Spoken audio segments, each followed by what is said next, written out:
Introduction asterisk. Alaric and Talasin unite through a political alliance, striving to extinguish the flames of war. However, their marital life is fraught with turmoil. Talasin must embody the role of the queen, while their allies conspire to overthrow Alaric. Amidst their interactions, unspoken feelings emerge, forcing her to confront a challenging choice between trust and emotion.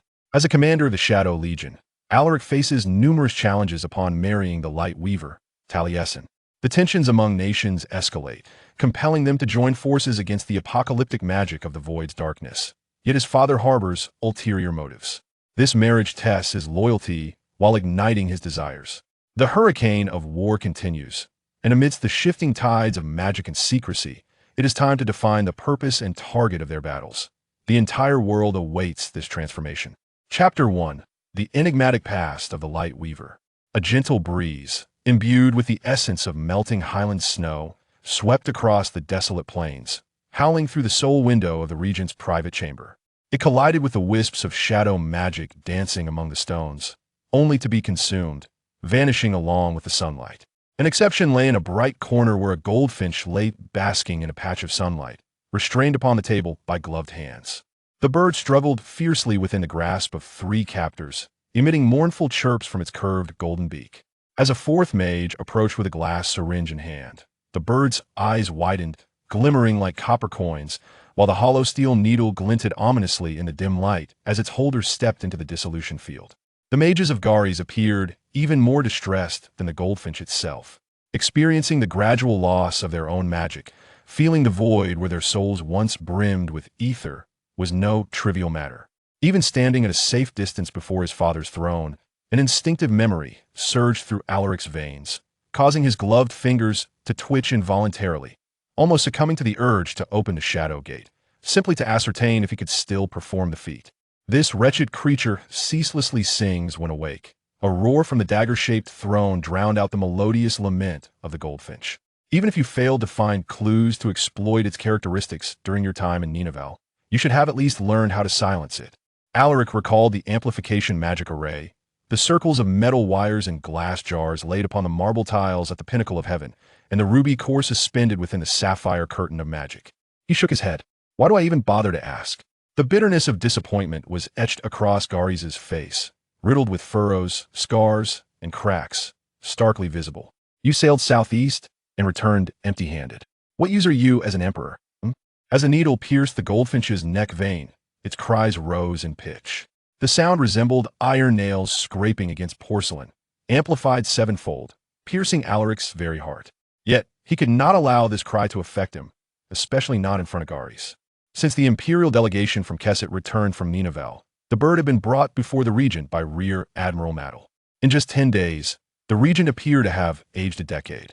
He had grown gaunter and more haggard, the deep circles beneath his weathered gray eyes mirroring Alaric's own.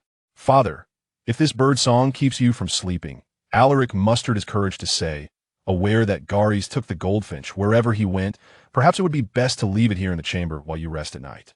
Ah, so the gossipy kitchen maids and foolish stable boys can spread tales of the priceless treasure we now possess?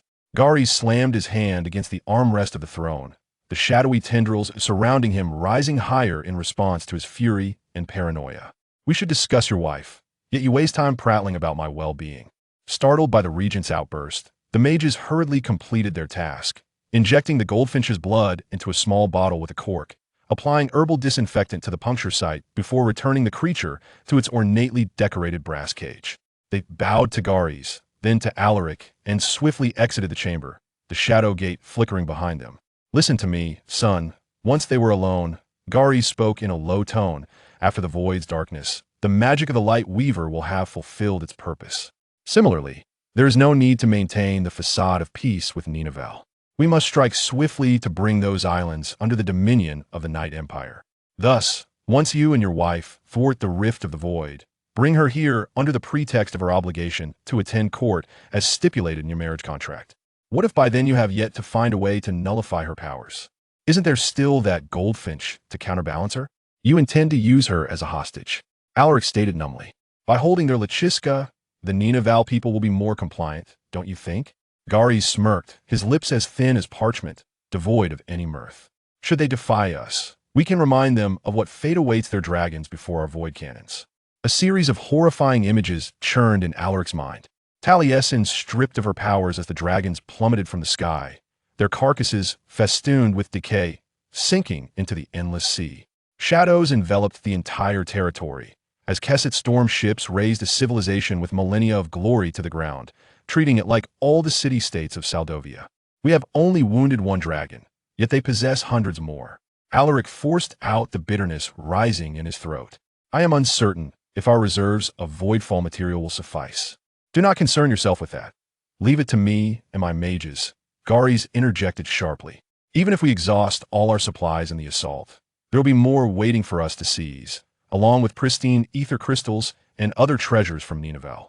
Your sole duty, your majesty, is to bring your wife here. At this point, he paused, a cold smile gracing his lips. Fear not. Her survival is far more advantageous to us, especially once she is no longer the Light Weaver. I can endure her presence when necessary. I will not kill her. His next words dripped with disdain. I would never do such a thing to you. You were the one insistent on arranging this marriage, Alaric replied, carefully suppressing any sign of emotion or wavering. She means nothing to me. Let us hope so, Garis retorted mockingly.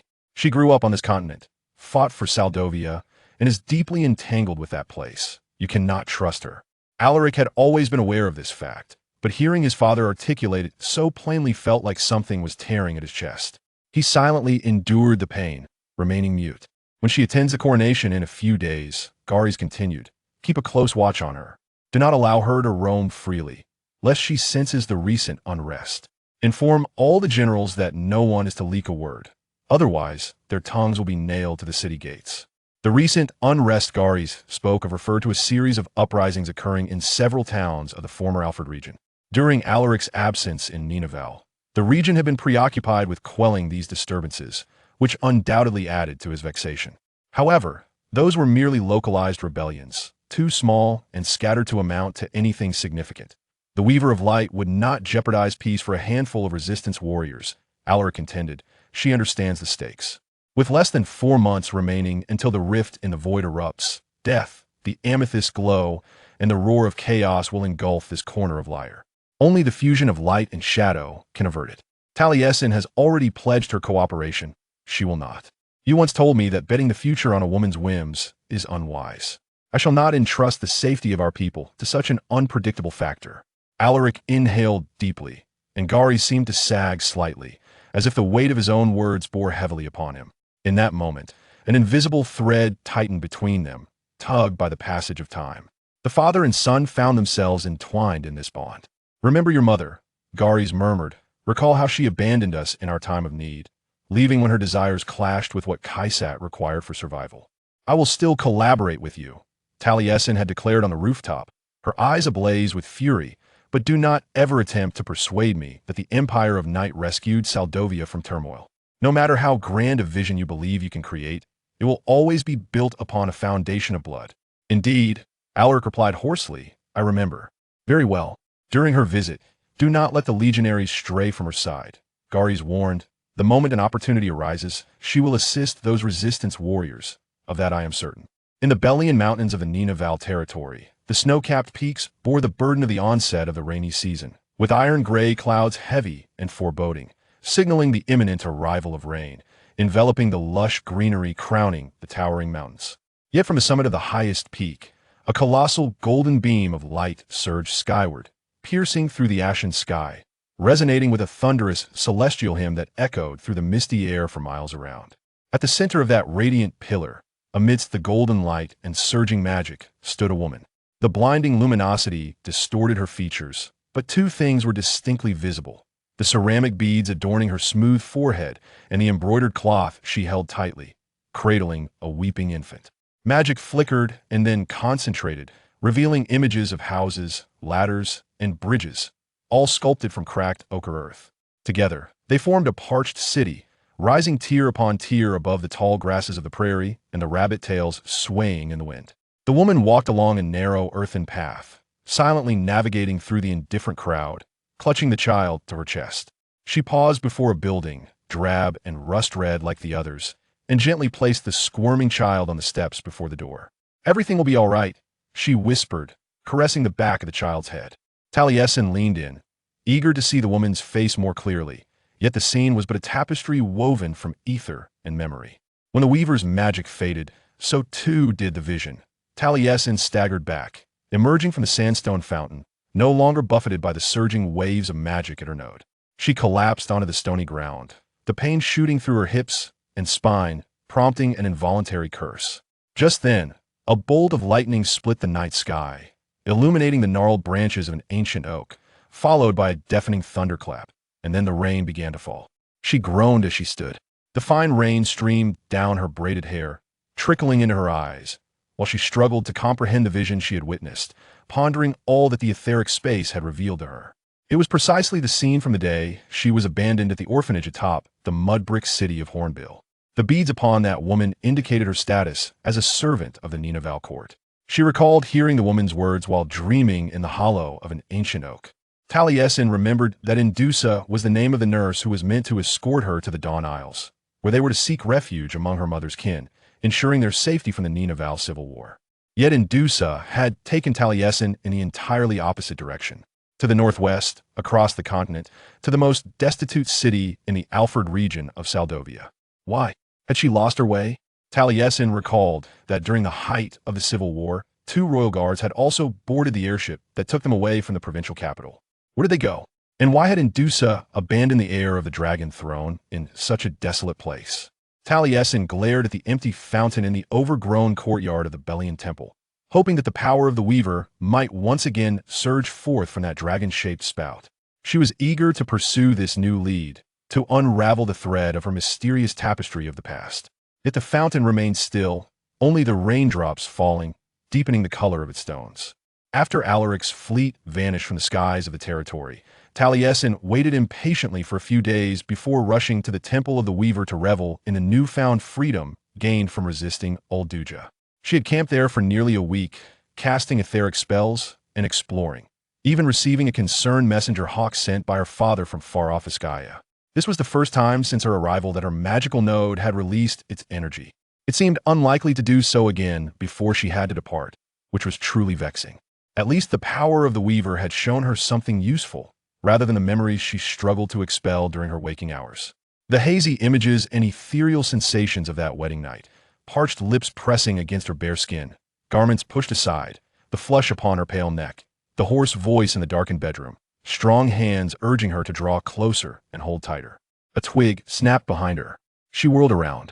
Months ago, a similar incident had occurred when she was gazing at the fountain. Someone had stealthily approached her in the dusky twilight, and she had struck out at Alaric in anger. They had engaged in a contest of light and shadow, his silver eyes shimmering amidst the etheric sparks. But the Emperor of Night was currently in Kaisat. The man observing her from a polite distance was young May Laparte, the border patrol officer who had seized her and Alaric upon her first arrival in this desolation. It felt as though a lifetime had passed since then. Laparte bowed. The gilded lotus embedded in his brass breastplate caught the raindrops. Your Highness, he hesitated before correcting himself. Your Majesty. A wave of discomfort washed over Taliesin, but she waved her hand dismissively, indicating that he need not apologize for his slip. Before you bore these 2 titles, you were my captor. The captain's tone was laden with regret. I truly. You were merely fulfilling your duty, Taliesin quickly assured him. After all, it was thanks to this man that she had been reunited with her remaining family.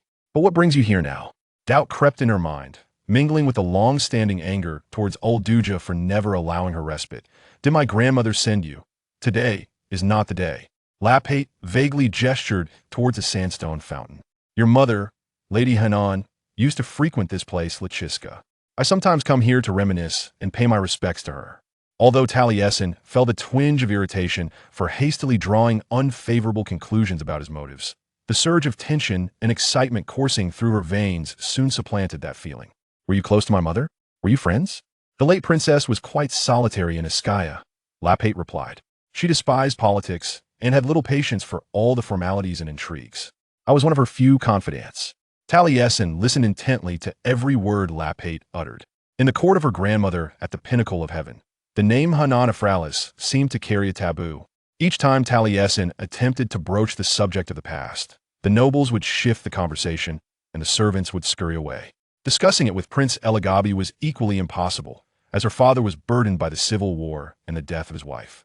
Merely mentioning these matters would fill his kind eyes with sorrow, and Taliesin wished to spare him that pain, especially since they had only just begun to reconnect. Perhaps Lapate could finally assist her in uncovering the connections she had long sought. Yet, she remained somewhat perplexed. "So, did you often visit the palace back then, Captain?" As the words left her lips, she recalled the night she met Prince Elagabi in the military camp's interrogation room. Yangmei Lapate was a good man, an exceptional soldier, though still haunted by his demotion 19 years prior. Lapate offered a faint smile, running his hand over his closely cropped hair. "I am currently a captain in the Border Legion. In those days, I served under General Huktila, responsible for the defense of Iskaya. My task was to prevent the rebel forces of Sintan Silim from gaining a foothold in the capital. Yet I failed." Taliesin furrowed her brow. "But the rebels were ultimately defeated, were they not?" "That was due to your father's efforts, not mine," Lapate replied. "I made numerous tactical errors, which forced Queen Zahira Lachiska and yourself to evacuate. It was my inadequacy that led to our prolonged separation. I can only be grateful for the mercy of Queen Ulduja." There was a hollow tone to his final words, and a hint of insincerity lay behind his gaze, not born of malice but tinged with bitterness. Taliesin could not fault him for this, especially since her relationship with her grandmother had become strained after their conflict on the morning following her wedding. She could not help but think that ruling through fear was not a commendable approach, nor was it right to punish those who remained loyal. "But I must not intrude further," Lapate stated. "I shall take my leave." No, wait. Taliesin had many more questions for him concerning Hanan, about how Hanan had been manipulated by her uncle Sintan in ascending warships to the northwest continent. Yet at that moment, Lapate seemed acutely aware that he had divulged too much information. "I must go, Your Highness," he said. "You are Lady Hanan's daughter, and you have more right to be here than I." He bowed respectfully, and Taliesin watched him depart, a lump forming in her throat as the old oak swayed in the damp breeze. However, just as he was about to vanish into the depths of a crumbling corridor at the edge of the courtyard, Lapate halted, his armored figure exuding tension. He turned to face Taliesin, his expression grave, almost sorrowful. "Lachiska," Lapate said softly, yet his words echoed in the stone-laden, leaf-strewn, and magically infused space like a heavy undercurrent beneath the rain, occasionally interrupted by distant thunder. "I have pledged my life, duty, and loyalty to the Dragon Throne, but if I do not tell you that there is no affection between Lady Hanan and Queen Ulduja, then I am unworthy of being called a friend of Lady Hanan.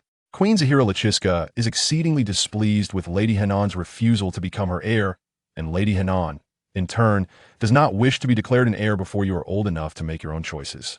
So consider this carefully." A shiver coursed down Taliesin's neck. Lapate's words sounded like a warning, and an influx of questions surged to her lips. Yet before she could voice any, Lapate had already vanished. As she turned to gather her belongings, the world before her suddenly blurred.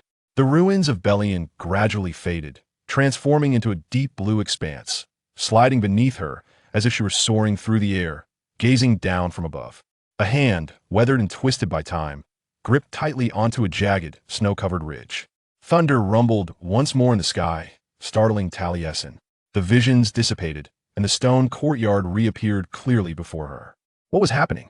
This was not the first time she had experienced such illusions. Long before she became the helmswoman of the Saldovian Legion, she had seen the dragons of Ninavarr and Ulduja's crown from afar, much earlier than when she finally laid eyes upon them as an adult. Even before she understood her true identity, she had dreamt of Iskaya, Indusa, and her mother's farewell. Previously, when she had glimpsed those images, she had not grasped their significance. Now, she found herself equally uncertain about the meaning of these newly emerging visions. Taliesin gazed at the empty fountain, feeling both helpless and bewildered. She longed to remain there until the weaving lights, severing power, reactivated, allowing her to uncover more answers. But if she did not depart now, she would miss the meeting. Chapter 2. The Conspiracy in the Training Hall. The training hall echoed with a harsh, rasping shriek of the Shadow Gate being summoned from the ether, transforming into the form of claws that resembled the talons of a fierce bird, often the last resort of Kaysat soldiers during close combat, when their crossbows ran dry and swords and spears were knocked aside. Alaric and Severum faced each other in the center of the training hall, each wielding a claw, parrying and striking, ever vigilant for weaknesses in the other's defense. Alaric found that, In most cases, sparring with Severum was relatively easy to predict, given that they had trained together since childhood. However, today, this lean, tall soldier with reddish-brown skin employed a new tactic aimed at unsettling him. He brought up Alaric's wife. "You've slowed down, Your Majesty," Severum remarked, ducking under the arc of Alaric's strike while gasping for breath. "Has marriage dulled the deadly edge of the Night Emperor?" Alaric rolled his eyes. He delivered a swift kick to Severum's abdomen, sending him sprawling to the ground with a grunt. Severum retaliated by hurling a knife at Alaric, who easily sidestepped the dark projectile. Alaric strode toward his fallen opponent, casually flicking the claw from one knuckle of his iron-gloved hand to another. Severum lay sprawled on the ground, seemingly oblivious to the impending danger, a roguish grin still plastered across his face. "Are you missing your lovely bride?" he teased, "counting the minutes until you can see her again?" "I can't blame you. Talasin, oh no, Alancina Fralis, is indeed a charming girl. I understand why you—" Alaric launched a lethal strike. Severum sprang to his feet, using the last of his claws to block, simultaneously summoning another weapon in his empty hand, aiming to stab between Alaric's ribs. Yet Alaric was prepared. With a swift turn, he seized Severum's neck, pressing a blade woven from shadows against his throat. Severum, however, remained unfazed. "Do you think future children will be shadow forgers or light weavers?" he asked with exuberance. "The mere thought of a little prince enlivening this somber hall warms my icy heart. But then again, Your Majesty's firstborn could very well be a daughter, so you must exert yourself further." When the crescent-shaped blade edged silently closer to his neck, he ceased his banter. "All right, I concede," Severum exclaimed, his shoulders shaking with silent mirth as the black knife in his grasp dissipated into wisps of smoke, allowing him to swat away Alaric's arm. "It seems my new distraction tactic is not particularly effective." "I find it difficult to label that as a tactic," Alaric retorted, sheathing his weapon and striding to one end of the training hall. He grabbed a towel from a nearby rack, soaked it in a bucket of rainwater, and wiped the sweat from his brow. Severum quickly approached him. "Hey, don't blame me for trying to rattle your composure. Ever since we returned, you've been in a foul mood, worse than usual." He disregarded the towel entirely, plunging his head into the bucket. Alaric's temples throbbed. The water was undoubtedly unclean, and he was indeed perturbed, though he would never show it.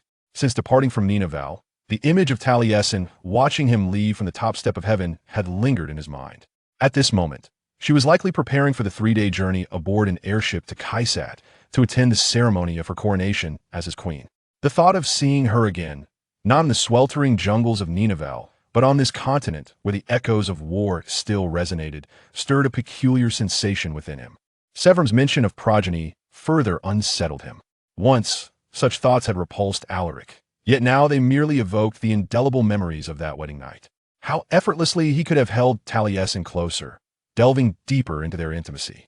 "We should not have done this," she had told him then, her chestnut hair tousled, lips slightly swollen from his kisses. Her faint breath still lingered, and his essence remained on her delicate fingers. Alaric clenched his jaw, struggling to suppress the memory. At least in this regard, Taliesin's stance had been unequivocal. He buried his tumultuous emotions deep within before he could articulate them clearly. There was something he must address before her airship landed. "We need to discuss a matter," Alaric said, as Severum lifted his head from the bucket. Despite Severum's usual nonchalance, he recognized the gravity of Alaric's serious demeanor. He dried his damp hair with the towel and waited attentively. "My father," Alaric abruptly silenced himself. Though only the two of them occupied the training hall, caution was paramount within the castle walls. He lowered his voice. "My father procured a goldfinch from Ninavarr. While we were searching the archipelago for remnants of Saldovia, Commodore Mathel secretly captured it. Isn't that the bird that can sever our connection to the Shadowgate?" Severum scratched his head, bewildered. "I loathe those creatures. What does Regent Gaheris want with it?" Alaric scrutinized Severum's expression. Since stepping out of his father's chamber that morning, he had been assessing the situation, weighing the dangers. Revealing his knowledge would be tantamount to treason, endangering them both. If he underestimated Severum's loyalty to Gaheris, it would spell disaster. After all, they had known each other for nearly a lifetime, fought side by side, and escaped death on numerous occasions. All of this would be tested in this moment. But he had no choice.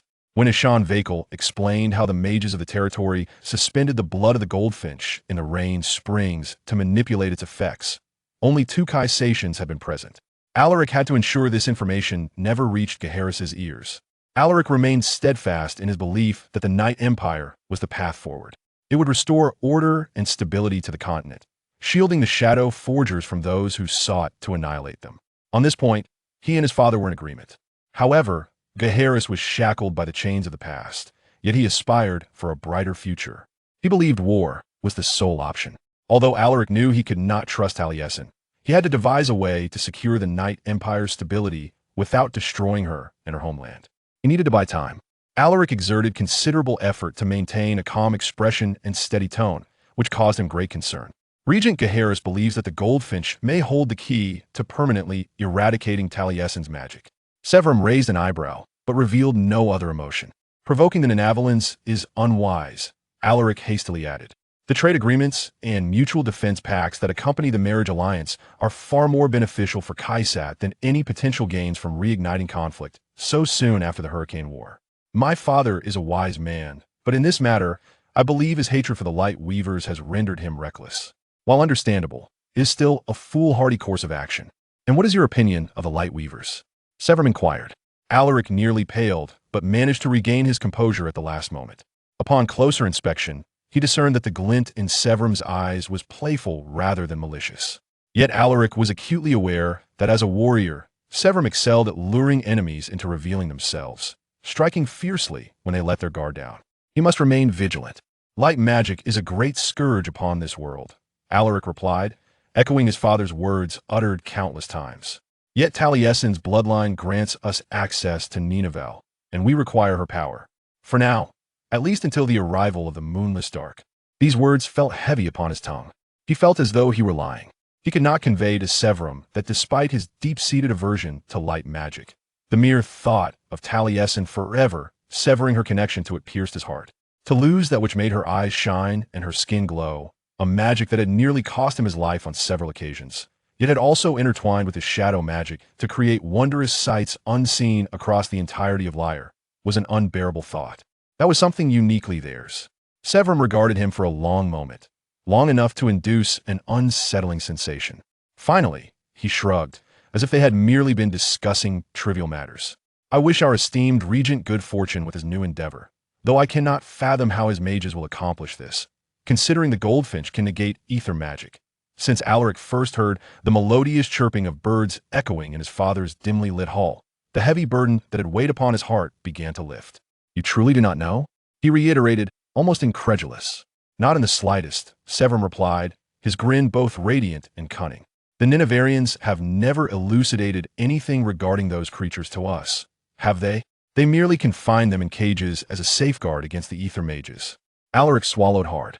It was as if they had returned to their 16th year when they first tasted the rose, peach, liqueur, and rice wine, drunkenly making their way back to the castle, as Severum solemnly swore on his life, vaguely assuring Alaric that he would not divulge this matter to Garis. Yet, the gravity of the current situation far surpassed that of two mischievous boys frolicking beyond the bounds of propriety. Nevertheless, Severum had never betrayed him, and the atmosphere in the training hall now brimmed with a sense of unity. There was also an undercurrent of rebellion. This is the best choice for Kessert, Alaric mused inwardly. We cannot afford to incite another war. Even so, guilt gnawed incessantly at his heart, and the adrenaline coursing through him felt strikingly reminiscent of that rare night in his youth when he had defied his father's wishes. However, with years of accumulated gratitude, he found himself in agreement with Severum's assessment. Indeed, they have never explained anything to us. Litigat Island, the southernmost of the 7 principal islands in their territory, was abundant with lakes, interspersed with fields and forests, crisscrossed by airship lanes connecting these bodies of water. It was said that these lakes were formed from the tears of a dragon, specifically the tears of Bakun, the world devourer, shed at the passing of his beloved mortal, the first Zaharaliki Xyalam. Once his tears had dried, Bakun soared into the sky, seeking vengeance upon the world that had caused him such sorrow. Taliesin sat in a private room atop a tea house, gazing out the window, lost in thought about this legend. She found herself in the second largest city of Litigat Island, Iset. Like other settlements on the island, Iset was built by the lake. Its wooden structures featured brightly colored roofs that arched upward, supported by wooden stilts rising above the water surface, interconnected by grand bridges. This tea house was no exception. The private room Taliesin had rented offered a panoramic view of the shimmering lake below, its waters mirroring the stormy gray skies above. Resting her chin on one hand, Taliesin ignored the tea and snacks laid out before her, peering through the window into the depths of the lake. She envisioned the scene from long ago when Bakun took to the skies, a colossal creature entwined in a whirlwind of fury and heartbreak, opening his massive jaw wide enough to crush the eighth moon of the Lyre continent with his razor-sharp teeth. According to legend, the precious gem Ulinar also came to Ninavarr in a similar fashion. Harder than diamonds and more brilliant than moissanite, it was said to be fragments of the eighth moon that had fallen for Bakun's maw. Taliesin raised her other hand, fingers stretching out against the dark waters of the lake and the even darker clouds, catching sight of her wedding ring. She furrowed her brow. The Ulinar gemstones sparkled as if plucked from the heavens, set in a golden band. Alaric possessed a matching gem, though he remained unaware of its significance. You should not concern yourself with whether it holds meaning for him, Taliesin scolded herself. At that moment, the bamboo door to her private room slid open, startling her. The newcomer, cloaked in a brown cape, closed the door securely behind him and pulled back his hood, revealing a head of grizzled curls and an eye patch secured by a strap of steel and copper where his left eye once resided. Taliesin instinctively rose to salute, a reflex honed by years of training. There is no need for that. ID's Vera quickly gestured for her sit. You're no longer my soldier. In fact, the one who should be saluting is I. Please, do not say that, Taliesin implored earnestly. This was the first time she had seen Vera since her wedding, and a wave of intense guilt struck her like a heavy hammer, leaving her momentarily breathless. If Vera were to discover the affair between her and Alaric. Stay calm. This was the foremost step to prevent Vera from noticing. Taliesin had to maintain her composure. How is everyone? She inquired, feeling a twinge of pride that her tone sounded so ordinary, completely unlike a foolish girl driven by uncontrollable desires to commit acts of extreme disloyalty. Just barely surviving, the female commander replied, sitting across from Taliesin, her bronze complexion appearing quite haggard. Taliesin had sent word yesterday, and it was evident that Vera had likely departed the Sigward Islands under the cover of night to avoid detection by the Ninavarrian patrols, hiding somewhere on Litigat Island until the appointed time. Clearly, Vera had no inclination for pleasantries and swiftly changed the subject. Are you certain you can trust the young noble who sent me word and brought me here? He was far too. She scoffed, talkative on the way. Sir Qualmantes owes me a favor, Taliesin explained. He has no ties to the Dark Empire. In fact, during the Hurricane War, he petitioned Queen Urja for aid in the Alfred region. She thought to herself, he even attempted to kill Alaric the first time they met. We can trust him. Very well. The commander poured the richly colored herbal pine needle tea into both their cups. Speaking of your grandmother, I am surprised you managed to slip away from under her watchful eye in broad daylight. Zaharalakis can no longer control my whereabouts. How liberating it felt to utter those words. Taliesin felt no guilt for breaking her promise to Urja not to associate with the Saldovians. What her grandmother did not know could not harm her. I have settled in Iantis. I can now govern my own life. Indeed, because you are a married woman. Vera's remaining eye bore into her with sharp intensity. A married woman who is soon to become the queen of the Dark Night. Taliesin busied herself spooning several heaping servings of honey into her tea. This served both to dilute the flavor of the bitter herbal brew she might forever detest and to distract her from Vera's penetrating gaze. A knock sounded at the door. Vera and Taliesin exchanged sharp glances, rising to their feet, cautiously moving toward the source of the sound, fingers poised to cast ether magic. Vera positioned herself against the wall, avoiding direct sight of the entrance, while Taliesin unlatched the door, mentally prepared with a few polite phrases in case it was a tea house attendant, her magic surging through her veins in anticipation of being discovered along with the female commander. She pushed open the rectangular bamboo door, only to be greeted by a pair of walnut-colored eyes blinking back at her.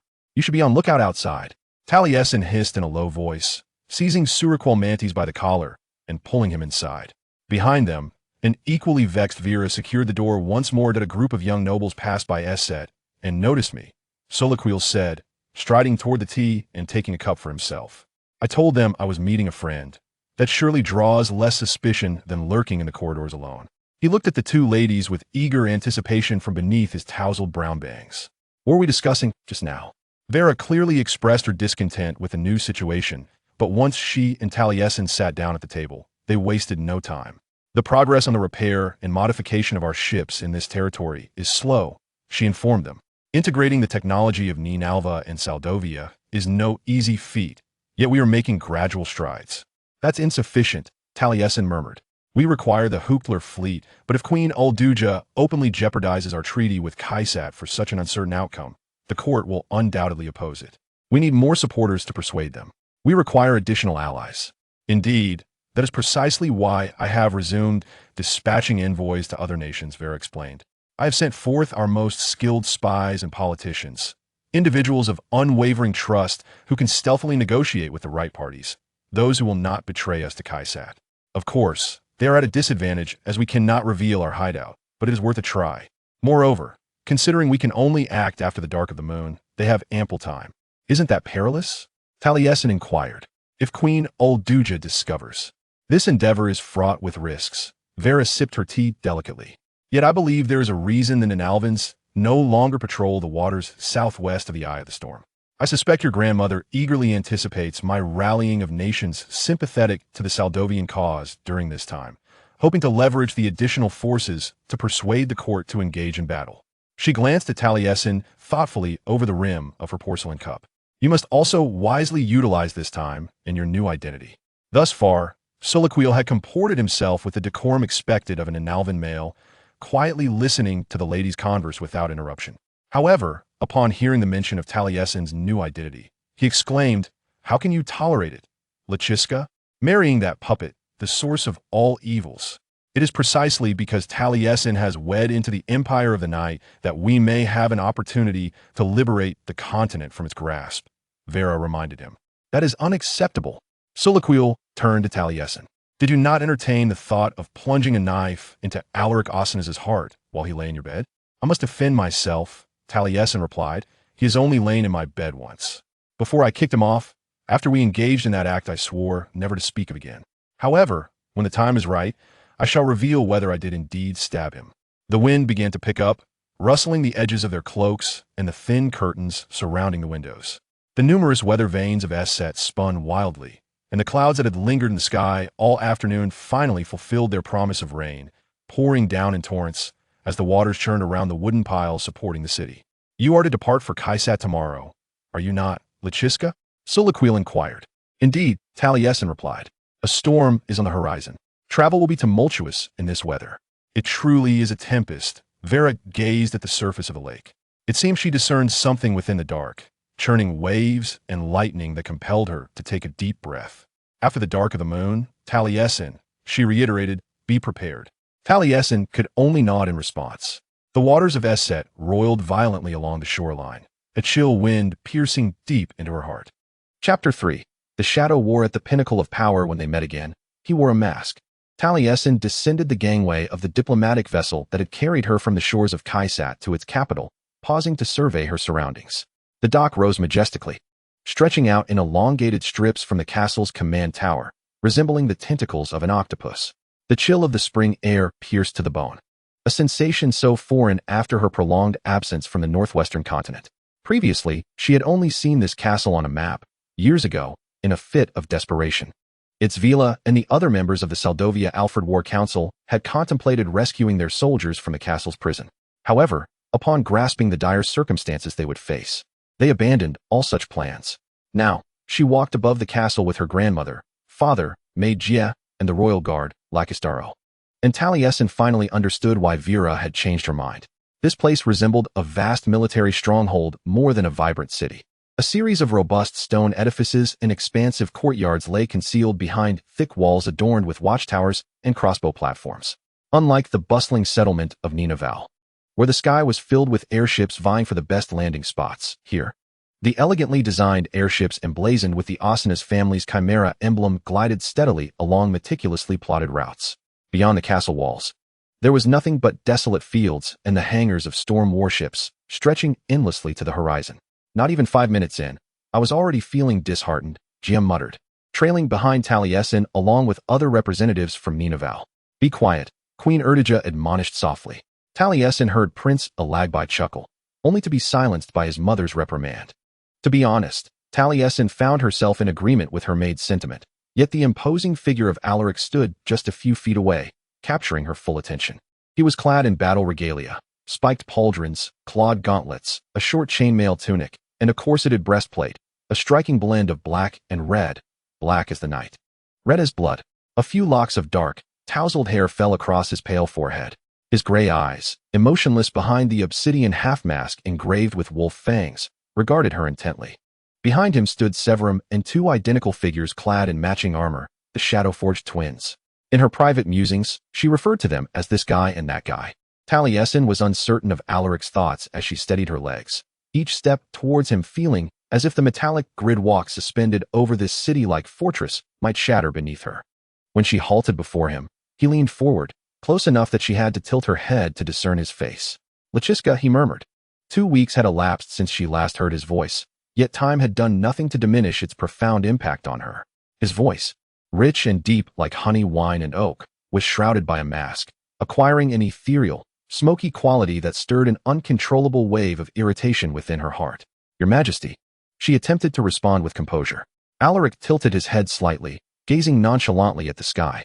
"You have brought the warships," he remarked, as if he could see the vessels she had left at the port of Kaisath, hovering upon the endless sea, rather than having learned of their presence from the port guards. "Perhaps I should feel offended. You are not unarmed in your welcome," Talasin pointed out. "We were just training. You arrived a bit earlier than expected." He glanced over her head to her companions, Queen Erduja and Prince Alagbai, welcoming them. "So, have I become nothing more than sour lamb's liver stew, unworthy of mention?" Jaya whispered, though her voice still carried, prompting Talasin to stifle a laugh. Alaric turned, leading the way towards the command tower, with the delegation from Ninavarr following behind. Talasin found it amusing. They resembled a flock of elegantly dressed ducklings. However, as the two identical soldiers flanked her, she quickly lost her amusement. Unlike the helmets worn by most shadow forgers, including Severum, the twin helmets bore winged designs that revealed a significant portion of their faces. Their complexions were as pale as Alaric's, with long, black hair tied up high, and their light brown eyes narrowed in disdain as they regarded Talasin. Their last encounter had been at the Battle of Rasheaven, where they had sought her demise, and she had harbored the same intent towards them, without the adrenaline of battle clouding her judgment and allowing her to overlook minor details. Talasin finally perceived the subtle differences between the twins. The one on her right bore a small beauty mark on her cheek, which she now recognized. "Hello, little weaver of light," the twin taunted, "or should I start calling you princess? You look rather presentable today, don't you?" The other chimed in from Talasin's left. "I nearly failed to recognize you." "Oh, I can scent that from anywhere," the first one sneered. "It reeks of Saldovian refuse." Jaya and Alagbai erupted in indignant outcries, and a noticeable commotion swept through the Lakistar guard. Before any of them could lose their temper and worsen the situation in an attempt to defend her, clearly what the twins desired, Talasin raised her chin and spoke. "I am the Lachiska of Ninavarr, not a mere princess." She stared ahead, fixated on Alaric's back, his body tensing slightly. "You shall address me as your highness. And once I am crowned as the queen of the night, you will call me your majesty." A profound silence enveloped the crowd, shattered only by the measured footsteps echoing upon the metallic corridor. Talasin braced herself for retribution, feeling the surge of magic coursing through her veins at this elevated height. Heaven forbid, if her assailant intended to hurl her into the abyss. Suddenly, Severum burst into a hearty laugh, his mirth resonating like thunder. "Oh, splendid job, Lachiska." He glanced back, waving a gloved hand at the twin with the beauty marked to Talasin's right, who was Elise. He then pointed to the one on her left, Nicene. "I've never seen anyone silence them so swiftly." He jestingly nudged Alaric with his elbow. "Impressive, I assent it, your majesty." The Dark Emperor paid him no heed. "Talasin," he commanded, not bothering to look back, "come here." This was a convenient excuse for her to extricate herself from the twins. Nevertheless, she felt irked by his domineering manner. About to admonish him when the Queen of Urja interjected from behind, "Walk with your husband, Lachiska." Her authoritative tone carried an implicit warning. Talasin could not afford to embarrass herself any further. Squeezing between Elise and Nicene, she felt their resentful glares piercing into the nape of her neck like daggers. Perhaps there was a modicum of advantage in controlling former adversaries. She had to concede that ultimately prevailing over them, reminding them that the Shadow-Forged Legion would soon be her subjects, filled her with a sense of satisfaction. It seemed that marrying Alaric held some merit after all. She hastened to his side, slipping her hand into the crook of his arm. Her fingers grasped the scaled leather bracer that encased his solid muscle, its surface rising to envelop her hand. reminiscent of the sensation when her fingers had once roamed over his bare arm. She felt an overwhelming urge to succumb, and as they entered the dimly lit corridors of the castle, she couldn't help but steal a glance at his inscrutable profile. Goodness, how could he remain so composed? That being said, they had already reached an understanding. The kiss at the Bellion amphitheater and all that transpired in her chamber were devoid of significance. Alaric was merely honoring a promise.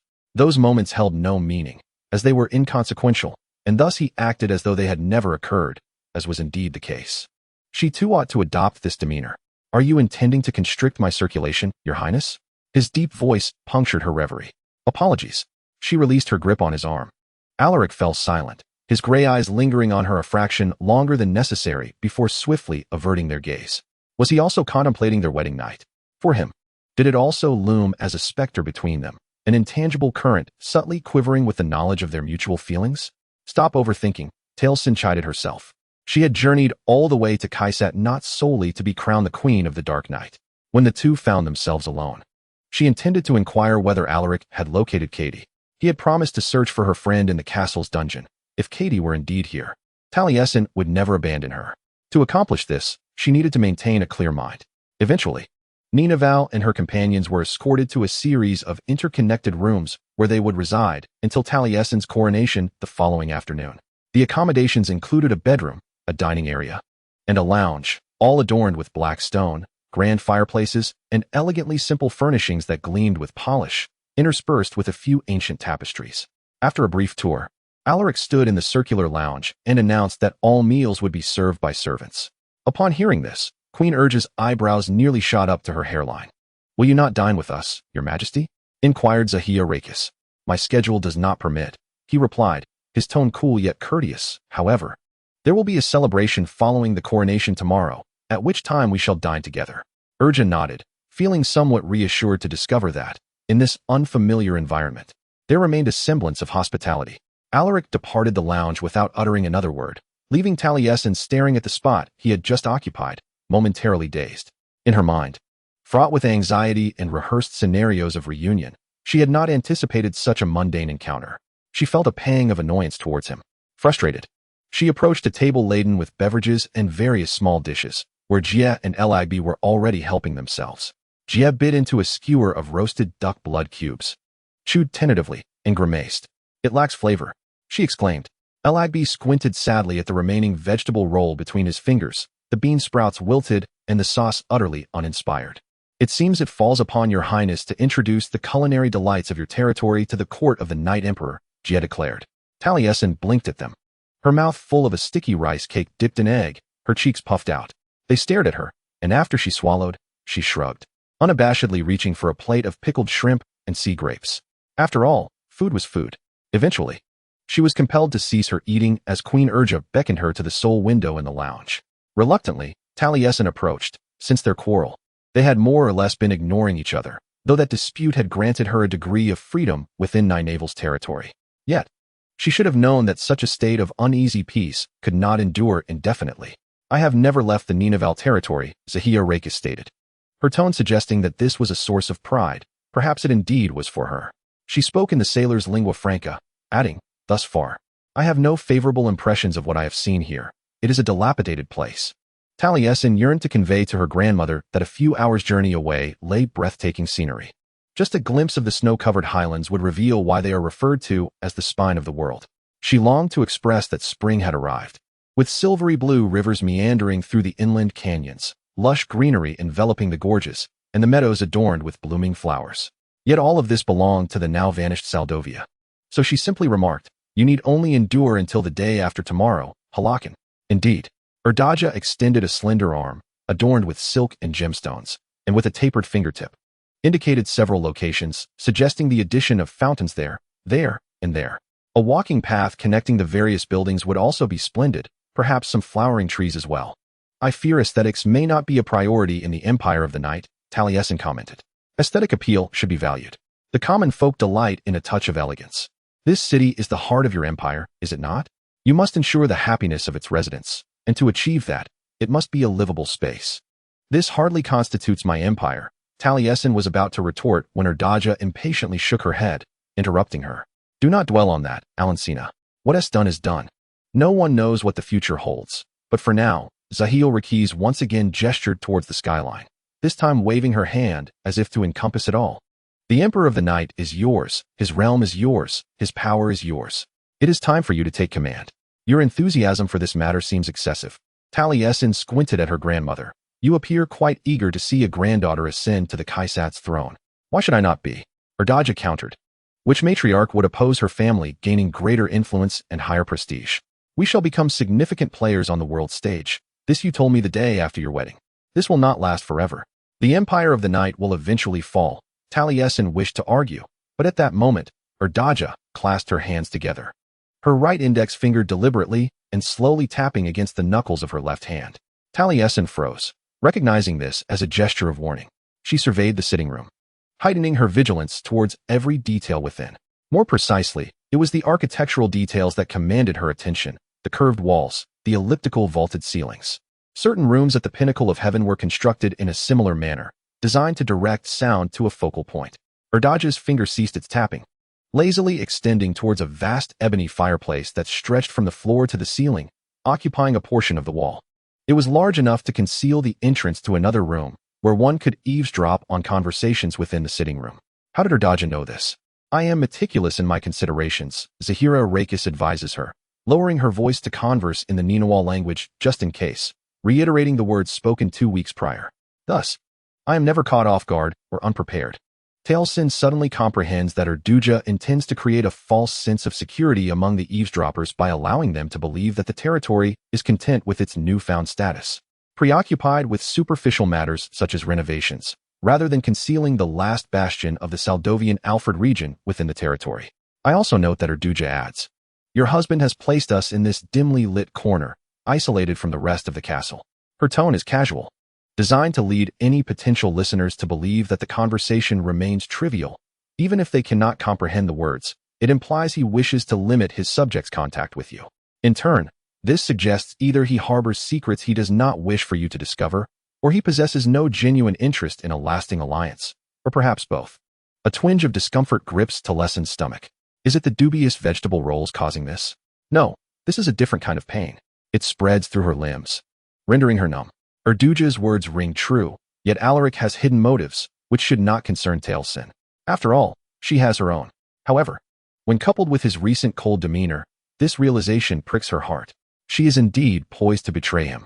This has always been the plan. Now she must remain vigilant, aware that he may also be plotting in secrecy, but the overarching direction remains unchanged. It should not waver. But what is amiss with me? Why do I feel wounded? Perhaps it is indeed food poisoning. What should I do? Talasin inquires. Erdaja gently pats her arm, advising her to act discreetly and maintain a clear mind. At tomorrow's coronation, I shall exert all my efforts to present my most charming and sociable self, striving to glean information or, at the very least, ascertain the general situation. If your intuition is correct, then the Kaisat people will not be particularly talkative, Talasin remarks. Zahira Rakis smiles faintly. I relish a challenge. Do you never tire of always being a step ahead of others? Talasin wishes she could pose such a question to her grandmother. She cannot fathom what such a life would entail. But now, it is time to begin learning to do so. The night in Kaisat is shrouded in an endless darkness, pierced only by the cold winds and scattered stars. Talasin gazes out from the sole metallic glass window in her chamber, overlooking the expanse of impenetrable blackness. The castle stretching endlessly like thick ink. At this late hour, only her window emanates light. Even the bright glow of the oil lamp on her nightstand fails to dispel the oppressive darkness. In her imagination, she envisions herself piloting a sleek yellow hornet boat, its striped sail emblazoned with the phoenix emblem of the Alfred region. She soared over the castle, traversing all the other settlements across the vast plains of Kaisat, ultimately gliding down past the cliffs towards the once great inland region of Saldovia. She flew ceaselessly, traversing the grasslands of her childhood, skimming over the ridge of the highlands where Katie and Sol had exchanged their vows, mere hours before Sol met his demise on the battlefield. Beyond the mountains lay the interior, the last bastion of resistance, now shattered by the storm ships of the Dark Empire. This Dark Empire had since expanded to encompass the entire continent. Talasin pressed her palm against the window. The chill of the metallic glass seeped through her bare skin, pulling her back from the ruins of Saldovia and returning her to the confines of this room. Guilt, an ever-present shadow, now clawed at her soul like a ravenous beast.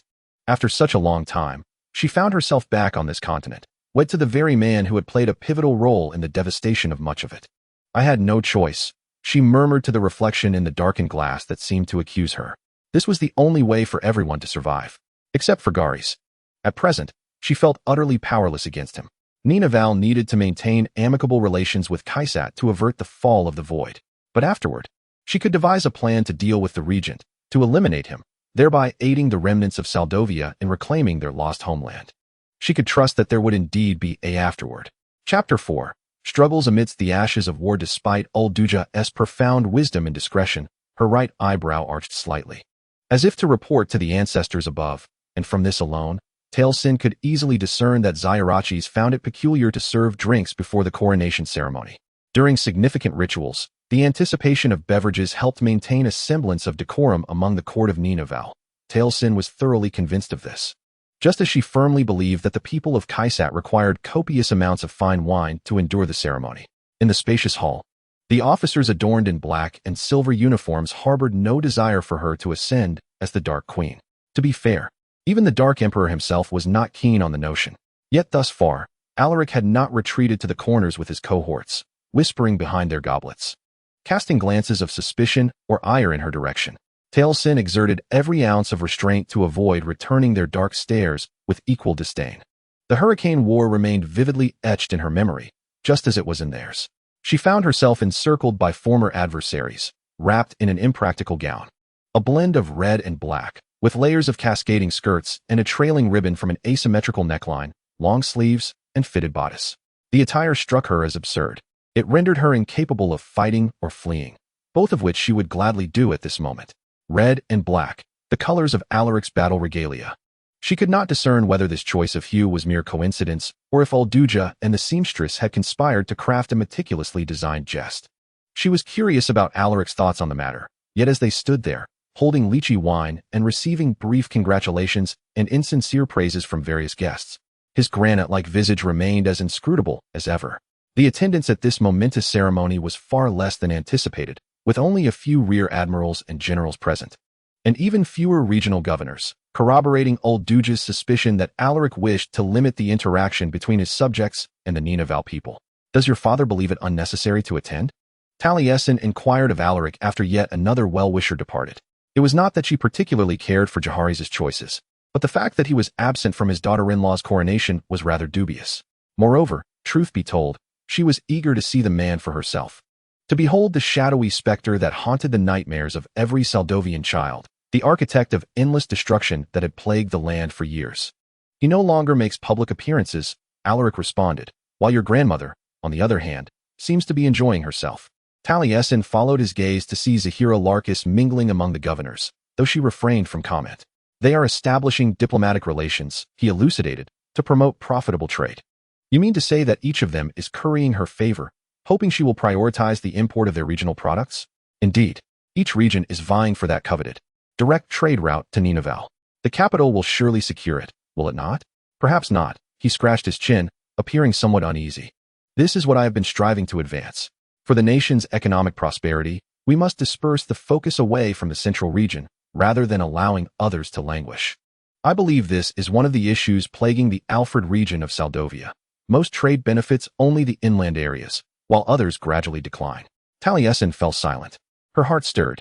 In Hornbill's Horn or elsewhere on the vast plains, employment opportunities were already scarce. Most skilled and educated individuals had migrated south, abandoning the desolate grasslands forever. "Things will change," Alaric vowed, as if he had deciphered the expression upon her face. "We will make everything better. You are my queen. You will govern the realm alongside me." This was an opportunity to alter the status quo, to redistribute the existing wealth, ensuring that no child would have to grow up as she had or suffer as she once did. Alaric carefully painted this future for her. The clamor of the hall gradually faded away, as if, at that moment, only the two of them stood on the precipice of something profound, something reminiscent of promises and distant horizons. Yet, as she recalled the cost of all this, her beautiful visions crumbled in an instant. The future envisioned by Alaric, one entirely under the dominion of the Kaisat, is rendered feasible by the sacrifices of countless lives, as he and his comrades lost the war. Yet, he conceals matters from her that may endanger Ninavarr, just as she withholds the impending assault from Saldovia. Trust between them has eroded. She must not forget this. It is imperative to revert everything to the state it was in before the Bellian amphitheater, prior to their wedding night. Was it before or after we eradicated all dissenters from the continent? Taliesin inquired with feigned nonchalance, suggesting that the latter would be more convenient. In that case, none could impede our whims. After all, it is for the greater good, is it not? Alaric's gray eyes hardened like flint. Indeed. The Nine Navels have taught you the art of sarcasm well. This does not suit you, my lady. She boldly met his gaze. We are the blades of our respective nations. What a pity, for I hold your opinion in high regard. She elongated her tone, deliberately to provoke him, leading to his hasty departure. To outsiders, it might appear that the Emperor of the Night merely went to greet the newly arrived generals.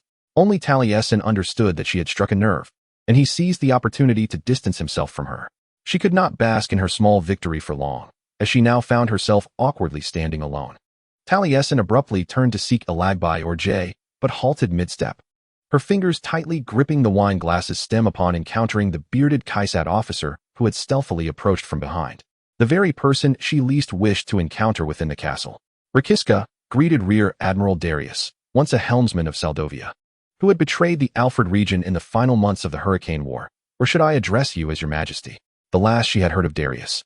She and Alaric were en route to the ruins of the Weaver of Light Temple, during which Alaric had sharply remarked on Darius's new military rank. This was the reward Darius received for divulging the inland defense line information of Saldovia as Alfred region to the Kaisat and updating them on Taliesin's status. Providing maps of the Ninavarr Light Rift, she could find not a trace of the kind helmsman who had once escorted her, at the age of 14, from the ruins of Hornbill Point, nor any remnant of the veteran who had once appeared outside the commander's office, terror-stricken and despairing, bearing the news of the Highland surrender, softly uttering that everyone was doomed. Darius was now clad in a pristine, well-tailored ceremonial military uniform, his demeanor cold and professional, as if he and Taliesin had never crossed paths before. Yet this did not hinder her from envisioning a gleaming dagger piercing his chest or an axe severing his head. She had finally reclaimed her voice. I dare say, Your Highness, that title possesses far more nobility than when you previously referred to me as the helmsman. Taliesin stated rather bluntly, yet she felt justified in doing so. Indeed, it elevated her status significantly. Darius concurred. Yet I have never perceived you as one who would wield a new title to belittle others. Indeed, the depths of human capability are often inscrutable, Brigadier.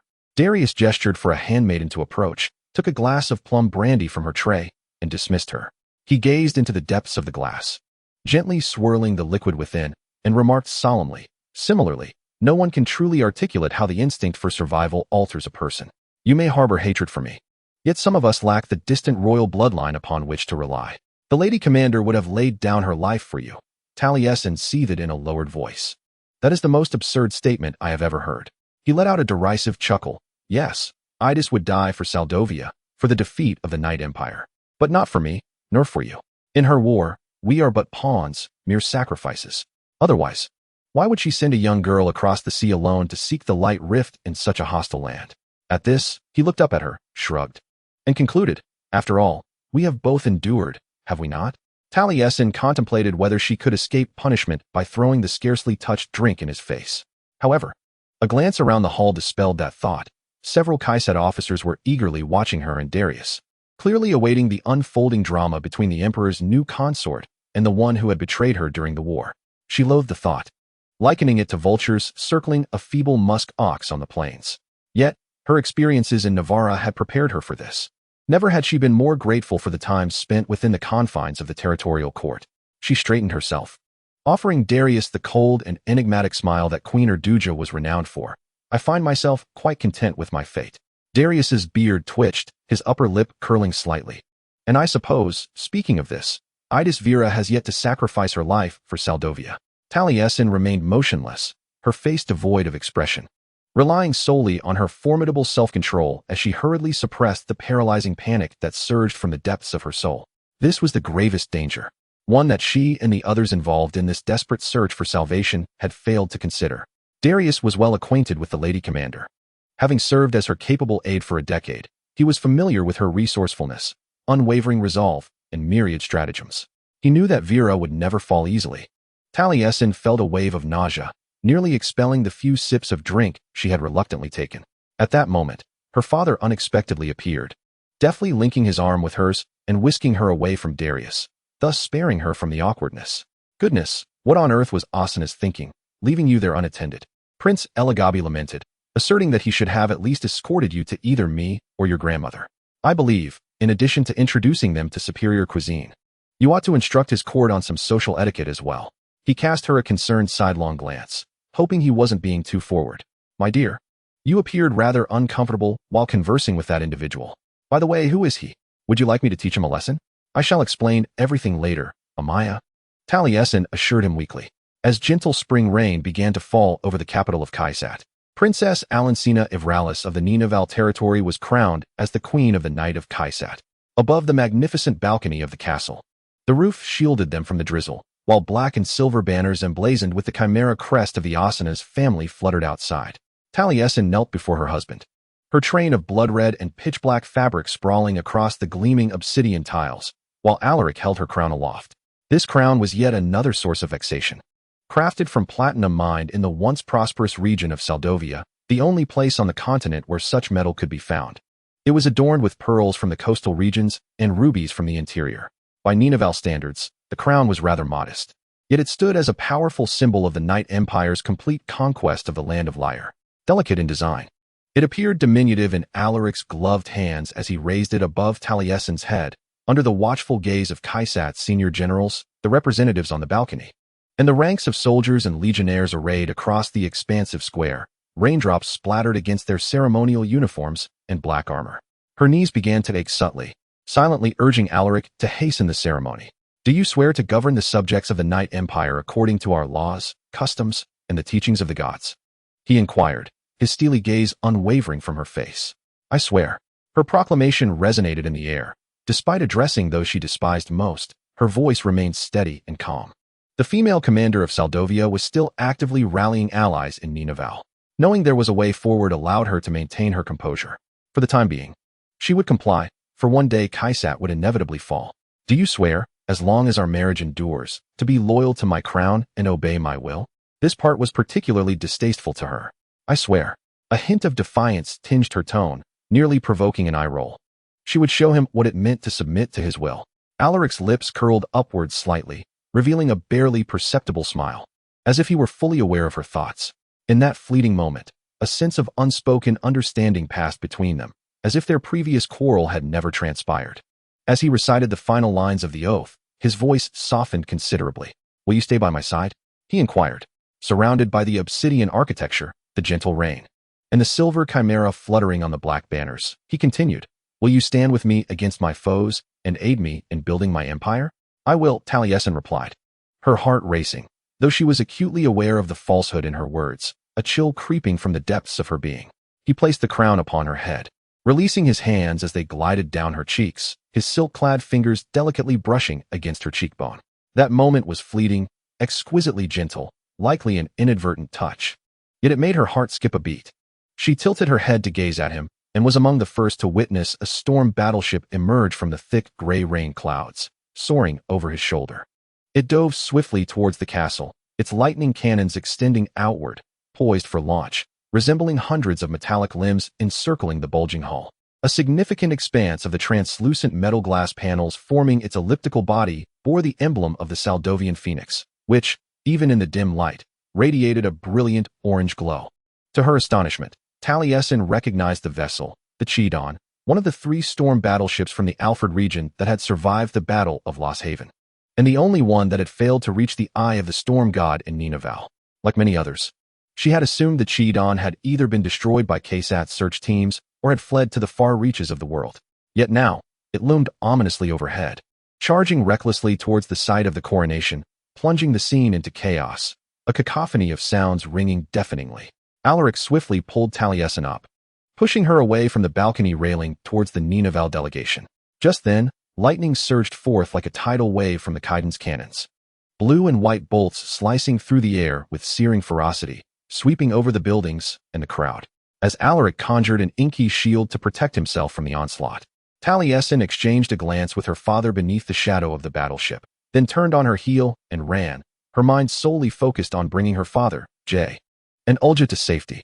She was nearly at her delegation, just steps away from the Laxidal guard, who were reaching out to pull her into the protective circle, escorting the Ninavarr nobles indoors, when a series of dazzling lightning bolts shattered the space before her. The ground crumbled beneath her, and she plummeted alongside the debris of what had once been the balcony. A golden dagger materialized in her hand as she plunged it into a precariously swaying pillar within reach. The dagger, shimmering with brilliance, carved a deep mark upon the pillar, sending shards of obsidian flying like black sparks, halting her descent 5 feet above the ground. She grasped the hilt with unwavering determination, fighting for her survival. Amidst the debris, a grappling hook summoned from the shadowy portal embedded itself in the pillar beside her.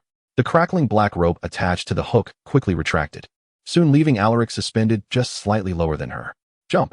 Alaric commanded, his voice unusually loud. Without a moment's hesitation, Talasin complied. She leapt to the ground of the square, and he followed suit, landing beside her. At that moment, another surge of lightning struck, obliterating the pillar they had clung to mere seconds before. Talasin dropped to the ground, frantically scanning her surroundings. Hornet skiffs surged from the storm ship's hangar, launching crossbow bolts at any moving target. Most of the anti-air towers surrounding the square had been devastated by the initial wave of lightning attack, while soldiers of Kaisath and warriors of the Shadow Forge Legion scrambled toward the pillars, doorways, and the remnants of collapsed rooftops in search of defensive positions. A rebellion. Talasin gathered her chaotic thoughts. A rebellion was unfolding upon the continent. The Saldovians were not yielding easily, submissively accepting Kaisath's rule. Yet this was a suicidal endeavor. Once the castle summoned its airships, its storm vessels, the Saldovians would be crushed, and the Cheadon, their most valuable weapon, would meet a similar fate. What was the purpose of their endeavor? Was Kaidi with them? As Alaric struggled to rise to his knees, she too sat up.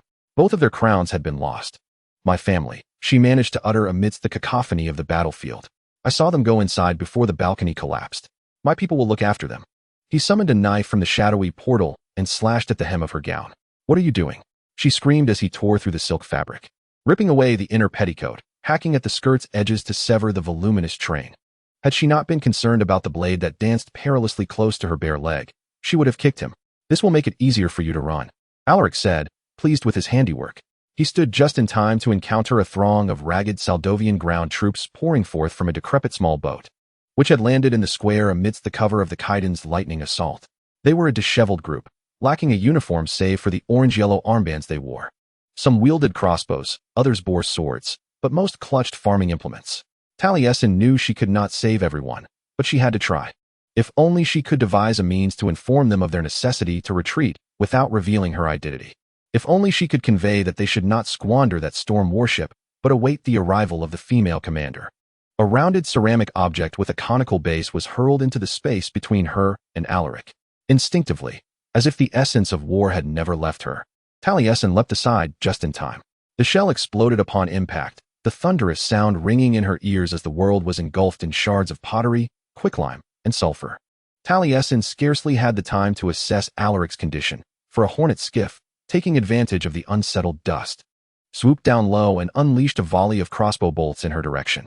Talasin found the helmsman of the vessel somewhat familiar, yet it was evident that he did not recognize her. She conjured a shield of magic, hoping this display of light magic would evoke his memory. Yet, he continued to charge towards her, compelling her to flee in search of further cover. The iron bolt struck her ethereal defense, deflecting harmlessly, but inadvertently struck a soldier of the Shadow-Forged Legion who was hiding behind a barricade in the doorway. He collapsed, one bolt piercing his chest and another his abdomen. Talasin's tattered skirt brushed against his lifeless body as she dashed past, crouching behind a pile of debris. His comrades, filled with wrath, unleashed their magic, forming spears of shadow energy that soared through the air, obliterating the hornet skiff and its helmsman into fragments. Talasin fought back a wave of nausea. The rational course of action would have been to remain in place, alongside the Legion members. Yet, she could not simply hide away while witnessing more Saldovians perish. She had exhausted herself in negotiations and pleas, studying politics and etheric magic, severing ties with all that she once knew, even promising her archenemy a betrothal, all in the hope of preventing further loss of life. Moreover, she could not allow her husband to meet his demise. Scanning the square, she finally spotted him. Alaric was battling alongside Severum, Ilis, and Nicene, working in unison. Alaric appeared disheveled, his fine garments marred by ash and grime, yet he remained unharmed, which, in a sense that transcended treaties and the imperative to prevent the void's fall, was of utmost importance. This feeling was perilous, and she dared not dwell on it. For now was not the time, especially as she noticed Silas nearby. Silas, the young apprentice she had rescued from the Legion during the Battle of Lost Haven. She had not realized he had been left behind during the Great Retreat. Since then, he had grown like a weed. The once lanky youth, his face dotted with freckles, now held a defensive position between two columns alongside 4 other rebels, their backs against a wall. The Chidun unleashed another volley of lightning into the square. And seizing the opportune moment when the Kaisatans were distracted, Talasin sprinted towards Silas. She weaved between the rubble and the bodies, the searing electricity crackling at her heels. At last, she reached the wall behind the group of rebels and called out Silas's name. He spun around abruptly, and the other 4 Saldovians followed suit. Beneath his chestnut hair, his brown eyes widened in recognition, just as she was about to urge them to flee while they still had the chance. Or inquire about Kaidi's condition, hesitation gripped her. In that fleeting moment of uncertainty, Silas's youthful features contorted with rage. There she is. He raised his crossbow, aiming for Talasin's head, while his companions brandished pickaxes and hunting knives, charging toward her. The traitor is there. Kill her. Chapter 5. The coronation ceremony time seemed to crawl like a languid creature, the click of the crossbow's trigger echoing between the beats of Talasin's heart. A curved, spiked sword materialized in her grasp, and with a sweeping motion, she cleaved Silas's iron bolt in two. A sudden clarity washed over her, akin to a feverish chill. Yet relief was out of reach. The helmsman who had once piloted the Wasp recognized her. The Saldovians left on the continent had learned of her marriage to Alaric, but they were oblivious to the pact forged between Idsuila and the Ninavarr territories. They deemed Talasin a traitor. They sought her life. Wait. Talasin shouted as Silas's companions closed in on her. She conjured a shield to deflect the hunting knives, using her light-forged sword to sever the head of a pickaxe. Her movements were purely defensive, her ethereal magic restrained. She could not harm these attackers. Their names eluded her, but upon closer inspection, each face was hauntingly familiar. She had fought alongside them, shared the barracks, and dined together, united by a common cause. Wait, she attempted to say once more. But they had already backed her against the wall. The man wielding the remaining pickaxe jabbed its tip against her shield, seeking to breach her already fragile magical defense. Please. You don't understand. I understand. The man spat, his words punctuated by flecks of saliva. You were once our weaver of light. But now you are the whore of the Dark Emperor. Both of you shall die soon. His fist crashed through her radiant shield, striking her cheek with brutal force. His physique was as robust as that of a farm laborer, and the blow sent Talasin's neck reeling to one side, a piercing pain blurring her vision. The sword and shield vanished in an instant, and she slumped against the wall, sliding down to the ground, her ears ringing, her head spinning, left defenseless. The rebels surged toward her from all directions, weapons raised, and she found herself with no escape, unless to harness the full potential of light-weaving magic. It must be refined into a tool that reflects the user's intent. The mind must remain sharp for the magic to become more potent, whether the intention is one of mercy or destruction. Yet at times, despair consumes the mind, leaving only the instinct to preserve one's own life. A sudden burst of golden radiance erupted, scorching the air ravaged by war, akin to sunlight flooding a room when curtains are drawn aside, swiftly enveloping the 4 insurgents. The 4 figures stood frozen in place, consumed by the sun-like brilliance and the power of the ether, their charred bodies illuminated from within. This light emanated from me. Talasin realized in a daze. Her magic surged forth from her veins, enveloping those she deemed enemies while coalescing around her. It spiraled and rampaged, each pulsating flash delineating the contours of skeletal forms beneath faces twisted in agony. The anguished cries of the insurgents pierced the air, tears brimming in her eyes. The 4 figures collapsed to the ground, indelibly etched in her memory, further burdening her with guilt. As the light-weaving magic faded, her vision was marred by dark splotches. The buzzing in her head diminished, yet through tear-filled eyes, the world remained a blur. Silas gazed upon his fallen comrades, watching as their blistered skin peeled away to reveal ashen bones, his body trembling uncontrollably. They had been consumed by light. Why? His hoarse voice carried a lament that rendered him less a soldier, less a would-be killer, and more a child who had never truly matured. The boy who grew up under the shadow of a tempest, you were supposed to save us. He raised his crossbow once more, sobbing uncontrollably. Talasin could only gaze up at him through her tears, her back against the wall.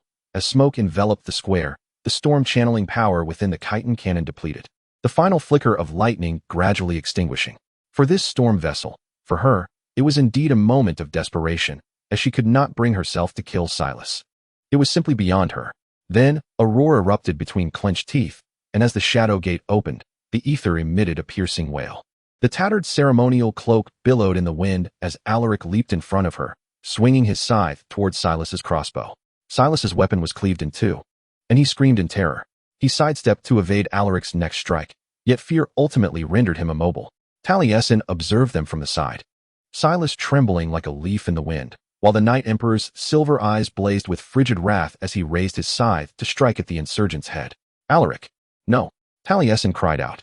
Alaric's motion halted, the scythe vanishing mere millimeters from its target. He turned to face her completely. At that moment, a rebel's sword was raised behind him. Because Alaric had his back to this new assailant, because there was no time for anything else, because they needed him alive. Because she needed him alive, Talasin summoned her last ounce of strength, weaving light magic to conjure a spear, which she hurled at the approaching Saldovian insurgent threatening Alaric. The spear pierced the man's chest, and the vitality in his eyes gradually faded as he collapsed to the ground. Simultaneously, Silas was tackled to the ground by two individuals clad in black armor and helmets, narrowly evading an attack from a shadow-forged dagger. We must leave one alive for interrogation. Severum shouted towards the direction the dagger had been thrown, as he assisted Elias in pinning Silas down. How absurd! From a few feet away, Nicene gestured rudely at him. Above her, the sky was crossed by the hull of the Chi-Don, as 5 Kesset Wolf-class light cruisers advanced towards the square, accompanied by the ominous silhouette of a Night Empire storm ship also drawing near. Silas lay on the ground, with Elias and Severum nearly sitting on him, twisting his arms behind his back. I should kill him. This thought pierced through Talasin's foggy, chaotic mind. Perhaps Silas would prefer that fleeting moment of pain over enduring days of torment at the hands of the Kesset interrogators. It could be considered an act of mercy. What would it matter to kill one more? Do it, he gritted through his teeth, initially believing he was speaking to himself. Yet Silas had already turned his head, gazing up at the Chi-Don. Do it, he repeated, his bitter gaze fixated on the terrifying silhouette of the ship, as if it were a monster surfacing from the depths of the sea, representing all that we have lost. The storm ship of Saldovia, its heart infused with the power of the tempest, gleamed with a bright and toxic green light as it suddenly veered away from the oncoming Kesset fleet and dove towards the square. Thousands of tons of steel framework and metallic glass panels surged towards them all, immense enough to flatten a quarter of the castle. So colossal that there was no time left to escape. Talasin finally comprehended the entirety of the rebels' plan. All the political and military leaders of the Night Empire had come to attend her coronation. While everyone aboard the Chi-Don would undoubtedly perish, they would take the Asana's family, the Kesset High Command, and the Shadow-Forged Legion down with them. Moreover, no one could halt this impending assault. The Legionnaires raised dark shields overhead, bracing for impact, while officers and their subordinates abandoned the fight, fleeing to whatever meager shelter they could find in the surrounding buildings, which would soon be reduced to rubble. Alaric ran towards her, his eyes filled with panic, while Talasin's movement was too slow, too unsteady. She intended to call out to him, to advise him to either raise his shield or seek refuge indoors to safeguard himself, but those words dissipated upon her lips, swallowed by the surrounding screams. Engulfed by the inevitability of death, and consumed by the dimming daylight as the Chi-Don plunged downward, darkness erupted from the northeast. Several towers in that direction had been obliterated by the wave of lightning, allowing Talasin to clearly see a somber stone structure within the castle. As the shadow gate surged forth from its rooftop opening, the entire building began to tremble, even its very foundation quaking. The magic was so potent that at first glance, it appeared as if the interior of the building was ablaze. However, swiftly, all the black smoke surged towards the descending storm ship, resembling a tide of darkness, morphing into the ethereal forms of chimeras. These chimeras, once the heraldic creatures of the Kaisar royal emblem, had long vanished from this continent. Yet today they were endowed with a spectral life, reappearing in the world. The obsidian energy from the ether twisted into eel-like bodies, crowned with lions' manes, emitting the deep, guttural roars of the shadow gate, as they galloped through the air on hooved limbs reminiscent of antelopes. The sky was filled with chimeras, all composed of black smoke and nightmares. Talasin would have never believed such a display of etheric magic had he not witnessed it with his own eyes. Just as Alaric reached Talasin's side, that vast horde of inky chimeras engulfed the storm ship of Saldovia. He pressed her tightly against the wall, shielding her with his own body, as shards of metallic glass and steel rained down upon the square. The shadow gate was mercilessly tearing the Chi-Don apart. Alaric's heart brimmed with relief at having survived the onslaught. He gazed at the wall while his father's magic ravaged the skies above the capital. Without needing to look around, he understood the unfolding chaos. Those chimeras would ensnare the storm ship, rend its hull asunder, and devour everything within, including all souls aboard.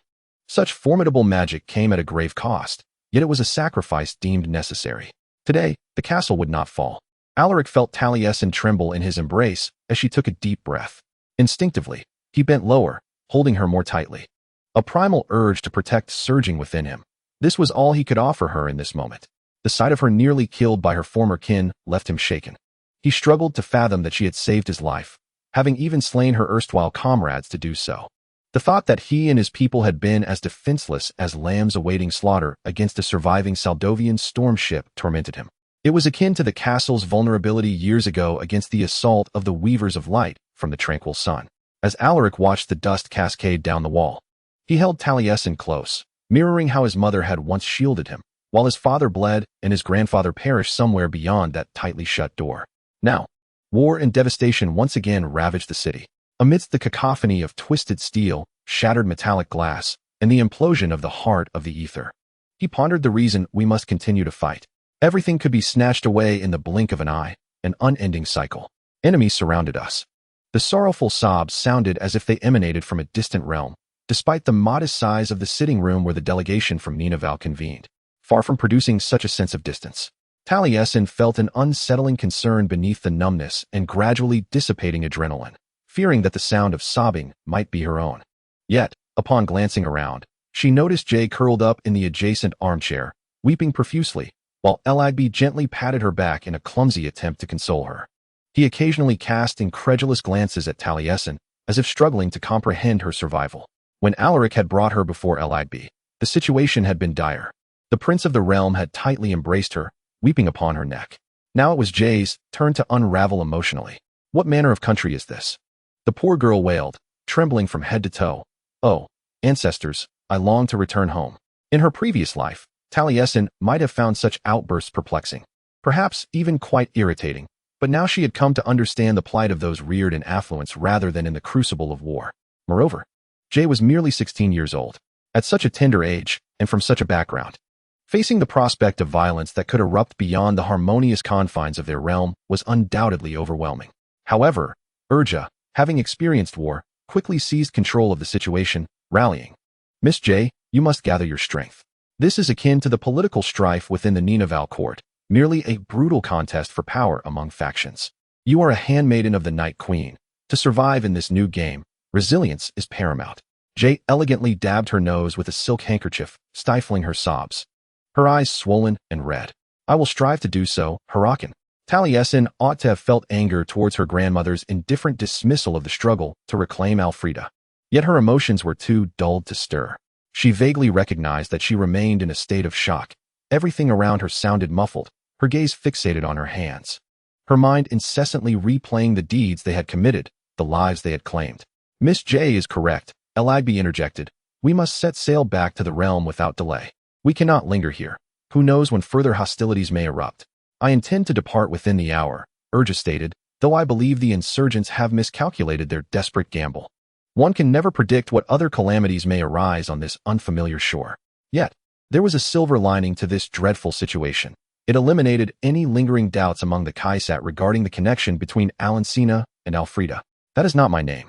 A flicker of rebellious spirit ignited within Talasin as she contemplated.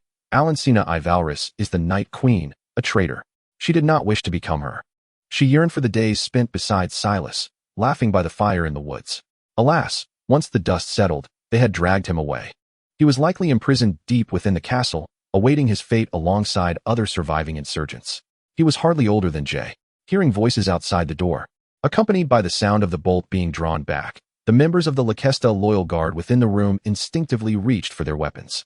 Upon seeing Alaric enter, they relaxed slightly. Ah, Your Majesty, you have arrived, said Alduja. If you would be so kind as to grant us permission to set sail. We wish to depart at the earliest opportunity. Given the current circumstances, I trust you can comprehend the situation is now under control. Alaric succinctly interrupted her, stating, the coronation ceremony has been postponed until later this evening, but it will certainly proceed. I require Talasin's presence. You may leave tomorrow morning. Absurd, Alaric exclaimed. Just hours after a deadly assault, you would have my daughter out and about? I will not allow it.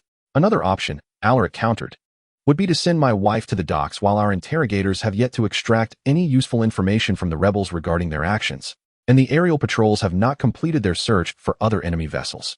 I have no desire to grant the Saldovians the opportunity to ambush your fleet. At present, there is no place safer than the castle in Kaisat. Then I must have been mistaken, Alaric retorted. I thought this was a city center that had been reduced to ruins. Faced with this sharp retort, Alaric cast a meaningful glance at Talasin, remarking, Now I understand where you inherit that temper. He did not bother to explain the significance of his words to the others in the room, but continued to argue against the territorial prince's viewpoint, asserting, Only the square has been devastated, and you have witnessed how efficiently we dealt with those vandals. You have also seen my father's strength. There is no reason to cancel the celebration. So this is your plan, is it? Old Duja scoffed, having discerned his intent, as always possessing remarkable foresight. You not only wish to celebrate the coronation of the new queen, but also the triumph over the rebels and the annihilation of a Saldovian stormship? Should our esteemed guests flee in a panic back to their homes, it would undoubtedly tarnish our image. Alaric confirmed her suspicions, asserting that it was in Ninavarr's best interest to demonstrate unity with Kaisat in the face of all dangers. He approached the seated Talasin. It was only then that she noticed he held her crown, suspended by one hand clad in black gloves, lightly dangling at his side. The platinum surface bore slight scratches, and a barely perceptible crack had formed on one of the rubies. As he offered the crown to her, she gazed at him in bewilderment. Noticing her lack of reaction, he frowned and carefully placed the crown upon her lap. Then, he knelt before her, bringing their gazes nearly level, his eyes lingering on her bruised cheek, filled with fervor, anger, and an astonishing possessiveness. His lips were pressed tight, fingers gripping the armrests of the chair, brushing against her elbow. Those were the lips she had kissed, the fingers that had ventured into her being, and those were the Saldovians she had killed to preserve her own life. And the Saldovian who was killed by her in an attempt to save him. I am but a wretched pawn of the Emperor of Night, she mournfully reflected. Her former comrade had called her that in his dying breath, and it was indeed the truth. She was a traitor. Why did you rush towards them? Alaric gently inquired. Nyseni claimed to have seen you. Think quickly. She needed to conjure a plausible excuse, and Talasin forced her sluggish mind to piece together a coherent rationale. It felt as though an eternity had passed before she finally spoke. At that moment, reason eluded me. I merely knew them, recognized them from the past. I wanted them to cease their actions. When they began to attack me, I could hardly believe it. I was utterly irrational. A half-truth, woven into a lie. Alaric appeared to accept her explanation. At this moment, she should have learned from Jay and wept with a mixture of relief and anxiety, yet she found herself incapable. Now we know, he said, Saldovia will stop at nothing to eliminate the two of us. But with me by your side, you have my protection. There is no need for fear. Join us for the celebration tonight. You will be safe. Talasin slowly nodded. What other choice did she have? It would aid in concealing her identity. Is this what you've been hiding from us? She asked the rebellion. A muscle in his jaw twitched. Yes, there have been several small-scale uprisings across the continent, but they were swiftly suppressed. However, today we have learned that they have indeed organized and possess a storm warship. What would Nynavar's Lachiska say? The one destined to rule, who needed not dispel her husband's doubts. This is a security threat. She struggled to articulate the thought that felt as though it were choked by thorns, and you concealed this from my delegation because my father does not trust you. Alaric briefly averted his gaze. I do not trust you either, but you saved my life today. He looked at her again, this time with sincerity and openness. Everyone witnessed you vanquish your assailants with light magic, including the traitor who approached me stealthily. Had I not diverted your attention, he would have been able to approach you unnoticed. Why did she argue with him? Perhaps it was because if he were to unleash his anger upon her, it might bring her a perverse sense of comfort, allowing them both to return to a familiar dynamic. Or perhaps it was simply that nothing could be worse than winning his trust at the expense of those Saldovians' lives. Alaric shrugged. You said yourself you knew them, and you were irrational at that time. But that does not alter the facts revealed by today's events. He spoke earnestly. Together we are stronger, Talasin. You should not trust me, she longed to shout. But if he did not trust her, then all those sacrifices would be in vain.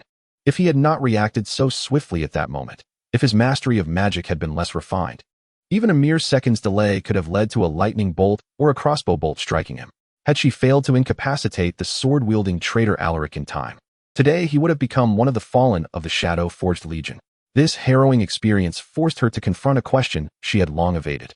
If, In the end, the victory for the Alfred region necessitated his death. Could she bear witness to such an event? If it came to that, could she bring herself to take his life? The answer should have been glaringly obvious. Months prior, when these events had yet to unfold, the answer had been clear. Yet now, gazing down at her husband, the grime of battle clinging to his pale visage, and his expression softened by a solemn promise, Taliesin realized her certainty had waned. Time was slipping away for her to contemplate this matter. Kaidi. She clung to this name as though it were a lifeline. Yet it burned upon her tongue like a curse. Have you found her? Or is she aboard that storm vessel? Or perhaps on some hornet skiff? Or even amidst the battlefield? I will continue the search, Alaric stated. It was only when he approached the door, poised to depart the room, that Taliesin emerged from her reverie. Ignoring the astonished expressions of Jia and her family, she hurried towards him, a question igniting within her with a fervor akin to fire. She needed an answer. Alaric. She grasped his arm, and he turned to her, bewildered. Why did you not kill that traitor with the crossbow? His gray eyes first settled on her hand, clutching his sleeve, then moved to her face. Because you told me not to. Chapter 6. Father-son conflict and the crisis of magic as night descended. Taliesin's shock had largely dissipated, and she had roughly charted her next course of action. She needed to ascertain the whereabouts of Silas and the other traitors, as well as the security measures in place. Upon returning to Ninavarr, she intended to gather all necessary information to coordinate a rescue operation and meet with Vera. Then, whenever the opportunity arose, she would remain in the Belian temple for as long as possible, not wishing to miss any chance to communicate when the light rift activated. Her ethereal magic was the only means capable of countering the kind of shadow gate magic wielded by Garis.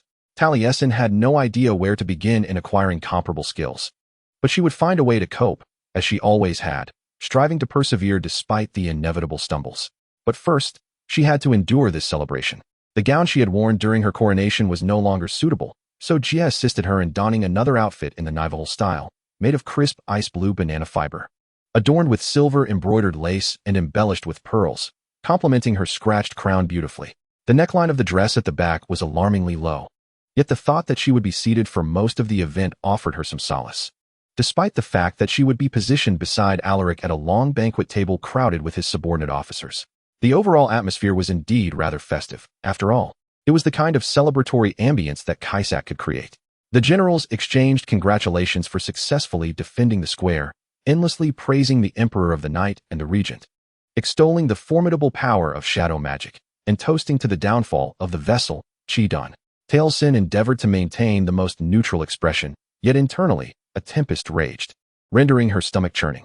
The food felt like cardboard, almost impossible to swallow. She observed that the people of Kaisat did not mourn the deceased. They appeared to regard those who had fallen on the battlefield as merely fulfilling their duties. Well, she could not claim that the Alfred region was any different. They willingly sacrificed a storm battleship along with all its crew. Even prior to that, during the most intense moments of the war, Talasin recalled Sol, whose once vibrant blue-black eyes had lost their spark. His blood splattered across the deck of the Summer Wind. In their flight, there had been no time to mourn him. His death was merely one among many sacrifices, a footnote in the grand narrative of this conflict. And naturally, thinking of Sol brought to mind Cuddy. Alaric had yet to locate her. She was either dead or alive. If she was alive, and had not suffered a miscarriage by now, Cuddy must have given birth to Sol's child. Cuddy could be somewhere safe with her baby, or she could be one of the victims crushed beneath the rubble today. Alternatively, her ship might have been shot down while the Saldovians retreated from the continent, her remains now being devoured by creatures of the deep sea. Talasin remained uncertain of the truth, and it seemed increasingly unlikely that she would ever discover it. Cuddy was no mere footnote. Her story had no conclusion. Talasin attempted to focus on the evening's entertainment, if only to distract herself from the encroaching tide of negativity. At the north end of the hall, an orchestra played instruments including bronze gongs, reed flutes, and ship-shaped rosewood xylophones, accompanied by the deep, fervent rhythms produced by these instruments. Dancers clad in chainmail leapt exuberantly along the aisles between the tables, performing flips and turns. They brandished flaming staffs and emitted fire, an ethereal magic effect artfully simulated through fuel mist and precise maneuvers. Talasin found the scene utterly horrifying. Just that very afternoon, the Shadow Gate had torn an entire ship's crew into fragments within this city, yet now, they were celebrating with abandon. Her gaze met Darius' across another table. He inclined his head slightly and executed a quick bow, an action imbued with a hint of apology. When she realized he believed that they were truly allies now, She struggled to prevent her lips from twisting into an expression of anger. After all, the Saldovians had attempted to take her life, and the Kaisat witnessed her eliminate those traitors. Clearly, the officers at Talasin's table shared similar sentiments. During previous marriage negotiations, Brigadier General Martiri had always donned a stern or menacing demeanor, yet now her face was awash with a respectful smile, encouraging Talasin to sample the fermented plums. Talasin partook of a spoonful purely out of politeness, prompting the general to sympathetically click her tongue, suggesting that these Saldovian rodents were indeed unpalatable. "Fear not, your majesty. They shall trouble you no more," a general chuckled, adding that even if they returned, the queen could easily dispatch them. "That is assured." Martiri's smile, illuminated by the flickering firelight, took on an almost wolfish cunning. Shadows and light had long been in opposition for a reason. Yet today's events elucidated the tremendous achievements that could be realized through collaboration. "Enough." Alaric shattered the oppressive silence that had settled beside Talasin.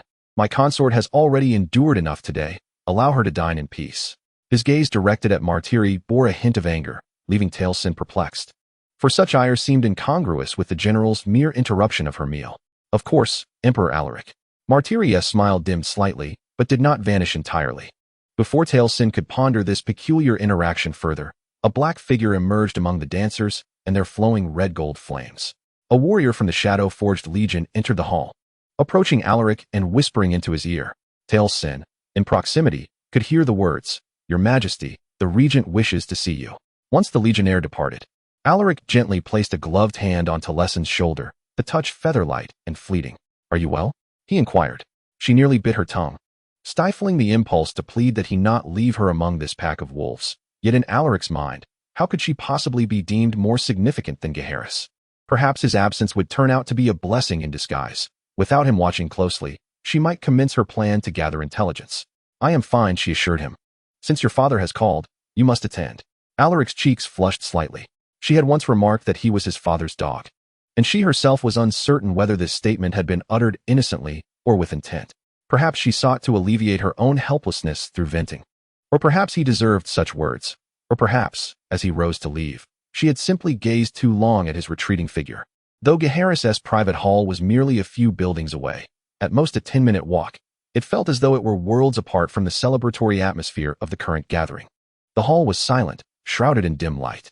The caged salamander perched upon the bar, slumbering as the moonlight cascaded through the bars onto its form. Its head, adorned with golden feathers, nestled beneath a rainbow-hued wing that had lost a few of its plumes. Tonight, there were no shadows.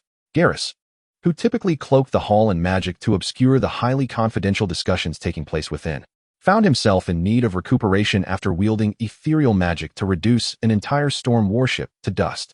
Alaric knelt on one knee before the dagger-shaped throne, awaiting his father's judgment. "You understand what this signifies, do you not?" Garrus' voice was raspy and grating, strained by labored breaths.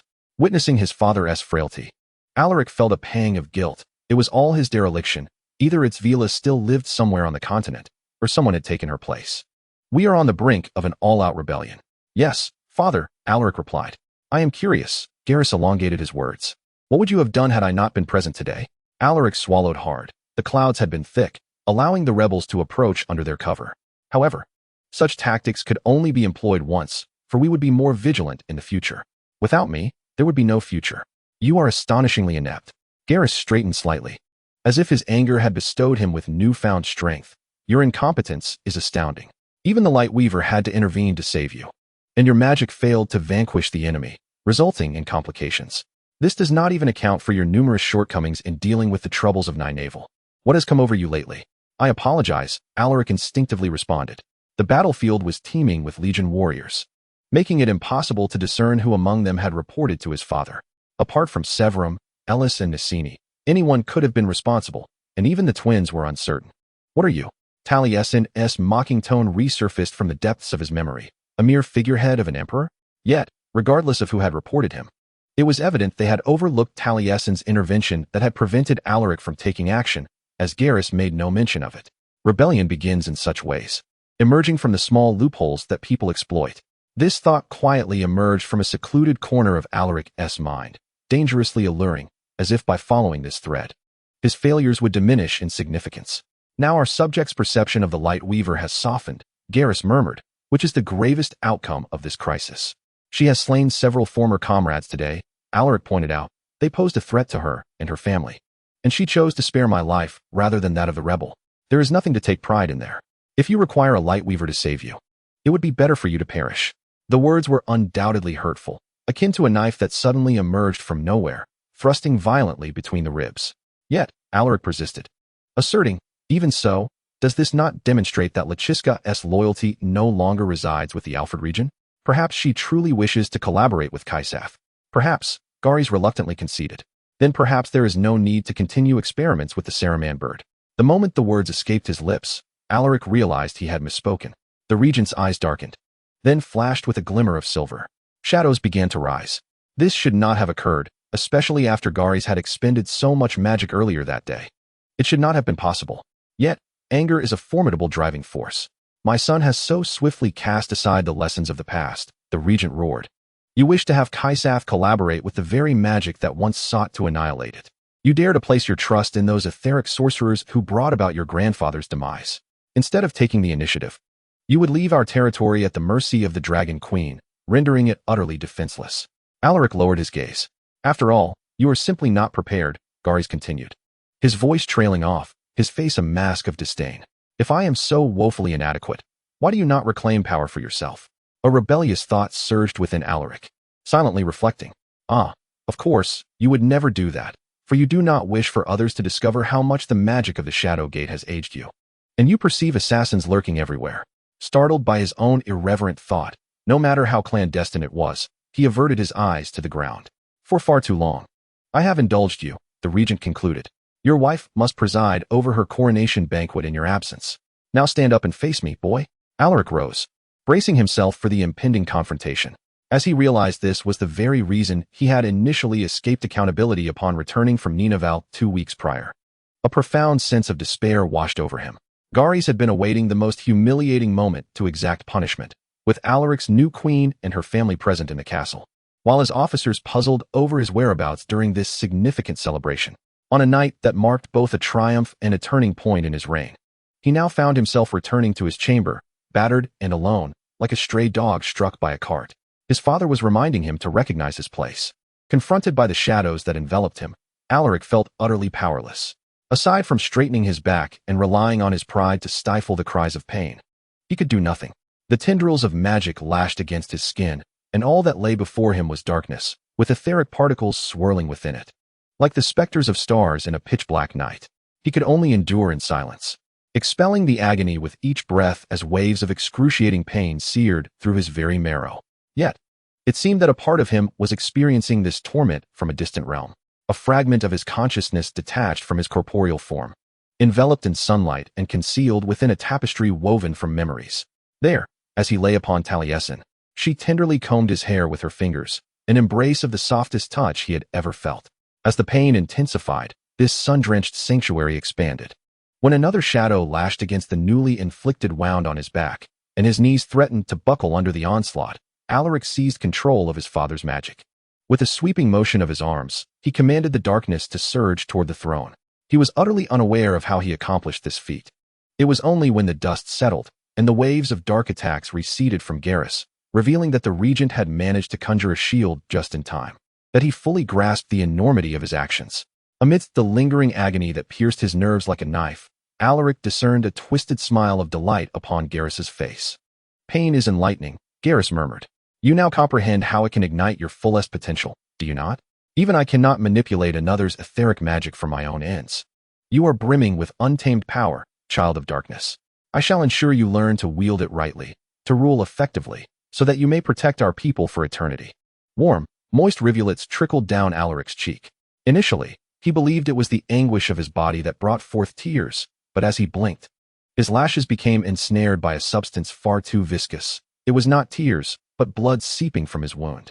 The grand hall before him blurred into obscurity. Father, he stammered. I cannot. You can, Garis replied, as tendrils of black magical energy coalesced around him, poised to unleash another wave of torment. You are my son. Your grandfather watches from the underworld. You must persevere, proving yourself worthy of our lineage. Then, the power of the Shadow Gate enveloped Alaric once more. And as the torment resumed, he could no longer contain himself, releasing a heart-wrenching scream. Chapter 7. Revelation and rescue the hurricane of war-shaped Talasin in myriad ways. The most apparent being her tendency to become increasingly paranoid whenever circumstances unfolded too smoothly. After all, such ease seemed rather excessive, did it not? Unbeknownst to them, she owed this habit to her comrades from Ninavarr. Initially, following Alaric's departure, the atmosphere became dreadfully awkward. From time to time, the inquisitive gazes of the Kessard officers would drift toward the vacant seat beside her, their anchor missing, leaving them at a loss for what to do. This clearly signifies that the Dark Knight Emperor regards this political marriage with such disdain that he unceremoniously abandoned his wife amidst a banquet supposedly held in her honor. This undoubtedly constitutes an exceedingly humiliating affront, yet Talasin, even if tasked with excavating the earwax of the father of the world, would not allow anyone to perceive that it affected her in any way.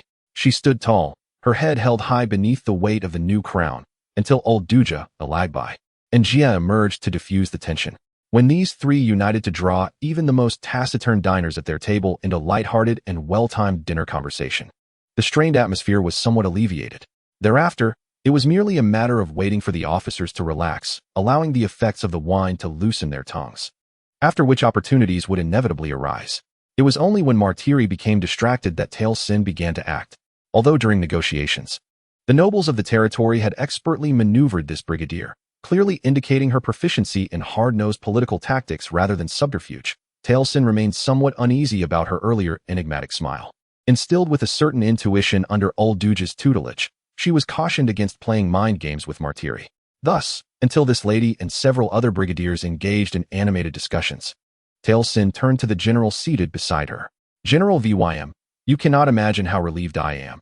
Talasin adopted the most haughty demeanor reminiscent of Lachiska, silently praying he would not see through her facade. "It is truly splendid to hear that all surviving rebels from today's assault have been captured. Your men acted with remarkable swiftness and valor under such pressing circumstances." Observing the general's chest swell with pride, Talasin felt as though she could hear old Duja's voice echoing in her mind. "If there are no formidable pieces to play on the board, then exploit the weaknesses of your opponent. Hubris is often the most reliable means to undermine an individual." This was one of many pearls of wisdom frequently repeated by Zahia Lachiska amidst the lengthy, meandering lessons in her salon at the peak of the heavens. Talasin was grateful that she had listened attentively that day. Indeed, the glory of the Dark Knight Empire never wanes, General Vym proclaimed, taking another swig of brandy. His face beamed with a rosy hue, his vigilance relaxed. The people of Alfred, sailing their warships towards the castle, mistakenly believed they held the upper hand. Now they could only suffer in our dungeons. Beneath the table, Talasin's fingers gripped her skirt tightly, so fiercely that a pearl was torn loose. She leaned closer to Vym, widening her eyes to feign innocence. "Are we certain they will remain locked up there?" She allowed her voice to tremble slightly with anticipation, leading this inebriated, arrogant man to mistake her for someone fearful. "Fear not, Your Highness Queen Alancina," Vym replied, grabbing a napkin to wipe the crumbs from his walrus-like beard. "The eastern wing of the prison is heavily guarded with crossbow platforms and watchtowers. The Legion need not patrol there at all. Moreover, it is situated right next to the mess hall, so at the slightest hint of trouble, a large contingent of the Dark Knight Empire's finest soldiers will rush in." Talasin smiled, delighted to hear such words from the general. It was indeed too easy to provoke a response from them. Yet, as the tiresome banquet drew to a close, the undercurrent of unease within Talasin lingered, even as she and her entourage departed the hall, accompanied by guards and Alaric's assistant, Nalda. She recognized Nalda as the individual who had poured drinks aboard the storm ship during Kaisatha's sweeping conquest of Ninavarr. Nalda silently led the way, responsible for escorting the Night Queen back to her residence in the absence of Alaric. This assistant, short and slender, had hair cropped in a bowl shape, perpetually wearing an expression of a beleaguered soul. He was the most inconspicuous young man Talasin had ever encountered. It was precisely this characteristic that led old Duja to suspect him of espionage, as he and Talasin walked behind, gripping their arms tightly while lowering their voices conspiratorially. "It is peculiar that the regent does not make an appearance to greet us," old Duja mused thoughtfully in Ninavarr, "even if he is no longer engaged in state affairs. Surely he possesses the capacity to at least acknowledge his new in-laws. He ought to be eager to celebrate the victory over the rebels with his subjects." "I suspect he is unwell," Alagbai interjected. "I overheard several officers inquiring about his health. It seems no one is privy to the truth, and such secrecy is often a means to prevent panic." Perhaps this is the reason for Alaric's rise to the throne, Taliesin ventured cautiously. The nation is fragile in the aftermath of war, and a leader in poor health exacerbates that fragility. You learn quickly, old Duja remarked, pinching her arm lightly. Yet, the simplest answer is often a facade, is it not? Or merely the visible portion of a vast, intricate root system. Taliesin bit her lip, contemplating the current situation. Even if Jacres were indeed ill, his influence had not diminished. They had all witnessed how swiftly Alaric departed upon receiving the summons. I sense the regent has discovered a method to quell the populace's concerns regarding Kaisatha's health while maintaining control from the shadows. This affirms my earlier assertion that Alaric is but a puppet of his father, and that Velad Jacres is the true power behind the Night Empire. If I could not wield complete control over my own rule, I would surely find it vexing. Old Duja's tone, though seemingly casual, carried a depth of meaning. A relaxed facade concealing something more profound. One could only marvel at Emperor Alaric's filial piety. Taliesin, however, lacked the patience to decipher her grandmother's insinuations. She simply wished to confront Alaric, to question him about his whereabouts and why he had not returned. A delightful peal of laughter rang out ahead. Nalda's face had turned as red as a ripe tomato, from the nape of his neck to the roots of his bowl-shaped hair. Jay appeared to have fully recovered from her earlier distress, walking alongside him, fluttering her eyelashes with evident satisfaction in her handiwork. Miss Jia, cease tormenting that poor young man. Erduja admonished, come here, you foolish girl. At that moment, Norde regained her composure and led them to the side wing of their residence. After bidding goodnight to Erduja, Alagby, and Jia, only she and Norde remained outside her door as Taliesin set her plan into motion. She fixed Norde with the sternest gaze she had learned from Erduja, causing the assistant to tremble in fear. Take me to my husband, Taliesin commanded. Norde wilted like a withering flower, too intimidated to resist, escorting her deep into the castle before vanishing swiftly, almost like a specter. However, Severin was different. Absolutely not, Your Highness, the masked legionnaire asserted. Standing resolutely beneath the grand archway leading to Alaric's suite, arms crossed and feet slightly apart. Who are you? Taliesin inquired impatiently. A gasp emerged from behind the obsidian helmet. It is I. I am Severin. She had known all along, but could not resist asking. Very well, let me in. I cannot allow you to enter. The Emperor has yet to return. Then I shall wait here. You cannot simply barge into the Night Emperor's chambers without an escort. She forcefully pushed past him, declaring, as his wife, I possess every right to remain here. Either you abandon your post and accompany me, or draw your sword against your new queen and see if you can prevent me from entering. The choice is yours. Suit yourself, Severin retorted sulkily, but I warn you. If the Emperor decides to take my head for this, I will seek political asylum in Ninavarr. Then I shall have to take that risk, Taliesin shot back. As she stepped into the corridor, she noticed 5 doors on either side, halting her stride. The third door on the right, Severin mumbled. Consequently, Taliesin entered a sparsely furnished bedroom, unmistakably Alaric's quarters. His essence lingered in the air. She had never cultivated the habit of associating specific scents with particular individuals. At the Rhinoceros Horn, everyone bore the scent of the vast plains, infused with dust and warmed by the sun, while the Saldovian legions all used the same type of standard soap. The court of Ninavarr was a cacophony of perfumes and oils that could overwhelm one's senses, sometimes so potent it could induce sneezing in crowded halls. But Alaric was different. Upon entering this unfamiliar room, Taliesin instantly recognized it as his, solely by the fragrance that permeated the air, realizing just how distinct he was. His soap bore a warm, sweet myrrh scent, intertwined with the essence of juniper. After shaving, he would use sandalwood oil, infused with spices, and his hair product carried a hint of honey. Beneath these scents lingered the subtle acidity of coffee, the rustic essence of leather, and the remnants of parchment and ink. She stood in the center of the room for quite some time, torn between whether it was more appropriate to sit at his desk or remain standing while waiting for him. She was uncertain whether her presence here was to express her anger over his abandonment during the celebration or to extract further information from him.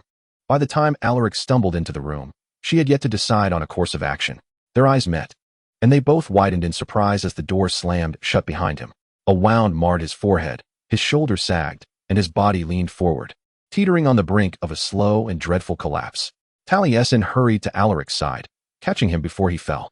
You're injured. Your powers of observation are truly remarkable, he retorted, interrupted by a sharp intake of breath as he pressed his gloved hand to his ribs. Clad in formal attire and high heels, maneuvering him to the bed proved challenging, yet she ultimately succeeded. He reclined against the black sheets, his complexion tinged with a troubling pallor. His finely tailored waistcoat soaked in blood.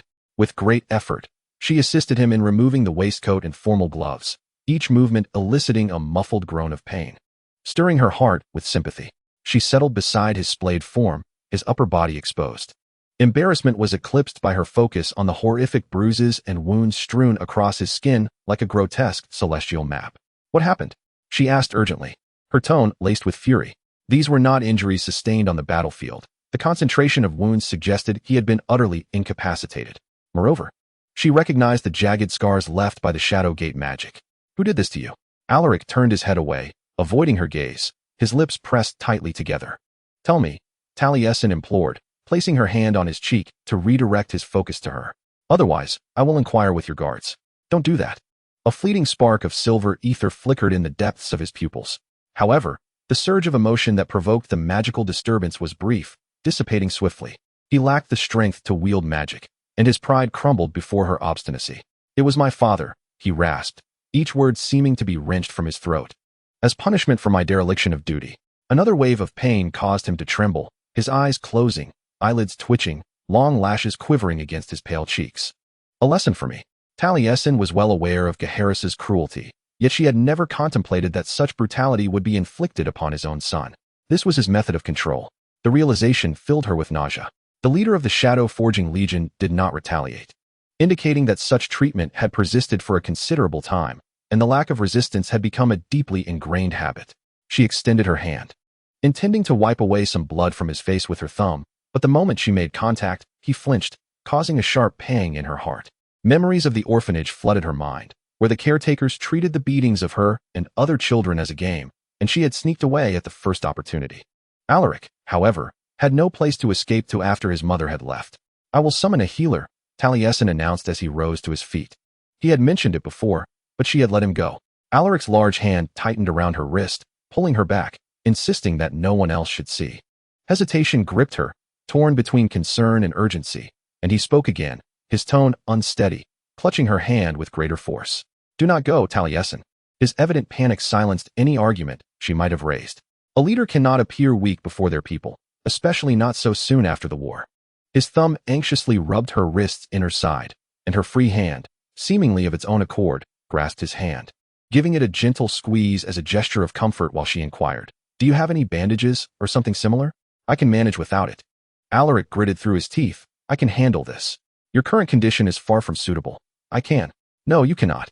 Her raised voice startled him, and his robust frame shuddered violently, as if seeking to curl into a protective ball. Instantly, regret washed over her. She gently cupped his face, watching the fragile walls he had constructed around himself come crashing down. Alaric, she implored, allow me to assist you. You should not have come here. Despite the roughness and effortfulness of his words, a silent despair lingered within them, and he leaned closer to her touch, solidifying her resolve. Regardless, I am here now. She countered, Do not think you can dismiss me so easily. He opened his eyes, and in that fleeting moment, she gazed into his silvery depths, which were clouded with fear and pain. Beads of sweat adorned his forehead. After a considerable pause, he spoke again. She could see various thoughts flitting across his troubled expression. But above all, there lay a yearning for comfort, a longing to escape his suffering. My back is injured more severely, he admitted. Taliesin bit her tongue to refrain from chastising him for the delay in revealing this information. She helped him turn onto his side and was met with the sight of his back's wounds, drawing an involuntary gasp from her lips. The magic of Garrus lashed at him like a thorny vine, leaving a web of intersecting wounds along his spine, with charred skin oozing droplets of crimson blood. How had Alaric endured this? How could anyone survive such torment? What kind of father would inflict such cruelty upon his own son? I will ponder this later, she thought, resolving to focus her energy on the daunting task at hand. Chapter 8. Healing in the dark of night and the divergence at dawn. On the desk lay a set of tea utensils, and Taliesin rummaged through the herbal box to extract some valerian root, preparing a brew. Alaric would feel slightly drowsy after consuming it, but it would alleviate his pain. As she brought the teacup to his lips, he dutifully drank, though a flicker of discontent crossed his face, a clear testament to her less than stellar tea-making skills. She also found bandages, towels, and a jar of foul-smelling herbal ointment in the bathroom, and with these items, along with a bucket of warm soapy water, she made her way into his bedroom. The next hour unfolded in a silence imbued with tranquility. interrupted only by the gentle sound of water rippling as she soaked the towel to cleanse his wounds, and the pained gasps he emitted as she delicately applied the ointment. During the war, she had often tended to others in filthy trenches and devastated forests, especially when the healers were too distant or had perished. Yet, tending to him felt profoundly different. Gradually exploring the contours of his body felt akin to an unveiling of truths, starkly contrasting with the frantic touches of their wedding night. Her fingers pressed against his broad back, sensing the strength of his muscles while searching for the source of his pain. As she turned him over to address the wounds on his chest and abdomen, her gaze fell upon an old scar just beneath his collarbone, a pink, twisted mark left by her dagger on the night of their first encounter. Alaric was not so dazed as to overlook where her attention lingered. "Don't tell me after all this time, you still feel guilty," he remarked in a flat tone, yet a hint of bitterness seeped through. He stiffened, mirroring her reaction when she had recounted her early life in the slums, a silence enveloping him akin to the moment she had believed he felt pity for her. "My feelings for you are not pity," he had asserted then, "but anger on your behalf." At that moment, she yearned to echo those very words to the proud, yet battered man before her. However, doing so would necessitate acknowledging the unspoken nuances of his sentiment. She was uncertain how he would respond if she were to articulate the inconvenient truths they both bore in their hearts, an acknowledgement that seemed unwise. In another regard, they shared similarities. A long, faded white scar marred her left arm, a remnant of their first battle when his scythe had inflicted numerous shallow cuts upon her. Yet only this one had left a lasting mark. It was difficult to discern unless one looked closely, yet it remained a permanent memento of that night. "I certainly do not feel guilty for injuring you in self-defense," Talasin mumbled, dipping another towel into the now lukewarm water as she continued to tend to his wounds. Throughout her ministrations, he watched her intently, a sensation that felt markedly different and considerably more perilous. As she gently wiped away the bloodstains and bandaged his wounds, the graceful contours of his chest rose and fell beneath her hands. She meticulously navigated around the bruises on his moonlit skin, resembling delicate wisteria blooms. As if traversing a labyrinth, compounding her distress, her ministrations gradually shifted to lower regions of his torso, and with each touch, his defined abdomen would subtly contract. This evoked memories of when he had kissed her neck, and her fingers had slipped beneath his shirt, gliding along the same muscular lines. "Shameless girl," a panicked voice within her admonished. This man was ensnared in bandages, yet here she was, contemplating his features. Talasin blushed, stealing a furtive glance at Alaric's face, only to find him gazing down at her with half-closed eyes. Her heart raced, colliding with her ribs in a fervent flutter. Yet, upon closer inspection, she discerned a hint of dazedness in his gaze, likely due to the effects of valerian root. She silently reproached herself, realizing she ought to tend to the injury on his head first. Shifting slightly upwards on the bed, she gently cleaned the wound above his brow. To her relief, the injury was not as deep as she had feared. As she examined it, she bandaged him with utmost care, cautioning, "If you experience headaches or dizziness in the coming days, you must consult a healer." While she was diligently attending to his wounds, his deep gray eyes, burdened with weariness, lingered on her. "Is this a command, Your Highness?" he queried. At the sound of this new title, her cheeks flushed, yet she defiantly lifted her chin, responding to his hoarse, teasing tone. "Indeed, it is a command. Without you, I cannot withstand the abyss of emptiness. I have faced far worse situations," she continued, wiping away the blood from his chiseled cheeks and the bridge of his long nose, her stomach churning. "Why did your father do this?" "I disappointed him," he replied, bluntly and honestly. Were it not for the sedative tea and his dizziness from blood loss, Alaric would never have spoken so candidly. His lips brushed against Talasin's thumb as he spoke, featherlight. "Because I was caught off guard, that attack nearly succeeded. I was too weak. Someone witnessed the traitor I spared and informed my father." Listening to him, Talasin felt a pang of sorrow. He had spared Silas only at her plea. No matter her intentions, someone would always be hurt. She felt trapped within a maze, unable to see a way out. Alaric sighed, relinquishing his final defenses, his chest rising and falling gently. "I am so tired. I once naively believed that after the Battle of Raven's Hollow, the fighting would cease." "The war is not over," Talasin replied, her fingers clenching the blood-soaked towel tightly. "As long as there are things worth fighting for and people to fight alongside, the war will persist. Against your father. Against you." In this haven adorned with silk sheets and bathed in soft light, his gaze was tender yet fragile, his body wrapped in linen bandages. The typically stern lips that bore his serious demeanor were now voicing his innermost thoughts, while she harbored the notion of ultimately betraying him. A thought that enveloped her in a profound sense of guilt. Unsure of how to respond, Taliesin resolved to attend to pragmatic matters first.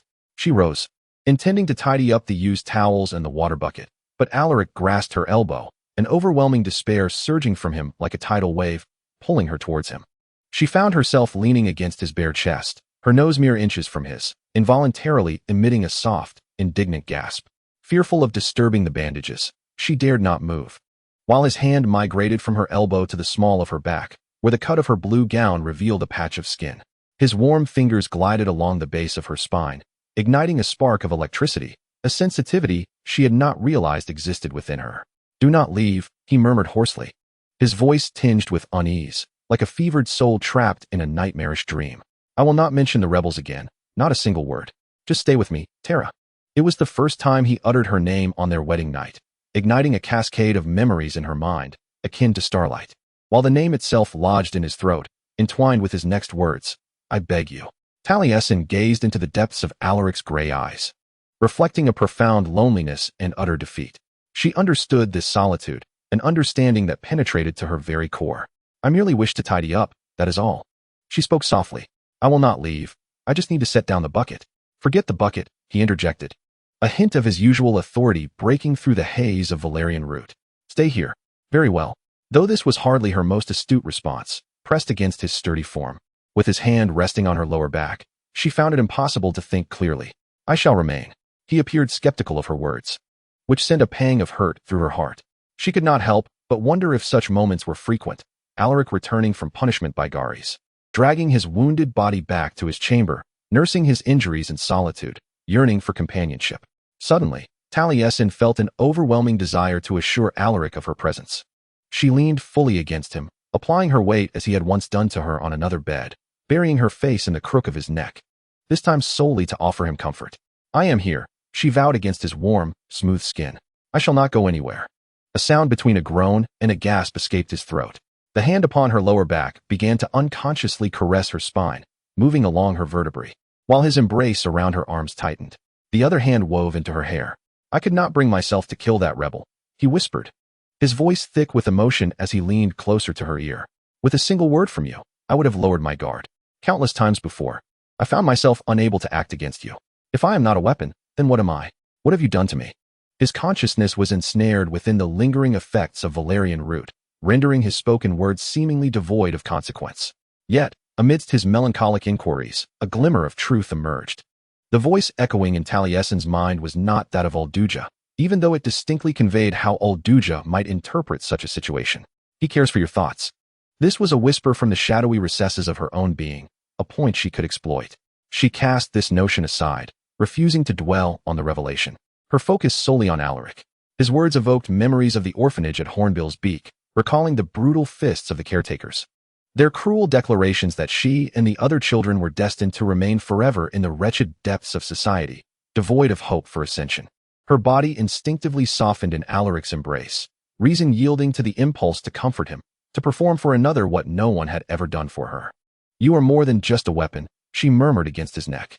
"You relish sweets, and at times, you can even make me laugh. I have shared so many things with you that I have never revealed to anyone else." With each memory that surged forth, the air around them seemed to shimmer in golden hues, the ether humming between them. "You helped me enhance my magic during that encounter with the Void Lightning. You tackled me out of harm's way. Today, you ensured my ability to fight and flee. All these actions are not befitting a mere weapon, nor are they what a weapon would do. You are far more significant than that. You can become someone of great importance." She acknowledged the sincerity of her words, the moments they had shared intertwining in her mind, evoking a sensation akin to surrender that unfurled deep within her. Every utterance was heartfelt. Alaric's fingers tightened in her hair, gently pulling her head up from his neck. She blinked and gazed down at his pale, pained visage, her pulse quickening as if she were caught in the tempestuous undercurrents of the storm lurking within his shadowed, misty eyes. "Be kind to me, my wife," he implored. His voice, tinged with the smoke-like rasp of Valerian root, bore a heartfelt plea woven with desire and confusion. The term caught her off guard. Yet as his hand glided through her hair, cradling the back of her neck and applying gentle pressure to incline her head downward, a shiver, neither entirely unwelcome, coursed through her entire being. Taliesin obediently lowered her head, akin to standing atop the heavenly realm, in that sunlit place adorned with pure white frangipani. In that moment, free from any interruptions by Severim. Her lips met his, and the entire world softened, akin to the gentle caress of a summer rain. It was a dreadful idea, and it would always remain so. Yet, Alaric's lips pressed against hers, imbued with suppressed longing, his hands hot and powerful upon her form. His calloused fingers tracing static patterns along her spine. He bore the scent of herbs and sweat, and beneath her, his broad chest seemed to offer a taste of the end of solitude. She surrendered, relaxing in his powerful embrace, instinctively pursuing his lips. Then, he became still. Had she erred in some way? A wave of panic washed over Taliesin as she hastily ended the kiss, carefully assessing Alaric's condition. His eyes were closed, his breathing steady, and the corners of his mouth relaxed. He was asleep. "You fool," she muttered softly. The words echoed in the quiet, dimly lit room, yet he remained unperturbed. Despite her irritation, when she reached out to brush aside the few curled strands of black hair tangled in the bandage on his forehead, her movements perhaps carried a hint of tenderness. She allowed herself this small act, knowing that no one would ever know, especially not him. Taliesin was awakened by the faint, crackling shriek of the shadow rift, reminiscent of an ice cascade collapsing. Startled, she sat upright on Alaric's bed and gazed through the open window into the distance, where the shadow gate writhed at the castle's stark gray edge, billowing smoke. Alaric's room overlooked the edifice from which a vast swarm of ebony chimeras had erupted the day prior. From its rooftop, a black ship ascended into the air, soon gliding towards the active rift. Among the legion of warriors on the deck, Taliesin discerned a hunched figure clad in black robes, his fingers as pale and fragile as withered branches, tightly gripping the railing. It was undoubtedly Gaheris. The warriors of the Shadow-Forged Legion encircled him protectively, all facing outward. Before she could scrutinize further, they conjured an obsidian magical dome, obscuring the entire deck from view. Long after the ship had shrunk into a distant speck beyond the castle walls, that frail figure remained etched in her memory. Taliesin had seen Gaheris's ethereal portrait before the Hurricane Wars, and had not encountered him since. Now she understood the reason. The transformation from the Dark Emperor of early depictions to the spectral regent he had become was truly astonishing. Gaheris's formidable ethereal magic stood in stark contrast to his frail physique.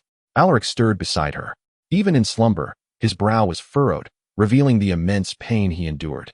A mere glance at the bandages she had painstakingly wrapped around him ignited a surge of anger within her, causing her to clench her fists.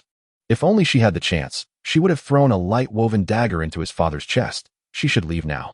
Her gaze inadvertently swept over the clock on the bedside table, and she looked back at it in disbelief. In just 2 hours, her delegation was to set sail back to Ninavarr, and perhaps at this very moment, Jay would be coming to her room to assist her in preparing. If Jay were to discover that Lachiska was not in that bed, which he had never slept in, and this was the day following a cataclysmic assault. Taliesin hastily extricated herself from Alaric's bed. She had never risen so quickly in her life, yet she had never been intercepted so swiftly as she was now. The moment her hand brushed against Alaric's, he clasped her fingers, intertwining them with his own. "Where are you going?" he mumbled, burying his head in the pillow, his eyes still tightly shut, lazily caressing the back of her hand with his thumb. Was that thumping sensation her own heartbeat? Her cheeks flushed warm, and her stomach felt as if it were weightless, akin to being on a spinning vessel. Could she still blame that vegetable roll from yesterday? Back to Ninavarr, Taliesin whispered, somehow finding this proclamation the most challenging she had ever uttered. She gently withdrew her hand from his grasp. "Will I see you there?" "All right," came his faint voice, almost childlike. He sounded both desolate and resigned, leaving her uncertain whether he was dreaming and whether he would recall this exchange upon awakening. "Goodbye." Taliesin tiptoed out of the room, refraining from glancing back, fearful that a single look might compel her to stay. Chapter 9. Power, Emotion, Conspiracy. Emperor Alaric. "I beg your pardon, but I truly do not comprehend." The obsequious, nasal tone pierced Alaric's skull like a sharp dagger, inducing a headache far worse than the one inflicted by his father's reprimand days earlier. He lifted his gaze from the map of the region that once belonged to Saldovia, scrutinized by him and the highest command of Kaisat, frowning at the officer who had spoken. "What subtleties of the food distribution elude your understanding, Rear Admiral Riso?" he queried. Riso, tall and slender with a sharp face, boasted a crest of upright black hair, his complexion reminiscent of hemlock and eyes akin to darkened amber. He was the youngest member of the High Command, a position he had secured through cunning and the leveraging of family influence. Previously, Alaric's feelings towards Riso had been nothing more than fleeting disdain. However, now that he had ascended to the throne and was compelled to collaborate closely with the admiral, he was quite certain of his aversion to the man. If Riso felt the same animosity, he did not show it. He merely inclined his head slightly. Your Majesty, I simply wish to understand why we must focus on food distribution rather than concentrating our efforts on national security. The insurgents. We can track and address them while ensuring the populace's food supply, Alaric countered. One of the many advantages of having thousands of soldiers is our ability to delegate tasks. Admiral, not to mention, a starving populace is far more likely to side with those rebels. Lisaol remained unmoved by Alaric's rebuke, a fleeting smile of reconciliation flickering across his thin lips. Of course, I respect your Majesty's judgment. However, I endeavor to ascertain that such judgment has not been swayed by recent issues of stance, which falls within my duty, does it not? Alaric surveyed the table, noting the other 9 members of the High Command seated in solemn silence, their gazes respectfully lowered. He pondered who among them had colluded with Lisaol to test his resolve. His gaze turned icy as it fell upon Brigadier General Martiri. She was the prime suspect. Behind Alaric's back, she had gifted the Solomon bird to Gaheris. And during the celebration, despite knowing that Gaheris and his sorcerers were plotting to seize Taliesin's magic, she had shamelessly proclaimed that shadows and light would unite, merely for amusement. Yet Alaric could not dismiss the other officers present. Each harbored their own ambitions, and he was acutely aware of their skepticism regarding his capacity to lead Kaisat into a new era. His choice of spouse only compounded the situation. When another officer spoke up in defense of Taliesin, Alaric was nearly startled. How unfortunate that your common sense pales in comparison to your near treasonous tongue. General Vim bellowed at Brigadier General Lisaol. Or were you cowering in a corner when the assault took place? For we others clearly witnessed Her Highness, Queen Alensina, wielding magic to slaughter those rebels. Vim was typically a brash and rough individual, yet at this moment, Alaric felt a stronger affinity for him than ever before, particularly as several officers appeared to genuinely align with the general's assertions. Seizing the momentum, Alaric declared, the Night Queen, like myself, is bound by the terms of our marriage treaty. Although she once fought for the Alfred region, she renounced that past upon reclaiming her rights as Ninavarr. I firmly believe that any lingering loyalty she may have harbored towards them vanished when they sought to take her life. Furthermore, she has sworn, before all of you, to stand with me against my foes, fully aware of the dire consequences that would befall her territory should she breach that oath. At the very least, you may trust in her reason. Discussing Taliesin with such cold detachment, treating her as mere fodder, unsettled him. Nonetheless, it proved effective, as several officers nodded in agreement. With General Vim's approval being the most fervent, Lisaol appeared quite agitated, having become the subject of ridicule, yet Alaric viewed this as an unexpected boon. The Night Emperor redirected the council's discussion back to the logistical matter of providing sacks of rice to the war-torn agricultural regions, but before long, he was interrupted once more. This time, it was Nord who timidly shuffled into the conference room, his expression of sheer terror almost beyond description. I have issued strict orders not to be disturbed, Alaric said coldly. Yes, Your Majesty. I apologize, Your Majesty. The assistant's voice quivered slightly, yet he managed to maintain a semblance of composure, not entirely succumbing to his anxiety. However, you previously instructed us that under any circumstances, all information pertaining to or originating from the Ninavarr territory must be treated as a matter of utmost priority. A messenger hawk has arrived, Your Majesty. Alaric swiftly exited the room, reminding himself that his urgency was merely to attend to matters at hand.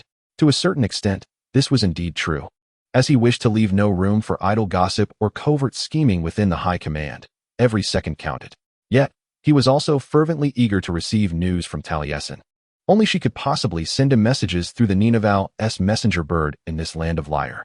No, it was not eagerness but rather curiosity. Yes, that was it. He was simply curious. He yearned to know what she wished to convey. Nothing more, no ulterior motives.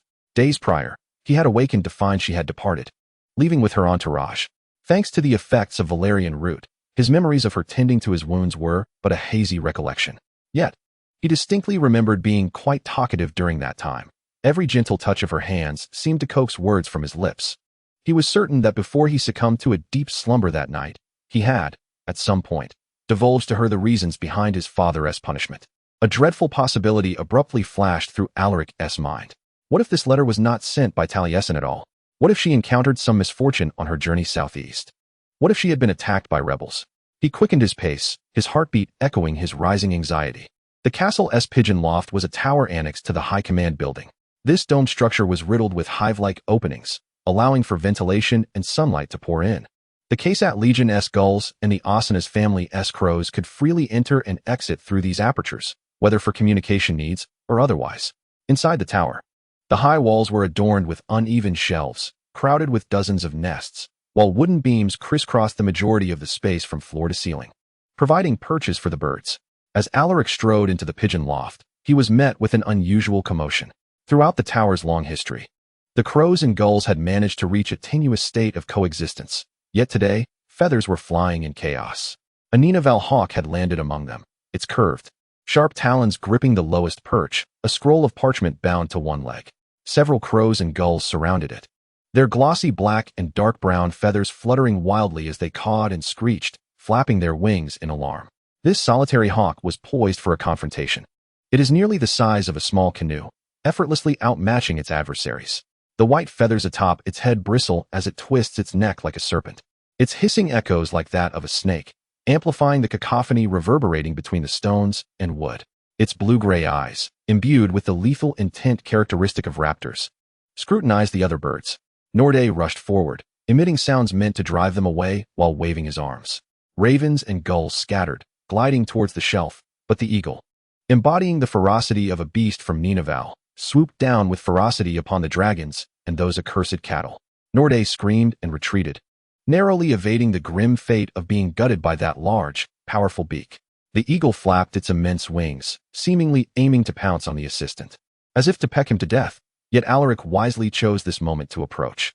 The bird immediately quieted, tilting its head to regard him. Silvery strands of ether shimmered in its black pupils, resembling lightning in the night sky. It then extended its leg, displaying an impatient demeanor as it awaited Alaric to retrieve the letter it had brought from the endless sea. "My lord," Talasin hastily inscribed on the parchment, utilizing a sailor's common tongue clumsily, indicative of someone unaccustomed to writing in such letters.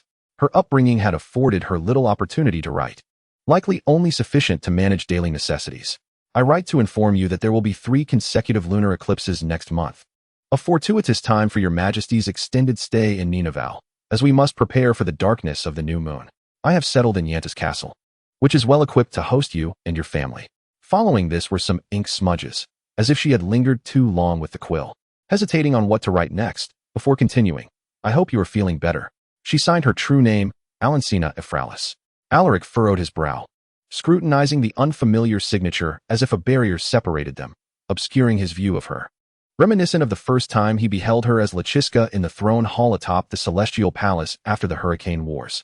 The letter bore a stiff, formal tone. Had her grandmother instructed her on what to write? Had she disclosed to her family the deeds of Garis against him? Prince Alagbai appeared harmless. Yet Queen Ulduja would undoubtedly seize this as leverage, without question. Regardless, even if Alaric requested that Talasin keep her grandmother and father in the dark, she would be unwilling. Their union was purely a strategic maneuver, with both courts eager to exploit any opportunity to gain the upper hand. That was simply the nature of things. He required no more from their alliance than this. He merely wished for a diminished sense of vulnerability, a lessened feeling of loss. Reply to the Queen of the Night. He instructed Norday, "Inform her that I shall meet her in Yanta's in a month's time." He observed that the eagle was intently gazing at the nest of the seagulls above, where several fluffy, pale yellow chicks were chirping merrily. He then added, however, it would be prudent to first attend to her messenger. Nord inhaled sharply, his complexion paling. From a cluster of dilapidated nipa palm huts, over time, the Saldovian camp, situated at the eye of the storm, began to resemble a city. In the camp's center, livestock grazed alongside a communal longhouse, and most structures had now been outfitted with upper levels. Yet, the colossal wreckage of the Nautilus still loomed high, casting shadows over everything in the moonlight. Talasin was too impatient to arrange a clandestine meeting akin to the one in Litigard. Upon her return to Ninavarr, she almost immediately boarded Surakiel's yacht bound for the Eye of the Storm, subsequently contacting Vela. She then instructed the young lord to await her on the beach while she traversed the mangroves alone. She needed to speak with Vela in private. She had previously dispatched a castle eagle ahead, and Vela awaited her at the camp's edge. As Talasin approached, the female marshal nodded with her characteristic composure. Talasin proceeded to recount the specifics of her encounter with Garis, albeit somewhat vaguely, along with her meeting with Darius and the existence of the resistance. Vela maintained her usual calm upon hearing about Darius, but her expression became indescribable at the mention of the resistance. It was a weariness born from months of hiding in the mangrove swamps of the eye of the storm, coupled with a sense of solace from realizing that she and the cause she championed had not been forgotten by those left behind.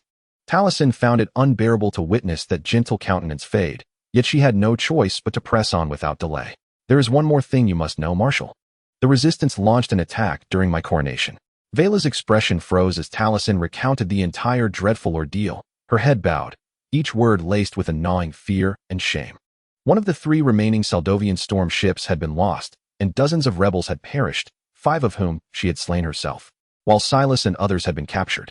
The losses were so grave that they defied simple articulation. But we can rescue the prisoners, Talasin hastened to add, noting Vela's silence. I have learned they are held in the eastern wing of the prison. It is heavily guarded, but there are no shadow-forged legionnaires patrolling inside. And it is adjacent to the mess hall, so I thought we might sneak in through the kitchenette cellar. Talasin, Amaranth raised a hand. This is not your fault. You were powerless. You must save yourself. If you had allowed Alaric Osenaster to perish that day, we would all have met our demise on the night of no moon. I can atone, Talasin said desperately. I will join the rescue operation. There will be no rescue operation, Vela replied. At least not on my end. We must conserve all resources. Kaisat cannot know that I am alive and well in Ninavarr until we take action. Talasin could scarcely believe what she was hearing. However, Silas and the others are being tormented, she protested. We cannot simply allow this to transpire. It is unfortunate, but we are powerless. Deep down, you must understand this. At that moment, Vera reminded Taliesin of her Duja, cold, resolute, and unyielding. Their suffering shall not be in vain, nor shall the deaths in the square be for naught. For every fallen rebel aids in earning your trust within the Night Empire. When we reclaim the continent, they shall have their vengeance. We are merely pawns in her war. Taliesin recalled Darius once saying, purely consumables. Yet, she did comprehend Vera's perspective, did she not? Executing a prison break would be a logistical and strategic nightmare. She merely pushed for this to soothe her own conscience. She did not take into account the immense demands she would place upon Vera or the grave risks posed to the survival of Sedovia. Thus, she swallowed her rebuttals and requests, relinquishing the notion of rescuing Silas and the other captives. She was acutely aware that her silence sealed their fate, a burden she would bear for a lifetime. There were other matters she wished to discuss with Vera. Amirant, she began cautiously, regarding Alaric. The flicker in Vera's right eye would instill dread in any soldier. Yet, Taliesin was no longer a soldier. Vera herself had said as much. She continued. He was meant to kill Silas, but I pleaded with him not to, and he refrained. His father has tormented him for it, employing shadow magic. She had never shared this with anyone else. Revealing Alaric's secret now felt disconcerting, yet Vera might possess valuable insights. His body was riddled with scars. Gaheris had been cruel to him, and her voice gradually diminished as the marshal appeared unfazed. I am aware of what his father has done to him, Vera stated, leaving Taliesin astounded. Aside from the rift, suffering is the path through which the shadow forgers of Kaisat unlock their ether magic, growing stronger. You once inquired why I did not join the shadow forgers. I told you I did not wish to become the kind of person one must become upon joining. Thus, I concealed my abilities. Seeing Taliesin nod in astonishment, she sighed. The whole truth is this. During my first year as a helmswoman, the power of the Shadow Gate surged forth from my fingertips for the first time. According to Kaisat's laws, I went to the castle to inform the Legion of this occurrence. At that time, Gaheris and Alaric were sparring in one of the courtyards, and I paused to watch. This was several years prior to the Hurricane War, and Alaric must have been no more than 10 years old, a child facing the peak of the Night Emperor's power. I witnessed Gaheris's magic completely subdue his son. I watched as he shouted at Alaric, urging him to stand and fight like a man. The prince complied. Blood flowed down his shirt. His arms appeared broken, yet he did not even weep, merely bracing himself for further onslaught. Vera now spoke in hushed tones, as if the memories of those years past still haunted her. Talasin seemed to envision the small boy, still unformed in features, repeatedly subjected to his father's merciless assaults in that grim city built of unyielding stone. She recalled how the boy had transformed into her husband, a man cloaked in melancholic silence, punctuated by occasional sardonic wit and those tender moments that even the harshest trials could not erase. She remembered his icy rage, his refusal to raise his voice even in despair, a peculiarity she once found baffling, but now understood all too well. Be kind to me, Alaric had pleaded. Utterly defenseless and battered, the effects of Valerian root stripping him of all barriers. That had been his request to her. Be kind to me. In that very moment, she resolved never to partake in such matters again. Vera solemnly recounted. I left the castle, returned to my post, and secretly wielded ether magic, never revealing to anyone that I too was a shadowforger until the day I fled, using my magic to defend against the soldiers pursuing us. Why didn't you tell me everything from the start? Talasin's tone betrayed an unmistakable hint of reproach, rekindling memories of how Eligub and Erdurja had concealed vital information about the abyss of the void from her, as if reopening an old wound. What good would it have done? Vera countered. The boy had grown to become the leader of the Shadowforger Legion, triumphing over all adversaries in a trial that spanned several days. He believed he had put an end to the war instigated by his father, harboring no remorse. No matter how brutally he had been mistreated, he ultimately became the very being forged by Gaheris. What use was sympathy? Yet, upon witnessing the expression on Talasin's face, she abruptly halted her discourse. Do you pity him? She questioned. No, Talasin stammered. A voice within her screamed against this falsehood, igniting a deep-seated guilt. Yet, considering that he had not slain Silas, and reflecting on Gaheris' treatment of him, she thought perhaps, just perhaps, he could be swayed to their side. She had never fathomed how absurd such a notion would sound. The words hung awkwardly between her and Vera, exposing the secret hope buried deep within her heart. A secret she had been unable to acknowledge until now. Vera gazed at her with a look of near terror. Do you truly believe that a momentary display of humanity can overcome a lifetime of indoctrination? Do you think the Night Emperor would choose us over Kaisat? Talasin could not bear to disappoint the woman who had embraced her, the one who had long maintained the integrity of Saldovia, still holding the possibility of its continued existence. The night in Alaric's chamber felt like a distant memory, submerged beneath the harsh realities, the gentle murmur of the mangrove swamps, and the shimmering ether. Yet, she felt compelled to at least attempt to articulate her thoughts. He cares about my thoughts, she said. At my request, he is searching for Katie, and he has also shared with me his plans for economic improvement. This rationale is rather tenuous. Vela blinked, and Taliesin had never felt so foolish. If only I could persuade him to listen to me. Vela gripped Taliesin's hand tightly, the pressure causing her pain. Regardless of what Alaric Osenath says, or what kind of consensus you two may reach, or what agreements may be forged in the days to come, he will never betray his father's wishes. He is loyal to Kaisat, and you two must pledge your allegiance to Saldovia. Once he realizes that we have been toying with him, he will not hesitate to eliminate you, just as he attempted to do upon your first meeting and on several occasions thereafter. Before the final moment arrives, he must never suspect anything. Once that time comes, it will be too late for any action, and the consequences for us all will be catastrophic. Taliesin, you must exercise utmost caution. Chapter 10. The Beacon of Hope for Kaisat and Ninavarr. What are the odds, Severim drawled, that this is an ambush in the making? He leaned against the railing of a black Kaisat skiff, which glided through the islands of Ninavarr, propelled by emerald green wind magic. He had threatened to throw a tantrum if Alaric made him wear a helmet in this damp weather. So at that moment, he bared his face to the tropical sun. His eyes half closed, exuding a languid satisfaction.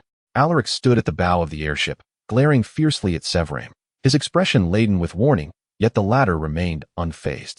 Just think about it, he continued. We were supposed to meet at Yantas and Lachiska, yet we were intercepted by a small boat from the territory.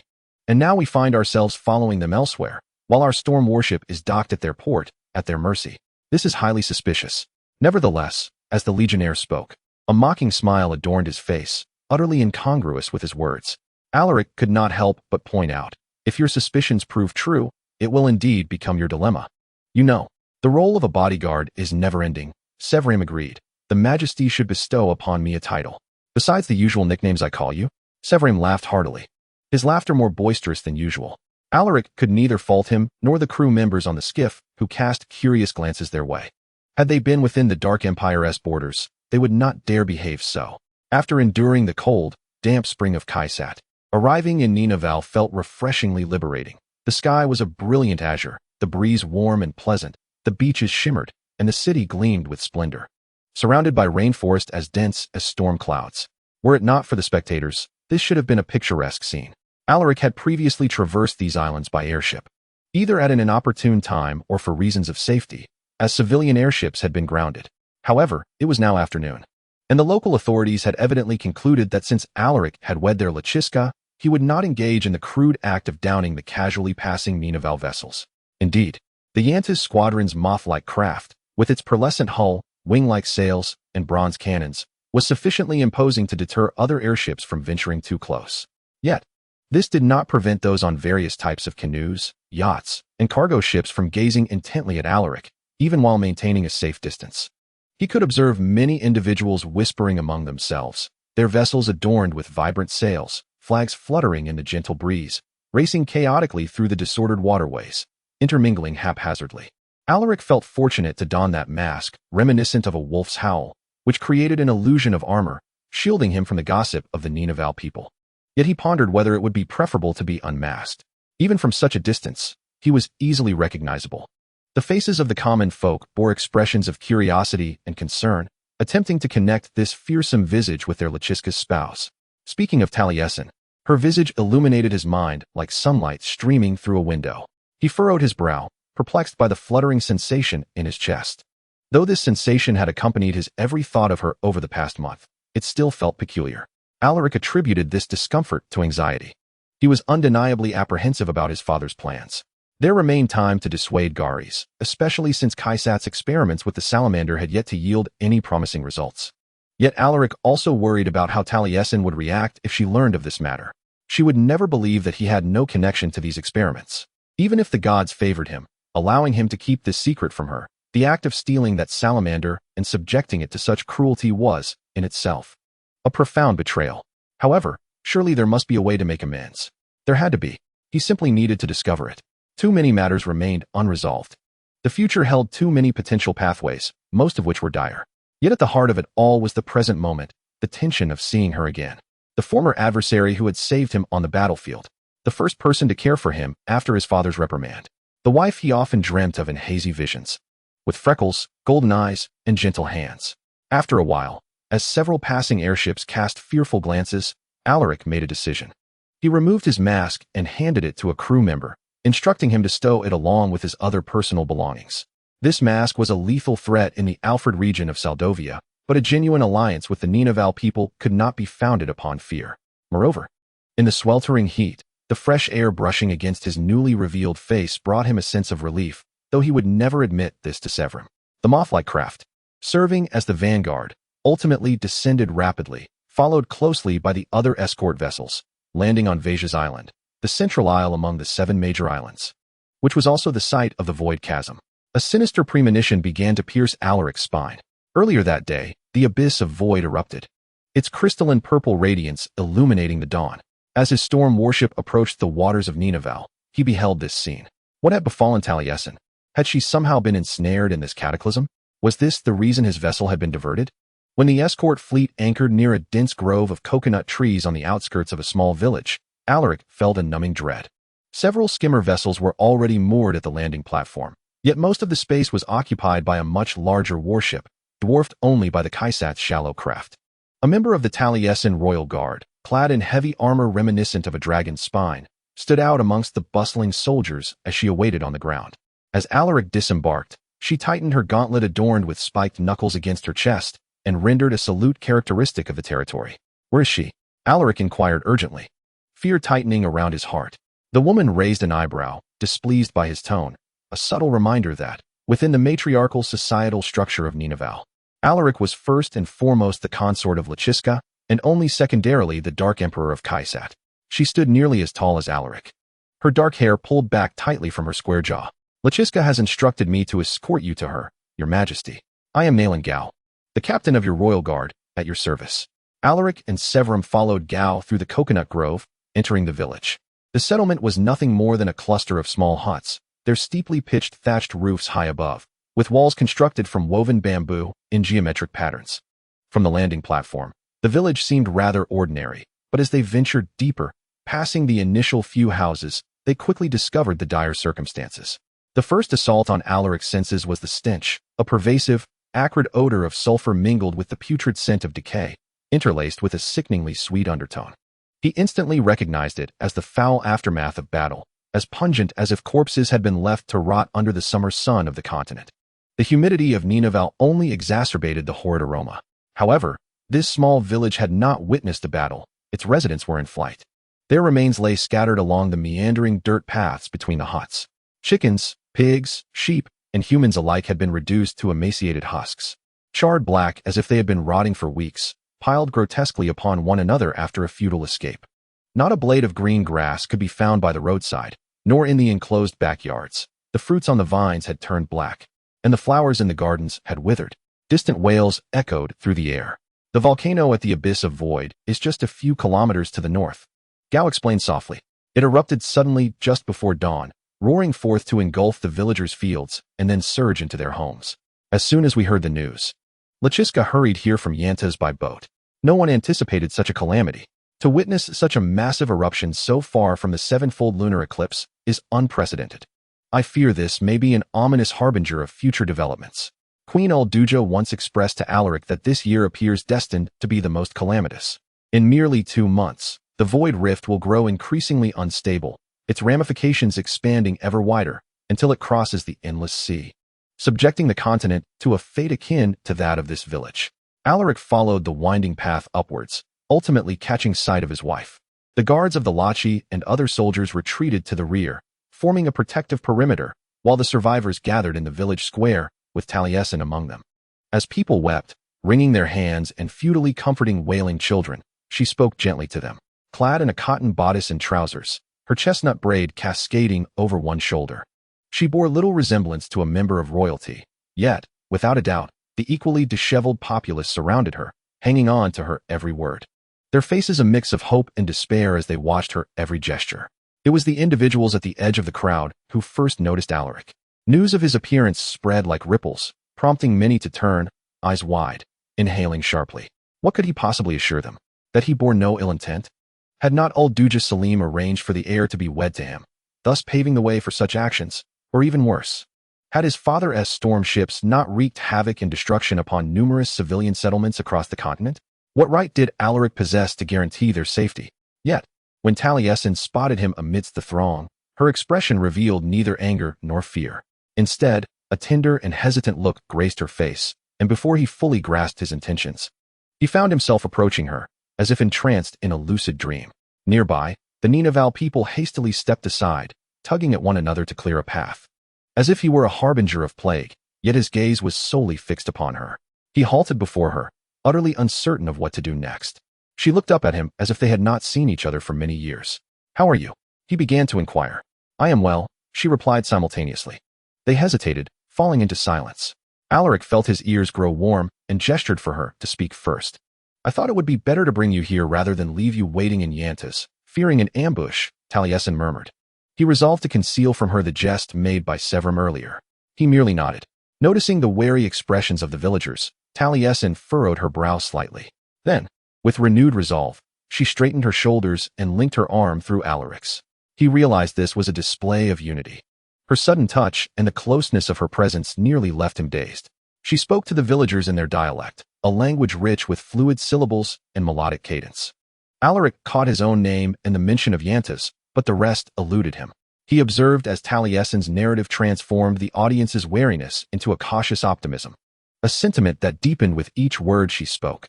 Some even erupted into cheers. "What did you tell them?" Alaric inquired softly, a slight movement at the corners of his mouth.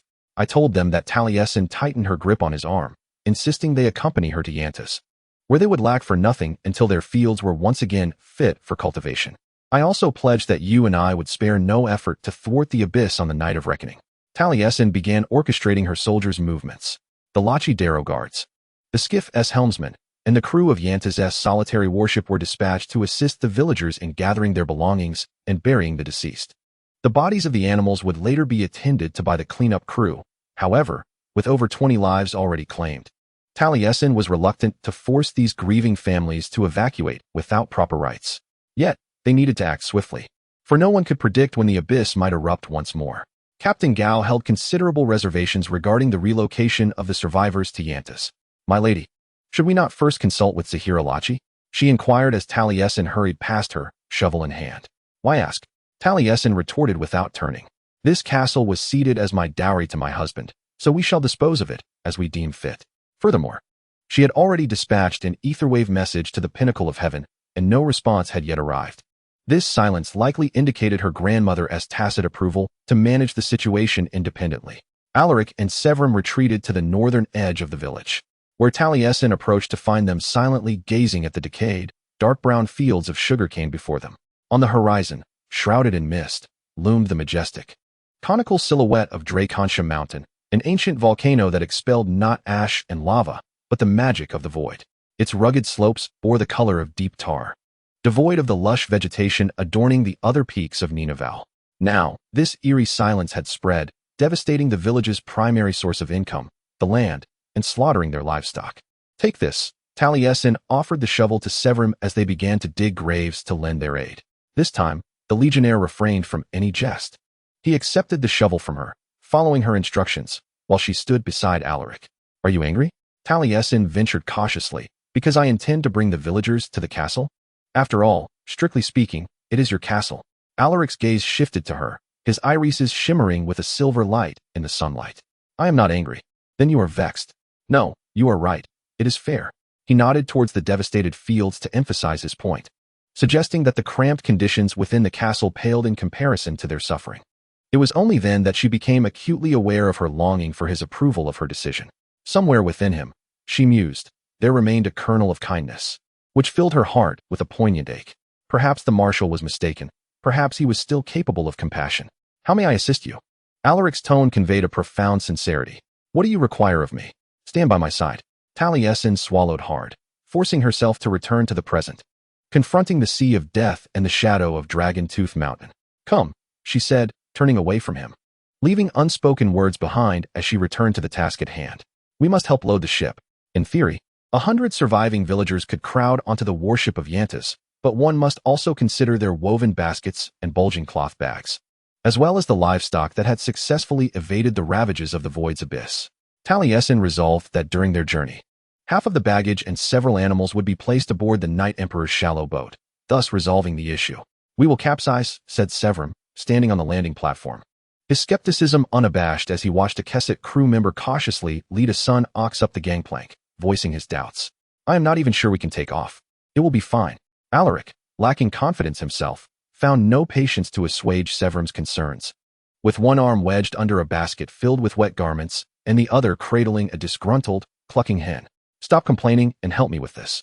Severim took the orange and white hen, glancing up at Talasin, who was on the deck of the Ninavarr warship, dragging her parcels into the cargo hold while issuing loud commands to her subordinates.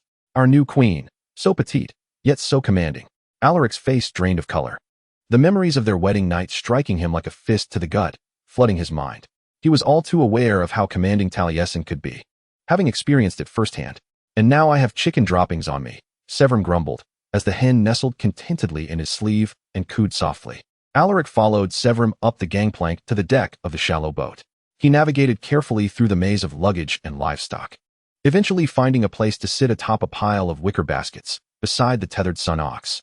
Minutes later, Talasin joined him, letting out a weary hum as she plopped down beside him. My ship is full, she explained in response to his questioning glance. At the sound of her voice, the Sun Ox let out a gentle moo, eliciting a smile from Talasin. Ah, how familiar this scene is. This Sun Ox was only half the size of its semi-aquatic wild relative, the swamp buffalo, which had once menaced Alaric and Talasin through the Bellian jungle. Unlike the immense, scimitar-shaped horns of the swamp buffalo, the horns of the sun buffalo resemble slanted daggers, lying flat against its broad skull. The blood-red eyes of the swamp buffalo fixate on their prey with a sinister glint, while this gentle sun buffalo surveys its surroundings with a benign expression, contentedly ruminating as the small boat ascends into the sky. For the next half hour, Alaric fixates on the sight of his boot-clad feet. The silence between him and Talasin grows suffocating, interrupted only by the hum of wind magic, the cheerful footsteps and chatter of the crew, the incessant clucking of numerous hens, and the occasional bleating of goats. He yearns to converse with her, yet what can he possibly say to a wife united with him for political reasons? This wife, with whom he has shared an intimacy that should not exist. This wife, from whom he ought to have maintained distance, yet has allowed her to tend to his wounds and confided his deepest secrets. He cannot even glean any hints from Severim. The more socially adept legionnaire is presently at the other end of the deck, pecked at by chickens and ducks, appearing utterly despondent. I am glad the wound has not left a scar, Talasin suddenly remarks. Her fists remain curled in her lap, and when Alaric turns to her, she raises a hand to touch her forehead, indicating the location where her father's magic had grazed him. This pangs his heart, a reminder that she has witnessed him at his most wretched and humiliated. He contemplates his other scars, those permanent marks left by repeated failures. On that night in his chamber, Did she feel revulsion upon seeing those scars? Who wouldn't he? Indeed, while bearing battle scars might evoke pride on the continent, it is hardly fashionable here in the territory. He speaks harshly, these words emerging from the dark recesses of his heart. Feeling discordant beneath the sunlit sky and in the presence of this radiant girl, Taliesin blinks, her pink lips slightly parted in confusion. Clearly, such thoughts had never crossed her mind, and Alaric stifles a wave of regret. He braces himself for her anger, anticipating yet another fierce argument. She crosses her arms and simply gazes at him. Those are not scars from battle, she states. He furrows his brow. She neither allows him to wallow in self-pity nor intends to let him easily dismiss his unkind assumptions about her. He comprehends this, even feeling grateful. Yet he struggles to muster the words. I apologize, his voice catching slightly. Thank you, Taliesin replies stiffly. Thank you, he hastily responds, eager for her to forget his earlier rudeness. And thank you for everything you did at the castle. I hope my condition hasn't troubled you too much. If I said or did anything foolish, do you remember? Not much after drinking Valerian root, he admits. Noticing her wrinkle her nose, he anxiously continues. Did I behave inappropriately? She appeared quite agitated, prompting him to panic, feeling as though he had somehow ruined everything once again. Yet, it could merely have been an illusion cast by the light, for her expression soon softened, and she shook her head. No, Taliesin murmured, you are as prone to grumbling as ever. Alaric's lips twitched slightly, albeit reluctantly. What you have done, he reiterated, a vague fondness emerging within him that only her presence could evoke, surpassing any feelings he held for others. She bit her lip, her face awash with a profound sorrow that seemed too deep for the circumstances he was aware of. Then, she placed her hand upon his, which rested on the woven wicker between them. This tender gesture rendered him speechless. Each touch of her slender fingers felt as if they were searing through his leather gloves. Alaric, she began, and upon hearing his name, his heart leapt. Yes, what is it? Each drop of blood in his body seemed to inquire, as he involuntarily raised a finger to entwine with hers. What is it? Anything at all? A crew member struck a gong on the aft deck beside the helm, unleashing a metallic clang that shattered the moment, signaling the descent of the shallow vessel. Taliesin rose to her feet, and Alaric struggled to organize his chaotic thoughts before he too stood. The shallow craft glided gracefully downward before the warship, approaching a small island not far from the coast of Vazhas. They clung to the railing to maintain their balance. The coast of Yantas, composed of quartz and coral sand, sparkled like snow under the azure waters of the endless sea. At the island's center, surrounded by towering coconut trees, stood the eponymous castle, constructed of pink-veined granite adorned with spires, pointed arches, and flying buttresses. Its vibrant exterior resembled a cluster of spiny marine shells, embellished with dancing natural spirit carvings and pearlescent window panes. Taliesin turned to Alaric with a glimmer of hopeful smile. Isn't it beautiful? A few strands of chestnut hair escaped from her braid, swirling in the wind. Sunlight illuminated the golden flecks in her eyes, dancing upon the freckles adorning her rounded cheeks. He gazed at her and replied, Indeed. Chapter 11. The eve of the lunar eclipse. The corridors of Yanta's castle were narrow, with stained glass windows casting gem-like reflections upon the shimmering veins of the granite walls. Tapestries predominantly woven with golden, crimson, and cobalt hues adorned the space, while oil paintings depicted tumultuous seascapes and the dragons lurking beneath the waters. Compared to the ostentatious grandeur of the celestial palace, Taliesin found herself preferring this place, though she could not deny that it felt rather desolate when accompanied solely by Latch, the Daluo guards, and a few servants. The situation had changed now. With the arrival of refugees, the castle echoed with footsteps and the murmur of conversations. Even the garden outside buzzed with the commotion of servants attempting to settle dozens of livestock at once.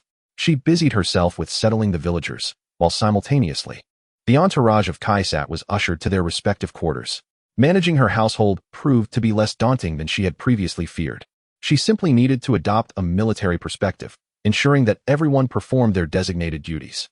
As the sun began its languid descent towards the horizon, Taliesin finally returned to her abode, or more accurately, to the dwelling she shared with her husband, a man who had forgotten the kiss they shared a month prior. Her hand trembled slightly on the bronze-cast door of the bedroom, yet she resolutely pushed it open. Upon hearing her entrance, Alaric turned to face her. He stood before the sliding glass door that led to the balcony, having discarded his armor, even removing his gauntlets. The evening sun illuminated the uranite gemstone on his ring finger, casting a radiant glow that matched her own. I apologize for this, she said, her voice slightly elevated. But in Ninavarr, the circumstances are different. If we were to sleep apart, people would gossip. Yet, if you truly feel uncomfortable, what about you? He inquired in his deep and solemn tone, a voice that always had a peculiar effect on her, making her yearn to escape her own skin, though not entirely for negative reasons. It's fine, she replied. In the name of the gods and ancestors. Why was her voice so faint? The bed was expansive.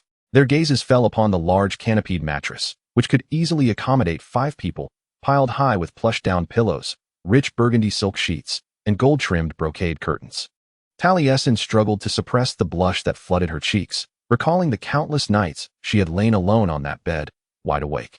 Her thoughts drifting to the kiss she had shared with Alaric and the memory of his large hands exploring her form. Does this mean I want to have to sleep on the floor? He arched an eyebrow in her direction. Her embarrassment gradually dissipated, replaced by guilt.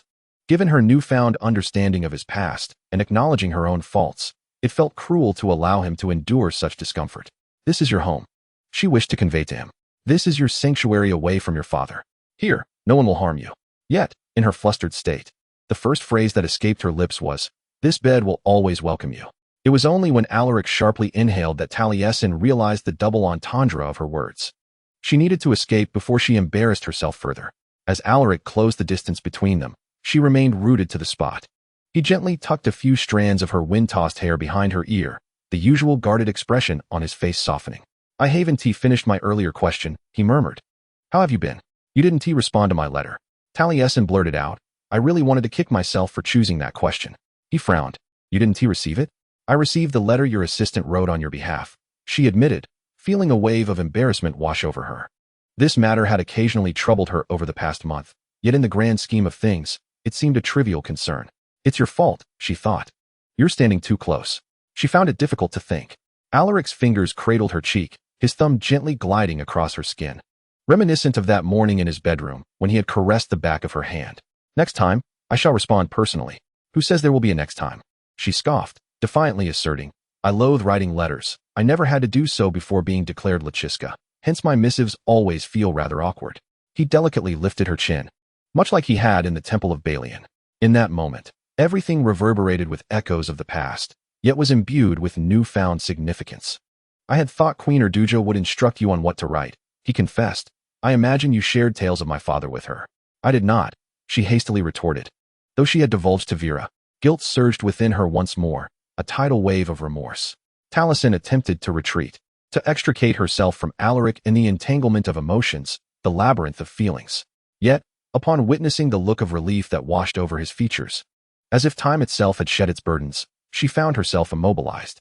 His lips hovered mere inches from hers, curling into a subtle smirk, nearly breaking into a smile.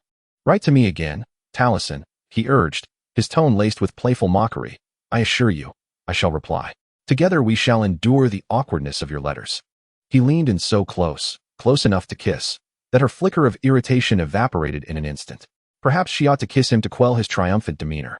The sound of claws scratching against glass pierced the air, and they abruptly separated. A messenger hawk circled above the balcony, attempting to enter. Talasin slid open the glass door, and as the raptor landed upon her arm, the scent of the sea wafted into the room. She noticed a scroll bound to its leg, adorned with a dragon-shaped seal. "This letter is from my grandmother." Alaric retreated to the farthest corner of the room, distancing himself from the hawk. "One of those creatures nearly turned the next generation's messenger into a meal. That is my personal messenger hawk. You ought to feed it as soon as it arrives." Talasin explained, loosening the knot that secured the scroll to Erduja's hawk's leg. "Parkwan flew through the night to deliver my letter to you. It must be famished." "Parkwan." Alaric pronounced the unfamiliar Ninavarr term with a thick continental accent, causing Talasin, who had long sought to shed that accent, to stifle a laugh at his pronunciation. "It means watermelon." She began to unfurl the letter, pondering Erduja's intentions. "You named a fierce carnivorous bird watermelon," Alaric remarked, his expression inscrutable. "I had just been hungry when the falconer allowed me to name it," Talasin replied, her gaze drifting over her grandmother's elegant, flowing script, her voice gradually dwindling. Then, her eyes widened as she turned to Alaric. "My grandmother and my father are coming to dine with us tonight." The diplomatic vessel from the Celestial Heights arrived at Yantis, its multitude of blue and gold sails harmoniously swaying with the palm fronds in the purple twilight. Queen Erduja and Prince Aragbai disembarked, hand in hand, traversing the pristine white sands and engaging in conversation with the villagers who had gathered to welcome them, inquiring after their well-being and expressing sympathy for their losses. Taliesin stood beside Alaric, observing the scene unfold at the castle gates. If there was one attribute for which her grandmother was beyond reproach, it was her treatment of her subjects. Zahia, Queen Erduja, had never been a particularly warm-hearted individual. Her son served as a counterbalance in that regard. Nevertheless, she consistently lent an ear to the concerns of the common folk, tirelessly seeking solutions to their issues, a trait that earned her the respect of the Ninavarr people. Yet, even if Erduja were to be perceived as a tyrannical or negligent ruler, the Ninavarr would still regard her with reverence, for she was under the protection of her ancestors, those who safeguarded this realm from their celestial vessel. Taliesin had not been raised among the Ninavarr. Although she had adopted the habit of praying to her ancestors in moments of anger, there existed no spiritual connection between them. She harbored little faith in the deities of the mainland. In the slums and gutters beneath the Hornbill's beak, scant room was afforded to belief. Nonetheless, Erduja's regal demeanor, her silvery hair, flowing gown, and the jewels adorning her, all glimmered under the dim stars and the rhythmic crashing of waves, creating an aura of divine illusion. Meanwhile, Iragbai, clad in a golden robe and crowned with a golden dragon diadem, escorted his mother along the cobblestone path towards the awaiting Alaric and Taliesin. Resembling the sun illuminating his mother, the radiant moon. How long could it possibly take them to depart? Alaric inquired softly, a slight smirk playing at the corner of his mouth. I wager your father takes longer than Zahia herself. Thus, when the Dark Queen welcomed her family to her and her husband's domain, she stifled a laugh with great effort. Iragbai's bemused expression, coupled with Erduja's rigid anger at her granddaughter's lack of decorum, did little to restore Taliesin's composure. As she linked arms with Alaric, guiding the group towards the Yanta's dining hall, she dug her nails into his arm in an attempt to steady herself, while he gently nudged her as a warning. Please don't pinch me, Rakiska. It's your fault, she retorted, suppressing a laugh. Careful, or I shall let my eagle peck you. For heaven's sake, don't, he replied, the corners of his mouth twitching, anything but watermelon. Taliesin nearly burst into laughter. Yet, before long, she felt Erduja's gaze bore into her back, as if attempting to pierce through her skin, which ultimately quelled her amusement. In the dining hall, food was presented on communal platters, elegantly arranged on banana leaves atop a gleaming chestnut-hued mahogany table, with attendants poised and ready. Jay and Severim had wisely chosen to absent themselves, not wishing to disrupt what was essentially a family gathering. Thus, only 4 royal members took their seats, Erduja and Iragbai side by side, with Alaric and Taliesin seated opposite them.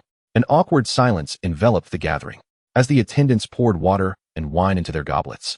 The sound of the liquid sloshing resonated throughout the spacious room, echoing up to the lofty arched ceiling. It was pleasing to see the camaraderie between the two of you. Erduja finally spoke, as she scooped pale mackerel marinated in palm vinegar onto her plate with a spoon. The alliance indeed necessitates a semblance of goodwill between its two pivotal figures. Talasin, experienced in the nuances of the Ninavarr people, discerned that Erduja was subtly cautioning her. Much like Vera had previously, it was a reminder of the stakes involved, an acknowledgement that this union was fundamentally strategic in nature, nothing more. This pierced her heart, though she was reluctant to delve into the precise reasons. She focused intently on each spoonful of rice she ladled onto her plate, her brow furrowed. As for Alaric, he appeared equally unhurried to respond. It was not until they began to dine that Alagbai attempted to broach a new topic. There is to be a lunar eclipse tomorrow night, is there not? Will your majesties be training at Yantis? Yes, by the beach, Talasin replied. Dayawaker and her sorcerers will be present as well. They are eager to test a new amplification device. I would very much like to observe. Alagbai implored Erduja with a hopeful gaze. How about we alter our course back to Sedekwi the day after tomorrow, Halikan? I, Zahia, have several governmental meetings to attend in Eskaya. You would do well to be present, but feel free to decide for yourself. Splendid. Alagbai beamed. So for the next 2 days, I shall be the guest of your majesties. Talasin stifled a laugh, as Alagbai remained oblivious to the implications of Erduja's words, while Alaric appeared slightly taken aback by the unexpected visit of his father-in-law, who would be residing in another's home. However, within Ninavarr households, this was quite customary. Whether they welcomed it or not, he and this princely ruler were now considered family. Talasin gently nudged Alaric's knee beneath the table, prompting him to adjust his expression to one of polite decorum. It is our honor to host you, your highness, Alaric addressed Alagbai. Should you have any requests to ensure your stay is more comfortable, please do not hesitate to let us know. I am the least demanding of guests, Alagbai declared, and Rakiska can attest to that. Indeed, Talasin smiled at her father. Over the past month, Whenever he could escape from official duties, his occasional visits had alleviated her loneliness, and she was delighted to have more time with him. Erduja exchanged a glance with Talasin. Since you have much on your plate, Alancina, I shall inform the tailor to come next week. The tailor? Alaric repeated, and Talasin felt a pang of regret as she realized she had neglected to inform him amidst all that had transpired today.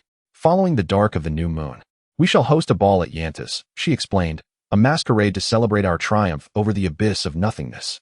The tailor will come to take your majesty's measurements and discuss the attire. Alaric's complexion paled, as if the vividly adorned, gem-studded garments of the men of Ninavarr were parading like a frightful procession through his mind. I possess clothing, yet none befitting this masquerade, Urja remarked. As the consort of Lachiska, your attire must harmonize with hers. Regrettably, this is tradition, Emperor Alaric. Alaric shot a fierce glare at Talasin, who lowered her gaze. She felt sympathy for him, yet the path to gaining recognition of the territory was arduous, requiring sacrifices. You cannot don black or any dark hues to attend the masquerade, she murmured, lest the court perceive your demeanor as discontented, believing you cannot share in their joy during the season of silence. Thus, all your garments are unsuitable. She held her breath, fearing he might argue, thereby shattering the impression that they coexisted harmoniously, but in the end, Alaric merely shrugged. I would not dare defy Her Majesty's wishes. He raised his goblet in a comically exaggerated toast towards her, even in concession. He maintained his characteristic demeanor of attempting to provoke her. Let your tailor work their magic then. Long after dinner concluded, he ascended the stairs, granting Talasin more time with her family, all the while grappling with whether saving the world he knew was worth being garishly adorned by the Ninavarr. Alaric sincerely hoped the attire would not feature feathers. When Talasin stormed into the royal chamber, or rather, burst into it, Alaric was already reclined upon the bed, carefully occupying only one side. She pouted, her expression surprisingly endearing, though he would never divulge that. How dare she insinuate that my actions lacked decorum? She suddenly erupted. Alaric attempted to surmise. I gather that Queen Urja harbors reservations regarding our sheltering of the villagers? Indeed. She mentioned before departing that relocating the villagers to the temporary accommodations set aside in Draenep would be more expedient. Talasin strode to the vanity, forcefully unfastening her braid, the fervor causing Alaric to frown. But what difficulty is there? Yantas has ample space and resources. Quite so, Alaric replied calmly. She is simply irked that I acted without consulting her first. Talasin abruptly ceased, as if just realizing Alaric lay in her bed. Her cheeks instantly flushed a vivid pink. I must go freshen up. With that, she nearly dashed into the dressing room, leaving Alaric staring at the closed door. Alaric closed his eyes, leaning against the headboard, a visage of despair that was most unbecoming for the leader of the Shadow-Forging Legion. Living with Talasin, she was ever present by his side. How could he navigate this visit unscathed? They would either engage in mutual destruction or share another kiss, and either scenario bore dire consequences. Their alliance, along with the myriad complexities surrounding it, was already fraught with difficulties. There was no need to complicate matters further with entanglements of a romantic nature. A mocking inner voice suggested a simple solution: just refrain from kissing her. He was confident in his ability to do so. Ever since their wedding night, he had not kissed her again. During the earlier tense moment, he had also abstained, which indicated he possessed a measure of self-control. Suddenly, a terrifying thought struck him, and his eyes widened as he fixated on the door to her changing room. What if she emerged wearing that nearly transparent robe as she had that night? He might genuinely leap from the balcony. Indeed, he would. It turned out that Alaric's concerns were unwarranted. Talasin emerged clad in loose-fitting nightgown and pajama pants, and he felt a wave of relief wash over him, nearly causing him to collapse. However, when she extinguished the oil lamp and carefully nestled into bed on the opposite side, the scent of custard cream soap lingering on her warm, clean skin wafted towards him, igniting a primal stirring in his lower abdomen. "Good night," Talasin whispered through the silk sheets. "Good night," Alaric replied, inwardly questioning whether this night could truly be peaceful. Chapter 12. Nightmares, Dragons, and Marital Bonds. Talasin awoke, fully aware of her consciousness. Morning light streamed into the bedroom as she lay with her eyes open. Yet, she found herself unable to move. She lay flat on the bed, her limbs stiff, utterly immobile. A chimera was consuming her alive. These creatures, composed of silver ether and midnight mist, gnawed at her flesh with their ink-black teeth, their eel-like bodies coiling around her arms and legs. They stripped her flesh from her bones, devouring her bite by bite. Talasin attempted to scream, or rather, she tried to summon a cry. Despite her utmost effort, no sound emerged from her lungs, which felt as if they might burst.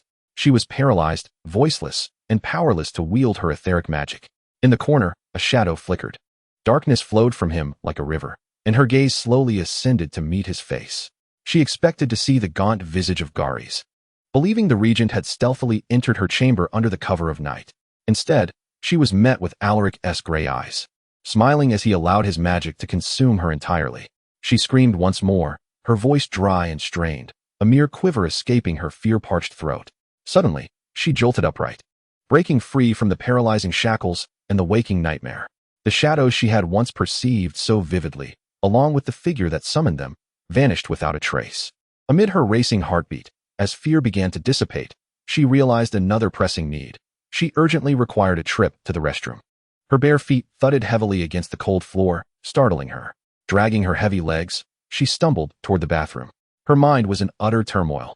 This was truly her only excuse until she entered their bathroom and stumbled upon Alaric. At which point she remembered she was no longer residing alone in the royal quarters of Yantis. He was bent over the sink, a towel wrapped only around his slender waist, his black hair damp, and his chin lathered with white shaving foam. "Why didn't you lock the door?" Talasin demanded, suddenly fully alert. Despite her fierce demeanor, she could not help but gaze at his bare chest, fixating on the droplets of water pooled in the hollow of his collarbone. The pale skin marred with silver scars, the defined muscles, and the enticing trail of dark hair extending from his navel and disappearing beneath the towel. "I forgot," Alaric grunted, moving the steel razor away from his face. His expression remained as cold and arrogant as ever, yet it bore the cruelty of her nightmares, causing her to nearly recoil. Then, his gaze swept over her, darkening like coal ash, and she realized her nightgown's fabric might be a tad too sheer. She crossed her arms protectively over her chest, striving to appear nonchalant, but alas, it was too late. The air was thick with their shared awkwardness. "I need to go," she stammered. "Be my guest," he replied, carefully maneuvering around her at the doorway to avoid any contact between their bodies. A mischievous corner of her heart secretly lamented this.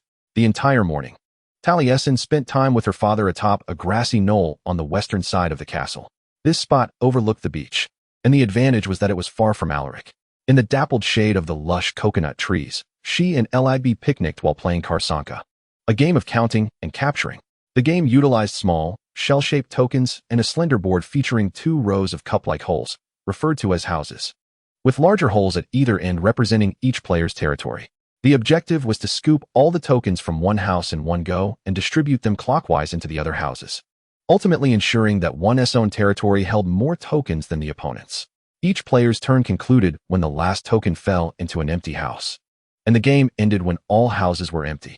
Karsanka demanded precise calculations and keen observations. Talasin felt it was somewhat akin to navigating the affairs of courtly territory. She was utterly dreadful at the game, and she was quite certain that Alagby had cheated more than once. Yet she was grateful for the opportunity to focus on something other than her husband, who had bared his torso to her and had even forgotten that he had kissed her. In her nightmare that morning, his magic had consumed her. The mere thought of him intertwined her fear and desire as if they were ensnared in a wicked web. As Alagby won yet another round, against which Talasin had protested vehemently, excited shouts from a distance captured their attention. A great dragon burst forth from the waters, emerging upon the tumultuous, endless sea, while several village children frolicked on the beach. It was an ancient dragon, its wrinkled, horned head bearing slightly cloudy blue eyes. Its fiery orange scales were encrusted with barnacles, and countless scars adorned its body, marks of battles waged over centuries against sawtooth sharks, colossal squids, and other lurking denizens of the deep. The children cheered and clapped, brimming with excitement, as it awkwardly waddled with its reptilian forelimbs into the turquoise shallows. Its bat-like wings pressed against its serpentine form, resembling furled sails. Each movement stirred up clouds of sand and splashes of water. Upon reaching the shore, the dragon reclined, closing its eyes. Were it not for the tumultuous waves stirred by its breath, Talasin might have doubted its vitality. The lower half of its body curled and undulated with the rhythm of the tide. These majestic creatures typically resided in the abyss, yet reveled in basking under the sun when it graced the sky. Alagabi remarked that it could slumber there for several hours, even with those mischievous little ones nearby. Talasin gestured towards the children, who had now encircled the dragon, climbing upon its coiled form and poking at its folded wings. Alagabi chuckled. What were mere mayflies to such a colossal being? Moreover, these children were Ninavarrians. It would never harm them. Indeed, the dragon exhibited no signs of disturbance from the antics of the little ones. It continued to slumber. And just as Taliesin was about to dash down the hill for a closer look, his father sighed. During the Civil War, they had vanished. He said they retreated to the ocean depths.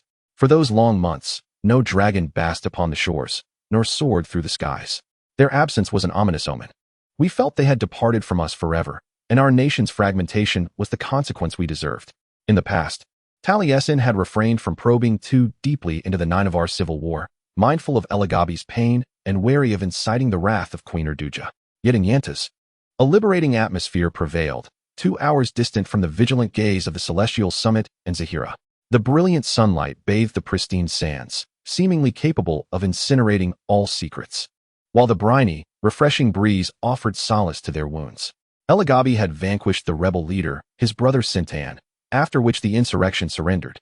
Subsequently, Erduja commanded the erasure of all memories concerning her treasonous eldest son. However, just a week prior, while exploring the library of Yantas, Taliesin fortuitously uncovered a miniature portrait in a drawer, depicting a young Elagabi alongside Sintan, both rigidly posed in formal attire. In stark contrast to Elagabi's raven curls, Sintan's hair was a light chestnut, his eyes dark and calculating, reminiscent of Erduja. The sight of her uncle in his youth sent a chill of unease through Taliesin. Realizing that this boy had harbored intentions to bring about her demise, she privately suspected that Elagabi had concealed this portrait within the drawer, allowing it to evade Erduja's purging. Father, Taliesin leaned forward, crossing over the Kasunka game board. Why did Sintan do this? Elagabi's expression contorted in anguish, and Taliesin immediately regretted posing the question. Yet, the words had escaped his lips, irrevocably hanging heavily in the air. You must understand, my dear, Elagabi rasped softly, casting his gaze into the distance. My brother and I were inseparable in our youth. We had only each other. He was exceptionally intelligent, possessed a strong sense of justice, albeit somewhat aloof. However, in our childhood, he always protected me and would regale me with bedtime stories. Yet, ultimately, he underwent a complete transformation. As he matured and learned about the male-dominated realms beyond our shores, a seed took root in his heart. Sindan firmly believed he was the rightful heir to the throne of our territory. He cunningly aligned himself with those noble families who craved power and felt overlooked by Queen Erja, subsequently plotting, scheming, and manipulating my mother. Taliesin spoke gravely. Tears streamed down the corners of Elagabi's eyes. My poor Hanan. How could she comprehend such political machinations? When Sindan shared the plight of the Weavers of Light on the continent, she naturally agreed to assist. I should never have brought her here, he murmured, wiping his damp cheeks with a trembling hand. She is unhappy. She refused to be crowned as Lakiska, showing no interest in politics, yet ultimately became a mere pawn. Taliesin himself choked back tears, his eyes glistening. Sindan is cunning. He made everything appear as though Hanan of Rallis had independently decided to dispatch a fleet to the continent. Once that fleet vanished without a trace, Sindan and his allies used their deaths as a pretext to attempt to overthrow Erja. Hanan, later besieged in the capital, was confined to a room and succumbed to illness. 3 days later, Taliesin was clandestinely sent out of Ninavarr. For Taliesin, it was too late to seek vengeance for his mother. On the limestone cliffs at the pinnacle of the celestial realm, during the final battle of the Civil War, Elagabi plunged a sword into Sintan's heart, avenging her. Elagabi was fulfilling his duty to his nation and his deceased wife. Yet he defied Erja's wishes by retaining that miniature portrait, signifying his deep love for his brother. What I have never quite understood, Elagabi remarked as he regained a semblance of composure, is how Sin then discovered Indusa. Noticing Taliesin's curious gaze, he leaned over the Kasunka board, scooping the shells from the territory and redistributing them among the houses, preparing to restart the game. Since you mentioned the memory you witnessed in the Light Rift last month, I have been pondering it. I believe your nurse sympathized with Sintan's cause. She managed to shake off the Lakis Dalugards and brought you to the continent. This is the only plausible explanation for why she left you in the orphanage, causing the Ninavarr territory to lose its heir. She could have simply killed me. That would have been far more convenient for her. Taliesin concluded coldly, leaving Elagabi in stunned silence, on the verge of tears once more. However, I am glad she did not, he hastily added. So am I. The last shell slipped from Alagbi's hand, striking the wooden board with a resounding sound. I attempted to discuss this matter with Queen Erduja, but she rebuffed me. Her Majesty believes that dwelling on the past is futile, as those who know the answers are either deceased or vanished. I surmise that if she could forget the entire affair, she would do so without hesitation. I cannot truly fault her for this, I thought stubbornly. Although Erduja was wounded by the betrayal of her eldest son, She evidently did not share the same grief over her daughter-in-law's death. As Captain Rapith remarked in the Temple of the Weavers, there was no affection between her and Hanan. However, what vexed her was her understanding of Zahia Ratch's singular focus on the future. After all, when it comes to the future, there are countless matters that concern them all. After a while, Alagbai remarked, "It seems our dragon has attracted more curious onlookers. If you were trying to distract me to win another game." Taliesin followed his gaze, his voice gradually diminishing. Alaric and Severum stood on the beach, their wary distance maintained. Yet their eyes were firmly captivated by the colossal dragon. The children had long since fled, likely frightened by the appearance of these two shadow smiths. Alagbai and Taliesin tacitly abandoned their game and strolled towards the beach. No one could predict how this dragon would react to these outsiders from a nation that had harmed its kin merely months ago. Severum bounced towards them. "Your Highness, care for another round?" "There's a board up on the mountain," Alagbai said, "but I do not wish to interrupt your sightseeing, Lord Severum." Taliesin raised an eyebrow at the legionnaire. "Can you play Carcassonne?" "I learned it after dinner last night." Severum pointed at Alagbai, "And I must add, I trounced this fellow. Only because you made up rules as you went." The prince protested indignantly. Alagbai and Severum began to bicker, nearly forgetting Taliesin in the process. She allowed their quarrel to continue while she approached Alaric. She observed him gazing at the dragon, fragments of nightmares surging silently in her mind. His profile, with high cheekbones and a long nose, bore a striking resemblance to his father, his haughty gray eyes mirroring that arrogance. This similarity startled her, as if she were once again ensnared by the numbness of that morning. Suddenly, with a violent rustling of orange scales, the ancient dragon rolled over, exposing its belly. Waves of wet sand surged, leathery wings unfurling in the fleeting tide of the endless sea, splashing seawater over the four figures on the shore, drenching them thoroughly as the tide receded. The entire event transpired too swiftly. Before she could react, her clothes clung tightly to her body, and she blinked through eyes stung by salt water, gazing at Alaric's blurred figure. Somewhere behind her, Severum and Alagbai were laughing heartily, but as her vision cleared, all she could see was Alaric. His dark hair clung to his forehead, and the astonishment on his face softened his features. She reminisced about that occasion in the mud, when his hair had been similarly caked with muck, emerging from the pond with a look of exasperation as he spat out the sludge.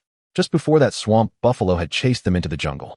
The heaviness in her chest lightened, and the nightmare evaporated with the laughter that bubbled up from her throat. He shot her a reproachful glare, which only made her laugh all the harder. "You know, you don't look much better yourself," he told her with a hint of irritation. "Believe me," she replied, "you're even more amusing like this." Alaric rolled his eyes. His gaze then involuntarily drifted toward the dragon, as if drawn by some unseen force. The colossal beast continued to slumber, blissfully unaware of the spectators, its expansive belly basking in the sunlight. Taliesin suddenly realized that Alaric had never seen a dragon up close before. His expression was uncharacteristically unguarded, filled with wonder and a tinge of regret. "I didn't order the attack that day," he said softly. "It was Martiri who panicked." They fell into silence, both recalling the sight of that copper dragon plummeting into the endless sea beneath the Kaisat fleet, its anguished cries echoing as its left wing succumbed to the black decay of the void. A familiar surge of anger welled up within Taliesin.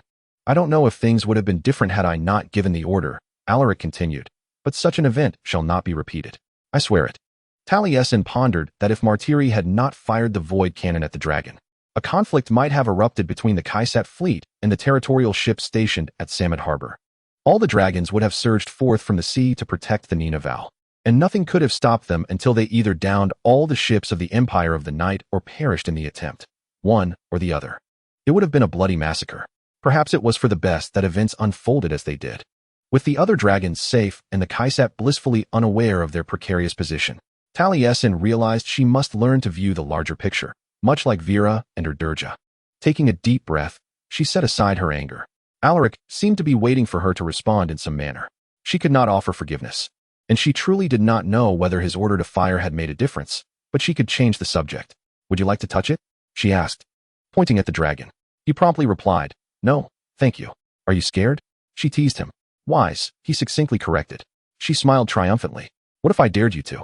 He sighed, the furrow between his brows indicating that if she had already given him a headache, she soon would. Taliesin remained undeterred, gripping her husband's arm and pulling him toward the dragon. Truth be told, this might be the worst idea she had ever had, but she wished to provoke him. A small act of retribution. Moreover, she was genuinely curious about what would happen. If the Archmage Ashamon could experiment on the Emperor of the Night, certainly his wife could do the same. However, I should probably go first, she declared. Alaric's brow furrowed deeper, his lips twisting into an expression of anger. Taliesin, should anything happen to you? Her hand rested on the side of the dragon's massive body. Without a doubt, a foul odor emanated from the creature. A combination of its diet, fish, squid, whale blubber, and carrion, mingled with the acrid scent of decaying seaweed and the musk of scorched fields. Were it not for the reassuring texture of the beast beneath her palm, the stench alone would have been enough to make Taliesin retch.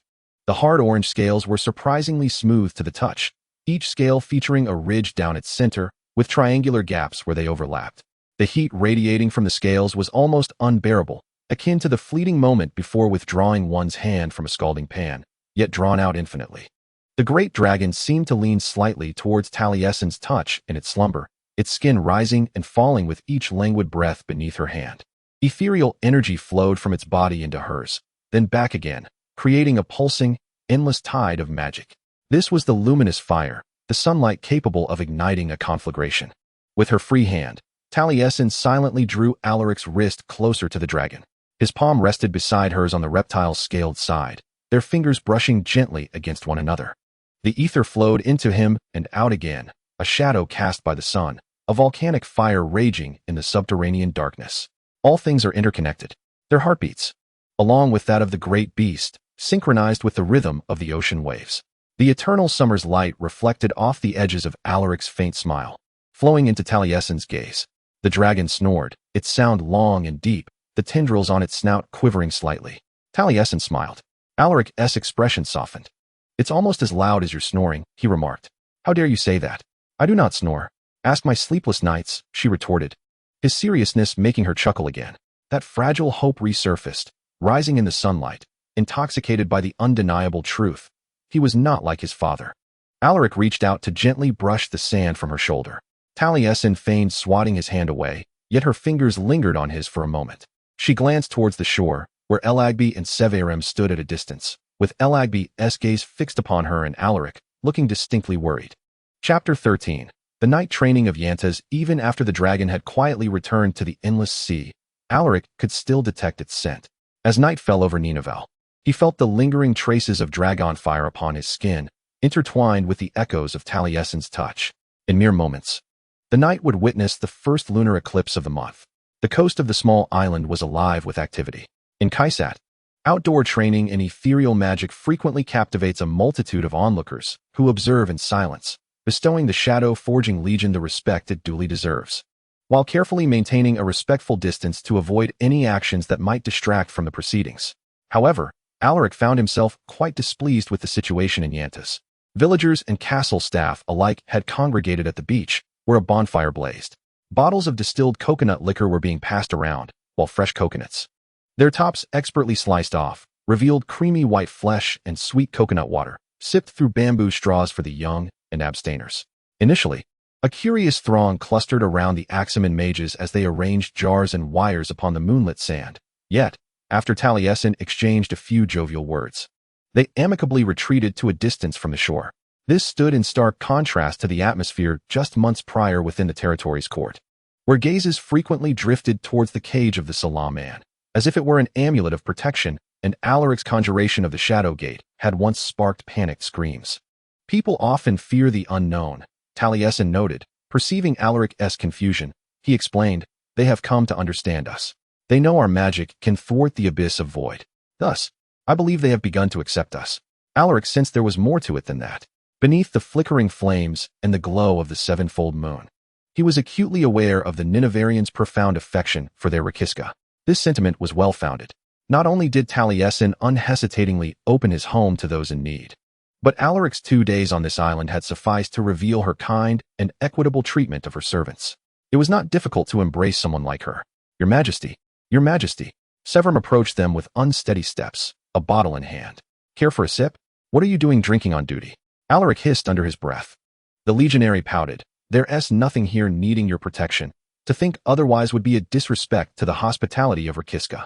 He thrust the bottle under the nose of the Rakiska, and even from where he stood, Alaric could discern the potent aroma of fermented coconut juice. Taliesin's expression shifted slightly, and she took a step back. Alaric, acting on a vague instinct, immediately positioned himself between her and Severum, baring his teeth in a silent warning. Severum hastily retreated, perhaps intoxicated, or possibly it was the first time in a long while that Alaric had reacted with anything beyond mere tolerance. Regardless, the legionary stumbled away towards the safety of the bonfire. Alaric turned to his wife. The anxiety that had shrouded her moments before seemed to dissipate. Yet he felt the need to confirm. "Are you all right?" "I'm fine," Taliesin interjected. "I just dislike the taste of that liquor." Though her reasoning was sound, Alaric began to realize that he had never witnessed her consume anything beyond a mere sip of wine. She had never finished a single glass. At dinner the previous night, she had only partaken of water. However, before he could delve deeper into this matter, Ishan Vakar beckoned them towards the amplification device. "I am truly delighted with this," she exclaimed. As she had mentioned, the Daya, possibly a title for the leader of the wizards, was nearly leaping with joy, though her prosthetic limb constrained her movements upon the soft sands. They contemplated incorporating strands of Stormpath into the ether core to broaden its influence. Given that lightning could propagate, this had already yielded promising results. Should they succeed, the majesty and the lunar eclipse magic of His Majesty should be able to completely encircle the fissures erupting from the void abyss. Yet, she smiled at them and suggested, "Let us begin our trials here on this beach." Alaric regarded the jars with skepticism. Inside them was a radiant substance, a fusion of salamander blood and rain magic, which he had first encountered in the courtyard atop the celestial realm. However, this time felt different. The sapphire core, adorned with rubies, was interspersed with the white, searing light of Stormpath, emitting a disquieting crackle within the crystalline walls that contained it. Talasin appeared to share his apprehension. "Is this safe?" she inquired of Ishan. Initially, it was not, Ishan replied with exuberance. "I nearly blew off my assistant's finger. More powerful than firecrackers. However, I believe we have calculated the appropriate dilution ratio." Talasin exchanged a wry glance with Alaric. "It is a pleasure to make your acquaintance." Likewise, he jested. The Ossaman wizards were eager to test whether Talasin could perform the lunar eclipse magic alongside another shadow forger. Thus, as the seventh moon of Lyre turned a deep crimson, Severum boldly hurled a knife towards her. It was a blade forged in shadow, slender and lethal, as light as the air it sliced through. It spiraled toward Talasin, its trajectory erratic, the edge of the black blade glimmering with silver threads of the ether. She did not summon a shield. Instead, she conjured a blazing sword, striking at the knife just inches from her chest as it spun toward her. The shadows split in two under the impact of her radiance, vanishing into the ether. Talasin was not enveloped by the black gold fusion of the magical sphere, but stood firm with her radiant sword, locking eyes with Severum through the flickering flames of her blade. There was no barrier, not even beneath the eclipse. The Legion warrior raised his hands in a gesture of goodwill. "It seems your wife only knows how to wield the light dark shield alongside you," he remarked to Alaric, who was intently observing. "Indeed, it is rather peculiar," Ishan mused. "Surely it pertains to something within her blood. Yet, whether it is due to the Osanas family or the Avralis family, I cannot ascertain." Talasin was equally uncertain. However, when Alaric stepped forward to face her at the amplification device, she felt a profound sense of unique solace. This shield remained a singular bond between them. Afterwards, Taliesin found herself curious about how the scene would appear from a distance. The curtain woven from light, and the shadow gate unfurled from the water's edge, stretching and arching until it enveloped the beach and all those upon it within its shimmering sphere.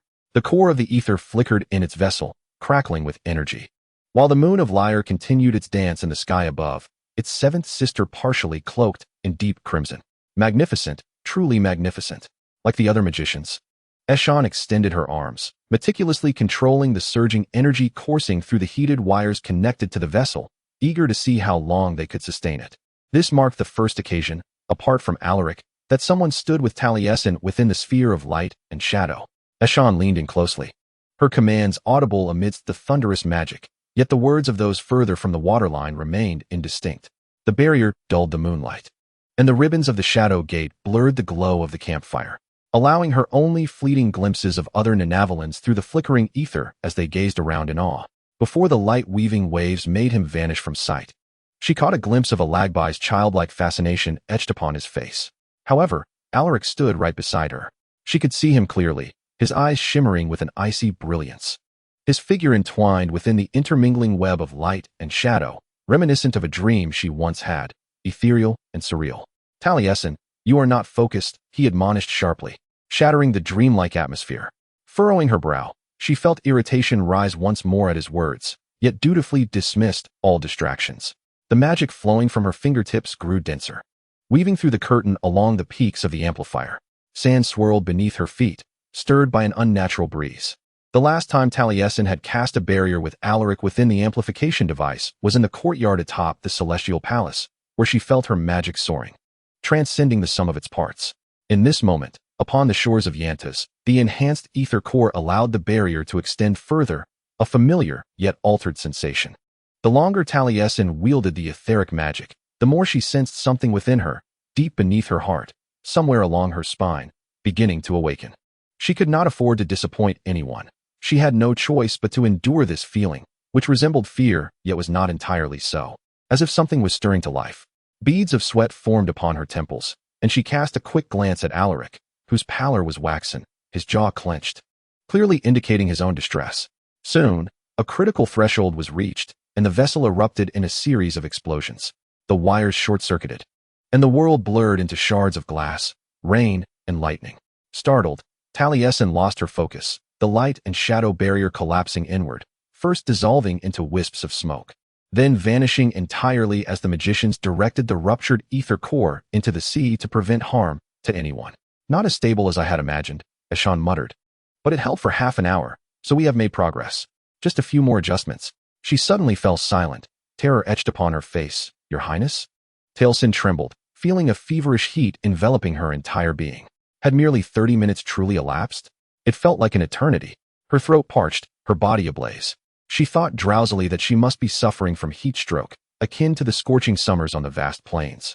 The light was blinding, the heat unbearable. With a hazy notion, she took a step toward the water's edge, contemplating the reckless act of plunging into the boundless sea to end her torment. If only she could attain a moment of relief, she would do anything. However, the sand beneath her feet shifted unexpectedly, and she lost her balance, teetering forward, only to be caught in the nick of time by Alaric. His strong arms enveloped her, drawing her against his sturdy frame. The instant their skin made contact, a wave of relief washed over her. Her feverish forehead rested against the hollow of his throat, while his bare hands rested gently upon her shoulders and back. This cooling sensation spread through her, as the cacophony of light gradually subsided. Alaric, too, trembled, not merely shivered, but shook violently, his teeth chattering, his body as cold as ice. Talasin nestled closer to his chest, tightening her embrace, her mind consumed with a singular thought, to offer him solace. Her left hand slipped beneath the hem of his shirt, her palm pressing against the undulating muscles of his abdomen. Gradually, his tremors lessened, and his breathing began to steady, mirroring her own. Talasin gazed toward the lunar eclipse from Alaric's shoulder, struggling to comprehend the whirlwind of events that had just transpired. The world around them abruptly returned to its raucous state, with concerned onlookers encircling them, inquiring about the sorcerer Ashamon, who was commanding everyone to steer clear of the shards of glass glimmering under the starlight, scattered across the beach as the waves crashed against the shore. Elijib pushed through the crowd to the front, grasping Talasin's arm, gently extricating her from Alaric's embrace. "Dear, what is the matter?" he asked, holding her shoulders and scrutinizing her from head to toe. "Are you unwell?" "Hot," Talasin rasped. "I feel unbearably hot." She glanced at Alaric. "I feel cold," he replied, "like winter in the mountains." If his sensations mirrored her own, yet he still possessed the strength to support her. It was evident that the Shadow Forgers had grown accustomed to suffering, as Vela had informed her. In that moment, Talasin longed to leap back into Alaric's arms, harboring a fleeting resentment towards her father for pulling her away. Ishan scratched his head in confusion.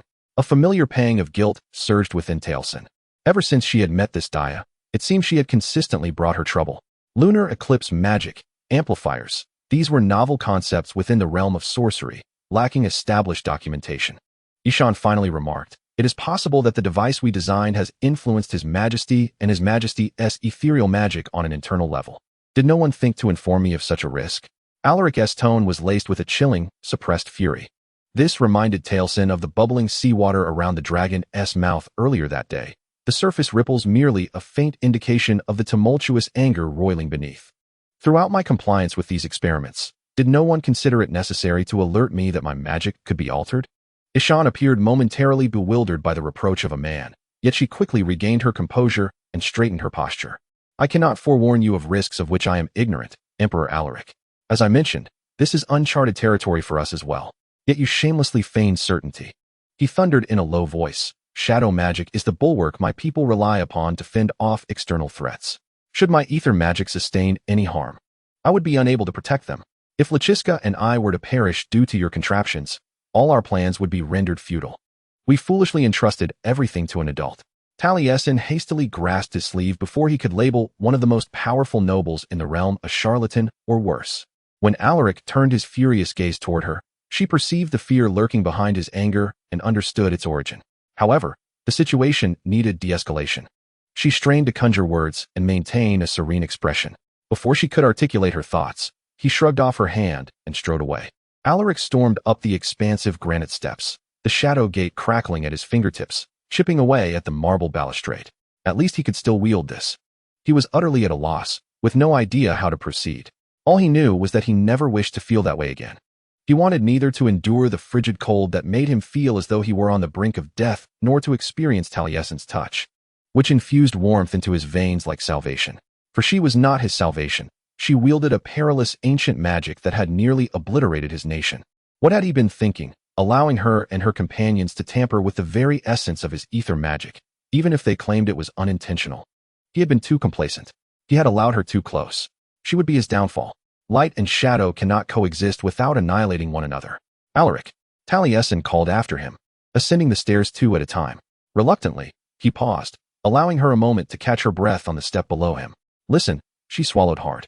He observed the pulse at her throat fluttering like a butterfly's wings, realizing how isolated they were in that stairwell.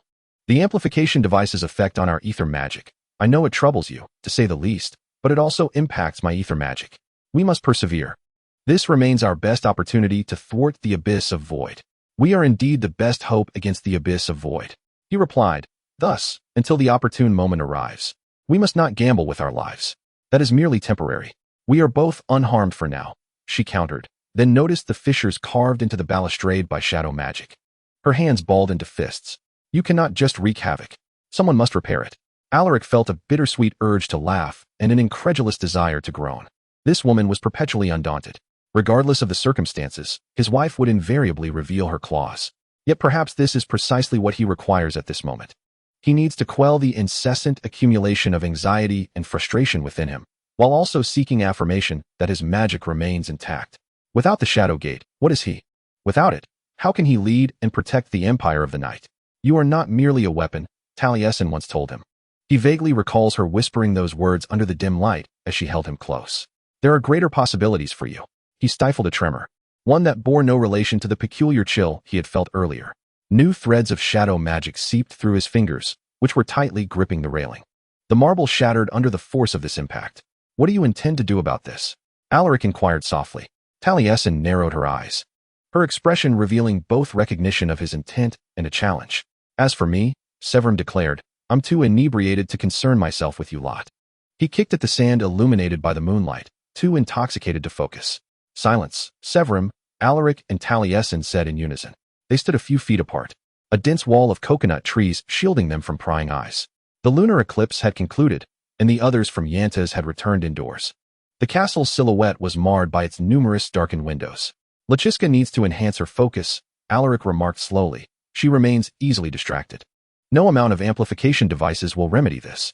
And the Night Emperor requires a dose of humility, Taliesin retorted. It is rather perplexing. For you both seem to speak to me while your gazes remain locked upon one another, Severum lamented, dragging his feet to Alaric's side. Before long, the night sky sparkled with the glow of magic. A series of ever-shifting shadow-woven weapons crashed violently against a light-weaving shield. As the intricate footwork of the three combatants stirred up clouds of sand upon the pristine beach with each step they took, Taliesin was certain that if she could counterattack, the situation would favor her. Yet she could not do so. The crux lay in maintaining the shield at all costs.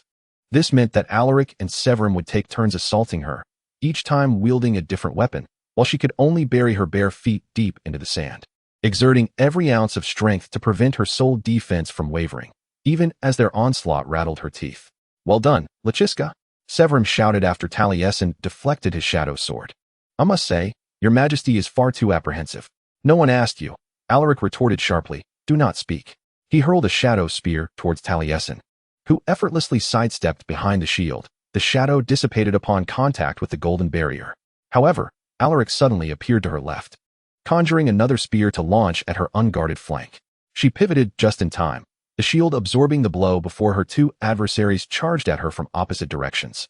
Taliesin instinctively shoved Severin and his axe, causing him to stumble momentarily, yet in doing so, she left herself vulnerable to Alaric's attack.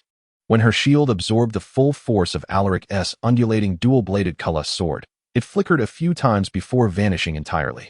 His silver eyes widened in alarm as he hastily withdrew his arm, but it was too late. The cold touch of the Culus sword bit into her hip, icy enough to scorch her, prompting a cry of pain to escape her lips.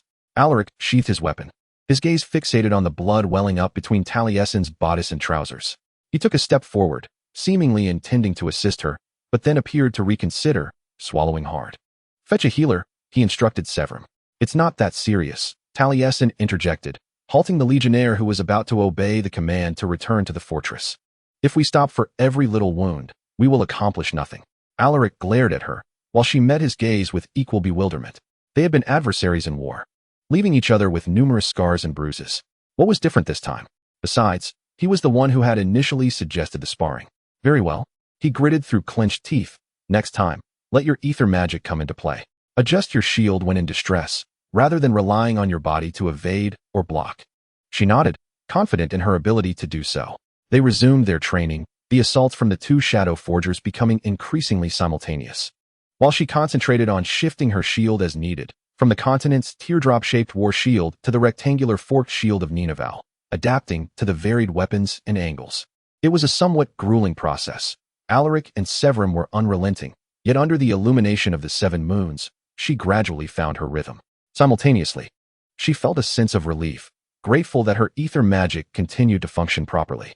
Alaric's expression mirrored this relief. "Everything will be all right. It's merely a temporary condition, a peculiar effect of the amplifier." Eventually, Severin withdrew to the sidelines, leaving Alaric and Taliesin entwined in a precise, yet lethal dance. Darkness swirling and light shifting. He relentlessly forced her back toward the waterline, the sea gently lapping at her toes as she struggled to fend off his furious onslaught. He showed no mercy, compelling her movements to quicken until her arms ached. Her breath came in gasps, and all that remained in her vision was him, his wind-tossed black hair, broad shoulders, and the shadow cast upon the shimmering beach by the moonlit sea. Due to their proximity, she easily perceived a glimmer of mischief deep within his silver eyes. His sword transformed into a hooked chain. With a flick of his wrist, the crackling chain ensnared her shield in the darkness, rendering her immobile, while the arrowhead-like tip of the hook smoothly lunged toward her face. In her desperation, Taliesin manifested her magic, her shield expanding instantaneously, breaking free of the inky chains. With a frantic motion, she raised her shield-bearing arm, and the edge of the shield collided forcefully with Alaric's cheek. He staggered backward a few steps, the shadow gate vanishing as his blood splattered into the shallow water. A hoarse cry shattered the night sky. Taliesin scarcely registered that the sound had emanated from her. She was preoccupied with retracting her light weaving magic, hastily rushing towards Alaric, the seawater lapping at her ankles, panic spreading through her heart like wildfire. She gripped the side of his neck tightly, forcing him to turn his face towards her, revealing a deep crimson wound along the edge of his cheekbone. Her heart plummeted as if it had fallen into an abyss. Yet they had once stood against each other in war. Why was this moment so different? What was this regret, and why did she feel an urgent desire to summon a healer, just as he had nearly done when he had scratched her hip? If we do not wish to harm one another, she pondered, where do we go from here? What lies ahead? Alaric furrowed his brow at her touch. His hand covered hers, which still grasped his neck. Their skin brushed against one another, his fingers entwining with hers, causing Taliesin's heart to skip a beat. He squeezed her wrist. The gesture felt involuntary, imbued with a certain yearning, yet he quickly withdrew her hand from his neck, indicating that the earlier tenderness was merely an accident. "That was quite inventive," he remarked, "but not the purpose of our training." Despite being several inches taller than her, she made an effort to look disdainful. "You are being unfair." Alaric wiped his cheek with the back of his left hand, leaving a smear of red on his pale knuckles, but the worst of the bleeding had ceased, which relieved Taliesin. "I was testing you," he said in a low voice. "In fact, I believe it is you who is being unfair unless you truly intend to use your shield to strike the void abyss." Had she not finally noticed the hand Alaric had used to pry her grip from him, still holding on, Taliesin would have gladly continued their banter. Their fingers remained intertwined at her side. He realized this a second later, and for a fleeting moment, he appeared furious. Was he angry with her, or with himself? He attempted to withdraw his hand forcefully, yet she held on tightly, unwilling to let go. This prolonged contact seemed to breach his defenses, finally revealing his exhaustion. They were both utterly fatigued. The spirit that had once filled his broad frame dissipated, and in response, a similar sense of surrender rippled through her heart. Under the 7 moons, they mirrored each other. You were radiating heat before, he murmured, when I reached out to touch you. For a moment, you resembled that dragon. All I felt against my skin was fire. At that moment, she glimpsed the fear he had previously endeavored to conceal, not for himself, but for her. She extended her hand, resting it on his shoulder, and he leaned into her touch as if truly melting away in flames. I am fine, because of you. Taliesin's fingers glided down the contours of Alaric's exposed arm muscles. The moment you touched me, the heat receded. That sensation was akin to someone catching her as she stumbled. Like the conclusion of a long journey home, she found herself at a loss for words to articulate these emotions, which were more potent than her very being, deeper than her magic, and loftier than the heavens themselves. I felt it too. Before she withdrew her hand from his arm, Alaric grasped her fingers. The brilliance within you flowed into my being, dispelling the chill. Now, both her hands were enveloped in his, bathed in the moonlight reflecting off the waves. His silhouette became her sole focus. I am uncertain what this means for us, for our magic, Taliesin remarked, yet I wish to believe, perhaps, that we can safeguard one another. Alaric briefly closed his eyes, seemingly tormented by this emotion. You cannot fathom how desperately I wish to believe that, Taliesin. Yet we cannot escape our identities. Long before our paths intertwined, our history was rife with conflict. Observe the events of this night. Witness the consequences of the interplay between light and shadow. His gaze averted, as if unable to bear the sight of her, the cost it exacted. She yearned to counter his words. She wished to reference the unity they had felt with the dragons, a testament that even opposing forces could find connection. She wanted to remind him that he had once claimed they would be stronger together. Yet an imminent war, of which he remained unaware, loomed ahead. His doubts rekindled the unrest within her, her skin still tingling from the memory of that previous conflagration, their intertwined magic nearly obliterating them both. She had to consider the greater picture. When the time came, she would have to relinquish him to the god of all realms. There was no other choice. They could not protect one another. The words spoken moments ago belonged to Taliesin of the Great Plains, the street urchin harboring dreams. And now she was Alancina Ivaris, with millions of lives hanging in the balance.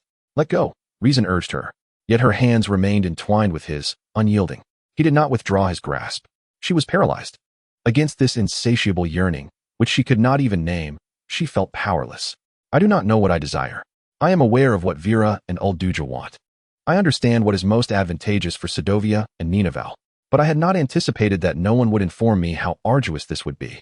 If only Alaric could glance her way, if only he could utter a word, perhaps it would all make sense. But he remained silent, refusing to meet her gaze. And Taliesin's heart sank. He would never forsake Kaisat for her, and she lacked the courage to fight for this feeling alone. A soft groan shattered the moment.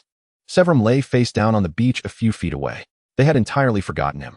Your Majesty, do not mind me, he mumbled pitifully. You continue to resolve your matters, and I shall strive to keep my world from turning. Chapter 14. Confrontation under the moon shadow. Are you truly certain you do not need me to stay?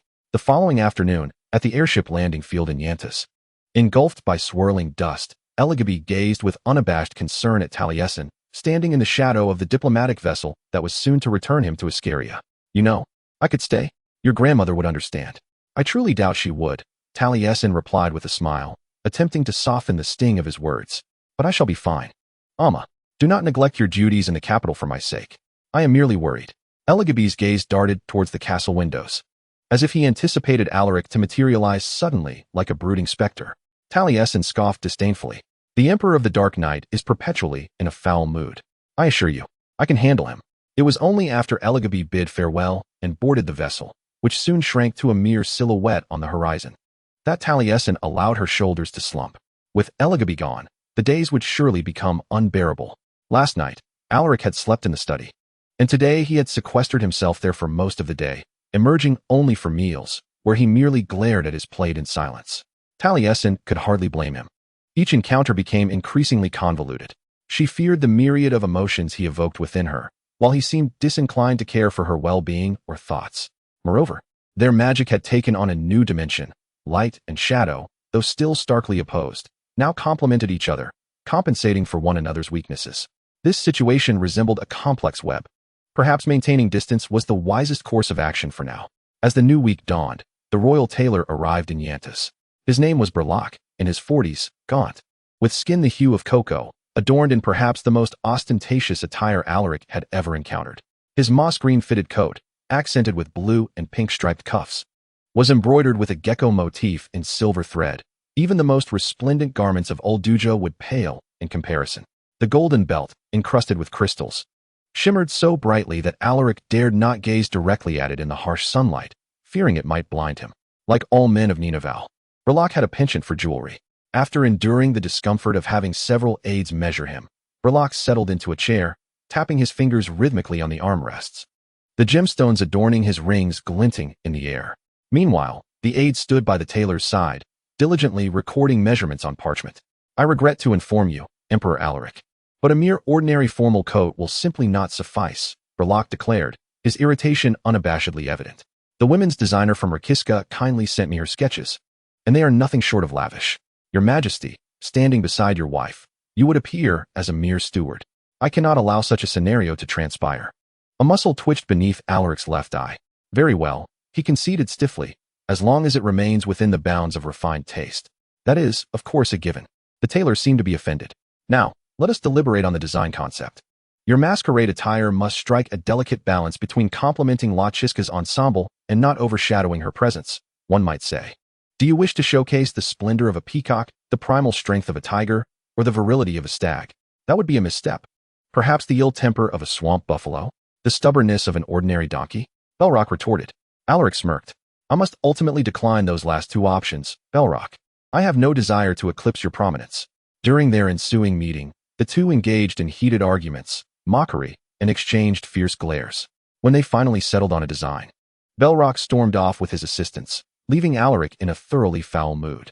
He wandered through the castle in search of Talasin, eager to vent his frustrations regarding the tailor. After all, throughout this wretched interaction, she had compelled him to make numerous concessions, and at the very least, she ought to endure his complaints in silence. A servant, using clumsy universal sailor sign language, directed him to the garden, and soon he found himself amidst a realm of bright sunlight and hibiscus flowers. Suddenly, he halted. Talasin had a visitor. Under an elegantly arched pavilion adorned with shells, his wife was sharing tea with J.E. and a group of noble women from the territory. Alaric recognized Katandu's Ninavarr, who had boarded his storm ship months prior, proposing a match between the territory's La Chisca and her son. The names and titles of the other ladies escaped him momentarily, yet their meticulously crafted visages were familiar. He knew they had either attended his wedding or witnessed his banquet duel with Sulik Velmantis. Likely, they had partaken in both. As they caught sight of him, their gentle laughter and chatter gradually faded. The nobles rose to perform a curtsy, then immediately began to whisper among themselves, casting speculative gazes in his direction. Talasin hurried to the entrance of the garden where he stood, and he felt uncomfortable under the scrutiny of so many women. What is it? She inquired. Considering that after the eclipse, they had avoided each other as much as possible aside from meals and training, her tone was surprisingly courteous. Alaric gazed down at her, somewhat at a loss. He could hardly voice his grievances about the tailor now. His mind raced, and he finally conjured a plausible excuse. I wish to inquire if Severim and I may use the courtyard, if you would permit it. A sparring session? You do not require my permission, Talasin replied. This place, akin to my home, is also your residence. That said, I believe it prudent to ask. He cleared his throat. Thank you. She appeared quite perplexed, but swiftly changed the subject. Before you depart, Diawaikar conveyed that she and her mages have yet to complete the modifications to the amplifier. Thus, during tonight's eclipse, you and I shall have to rely solely on ourselves. Very well, Alaric acknowledged, though they have been lacking in recent efforts. I shall not provide Ninavarr with any grounds to accuse Kaisat of breaching the treaty. Your generosity is truly boundless. We have all taken note of it, Talasin remarked. Alaric abruptly turned away. He found Severim in the kitchen and nearly dragged him into the courtyard. But, Your Majesty, why? The legionnaire complained. I was just helping to peel these delightful little Philippine almonds, and the cooks promised I could indulge in a few bites now and then. Besides, it's far too hot for a sparring match. What's the meaning of this? Silence, Severim. Although these four nobles ostensibly came to pay their respects, Talasin, having lived in the realm for so long, knew it was not that simple. The news of the Night Emperor's arrival in Yantas had spread, and this so-called ceremonial visit was merely a facade, intended for gossip. After Alaric's departure, Taliesin returned to the gazebo, where the guests immediately resumed their idle chatter. Is black the fashionable color on the continent, Your Highness? Byron Matono inquired, her bronze skin adorned with deep green runic tattoos that reflected her island's traditions. Emperor Alaric's wardrobe is rather monotonous. Beyond the Ninavarr Sea, not all civilizations place the same emphasis on aesthetics as we do. Lady Byron, Taliesin replied cautiously. Fashion sense aside, said Hajanti of Sabin, her voluptuous figure enveloped in exquisite orange fabric embroidered with diamond and herringbone patterns in metallic silver thread. For an outsider, Your Majesty, you are not unappealing. Jia burst into laughter, playfully nudging her cousin, who reciprocated the gesture. This fleeting moment of youthful camaraderie was a striking contrast to their delicate attire and noble status. You and your spouse must visit the land of silk, Lachiska, Orior warmly proposed. She was the only daughter of Itawink, the Raja who had posed numerous challenges to Alaric at their engagement feast. The fire trees are now displaying the colors of the monsoon season. It would be my honor to host you. Although Orior shared her father's rich, dark brown hair, cut into a chin-length wavy bob, her slender figure starkly contrasted with the opulence of Wimpuk. Her soft-spoken nature was in sharp contrast to her father's boisterous demeanor. Moreover, her attitude towards the Night Empire was evidently far more amiable than her father's. Taliesin managed a faint smile in her direction. If time permits, that would be delightful. Honestly, Orior, Ninavarr soon rolled her eyes. Have you not considered that His Highness and His Majesty may wish to spend some time alone? They have just wed. As ever, she was a loyal ally, deftly offering Taliesin an opportunity to evade any potential commitments. But the implication made Taliesin wish he could leap off a cliff. Orior huffed. I was merely making a suggestion, Rangsuandaya. Too much time alone as a couple could lead to significant problems. We are not like Hajani and Priscina. The other noble women erupted in giggles, while Hajanti feigned indignation, gasping dramatically.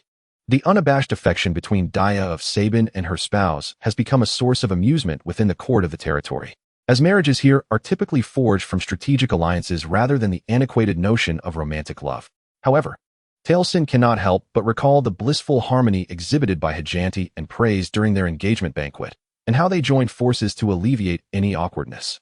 It is not difficult to make a man fall in love with you, including a husband, Byron cheerfully proclaimed. Rangsuandaya, demonstrate your finest skills to Lachiska.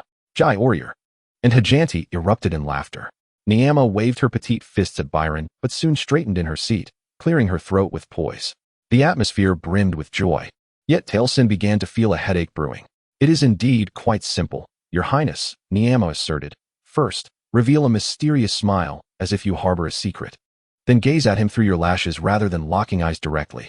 She illustrated her point by slowly fluttering her eyelids, exaggerating slightly. With just a flutter, he will be at your feet. The others laughed heartily, supporting one another. Talasin could no longer contain herself. Pray tell, madam, why are you instructing me on the art of flirtation? She blurted out. Because once a man is driven by desire, he becomes easily manipulable, Niama responded with calm assurance.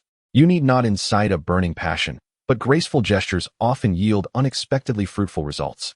With a sly smile, she added, perhaps you could even persuade His Majesty to abandon his perpetual black attire.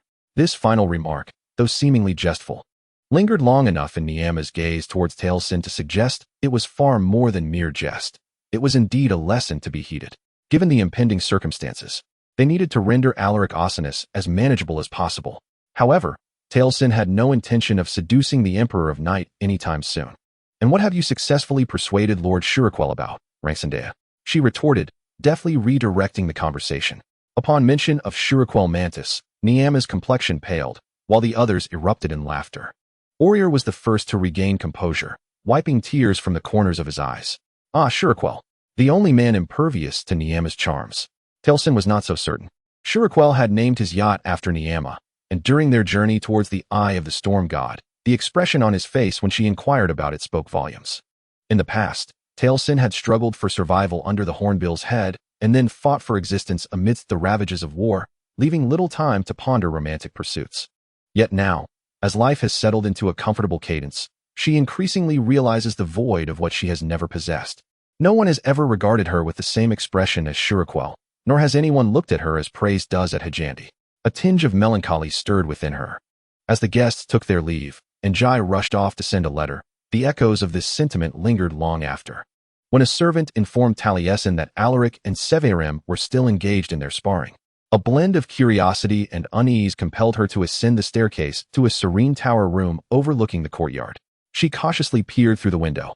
In the expansive courtyard, encircled by the granite walls of Yanta's castle, the Gate of Shadows shimmered with brilliance as Alaric and Severim relentlessly launched attacks at one another, effortlessly transitioning from sword to dagger and then to spear. Both had shed their heavy outer garments. Alaric donned only a sleeveless black undershirt, ordinary trousers, and boots. Taliesin had seen him in even less attire, but at that time, she was preoccupied with tending to his wounds and had scarcely taken notice. Yet now, nothing restrained her from indulging in her admiration. She perceived no trace of frailty in him, nor could she feel it, as her rebellious inner voice reminded her. Each time he drew near, all she sensed was muscle. Every inch of his physique was honed like a weapon. At this moment, he was fully employing that weapon, deftly evading Severim's strikes, retaliating with lethal grace after each dodge. It was only then that Taliesin realized Alaric had always held back during their sparring sessions. This was entirely different from their training. The two shadow forgers exhibited no mercy, as though engaged in a life-and-death struggle.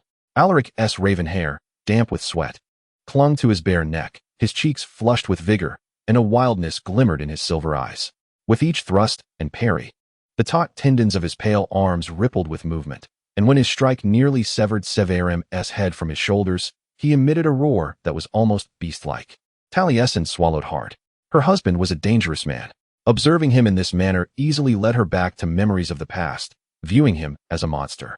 Yet for some inexplicable reason, an indescribable emotion surged within her, causing her heart to race. Remembrances of their wedding night flooded Taliesin's mind like a tide, each image vivid and alive. Alaric's lips pressed against hers, his strong hands clasping her own, their bodies drawn close together. These moments remained etched in her memory. She recalled his fiery gaze and his deep, gravelly voice. Stepping away from the window, Taliesin's legs trembled slightly beneath her skirt. Her steps were slow and unsteady as she made her way to a chaise in the corner, unable to support herself any longer. A heat enveloped her, and her mind swirled with thoughts of Alaric Ossinas. Past encounters flickered in her mind like phantoms. She closed her eyes, attempting to meditate, seeking tranquility and inner peace. But the darkness only rendered his image clearer. She could almost scent his essence, sandalwood, juniper, and the aroma of smoke. She could nearly hear his voice whispering in her ear, as if he were right beside her at that moment. Her heart brimmed with a tumult of emotions, her body taut with yearning for some change. She had grown weary of contemplation, weary of being troubled by I cannot and the dread of the future.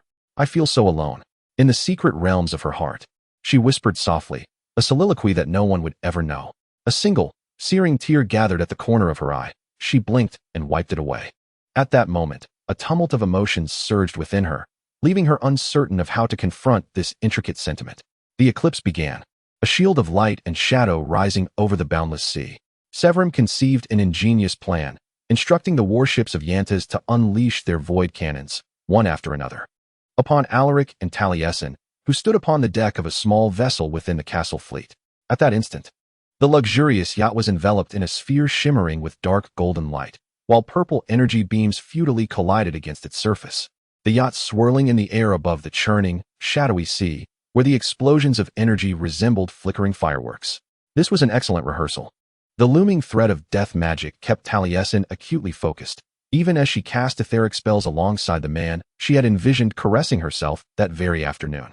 Yet, this exertion was immensely draining, especially without the aid of amplifiers.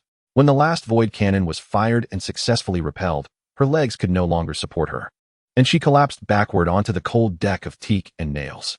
Alaric fell beside her with a groan. They lay there, breathless and drenched in sweat, as the blood-red glow of the third eclipse filled Taliesin's vision. When that searing sensation enveloped her, dread filled her heart, though it was no surprise. Despite her inner hope that this would not transpire, her body seemed to have anticipated it all along. This prickling warmth spread throughout her being, and she understood unequivocally that it was akin to the feelings of those she had slain at the moment of their demise. This was her punishment, her retribution. She reached out to grasp Alaric, for she was a coward. His cold fingers entwined with hers, soothing the flames within her even as his skin gradually warmed. It happened again, even without amplifiers. Once Taliesin regained her ability to speak, she questioned, "Does this mean it will always be this way from now on?" "I do not know," Alaric replied, his voice reflecting the same confusion, tinged with frustration and fatigue. Perhaps it only occurs after casting the shield of light and shadow, or it could be due to the eclipse. Regardless, it is surely related to the influence of the amplifiers. If this is permanent, I hope it is not. We cannot be together during every eclipse from this moment on. And after my betrayal, you would likely prefer death to ever touching me again, she silently added, her heart pierced by a fresh wave of anguish. The warships returned to the dock, leaving them adrift upon the open sea. Talasin, unwilling to endanger others, piloted the yacht away from the island. It was time to return. She sat up, intending to steer the vessel toward the shore. But Alaric's expression as he turned to look at her halted her in her tracks. Despite his lingering resentment for the territorial interference with his etheric magic, and his discontent toward her, he cared for her thoughts. That dark voice within her echoed once more, and she could not dismiss it as easily as before. Perhaps such an opportunity may never arise again, just the two of them, devoid of distractions, and no one to interrupt. Although she could not rescue Heiress and the other prisoners, she could still attempt to assist them. The matter concerning the rebels captured after the castle assault was exceedingly sensitive. Upon seeing his taut jaw, she nearly lost her courage. Did you glean anything of particular significance from them? Nothing particularly useful, he replied cautiously. They are merely low-ranking infantry, and I suspect this is intentional, for they never intended to escape from the outset. This is guerrilla warfare, with numerous disparate factions scattered across various strongholds, constantly on the move. Perhaps we should cease the interrogations, Talasin suggested. What she truly wished to express was to halt the torment. They wish to kill you, he stated deliberately, as though she were a simpleton, causing her face to flush crimson. I am well aware they wish to kill me. I was present at the time, she retorted sharply. Yet you yourself stated they are just infantry, possessing no vital information to divulge. Forcing them to reveal what they do not know only subjects these individuals to unwarranted suffering. Alaric stood up and strode to the ship's railing, grasping it tightly with both hands. Talasin wondered if he was envisioning seizing her shoulders and giving her a good shake. Why do you still care about their fate? They may have once been your comrades, but that does not excuse their current actions, because they are merely following orders, just as I once did, Talasin replied. Revenge is not justice. I have told you this before, have I not? I remember, Alaric muttered as he gazed gloomily at the shimmering water below. The moonlight dancing upon its surface, the yacht's swift wake reflecting emerald whirlpools in the water. Moreover, she suddenly interjected, this course of action would not endear you to your subjects. What Kaisath did to the Sedovian captives is no secret. Yet it presents an opportunity to demonstrate that your rule differs from your father's. You have the capacity for mercy. He scoffed. Without punishment, more malcontent rebels will emerge. If I concede on matters of national security, people will perceive me as weaker than my father, believing I cannot defend our homeland as he did. The very one who harmed your father? The moment the words escaped her lips, Talasin immediately covered her mouth, yet it was evidently too late to retract. She had not intended to voice such a harsh reality so bluntly. She had not anticipated that it would cause her husband's shoulders to tense, as if bracing against a sudden, stealthy assault. Alaric, I do not pity me. She had not yet completed her apology when he quietly admonished. I will not become a scapegoat for your ignorance of Kaisath's methods. Pain can impart lessons, and your so-called mercy is merely a manifestation of weakness. To describe my father in such a manner is tantamount to treason. Treason? She stammered, against whom? You are the emperor of the night. She shortened the distance between them, stepping closer, compelling him to meet her gaze. You are the emperor of the night, she reiterated, her voice resonating with the sound of the waves below. At my coronation, you expressed your desire to instigate change and improve everything. So when do you intend to commence?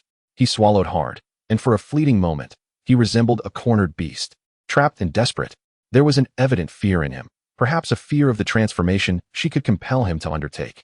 Very well, he finally replied in a terse, abrupt tone. I shall notify the castle to cease the interrogations. His expression darkened, revealing that this cornered creature possessed its own fangs. However, if this decision ultimately jeopardizes Kaisath, yes, I am aware. I shall step in for my former associate in the interrogation chamber. Taliesin's words were laced with both irony and sincerity. Such a possibility was indeed plausible. Yet Alaric blinked, admonishing, do not be foolish. He spoke sternly. I will never allow. His voice faltered, and he diverted his gaze.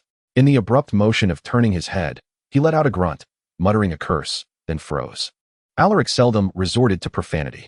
Talasin observed him intently, noticing the gradual flush of his ears, an indication of his embarrassment. She quickly discerned the cause.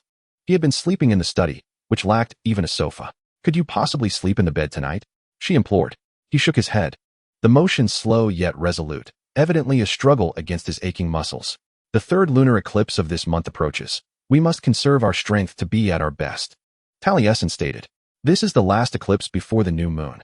After this, there will be no opportunity to fine-tune the amplifier. Imagine the disaster if we falter due to a stiff neck. Very well. She paused abruptly. I am still not accustomed to you actually agreeing with me. I, too, am unaccustomed to someone persistently nagging until I relent, Alaric grumbled. But sacrifices must be made. He insisted on piloting the yacht back to shore. And Taliesin sensed that it was his pride compelling him, a need to prove that he was capable, that a stiff neck had not rendered him entirely incapacitated. She contemplated protesting, yet dealing with Alaric was akin to navigating the court of Ninavarr. One must know when to resist. Nevertheless, as he turned to steer the vessel home, she could not refrain from sticking her tongue out at him. Chapter 15. The dawn of a love entangled he dreamt of her. To be honest, the figure in his dream could have been anyone, for he could not discern her features, but he felt her presence vividly, as if she were gently nestled in his embrace. She repeatedly called his name, each touch akin to a sanctuary, soothing and reassuring. She fervently returned his kisses, as if they existed in a world untouched by war, where he was enveloped in desire and admiration.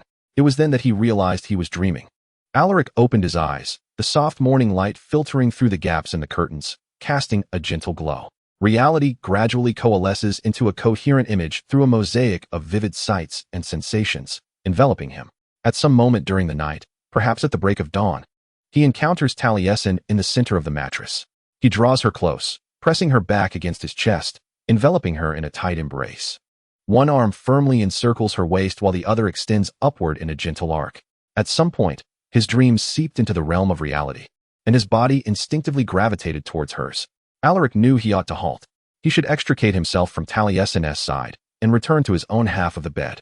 Yet, still bleary-eyed and devoid of rational thought, he found himself ensnared by the lingering enchantment of an unfinished dream, unable to escape its allure. Taliesin, too, stirred in response to his movements, adjusting her position. She emitted a soft sound, murmurings indistinct, which restored a modicum of clarity to his mind. This was wrong. She was evidently still ensconced in slumber, lost within the embrace of dreams far gentler than his own. He attempted to release her, but as soon as he loosened his grip on her waist, she clutched his arm tightly, anchoring him in place. She turned her head to gaze at him, granting him just enough time to discern her open eyes and slightly parted lips before she turned away, snuggling against him. Enchanted by her allure, he lowered his head, allowing his lips to brush against the curve of her neck. She arched her body against his chest, one hand reaching back to tug at his hair. His heart raced, blood pounding in his ears. This was of his own making, and she surrendered to his touch. By now, the sun had fully risen, casting amber shadows upon the curtains. Bright golden rays filtering into the room, cascading onto the bed shared by him and Taliesin. Their movements were intimate, yet not overstepping any boundaries. However, regardless of how intimate it felt, and despite the remnants of reason within him screaming for him to cease, it all remained exquisitely enchanting.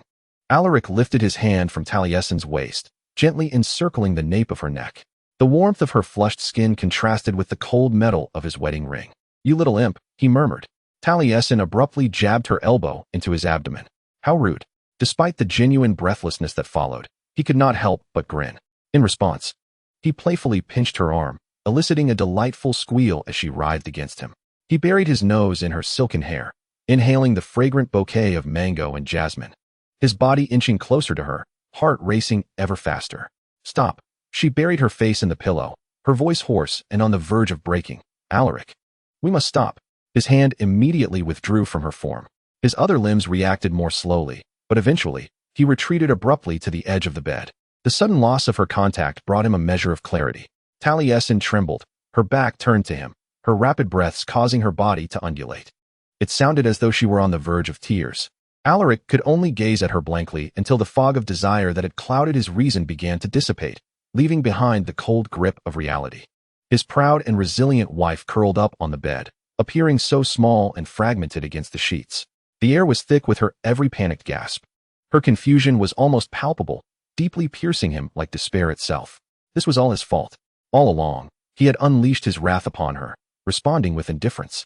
Yet in the end, he could not help but engage in intimate gestures, despite knowing it was wrong. even as the stolen salamander bird sang within the castle, and the Kaisath fleet prepared to invade Ninavarr. Taliesin once told him that she believed they could protect one another. In the moonlight, sincerity filled her eyes as she spoke those words. Yet in reality, she ought to shield herself from his harm. Everything he touched would be destroyed by him. Self-loathing gnawed at his soul. He rose from the bed and retreated to the bathroom, both to calm himself and to afford Taliesin as much privacy as possible. Splashing cold water on his face, he pondered how best to broach the subject of what had just transpired. He was uncertain if they should even discuss it. But what should he say to her? This was yet another mistake. Perhaps he might say, "We cannot afford to repeat such errors. You make me feel less alone." Even if only for a fleeting moment. This was precisely why he dreaded sharing a bed with her. It was all her insistence on this notion that was so disastrous. He did not seek to court danger. Upon returning to the bedroom, he still had not devised an appropriate response. He resolved to let Taliesin speak first, then adapt accordingly. However, it soon became apparent that none of it mattered. Her side of the bed lay empty. He heard no sounds of her moving about in the dressing room. But the door stood ajar, as if she had hurried away. Initially, Alaric did not pay much heed, even when Severim was the sole companion at breakfast. Given the circumstances, it was understandable that Taliesin sought some space. Yet after a whole morning without seeing her and her absence during lunch alongside her maid, his restraint finally crumbled. "Where has your mistress gone?" he inquired of the servant clad in blue and gold, who was attending to him and Severim. The servant, startled by the unexpected question, nearly dropped a plate laden with a goat meat and scallion omelette. I do not know, your majesty. Her highness departed shortly after sunrise." "She has left?" Hearing the chill in the Emperor of the Night's tone, the servant swallowed hard. "Lady Clea might know where Lachiska has gone. I shall fetch her at once."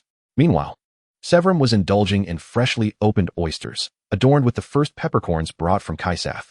What infuriated Alaric most was that when Clea strolled in 15 minutes later, he was still relishing his meal. "Emperor Alaric," the maid offered a perfunctory curtsy. "Lachiska has gone to the Temple of the Light Weavers in Belian. She will return a week hence, just in time for the next lunar eclipse. And no one thought to inform me?" Alaric gritted his teeth and inquired. Severim ceased her chewing, her eyes widening in disbelief as Jetta cast her gaze downward, not out of respect, but rather in a defiant manner. "I am indeed informing your majesty," she muttered. "In Kaisat, no one dares to do such a thing." Alaric inhaled deeply, striving to maintain his composure. "Lady Jetta, this castle was granted to me as part of the dowry of Lachiska, was it not?" He received a sullen nod in response. "Thus, despite its location on Nynaeval's land, it is also my residence, and I have every right to be apprised of the comings and goings within, particularly concerning my spouse. Is this request too much to ask?" To his astonishment, the impertinent young woman also took a deep breath, as if she were the aggrieved party struggling to control her temper. "I understand, Emperor Alaric," she sang with feigned cheerfulness, a disingenuous smile plastered on her face. "From this moment forth, I shall do my utmost to keep you informed." With that, she strutted out of the room, her nose held high. Alaric picked up his fork and viciously stabbed a piece of omelette. "I miss the continent."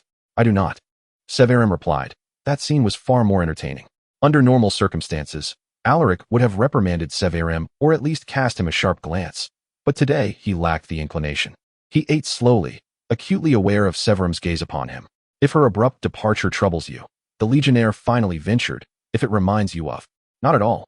The words hung like a lie on Alaric's lips, though the situation was entirely different, far more complex than others could fathom. No one, not even Severim, knew that Alaric had conversed with her on the night his mother fled Kaisat. No one was aware that Sancha Asanas had implored him to leave with her, and he had declined. He had refused, and yet she departed. Despite the dissimilarities, Taliesin's sudden exit after he had displeased her transformed him once more into that little boy chasing after someone who never looked back, who would never return. As dusk fell, a rogue gull flew through the window of Alaric's study, bearing news of his storm-tossed vessel anchored in Ninavarr harbor. The escort ship of Lisu had docked, and he was en route to Yantis. In the study, Alaric received the brigadier general, observing with a twisted sense of satisfaction the tropical heat that had tormented him during the brief boat ride from Samet to the castle. Lisu's hair was slick with sweat, and his travel attire bore the marks of dampness, yet even his typically composed demeanor could not conceal his discomfort while saluting. "Relax, Brigadier General," Alaric said slowly. "What brings you here?" "Your Majesty, I have come to escort a shipment of trade goods from Ninavarr back to Kaisat. You know, just in case of pirates. The regent instructed me to stop by your lovely, distant abode to extend his greetings. Thus, you have come to gather information on my father," Alaric thought with disdain. remind me of our lack of confidence in Ninavarr's ability to safeguard our merchant vessels? Primarily, regarding the fresh ether heart of the Night Empire. We wish to leave no potential threats unaddressed, Liso remarked. Of course, there are also the mangoes. Our people are utterly enamored with mangoes.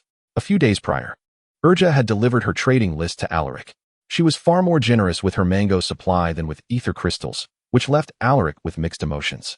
On one hand, Kaysat needed more crystals for its defense. On the other, a shortage of crystals would hinder his father's plans for Ninavarr. I have also learned, Liso continued, that your majesty has shown interest in a certain Sadowian helmsman, Emperor Alaric. Undoubtedly a friend of your wife. Alaric's jaw tightened. Liso had a multitude of informants. She knew that this matter was merely a question of time. This was one of the promises I made to secure her cooperation, to investigate whether this rebel was in our custody. However, my records yielded nothing. For this Kate escaped before being formally imprisoned, Liso explained. Within hours after the Battle of Rastavin, she and several soldiers from the all-world deities escaped from the detention camp. They managed to procure a few small skiffs, but during the pursuit, she became separated from her companions, who never saw her again thereafter. The other fugitives ultimately fled into the mountains, where they found the nascent resistance organization. An individual privy to this information participated in the assault on the castle and was subsequently captured. Liso offered a faint smile. You see, your majesty. When you set sail for Ninavarr 2 weeks ago, I thought to personally interrogate and assist. I had long known you were searching for someone, and I genuinely hoped to be of aid. It is indeed fortunate to receive such news. Thank you for your assistance, Alaric said through gritted teeth. May I expect you to be satisfied after providing such invaluable service to the throne? It is, of course, my honor, Liso replied without hesitation. But I believe that if I could command one of the Void ironclads once they enter mass production, I would be able to offer your majesty even greater service. In other words, after the Night Empire gains control of the Void Chasm, following Talasin's loss of power and the shadows descending upon the lands of Ninavarr, Alaric struggled to suppress the sudden wave of nausea that threatened to overwhelm him. Very well, he told Liso, the next Void ironclad manufactured shall be under your command. The brigadier appeared genuinely grateful, rather than smug. Your majesty, this is a wise decision, I assure you. Let us hope so, Alaric replied. Gazing out the window at the moon that had risen, the stars twinkling across the dark, endless sea. Shall I have a servant prepare a room for you? Liso shook her head. I shall return to the port to rest, Emperor Alaric. I do not wish to impose further upon your household. Thank heaven at last. Some good news. Alaric could barely wait to send Liso on her way. However, when he found himself alone in the study once more, he was unable to sit still or concentrate on his work or reading. Talasin would not return for another 6 days. He could have utilized this time to clarify his thoughts and devise his next steps, yet he was reluctant to remain in this place, as her departure had left an indelible aura in the corridor. Here, he was perpetually engulfed by a sense of abandonment. For the past few minutes, a steel pen had hovered aimlessly over a pile of documents. But at that moment, Alaric set the pen down, for an idea had dawned upon him. He knew where to go, where to seek the strength, peace, and resolve that had recently eluded him. He required a shadow rift. Chapter 16. The Rescue of the Lightweaver amidst the stones of the ruins of Balion. Nestled within the lush embrace of the jungle, a man gradually took form. Woven from the golden threads of the light rift, he possessed the deep, dark eyes reminiscent of Erdujicillum, sharp and focused beneath a dragon-shaped crown adorned with thick brown hair. He entered a chamber fashioned from ether and memory, offering a brief nod to a woman within, who was gently rocking a gilded cradle. The warship set sail for the northwestern continent at dawn, as you requested, he informed her. Can you truly delay any pursuers? I can, she replied. The woman bore a striking resemblance to Talasin, yet spoke with a confidence that Talasin could never hope to attain. Her navel was rough, heavily accented. Her eyes sparkled with a golden light. Although she was merely a recollection, the threads of the light rift gathered around her, acknowledging her identity. Dawn is my time. I can ensnare the fleet of the great Mackinnon in Samet Port. If you harm anyone, even inadvertently, the man cautioned, the dragons may retaliate. You made the risks quite clear when you first sought me, she replied, gazing down at the cradle. I implore you, Shintan, if anything should happen to me, protect my daughter. Prince Shintan's expression softened. I will guard Alancina with my life. I swear it, my sister. He paused momentarily. Of course, if she could officially become the heir to Erdujicillum, she would be far safer. I wish for her to make her own choices, Hinanafralis said, with a stubbornness that Talasin found all too familiar. Talasin watched as her mother reached into the cradle. She felt a hand, separated by the veil of years. gently caressing her cheek. The scene shifted. It was still the same room, yet outside, the clangor of battle raged, violet flashes flickered, and thick smoke billowed. Hanan lay upon the bed, considerably more emaciated than in the previous memory, her waxen face glistening with sweat. "Let me hold her," she rasped. The nursemaid, adorned with ceramic beads, silently offered a small bundle wrapped in embroidered cloth. Hanan cradled her daughter, pressing her forehead against the child's. "I will always be with you," she fervently whispered. These were the very words Talasin had once heard in a dream. "We shall find each other again." The luminous rift vanished as swiftly as it had ignited. Talasin clung desperately to the golden thread, yearning to delve deeper into the past, yet ultimately found herself alone.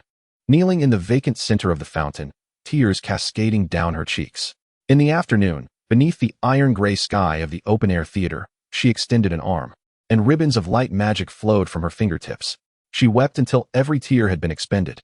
Deep within her heart, she questioned whether surrendering to sorrow, even for a fleeting moment, might provide solace. However, for one burdened with the fates of many, such indulgence was a luxury she could not afford. Now, her focus was solely on once more wielding the ethereal magic. The luminous rift had shimmered the night prior. In truth, it had manifested frequently over the past month, as if the very ether were restless in anticipation of the impending cataclysm of the abyss. Before Alaric arrived in Yantis, Talasin had already communicated with it several times. She had refined her shield, though her concentration remained woefully inadequate, and even successfully wove a light-forged weapon akin to the black whip he often employed in battle. Since then, she had attempted to mimic another Shadow Forger's technique, but the results were far from satisfactory. On the second day after her panicked departure from Yantis, as she stood in the center of the sunken ancient training ground, she recalled the chimera of Geharis that once pervaded the world. She felt as though she were attempting for the 1000th time to extract a solution from her own magical essence. Yet, as always, her magic grew thin, flickering, and unstable. It did not comprehend her desires, and she herself was at a complete loss. Was it a tidal wave? Or perhaps the towering walls that, as legend has it, Hanani Ephralis used to ensnare the fleet until the defector vessels vanished from sight? Each time she compelled herself to conjure a surge of light larger than her own form. She lost control over it. The very place where she trained was also where she shared her first kiss with Alaric, undoubtedly exacerbating her predicament. Talasin ventured to the open-air theater, hoping for a change of scenery, yet it was evidently an ill-conceived notion. With each breath she took, thoughts of her brooding husband intruded upon her mind. He had taught her how to breathe, whether for meditation or the casting of etheric magic. Thus, even this simple act was shadowed by his presence. At least this time he was not beside her, which meant she could avoid any foolishness, at least for the coming days. Talasin lowered her arm and began to ascend the stone steps leading out of the open-air theater. She intended to return to the courtyard, where the luminous rift awaited beneath the canopy of the ancient tree. However, halfway up, the sound of flapping wings halted her in her tracks. A messenger hawk alighted on the steps above her, extending a leg bound with a scroll of parchment. While emitting a sharp whistle, "Well met," she murmured, gently stroking the sensitive spot between the brown and white feathered fringes on Parquan's head. The beak of the raptor was stained with blood, remnants likely left from its hunt for prey on the way to find Talasin. Yet, before she could retract her hand to retrieve the scroll, it affectionately leaned against her touch like a playful puppy. This was a hastily penned note from Jet. Talasin read the content with incredulity. Alaric had set off early this morning in his small boat towards the only shadow rift on Char Island, leaving Severum and the crew behind. Upon arrival, he dismissed the guiding Ninavarr moth-shaped vessel. Now, a storm brewed ominously in the northwest. "I tried to warn him, Lachiska," Jet wrote, but he would not heed my words. Talasin cursed the Night Emperor silently, deeming him a complete fool, and stuffed the note into her pocket. "Home," she commanded Parquan. The messenger hawk called a farewell, flapping its wings and soaring away, but Talasin had already dashed towards her camp. At the camp, she gathered her equipment and hastily departed the temple, descending the steep slopes of Belian. In recent days, she had docked her moth-shaped vessel on a rocky ledge, where a wildfire ignited by a lightning strike had scorched the trees weeks prior. This location was closer to the ruins than the traditional takeoff point for the Lapat garrison, yet she felt she was not moving quickly enough. She clambered into the airship's cabin, fastening the leather safety belt that secured her to the pilot's seat. Hardly pausing for a moment, Talasin fumbled with the ether wave transceiver, pulling levers and turning knobs until she finally connected with the communications tower of Yantis. In one breath, she issued the command that she would retrieve her former spouse, instructing them to dispatch a rescue team if they had not returned within 2 days. She felt 2 days would suffice for the weather to clear. She did not wish to put others at risk. Char was one of the 7 principal islands of the Ninavarr archipelago, bearing the brunt of storms from the northwest during the rainy season. The limestone cliffs housing the Shadow Rift faced the endless sea, unshielded by any mountains. Though they served as a barrier, they also became the most perilous place when the monsoon raged. Alaric was indeed a fool. Should Talasin fail to arrive in time, he would swiftly transform into a dead fool. Without allowing the communications officer to interject, she severed the connection with Yantis. She found this to be the most effective method of compelling others to act according to her will. As she piloted the vessel over the treetops, she attempted to reach the ether wave of the Kaisat vessel but received no response, which did not particularly surprise her. If matters were that simple. After 30 minutes of flight, Talasin beheld the endless sea, with columns of dark clouds gathering above the horizon. No other airships were in sight. The others in the territory had concealed themselves, bracing for the worst. The surroundings were eerily silent, devoid of breeze or birdsong, as if the entire world held its breath in anticipation. As Talasin accelerated, the airship's etheric heart hummed, emitting emerald green smoke. She piloted the alabaster vessel through the air, its blue-gold fin sails billowing above the jungles, rivers, and villages, where the rooftops gleamed in vibrant hues and varied patterns. Meanwhile, the looming column of dark clouds drew ever closer, thickening and darkening, with lightning flashing more frequently within its depths. Talasin raced against the storm, yearning to reach Alaric before it made landfall, yet her efforts proved futile. As she soared across the strait between Sidekwi Island and Char Island, the sky began to drizzle. She hastily tugged at the ropes to stow the sails, yet the small craft was nearly swept off course by a fierce gust of wind. She glided over Char Island's narrow, sword-like green expanse, beginning her descent as if plunging into a silver mist, raindrops pelting the wooden hull, the metal glass portholes, and the stowed canvas fins. Ahead, the coastline lay shrouded in dark clouds, and the world dimmed amidst a howling gale, a sound that reverberated within her very soul, echoing through her blood down to her toes.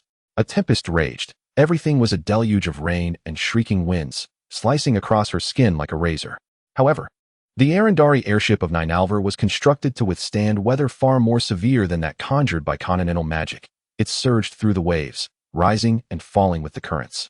Seeking a safe passage amid the perilous gaps, Talasin ignited the airship's lantern, illuminating her path through the fog. She could only discern the indistinct outlines of the beach below, yet this was preferable to utter blindness. At last, she broke through the low-hanging clouds, and the vista before her blossomed into clarity, a pristine white beach, verdant cliffs, and the boundless sea with its tumultuous waves. Upon spotting Alaric's small craft moored just feet away from the high tide line, she couldn't help but roll her eyes. At least Alaric displayed some semblance of reason by securing the boat to the mooring post, though one would expect him to wonder why only his vessel occupied the harbor. Truth be told, chasing after him was not particularly wise on her part, yet she exhibited a modicum of prudence by mooring her own craft atop the cliff, fastening it to a sturdy branch, which afforded her some solace. Soaked to the bone, Talasin's braid whipped about in the biting gale.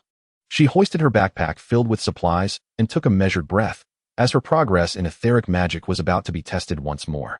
She had practiced this near the ruins of Belien and the granite walls of Yanta's castle, yet never from such a height.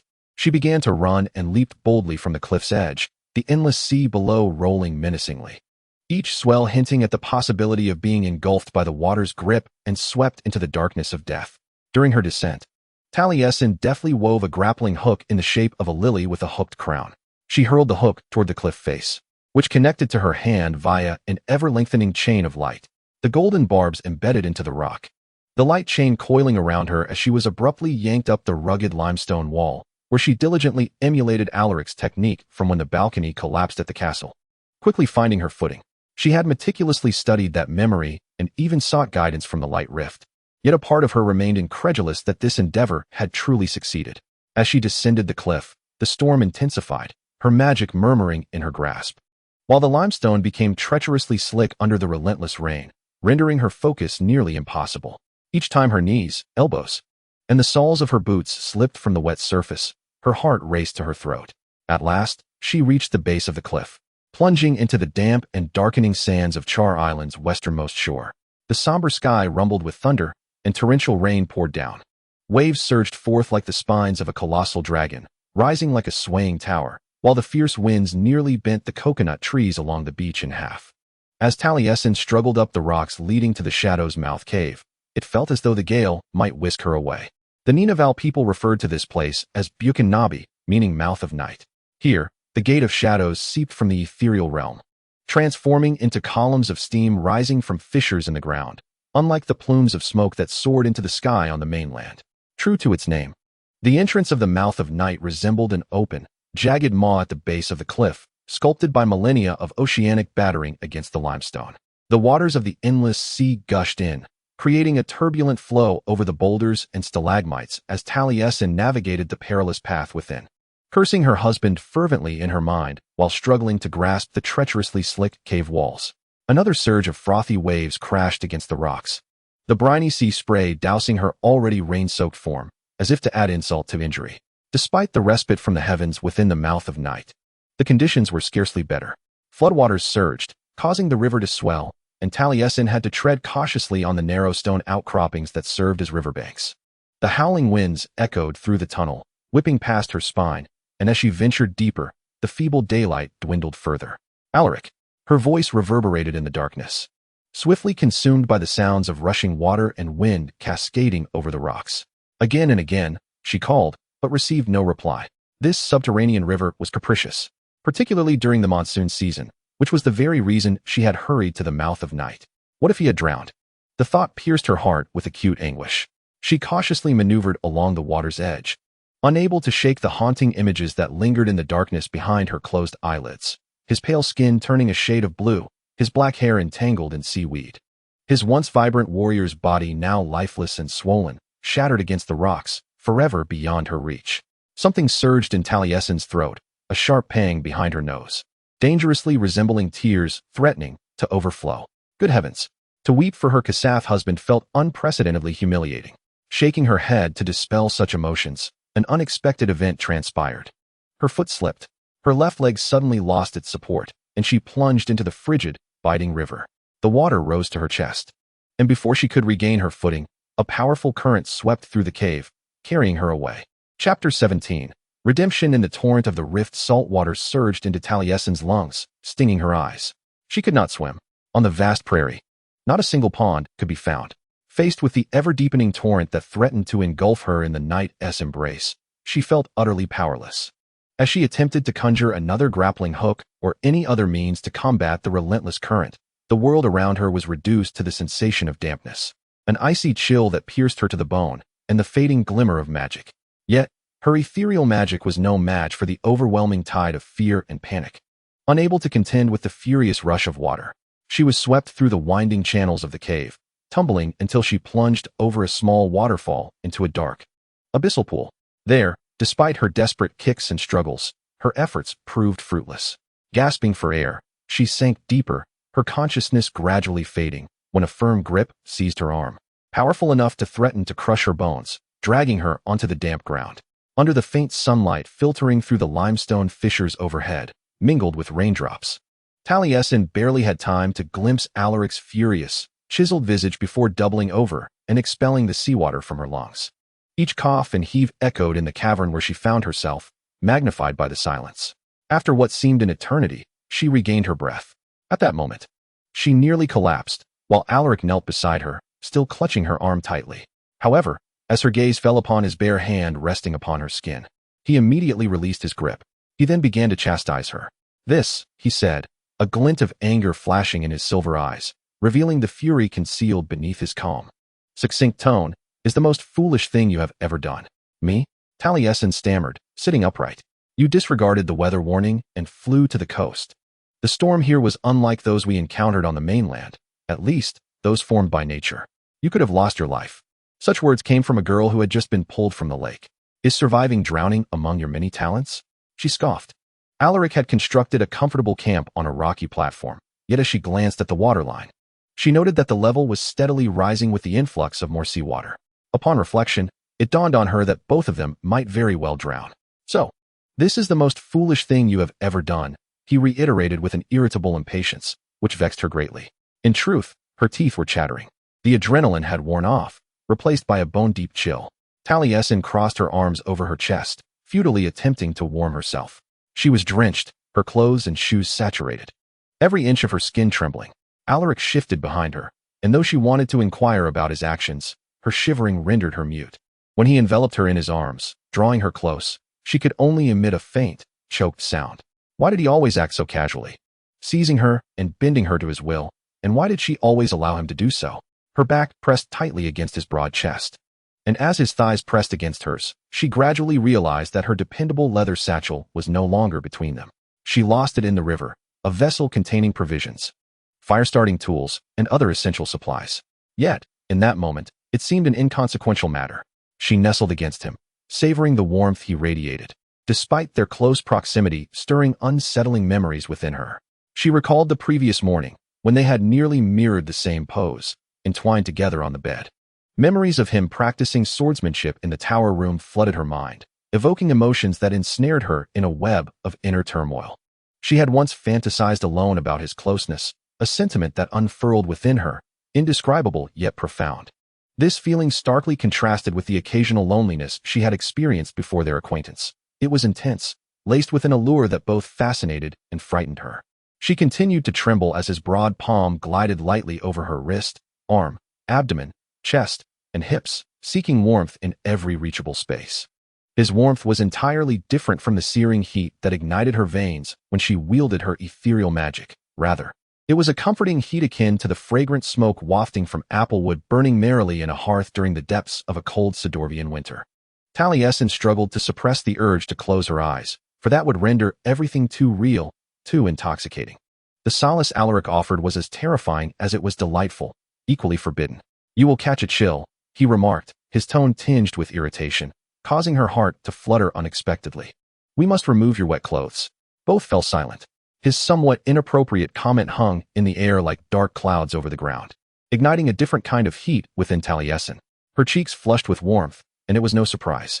Alaric gently released her, standing to walk towards the point where the rocky platform met the cave wall. He rummaged through his backpack until he unearthed a clean black waistcoat. Tossing it in her general direction, Taliesin caught the garment, noting his stillness as he faced away from her, as if this were the most consequential act of his life. A person of stronger resolve would have preferred to leap back into the lake rather than disrobe a mere few feet from Alaric Osinus.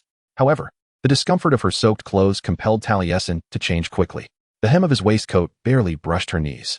Although the garment was oversized, its fabric was remarkably soft. And most importantly, it was dry. She rolled the sleeves up to her elbows. Otherwise, the wide cuffs embroidered with silver would hang down over her hands. She then removed her boots, shaking out the water trapped inside. Next, she began to tend to her hair, twisting the damp braid with her fingers. "You may turn around now," she said.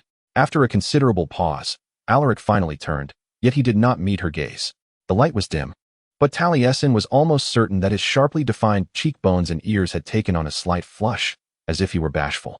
Yet, as he posed his inquiry, he reverted to that infuriating demeanor of his. "So, great savior, what exactly is your plan? First of all, let us endeavor to refrain from being such a nuisance." She whispered, "But I suspect you are incapable of that." He shrugged. "I dare say you are equally incapable." With a flick of her braid, droplets of water sliced through the air like the most ineffectual daggers in the annals of history. He sidestepped, a trace of smugness gracing his features. "Well then, what was your plan before my arrival?" She complained. "To wait for the storm to pass," he replied, gesturing towards the lake. "This morning, it was still dry land here, with pathways leading to other caverns. Just as I was communicating with the shadow abyss, the waters surged in. In a few hours, the tide should recede." Taliesin shook his head. "This is a storm surge, not a high tide. It could persist for several days. Moreover, there is no guarantee that the water level will not continue to rise." Seeing his silence, she retorted, "Cleo was attempting to warn you of the danger here, but you did not heed her. Neither did you, and now you find yourself trapped here with me."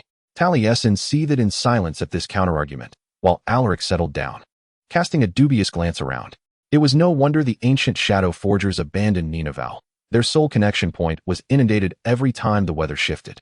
And then there were the salamander birds. She made an effort to distance herself from him on the rocky platform.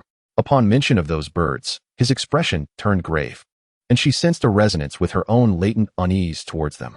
He shifted the subject, gazing up at the cavern's ceiling, with light streaming through the fissures and the hanging stalactites. "If the flooding worsens, or if our provisions run low, we can employ etheric magic to burst forth from here." Do you possess sufficient food and water? I discarded my backpack. Would he be willing to share? She fought to suppress the remnants of childhood panic. Surely, he would not allow her to starve. He required her to confront the void abyss, to sustain Kasatha's foothold in Ninavarr. Yet, Taliesin's stomach growled ominously, echoing her inner anxiety. Alaric covered his mouth, stifling a chuckle, and amidst her embarrassment lay a tinge of regret for never having witnessed his laughter. Her curiosity unabashedly piqued. He nudged the backpack towards her. Help yourself. She rummaged through the food concealed in a straw basket, cushioned with banana leaves. There were steamed rice cakes, chunks of creamy water buffalo cheese, smoked venison, and whole salted duck eggs. Their shells dyed a vibrant crimson to distinguish them from fresh duck eggs that had not been marinated for weeks in clay and charcoal. Taliesin estimated that the provisions would suffice for her and Alaric for 3 days, much like those she had taken to Bellion. You truly intend to remain here for a while? She remarked. Communicating with the Shadow Abyss seems a more productive use of my time than merely waiting for your return. Despite his outward calmness, a hint of reproach lingered in his voice. Taliesin, unwilling to offer an explanation, busied herself meticulously peeling a salted duck egg, the beetroot dye staining her fingers of vivid crimson. The more she remained silent, the more her husband appeared agitated by her reticence. He leaned back, arms crossed. You have always been the type to evade, he said slowly, reminiscent of how he had once scurried away across the icy highlands. After each quarrel, you would retreat to your chamber at the pinnacle of heaven. Looking back, I cannot fathom why I believed we could discuss yesterday's events like adults. There is nothing to discuss, Taliesin retorted sharply. We were both in a half-dream state, and that is all there is to it. Let us treat this matter as if it never transpired. Like all those other incidents? He inquired. Indeed. I fail to comprehend why you cannot speak to me directly. Well, I am doing so now, you fool, she snapped, instead of fleeing like a coward to the far end of the country after the fact. Have I wounded your majesty's feelings? Taliesin blurted out, a reflexive retort, merely another skirmish in their ongoing war since the night they first met. Yet Alaric's shoulders tensed as if she had struck him, causing a pang of concern in her heart. Your feelings truly, she began to ask, only to be interrupted by him. This pertains to a man's pride, he replied coldly. After an affair, a woman's departure does nothing to bolster our self-esteem. Taliesin narrowed her eyes, the unpeeled eggshell in her grasp cracking under her tightening hold. How many women have you entertained in your bed? She nearly voiced, but managed to restrain herself. She ought not to care. Your pride ought to be tempered, she scoffed. So in my view, I have performed a service to humanity. Say what you will, he replied nonchalantly, seemingly indifferent as he casually leaned over to retrieve another salted duck egg from his pack. She despised her own hope that their encounter held greater significance for him, though perhaps it was for the best that it did not. The mere thought of the women who came before her stirred an uncomfortable sensation within her chest. His past should not matter. Apart from the role he played in her ultimate plan, he should not hold much importance either. Yet, Taliesin often found herself reminiscing about that night in his chamber, when he was so vulnerable, pleading for her gentleness. His kiss had been so tender, but he likely did not even recall that kiss. Even if he did, it would be inconsequential, akin to all the other experiences they had shared. It was merely physical attraction. They were both simply lonely souls. After their meal, he handed her a water pouch he had brought from Yantas. She took a hearty sip and then placed the pouch at a leaky spot atop the limestone, allowing the rainwater to refill it. Thereafter, there was naught to do but wait. The rocky platform where Alaric and Taliesin had made camp was the only relatively dry spot remaining in the entire cavern. He ought to have felt gratitude for this. Yet in the hours that followed, he found himself cursing its very existence. It was far too small, scarcely larger than Yantas's bed, providing insufficient space for him to evade her presence. Upon reflection, even an entire island would not suffice, for she was clad in his corseted attire. He had long recognized that this sight bore no benefit for him. Thus he endeavored to avoid lingering his gaze upon her. At first glance, she appeared both disheveled and endearing. However, as time passed in the dim light of the cavern, he began to notice more intricate details. When she moved in a certain manner, her sleeves would slip from her shoulders, revealing her graceful collarbone. The hem of her skirt would rise, exposing her elegantly shaped thighs, those long legs threatening to unravel his composure one day. Presently, she embodied more danger than charm, and he was uncertain how much more he could endure. Part of him yearned to shake her, for her foolish notion of rescuing him had ensnared her in peril, yet another part wished to kiss her into a daze. Simply because she was she. She was his infuriatingly beloved wife, looking exquisite in his garments. And this very wife was the one his father had hoped he would betray after the Dark Moon period. I have something to tell you, he declared. It was best to voice it now, lest they forget the nature of their relationship once more.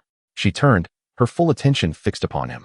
While conveying the news from Lisu regarding Keed, he could have averted his gaze, but that would have been a cowardly escape. He was the emperor of the night, and this matter lay in his hands. In times of war, difficult choices must be made. If he could not be accountable for each decision, he was unworthy of being a true ruler. Alaric forced himself to meet her eyes, observing the initial shock on Taliesin's face gradually morph into a simmering anger. He watched as she inhaled slowly, the power of light weaving within her gaze, surely surging beneath her skin, seeking a target for its strike. He braced himself to withstand her magic, prepared for her to unleash her fury upon him. Yet, suddenly, she burst into tears. This weeping was devoid of subtlety or gradual build-up.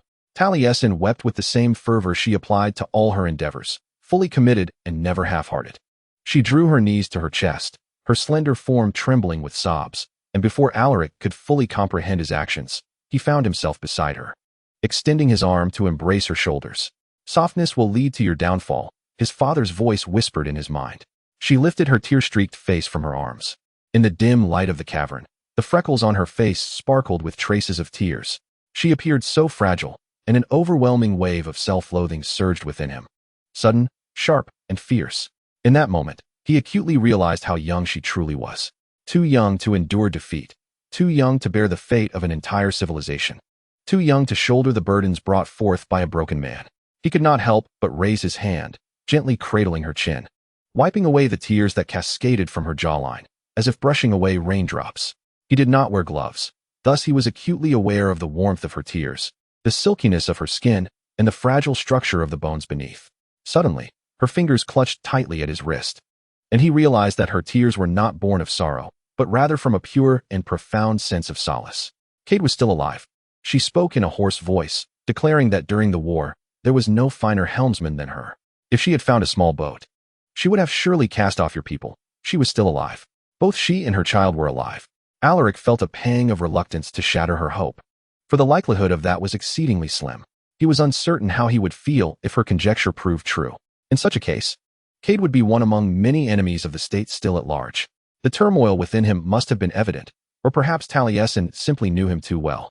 She gripped his sleeve tightly, but just as he thought she intended to draw him closer, she pushed him away instead. Do not feign concern, she said through her tears. Her teeth clenched. While you hold me, you ponder the trouble my friend's survival would bring you. How dare you? Of course I care, he retorted sharply.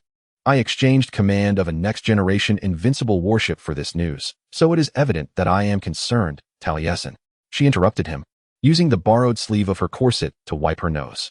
If she truly appears, she said gloomily, my demands remain unchanged.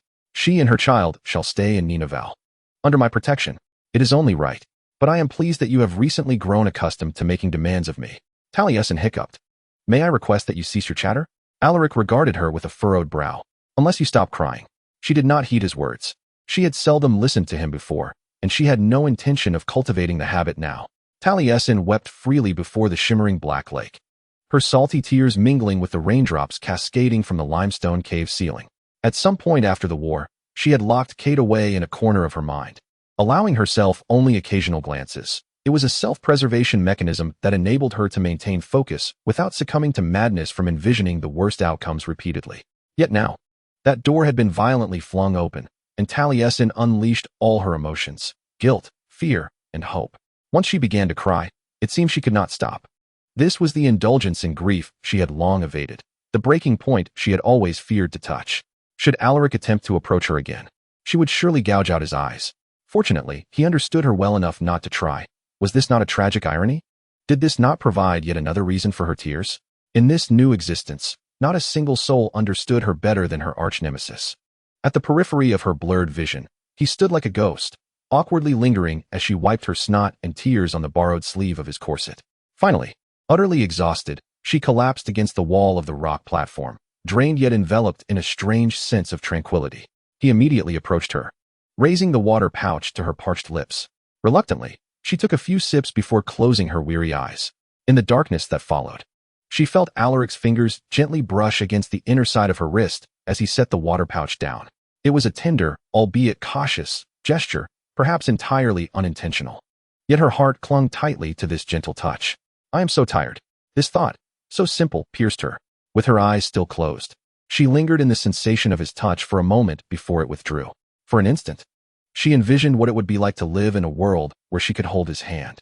Chapter 18. Rising tides. When she finally regained her composure and they retreated to opposite ends of the rocky platform, there was little to do in this flood-submerged cavern.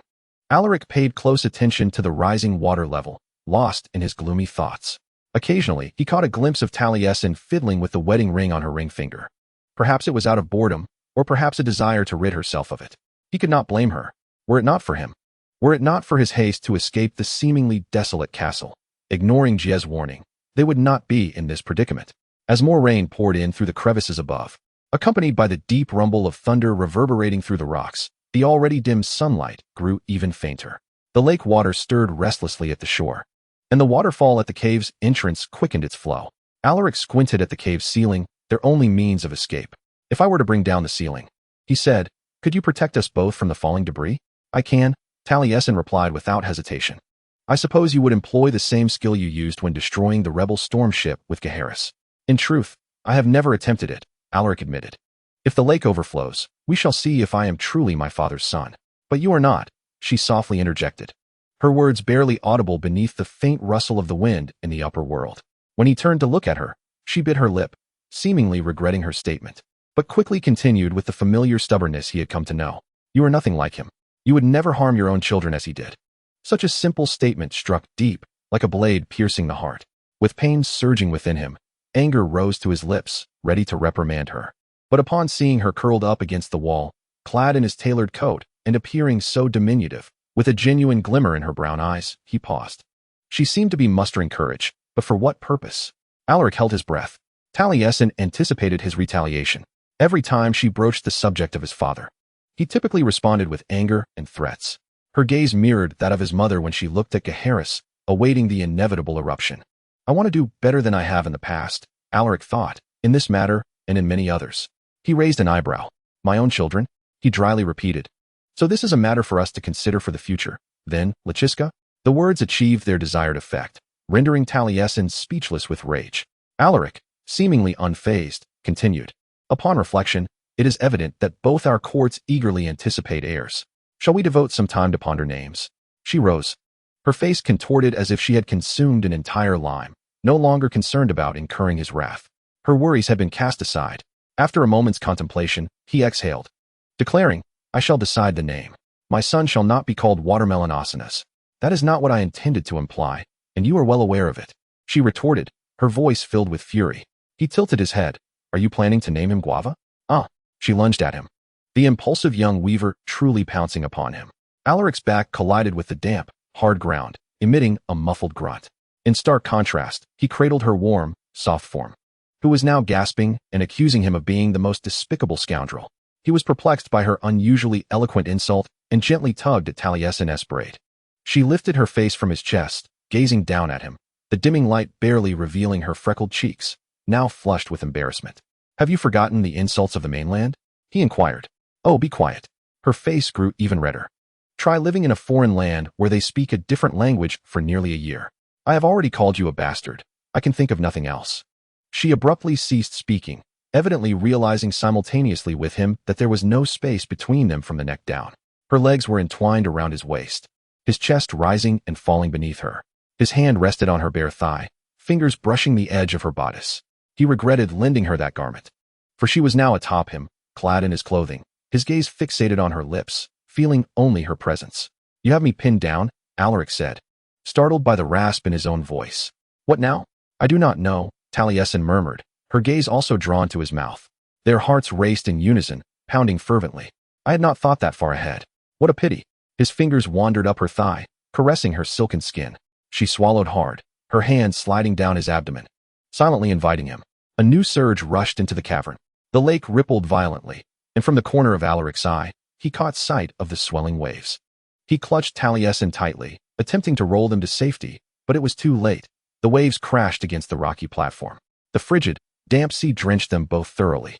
They abruptly separated, or rather, Talasin thought gloomily, like the residents of Hornbill Head Town throwing water from windows to disperse the fighting alley cats. They pressed against the cave wall, vigilantly watching the water line. The water level fluctuated alarmingly for a moment before settling, rising only a few inches. The waterfall at the cave's mouth also ceased. She was soaked once more, and the chill returned. Taliesin attempted to kindle a fire. Alaric brought some tinder and flint. Now, Taliesin piled the tinder upon discarded banana leaves, elevating it above the damp ground, and vigorously struck the stones against one another. However, due to the leaking ceiling, seawater lapped at the floor, rendering the cave excessively moist. Any sparks produced were swiftly extinguished, and it wasn't long before the tinder was thoroughly soaked. Nevertheless, she persevered, for this was a splendid way to divert her thoughts from Alaric. He had retreated to the far end of the camp, yet to Taliesin, even that distance felt insurmountable, especially after that near kiss. After approximately half an hour, he called out, "Taliesin." She did not lift her gaze from her task. Instead, she struck the stones together with even greater fervor. It was futile. Alaric's tone was stern. "You will only injure yourself." Perhaps he spoke the truth. Perhaps her pruned fingers were beginning to ache, yet this mindless endeavor provided a sense of liberation. She could channel all her frustrations into this brute force. She could inquire of her stinging skin, question each failed spark that resulted from the stone's collision, why she could not control her reactions to her husband, why her will seemed powerless against her yearning for his touch. Why could he so effortlessly compel her to cast everything aside? The answer was rather simple. Like a decayed corpse surfacing from the mire of her tumultuous thoughts, the rebels were right about me. "I am a traitor." Once Sedvoria declared victory. Unless she sought refuge under her grandmother's protection, she would likely face execution. Taliesin finally relinquished her attempt to kindle a fire. Her hands were nearly raw. She and Alaric lapsed into a gloomy silence, striving to avoid contact in the confined space. As night enveloped the cave in darkness, the 7 moons of Lyre failed to pierce the thick clouds. The temperature continued to drop. Taliesin's nose and fingertips felt as though encased in ice. She heard Alaric rummaging through his supplies, followed by the dull thud of metal objects falling onto the rocky platform and the clink of levers. The cave was illuminated by the warm, red glow of a bronze lantern. The heart of ether within the lantern's glass shade burned like a solitary ember. "You can see in the dark," Taliesin ventured to say. Or rather, she attempted to articulate this. Each word stumbled from her lips, her teeth chattering incessantly as she endured the cold, her body trembling uncontrollably. To some extent, yes. The more contact one has with the nexus of the Shadow Gate, the better one's vision becomes. Alaric spread out his sleeping bag. "We both need to warm up, so come here." His intentions were unmistakable. Her response was equally swift. No, it's fine. I'm all right." He pressed his lips together. "Then I need to warm up." Noticing her silence, he added, seeing her shivering yet stubbornly fixated on him, "You surely wouldn't let me freeze to death while we prevent the abyss from erupting, would you?" This reasoning was tenuous. Yet Taliesin was far too cold to dissect his words. She approached the spot where he lay on his side, lifting the blanket for her. She nestled into the warmth. Stretching out on the small sleeping bag, her back turned to him. His arm rested comfortably around her waist. The scene was strikingly reminiscent of the awkward, yet perilous position they had found themselves in when they awoke the previous morning, but her yearning for warmth was overwhelming. She inched closer to him, absorbing the heat radiating from his body, pulling the blanket snugly beneath her nose. "Sleep," he commanded. "I'll keep watch. Wake me in 4 hours. I'll take over for you. 6 hours. I'm not tired." "Yes, you clearly have the energy to argue with me." He playfully pinched her hip, eliciting a hidden grimace from her, prompting her to snuggle tighter into his embrace. As she watched the lantern cast flickering shadows upon the cave walls, she gradually drifted into slumber. In that fleeting moment before consciousness slipped away, the crystal, imbued with the fiery light of Warren, transformed into a radiant sun.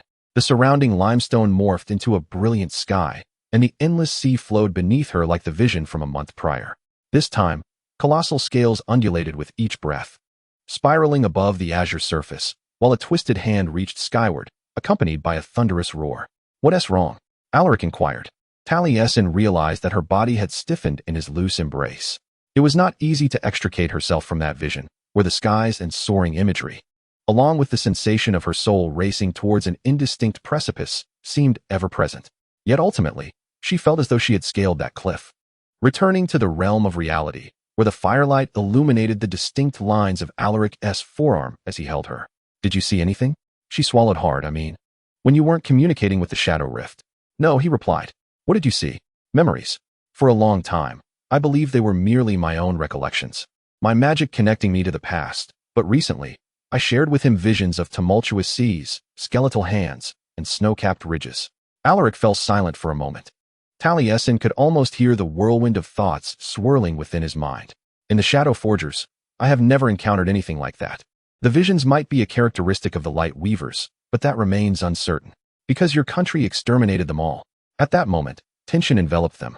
As if the emergence of such thoughts from the darkness had struck him as well. No matter where they found themselves, war perpetually loomed, lurking in every corner, ready to drag them back into suffering. Yet perhaps these incessant reminders of pain were precisely what Taliesin required, even as she lay within Alaric's embrace, feeling his warmth. She closed her eyes, surrendering to uneasy slumber amidst the rhythm of his heartbeat and the distant roar of the storm. Chapter 19. The illusions of the ocean. Taliesin would never, even after 1,000,000 years, admit to Alaric that she had fallen asleep during her watch, even if they lived long enough for all the land to submerge beneath the endless sea. A moment ago, she was fixated on the lake's surface. The next, she was startled awake by a droplet of water, likely having formed on the tip of a stalactite before cascading onto her cheek. Panic surged through her, akin to a blinding flash. Her limbs stiffened, momentarily leading her to believe she had been submerged up to her neck in a deluge. Yet upon opening her eyes, she beheld the morning light and the vanished waters of the lake. Cautiously, she peered over the edge of the rocky platform. The wall slanted to form a pit approximately 10 feet deep. Some water lingered at the bottom, while the rest had flowed away through the surrounding tunnels, retreating back to the sea with the ebbing of the storm tide. The lantern had burned throughout the night, its ethereal core flickering, nearly depleted of magic. Taliesin turned to glance at Alaric, who was soundly asleep, half of his face buried in his sleeping bag. She gently shook his shoulder, but he did not awaken. Despite his claims of not being tired the previous night, it was evident he was utterly exhausted. Such a stubborn individual he was. In that moment, his profile resembled that of a youth, his lips relaxed, devoid of the habitual furrowed brow. A strand of dark hair fell across his pale cheek, and her fingers itched to brush it aside. A thought fluttered within her, akin to a stealthy thief scaling the garden fence. I am grateful you are still alive. She felt fortunate that the storm had not claimed his life, that the sea had not taken what was rightfully his. She pondered how she would cope if he were lost. He opened one eye, before Taliesin could retreat or conjure a plausible excuse for her foolish gaze upon him. Alaric smiled. It was but a slight upturn of his lips in his drowsiness, briefly revealing a slightly crooked tooth. Yet, it was enough to stir her heart. Taliesin stood frozen, as his languid smile struck her like thunder, making her realize the need for caution and wishes. Had she not been curious about the nature of his laughter? Now, her mind was a blank slate, her stomach roiling tumultuously. Good morning, he murmured, his voice hoarse from sleep. He lifted a hand toward her face but halted midway, a look of near terror replacing his earlier delight. She faltered in her retreat. A failure in its own right. Did you have a pleasant dream? Taliesin asked, feigning nonchalance as she began to tidy up the campsite. Whatever had brought him such joy and laughter must have been a beautiful dream indeed. My dream had nothing to do with you. Who had graced his dreams to elicit such tender softness from the formidable emperor of the night? As he awoke, whom did he mistake her for? Who did he wish her to be? For he could not have been thinking of her when he smiled so blissfully. To him, she was not that special person. Taliesin kicked a piece of eggshell into the pit. During her time in Bellion, Alaric had sworn to her that, despite their marriage being purely pragmatic, he would remain loyal to her. Yet this did not imply that his affections were not invested elsewhere, even if he had never acted upon them. Someday, he would surely regret his vow. Perhaps he already did. She ought not to care, she ought not to. Yet she found herself at a loss on how to dismiss her feelings. She turned him away and exchanged his waistcoat for the garments he had worn the previous day. The fabric was somewhat damp and stiff from the salt, yet it remained serviceable. As he donned a clean black shirt, she averted her gaze, persistently avoiding the sight of his bare arms, their defined muscles, and the way the shirt clung to his chest, which left her in a state of disarray. We should depart while the path remains clear, Taliesin remarked, tossing Alaric's waistcoat into the leather pack slung over his shoulder. For no one could predict whether the storm would return. The shadow gate transformed into a grappling hook, whizzing past her and embedding itself into the wall beside the cave entrance. Alaric extended his empty hand, awaiting with anticipation, only to blink in surprise as Taliesin conjured a radiant grappling hook of his own. I have an excellent teacher, she could not help but tease. While she did not require his praise for her skills, it would surely have delighted her.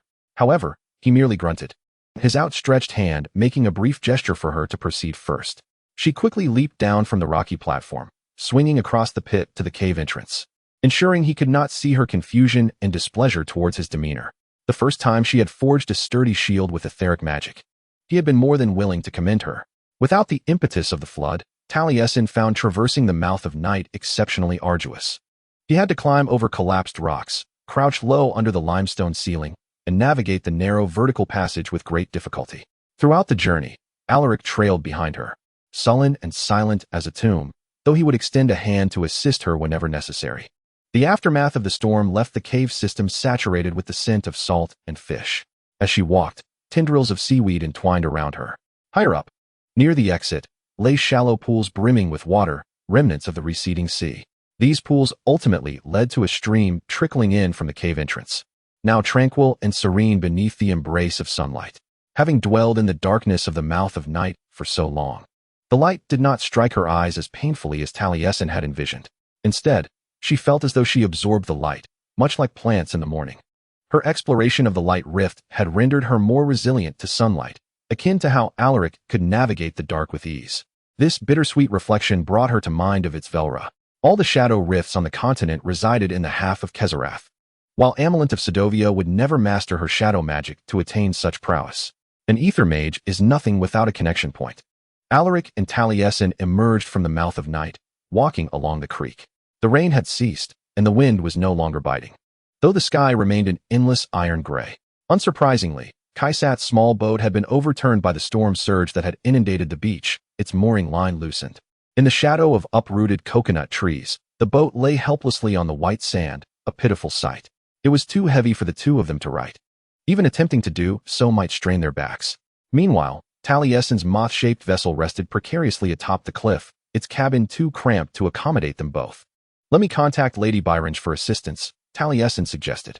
"Char Island is the territory of the Matono family. Byrange would surely relish the opportunity to ensure that the Night Emperor and Lachiska owe her a personal favor, while also acquiring a tantalizing piece of gossip to share with her noblewomen peers." Alaric nodded, and Taliesin climbed up the mast of the small boat, now lying on its side, using it as leverage to traverse the overturned railing until she reached the ether wave transceiver on the aft deck. "You'll fall," Alaric shouted, his voice laced with evident displeasure as he set down his backpack, preparing to catch her. "Care to wager?" Taliesin replied, dangling with one hand as she reached to adjust a knob on the transceiver. "I used to climb often. This is hardly a challenge." Suddenly, the transceiver emitted sparks. Perhaps it had taken on water, or its internal circuits had been jostled or damaged. The ether core device, infused with the magic of the storm path, unleashed a mini tempest of lightning that spread along the hinges. A violent current surged up Taliesin's right wrist, causing her to convulse sharply. In an instant, she plummeted towards the ground, her world reduced to a blur of sand and ocean. Alaric caught her midair, clasping her tightly to his chest, one arm enveloping her body while the other supported her knees.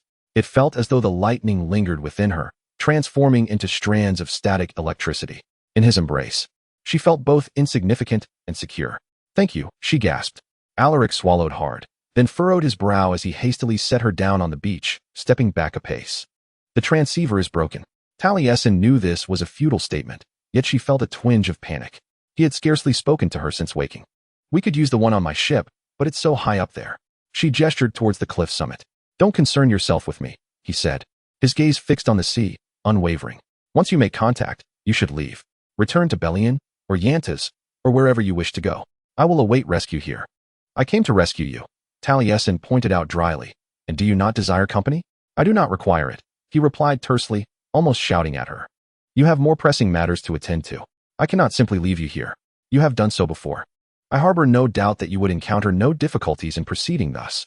The moment the words escaped his lips, a flicker of regret swiftly crossed his countenance. His hands clenched into fists. "I must have overlooked something," she pondered, "something of great significance." She stepped into his line of sight. He could have chosen to gaze above her head, yet he did not. His gray eyes shifted to her face, seemingly astonished that she would draw so near. "Alaric." Taliesin ventured cautiously, "What troubles you? You have been in a foul mood all morning." He remained unresponsive. An idea dawned upon her, brightening her eyes. "We have yet to have breakfast." "We should." "I am not hungry," Alaric curtly interjected. Taliesin quickly arrived at an unfortunate conclusion. She could hardly bear Alaric's ire, while remaining entirely oblivious to the cause of his vexation.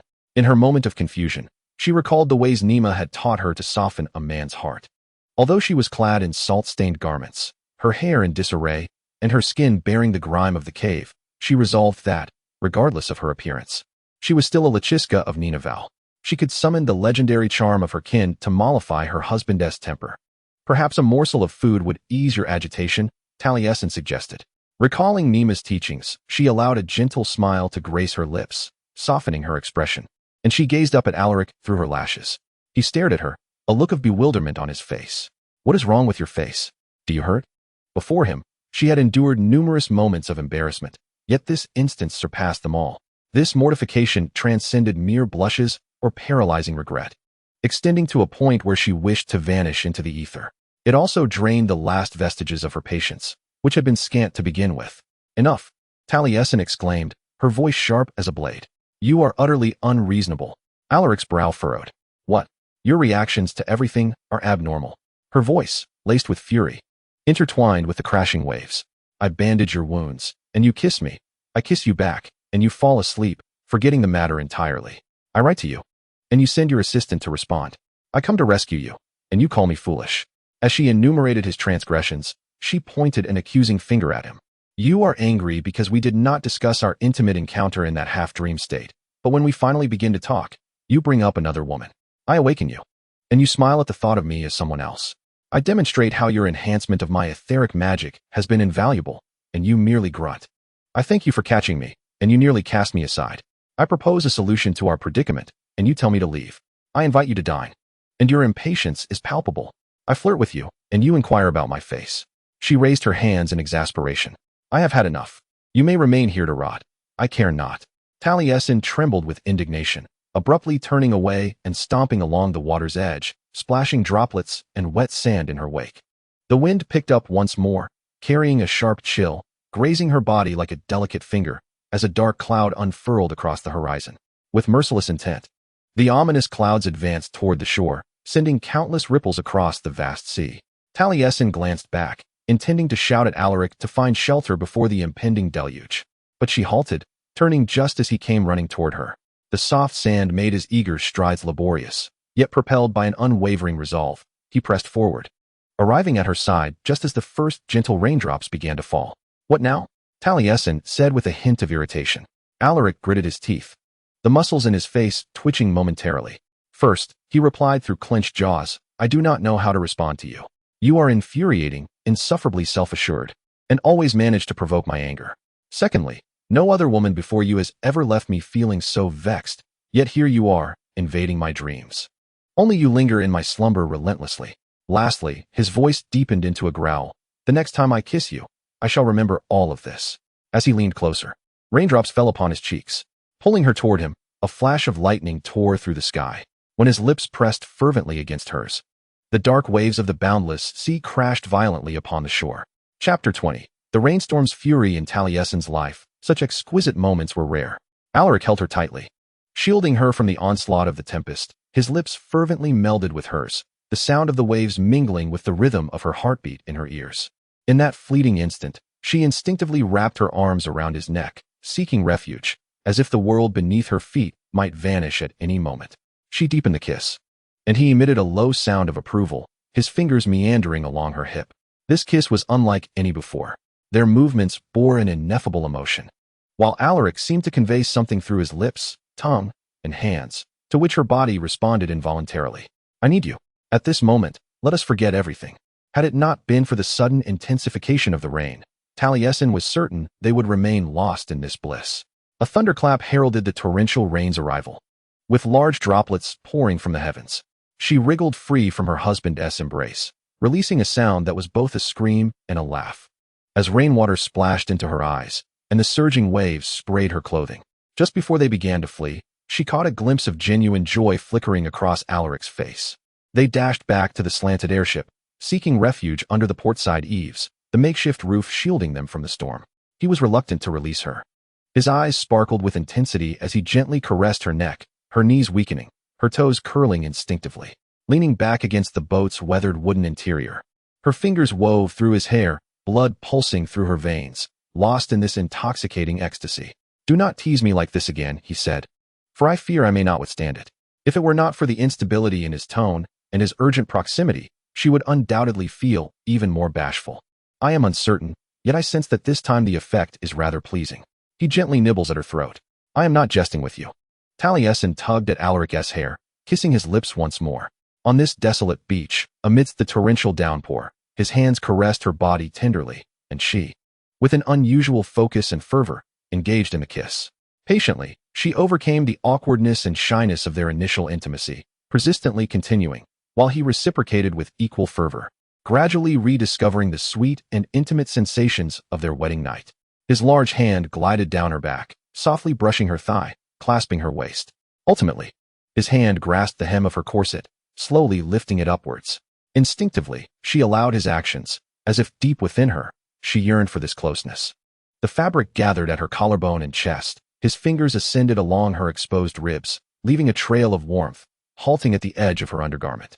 Remove this, Lakiska, he whispered. Taliesin should have reproached him for his commanding tone. However, she shivered slightly. Alaric's gaze was fixed firmly on Taliesin as she untied the band that bound her. Although this undergarment was simple and unadorned, witnessing her unfasten it made his heart race and his breath quicken. He struggled to maintain the last vestige of his reason. And when the fabric fell onto the wooden planks at her feet, an overwhelming emotion surged within him upon seeing her. This marriage, which he had initially not anticipated, revealed to him her unique beauty. Everything about her stirred him profoundly. They were petite yet full, and to his delight, they were sprinkled with a few freckles. He gazed silently, until Taliesin, suddenly wishing to cross her arms in modesty, parted her lips slightly, inhaling nervously. No, Alaric said quickly, entirely shedding his usual restraint. If he could not gaze upon her a few more times, he felt an overwhelming sense of regret. He grasped her wrist, placing her hands back at her sides. Even in the dim light of the storm, he could see the subtle rise of her dark aureoles, perhaps due to the chill or the anticipation within her heart. He exhaled warmth onto his palms, rubbing them together to bring more warmth. As he gently cupped her breast, Taliesin let out a soft gasp, her body trembling slightly. Caught in a dilemma of whether to shy away or lean into his touch. Fortunately, she chose the latter. Initially, he endeavored to be gentle, yet everything felt so exquisite. The softness of her skin, that perfect contour. She suddenly leaned forward, emitting a gentle sound, clutching his shoulders for support. This brought her beautiful form mere inches from his face, igniting a powerful impulse within him. He lowered his head, slowly drawing near to her right breast. Oh, she reacted fervently. As he gently touched her, her fingers tightly gripped the nape of his neck. This was a remarkable interaction, eliciting such surprise and delight from his passionate wife. His hand glided to her breast on the opposite side, delicately kneading with his thumb and forefinger while softly caressing the other side, savoring the essence of salt water and sunshine upon her skin. Her voice grew increasingly resonant, a slightly husky tone calling out his name, while the monsoon roared around them, the tumult and fury penetrating their modest sanctuary constructed of wood and canvas. As her breasts flushed with his tender caress, Alaric could no longer contain his emotions. He lifted Taliesin into his arms, allowing her to nestle against him. She lightly bit his lower lip, expressing her discontent with his somewhat reckless gesture. This slight pain carried a unique sensation, prompting a low growl from him as he gently placed her on the inward curve of the slanted airship's hull, creating a makeshift bed. Taliesin propped herself up on her elbows, casting a reproachful glance at him. I told you not to be so reckless with me. I shall temper myself once you learn to use your teeth more delicately, Alaric replied, kneeling between her parted legs. He wiped his mouth with the back of his hand. In the dim light, the marks she left on his skin stood out vividly. Little wildcat, he murmured, lost in the golden glint of her narrowed eyes. Even when purring. Your claws are still extended. I haven't heard any complaints from you, she remarked, her gaze inadvertently sweeping over a certain part of him. He leaned closer, letting out a chuckle as he pressed his lips to the juncture of her neck and shoulder, then helped her remove her riding trousers with gentle precision. She kicked them away completely, and in an instant, they were tightly entwined, their bodies nestled against each other, lips fervently meeting in a passionate kiss, their breaths intertwining. His hand gently explored, gradually reaching between her legs, cautiously parting her clothing, his fingertips grazing her skin. Her body's response instantly rekindled memories of their previous intimacy. Her skin was soft and warm, exuding an irresistible allure. In this intoxicating atmosphere, outside, the storm-generated waves roared, his heartbeat quickened, his mind consumed with a singular thought. Let me possess this moment, however fleeting it may be. Taliesin understood that as time passed, She was gradually sinking deeper into the maelstrom of her emotions. With every kiss, every gentle touch, a voice within her reminded her that this might not end well. She could be betraying Sedovia and Ninavarr, and some matters were simply unforgivable. Yet, she found herself unable to control her responses to Alaric. The powerful feelings enveloping her like fog, obscuring all her concerns about the future. The last time they had been this close, she quickly became immersed in an unprecedented sensation. After all, in her past years of solitude, she had never experienced such tenderness and was still adjusting to it. But now, her body gradually grew accustomed to this intimacy. Reveling in the present while yearning for more, Alaric seemed to possess an uncanny ability to attune himself to her innermost desires. Much like their seamless synergy on the dueling grounds, his lips trailed gentle kisses down to her chest, the caress tender and intimate as he drew closer to her skin, while his fingers continued their gentle exploration. She was utterly immersed in the exquisite sensations he evoked, so much so that when he added a delicate motion, she almost failed to register it until the tender gesture became unmistakably clear. She reveled in this closeness, her body instinctively responding to his movements, her hands gripping his arms tightly, surrendering herself entirely to the moment. Oh, Talasin suddenly gasped. Alaric's eagerness may have been a touch too fervent, the unexpected sensation causing her a momentary discomfort.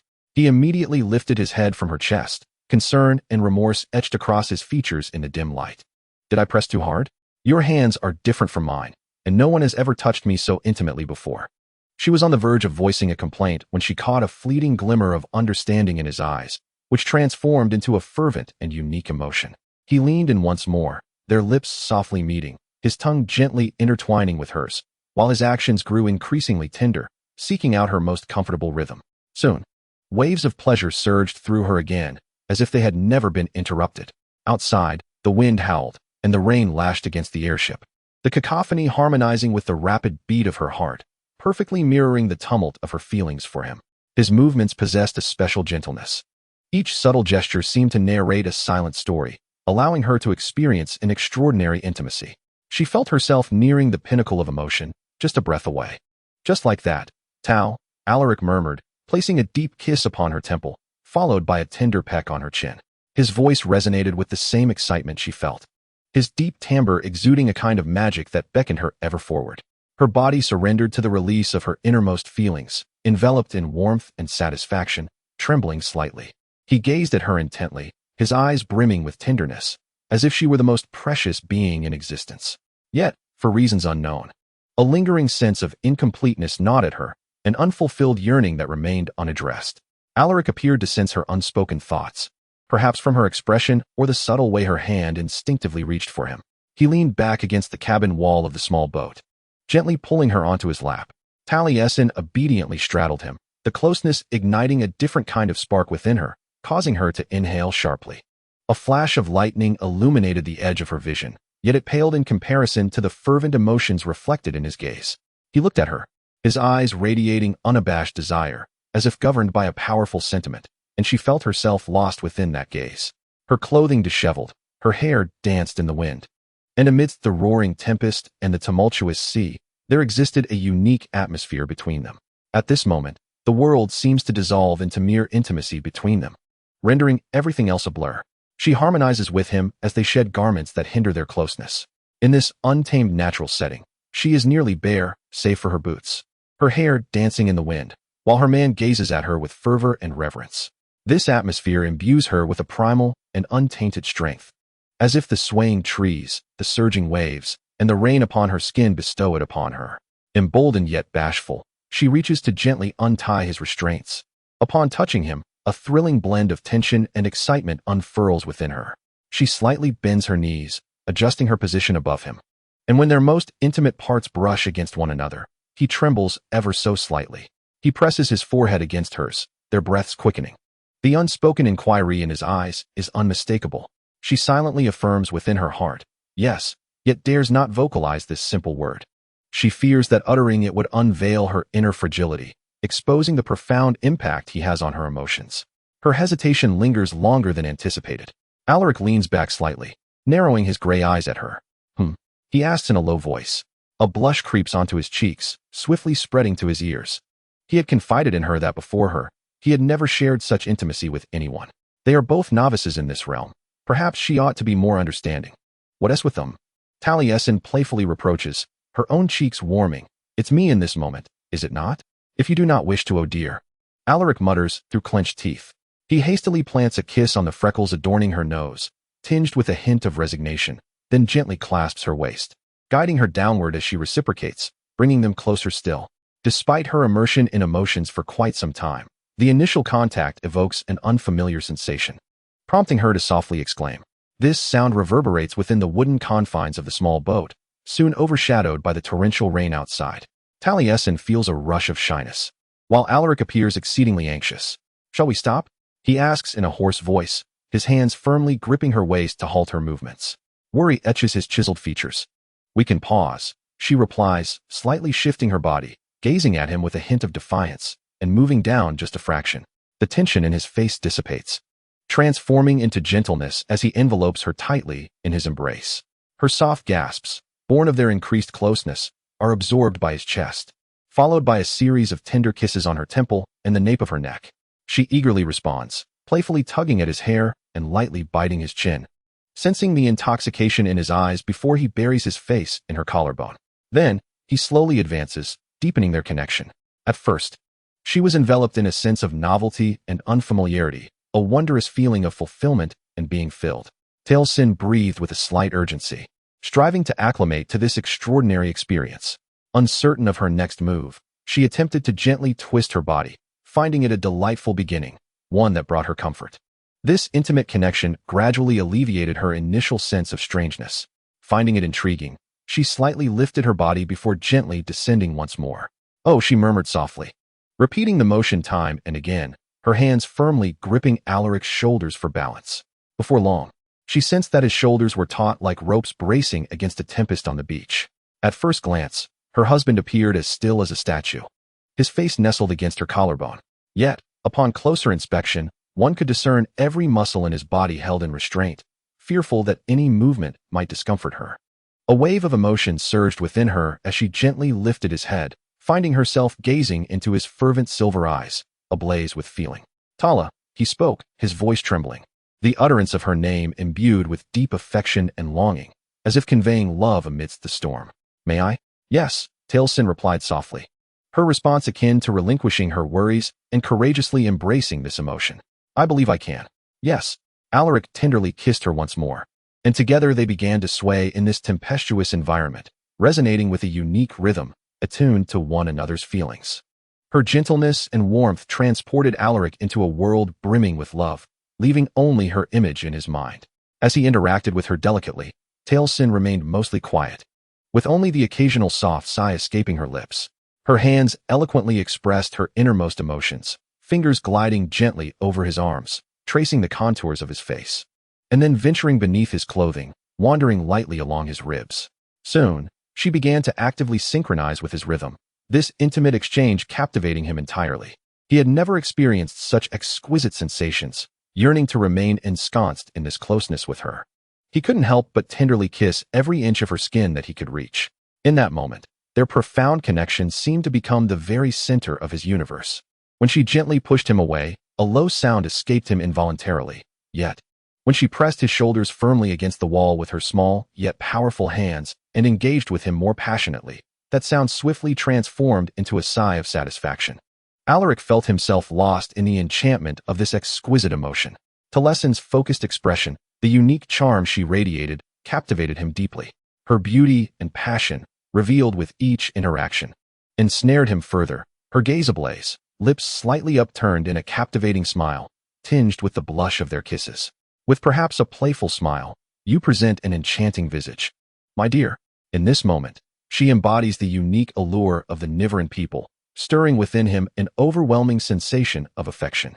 He gently places one hand upon her back, securing her tenderly in his embrace, and proceeds to interact with her in an even more gentle manner. She gasps in surprise, her mouth slightly agape. Yet he does not afford her the opportunity to speak, instead softly kissing her lips while his other hand caresses her cheek. When she finally emits a sound of pleasure, a warm and satisfying feeling surges within him. He holds her tightly, while she wraps her arms around his neck, and together they sway in harmony with the tempest outside, merging with one another and savoring this passionate and sincere connection. Outside, Amidst the storm, they seemed to merge with nature itself, relishing the depth of their affection in this extraordinary scenario. "Be careful, my dear wife," he whispers softly in her ear, laced with a hint of indulgence. "Or I might think you quite enjoy our closeness." The little imp playfully bites him, her teeth applying a slight pressure against his shoulder, nearly disrupting his rhythm. "I warned you," Taliesin gently admonishes, "not at this moment." Alaric tenderly grips her waist, their interaction quickening, causing her breath to quicken and drawing him further into the experience. "In our intimacy like this, you know, Luchiska, the fervor you exhibit at this moment is as unreserved as it is in battle." His movements elicit a subtle twist of her body, amplifying the intensity of their emotions. So captivating, so enthralling. From Taliesin's response, Alaric perceives her desire to articulate something, perhaps to chide him, yet the sound that escapes her lips is one of intoxicated delight. Her eyelids flutter, slowly descending, as her body sinks deeper into this emotional embrace. The thunder rumbles overhead, as if celebrating the resonance of their feelings in this moment. For him, it feels like a blossoming of the soul, akin to experiencing such a pure emotional connection for the first time in years. The world brightens, and his spirit finds a sanctuary in this instant. He lets out a low exclamation, pouring his emotions into her without reservation, embracing her tightly as she nestles against his chest. His touch is soft yet resolute, as if confessing the sentiments buried deep within his heart. In this moment, he allows himself to believe he shall never be alone again. "I no longer wish to resist." Another clear thought breaks through the fog in his mind. Finally, there is a sense of correctness here, something genuine. Regardless of what may transpire, I shall no longer resist. If this transforms his heart, granting him a new perspective on the world, so be it. He kisses her tenderly once more. "I cannot go back." As the tempest gradually receded, the waves continued to surge. Taliesin emerged from her stupor, feeling Alaric's lips gently pressed against hers, accompanying her until she gradually relaxed against his body, fully enveloped in tranquility and satisfaction, weary yet profoundly reassured. "I shall forever cherish this moment." A tear of emotion trickled down her cheek as she buried her face in the crook of his neck, holding him tightly, concealing this feeling deep within her heart. It was only him, me, and this monsoon. Chapter 21. Morning woes and romantic confusions after the rain had lessened. They finally arrived at the small boat perched on the cliff. An hour later, a vessel from the Matono family arrived to ferry them back to Yantas, while some crew members remained behind to salvage the small kayak from the beach. Upon their return to the castle, Gia and Lakisdalo approached with concern, chattering incessantly. Taliesin gestured for them to not worry and swiftly retreated to the royal suite, while Alaric busied himself assuring Severum that he had not perished in the sea, nor had he returned to seek vengeance. She took a bath, meticulously scrubbing her body, her mind racing with thoughts of the potential repercussions of recent events. Her heart laden with doubt, an unsettling feeling began to spread within her. After her bath, she wandered into the study. Sifting through the mountain of letters piled on the desk, there were agricultural reports and national budget details sent by Erdaha from the pinnacle of heaven. She always ensured these documents were copied to Taliesin, along with a heap of invitations from various noble families requesting her presence at numerous celebrations. "My lady." A servant appeared at the door. "His Majesty requests your company for lunch, or perhaps an early dinner, as Lord Luchiska sees fit." Taliesin was famished, yet found herself devoid of courage. Throughout their journey home, she and Alaric had exchanged not a word. The thought of facing him at the dining table so soon after their escapade on the beach was unbearable. She could scarcely meet the servant's gaze. "Tell him I am busy." The servant bowed and departed. After a considerable time, Alaric sauntered in, freshly bathed and revitalized. He leaned casually against the doorframe, hands in his pockets, observing her with a quiet vigilance. Taliesin deliberately cleared her throat, pretending to be engrossed in the documents, even though the words on the parchment had lost all significance to her. Yet, he showed no intention of leaving. It was evident he lacked the understanding of subtlety. "Running away from me again," he remarked. "Spare me the dramatics," she scoffed. "You saw it yourself. I have much to attend to." She held up a letter before him. An elegantly penned invitation, written in graceful sailor's script, addressed to accommodate Lady Luchiska's spouse, inviting them to partake in a parade. Yet, the spouse evidently showed no appreciation for it. "Ah, yes, a matter of utmost importance." Hardly an excuse, she emitted a frustrated growl. "This is not an excuse. Do I not wish to see our endeavor through?" He kindly proposed, wary of the undeniable attraction that lingered between them. A sensation akin to a thread entwining within her belly surged, an intensifying tension reminiscent of the intricate dance between anticipation and dread that precedes battle. She crumpled the letter into a ball. "There is no need for you to utter such words," she declared. "You are indeed correct. There is no necessity for me to listen." Alaric's maddeningly full lips curved into a smirk. "Then by all means, feel free to leave." His audacity was remarkable. It was evident from his self-satisfied expression and tone that he was the one who had intruded. He was deliberately provoking her. Taliesin cast aside the pitiful invitation to the parade and charged towards him.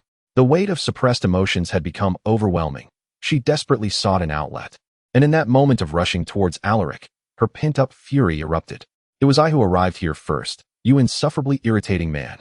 He opened his arms to embrace her, and she collided forcefully against his broad, solid chest, and then they kissed. It was a fervent and intense kiss, teeth clashing and tongues entwining recklessly. There was no grace in this union, yet how could elegance flourish amid such palpable tension? He had intended to provoke a quarrel, yet what he received was this. He spun her around, kissing her fervently as he led her backwards, exiting the study and entering their bedroom. Over the past hour, the monsoon had intensified. Its rain battering against the exterior walls of Yantas, the droplets striking the weathered granite, producing a melodious symphony. Faint sunlight filtered into the room, and as he laid her upon the bed, she rolled atop him, the silvery light outlining Alaric's features. Their hands fumbled eagerly, driven by urgency as they sought to unfasten the buttons of his waistcoat, yet they could not bear to cease exploring each other's lips, complicating the process of unbuttoning. Once he finally shed his shirt, he gazed up at her with half-closed eyes, a challenge gleaming within his gaze. She was utterly at a loss regarding where to commence. Beneath her, he revealed expanse after expanse of skin, pale against the wine-red sheets. Yet Taliesin would never retreat. A flash of lightning pierced through the balcony door, a dazzling shard of white light, and she leaned down to press her lips against the curve of his jaw. She sensed Alaric close his eyes, his eyelashes grazing her face, further igniting her ardor. Soon, she found herself immersed in a delightfully pleasurable endeavor, leaving her marks upon him, biting and sucking, then soothing the skin she had tenderized with her tongue. Before long, his neck and chest were adorned with mottled crimson bruises, akin to crushed rose petals upon his skin. His hands reached for her with a hint of urgency, while she, with a mischievous spirit, leaned back, evading his grasp. His gaze deepened. "You know precisely what I desire." "Taliesin, not in the slightest," she replied playfully, adopting the haughty demeanor of Lord Rakiska. He flipped her over, positioning her supine upon the bed. As her head collided with the pillow, a sound akin to a soft giggle escaped her lips, which he promptly stifled with his mouth, the corners of his lips curving ever so slightly, nearly forming a smile. He enveloped her with his body, and as the raindrops danced against the window, it was reminiscent of a lullaby that beckoned slumber. He began to distinctly convey his desires to her. The following morning, Taliesin reluctantly opened her eyes, only to find herself tightly clasped in Alaric's embrace, feeling as though she might be crushed. This man was utterly oblivious to his own strength.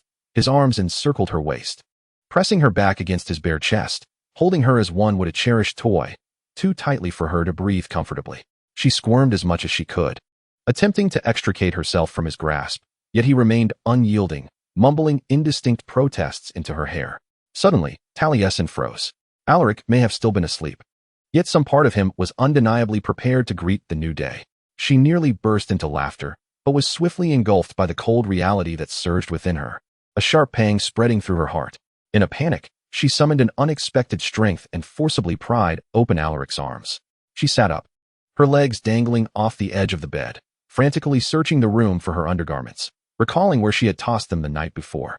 "This need not be of grave importance, Taliesin." She turned her head. Alaric had also risen, gazing at her with a melancholic expression, the blanket slipping to his waist.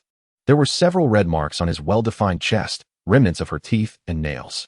A certain look she wore must have registered on his face, as a fleeting shadow of something almost bitter and utterly helpless crossed his features in the morning light, only to vanish in the blink of an eye before she could discern its nature. In its stead was his habitual arrogance. "This matter," Alaric continued, "need not be imbued with excessive significance. It is evident that there exists an attraction between us. While this transforms our union from a mere political arrangement, I perceive no harm in occasionally indulging in this allure, until such a time as it dissipates." He laid this proposal before her as he once promised to create a better world together. Yet he spoke of the world he envisioned, not hers, never hers. Unless the empire of darkness were to crumble, no such world would ever materialize, and when that day arrived, he would detest her for it. Then why not? A voice within her echoed, dark and perilous. After all, he would come to hate you eventually. Why not seize the moment and relish it now? Taliesin's head throbbed painfully. She wished to think no longer. I don't know, she murmured. You might end up loving me. It was merely a jest, intended to divert his attention, lest he awaited her genuine response. Yet the effect was rather profound. He recoiled. That is impossible, Alaric replied coldly. Love is the realm of poets and dreamers, not of leaders of nations. Neither of us can afford such luxury. While she did not entirely disagree with his words, they nevertheless stung her. It felt as though a thorn had pierced her lung. She exhaled slowly, furrowing her brow in quiet contemplation. Where did this sensation arise from? Well, as long as we understand each other, she stated. You must see a therapist, he remarked simultaneously. Their eyes met. He fiddled with his tousled hair, a precautionary gesture. Because he swallowed hard. You need to consult a therapist, take some preventive measures. Taliesin nearly gasped in realization. She had completely forgotten about it. She stood up but winced in pain, promptly sitting back down onto the mattress. She cast another glance at Alaric, this time filled with venomous reproach. I am aching all over. He blinked, a faint smile flickering at the corners of his mouth, his gray eyes becoming slightly unfocused, as if lost in a memory. Really? He murmured. Taliesin seized the nearest pillow and hurled it at her husband's head. Before the storm subsided, it wreaked one last bout of havoc, flooding the castle's ground floor by nightfall. Alaric and Taliesin spent the entire morning dealing with the aftermath, assisting the servants in salvaging whatever supplies and precious artifacts they could to move to the upper levels. Once the waters receded, his wife handed him a mop, declaring that everyone must pitch in. Alaric had never wielded a mop in his life, but he felt he managed it quite well. In the afternoon, he retreated to his study to tackle a mountain of letters accumulated during their stay on Chara Island. As the weather cleared, these letters poured in through the window like a flock of thieving gulls. Throughout this time, his thoughts were consumed by Taliesin, reflecting on the exquisite sounds she had emitted. This woman disrupted his tranquility. Alaric endeavored to endure it as long as possible, but ultimately, he could not withstand it for long. Merely a few hours later, at dusk, he departed his study to seek her out. The servants directed him to the castle's northern wing, to the library on the top floor. The library of Yantis was a treasure trove of ancient tomes, beautifully bound and inscribed, meticulously arranged on towering shelves along the walls. As Alaric stepped through the arched door, he suddenly stumbled, nearly losing his balance. The call of Gaheris resonated in his mind, sending a chill through him. Cold, dark fingers reached out, attempting to draw him into that world in between, or at least attempting to do so. Taliesin peeked from behind a row of bookshelves, and upon seeing her, a warm surge filled his heart. Alaric approached her, disregarding the summons. His father could wait. Everything else could wait. It appeared that Jeddah had successfully assisted her mistress in bathing, employing sponges and soap. As Alaric drew nearer, he noticed that Taliesin's complexion was flushed from the warm bath, infused with the sweet scent of lemon oil. She donned a gown of pale lilac and silver satin, adorned with geometric cutouts that revealed the curves of her slender waist. Her olive skin glimmering enticingly, igniting an insatiable desire within him to reach out and caress her. The collar was cut low, nearly reaching her navel, and Alaric immediately cast aside any previous grievances he harbored against that detestable tailor, grateful to the benevolent universe for bestowing upon Ninavarr such exquisite fashion. Is your work complete? Taliesin inquired, returning the book she was reading to the shelf. Alaric nodded, momentarily at a loss for words. He moved closer, a glimmer of anticipation reflecting in her lovely brown eyes, mirroring his own burgeoning desire in the twilight. And you? A seemingly mundane exchange. Yet his voice carried an unusual timbre. At that moment, he yearned for nothing more than to refrain from idle chatter. Though the etiquette ingrained in him since childhood warned against any inappropriate gestures towards his spouse in the library. The work at Rakiska is never-ending, she replied dryly. Particularly so when the stench of sewage lingered on the first floor. I truly do not understand why your ancestors chose to erect castles in flood-prone areas. It is a summer villa, naturally situated by the sea. How utterly mad. He stepped closer to her. She tilted her chin slightly, her soft pink lips parting as if awaiting his kiss. Suddenly overcome with impulse, Alaric leaned toward Taliesin's neck. As he gently nibbled at the sensitive spot beneath her ear, she gasped in surprise and delight, her sweet, unexpectedly alluring laughter prompting him to continue his exploration. He longed to bite, yet hesitated, uncertain if she would appreciate it. Unlike the high collar of his waistcoat that concealed the marks left by yesterday, her dress offered scant concealment. He laid a series of tender kisses in the hollow between her breasts, his hands firmly encircling her waist, causing her breaths to quicken. The air grew uncommonly warm, infused with the scent of jasmine wafting from Taliesin's chestnut locks, enveloping the musty aromas of ink, parchment, and aged wood. Alaric faintly heard a distant sound, reminiscent of a door creaking open, but the noise failed to penetrate the veil of desire that enveloped his senses.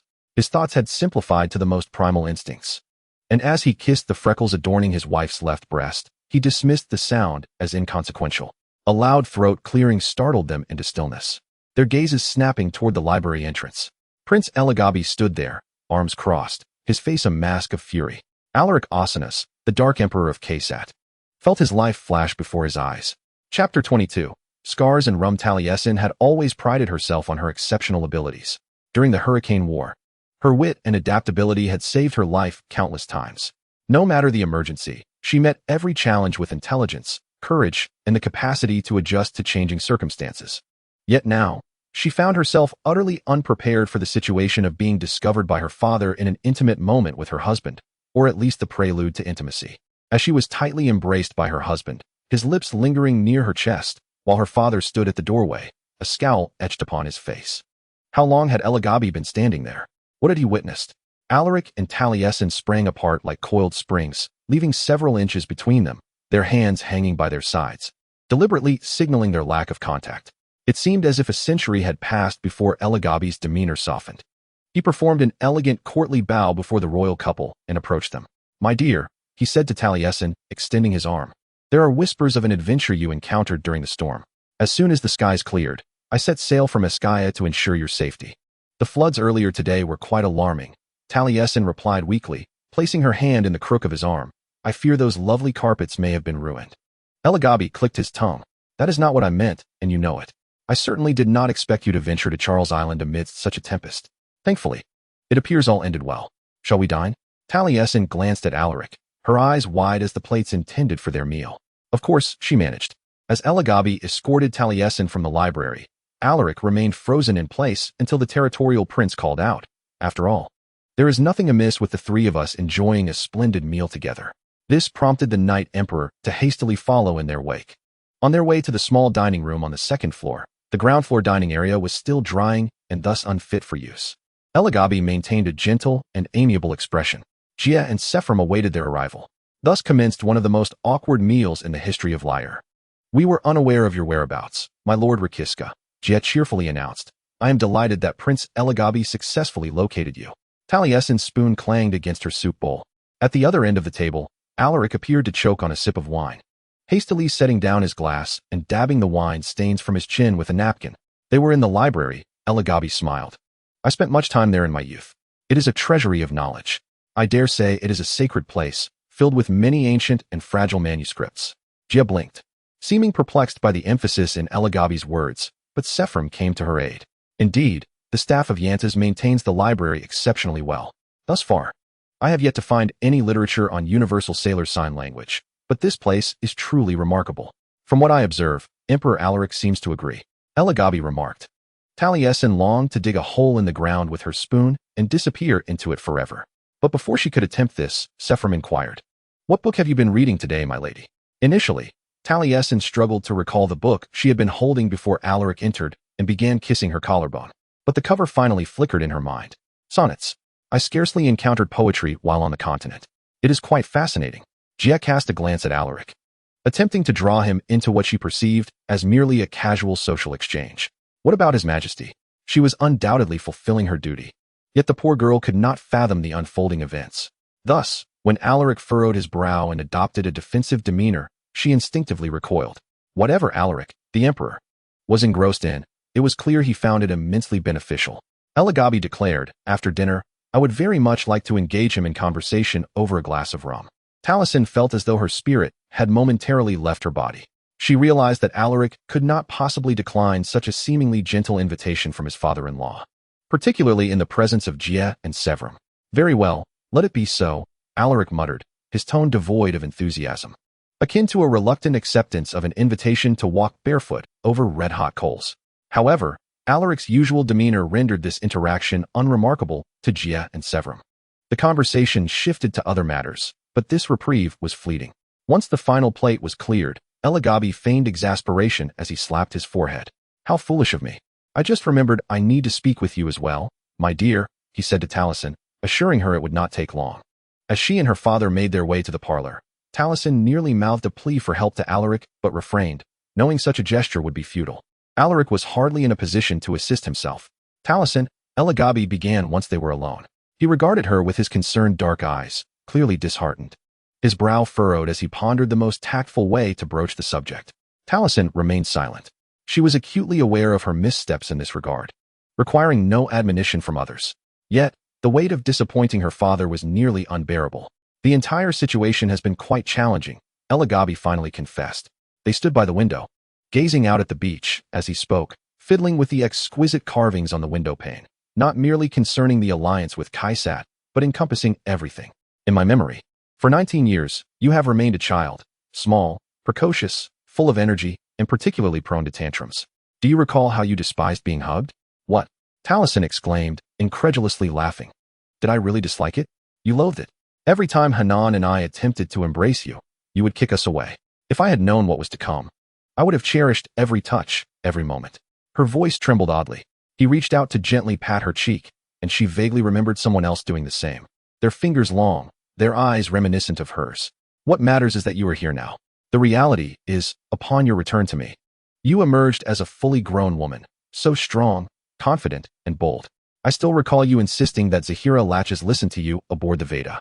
A 20-year-old youth, clad in tattered garments covered in cold dust, stood resolutely before the Dragon Queen of the Ninavarr territory. At that moment, I felt an overwhelming sense of pride for you. As time has unfolded, you have bravely confronted every new challenge, and my pride has grown alongside your resilience. You are remarkably courageous, my daughter. Yet the life you have lived before our reunion has forged your strength. Thus, I harbor no jealousy for any happiness you may seize. However, Alagbai paused, his gaze unwavering upon her. Something he discerned in her expression rendered his own demeanor grave and stern, as if shrouded in shadows. This situation cannot persist, Taliesin. The prince declared, we are both aware of this. In an already precarious state, this development is unfavorable. I must caution you, not only as your father, but as one who cherishes his homeland, to extinguish it before it clouds your judgment and resolve. War is imminent, and you must make a choice. If you imply that I will not disclose the whereabouts of the Sidorvans, Taliesin retorted, her voice tinged with anger, though she was uncertain whether it was directed at Alagbai or herself. It was merely a physical attraction, nothing more. Perhaps it was due to our close proximity or some other reason, but I assure you, there are no genuine feelings involved. Well, that is a relief, Alagbai replied nonchalantly. For every father wishes to hear such words from his cherished, only daughter. She pressed her lips tightly together. What I wish to convey, father, is that this will not alter anything. The outcome remains unchanged. Why did uttering those words leave her feeling hollow inside, despite her belief in their correctness? When the time comes, I shall still do what must be done. Oh, the irony in his tone vanished without a trace. This was precisely what Zahia Rakis yearned to hear. I cannot ascertain whether this is a blessing or a curse. He regarded her silently and solemnly for a moment before shaking his head. For now, I can only hope you exercise caution. And do not forget that I shall always stand by your side. Despite her father's tender assurances, the mention of Erdhak plunged Taliesin into a fleeting yet intense emotional turmoil. Please, do not. But Alagbai had already surmised her thoughts, gesturing for silence with a locking motion before his lips. I shall not utter a word. To be frank, I believe your grandmother's heart cannot withstand this. Now, let the Emperor of the Night enter, my Lord Rakis. We have missed much, including my opportunity to frighten your suitor. He is already my husband, Taliesin pointed out, and besides, he is not one easily intimidated. I know, Alagbai replied, which is why I worry for you. Do me a favor. Alaric gently grasped Taliesin's arm as she ascended the stairs, standing just beyond the threshold of the open door to the parlor, out of Alagbai's sight, and whispered urgently, in 2 hours, save me. Just say we are to engage in ether magic training. She looked up at him. Those eyes, for a man, were not the most dreadful sight one could encounter before death, which lifted his spirits somewhat. If you return to find that I have perished, he drawled, there's no need for speculation regarding the culprit. You shall be fine. Taliesin glanced at his hand gripping her arm, then shifted her gaze to his face. A faint smile graced her lips, tinged with a hint of regret, evoking an unsettling sensation within him, as though she were observing him from a distant shore. We shall meet in 2 hours. With that, she departed. Alaric inhaled deeply, steadying himself, before entering the parlor. Elagabi was retrieving the promised bottle of rum from the cabinet. accompanied by 2 crystal glasses, which he arranged upon a golden tray. Alaric seated himself in silence. The princely lord of the territory settled into the chair opposite him, pouring each glass to a generous inch full, the liquid a warm brown hue, nearly red. Cane rum, Elagabi proclaimed, sourced from the vast fields of Vasius. In my opinion, it is the finest brew crafted in Ninavarr. This is yet another treasure we cannot afford to lose to the void's descent. Talasin and I shall do our utmost to safeguard this rum. Alaric cautiously tasted a sip, nearly gagging. Upon reflection, perhaps it was best to forego it. Elagabi chuckled. I concede it packs a punch. However, once accustomed, you shall discover its enchanting sweetness. He raised his glass. To your health, Emperor Alaric. His manner of speaking resembled the prelude to a duel. Alaric would not falter. He clinked his glass against Elagabi's. To your health as well, Prince Elagabi. By the 4th glass, the rum began to reveal its palatability. Had it not been for his father-in-law's rapid drinking pace, leaving little room for savoring, the rich molasses flavor would have likely emerged sooner. Consequently, the Emperor Alaric Asanas of the Dark Knight Empire and His Highness Elagabi Silam of Ninavarr found themselves, as the common folk would say, quite inebriated. Merely tipsy, Alaric corrected, perhaps just half drunk. After all, I can still maintain full control of my faculties, albeit with increasing difficulty. Elagabi furrowed his brow, pouring himself another glass. What did you say? Nothing, Alaric replied disdainfully, glancing at the glistening droplets of rum that had spilled onto the floor. You are quite intoxicated. Elagabi scoffed. You, of all people, speaking of blankets, how dare you reproach me? Alaric drained the remaining contents of his glass. Slamming the empty vessel onto the table, his throat scorched and rasping from the alcohol. I am no good man.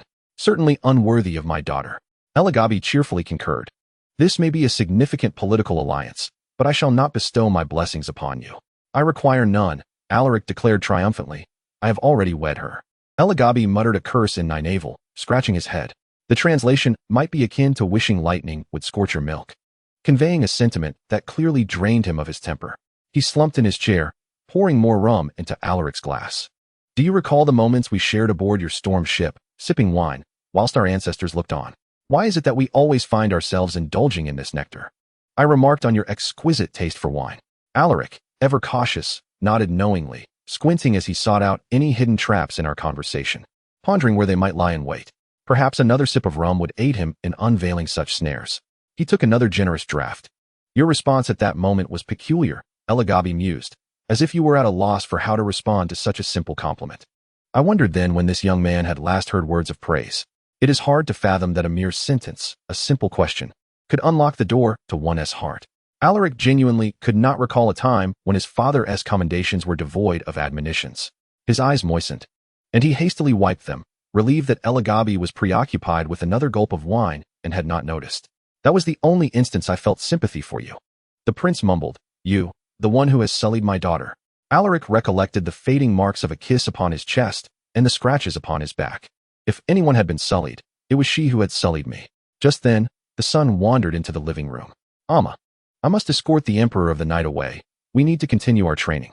Talasin suddenly halted, observing her husband and father clutching onto the furniture, a half bottle of rum resting between them, their appearance akin to the most peculiar sight she had encountered in 2 decades, her expression one of bewilderment. Alaric instinctively rose to his feet. It was merely a matter of basic courtesy, yet this time it required far more effort than usual. And turning to face his wife was equally arduous. His beautiful wife, who made his world spin. No, I misspoke. It was the room that truly spun. Talasin swiftly approached him, scrutinizing his face. He smiled at her. She stepped back in surprise, and to be honest, it stung his heart a little. Was his smile truly so unappealing? Then she turned to Elagabi. Have you intoxicated him? Nonsense. Elagabi exclaimed loudly. He is as sober as a fortunate clam. A robust fellow. Indeed, Alaric concurred, for this seemed the wisest course of action. Talasin furrowed her brow. She appeared visibly upset, yet extraordinarily alluring. Alaric wondered if a kiss would allow him to survive to recount this tale, so he simply draped his arm over her shoulder. She did not shy away from his touch. He felt a wave of relief as he nuzzled her temple. You smell delightful, he murmured, closing his eyes. He could stand there, drifting into slumber, inhaling the scents of mango, jasmine, and the warmth of his captivating wife. You smell like a distillery, Talasin retorted. We are taking you to bed. And you, she chided, pulling Alaric away while pointing an accusatory finger at Elagabi. Sit there and contemplate your actions. I shall reflect on my transgressions. Elagabi called out cheerfully as they departed, raising his goblet in salute. The castle guards and attendants rushed to assist Rychiska in transporting the Emperor of the Night back to the royal chamber, but Taliesin declined their help. It was quite late, and she wished not to trouble anyone after a long day of toil, particularly since the predicament could be attributed solely to the two men in her life. Alaric, she had to concede, was managing to navigate step by step. His movements exhibited a hint of indecision, as if he desired to lean on her yet refrained from placing his full weight upon her, his brow furrowed in concentration. At the very least, he was a considerate drunkard and notably quiet. It was not until they ascended the final flight of stairs that he spoke. Tala. His voice lingered between a whisper and a sigh. Alaric, she replied tersely.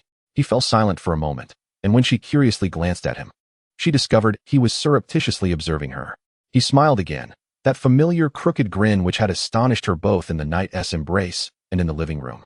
Imbued with a childlike innocence and shyness, the corners of his eyes crinkling with mirth. Her stomach churned. I merely wished to utter your name, he confessed. Oh dear. Taliesin muttered.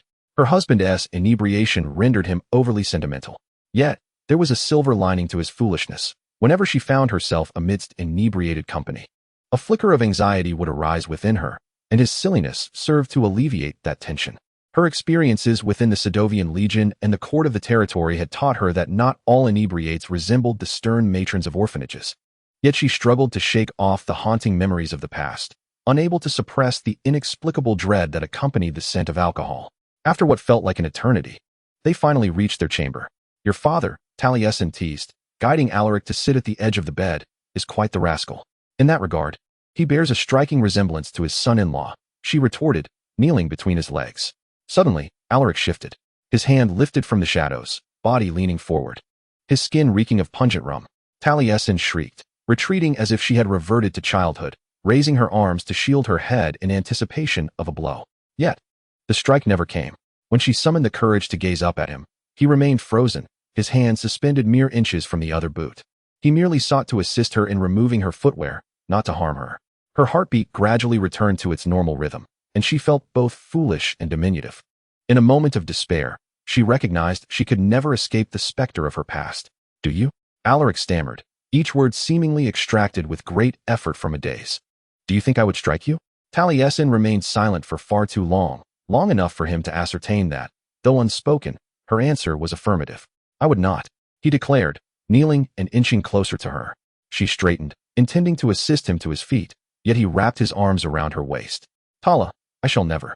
He buried his face in her abdomen. Never, unless we are sparring, he fervently stated. I won tea when I am inebriated, nor in our room. I know, she replied, tentatively running her fingers through his soft hair in an attempt to console him. Please, do not disclose this to anyone. Not even my father knows of this. However, sometimes I cannot help it. When others drink, I become anxious. Due to my past in the orphanage, whenever the caretakers were intoxicated, they would strike me and the other children. He shivered slightly, holding her tighter. Consequently, my mind began to conjure associations. This is not your fault. I know you would never. You will never. Alaric reiterated, urging me to reveal their names so he could seek retribution. On the day of the assault on the cassette, they were likely all dead. He lifted his gaze, causing her hand to slide from his hair to the side of his face. A silver glimmer of the shadow magic and fury flickered in his eyes as he leaned into her palm. It was too good. She ought to have scolded him for it. She should have chastised him for being a monster. When the storm ship struck, so many lives were lost. She herself had nearly perished. Yet, his indignation on her behalf was as alluring as the song of a siren. It stirred the vengeful sentiments within her, prompting thoughts of those who had once harmed her, now decayed beneath dust and rubble, while she remained steadfast. Perhaps this too had transformed her into a monster. Why not indulge in this one night, disregarding the opinions of others? Taliesin obstinately questioned herself, gently caressing her husband's cheek with her thumb. Since the emergence of her weaving magic at the tender age of 15, she had borne this burden. She was weary of forgiving the past. What harm could come from this one night? Tomorrow, she would return to being a good person. She assisted him back to bed. Once she tucked him in, he lay quietly, as if fearing that any sudden movement would frighten her once more. In the past, she would have interpreted this as pity, which would have incited her anger. But now she understood him better, discerning the difference between his compassion and empathy. He had willingly sought out Keed, ultimately bringing Taliesin pertinent news, bestowing upon her the hope she so desperately needed. When the void rift erupted, displacing the villagers from their homes and livelihoods. He unhesitatingly extended his hand to assist. While Vela could not save the captured rebels, it was he who halted their torment. Taliesin changed into her nightgown and then slipped under the covers on the opposite side of the bed. Time flowed slowly. The lace curtains billowing in the evening breeze that drifted through the open window, the moonlight cascading upon the ornate canopy above the bed. There was something others did not know. Alaric, inebriated, broke the silence with a hoarse voice, revealing, on the night my mother left Casat, she spoke to me. Her timing was impeccable. My father was absent, and in the weeks leading up to her escape, she had developed a habit of taking evening walks. So the guards were none the wiser. A ship awaited her at the docks, yet she detoured to my room, pleading for me to accompany her. I refused. Why? Taliesin nearly whispered, fearful that her voice might shatter the clandestine atmosphere enveloping them. Because I am the heir to the throne. I have my own responsibilities. Even though she so easily evaded hers. The weight of those words shattered on his tongue, and he reiterated, because I felt that if I did not leave, she would stay?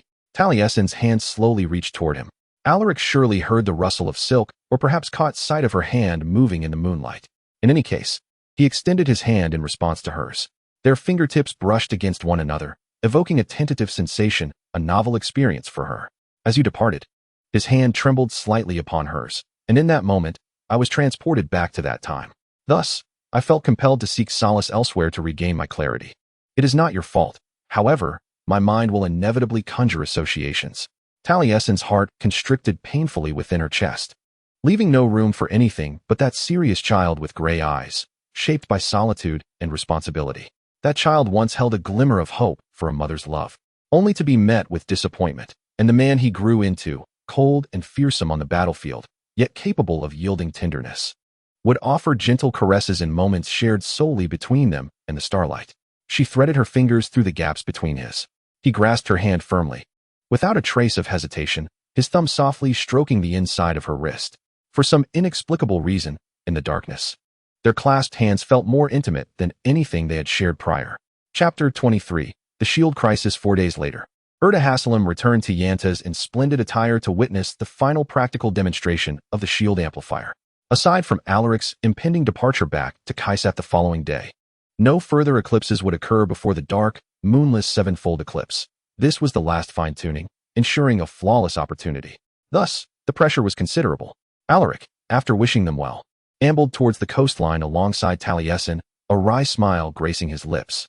He could feel Zahia Rakis's piercing gaze, sharp as flint, directed at the nape of his neck from her vantage point above the castle steps, where she stood with Alagbai, observing the crowd. Ishanvaker and her mages were occupied arranging luminous metallic glass jars upon the pristine sands, greeting Taliesin with smiles as she approached. In contrast, they merely nodded curtly at Alaric, still evidently brooding over his anger from 2 weeks prior.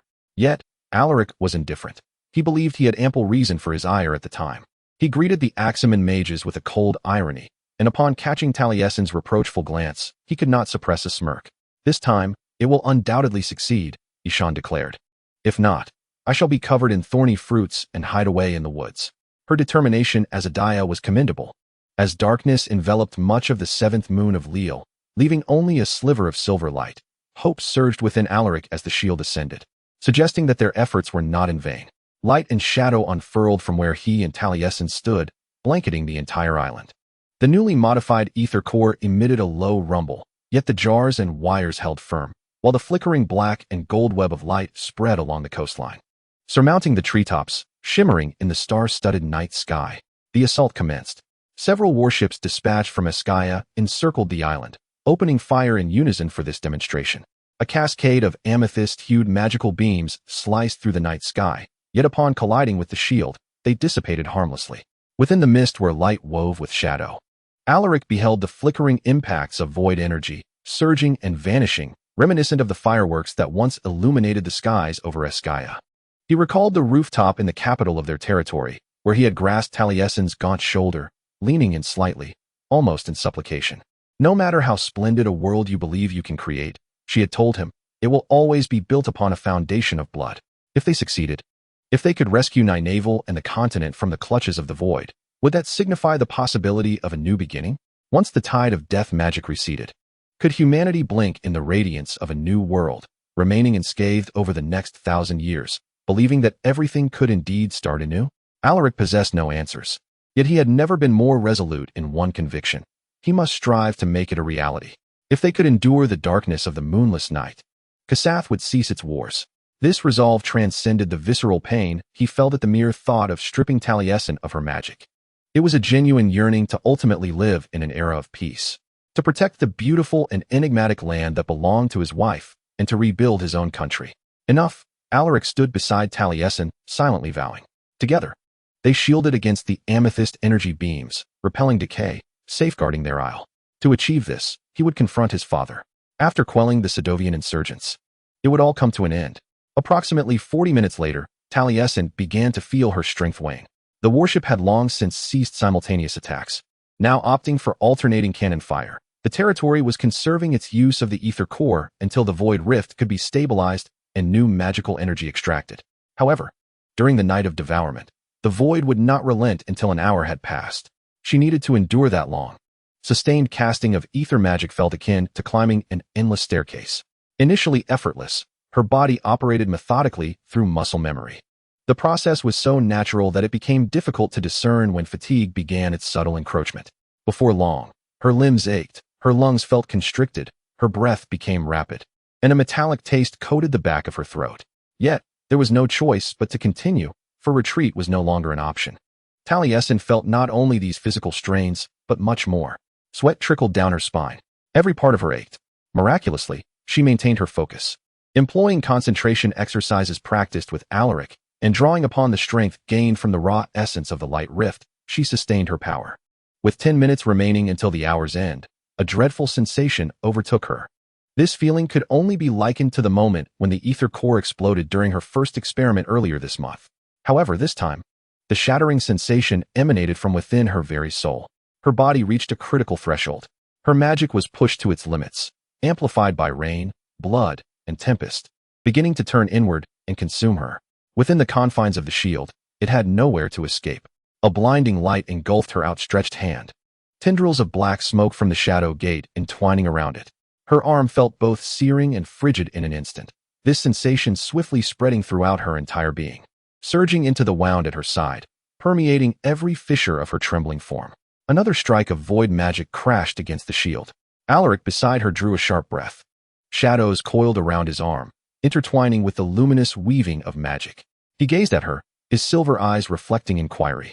He wished to halt this exercise. He desired to lower the shield, but he would only do so with her consent. Talasin could not bear the thought of his injury, yet she needed to trust him, trust herself, and trust in all that they could achieve together. The fate of this world hinged upon that belief. She shook her head. We cannot pause now. Her voice strained, nearly drowned out by the roar of magic, yet the expression on his face revealed that he was wholly attentive to her words. This was their final opportunity. If we truly cannot maintain the shield for an hour, we must devise another plan. We need to ascertain the outcome now. Very well. Alaric whispered, breathe with me. So Talasin complied. Time passed second by second, as she guided her breath within her body, employing the techniques he had taught her atop the celestial spire and amidst the ruins of Belian. Initially, this provided some relief from her discomfort, yet that burning chill never waned, ultimately intensifying. No one knew they were ensnared in peril. The mages operated amplification devices aboard a vessel suspended outside the shield. Others remained too distant to witness their plight. Talasin watched in terror as her outstretched fingertips and Alaric's fingers turned blue. Soon after, red blisters emerged upon their skin. She felt no pain from these blisters, indicating her nerves were numbed. Yet other parts of her body felt as though they were caught in an inferno of ice and fire. The lunar eclipse magic was eroding them, while simultaneously, amethyst-hued cannons continued to batter the shield. Then, amidst a blur, she beheld her hand consumed by inky flames, yet simultaneously, she saw that twisted, aged hand clawing into the snowy slope, unfurling in the sunlight. Had that always been her hand? Was she witnessing what was yet to come? She sensed she might now comprehend what had transpired with Garrus. The Shadow Gate magic had engulfed him, demanding its due price in exchange for power. Staring into the ether for too long, something from the depths would inevitably spring forth. This was the cost of venturing into the unknown. Waves of black, gold, and amethyst light crashed upon them, just as Talasin felt herself nearing the brink of collapse. On the verge of losing herself within the scorching heart of this icy sun's demise, an hour had elapsed. The shockwave of void energy has ceased. The Ashamon magicians retracted the luminous net of the amplification device, and the sphere formed by the lunar eclipse magic gradually diminished, retreating from the space surrounding Yantas, ultimately vanishing without a trace as Alaric and Taliesin ceased their incantations of ether magic. They stumbled together, supporting one another with their uninjured arms, swaying as they steadied themselves on the moonlit shore. The crowd erupted in jubilant cheers, celebrating their victory. Yet for her, there was only exhaustion, searing pain. And his broad form, his arms tightly encircling her waist, cooling her feverish blood. Her face nestled against his shoulder, but from the corner of her eye, she beheld her right hand, watching the blue hue fade from her fingertips, leaving only the angry red blisters upon her palm. I think, perhaps, long after this. In the dining hall, Ishan Vikar remarked, we must prepare ourselves for the potential long-term repercussions. The others at the table, Urdu, Alagbai, Taliesin, and Alaric, stared at her in bewilderment. After such a grueling exercise, Taliesin was already ravenous, yet she halted mid-chew, fervently hoping that this Daya was merely jesting. But it proved to be a futile hope. The amplification device evidently affected their majesties' ether magic at the molecular level. Ishan continued, I believe our experiment has strengthened the bond between you. Bond. Alaric repeated, frowning.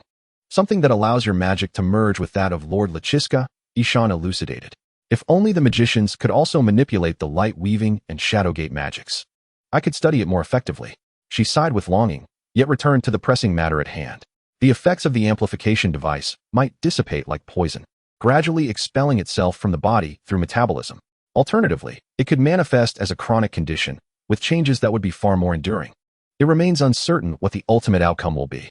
Both scenarios sound utterly delightful, Taliesin scoffed.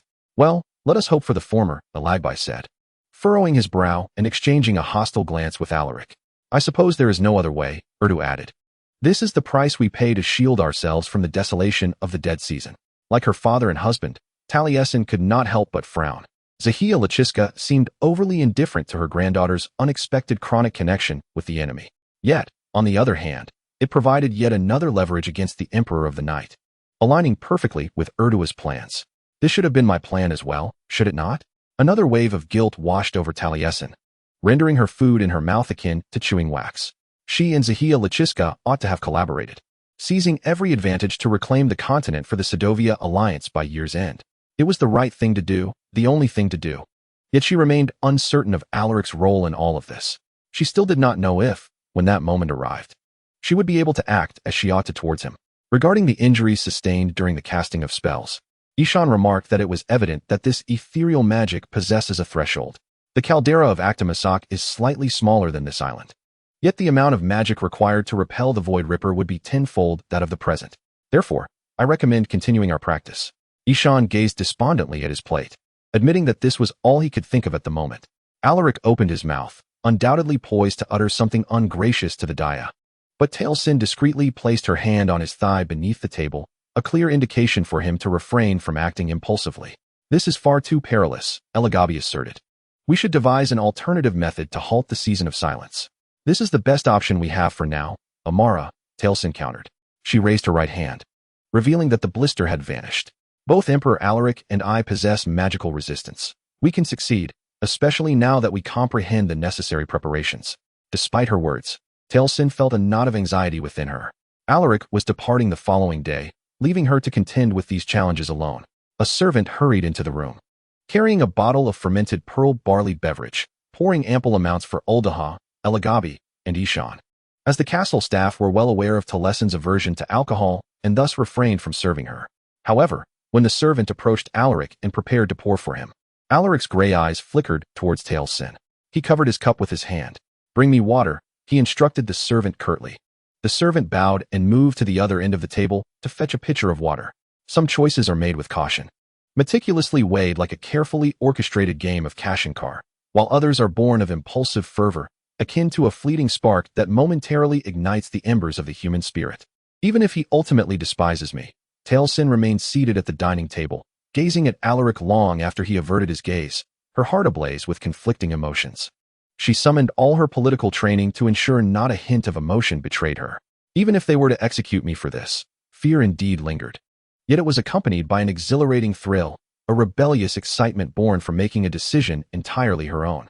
I shall save him. Chapter 24. Touched the following day. Radiant sunlight poured over the landing field of Yantas, bustling with activity. The luggage of the Kaisat delegation was being methodically loaded onto the recently repaired small vessel, while the crew performed their customary meticulous checks on ropes, sails, rudders, and the ether core before takeoff. The castle's kitchen was also abuzz. A long line of tall grass baskets being sent out, filled with provisions that would soon be transported to the storerooms of the storm ship docked at Samet Harbor. "This is far too much," Alaric commented as he stood beside Talasin on the balcony of their chamber, observing the lively scene before them. "What do my men and I need with 50 cured hams?"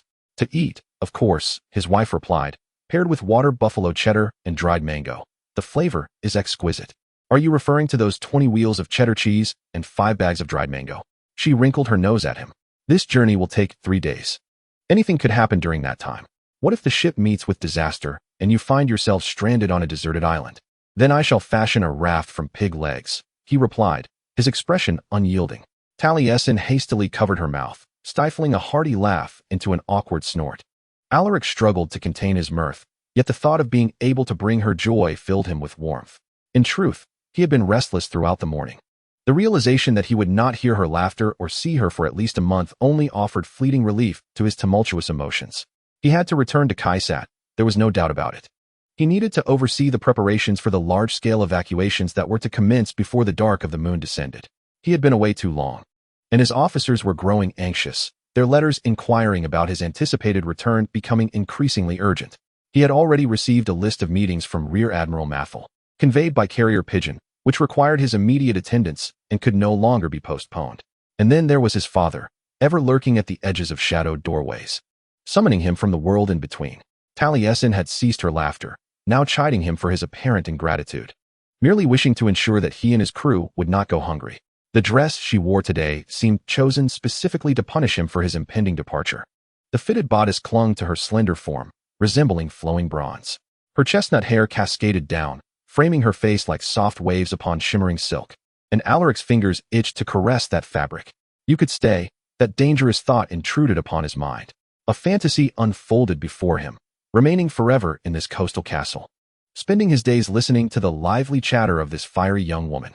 He cast aside the anguish brought on by such impractical desires, and as they exited the royal suite, he deliberately feigned indifference, aiming to further provoke her ire. The corridors of Yantas were deserted. Most residents gathered at the landing field to bid farewell to the Emperor of the Dark Night. Alaric felt the resonance of their voices against the silence, their footsteps echoing around them. He scarcely paid attention to what they were bickering about, too engrossed in memorizing the placement of each freckle upon her face. Just out of curiosity, he said lightly as they descended the stairs, "How will you manage the next few weeks without my incessant chatter in your ear? I wouldn't want to deprive you of your favorite pastime." Talasin blushed. "You really are quite full of yourself," she retorted. Alaric quickened his pace to avoid the sight of her flushed cheeks, which only reminded him of how much he longed to kiss them. Talasin stamped her foot in pursuit, but the fabric of her skirt slowed her down. He reached the landing first, and she seized his arm, compelling him to turn back and meet her gaze. Her eyes blazing with indignation and her lips pouting in feigned distress, and in that instant, his restraint dissipated. A month. This thought consumed his entire mind. A moment both abstract and tangible. To leave you for a month. He grasped her small hand tightly, pulling her into a side room. Only after forcefully opening the door did he realize it was not an ordinary chamber, but a storage closet filled with cleaning supplies. He hurriedly enclosed himself and Talasin within, accidentally knocking over a mop, then igniting an oil lamp. The soft glow illuminated her puzzled expression amidst the darkness, casting golden shadows around them. He pressed her against the wall, placing his hand flat above her head to conceal his trembling, leaning in closer. In this confined space, he appeared overly large, clumsy, and far too eager. Yet, he knew not how else to proceed. Talasin swallowed hard, asking, "What are you doing?" Alaric watched her gilded throat move, uncertain if her lips too had grown parched. "I desire a farewell kiss," he rasped, "if you would grant it." He abruptly captured her lips, the force of his kiss nearly leaving a mark. Instantly, she softened in his embrace. As his gloved hand glided down her body, she leaned against him, swaying slightly, each touch destined to become a memory for his lonely nights ahead. Yet, regardless of the circumstances, Talasin remained true to herself. The moment his lips departed from hers, she began to scold him. "Everyone is waiting for us, you fool," she murmured, though the effect was somewhat diminished as she clutched his collar, pulling him closer. Let them wait, Alaric whispered, gently caressing her chin, his fingers exploring the pearlescent clasp of her corset until it loosened, allowing his hand to delve into the molten silk beneath. Taliesin grasped the shoulders of his black waistcoat, lifting her skirts to wrap a slender leg around his waist. Her response was more fervent than usual. A flicker of suspicion ignited within Alaric as he traced the rough edge of his glove against her cheek. When she trembled and twisted her body, something deep within his soul was awakened. At least he had not donned his clawed battle gloves today. He wished not to harm her. However, this thought stirred an intense emotion within him, a yearning to know if she could connect with his spirit. Taliesin gently pulled him towards her, kissing him once more. In that moment, he felt compelled by instinct, his fingers subconsciously desiring to draw even closer. Just this once. Before parting, her hand lightly covered his, the warmth of her palm radiating with fervent emotion, as if to draw him in deeply. Alaric buried his head in the crook of Taliesin's neck, eager to be near her, yet inadvertently kicked over a pile of coconut husks used by the Ninavarrians for mopping the floor. The husks clattered to the ground as he whispered tenderly against her skin, engaging with her affectionately. This sensation was exquisite, allowing him to temporarily forget everything, at least until she softly hummed in his ear, "It seems you are quite invested." He could no longer contain himself and let out a soft chuckle. This laughter resembled a warm ray of sunlight, illuminating the depths of their hearts. Simultaneously, a surge of intense affection, akin to roaring waves, suddenly surged within him, instantly drowning all his rationality and restraint. After a prolonged period of waiting and struggle, he finally summoned the courage to gently and slowly press his fervent lips against her tender, dewy cheek. In that moment, time seemed to freeze, and the entire world faded away, leaving only the two of them. "Truly, dear," his voice was low and magnetic, laced with an undeniable excitement. "I am genuinely in awe of your ability to express your innermost thoughts even in our moments of intimacy, especially at a time like this." He paused slightly, his gaze growing ever more profound and enigmatic. The exquisite dress she wore, with its soft and smooth fabric, was now tightly pressed between their bodies, rising and falling gently with each breath. His hand, seemingly drawn by some mystical force, involuntarily glided along her long, slender thigh, caressing it softly. Each delicate touch ignited a warm spark, causing ripples of sensation to awaken within. "Oh," when his hand brushed against her, she could not help but softly exclaim. "This sensation is quite different from leather. My gloves will retain your unique essence." His tone was imbued with affection, and although he felt a flutter of excitement due to their closeness and the special atmosphere, he perhaps felt a poignant realization of his inability to easily part from her. Yet, his words had a curious effect on his wife. She narrowed her eyes in irritation and pressed her body closer to him, retorting, "Do not say such things." "Why not, my dear?" he asked deliberately in a low voice. She playfully punched his shoulder, the gesture brimming with intimacy. "And do not call me that." With a soft murmur, he responded, so many special little thoughts, as he subtly shifted his hand to gently rest her other leg against his waist. The black glove delicately placed upon her thigh. "I am becoming quite entranced." His hand gently ventured toward the edge of her clothing, their bodies drawing ever closer. She could not suppress a soft gasp, and in that moment of intimacy, he involuntarily let out a soft, blissful sound near her temple.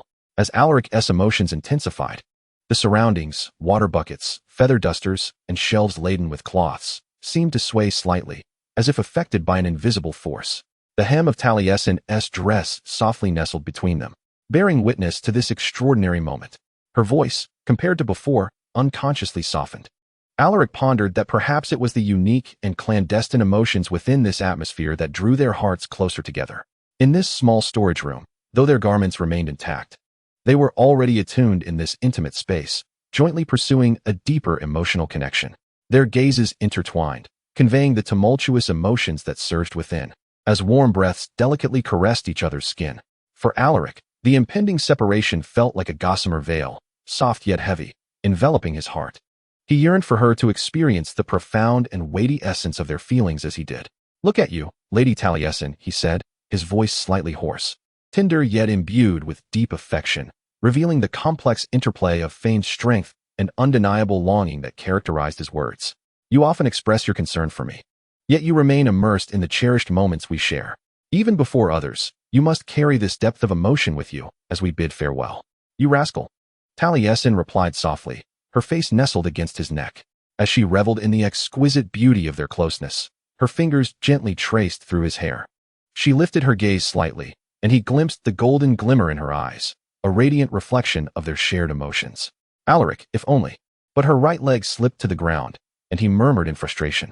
He had yet to fully articulate the feelings within him. And Taliesin had unwittingly addressed that unspoken thought. The primal instincts within him surged at the prospect of being so near her, while the more rational part struggled to believe she would truly permit such fervent affection. Her inner thigh bore freckles, a small cluster resembling a spiral constellation. He breathed heavily, his heart brimming with love. Under the gentle glow of the lights, Taliesin bit her lip, leaning slightly against the wall. In that moment, Alaric gazed at her, filled with an indescribable yearning, as if he had traversed a long journey only to arrive at a warm harbor, his heart swelling with complex and profound love. A soft voice seemed to whisper in his ear, and his thoughts drifted away. He gently rested his hand on her thigh, his fingers instinctively caressing her, as if cherishing this rare intimacy. As his gloved hand glided over her skin, her eyelids fluttered ever so slightly. This was something truly extraordinary, a facet of their intertwined emotions he longed to savor. Yet he could not, at least not for a month. He had to depart. Once their breaths steadied and emotions settled as much as possible, Alaric succumbed to the most powerful impulse within him, enveloping his fiery wife in his embrace once more, burying his nose in her silky hair. "What are you doing now?" Taliesin questioned, her voice muffled against the front of his waistcoat. "Others might be wondering where we have gone." "Silence, Tal," he replied, his tone devoid of anger, instead infused with an unfamiliar gentleness that felt entirely natural in her presence. To his surprise, she fell silent, relaxing against him. "I will write," she murmured, "but you had better respond." "I will," he promised, his heart leaping within his chest. "I vowed to you, did I not?" After her husband's airship departed, Taliesin went to the kitchen, and when Alaric mentioned it, she refrained from correcting him. In the territory, there is no necessity to seek a therapist for preventive measures. In the depths of the jungle flourishes a tree known as the wise woman's lilac. And every adequately stocked kitchen possesses several jars of its bark, which can be ground into a spicy seasoning or brewed into a tea for later consumption. This tea serves as an effective remedy for alleviating menstrual discomfort, and Talasin seized this opportunity to request some from the chef. She quickly drank it all and then ascended the stairs, preparing to deliver a message to the Sedowia camp located at the eye of the storm. Chapter 25. Predicament and Perseverance. Merely 4 days had passed when she could no longer resist penning her first letter to him. She felt justified, after all, for she had significant news to impart. Talasin had been communicating with the Light Ripper in Bellion for 3 consecutive days. She sat cross-legged at the center of a golden pillar of magical light, suspended several feet above the ground. After numerous attempts and failures, she discovered that if she immersed herself long enough, the Ripper would respond to her thoughts in some manner. This time, the Ripper shone longer than ever before. In the past few minutes, it revealed to Talasin memories of her mother, recollections from an age when she should have been too young to remember. The etheric space surged into her consciousness, excavating these scenes from her soul. Whenever a scene began to fade, she grasped the threads of light that constituted it, urging them to guide her into the next tableau. Her mother sang lullabies to lull her to sleep. Her mother laughed at the jokes told by a younger Elagby, while she, then known as Alancina, giggled in her mother's embrace. Her mother leaned over the cradle, her fingertips dancing in golden spirals of magic, as the room echoed with the joyful laughter of a child. Within these idyllic memories, the etheric space continually returned to the conversation between Hanan and Sitten, back to the scene in which Hanan, confined within a gilded cage, was aware of her impending demise, embracing her daughter for the last time. Perhaps this was also the influence of Talasin's subconscious, painfully yearning to linger as long as possible in her final moments with her mother. "I will always be with you. We will find." Suddenly, the Light Ripper ceased its operations. The magical pillar retracted into the stone fountain and vanished, causing Talasin to collapse to the ground. Hanan departed from her once more. Talasin screamed, her voice reverberating through the ruins, startling the birds roosting in the ancient trees. They took flight around her as she delved deep into the ether within her soul, longing to stay with her mother, yearning to grasp that unknown love tightly. Light flooded her vision. At first, she believed a miracle was unfolding, as the Ripper shimmered once more. Then she realized the radiance emanated from within herself. The weaving magic flowed from her fingertips, forming a golden dome around her, its diameter approximately half that of the Light Ripper's operational span. Yet it was the largest and most stable magic Talasin had summoned thus far. It did not shatter, nor disperse, nor did it flash recklessly into the sky. It was controllable. She was in control of it. She finally comprehended what she needed to do. in her yearning for her mother. She traversed the currents of the ethereal realm, rekindling connections with the past. Perhaps it was but a fanciful notion, yet she could almost sense Hanan of Rallis guiding her hand. And she could hear a voice in her mind, which she believed might belong to Hanan. This is how we construct our barriers. This is how we rescue those we cherish. As Taliesin concentrated, the dome fluctuated in size, shimmering with radiant light, undulating unpredictably. As long as her focus and energy permitted, she maintained it, pausing briefly before summoning it once more. The initial success was not mere happenstance. The second dome was equally robust and manageable, following Ishanvaker's counsel. Taliesin endeavored to sustain it for a longer duration. She was capable. She would not allow the lunar eclipse magic to consume her. After a while, she knelt upon the sun-warmed stones, utterly exhausted, yet her heart brimmed with a weary yet resolute hope. There was but one thought in her mind. She wished to share this triumph with someone. She hoped that someone would be Alaric. This does not imply that she missed him. She certainly did not. However, he was the only one who could truly grasp the magnitude of this achievement. Perhaps, if he were present, he might even reveal that fleeting, crooked smile. Taliesin placed her finger to her lips and whistled. Her messenger eagle glided from its aerial patrol to the camp as she retrieved a feather quill, ink, and a pristine sheet of parchment from her satchel, beginning to compose a letter while resolutely ignoring her quickening heartbeat. It was nothing of great consequence, she reassured herself repeatedly. At the castle's edge, between the obsidian gates and the desolate plains, a dense column of shadow magic rent the air. The Riftmaker remained inoperative.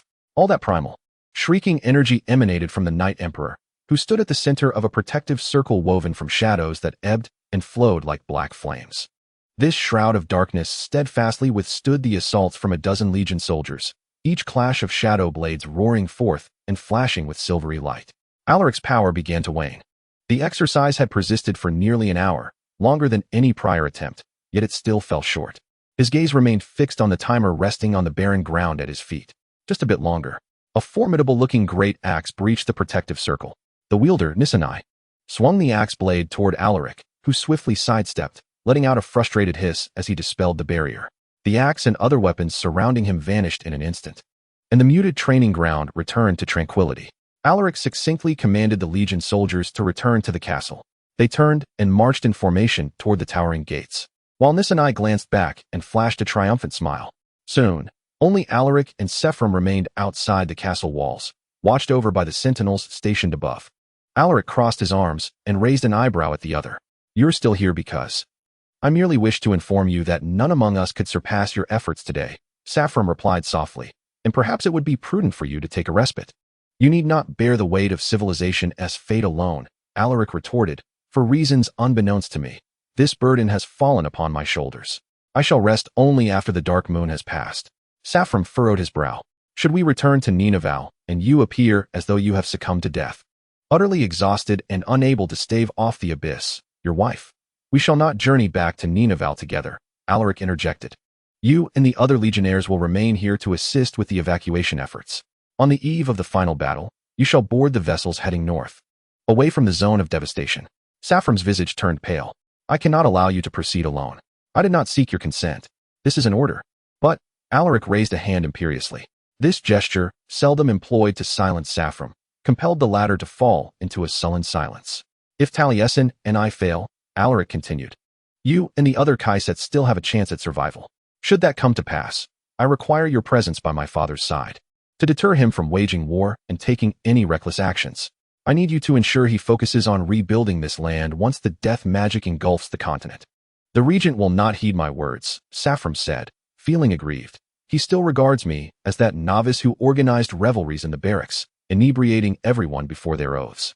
"You must make the attempt," Alaric asserted resolutely. "If I do not return from the territories, this will be my final request of you." The legionnaire stared at Alaric in shock. A tumult of complex emotions surged within Alaric, yet he cleared his throat, forcing them down. "If I perish, and Taliesin survives," he continued, "I command you to protect her. Safeguard her from my father and from anyone else who may wish her harm." "You must divulge your reasons," Sephram insisted, an unexpected urgency in his voice. "I believe I am entitled to know. You asked me to forsake you, my commander, my friend, to carry out your orders after your demise. Thus, at the very least, explain why even in the realm of the dead, you still care for the fate of that weaver of light." Alaric swallowed hard. Beneath this somber sky, before these blackened walls, What could he possibly articulate? This man had stood by him since their childhood. What more could he say? How could he articulate the feelings that surged within him whenever he thought of Talasin? How dearly he missed her. A surge of helpless anger flickered within him. He should never have found himself in such a predicament. He had grown soft, and Saffron was chastising him for it. Will you do it or not? He pressed. If you deem yourself incapable, I shall seek another. This was mere bravado, and poorly executed at that. They both understood he could find no one else to entrust this task to. Very well, Saffron relented. I shall take it upon myself. His dark eyes narrowed slightly. Yet you must understand that for the remainder of this month, my twins and I shall incessantly dispute your solitary decision to return to Ninavarr. Do not expect to find solace. Ever since our marriage, tranquility has eluded me, Alaric retorted. Thus, this is nothing new to me. Days later, within the hall shrouded in shadowy magic, Alaric sensed his father's gaze persistently following him. At last, Gaheris remarked, my son has made an appearance. Alaric had been back from Ninavarr for a week, during which he spent most of his time either confined to the conference room or investigating rebel activities when not training with the Legion soldiers. Throughout this week, he had conjured various excuses to decline Gaheris' summons. However, this matter could no longer be ignored. A faint chirp emerged from a sunlit corner. He turned toward the sound, shock and unease flooding his senses. The sorry-man bird appeared frail, its head drooping weakly against its chest. The cage floor was littered with feathers. Most of the remaining plumage on its emaciated body had lost its luster. I believe the weather is unsuitable for it, Gaheris remarked nonchalantly. Regularly draining its blood certainly hasn't helped, Alaric retorted angrily. To sacrifice a creature for greater gain, you know this all too well. Alaric forced himself to look away from the ailing bird. He was here for a reason. I wish to discuss that exclusion list. That morning, Rear Admiral Mathel had presented him with the list, detailing those villages on the continent highly suspected of sympathizing with the rebel alliance. Gaheris scoffed. I suspected this matter would eventually lead you to my door. What is it?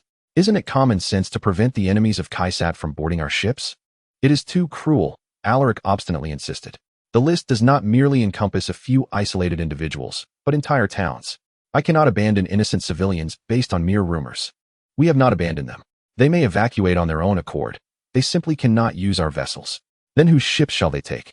Unlike Ninavarr, where nearly every household seems to possess at least a small boat, Kaisat has diverted most of its shipbuilding resources to the war. Yet, when the voidfall suddenly struck, even small boats could not save the village at the foot of Mount Actimasoc. The stench of decay, the breath of death, just the thought of such a scenario spreading through my homeland made Alaric swallow the bile that rose in his throat, as if he were swallowing thorns, forcing down his anger and frustration. Father, I have witnessed the devastation wrought by the Void Ripper with my own eyes. If the light and shadow barrier fails, he attempted to explain, hoping to convey reason to Gaheris, all those left behind will perish. He gazed intently at the regent's face, yearning to glimpse the man he had known before the war, the man who would sometimes smile at a cold jest from his wife or touzle Alaric's hair. Yet all that met his eyes was indifference and resolve. The Empire of the Dark Knight shall not bear responsibility for those who conspire against us, declared Garis. This is my command. When dealing with his father, Alaric knew the importance of choosing the right moment to fight. This encounter was not a complete failure. If there was any gain, it served to further motivate him to successfully thwart the fall of the Void. Yet, it left him feeling quite discontented. He cast another glance at the caged sorry-man bird, whose gradual weakening reminded him of the sunlit islands. A certain helpless impulse, akin to a cry into an endless abyss, urged him to add, if you wish for this bird to live, then entrust it to my care until it is strong enough to endure further experimentation. Gari scoffed. I doubt your ability to care for an animal, child. Alaric stood his ground. It requires fresh air, more sunlight, and rest. If you let it perish, do not expect to unravel its secrets. Perhaps I can, Garis mused thoughtfully. We have conducted all possible tests on its feathers and blood samples. Maybe its bones hold the key, or perhaps its heart. No, Alaric replied, the power of the shadow gate roaring within him, his eyes shimmering with silver light. Yet he restrained himself and, under the scrutiny of the regent, spoke as calmly as he could. Father, do not squander this sorry-man bird like the Sidorvian guerrillas waste their storm ships. Do not ruin everything before the larger picture is determined. This was yet another method of buying time. He held his breath until Garis finally nodded cautiously. Very well, but if this bird perishes under your care, the blame lies with you. Of course, Alaric murmured softly. As he exited his father's hall, he suddenly felt that everything had come too easily. Once Garis made up his mind, he would not falter. Yet perhaps his sorcerers truly had exhausted all options. Alaric hoped so, at least for now. He had obtained what he desired. Thus, later that afternoon, he found himself locked in a gaze with the sorry man bird in his chamber. He had instructed someone to place the cage by the window, and the bird was stretching its bare neck towards the sun, surveying him with its copper eyes. What now? He could almost hear it asking. I do not know, he declared aloud. He turned and approached his desk, preparing to respond to Talasin's letter, which he had received the previous day. Chapter 26. The storm approaches as the eve of the lunar eclipse unfolded. A tense atmosphere enveloped the entire Ninavarr archipelago, with everyone busily preparing for the impending sevenfold lunar eclipse. The Actimasoc volcano seemed to awaken to some violent force, increasingly bubbling with fervor. The rolling magma churned within the volcano, and death magic spewed forth like a grotesque demon, erupting into the sky with a chilling aura, cascading down the rugged slopes. Beneath the pulsating glow of amethyst emanating from the volcano, the entire sky was cast in an eerie and mysterious light, enveloping the surrounding miles in this extraordinary luminescence. The Ninavarr people were acutely aware of the significance of the lunar eclipse and the unknown perils that accompanied it, prompting them into action. They hurriedly gathered their belongings, striving to load as many supplies as possible onto the vessels. In the fields, farmers bent over, meticulously selecting each seed, carefully collecting them, while the grains in the orchards were swiftly harvested. They understood that when the ships returned, this land might lie desolate. Yet as long as they possessed these seeds and grains, there remained hope for replanting and revitalizing the earth. In their selection of livestock, the farmers' eyes reflected a tumult of emotions and reluctance. They carefully chose the strongest and most adaptable animals, patiently acclimating them to the confined quarters of the deck and hold. The remaining livestock, despite the profound sorrow in their hearts, could only be left behind. These forsaken creatures seemed to sense the melancholy of parting, occasionally emitting low moans, as if voicing their unease. Talasin, a pivotal figure in this impending war, endeavored to contribute to the preparations as best she could. The mere process of readying the yantas would demand a considerable length of time, spanning several weeks. Amidst her busy schedule, she would occasionally slip away quietly to attend to matters of equal importance to her. She ventured to Belian, drawn by a mysterious force that beckoned her towards the magic of light weaving. There, she immersed herself wholly in communion with this enchanting magic. With her eyes gently closed and hands trembling slightly raised, she attuned herself to the flow of magical elements surrounding her. Those twinkling particles of magic danced around her as if alive, swirling and leaping in a captivating rhythm. She sought to harness this power, aspiring for her magical prowess to reach its zenith on the night of the decisive battle. Each interaction with the light-weaving magic deepened her connection to this enigmatic force, as if her very soul was being cleansed by its radiance. She also returned to Eskaya to visit her family. Upon stepping through the threshold, the familiar sense enveloped her, and at the sight of her loved ones, her eyes instinctively glistened with moisture. She cherished every moment spent with her family. Each smile, each greeting felt like precious gems carefully tucked away in her heart. Her gaze revealed a profound affection, as if each reunion might be their last. After all, in the face of the looming war, everything remained uncertain, and no one could guarantee what tomorrow might bring. Upon returning to her intimate chamber, Talasin would sit down, pen and paper in hand, to write a letter to Alaric. Her strokes were gentle, yet imbued with deep emotion, each word a heartfelt confession. She would recount her recent experiences, sharing the little moments that unfolded amidst her busyness, while also expressing her inner anxieties and uncertainties about the future. Upon completing each letter, she meticulously folded it and placed it into a delicate box, yearning for the day she could personally deliver it to Alaric. On this night, the moonlight cascaded over the earth like shimmering water, as Talasin and Solakvar ventured together to the eye of the storm god. The mangroves here appeared particularly eerie under the cloak of night. The towering trees cast ominous shadows, reminiscent of lurking monsters in the darkness. This time, Solakvar insisted on accompanying Talasin to the Sedovia camp. They trudged through the shadowy mangroves with great difficulty. The ground beneath their feet was a quagmire, requiring immense effort with each step.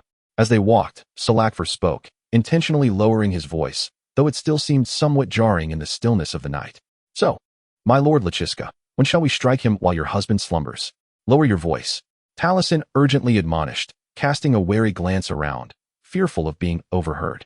Do not forget, Lord Lachiska should not be present here. At this sensitive juncture, the exposure of her identity could lead to unimaginable troubles. Nevertheless, there are no patrols, Solakvar pointed out nonchalantly. Look, all the soldiers are preoccupied with evacuation duties. They have no energy to patrol this area. As he spoke, he waved his arms, attempting to dispel the swarming mosquitoes around them. If the mud crabs were to report to Her Majesty Starlight, I wouldn't be surprised. Talasin furrowed her brow, expressing her concern.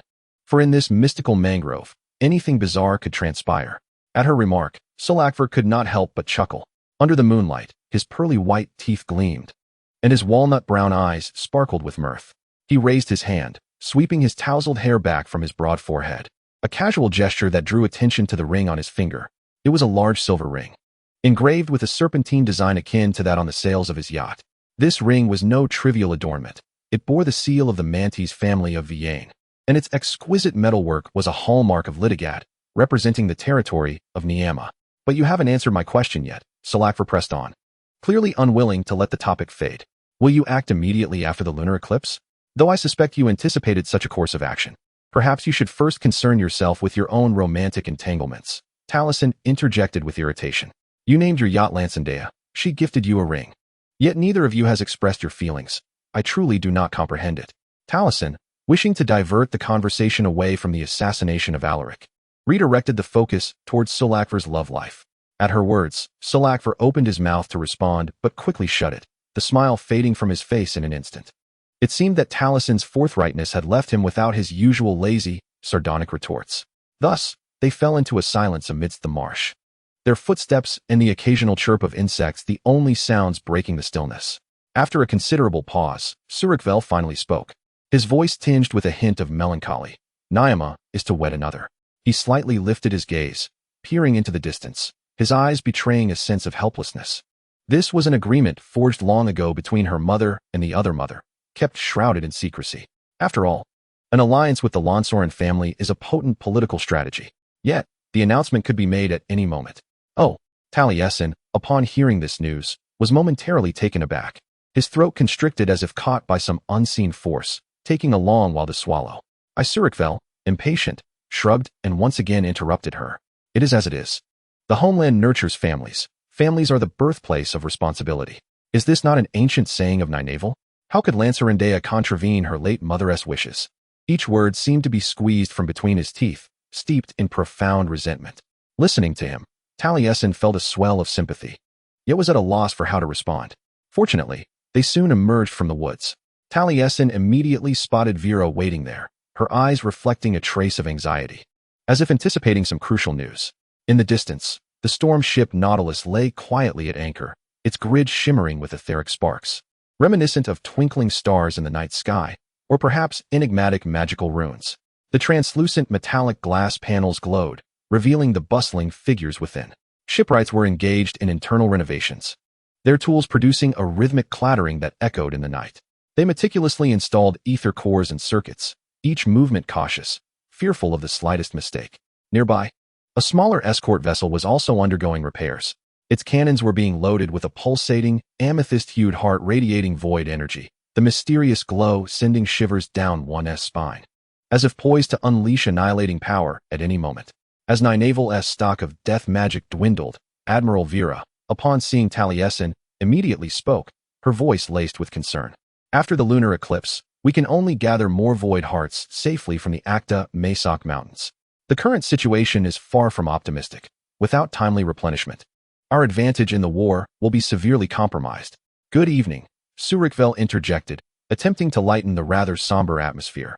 Yet Vera seemed oblivious to his words, paying him no heed. Vera continued to address Taliesin. I have good news. A smile finally broke across her face. General Bixima has formed an alliance with the Ember Lords of Mizur. They are willing to dispatch 50 warships, along with double that number of ether mages. This undoubtedly provides us with formidable support. Upon hearing this news, Taliesin's heart jolted, nearly unable to suppress an exclamation. Mizur, the land of flames, renowned for its formidable magical prowess and valiant warriors. Their assistance would be invaluable, significantly enhancing the odds in the impending conflict.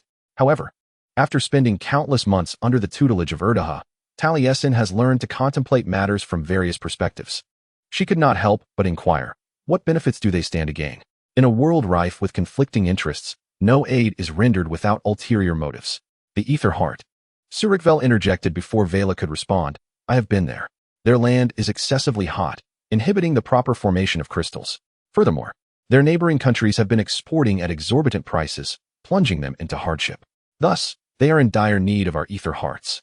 Let me guess, Taliesin said. Narrowing her eyes slightly, Bashima has not informed the Ember Lords that we detonated the mines on the Satarovia side during our retreat. And the resources on the Kaisat side are dwindling as well. If they were aware of this situation, would they still be inclined to assist us?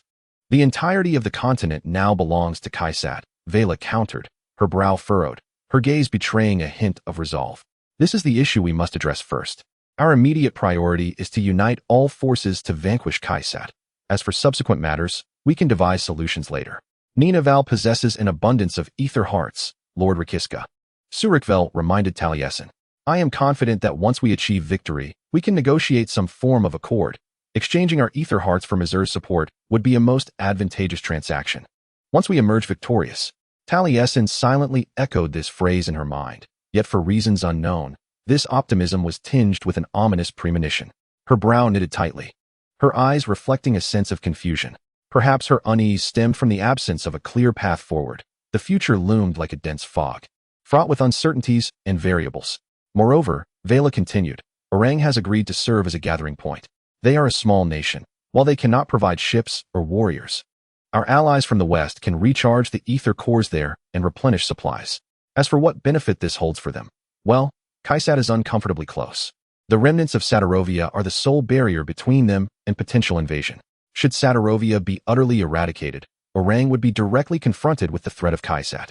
Surikvel, upon hearing this, disdainfully rolled his eyes. Rather than a possibility, it is highly probable, Admiral. The Knight Emperor Alaric will not remain content with merely occupying Satarovia. His ambitions extend far beyond. He will continue dispatching storm ships to seize more territory and plunder additional resources. He seeks to protect his people, Taliesin interjected suddenly, her voice soft yet imbued with determination. Vela and Surikvel turned sharply to face her, their expressions marked by astonishment. They had not anticipated Taliesin to voice such sentiments. He believes that the only solution is to wage war, Taliesin continued, her gaze reflecting a hint of reminiscence.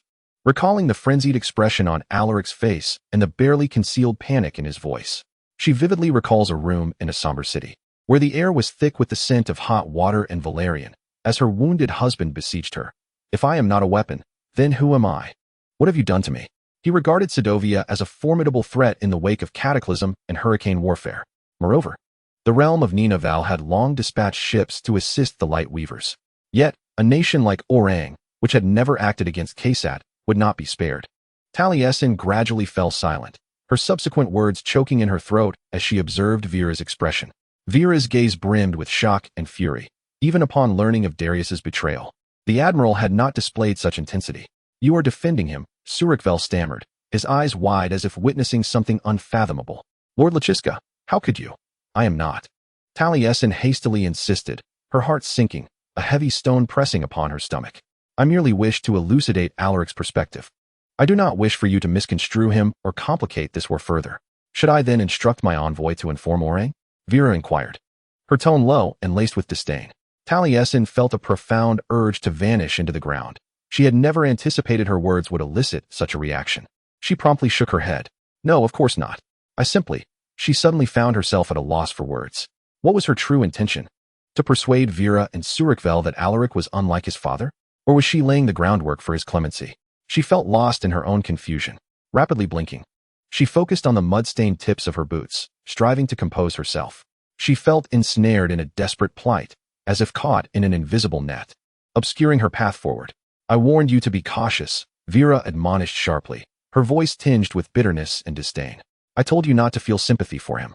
He is our enemy, a stumbling block on our path to victory. Vera's tone resonated with a sternness reminiscent of Erdalha, leaving Taliesin unsettled. In that moment, enlightenment dawned upon her. She realized that her superiors regarded her merely as a light weaver, as Lord Lachiska, solely a means to win the war and solidify the throne. They did not believe she could make decisions for herself. Whenever she exhibited even a hint of defiance, they treated her like a child. She silently vowed to resolve this matter independently. No longer would she be swayed by others. She must make the right choices for her destiny, for this war, and for all. I am cautious. Taliesin raised her chin, meeting the Admiral's gaze with determination and resilience. I have disclosed nothing to Alaric. But consider this. If our uprising were to slay the one who rescued Ninavarr and the continent from the grasp of the void, what would be the consequences? We cannot focus solely on immediate gains while neglecting the long-term repercussions. In my personal opinion, the streets will be alive with song and dance, Shuraquel remarked sardonically, his tone laced with mockery. Why should the Sedovians mourn for their terrorizing Dark Emperor? He has inflicted upon them so much suffering and calamity. After the lunar eclipse, in the eyes of the people, he will be regarded as a hero, Talasin patiently elucidated, while also considering the Kaisat. They, much like Ninavarr, exist almost as a secluded nation, with each member of their youthful generation raised in an environment where they believe the rest of the continent wishes them harm. They look to Alaric for protection. If we were to slay him, the Kaisat would seek vengeance, and enduring peace would forever remain an elusive dream. War would inevitably erupt once more, and it would be the innocent populace who would bear the brunt of the suffering. Vila regarded her with a peculiar expression, a hint of uncertainty glimmering in her eyes. She parted her lips as if to speak, then hesitated. After a moment, she slowly inquired, "So, is this one of your conditions, Talasin? To spare Alaric Osinus?" A disquieting sensation surged through the nape of Talasin's neck. She keenly sensed that Vila's initial question had not been this. Yet, the inquiry had been made, and she had no choice but to respond, "Yes, Admiral. I believe this is the most prudent course of action at present. Do you not realize that even if we spare his life, he will never forgive you?" Vila pressed, "I warned you before. He is a proud man with a strong sense of self-worth. Having been betrayed by you, how could he ever easily absolve you? Even if he ultimately despises me, even if they choose to hang me for it." Talasin silently contemplated, her gaze revealing a flicker of determination. His forgiveness is of no consequence. Upon uttering this thought aloud, Talasin felt as though her heart had fractured in two. This was the most viable plan of action. For the greater good, for the sake of peace, I am willing to bear all consequences. Vila nodded. Then let me see what I can do. I cannot guarantee success, but I shall endeavor with all my might. Her tone softened slightly, yet Talasin could still sense her reluctance. Talasin found no solace in this. Not yet. The Admiral had words to share, yet for reasons unknown, they remained unspoken. Meanwhile, Shuraquel gazed at the two of them in disbelief, shaking his head as if unable to comprehend Talasin's decision. "You understand my meaning, do you not?" Talasin asked Shuraquel, hoping for his understanding and support. Shuraquel remained still, his expression growing cold. "No, I do not comprehend," he replied flatly, "but I have already committed myself to the alliance, which means I must trust their judgment. I shall follow the arrangements and fulfill my obligations." At that moment, a creaking sound echoed from afar as a cannon aboard the Nautilus swung into position. The shipbuilders were conducting a weapons test, and Talasin watched as a pure bolt of lightning shot forth, arcing towards the star-studded sky. That flash illuminated the entire night, casting light upon Talasin's face, which bore both confusion and resolute determination. "You can trust me," swore Siliquir, his gaze fixed solely on Vera. As the private army of the Mantis family stood ready for deployment by the Sedoia alliance, Talasin remained silent.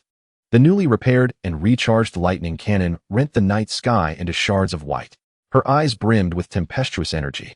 Chapter 27, A Father's Charge, Part 1. A month later, Alaric returned to the Ninavarr territory, only to find it shrouded in an eerie stillness. Departing from the desolate port and emerging from the hangar of the Redemption, the black Kassat skiff sailed alone through the silent city, tranquil villages, and the once bustling thoroughfares now devoid of merchant caravans. In the azure skyline, the silhouettes of ships gradually receded into the clouds, carrying away the final batch of Ninavarr evacuees. Before the darkness of the moonless night descended, they would travel as far as possible. Their chances of survival hinged upon the distance traversed across the sky and the waters. The ether smoke bore them further from their homeland, for should Alaric and Talasin falter, this homeland would become their grave. If it were to come to that, we would be the first to perish. Alaric stood upon the wooden deck, gazing over the vast rainforests and pristine beaches, this thought flickering through his mind. He endeavored to dismiss it. As a shadowcaster, fear was anathema. Yet it gnawed at his heart like icy fangs. Disturbing visions ravaged his mind. He and Talasin standing at the brink of a volcanic chasm, consumed by amethyst-hued mists. Magic dissolving their forms, spreading throughout the world tonight. Everything would be revealed this very night. This surge of anxiety only compounded the weight of Alaric's dismal mood over the past month.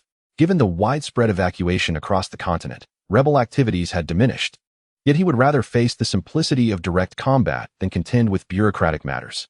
Throughout the month, he had quarreled incessantly with officers, evaded his father's verbal onslaughts, and racked his brain over the logistics of relocating millions and the necessary supplies.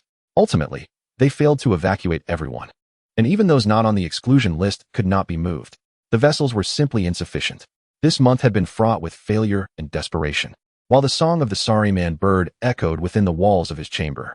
Having escaped the continual bloodletting and the oppressive darkness of Gary's private hall, the bird regained its strength, its feathers resplendent once more. However, like most Ninavarr creatures, including Alaric's wife, it seemed to delight in creating trouble for him. Whenever Alaric sought rest, it incessantly chirped, trilled, and flapped its wings against the bars of its cage. In his mind, he had named it Guava, a little jest that only Talasin could appreciate. Yet, he would never have the opportunity to share it with her. They often corresponded, with most letters carried across the eternal sea by the Cassat's thieving gulls, which were far better suited for long-distance flights than the eagles of Ninavarr or the ravens of the Asana's family. The correspondence was succinct, its tone formal and largely contentious. Aside from the progress report on Talasin's etheric magic, it contained little of significance. However, Alaric savored each line, spending hours contemplating the subtext, imagining the intonation with which she must have spoken those words, despite the discomfort inflicted upon his eyes by her atrocious handwriting. He felt an overwhelming eagerness to meet her, an extraordinarily peculiar sensation, both anxious and exhilarated. As the small vessel descended gradually over the eternal sea, the details of Yantas came into sharper focus. Alaric noticed figures awaiting him at the landing area, while others on the beach were either hauling fishing nets ashore or climbing coconut trees to gather the fuzzy brown fruits. It resembled any ordinary day on the island, rather than one that could potentially alter the course of everything. Yet, conspicuously absent from the welcoming crowd was Talasin. Alaric felt a flicker of irritation as he disembarked, for this was a grave breach of etiquette. Jia stepped forth from the throng to greet him, her ebony curls bouncing with each movement. "You're all still here," Alaric remarked, unconsciously imbued with inquiry. "Oh, my lord, I earnestly urged everyone to leave," Jia replied cheerfully. "At my insistence, the villagers' children have been sent away, but the rest of us felt it was our duty to remain with her." The maid's demeanor radiated warmth akin to the sun-drenched coast, her bright gaze concealing the weight of her difficult decision. The kitchen staff were particularly concerned that, in their absence, she would not have access to her preferred meals. "Prince Alagbai is also here," she added as they entered the castle. "The servants are taking a small boat to fetch his luggage, but he is napping, and my lord is otherwise occupied. So, if I may escort your majesty to the royal suite, you may take me to her," Alaric interjected. Jess scrunched her playful nose in response. "Lady Lachiska is in the kitchen dealing with a delicate matter mentioned earlier." "Then take me to the kitchen," Alaric commanded. Jia opened her mouth to protest, but the severity of his gaze quelled her objections. She led him toward a wing of Yantas he had never visited, her footsteps betraying her ire. Upon entering the kitchen, Alaric was met with a sight he could never have anticipated. His queen, smeared from head to toe in a thick, viscous pink substance. Talasin stood before a large, pot-bellied stove, her eyes shut, with an overflowing skillet perched precariously atop. Two equally drenched chefs were gingerly attempting to wipe her down, while others stood back, seemingly horrified. "Honestly, it's quite all right," Talasin attempted to reassure them, blindly waving her hand. "It's all my fault. I suggested this recipe. But who knew that the newt currents would be so unstable? I told her so," Jia whispered to Alaric, who quickly covered his mouth to stifle an involuntary laugh. The cake batter had matted Talasin's loose brown hair against her forehead, dripping down her chin and cascading along her sequined bodice. Although her eyes were closed, the sound of his suppressed laughter and the approaching footsteps caused her body to stiffen. "Do not jest with me," she growled softly. In a hidden corner of Alaric's heart, a long-held tension began to dissolve, a sensation he had been unaware of due to its prolonged presence. The two chefs hurriedly stepped back as he picked up a fresh towel to wipe the pink batter from Talasin's face. This was not the reunion he had envisioned, yet. She always had a knack for presenting him with unexpected circumstances. "So, venturing into the culinary arts now, are we?" he teased. "We are merely testing desserts for the masquerade," Talasin mumbled, and the moment you arrived, the cake batter exploded. Alaric furrowed his brow. "You weren't burned, were you?" "Not at all. We had just ignited the stove." Her response carried a hint of stiffness, much like her demeanor whenever he expressed concern for her well-being, as though she were oblivious to the intent behind his actions. He sighed gently, wiping the batter from her nose and the area around her eyes. Her lashes fluttered slightly, and her brown eyes lifted from her cheek, still smeared with the pink mixture, to meet his gaze. She appeared utterly comical, yet, Taliesin bit her lip. Welcome back. Hello. In that moment, suspended in the golden thread of time, Alaric gazed down at his wife, and the stresses of the past month, along with all his fears for the evening, vanished. Hi. Nearly a year prior, the battle-hardened orphan that was Taliesin would never have dared to allow Alaric Asanas to roam the room while she was blindfolded and without using her ether magic. Yet now, she did so, fully aware of the irony in her actions. Once she regained her composure from the awkwardness, she realized she ought to leave the cooking to the kitchen staff. She quietly observed her husband, reacquainting herself with his cautious movements and distinct features, attempting to discern any changes since their last encounter. Later that morning, under the scorching sun, the distant granite castle gleamed with a silvery radiance almost as bright as Alaric's eyes as they practiced combat on the beach. Despite the long journey from Kaisat, he exhibited neither fatigue nor weakness, remaining as robust and agile as ever during their alternating defenses and attacks. However, she noted that he clenched his jaw more tightly than usual, pondering whether a person could truly endure solely on resolute determination or if it stemmed from resentment. Ultimately, they sheathed their final weapon and collapsed onto the sand, lying side by side. Taliesin gazed at the burning sky, the roar of the waves resonating in her ears. She was breathless, but not as exhausted as she had been before her frequent visits to the Light Ripper. The sunlight enveloped her, as if embracing her. In Ninavarr, she had changed significantly. Her magic had transformed as well. Speaking of the unusual, Saffron should have appeared by now with some witty remark. Kaisat's ship had docked several hours ago. Did you not bring your trusted aid, my lord? Taliesin inquired. Alaric, his face flushed from exertion, gasped for breath like a wilting marine creature succumbing to the oppressive heat of the tropics. Yet, he mustered sufficient strength to turn his head and glare at her. Sufficient? He echoed stiffly, his crimson cheeks resting upon the soft white sands. She grinned widely. He blinked in apparent surprise, only for his brow to furrow in irritation. This was the change she could adapt to, the ease with which she could jest with him. I have no need of my legion here, Alaric declared. Severum and the others have fled north, despite my father's and some officers' objections. They may wish to ensure your safety, Taliesin speculated. In case I decide to eliminate you after we save the world. A slight twist of his lips revealed a bitter smile.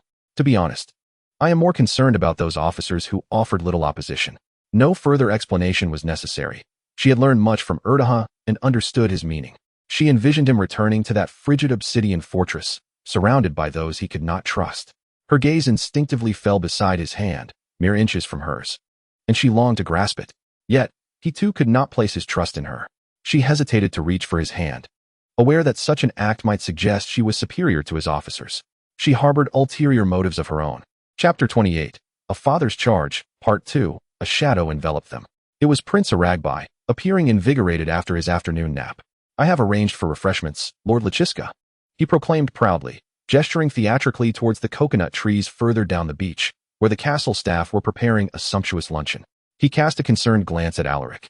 It seems you have arrived just in time. I am fine, Alaric muttered. That is understandable, Aragbai replied, after a month away. The humidity can be overwhelming for those unaccustomed to it. Alaric rose to his feet. It took some effort, but he deliberately straightened himself, striving to appear taller than the territorial prince. Were it not for the disheartenment caused by thoughts of her father, Taliesin might have mocked this childish display born from wounded male pride. I can hardly believe you stayed, she reproached Aragbai as the three of them approached the staff. Do you not comprehend the gravity of the situation? It was an old topic. Yet this time Aragbai waved her off as one would dismiss a mewling cat begging for scraps. My dear, I certainly do not feel inclined to take life advice from someone who thinks heating currents for a salamander is a sound idea. Alaric scoffed. Taliesin quickened her pace, kicking up a cloud of sand as she left those two insufferable men behind.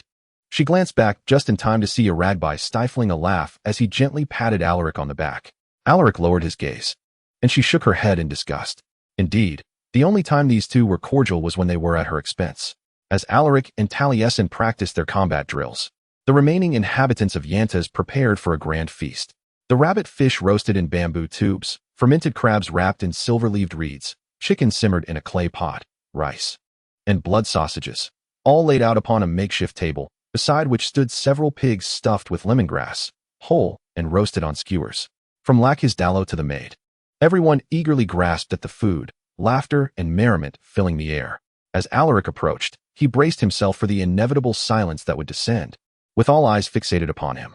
However, to his surprise, although a few uneasy gazes lingered, the majority greeted him with nods of respect, bowing their heads in acknowledgement. A few familiar faces from the village hurried forth, presenting him with a clay jar and half a coconut shell filled with sweet, clear liquid. After a moment's delay, Alaric extended his hand to accept the offerings. "Thank you," he uttered, to which the villagers responded in Ninavarrese, their tones devoid of anger or malice, leading him to tentatively nod before they melted back into the crowd. Soon, Alagbai and Taliesin guided him to a table. Alagbai pointed to the roasted pig lying on banana leaves beside them. "I recommend the pig's belly, Emperor Alaric. It is the most delectable part." Alaric gazed at the pig. Its body cleaved open while its head remained intact, staring back at him with lips twisted into a frozen grin. "Just take a piece," Taliesin whispered. "It's looking at me," Alaric whispered back, pondering aloud. "Why are we even holding a feast? The world as we know it may end tonight. There is nothing to celebrate. You must understand, a typical Ninavarrese response to any situation is to throw a party," Taliesin replied, recalling the day Zahira Lack has announced their engagement. "That makes sense." The piece of roasted pig he received was a substantial morsel of crisp skin and sweet meat, leaving a layer of grease upon his tongue. He found pleasure in the other dishes as well, while subtly observing Alagbai and Taliesin, mimicking their manner of eating with hands, pressing the food into their palms before pushing it into their mouths. He was less fond of the persistent breeze tousling his hair and the sand clinging to his clothing, cynically musing that the inhabitants of Yantas were merely consuming everything in their storerooms before the inevitable end. Yet, the gathering possessed a pastoral charm, a tranquility that lingered before the impending storm. As lunch drew to a close, Taliesin excused herself from the throng, making her way toward the water's edge, clutching the coconut shell of juice. Alaric followed behind, bearing an expression of uncertainty about what to do next, soon joined by Alagbai, who animatedly lamented his defeat to a castle gardener in a game of Kashianka. As the sun gradually sank in the sky, the heat began to wane.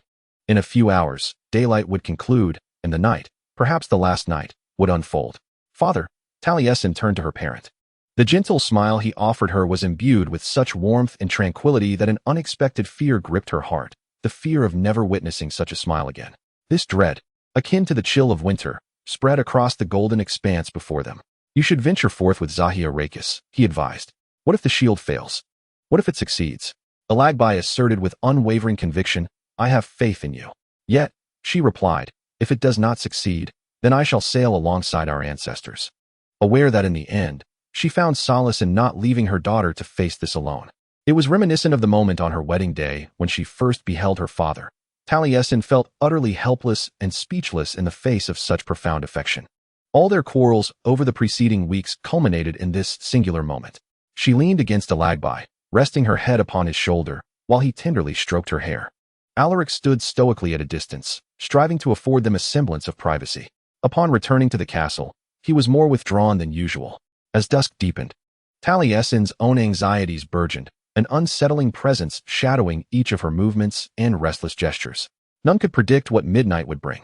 They placed their hopes in the magic of the lunar eclipse, for hope is an inherent human instinct, the last vestige of beauty, yet its success remained uncertain. Taliesin observed several servants hastily wiping away tears as they prepared for the evening's events, a sight that nearly shattered her composure. Just before Alaric fully pushed open the door to their chamber, she grasped the embroidered cuff of his sleeve, her fingers tightly twisting the silk warmed by his skin. "Is there anywhere you wish to go?" she blurted out. "Somewhere before the sevenfold lunar eclipse?" His gray eyes regarded her solemnly. In his gaze, she found a slight reflection of her own doubts, yet she did not perceive the wariness she had anticipated in response to her abrupt inquiry. Perhaps it was not only she who was undergoing change. "Where do you wish to go?" he inquired. Taliesin yearned to visit Eskaya before confronting the Void Ripper. Alaric readily acquiesced. With 6 hours remaining until midnight, he too felt a restless energy. On what might be their final night. Returning to the place where their peculiar marriage had commenced, he sensed an uncanny sense of alignment. However, they first needed to prepare for battle. In the changing room, he donned his armor with contemplative intent, striving to clear his mind as he always did before facing combat. The stakes were equally formidable this time. He had not anticipated his father's summons, yet that familiar pull emerged, the veil of the shadow gate becoming tenuous. Alaric cautiously stepped into the interstitial realm, pondering what Gahera sought from him in these final moments. Silver eyes fixed upon him from the shadowed throne, surrounded by the trembling, flickering walls of ether. Gaheris appeared in no rush to speak, prompting Alaric to break the silence. You have strayed far from the mainland, have you not, father? Our ship has sailed as far north as possible, Gaheris replied. The rest now rests upon you, my child. I understand. The regent's withered fingers twitched slightly on the armrest of the throne. If this is farewell, then let it be farewell. He wore a pensive expression, contemplating that our souls shall find solace beneath the willow tree, until all lands are submerged beneath the eternal sea, where you and I shall meet again. Such meager affection could profoundly stir Alaric's heart, rendering him momentarily speechless, which filled him with a sense of shame. He yearned for more affection, which further deepened his embarrassment. Once, he might have deemed this sufficient and been content, yet witnessing Eligab's treatment of Talasin made him feel that a father should embody such warmth. Had it not been for the war, perhaps Gares could have been that kind of father. Or perhaps Alaric's expectations were simply too lofty. I shall not disappoint you, Alaric vowed, nor shall I let Kaisat down. His father nodded. Remember, he said, when you turn the ship back home, bring your light weaver with you. Otherwise, do not return. The shadow gate withdrew its icy claws, yet the chill lingered in Alaric's heart for a long time. Chapter 29. The Guardian of the Dragon Swarm, Part 1. The Ninavarrians were determined to ensure their lady Rakiska made a grand journey to what may be the twilight of her life. Talasin mused that this was the sole reason for Jie's presentation of that ceremonial armor, after which Jie took considerable time to braid her hair tightly. This was undoubtedly the most practical attire the territory had bestowed upon her thus far, a high-collared leather bodice dyed in blue, with a fitted corset that hugged her form, and slits from thigh to knee for ease of movement. The shoulder guards cascaded down her shoulders like laurel leaves. The pleated blue trousers were tucked into sturdy, gold-embellished boots. Talasin nearly reclaimed her warrior spirit. She and Alaric set sail from Yantas aboard a luxurious yacht bound for Sea Deck Way Island, the very vessel that had been targeted by void crossbow bolts during their ethereal magic training just a month prior. It was a slender ship, its mainsail asymmetrical, folding and unfolding like the wings of a butterfly emerging from its cocoon. It prioritized style over practicality, slower than a small rowboat, and entirely devoid of armaments. Yet, they sought neither to defend against any foe nor to flee from anything but the unknown that midnight would soon bring. And even that was an evasion they could not sustain indefinitely. Eligab, Jie, and Rakiska Dallo wished to accompany them, while the helmsman of Yantas proposed steering a larger vessel in their company, but Talasin firmly opposed this notion. If her kin were too close to the volcano's eruption, she would be unable to concentrate. At least from Yantas, they had a chance to evade the amethyst glow, however slim that chance might be. Historically, while the fall of the void did not damage metal or stone edifices, it would infiltrate every structure like wind or sound, corroding all life within. Do not envision those images any longer, Talasin admonished herself. Such things will not come to pass. She must be filled with confidence. She must remain composed. Her husband shares her sentiments, yet she now harbors a tinge of concern for him. Despite Alaric donning a howling wolf mask and clad in full battle armor, the slight narrowing of his gray eyes reveals his persistent frown since their rendezvous at the landing site in Yantas. When Eligab extended his hand and wished him well, Alaric merely grunted in response, lacking any semblance of courtesy. His demeanor had been relatively pleasant during lunch. Nevertheless, Talasin mused that even the formidable Night Emperor is not immune to occasional unease. She guided the yacht down to a vacant dock surrounding the capital of Ninavarr, Eskaya. Together, she and Alaric traversed towards the general direction of the pinnacle of heaven, its facade glistening under the moonlight like alabaster, standing pristine and statuesque atop the steep limestone cliffs. They walked in silence for a while, both lost in their own thoughts as they meandered through this desolate city. There were no patrols, no night markets, no vessels soaring overhead, nor the distant sounds of music and muffled conversations, no inebriated souls stumbling out from shadowy taverns. Eskaya lay in profound tranquility, as if a careless movement could shatter its stillness like glass. Upon reaching a grand marble bridge spanning the city's main canal, Talasin halted midway, crossing her arms against the railing. Alaric mimicked her stance, their elbows nearly brushing against one another. In times past, she might have shouted at him to maintain his distance. But given all they had endured together, such admonitions felt superfluous now. The waterway shimmered, reflecting a myriad of images, the full, crescent, and gibbous moons rippling across the surface, stars resembling crumpled silver flakes, and trees and rooftops flickering gently in the soft current. Their own silhouettes emerged as dark figures, two solitary souls amidst an abandoned city. Yet, they were not the last remnants of Ninavarr, which troubled Talasin's heart. I have been pondering, she said, the ones who chose to remain. I comprehend that Deavaker and her mages have not departed, though I find it displeasing. We require their expertise to configure the amplification device. Yet my father and others from Yantas need not have stayed. Even the refugees from the village chose to remain. They love you, Alaric whispered. And the utterance of that word caused her heart to leap. That is the crux of it. It resonates deeply. Loyalty is similarly profound. Even Severum and the twins. He cleared his throat awkwardly. They wished to accompany me. I had to command them not to. Talasin held no particular views regarding the safety of Elias and Messene. Yet the thought of the various arguments Severum might have presented intrigued her nonetheless. She hoped that, despite their trio's mischief, the evacuation of the continent would proceed smoothly. Alaric shuddered slightly, a motion she discerned from their reflections in the water. We were unable to evacuate everyone, he stated curtly. There are insufficient vessels. A pang of anguish surged within her. You should have sought the assistance of Ninavarr. I mentioned this possibility before the regent of Garis, he replied, his broad shoulders sagging as if burdened with shame. He was reluctant to owe any favor to the Ninavals unnecessarily. Talasin furrowed her brow, preparing to express her usual sentiments about Alaric being the emperor of the night. Perhaps, this time, his stubborn mind would finally comprehend the matter. Yet, he continued, most of the high command concur with my father. She was all too familiar with this notion. To appease everyone, or at least to ensure they would not conspire against you, one must navigate the intricate web of political machinations. While advancing one's own objectives, it is essential to weigh the potential motives of various parties. Erdhakar was perpetually occupied with her noble council, yet she had decades of experience. Whereas Alaric had only recently assumed this role. I have disappointed them. My people. The confession was hoarse. Under the moonlight, he appeared so youthful. I wish to forge a new world, but I must share power with those who are unwilling to abandon the old order. Sometimes I wonder if it would be better to start anew, to obliterate everything. His gaze met hers. Sometimes I feel that if we can endure this night, you and I can achieve it. His words were soft, yet they reverberated in the abandoned city as if illuminating a path out of the tunnel. A way out of the labyrinth. Then join us. The thought struck her like lightning, carving a path through her soul, revealing the next step clearly. Idethsera was alive. We have allies. After the lunar eclipse, we shall prepare for action. Join us. Let us dismantle everything and together create a new life. The words lingered on her lips. She took a deep breath, ready to voice them. She was on the verge of speaking. However, we can end it all, Alaric said, this never-ending struggle for power.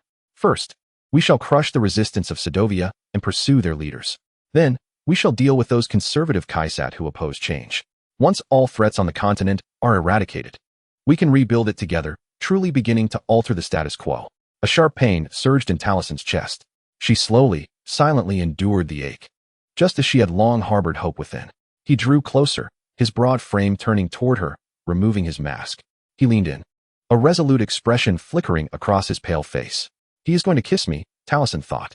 She should not allow it. Yet, she could not bring herself to retreat. Perhaps this was the last time. As he closed the distance between them, she gazed into his eyes. The moonlight danced upon the water's surface, reflecting the light in his gray eyes before he closed them, capturing every gentle expression on his sharply defined face, every beauty mark. She etched it all into her memory. Perhaps there may be no future.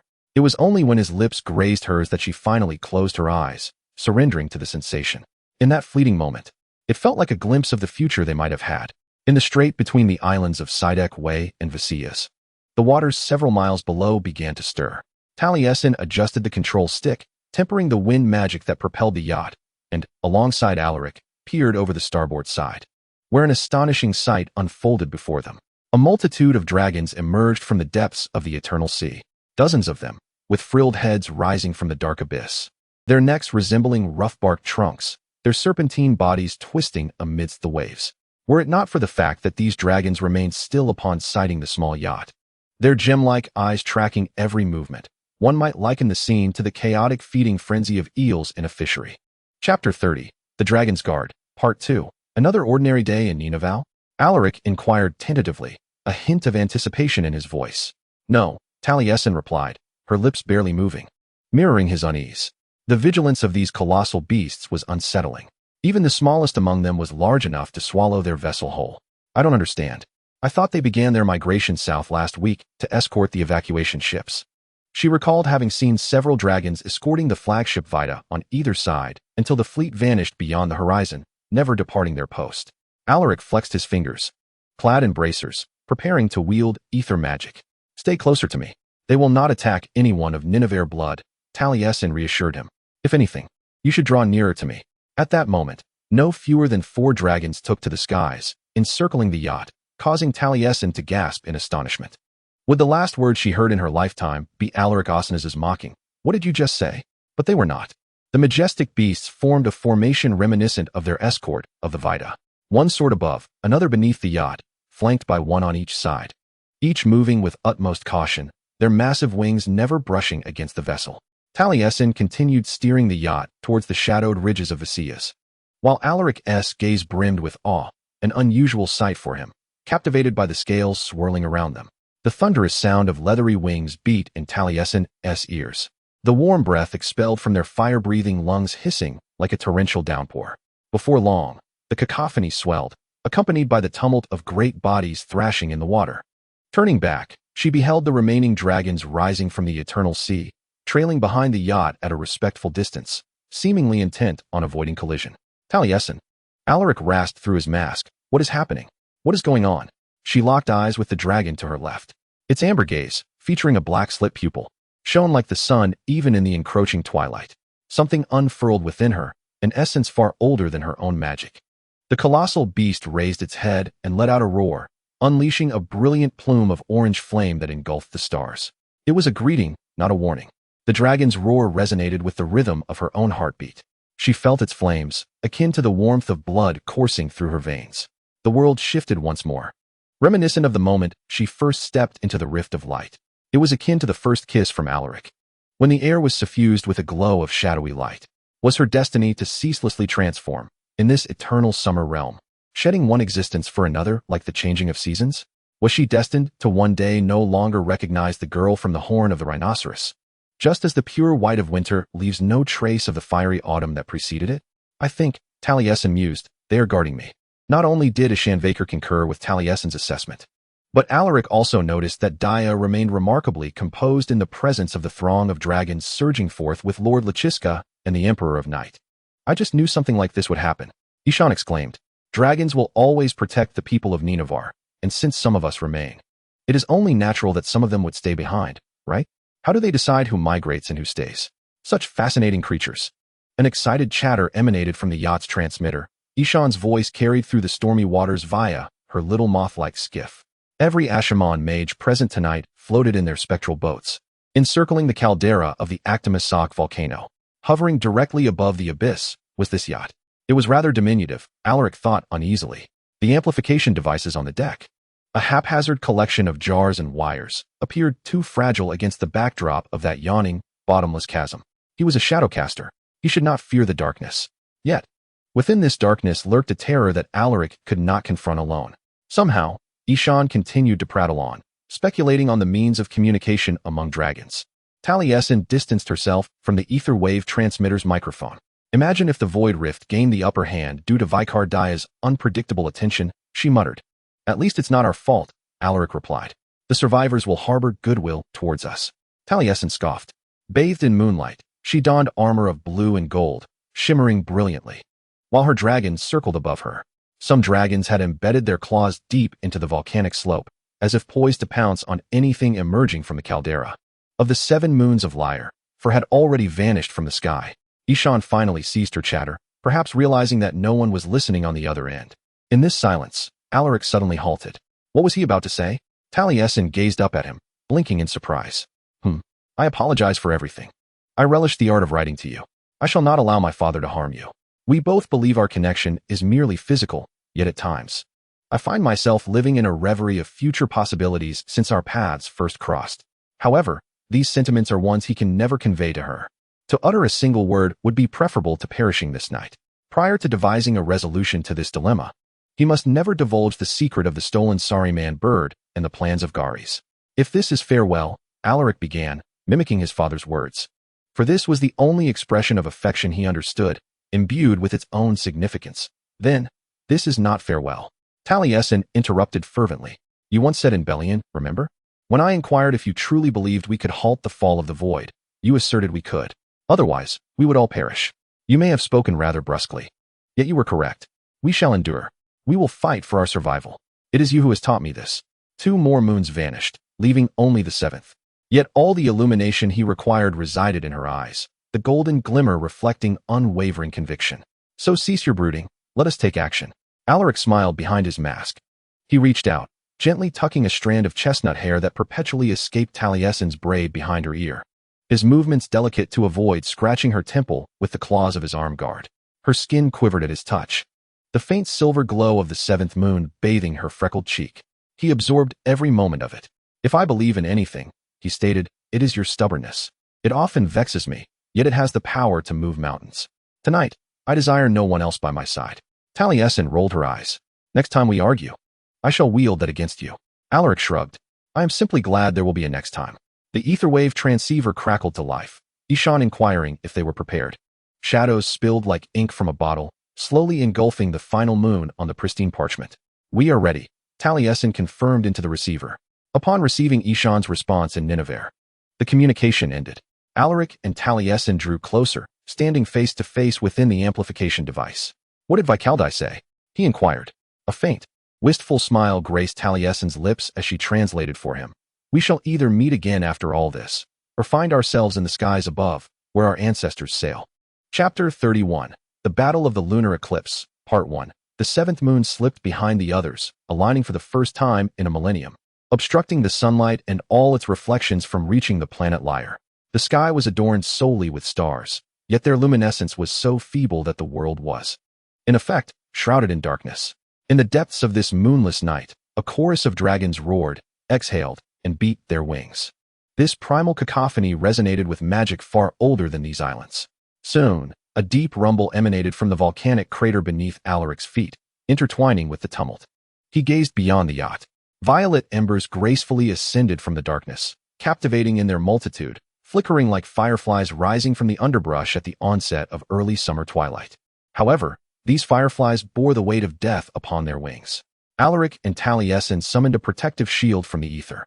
The resplendent light shield harmonized with the shadowy veil of smoke, each reflecting the other.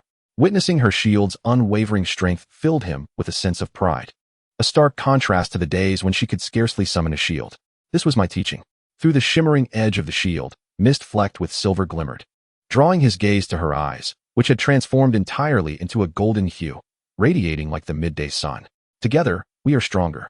He had uttered these words to her after a guerrilla assault on the castle, and at this moment, his conviction had never been more profound. As the mages hovering around the volcano commanded the magic within the metallic glass jars, they simultaneously merged their shields. The ether core shimmered, wires sparked, and the light-weaving magic intertwined with the Shadowgate magic. The two shields expanded outward, flowing from Alaric and Taliesin's control, morphing into that familiar flickering sphere, forming a dome of black and gold above the summit of the Actimasic volcano. From the depths of the volcano, the void's plunge erupted with a scream. A torrent of molten amethyst, hot and viscous, akin to lava.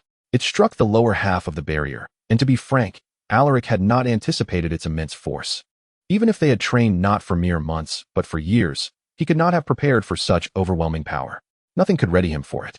It was as if 1,000, nay, 1,000,000 void cannons fired simultaneously. The impact reverberated within the sphere, causing his teeth to rattle, and the yacht, delicate as butterfly wings, swayed precariously. The metallic glass jar in the amplification device rocked dangerously close to toppling. Taliesin reacted swiftly. With a flourish of her hand, she drew several strands of light-weaving magic from within the sphere.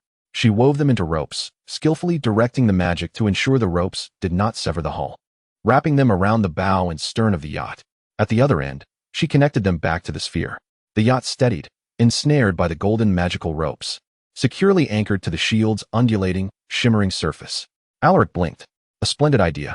I can occasionally conjure brilliant thoughts, she retorted with playful irritation. He hastily disguised a light chuckle as a cough. Now was not the time for quarrels. The brilliance of the Void Ripper grew increasingly resplendent, waves of pure, unrestrained power crashing against the lunar eclipse sphere. In the ensuing minutes, Alaric and Taliesin busied themselves fortifying their barrier, channeling additional magic into its frail spots. This endeavor demanded immense effort and unwavering focus. Taliesin's complexion gradually paled, while Alaric felt fatigue setting in far too swiftly. With each impact, the yacht, tethered by luminous ropes, rocked violently. Despite months of preparation, they remained woefully unready.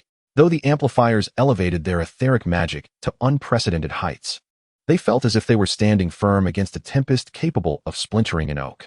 Alaric, Taliesin gritted out, forcing his name through clenched teeth. There.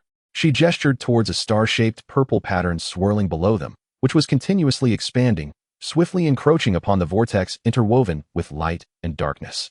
Alaric struggled to maneuver his arm, the force threatening to tear his tendons as he pulled the threads of shadow magic towards the fissures in the shield. Taliesin complemented him with his own light magic. The amethyst-like crack began to close, only for a new fissure to emerge above. The sphere emitted a sound of overwhelming strain. He cast a glance at the ship's timer, positioned next to the control panel and transceiver. How had so little time passed? Exhaustion had seeped into his very bones, and his vision was clouded with flickering black dots. 45 minutes remaining, he stated, addressing both Taliesin and himself. The sound of his voice startled him. It bore an uncanny resemblance to his father's, hoarse and weary. Merely uttering those words sent a sharp pain through his throat. In another 45 minutes, it would all come to an end. They had to endure until then. She nodded weakly, drenched in sweat and trembling violently, yet her eyes burned with fervor. "Stand by my side," she whispered. His breath caught in his throat. "You know I will." The barrier shimmered with several more amethyst-like fissures. They exchanged a glance, then unleashed a combined magical shockwave. A new wave of black and gold filling the gaps. Simply channeling that force made him feel as though he might scream. They were both depleting their reserves. And this ordeal had only just begun. A tendril of Void's descent breached the barrier. Light flared and crackled, though it was but a single strand. It struck with lightning speed, lashing against Alaric's left cheek. In that dreadful moment, all he could see was the amethyst glow. Initially, the pain was searing, like molten wax dripping onto his face, followed by the sensation of 100 sharp teeth burrowing into his flesh, spreading beneath the mask. By instinct, he dropped to one knee, covering one side of his face with his hand. The metal inside the mask pressed deeply into his tender skin as he bent over. And amidst the roaring agony, he heard Taliesin scream. From the periphery of his right eye, he beheld a greater torrent of the Void's descent surging through the sphere, hurtling directly towards him. Before he could fully comprehend the situation, she was already at his side, one hand resting upon the nape of his neck while the other was raised above him, fingers splayed wide, warding off the oncoming amethyst radiance. A portion of the entwined light-weaving magic and shadow gate magic peeled away from the sphere's interior, repelling the encroaching void magic.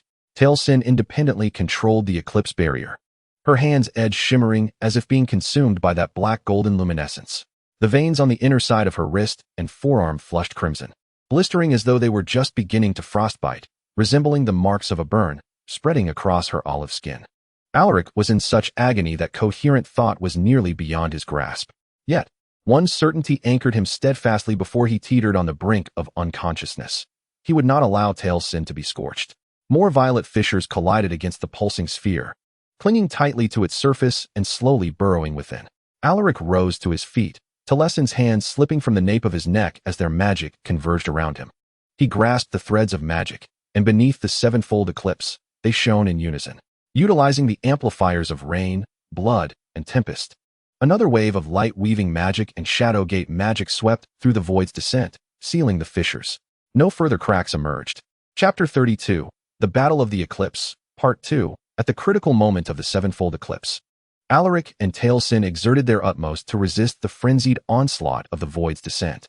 Just as Alaric began to feel a modicum of relief, the excruciating pain on the left side of his face, struck by the Void's descent, began to wane. A thought emerged from deep within. Perhaps the worst was behind them. However, calamity struck unexpectedly. The lower half of the eclipse sphere, which had barely withstood the Void's descent, abruptly curved upwards without warning. As if a colossal fist from the abyss sought to ruthlessly pierce through it from below, wielding the power to obliterate all. Alaric and Talasin instantly tensed, hastily bracing themselves against this unforeseen assault. Their faces were etched with tension and focus, beads of perspiration glistening in the dim light. Though the barrier, through their efforts, had not been completely shattered, it could no longer regain its former solidity, barely enduring wave after wave of impacts akin to surging ocean tides. Each strike resonated like a hammer upon their hearts, causing their bodies to tremble slightly in response. "I do not like this," Talasin gasped, each word seeming to be forced through clenched teeth. Her chest heaved violently, her voice rendered hoarse from exertion. "It feels as if the harder we resist, the fiercer it retaliates, as if it possesses a consciousness. Alaric promptly echoed her sentiments, his gaze grave, as if it were engaged in battle with us. As he spoke, he continuously infused shadow magic into the barrier, striving to fortify the already faltering defense. At that moment, Ishan reached out to them through the ether waves. Amidst the cacophony of magical shrieks and buzzing sounds, her voice was nearly drowned out entirely. Yet, Alaric and Taliesin discerned that the manipulation of the amplifier's ether core had evidently left her utterly exhausted. Your Majesties, I understand you may be unable to respond at this moment, but something is amiss. The dragon swarm is restless, and there are sounds emanating from within the volcano. A sense of tension gripped Alaric's heart as he instinctively thought that the void fall was surging underground, and any sounds would be entirely natural. However, as he calmed his mind and focused his attention, he indeed detected some peculiar disturbances.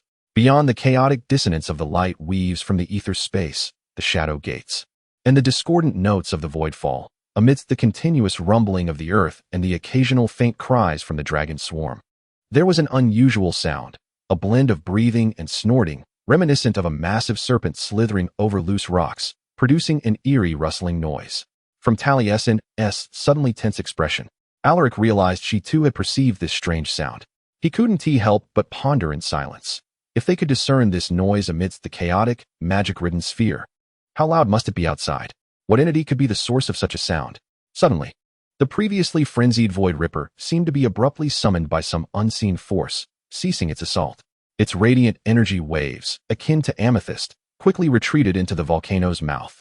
From a distance, the Octamasoc volcano resembled a ravenous beast, greedily inhaling its amethyst-tinged breath. While the violet tendrils of death swiftly retracted from their emergence points back into the dark depths of the earth, Alaric and Taliesin could no longer sustain themselves. They abandoned the now battered sphere, collapsing onto the deck of the yacht as if all their strength had been siphoned away. The cold, like a famished wild beast, lunged at them, mercilessly eroding their weary bodies.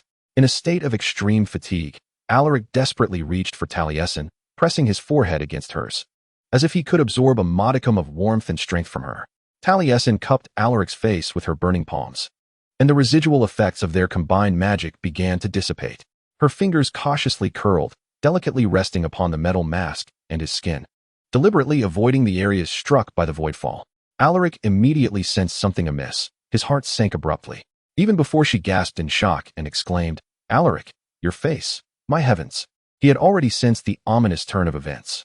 "I'm fine," he mumbled instinctively, attempting to reassure her and himself. Indeed, the sharp sting on his face had faded, leaving only a vague ache. Yet, he understood deep down that the situation was far from simple. "It's nothing," but as his gaze suddenly fell upon her right arm, his words were abruptly silenced. He beheld that the blisters on Taliesin's right arm had vanished, soothed by her body's magical resilience. However, the intricate network of her veins vividly manifested in a striking scarlet hue, extending from her wrist to the inner elbow, resembling a burning fuse coursing along her arm. Alaric dared not touch her arm for a clearer view, fearing that the sharp claws of his gauntlet might inadvertently injure her. Instead, he could only watch anxiously and painfully, his eyes filled with concern. At that moment, a myriad of sensations flooded back into Alaric's consciousness like a relentless tide. The acrid scent of volcanic rock and the humid, stifling air assailed him, rendering him breathless. Surrounding them, apart from the faint glow of the stars and the dim lanterns on the vessel, darkness reigned supreme.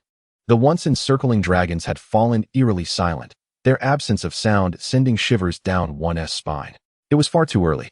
Taliesin struggled to crawl to the etheric transceiver, glancing at the yacht's timer, a sense of foreboding swelling within her. By Cardia, she spoke to the transceiver, her voice laced with confusion and unease.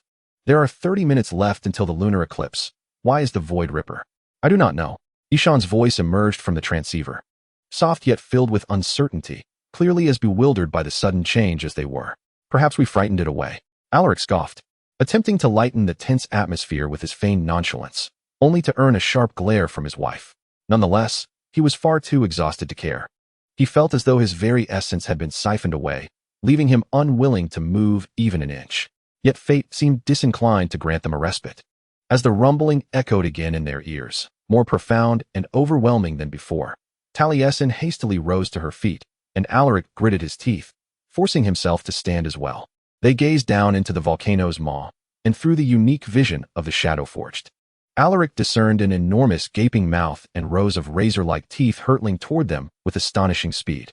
His heart tightened abruptly, and without hesitation, he sprinted to the yacht's control panel, swiftly activating its heart of the Tempest engine, gripping the steering wheel tightly before making a sharp turn.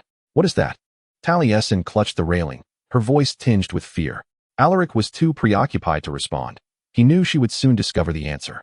He shouted commands through the etheric waves, his voice hoarse with urgency. "Ishan, take your mages and leave at once." Quickly, with all his strength, he yanked the yacht upward.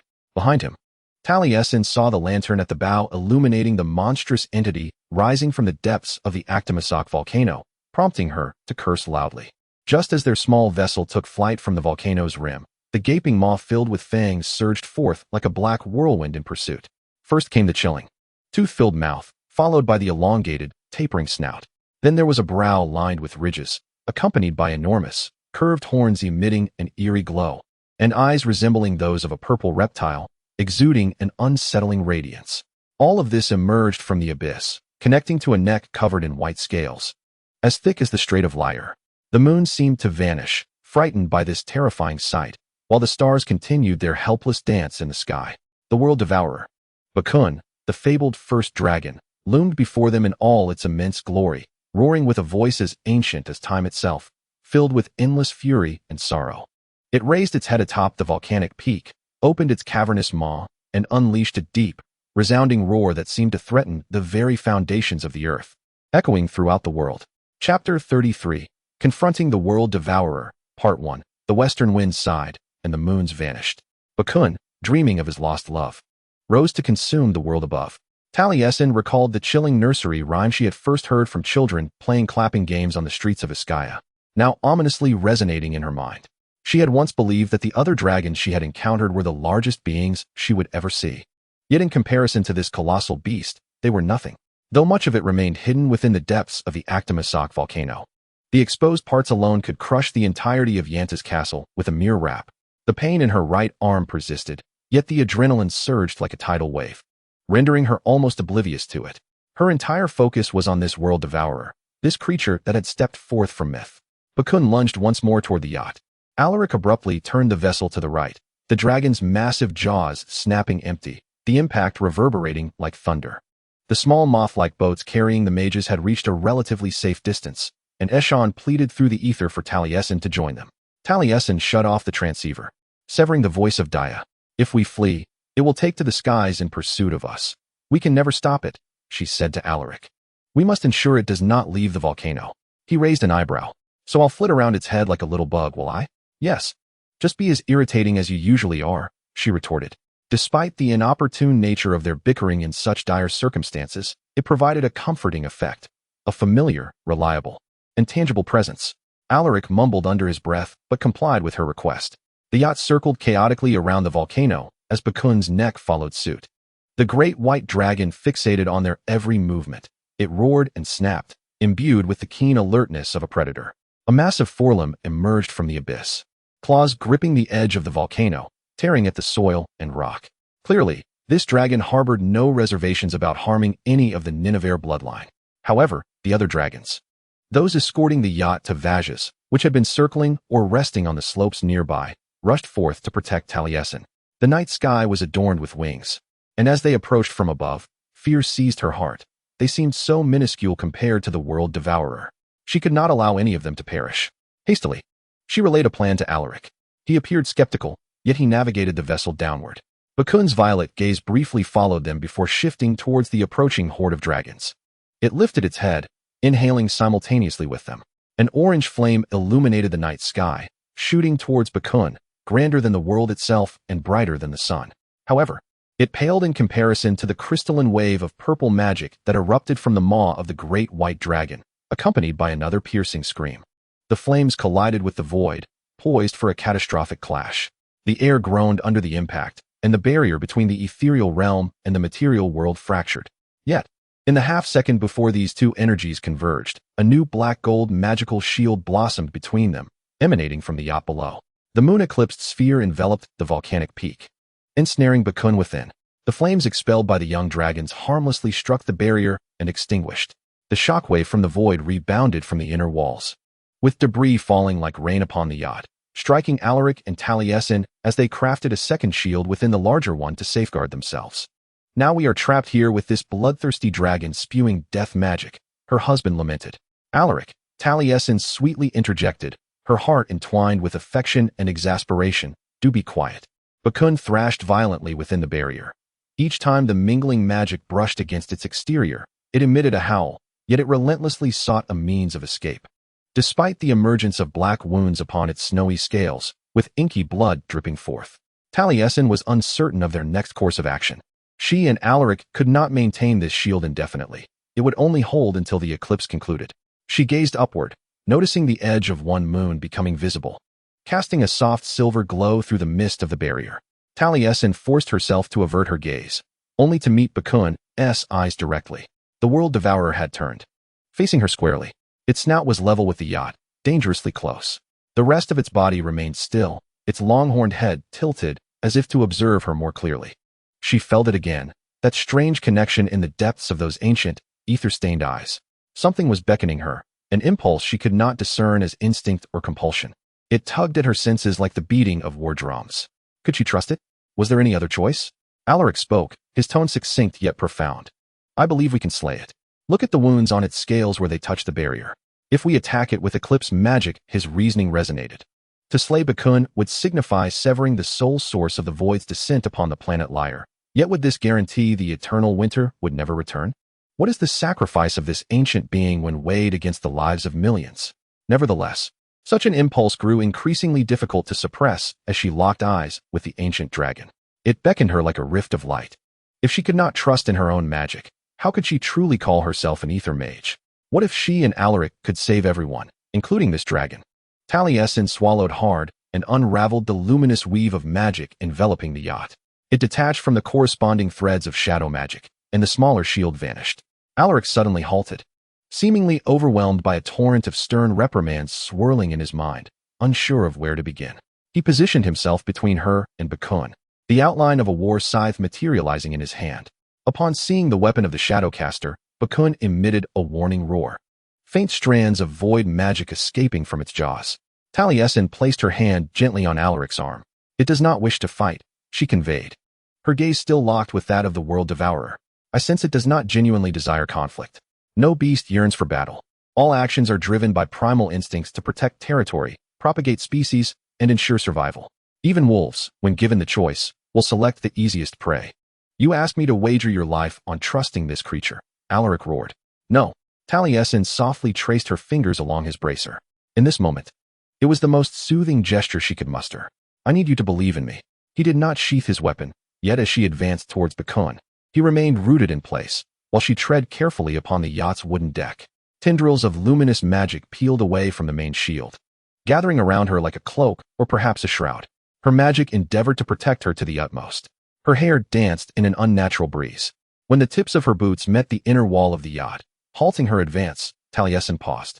Bakun leaned forward slightly, closing the distance further. She could discern every ring on its ivory horns arching back from its skull, every ridge upon its crocodilian visage, and every pit within its iridescent iris.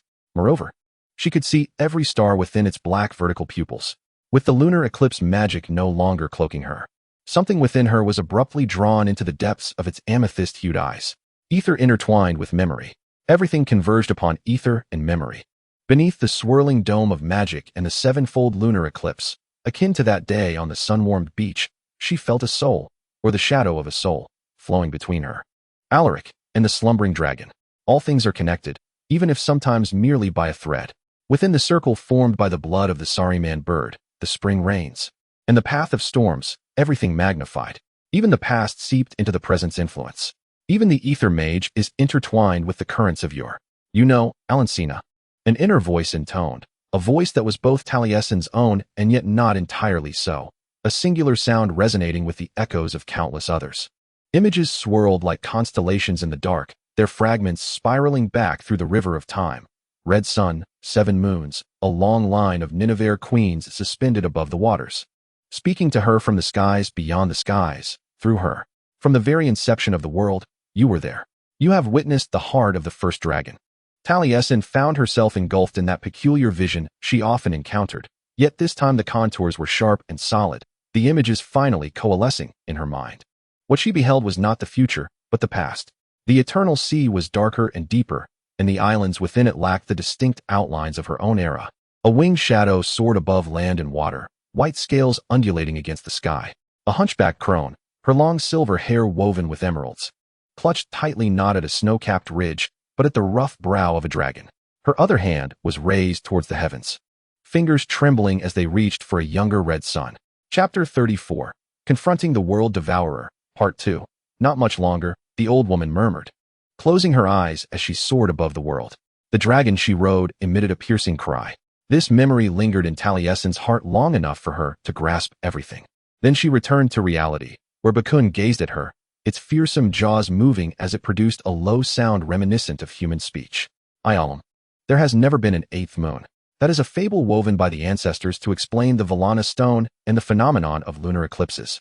But indeed, there was a woman, the first Zahia Rakis, the dragon learned to call her name. Her death incited its wrath. No, world devourer, Taliesin declared in Ninavarr, her voice resonating loud and clear within the flickering black gold shield. It is not yet time. Return to slumber.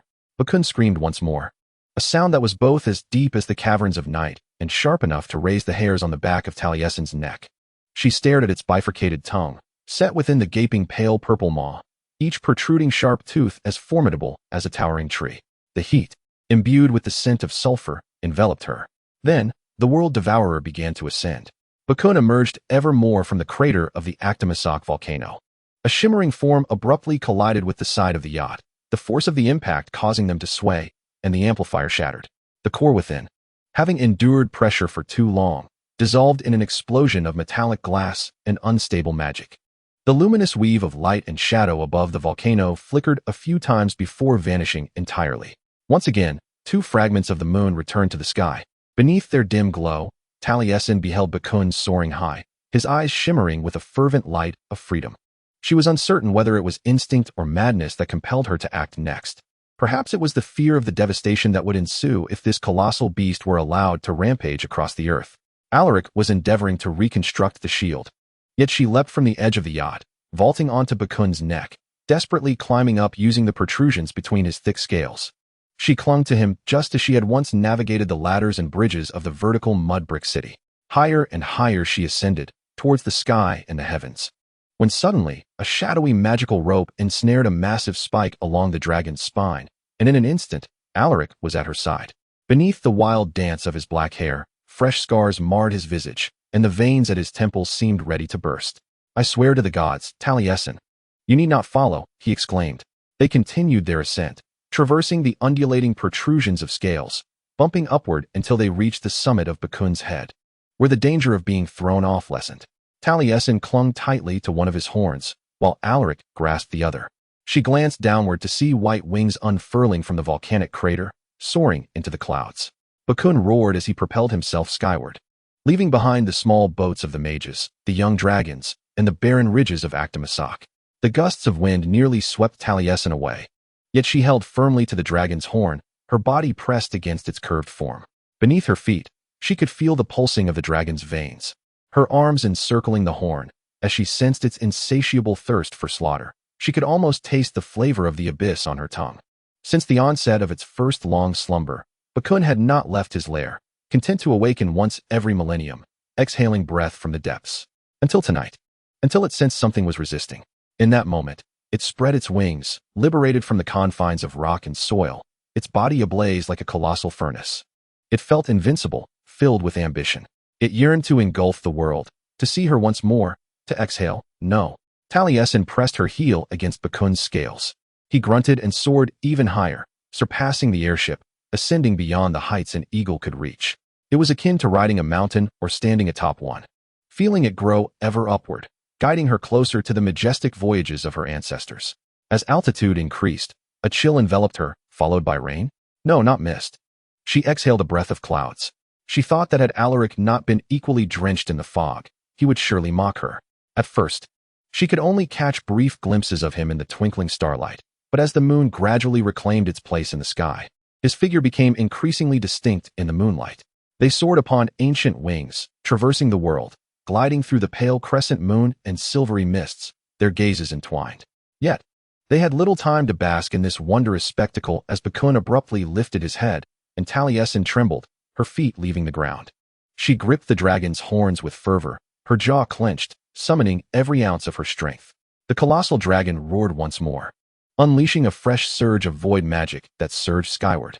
The clouds parted like a pulsing stream in the flickering purple light, the radiance so resplendent that even after it faded, the shimmering shadows lingered in her sight. Another roar echoed, another wave of magic, again and again, ceaselessly. The fall of the void raged like an abyss within the dragon's lungs, pouring forth from a throat capable of encircling the moon. For miles around, the sky was illuminated by the amethyst flames. The world devourer cried out until its voice grew hoarse, yet it continued to roar, its neck thrashing wildly with each new surge of void magic. Though the amplifier lay in ruins, fragments of ancestral memory remained deep within Taliesin's soul. Between the cold and the stars, they were awakened by Bakun's cries, awakened by his lamentations. Taliesin seemed to drift into a trance, moving her scarred right arm. Trembling, she extended her hand to caress the dragon's brow. Tears streamed down her cheeks. Were these tears hers or Ialim's? Perhaps it mattered not. During the war, she had never shed a tear. Yet, Ninavarr had altered that aspect of her. Perhaps this was for the best. It is not yet time, she softly repeated. I am sorry. The dragon quieted, and despite the flapping of wings, the roaring winds, and the relentless echoes of the void's descent, it clearly heard her words. Everything will come to an end, she continued, even the long night, even the sorrow. With blurred vision, she cast a glance at Alaric, who appeared to understand her. Even if he could not comprehend the words spoken in Ninavarr, some things transcended language. Some things, like loss and hope, resonated universally. One day, all lands will sink beneath the eternal sea. She nearly whispered to Bakun, we shall meet again. Return to slumber now, world devourer. Await my return. The dragon turned its massive body, its great scales undulating. It slightly folded its wings and swooped down rapidly. Taliesin's arms ached, her entire being chilled to the bone. Yet she had no choice but to hold on tightly. They dove back to the earth, breaking through the clouds. The sevenfold lunar eclipse was nearing its end, and the panorama of oceans and islands bathed in moonlight rushed towards them, the indistinct outlines gradually clarifying with the passage of time, taking on a tangible form. Small dots transformed into the dragon and moth-like skiffs, while the blurred regions morphed into tropical rainforests, and the darker area among them revealed the gaping maw of a volcano. They charged straight toward the volcanic crater, plunging headfirst into its depths. As Bakun began to plunge headfirst into the abyss, Alaric conjured a grappling hook with shadow magic. Flinging its barbed end toward the edge of the volcano's mouth, he swung to the position where Taliesin stood, wrapping his arms around her waist, and then sprinted down the sloping, ivory dragon's body. He leaped from the tip of the dragon's horn, and they hung suspended by the long rope he had magically conjured, her arms encircling his neck as the fierce winds generated by the world devourer swept past, causing them to sway precariously. Bakun continued its descent. The process of the colossal white dragon returning to the volcano's mouth seemed to last an eternity. Yet ultimately, its final portion vanished into the darkness, the rumbling gradually fading away, and the 7 moons of Lyre once again shimmered in the sky, flawless and complete. Beneath the moonlight, a serene silence enveloped the scene, broken only by the distant buzzing of a small rowboat approaching, while the dragons, having confirmed Taliesin's safety, glided away from the volcano's edge. Do not do that again, Alaric admonished sharply. What? Taliesin murmured against his chest, riding atop a dragon from a millennium past, which attempts to annihilate the world every 1,000 years due to an obsession with my ancestors. He sighed. This land truly drives one to madness. His hand, still around her waist, clumsily brushed along her backside, a gesture of awkward affection. Almost as maddening as you. She suppressed a laugh. They precariously dangled at the edge of the volcano's mouth, with nothing but endless darkness beneath them, yet for some inexplicable reason, she felt no fear. Alaric would never let her fall. Chapter 35. Aftermath, Part 1. In the aftermath, Taliesin leaned against a carefully fluffed pile of pillows arranged by the maids of Yanta's castle, examining the scars on her right palm and the inner side of her forearm. The pain had dissipated, yet the discolored marks remained unabated. From her fingertips to the inner elbow, every vein in that section of her arm glowed a vivid red, as if sliced open to reveal the scarlet branches of a bare tree. Her forearm appeared peculiar, lacking any other descriptor. Taliesin had never paid much heed to her appearance, but the Ninavarrians placed great value on beauty, and she had once considered herself somewhat acceptable by their standards. However, now the castle's healer had provided her with a jar of ointment, suggesting that nightly application might diminish these marks, though Taliesin remained skeptical, as did the healer. These were scars wrought by ether magic, the result of a sorcery unseen by mortal eyes until Alaric and Taliesin had conjured it. The healer was powerless, for the scars bore no pain. Taliesin could only accept this reality. It was indeed foolish to be troubled by it. When she was in the Sedovian Legion, she hardly cared. Everyone there bore the scars of battle. Yet within the court of the realm, where every visage was smooth and beautiful, her prolonged stay had altered her perspective. Alaric emerged from the changing room. Taliesin hurriedly concealed her arm beneath the covers, the embarrassment nearly causing her distress. He did not approach her immediately. The oil lamp has extinguished, leaving only half of a face illuminated by the moonlight streaming through the balcony glass. Its pallid contours sharply defined, while the other half remains shrouded in darkness, a scarred visage. This royal couple returned to Yantas aboard the Ashamon airship provided by Vicaldia. For Bakun had evidently collided that luxurious vessel with the side of a volcanic crater. Amidst the ensuing chaos, Alaric obstinately refused treatment from the healer.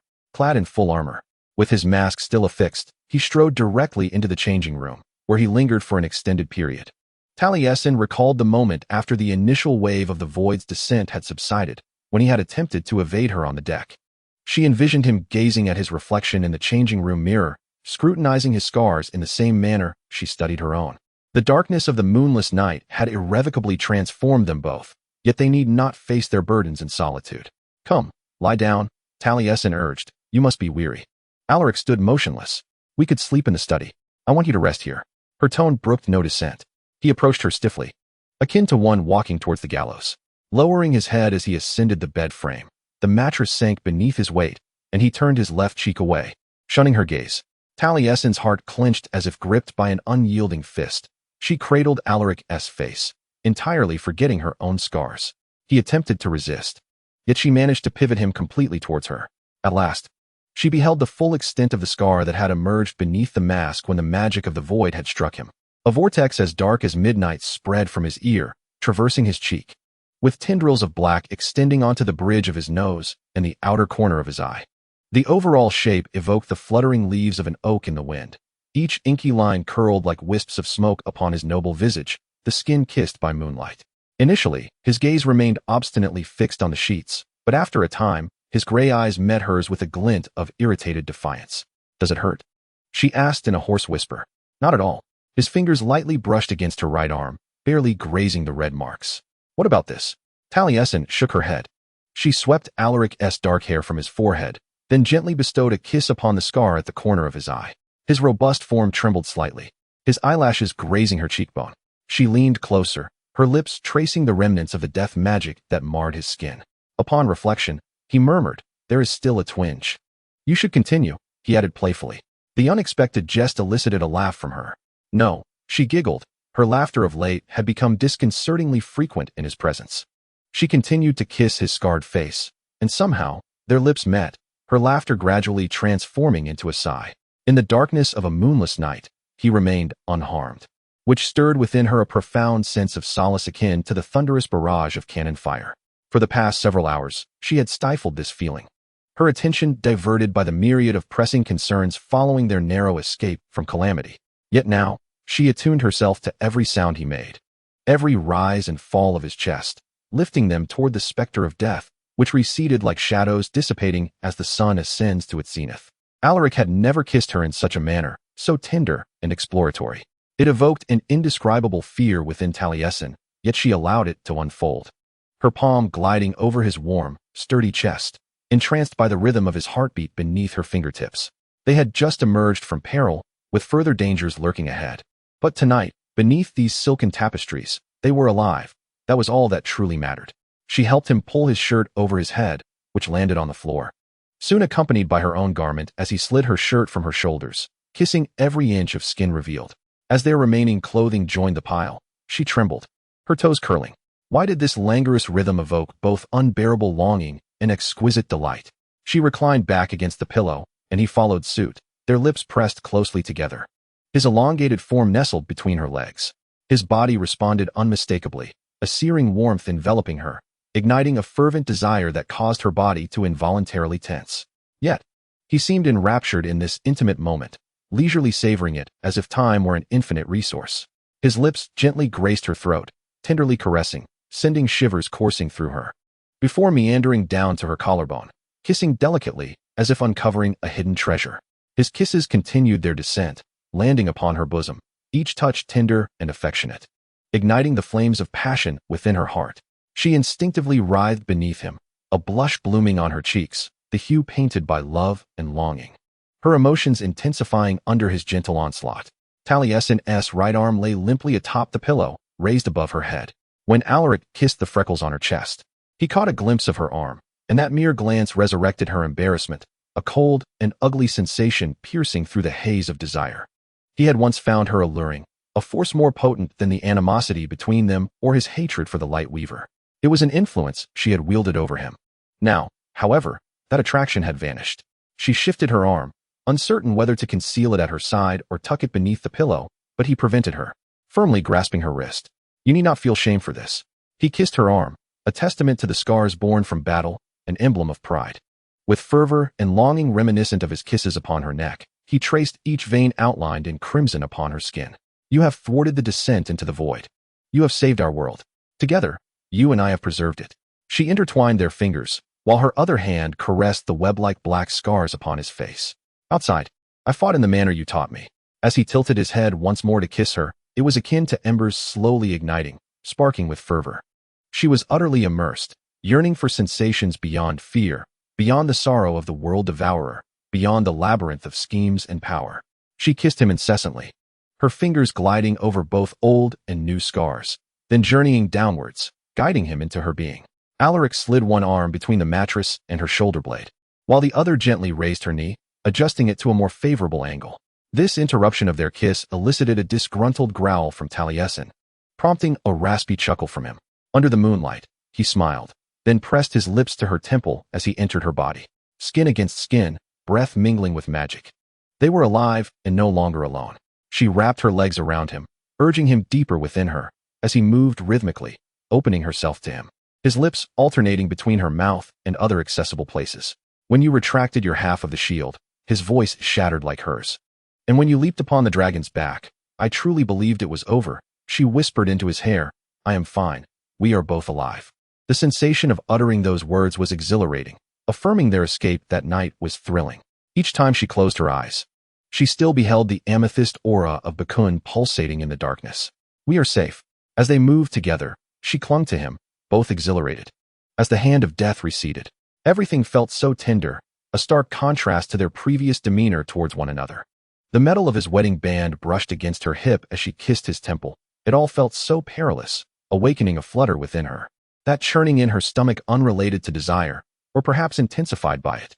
"I think I am sinking." Chapter 36. Aftermath, Part 2. No, she could not. Her heart wrestled fiercely, the voice of reason echoing in her ears, warning her against such actions towards everyone. Her gaze was filled with turmoil and anguish. Yet her body instinctively resisted this wisdom.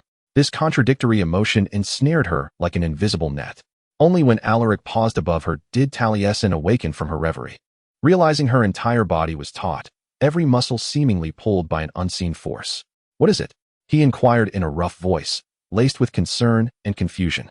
He delicately tucked a few strands of hair behind her ear, his touch as gentle as if handling a rare treasure, standing in stark contrast to the subtle tremors of tension that coursed through his body due to his restrained efforts.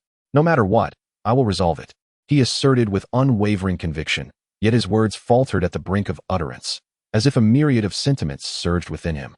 Yet he remained at a loss for how to articulate them. He affectionately nuzzled her neck, the warmth of his touch causing her heart to race, a sensation that felt almost akin to love, yet she held herself back from believing it. For he himself had declared that they were unworthy of love, and deep down, she had always felt unworthy of such a gift. Memories of past experiences swirled in her mind, those painful recollections casting a shadow over her yearning for love, like dark clouds obscuring the sun.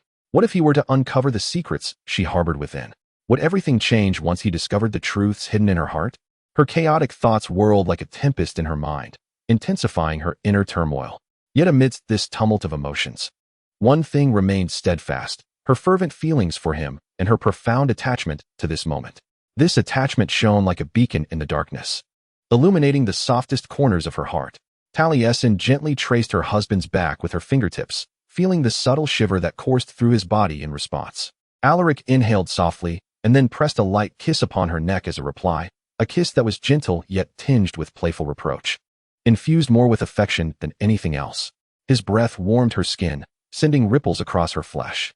"Come closer," she whispered, her voice barely above a murmur, yet laden with boundless longing. He lifted his gaze, his lips slightly flushed, bearing the marks of their recent intimacy. She shifted her body closer to him, this restless movement betraying the tightening sensation in her chest. Her heart pounded fiercely, as if it sought to break free from her ribcage. His eyes shimmered with a silver glint against his pale skin and dark scars, imbued with fervent emotion. When he shifted slightly, creating a gap between them, she stifled a sound of disappointment. The anguish of separation left her feeling hollow, as though something precious had been lost. This brief distance ought to have brought her clarity, yet it only deepened her sense of emptiness. However, Alaric did not leave her waiting long. He drew near once more, his movements gentle yet urgent, lifting her into a tender embrace that elicited a soft gasp from her lips, a sound that mingled surprise with satisfaction. It was overwhelming. This was her first thought, as her head tilted back, her shoulders pressed against the mattress, as if the entire world were spinning around them in that singular moment. The atmosphere was overwhelmingly intense, nearly unbearable for her. He slightly distanced himself, only to draw close once more, the pressure perfectly calibrated, compelling her fingers to clutch the sheets as if only this could secure the fervent emotions swirling within her. She parted her lips slightly, emitting a gentle, soft sigh, while his gaze upon her was both wild and fervent, as though he aimed to completely dissolve her. The luminous glow of 7 moons filtered through the window, cascading over his bare torso like a gossamer veil, defining each undulating contour. He lovingly engaged with her as per her desires. In these moments, he consistently fulfilled her every need. It was a bittersweet realization as the blood surged to her head, swirling tumultuously within her heart. Joy emanated from his deep affection, while pain stemmed from the unsettling fears lurking in the depths of her soul. It was evident that a fragment of Alaric's thoughts still lingered on past experiences. The perils and challenges they had faced together surged to the forefront of his mind like a tidal wave. His emotions resurfaced anew, and with each intimate proximity, his control over them gradually waned. "Do not gamble with your life any longer, Tara," he murmured, holding her tightly, his voice laced with concern and urgency. "If you cannot restrain your impulses, I shall do so for you. Your safety is paramount, even if you find it difficult to believe." His words, akin to a warm spring breeze, caressed her heart, yet she stubbornly refused to acknowledge the influence of his care. "You cannot dictate my actions," Taliesin retorted breathlessly, her eyes reflecting a blend of defiance and determination. Deep down, she recognized his concern, yet her pride prevented her from easily accepting such restraint. His scarred visage darkened with frustration, those scars narrating tales of his past, now seemingly articulating his inner helplessness. As he drew near her again, his movements bore an emotional weight, subtly stirring something deep within her, causing her back to arch slightly. A rebellious corner of her heart yearned for the tenderness of earlier moments, wishing he would treat her with a gentler touch. Yet, she understood that amidst this tumultuous array of emotions, it was a relatively warm moment. This intimate contact became a balm for her spirit, granting her a fleeting serenity in an otherwise chaotic world. Soon, words eluded her. Whenever he quickened his pace, she released soft gasps, imbued with tension and excitement. When he slowed, she uttered gentle, drawn-out sounds, as if voicing her inner fulfillment. His fingers traced delicate paths upon her skin, marking the essence of their love. In no time, she found herself enveloped in a private sphere shared solely with her husband, anchored by their profound connection. That exquisite sensation accumulated deep within her, and Taliesin eagerly reached for him, fervently seeking more warmth, yearning for that final touch to propel her to the pinnacle of emotion. Her gaze was filled with longing and anticipation, as if she were awaiting a magnificent display of fireworks. Alaric observed her actions, his rhythm slightly disrupted. His eyes sparkled like starlight, fixated on her hand, the gleam of the Wallana stone on her wedding ring reflected on his face, akin to sunlight dancing upon a lake's surface, shimmering and reminiscent of the tears of the world devourer, both mysterious and beautiful. As Taliesin became immersed in this profound emotion, it seemed as though a similar radiance blossomed before her, dazzling like a multitude of stars. Her body trembled slightly, a manifestation of emotions reaching their zenith, before she gradually relaxed and sank onto the sheets. Alaric leaned in, closing the distance between them, passionately kissing her lips and gently enveloping her in his embrace, chasing the satisfaction within his heart. His large hand tenderly caressed her hair, and the bed emitted soft sounds, as if composing a gentle melody for their love. It was too intimate, too profound. She should have withdrawn. She was nearly on the verge of doing so. Yet then his body shivered slightly as he softly whispered her name, his voice muffled against her neck. As he fully unleashed his feelings, a warm sensation spread between them, akin to the comforting sun in winter enveloping them. Shortly after, his entire body rested momentarily upon hers, making it almost difficult for her to breathe. Yet she craved this closeness and was reluctant to push him away. He rolled onto his back, and for a moment, they simply lay side by side, gazing at the tapestry hanging from the ceiling. Their hurried heartbeats gradually calmed, and the sweat upon their bodies slowly cooled. The room was suffused with a tranquil and warm ambience, as if time itself stood still in that instant. At last, his hand found hers, his fingers gently weaving through hers, intertwining tightly. She was utterly exhausted, too weary to break free. At least, that was what she told herself. Yet deep within her heart, how she wished to remain nestled beside him forever. He shattered the silence, his voice somewhat hoarse and tinged with a hint of melancholy. Sometimes I wish, he hesitated, causing her own courage to waver. She could face danger without a blink, but before this emotion, amidst the gentle kisses and intimate gestures revealing profound affection, she felt like a coward. She feared hearing his next words, terrified that they would shatter the beauty of this moment, and equally afraid that she could not bear the weight of the unknown feelings. She did not want him to continue, especially when her judgment was clouded by the thrill of survival and this intimate contact, particularly when they both acknowledged that certain boundaries should not be crossed. Talasin turned onto her side, draping an arm and a leg over Alaric. She hoped this gesture would astonish him into silence, and surprisingly, it worked. He shifted slightly, allowing her to rest her head upon his bicep, holding her securely in his embrace. His arms were warm and solid, providing her with immeasurable comfort. "Good night," she murmured against his skin, her voice laced with a hint of drowsiness and sweetness. He remained silent, yet his fingers glided slowly over her bare shoulder, tracing languid patterns that gradually lulled her into relaxation, until she succumbed to slumber within the embrace of his breath. In her dreams, the corners of her mouth lifted slightly, as if she were lost in a blissful reverie. Chapter 37, Whirlwind at the Ball, Part 1. With merely 2 hours remaining before the masquerade ball, Alaric entered the dressing room, resembling a figure marching toward the gallows. He was devoid of the elegance he typically exuded while navigating the intricacies of court affairs, enduring the cruel and peculiar torment inflicted by Belrock. The relentless Belrock fussed over Alaric, muttering to himself in Ninavarr, punctuating his speech with tisk-tisk sounds, all the while styling the Dark Emperor's hair and applying various pigments to his face with a brush.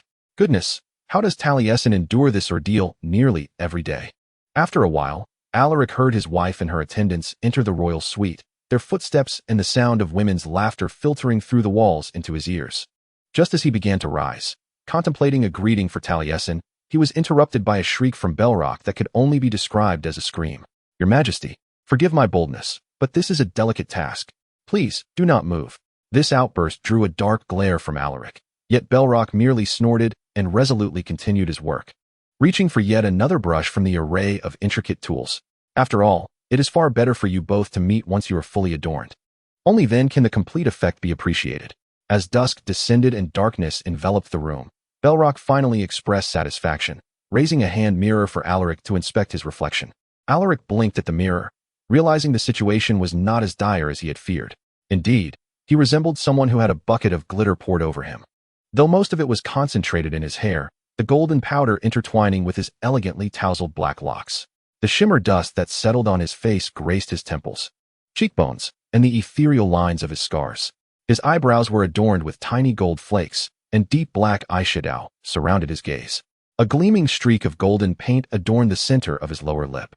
In accordance with the traditional aesthetic of the realm, this was a symbol of his spouse.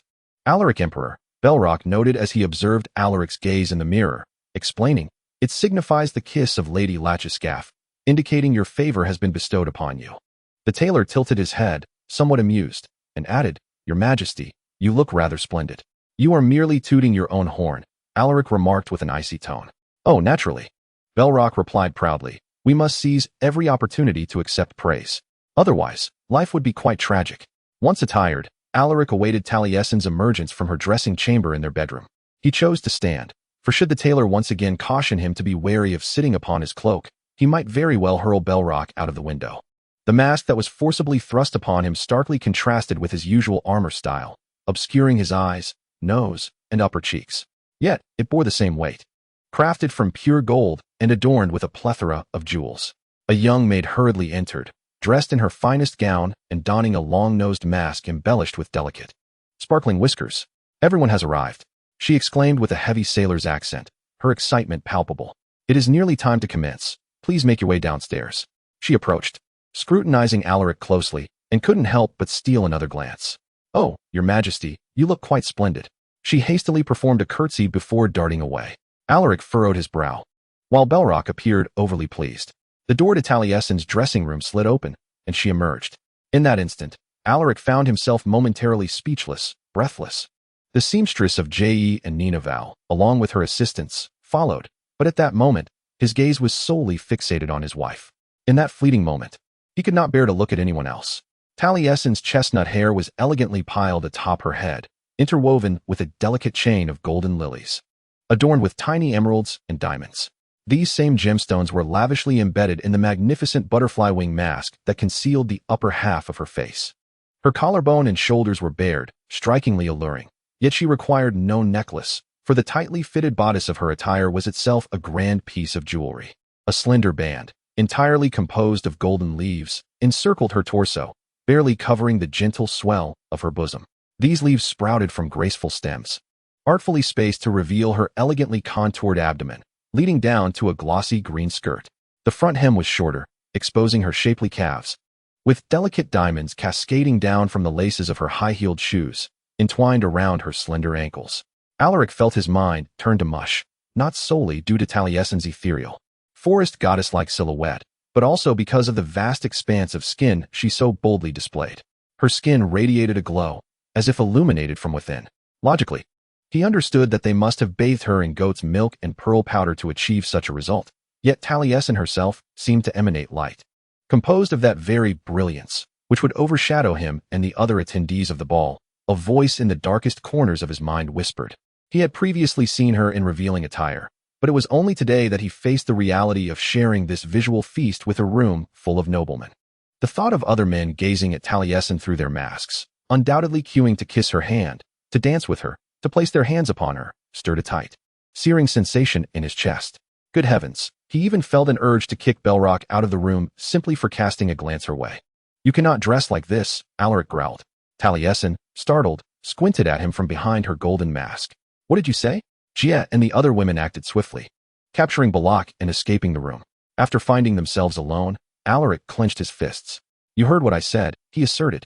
Allow me to rephrase that. Taliesin placed her hands on her hips, and Alaric, with a touch of sarcasm, mused that this was a universal signal indicating that a certain husband was in dire straits. On what grounds do you presume to dictate what I should wear? She challenged. It is not as simple as that, Alaric replied, yet he struggled to articulate his thoughts. For the situation had changed, and so had his feelings. He even wished to prevent others from contemplating what she had permitted him to do. How so? Seeing his hesitation, Taliesin pursed her lips and continued in a tone laced with irony. I apologize that my attire does not meet your standards. But it is far too late to change now. You have an entire wardrobe filled with dresses, Alaric countered, desperately searching for the right words in his moment of panic. Grasping at the first term that came to mind, only to realize upon utterance that it was not as scandalous as he intended. The veins on his wife's forehead throbbed. If I wished, I could walk out bare, she declared earnestly. And no one could stop me, especially not you, Taliesin retorted sharply. Now, we are running late. So you can either accompany me downstairs or remain here to fend for yourself. I am indifferent. With that, she strode out of the room, abruptly flinging the door open, causing gasps from Gia, Belrock, and all the Ninavarrians who had been eavesdropping outside. Alaric, typically not one to curse, muttered under his breath while hastily trailing after her. It was destined to be a long night. What was going on with him? Taliesin stormed out of the royal suite, descending the staircase to the second floor of the castle. She and Alaric slipped into the anteroom of the banquet hall, where they would wait until the lights dimmed to merge with the crowd. Unlike other celebrations, royal members would not have a grand entrance. This was to preserve the masquerade ambience, creating the illusion that the Ninavarrians could not instantly recognize Zahia Latches, her heir, the Emperor of the Night, and the Prince, simply because their eyes and noses were concealed. This was somewhat foolish, but then again, the court of the territory reveled in such superficialities. Erdaha and Alagbib had already proceeded ahead. In the tranquil space of the anteroom, it was only Alaric and Taliesin, and she could almost sense the intense struggle within him. She attempted to disregard him, yet, as always, he was impossible to overlook. She endeavored to view the situation from his perspective. She truly tried. Due to climatic influences, the continent's fashion demanded more layers, with a greater portion of the body concealed. Thus, it was not unreasonable for Alaric to be taken aback by the Ninavarrian attire, even though she believed this issue should have surfaced earlier. However, Taliesin's attempts to comprehend him ultimately faltered. Each fleeting glance at her husband ignited within her a profound irritation. How unfortunate it was to reflect upon his visage. The first time she beheld him adorned in this attire, her heart fluttered with an unexpected thrill. From the sides of the Alaric mask, just above the eye holes, emerged a pair of golden antlers, exuding both nobility and splendor. His impeccably tailored waistcoat, akin to the hem of her gown, was a deep, shimmering green, cinched at the waist with a golden silk belt that harmonized beautifully with the high collar and wide cuffs. The front of the waistcoat was embellished with a gleaming golden thread, intricately embroidered with a stylized tree, its slender trunk tilting upwards along his right chest, while bare branches extended outward, casting a golden light across his torso. In the crafting of his trousers, Belrock seemed to have shown some restraint. They were comparatively simple, composed of varying thicknesses of pure black silk, though his formal boots were a rich mulberry hue, mirroring the color of the cape that cascaded from his broad shoulders. These hues were strikingly pronounced against his pale skin and raven-black hair. Taliesin rather fancied their poetic pairing of butterfly and stag. Yet he soon opened that vexatious mouth of his. The opaque, burgundy curtains that separated the foyer from the banquet hall were finally drawn back by a servant clad in a beetle costume. Taliesin understood the necessity of maintaining a facade of harmony, thus silently grasped Alaric's arm, nestling her hand into the crook of his elbow. He frowned slightly, then pressed his lips into a more subdued frown. The long-neglected banquet hall of Yantas had undergone a remarkable transformation. The air was suffused with the fragrance of countless bouquets of roses and hibiscus, elegantly arranged upon marble pedestals. The celestial patterns upon the tapestries and tablecloths shimmered faintly under the soft illumination of crystal and bronze chandeliers. The crowd itself was a spectacle, a sea of jeweled masks and fantastical attire. Some indulged in the lavish buffet laden with exquisite delicacies and fine wines, while others engaged in joyous conversation within small groups. And still others danced gracefully upon the marble floor to the lively melodies of a string quartet. Chapter 38. The Whirl of the Ball, Part 2. As they navigated through the dazzling throng, Taliesin fervently hoped that she and Alaric could convincingly feign a semblance of tolerance towards one another. They approached Queen Erduca, easily recognizable by her silver dragon mask and a gown adorned with an impressive ruffled neckline, which rendered the noblewoman conversing with her, who donned a hummingbird mask, rather inconspicuous in comparison. Zahia Rakis greeted Taliesin first, then surveyed Alaric over the rim of her champagne glass. "Your Majesty, welcome back to the realm of the living. I regret my absence from the council." "Halrican," Alaric succinctly replied, "contending with the Void Ripper has proven more exhausting than I had anticipated." "Indeed, it is entirely understandable," Uldaha remarked. "I possess no knowledge of ether magic, nor can I even begin to fathom it." She gestured toward the lady adorned with a hummingbird mask, finally incorporating her into the conversation. "Do you recall Musardea?" "Of course," Alaric replied in a notably flat tone, while Taliesin realized that he, in fact, did not remember the noblewoman who had challenged him at the engagement feast.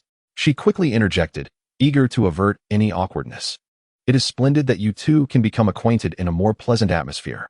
Musardea, ought we not hope that no duel shall transpire tonight?" Laelia Muser let out a melodious laugh, her brown eyes sparkling above the sharp bronze beak of her mask. "No one dares to duel with the one who aided in saving Ninavarr. Even Lord Surikvel would not be so bold. I wager he wouldn't wish to endure another thrashing from his majesty, after the last time." "My lady, you may find yourself losing that wager," Taliesin thought. Laelia continued to converse animatedly with Alaric, while Queen Uldaha seized the opportunity to lean closer to Taliesin, whispering in Ninavarr, "Ensure that Mantis and his majesty remain far apart from one another, should he truly appear tonight." Taliesin muttered, "Oh, he will come." Uldaha sipped her champagne again, adding, "That rascal loves to stir up trouble." After a considerable time, Alaric pondered to himself, how long have I stood in this room? Surely much longer than the duration I felt while casting the eclipse shield against the voidfall. It must be longer than Bakun's slumber beneath the world's very bones. An increasing number of nobles approached him, engaging in conversation, only to then converse among themselves. According to etiquette, everyone, even those who formed small groups nearby, was required to employ the sailor's lingua franca, ensuring Alaric could partake in the discussions at any moment. He had to engage, otherwise, he would squander the hard-won goodwill of the territory. The conversation seemed interminable. Compounding the situation, Taliesin had recently been whisked away to the dance floor and had yet to return, preoccupied with a succession of eager partners. Lady Lachiska not only thwarted the voidfall, but also orchestrated such a splendid soiree, a noble remarked. It appears the Duchess is truly multifaceted. Alaric diverted his gaze from Taliesin and her dance partner, glaring at the speaker. In truth, the individual was merely a youth, appearing to be in his early 20s. With lips concealed between the sharp fangs of a bat mask and a teardrop-shaped olive stone pendant dangling from one ear. Alaric did not know his identity, but he immediately concluded that he detested him. Alaric harbored a similar disdain for the man with the frog mask, the pretentious noble who had shamelessly approached Taliesin, requesting a waltz, despite her evident exhaustion from just completing a dance. Any person of decorum would have allowed her a moment's respite. He harbored a profound disdain for the trio of dandy gentlemen nearby, who unabashedly expressed their admiration, lavishly commenting on his wife's remarkable sense of rhythm and the graceful poise she exhibited upon the marble floor. I must confess to a considerable envy of Lord Yardic. One of them remarked, "How I wish the Duchess would grace me with a dance. She has already smiled at you during the last formal dinner," his companion protested. "It is high time we had our turn." The third among them noticed Alaric frowning at their antics. He gently nudged his companions, and they all donned polite smiles, bowing in unison before resuming their conversation. Alaric struggled to suppress the incredulous fury bubbling within him, but it was an arduous task. Prince Alagbai sauntered over, raising his glass, ostensibly to offer a jovial toast, yet leaning closer to whisper in Alaric's ear, he spoke earnestly. "Your Majesty, I am aware that circumstances differ across the continent. Here, it is quite common for men to seek the favor of women at such gatherings. It is merely another way to pass the time, and the ladies feel it is their due." Alaric was grateful that the stag mask concealed his flushed visage. Was his discontent so apparent? Alagbai offered a wry smile. "Emperor Alaric, your frown directed at those young lords speaks volumes." After heeding Alagbai's counsel, the prince departed to mingle with more jovial guests, prompting Alaric to make an effort to relax the taut corners of his mouth. In an attempt to divert his attention, he cast his gaze towards Uldoha, just as he observed her entering the dance floor alongside an elder Rajan clad in boar attire. The Ninavarrians, with lace fans and gloved hands, whispered behind their hands, and the atmosphere subtly shifted. Luav Rismaeli immediately began to elucidate to Alaric. She had been chattering away at him all evening, or more accurately, she had been monologuing to him. He surmised her loquacity stemmed from the relief of having narrowly escaped peril. That is Rajan Bailunger of the Misty Terraces. He was once the favorite of Queen Uldaha. Alaric was momentarily taken aback. "Favorite," he blurted out, without the chance to reflect. He understood the implications of that term within courtly vernacular. One could possess a spouse and simultaneously have a favorite. Luv glanced at him with a hint of reproach. "Zahia Rakis was young once too, Your Majesty." This was not the source of his unease. Despite the beautiful vows exchanged with Taliesin before the dragon altar, it was evident that marriages here, like those in cases, held no sacredness. Luv continued to defend her sovereign, clearly believing Alaric to be overly rigid, with the kind of casual affectation inherent to all noble women of the realm. She remarked, "I cannot speak for the situation in cases, but here it is quite customary, Emperor Alaric. After all, married individuals still need to forge strategic alliances. Like marriage, this is merely another form of maneuvering on the political stage." Alaric ceased to heed what Luf was saying, his gaze anxiously darting towards Taliesin. Since that lord adorned with a frog mask, she had changed partners twice more, with several noblemen waiting at the edge of the dance floor for their turn. Alaric, without the luxury of finding an excuse to excuse himself, stepped away from Luf and strode purposefully towards the dance floor. A fleeting thought crossed his mind to intervene. It might be considered somewhat rude, yet he certainly possessed that right. A husband should indeed rescue his wife from the grasp of lecherous men seeking to exploit her for political gain. Was that not the very purpose of his marriage? An insidious voice within him questioned, which he cast aside, though it had already left a bitter taste in his mouth, before Alaric could reach her. Taliesin had exchanged partners once more. Her previous partner had passed her into the embrace of a disheveled nobleman, adorned with an eagle mask and dressed in a brown golden garment decorated with feathered spots, accentuating his robust physique. Sulikvel Mantis. It was evident that, despite Alaric's proximity, the whispers surrounding him were in the naval language rather than the common tongue of sailors. The Ninavarians knew when to be polite and when to exercise caution. However, the meaningful laughter and the curious tone of their words were unmistakably clear to him.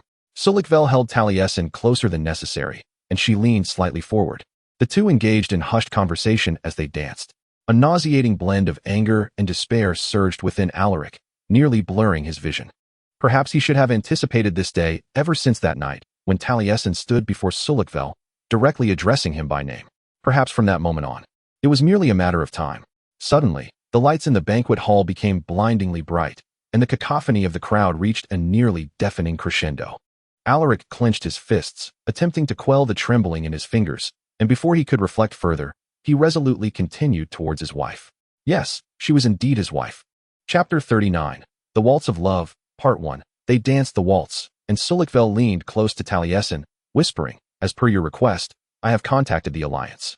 Amalanti instructed me to inform you that on the night of the World Devourer, she sprouted a new white hair, though the others remain unscathed." "Thank the gods," Taliesin murmured. The remnants of Sedovia had not retreated from the Sigvard Islands purely because the risks of being discovered by the non-aligned Ninavarians were too great. She could scarcely fathom the terror they must have felt at that time. "You are in Naval, Lady Rakisk," Sulikvel remarked, his tone laced with a hint of teasing. Having witnessed her bargaining for Alaric's life, he had evidently grown cold towards her. "By the way, I have your new orders." A wave of dread washed over Taliesin, causing her skin to prickle. "What orders?" "Amarant requests your return to the mainland. Clarify how Kaises siphoned the limited void magic from the small moth skiff using asanas to power their warships." Sulikvel, in harmony with the music, gracefully twirled with Taliesin, her skirt sweeping across the marble floor before drawing her closer. Vela had been engaged in discussions with the people of Vicaldea regarding this matter. They conjectured that all of Kaises's void hearts are interconnected to a singular, self-replenishing energy source. It would be fortuitous if you could discover a means to destroy that energy source before the assault on Sedovia commences. "What does she believe I should do?" Sulikvel shrugged. "You are the Night Queen, or a Light Weaver. Utilize those identities, and do so swiftly, for Mizzle and other allies are already en route. Should you require assistance, I am at your beck and call." He cast a glance behind her, blinking. "I must take my leave now. Do you not enjoy attending parties?" Taliesin quipped sharply. "On occasion, I do relish a gathering," he replied languidly, "but my hasty departure this time is more so due to your husband approaching us with a visage of fury." With that, he escorted her to the edge of the dance floor, bowed elegantly, and vanished into the crowd. Taliesin hurriedly turned. Indeed, Alaric was striding towards her, oblivious to the numerous guests greeting him along the way. "My lord," she gritted her teeth. "My lady," he responded with equal aloofness. His fists were clenched. His gray eyes filled with an almost uncontrollable wrath. This rage was unprecedented. It was not a continuation of their current dispute, but rather a new development.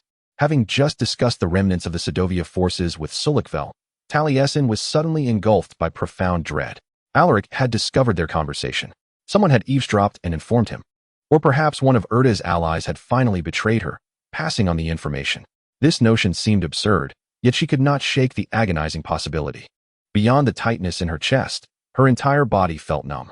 Lady Lachiska, the imposing Idawinpuck of the Silklands, appeared beside her. The towering Rajan donned a goat costume, and as he bowed to Taliesin, the protruding horns of his mask nearly poked her eye. He also bowed to Alaric, though his enthusiasm was markedly diminished. Clearly, saving Ninavarr from the World Devourer had done little to endear this Night Emperor to Wimpuk. "I heard that Olier recently visited you along with several other ladies," Wimpuk remarked to Taliesin, hoping it did not cause you too much trouble. "Rajan, your daughter is as charming as yourself," Taliesin assured him. Wimpuk puffed out his chest with pride. "Lady Lachiska, I must say, you look ethereal tonight, positively radiant." Thank you," Taliesin replied, her attention more focused on Alaric's furrowed brow, which had deepened in anger due to this interruption. "Your butterfly attire is exquisite, seemingly tailored for someone as radiant and graceful as you, akin to the sunlit elegance of summer. You have invoked the term celestial being twice." She could not help but remark. It was always so easy to jest with him whenever Wimp lavished excessive praise. He was one of her father's old friends, and had she grown up in Ninavarr, She might have considered him an uncle. Wimp feigned exasperation and slapped his forehead lightly. Indeed. Perhaps you might allow me to expand my vocabulary while we dance. She already had a prior engagement. Alaric pushed Wimp aside and grasped Taliesin's arm. As she was led away, she turned back to offer a regretful smile to the Rajan. Then, she narrowed her eyes at her husband. To disturb guests at our party, even you, is utterly lacking in decorum. Surprisingly, I find I am indifferent. Alaric led her toward the foyer of the banquet hall. The orchestra struck the lively opening notes of a spirited jig, and the youthful nobles surged onto the dance floor, allowing Alaric and Taliesin to slip away unnoticed. She struggled to keep pace with his long strides, and by the time the curtains behind them fell, she was quite vexed. Yet, she felt somewhat more composed than before. He could not possibly know. She took a deep breath to steady herself. He leaned in and kissed her fiercely, leaving her dizzy. Oh! Each time his soft lips pressed against hers, it sent a jolt through her heart. But Alaric did not grant Taliesin the luxury of savoring that sensation. Instead, he repeatedly invaded her mouth with his tongue, an act that felt less like a kiss and more like a conquest. She returned his kiss, determined not to yield, pouring all her grievances into this new game. However, their heavy and intricate masks proved cumbersome, and soon she had to pull away. As the golden threads of her butterfly mask pricked her cheek. What madness is this? She whispered, adjusting her mask in irritation. A glint of silver flashed in her husband's eyes. I do not wish to share you. She was utterly bewildered. Share what? He furrowed his brow. You truly do not know? I cannot read minds. She retorted in exasperation. Alaric closed the distance between them once more. Taliesin glared up at him. If he attempted to kiss her again after this maddening exchange, she would kick him where it hurts. Yet he did not, at least, not on her lips. He pressed his mouth directly against her neck. I do not wish to share you, he repeated, lightly biting the sensitive area beneath her chin. Not with Mantis. Nor with anyone else. He wrapped his arms around her waist, his fingers kneading her bare lower back. I care not for what the court may say. I do not care if courting favorites is customary here. You have sworn yourself to me. It was difficult for her to articulate a coherent response. It was his hand resting on her spine, his lips and teeth at her throat, the overwhelming sensation causing her knees to weaken. Is this all because of our dancing? He tilted his head, continuing to lavish kisses and nibbles on her neck. The golden antlers of his stag mask brushed coolly against the corner of her mouth. I find myself questioning whether those who wish to dance with you truly desire merely to dance. Ultimately, it was the unfairness of this accusation that empowered her to push him away, not anything else. If that is the case, then it is their issue, not mine. Why are you directing your anger at me? Alaric stumbled back. I am not angry with you. You truly have a knack for deception. I am envious, Taliesin, he declared sharply. Then you are a fool. She stamped her foot in frustration, for he had incited her ire to such an extent. Did we not vow in Belian that there would be no betrayal between us? Why do my words hold no meaning for you? Chapter 40. The Waltz of Love, Part 2. She suddenly fell silent, a sharp pain piercing her heart. When it came to him, her words indeed bore no significance. However, it was not as he presumed. I shall summon my army to defend you. I will stand by your side against your foes. Taliesin had made such oaths at their wedding and during her coronation, yet all of this would forever remain unfulfilled. Alaric swallowed hard, his broad frame tense. After a long silence, he spoke. I am sorry. I am sorry too, she thought, for all that was about to transpire, because she did not wish to harbor guilt. For she felt small, cruel, and selfish, fully aware of her responsibilities, yet he had disturbed her inner peace, leaving her uncertain if she could truly save him. Thus, Taliesin retreated into the lingering embers of anger, hoping to reignite his fury. She yearned for another quarrel, for that was the mode of communication she knew so well. You ought to apologize. Honestly, those men outside should not have provoked such a reaction from you. Before she could react, his lips had already claimed hers. Imbued with a sense of punishment, domineering yet nearly desperate, she had yet to decide whether to respond to this kiss or to follow through with her initial intention to kick him when he released her. His gaze shadowed and his jaw clenched. It was you who first brought up other men, Alaric. Somehow, she found herself shouting directly at his face. And in an unexpected surge, she rose onto her toes, leading to a kiss that felt like a tempest, overwhelming with fierce emotion. This kiss was akin to an intense battle, with both fully immersed in the moment. Their lips pressed together with urgency, sometimes nibbling, sometimes tugging, imbued with uncontainable passion. Soon, their breaths grew frantic, warm exhales mingling at the corners of each other's mouths. The masks upon their faces clashed in their intimacy, the metallic edges inadvertently grazing her skin, bringing a slight sting. A powerful impulse surged within her, compelling her to break free from his embrace. Fixated on the desire to fully remove the mask and rid herself of this barrier. Before she could take any action, he seized the fleeting moment of her movement, firmly grasping her waist with both hands, exerting an irresistible force as he gently pushed her backward. He guided her step by step to the lounge area in the foyer, arriving beside the opulent, gold-accented chaise longue, where he softly nudged her, allowing her to recline against the plush backrest. Alaric knelt before her, exuding a unique charm reminiscent of a mystical spirit from the forest. His golden locks shimmered under the light like radiant antlers. He tenderly rested her left leg upon his broad shoulder, and in an instant, he placed a hurried yet deeply affectionate kiss upon her ankle, which peeked shyly from the laces of her shoe. Following this, he fervently pressed a series of passionate kisses along her exposed calf, his warm breath caressing her skin, sending delightful shivers coursing through her. Simultaneously, his hand glided slowly beneath her right thigh, his touch gentle, yet imbued with an undeniable strength, lifting her body slightly. As his lips brushed against her knee like soft feathers, Talasin felt a surge of electricity coursing through her entire being, her body trembling involuntarily. Deep within her, emotions surged like ripples on a tranquil lake disturbed by a sudden stone, each wave of feeling rising in intensity. Then, as he lightly grazed the inner side of her thigh, this seemingly casual touch ignited a spark. Talasin could no longer contain herself, a soft gasp escaping her lips. Laden with a myriad of complex emotions, shyness, anticipation, and a sentiment she could scarcely articulate. His movements were unhurried, as if he were meticulously crafting an exquisite treasure. Each kiss imbued with affection and longing, tenderly landing upon her skin. This tantalizing intimacy enveloped her, transporting her to a realm where ice and fire intertwined, where pain and pleasure intertwined like inseparable threads, creating an atmosphere that rendered her utterly entranced and unable to escape. Gradually, the boundaries of her surroundings faded away, their contours blurring until they vanished entirely. In this moment, deep within her, a fervent desire surged forth like wild grass, fervently yearning for an emotional release. This desire was as intense and urgent as standing in the vast expanse of a sun-drenched summer plain, the scorching sun bearing down. Her throat parched and desperate for the refreshing coolness of a spring. She slowly closed her eyes, darkness enveloping her like a curtain. In this silent void, the searing sun of Sedovia, capable of igniting flames within, unexpectedly surfaced in her mind. Simultaneously, the melodic strains of distant strings from the banquet hall drifted into her thoughts like ethereal notes.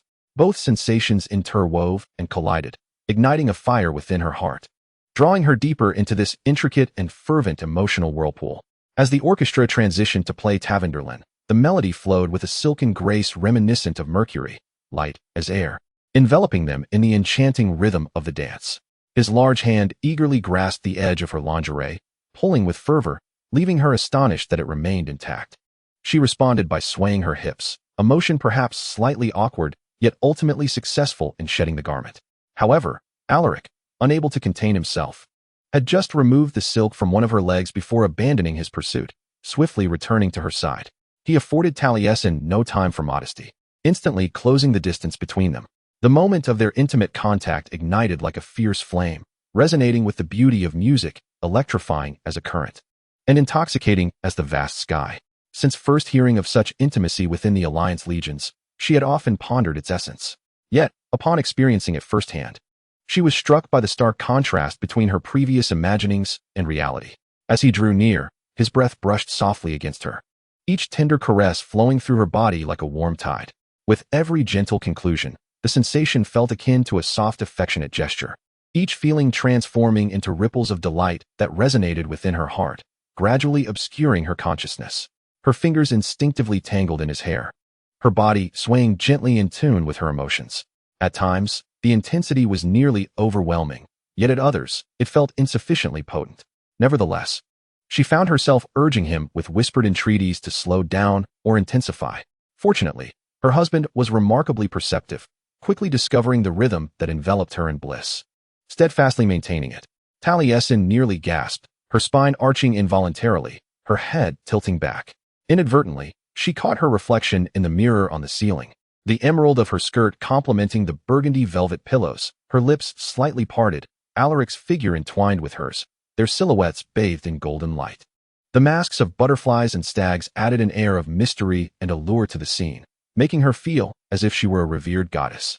Swaying gently to the strains of Tavanderland played by the orchestra in the adjacent room. "We shouldn't be doing this," she gasped, aware that someone might intrude at any moment. "And what of it?" Alaric instantly withdrew, producing a sound imbued with profound affection. He gazed at her, his eyes swirling with fervent emotion. A golden trace on his lower lip faintly smudged. Let the Nivarians witness their Lakiska wife in such intimacy with the Emperor of the Night. His voice was deep and slightly husky. His warm breath brushed against her, intensifying the feelings within her heart. Let them know, regardless of the shadows and the shifting stars. "You are mine." He leaned in once more, enveloping her in endless tenderness and deep affection. Her body instinctively oscillated between the desire to evade this fervent pursuit and the deep yearning within her heart, and when he responded to her with more intimate gestures, she became completely immersed in this emotion. Her legs subconsciously inched closer to him, the heels of her shoes lightly brushing against his back, eliciting a soft groan from him as he engaged more fervently with her. The melody of Tavanderland gradually crescendoed to a climax, and amidst this enchanting atmosphere, her emotions reached their zenith. Her cries intertwined with the soaring symphony, and in the reflection of the overhead mirror, her eyes sparkled with captivating brilliance, as if she were enveloped in the most passionate and unforgettable emotional feast. Alaric remained kneeling, his hands supporting her as they reveled in the lingering echoes. The unmasked lower half of his face nestled at the junction of her neck and shoulder. "Have I made myself clear?" he asked gruffly. "You should speak less." Taliesin replied breathlessly, somewhat dazed. "Your mouth has more useful purposes." She sensed a mischievous smile spreading across his skin, in a drowsy haze brought on by the delightful aftermath. She lazily pondered a question. "What absurd notion possessed you to think I would seek a favorite?" He sheepishly recounted what Luf had told him. Taliesin was puzzled. Rasmidaya is usually quite cautious. It's rather strange that she would gossip about Queen Erduka's past. Perhaps the wine loosened her tongue. "You ought to teach her a lesson." Alaric nuzzled her collarbone. "But let us discuss that later." "Fine. Later seems like a splendid idea." He was warm. She was content, and she wished this moment could linger a while longer. Chapter 41. Troubles. When they returned to the party, Alaric had never seen Taliesin in such high spirits. She smiled more naturally at everyone, even displaying a hint of affection towards him, leaning slightly toward him while conversing with guests and tugging at his sleeve when speaking. Before long, he mustered the courage to reciprocate. His hand rested on her waist as they moved from one group to another. "I must do that again," Alaric thought, unable to suppress a smile. Her scent was not only addictively delightful, akin to the warmth of sunlight, but he could not recall a time when he had brought such joy to another. The sensation was intoxicating. By the early hours, when Queen Erduka retired to an upstairs guest room to rest, the masquerade ball began to gradually wind down. Alaric and Taliesin stood near the entrance of the banquet hall, bidding farewell to the weary nobles. A considerable number of guests continued to dance or enjoy the remaining food and drinks. For the past few minutes, Taliesin had been eyeing the tables eagerly.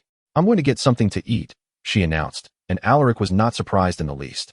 What truly astonished him was when she looked up at him with her large brown eyes and added, "Would you like something to eat?"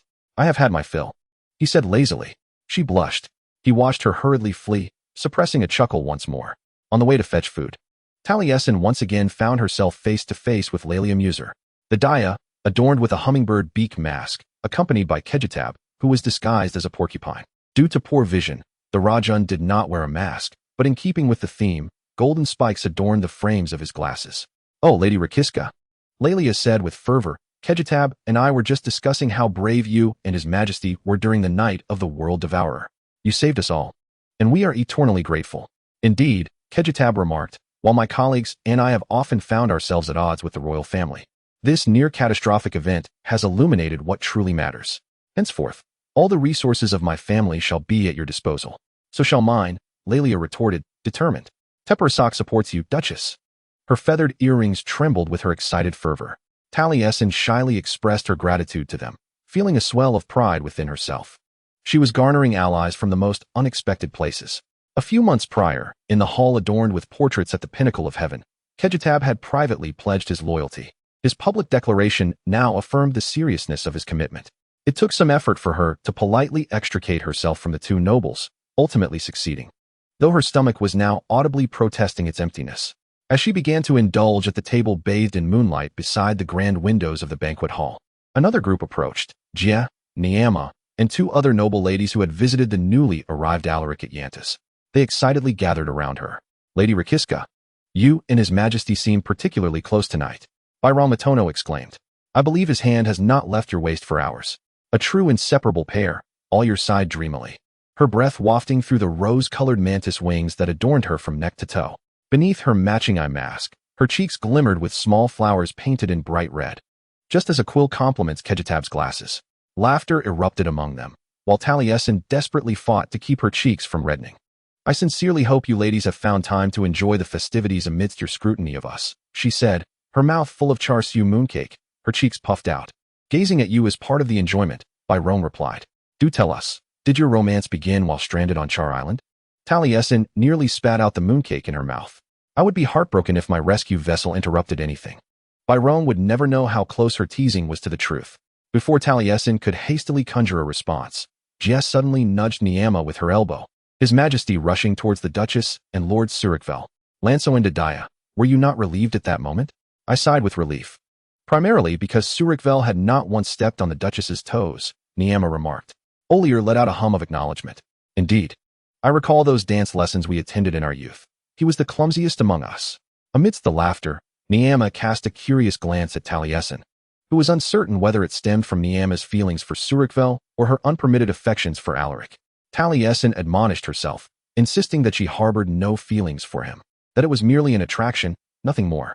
Particularly now, as Vera had assigned her a new task, one that would bring the secrets of the Hurricane War closer to resolution. At that moment, the noble lady's garments shimmered with an almost imperceptible flicker, and a faint shadow fell, obscuring the moonlight. Taliesin furrowed her brow, bewildered as she turned toward the window. After distancing herself from Alaric, Prince Elagabi and Wimpla approached.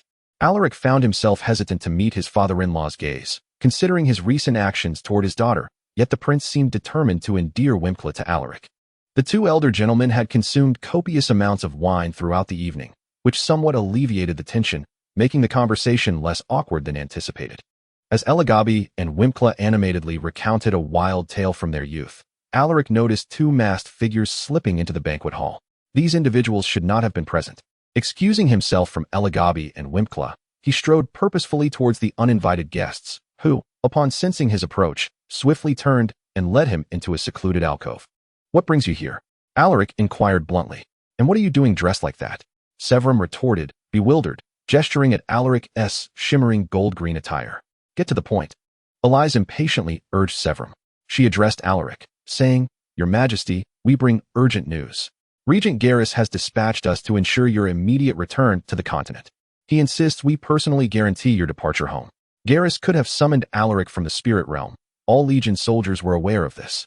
His failure to do so, even in such a minor manner, acknowledged the urgency of the situation, indicating that his son might require a reason more compelling than mere orders.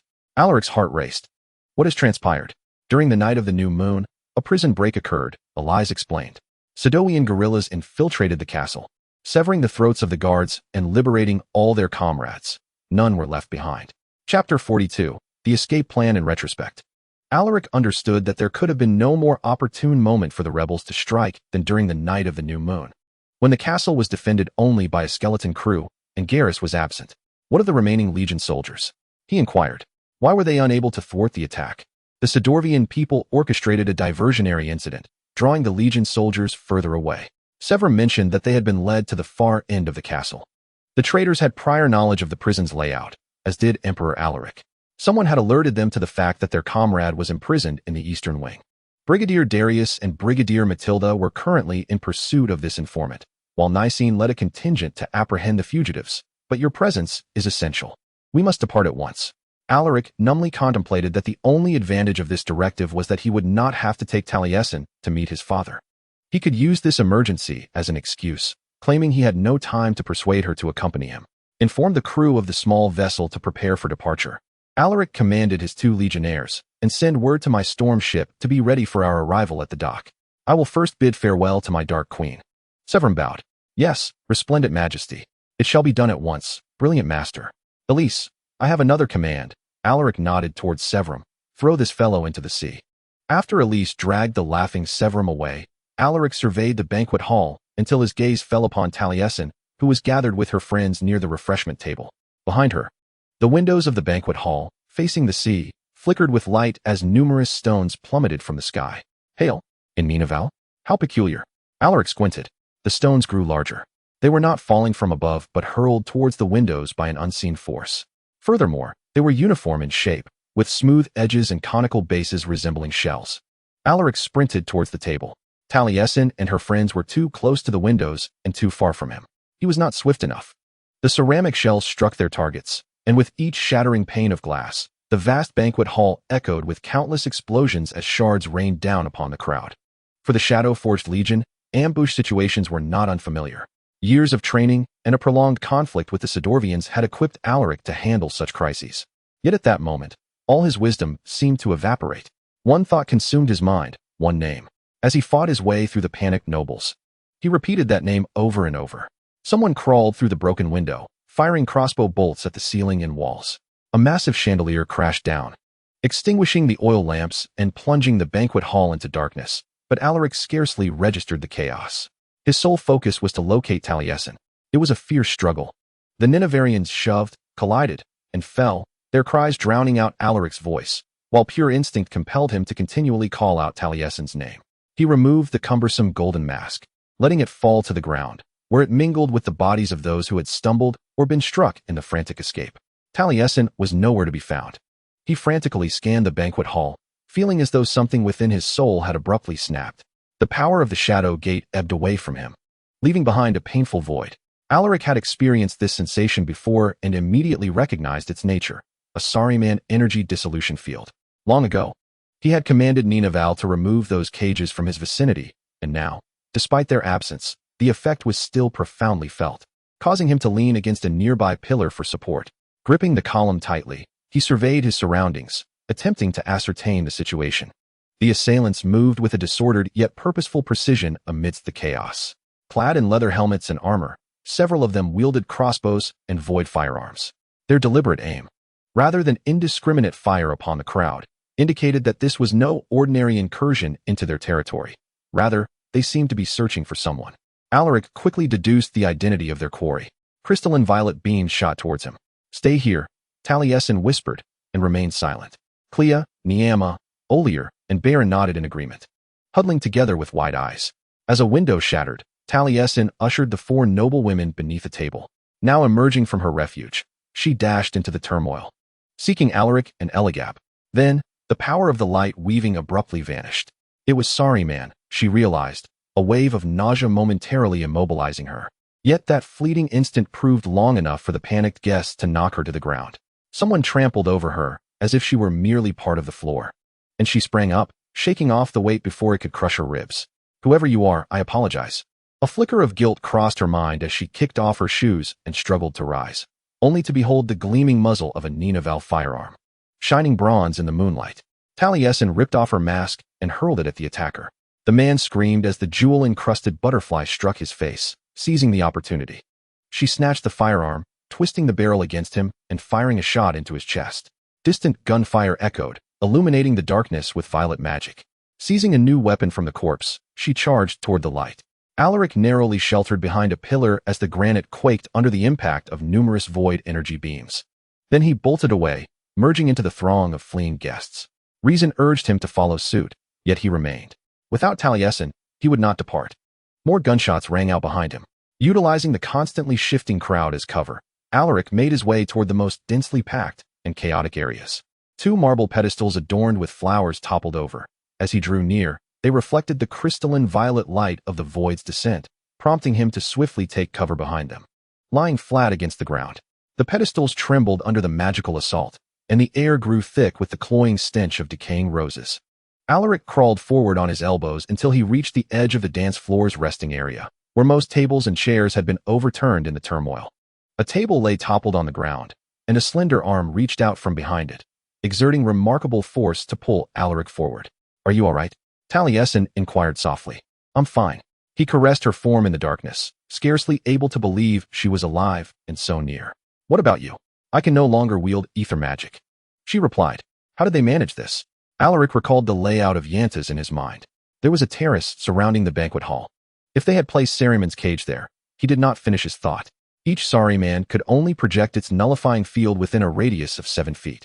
The assailants could not possibly cover the entire banquet hall unless they had somehow augmented its effect. Taliesin completed his sentence for him with a sigh. I hope Severum and Elise are safe. Despite the dire circumstances, the way she scrunched her nose at the mention of his legion soldiers was inexplicably charming. What are they doing here? I'll tell you later. They cautiously peered from behind the table. A large group of assassins was advancing towards their hiding place. She grasped her firearm and began to aim. Are you out of your mind? Alaric whispered. If you fire now, they'll know exactly where we are. They will discover our location soon enough, Taliesin countered. In this situation, striking first is our best option. I prefer our offensive not to culminate in us being surrounded. He replied dryly. Listen, I have a plan. Chapter 43, Blood and Magic. As their companions dispersed throughout the banquet hall, 10 assassins formed a tight formation and began their search in the lounge, firearms poised for action. A frantic figure burst from behind an overturned table, racing desperately towards the exit. An assassin instinctively pulled the trigger, and a spell of void magic flashed, illuminating the horned goat mask worn by the individual before they collapsed to the ground. Taliesin, who was hidden behind the table alongside Alaric, quickly covered her mouth, stifling a scream in her palm. Fool! Someone cursed. You just killed Wimka Lagian. This was spoken in the Ninavarr tongue. Taliesin was aware, given the void firearms and Saariman cages wielded by the assassins and the absence of dragons over the sea, that they were undoubtedly Ninavallians. Yet, the confirmation tightened her chest.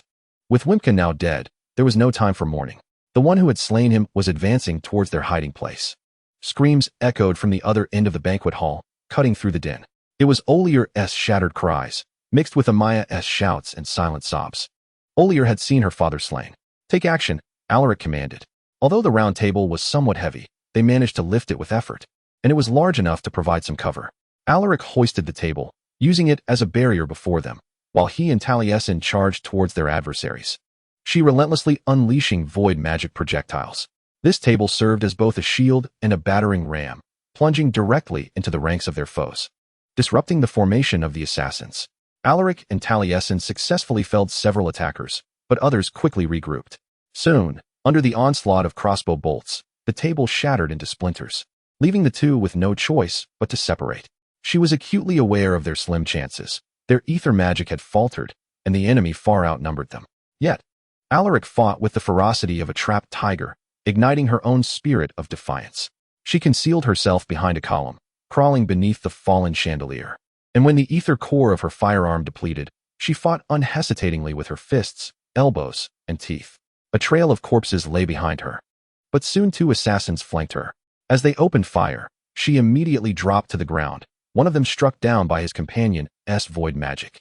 Without a moment's hesitation, she clung to the leg of the other, wrestling on the marble floor, but he managed to rise before her, aiming his gun. Then he convulsed and fell still, the firearm slipping from his feeble grasp as a sword's tip pierced through his abdomen. When the blade was withdrawn, the corpse fell, revealing the captain of Taliesin's royal guard. Where's my father? Taliesin asked, rising with Naelin's assistance. The other assassins converging from the corners of the banquet hall had been intercepted by members of the Lakistallo Guard, the air alive with the clamor of fierce combat.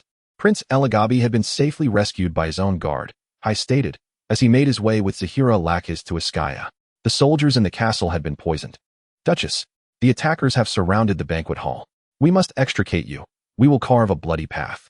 Easier said than done, Taliesin murmured. There were only 10 members of the Lakistallo Guard, yet countless assassins. Most guests at the party were streaming toward the exits, but some remained hidden behind furniture. Paralyzed by fear, exposed to peril, she made a decision. Jing and the others huddled near the window. She instructed Hai to lead them and the other civilians to safety. Hai's face turned pale. Lady Lachiska, my duty is to protect you. This is an order, Captain. Without waiting for Hai to argue, Taliesin dashed away, running towards Alaric to fight alongside him. Ever since his duel with Sulik Velmantis, Alaric had been reluctant to wield the Ninavarr sword again. However, one of Taliesin's guards tossed him his sword, far more effective than going in unarmed. Theoretically, the sword was also more effective than the weapon Taliesin currently wielded. Yet for some inexplicable reason, this did not seem to be the case. She picked up a broken table leg, using it as a makeshift club. Had he not been fighting for his life, Alaric might have been astonished by her audacity. She wielded it to strike the enemy's head, delivering fierce blows to their abdomen and knees, even using it to constrict their throats. Bereft of etheric magic, his wife engaged in hand-to-hand combat. Alaric forcefully headbutted an assassin, freeing himself from the lethal grasp of his opponent, both retreating in pain. As the dark spots before his eyes faded, the first thing he beheld was the slightly mocking expression on Taliesin's face. "I wonder where you learned that trick?" She jested. He flashed a grin at her. "From the best." Alaric faced the shattered window. Above Taliesin, he spotted a small warship of Yantas, a single-masted vessel brimming with crossbows, gliding slowly along the castle, its square sails shimmering with a bluish-gold light against the velvet-black sky. Alagbib was at the helm. Taliesin followed Alaric's gaze, her jaw nearly dropping in astonishment. He should be with his guards. The Prince of the Realms still donned the crocodile attire from the masquerade, skillfully maneuvering the crossbows on the airship to fire at something on the terrace, indeed, several things. The ensuing explosions mirrored the chaos he had witnessed during the testing of the unstable amplification device, reminiscent of the scenes from the night of the World Devourer. Countless blazing suns erupted instantaneously, and with that, the power of the Shadow Gate returned. Her husband's eyes transformed into a brilliant silver, a signal Taliesin needed. She immediately conjured a shield. The power of light weaving surged forth from her being, fervent and abundant, as a golden shield materialized in her hands, trembling and flickering. While waves of pure shadow magic assaulted it, the shadowy force circumventing her to consume the nearest assailant. The dying man's screams intertwined with the piercing shrieks from the etheric realm, resembling a grotesque mimicry of an orchestral piece. More assassins surged toward Alaric and Taliesin's position. Without the eclipse, neither light nor shadow magic would suffice to halt the descent into the void. Yet, the attackers wielding firearms were mere flesh and blood, easily felled by radiant spears and obsidian knives, and effortlessly yanked by searing chains. As Taliesin rejoiced in the resurgence of etheric magic, she endeavored to suppress her vengeful exhilaration. However, the thought of the terrified guests, her family's near demise, and the unfortunate old Idawimp ignited a furious blaze within her heart, akin to a burning rose. Her wrath infused the light-weaving power, manifesting as a sword in her grasp, as she and Alaric breached the enemy's defenses. Immersed in the fervor of combat, Taliesin failed to notice the final assailant flanking her had already fallen. When she sensed an etheric fluctuation and swift movement to her left, she instinctively turned to confront it. Driven by fury, it was only upon seeing Alaric through the interwoven blades that she recognized him. Perhaps the anger etched upon her lips should wane. Perhaps, upon seeing her, his fierce gaze should soften and acknowledge her presence. Yet all of this is but a memory. Surrounding them lay fallen foes. The floor stained with blood and shards of glass, their garments torn asunder, chests heaving with fervent breaths, adrenaline coursing through their veins. Her instincts perceived him as a figure of peril, while her body, familiar with the tempest of war, recognized him. In the tempestuous emotions of the moment, they could have effortlessly severed each other's throats. Instead, he leaned in, crossing the tangled blades, and fervently, almost violently pressed his lips against hers. Just then, another wave of void magic projectiles surged forth from the darkness, forcing them apart. As Taliesin sprinted from the open space to a more defensible position, she beheld Olier kneeling on the ground, bent over the corpse of Wimp. Olier had broken free from the noble throng fleeing to safety, traversing a sea of battle to reach her deceased father's side. Talasin's heart felt as though something had shattered within her, strained to the brink of collapse under the weight of fear accumulated over mere minutes and even years. Suddenly, what came into her view was no longer Olier and Wimp, but the past. It was Kate on the deck of the Summer Breeze, with Sol's head resting upon her lap. Olier's discarded mantis mask on the marble floor transformed into a crossbow bolt stained with Sol's blood, rolling over the teak planks and iron nails. Everything would come to an end, even suffering, even empires. Yet this would remain unchanged.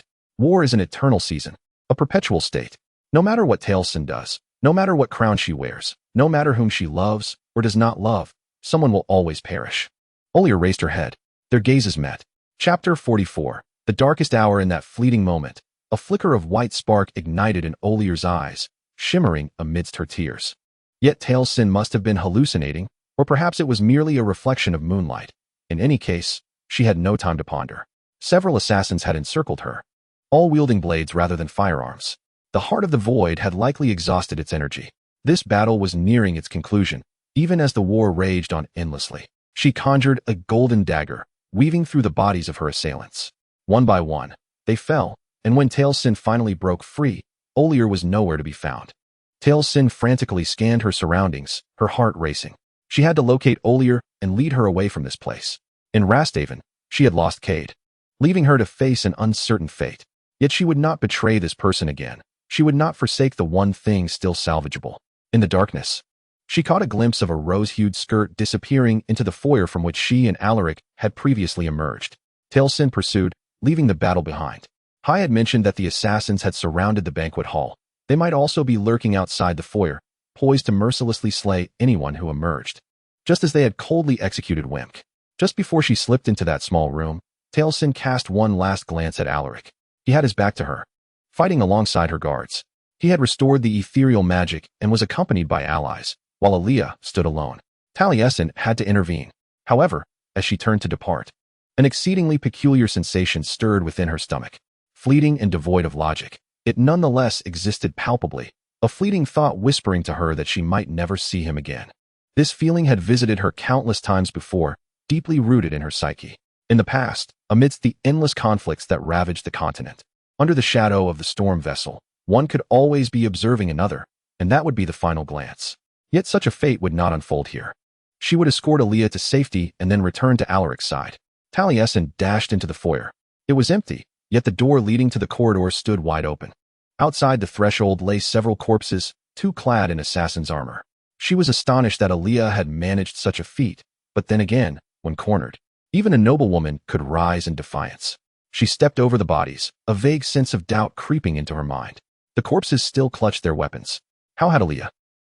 Taliesin squinted, gazing into the deserted corridor where all the oil lamps had been knocked from their sconces. She heard faint weeping ahead. Ido Winpuck's wife had long since passed. Now, he too had joined his ancestors. His daughter was left an orphan. I once felt utterly alone, Taliesin reflected. In the vast plains, as I wept for family members I had never met, feeling entirely devoid of support, no one was there to offer solace. She moved toward the sound, rounding a corner. Aaliyah leaned against the granite wall, weeping, her face buried in her hands. Lady Aaliyah, Taliesin whispered, gently touching her shoulder, an action so tender that it seemed to shatter Aaliyah's composure. She turned to Taliesin, arms outstretched like a child yearning for embrace. The delicate flowers painted on her cheeks had been washed away by tears, now flowing down her face like streaks of blood. Taliesin enveloped her in an embrace. Lady Rakiska. Aaliyah sobbed, her voice echoing with despair. This is so difficult. You understand how I feel, do you not? Taliesin nodded silently, soothing Aaliyah's back while remaining vigilant for any potential threats nearby. I do not know who among us is more unfortunate. Aaliyah trembled in Taliesin's arms. We both lost our mothers in our youth. And now at least you have Prince Eligab, but at least my grandmother did not kill my mother. What? The veil between the material world and the etheric realm seemed to tear asunder, and Taliesin heard a crackling sound. Akin to oil sizzling in a hot pan magnified 100-fold, a sound she recognized whenever the storm rifts activated. Aaliyah's hand rested on her spine, and then she jolted as if that hand had delivered a powerful kick like a horse's hoof. Blue and white lightning filled her vision, coursing through her body with excruciating pain, as if countless burning wires pierced her. Her knees shattered like brittle branches, and a sudden, terrifying numbness engulfed her from head to toe. She fell heavily onto the carpeted floor, dark mist spreading at the edges of her sight. Something sharp pricked her neck. Was it a knife or a needle? Amidst the onslaught of various agonies, Taliesin could scarcely feel it, but soon, an entirely different pain began to spread in the wake of the lightning's impact. Thousands of tiny shards of glass coursed through her veins, while some insidious force eroded her magic. This was starkly different from the abrupt disappearance of her power upon entering Saruman's energy-dissipating field. It was a slow, torturous erosion. The light within her gradually dimmed as she struggled to grasp it, fighting to remain conscious, pleading for it not to vanish. A glass syringe clattered onto the carpet beside her. It was empty, yet the hollow steel needle's tip still held a droplet of liquid, shimmering with a bright bluish-green hue interspersed with deep crimson. Saruman's blood mingled with the magic of rain. Olier loomed over her like a specter clad in a rose-colored gown, lightning crackling in her fists. Her eyes sparkled with white light from the storm's path. You truly do not belong to Ninavarr, Lady Lachiska. Olier's voice echoed as if from a distant realm. This was the last phrase Taliesin heard, and the final visage she beheld before losing consciousness was that of a face twisted with disdain, marred by blood. Subsequently, the last remnants of the power of the weaving light dissipated from her being, plunging everything into darkness. No one in the court of the territory would be deceived by your ruse. Taliesin fell into that abyss of darkness, vast and profound like the mouth of night. She felt as if she were once again amidst those caverns, where howling winds surged, the water level rose, and warm fingers gently traced along the inner side of her wrist, akin to a safe harbor amid the storm. Alaric, she thought. She attempted to cling to him as she did with her magic, but soon, he too faded away, leaving only endless darkness. Chapter 45. The mystery of Ninavarr in this war-torn land. Each day could herald the final chapter of life. Thus wartime weddings flourished like a raging fire. The sky rained stones for 7 continuous nights, yet the odds of striking a clergyman capable of officiating a wedding were as slim as finding a needle in a haystack. The vast majority of clergy had rushed to the front lines to extol the valor of the Sidonian army under the sword-hearted Mahajer, guiding the souls of dying soldiers into the willows of the Reaper Adapa toward eternal twilight. However, the wheels of fate turned differently in the mountain town of Frostflower, where Taliesin's legion was stationed. Here, a clergyman remained. Her helmsman companions, Keed and Sol, seized this rare opportunity to vow a lifelong bond. Taliesin stood in the dim corner of the thatched longhouse, observing the elderly clergyman clad in a pale yellow robe. He hunched over, straining to lift an enormous tin chalice over the crackling fire. The flames illuminated his bald head, which gleamed as smoothly as marble. His voice, delicate as a reed, trembled uncontrollably as he stammered through the concluding words of the wedding ceremony. The bride, Cade, wore a fierce scowl, her gaze seemingly capable of scorching the very air before her. If looks could be wielded as blades, this frail little man would have been torn to shreds long ago. At last, the elderly officiant, with the warmth of smoke lingering on the chalice, presented it to the groom and Cade, prompting the newlyweds to drink the golden lychee wine offered to the household and hearth goddess, Tomba, as he quivered while announcing their union as lifelong partners. Taliesin and the other soldiers erupted into applause. Thor smiled shyly, and Cade immediately kissed him, her earlier fury dissipating in an instant. The raucous cheers of their comrades echoed against the sturdy limestone walls. "Do you think you'll be next, helmsman?" A light-hearted jest floated over from above Taliesin's shoulder. She rolled her eyes in annoyance and retorted, "Fool." As Cade's closest friend, she had grown weary of such playful banter throughout the evening. "How could I possibly prioritize that?" she began, but upon turning to see who the jester was, she instantly straightened her posture and saluted, hastily adding, "Sir, forgive my impertinence." Darius's lips curled slightly, a hint of amusement concealed beneath his thick beard. When Taliesin had enlisted 5 years prior, the helmsman's hair had been a blend of black and white. Now, much of it had turned to snowy white. Lowering his voice to avoid being overheard, Darius said, "Amaranth wishes to speak with you." Taliesin swiftly cast her gaze towards its villa in the crowd. The woman who commanded all armed forces of Sedovia was currently entering a side room, with a portly officer sporting a black horseshoe mustache. "General Bashima has returned from Ninavarr?" Taliesin inquired, unable to suppress her curiosity. "Just arrived," Darius replied. "I heard the mission went awry, and he had to withdraw. He and Amaranth need to discuss something urgent with you, so you should hurry." Taliesin did not hesitate as she maneuvered through the crowd.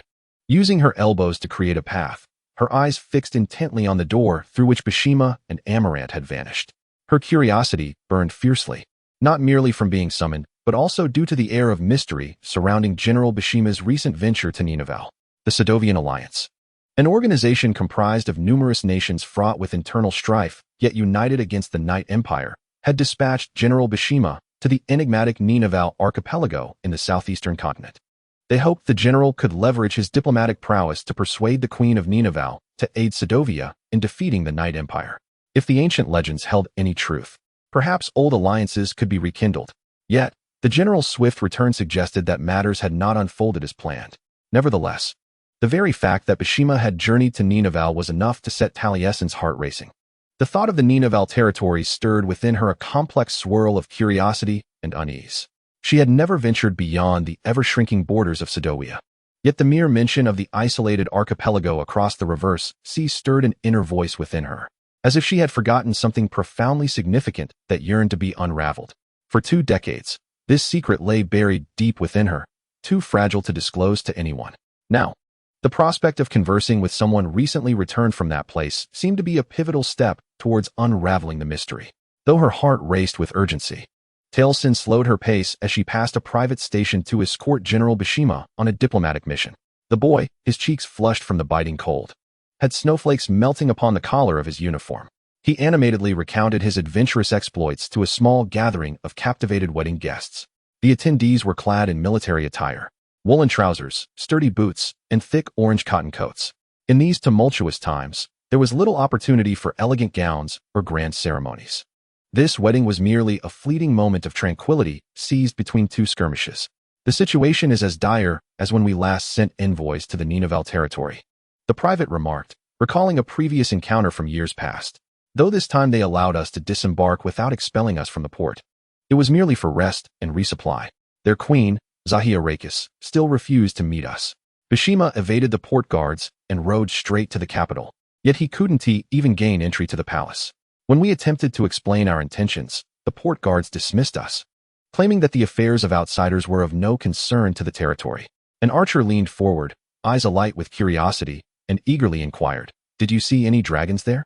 Talasin halted, and the surrounding chatter faded into silence as several soldiers craned their necks in anticipation. "No," the private shook his head, "but I remained at the dock, and the sky was overcast. I doubt dragons truly exist."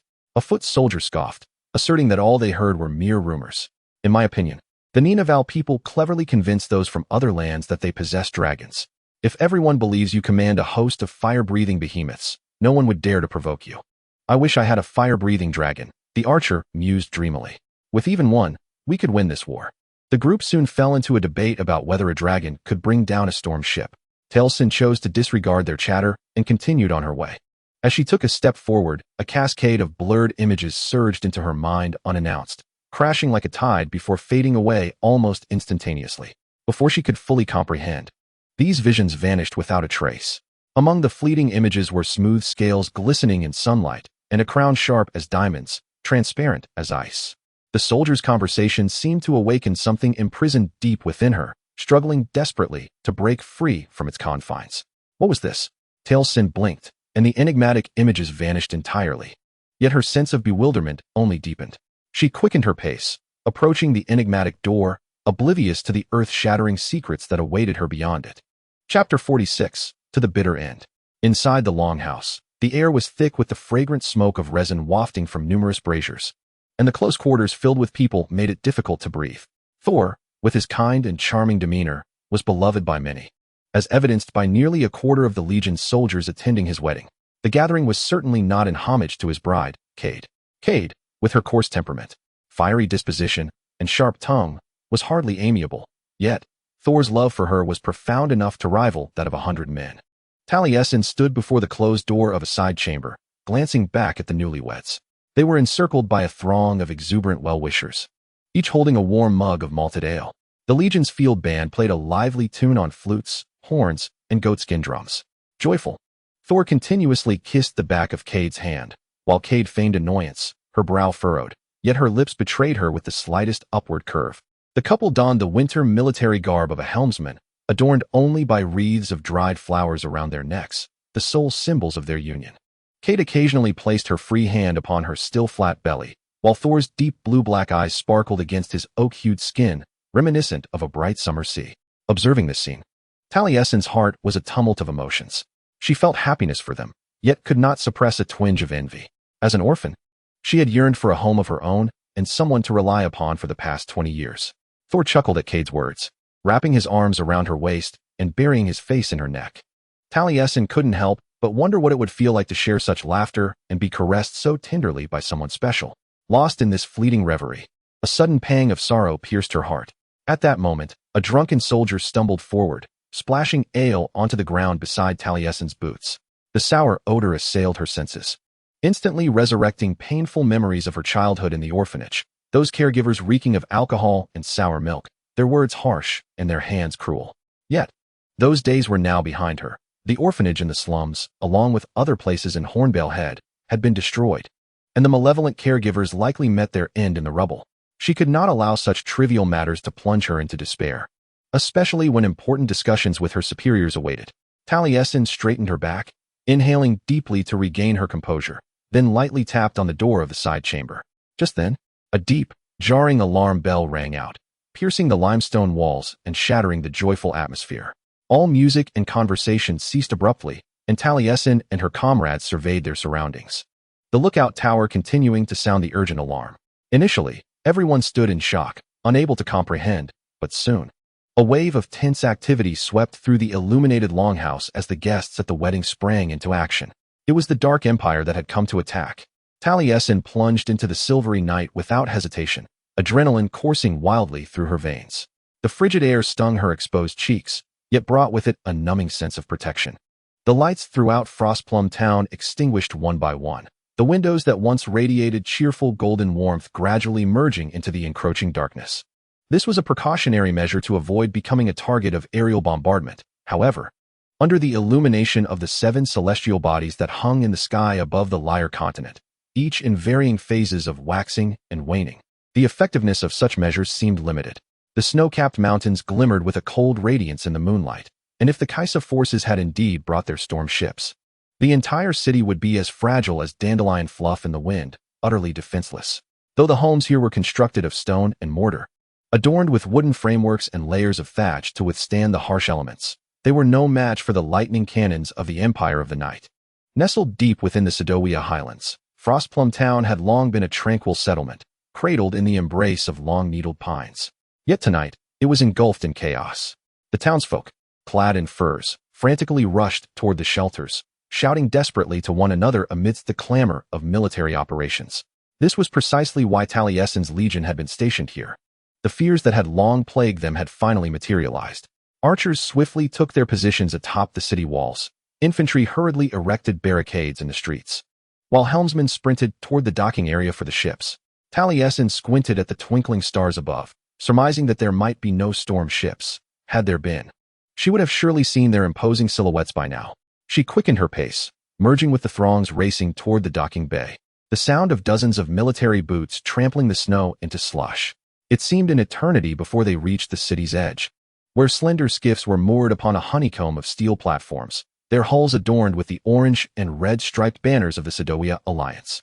These small vessels shimmered in the moonlight, their ends curving like canoes, and due to their compact agility and lethal capabilities, they were dubbed wasps. As Taliesin dashed toward her skiff, she found herself running alongside Cade, who was also racing toward her own ship. "You can't be serious," Taliesin shouted amid the cacophony of alarm bells and the commanding shouts of officers. "You're 2 months pregnant. Keep your voice down," Cade hissed, her dark jawline appearing particularly resolute against the backdrop of falling snowflakes. "The baby and I will be fine. Just take care of yourself." She patted Taliesin's arm and vanished into the crowd before Taliesin could respond. As Taliesin searched the docking area for Sol and saw his wasp ascending into the sky, she couldn't help but mutter under her breath. She suspected Sol did not approve of Cade joining the fray. It seemed this newlywed couple would soon face their first quarrel. Yet in that moment, she had no time to dwell on such matters. In the distance, the small vessels of the Empire of the Night surged like a tide over a densely wooded ridge. These ships, known as wolves, were fierce with sharp prows, moving in packs, well-equipped, and so numerous that they blotted out the horizon, their black and silver sails snapping ominously in the cold wind. Taliesin swiftly leapt into the spacecraft's cabin, donning the brown leather gloves that had been tucked into her coat pocket. With practiced precision, she deftly pulled several control levers in quick succession. The Wasp unfurled its sails, the crystalline ether core embedded within the wooden hull radiating a vibrant emerald glow. The infusion of wind magic from the Tempest dimension, conjured by the mages of Sedowia, crackled to life as the ship ignited. Static crackled from the transceiver, a boxy device adorned with dials and conductive metal filaments, its internal ether core emitting a brilliant white light, filled with the magic from the Stormway dimension, capable of transmitting sound over great distances through ether waves. Gripping the steering wheel with both hands, Taliesin propelled the ship from its docking bay, belching forth a plume of green magical exhaust as she formed an arrowhead formation with the other Sedovian vessels. "What is the plan?" she inquired into the microphone of the transceiver, her voice transmitted through the ether wave frequency used by the Legion. Sol, at the forefront of the formation, responded in his uniquely calm and amiable tone, his voice emanating from the horn atop the transceiver, filling Taliesin's small cabin. "We are vastly outnumbered. With a ratio of 10 to 1, thus standard defensive tactics are our best course of action. We must prevent them from approaching the walls until all civilians are in the shelters." "Understood," Taliesin replied, knowing she could not risk divulging the matter of Cade with so many comrades listening, nor could they afford for Sol to lose focus. Yet, she could not help but add, "By the way, congratulations on your marriage." Sol chuckled, "Thank you. The Sedovian wasp tightly congregated around the walls of Frostplum Town, while Kais's vessels charged directly towards them. In terms of firepower, the wasp's small craft paled in comparison to the multi-layered crossbows and catapults mounted on the Night Empire's Wolf-class ships, yet it compensated for this disadvantage with remarkable agility. In the ensuing, dizzying moments, Talasin capitalized on this advantage, racing through the night sky, nimbly dodging volley after volley of lethal crossbow bolts while returning fire from the ship's rear-mounted crossbow. The enemy's small craft lacked maneuverability, and most of her shots struck true, tearing through sails and shattering wooden hulls. However, the sheer number of wolves soon overwhelmed them, breaching the defensive perimeter and hurtling toward the thatched rooftops of Frostplum Town, illuminated by the moonlight. In the distance, when Talasin caught sight of the enormous silhouette of Kais's ironclad vessel, slowly rising from behind a snow-capped peak amidst swirling emerald ether clouds, her heart plummeted to the depths of despair. To counter, two fully equipped Sedovian frigates, their square sails towering though smaller in size, rose from the nearby valley. Having awaited the appearance of such an enemy ship, this would undoubtedly be a brutal confrontation. Yet, at least the Night Empire had not dispatched their storm ships. As long as there were no storm ships, a glimmer of hope remained. Gritting her teeth, Talasin plunged her wasp into the most ferocious part of the fray.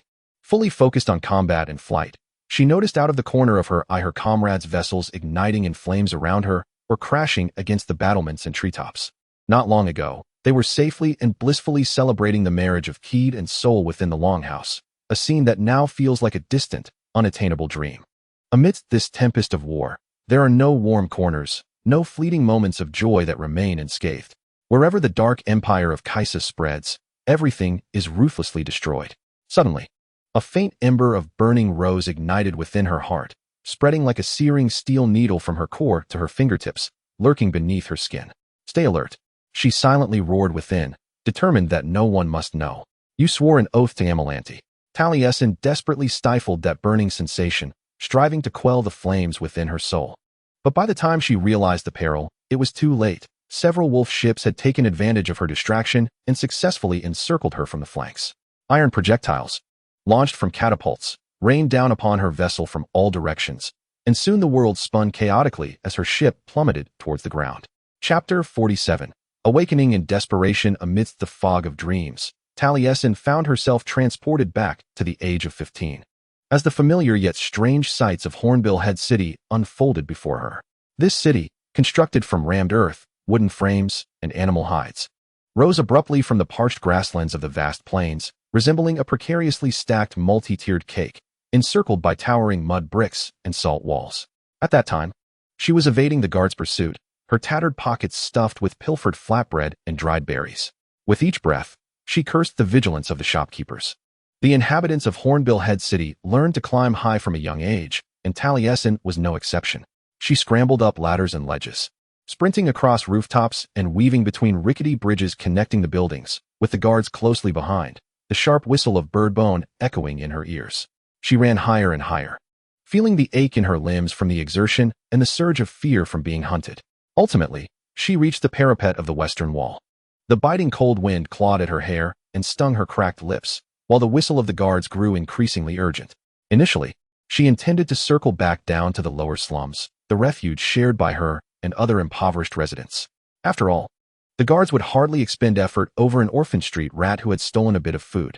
However, as she straightened up on the mud brick ledge, the vast plain unfolded beneath her feet, covered in tall grasses and rabbit ear grass. At that moment, she beheld the storm ship. It loomed on the flat horizon, its shape reminiscent of an arthropod, with lightning cannons suspended from bow to stern, resembling a row of jointed legs. In Talasin's memory, it was 500 meters long. Yet in her dream, it appeared colossal enough to eclipse the entire world. This storm ship was powered by dozens of etheric cores, which had been infused with rain, wind, and lightning magic by the cunning sorcerers under Emperor Gaheris. Through the translucent metallic glass of its hull, it shimmered with sapphire, emerald, and white light, advancing like an unstoppable, surging tide, dragging black storm clouds towards Hornbill Head City. Beneath it, an endless expanse of golden grass bowed to the fierce winds of the tempest, a ferocity conjured by its colossal turbines swirling beneath the dimming sky. Talasin stood frozen in terror. In her recollection, she had turned and fled, desperately seeking refuge, plunging into the first sanctuary she could find. Yet, within this dream, her body remained uncontrollable.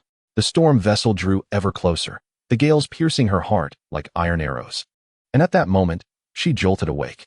As her eyes fluttered open, her lips parted in a gasp, and acrid smoke surged into her lungs, triggering a violent cough that constricted her throat as if seared by flames. The world before her was awash in an eerie crimson hue, shimmering with shards of shattered metallic glass. Her gloved hands fumbled to unfasten the buckle at her waist, and at last, the safety belt gave way, sending her tumbling into a blanket of snow, fragments of the hornet's wing cascading around her like raindrops. As the fog of unconsciousness gradually lifted, the veil separating dream from reality, woven of fire and winter's chill, also began to dissipate. Her heart raced uncontrollably, momentarily disoriented. She was no longer in the city of Hornbill, nor gazing up at the storm vessel of the Dark Knight Empire that blotted out the sky. Instead, she found herself in an unknown locale outside Frostplum Town, glancing back at the overturned hornet, its elongated wings twisted at grotesque angles, the striped sails torn and consumed by the vibrant flames ignited by the infernal core, which were now slowly spreading to the rest of the vessel. Talasin inhaled deeply, repeatedly, striving to regain her composure until her sense of time returned. It then dawned upon her that she was now 20 years old, and the remnants of civilization on the Sedovian plains had long since vanished, obliterated by Kaiser's army for refusing to yield to the Dark Knight Emperor. Should Sedovia lose the battle this night, the same fate would befall its highlands, and Frostplum Town, as the gateway to those highlands, would suffer catastrophic consequences if it fell. Talasin expelled the last of the smoke, laboriously crawling away from the wreckage. The attack by the wolf's howl sent her battered hornet spiraling past the edge of Frostplum Town, soaring across the longleaf pine forest until it reached the opposite shore of Glacier Mountain Lake. Through the gaps between the stout trunks, across the surface of the lake strewn with ice and dark waters, she beheld dilapidated buildings, fleeing figures, and roaring flames. Absent from the battlefield were small skiffs, Kaiser's ironclad vessels, or Sedovia's frigates, indicating that both sides had transitioned to ground combat, and she surmised she had been unconscious for a considerable time. At last, the dizziness began to wane. Her legs regained a semblance of strength, and she struggled to rise, cautiously traversing the lake's surface, leaping from one large ice floe to another, in search of a perilous path to the opposite bank. By the chaotic beard of the Father of the World, this place was colder than the heart of the Dark Knight Emperor. With every breath she exhaled, a silvery mist swirled through the air. Through the haze, she glimpsed a throng of panicked individuals surging from the forest on the far shore, comprising both Sedovian soldiers and civilians. Some rushed towards caves, while others dared to escape across the icy expanse. The 7 moons of Lyre cast a cold luminescence, illuminating the surrounding white peaks with startling clarity. I must traverse the lake's surface. I must return to Frostplum Town. I must rejoin the fray, Talasin vowed silently within her heart. Just as she was nearing the forested shore of the lake, dark smoke began to seep from the woods, drifting across the snow-covered ground, an inky blackness creeping forth, consuming the ice. She halted abruptly, the darkness enveloping her in an instant, resonating with a mysterious etheric power. This darkness was not the natural obscurity of night, nor the ordinary fog of war. It was deeper, denser, as if it possessed a life of its own. It writhed like tendrils upon the frozen lake's surface. Talasin had encountered these shadows on numerous battlefields. When they coalesced into such a ring, they effectively ensnared all who found themselves within. The Sedovian Legion had previously suffered greatly in their attempts to breach these barriers. Soldiers, even if not dismembered on the spot, would emerge grievously wounded. This was the favored tactic of the terrifying shadow-forged warriors of the Dark Empire. Should Emperor Garrus send them into battle, the hope of Frostplum Town withstanding this siege would dwindle instantaneously, and her own chances of survival would be equally bleak. She stood motionless like a statue, listening to the creaking footsteps upon the ice and the cries of unseen individuals shrouded by the darkness. Eliminate the stragglers. A man's greasy, raspy voice pierced the air, as if coated in a nauseating film. The voice came from nearby, and Talasin bit her tongue to refrain from cursing aloud. If the Legion was sweeping the lake's surface, it signified that they were no longer needed in the town. The Sedovian Legion had likely disbanded, and Frostplum Town had probably fallen. Once this strategic stronghold succumbed to the Dark Empire, other regions in the highlands would inevitably follow suit. Fear and panic surged towards her like a tide, only to be swiftly supplanted by a boiling fury. She had not wished for any of this. Neither had the people of Frostplum Town, nor had anyone from Sedovia deserved to be ensnared in this war. Mere hours ago, Her legion had been celebrating the future of Cade and Sol, and now they were being mercilessly slaughtered like field mice upon the drifting ice, one by one. In this moment, it was only she, the night, the dark waters, and the lurking shadow-forged warriors encircling her like a cage.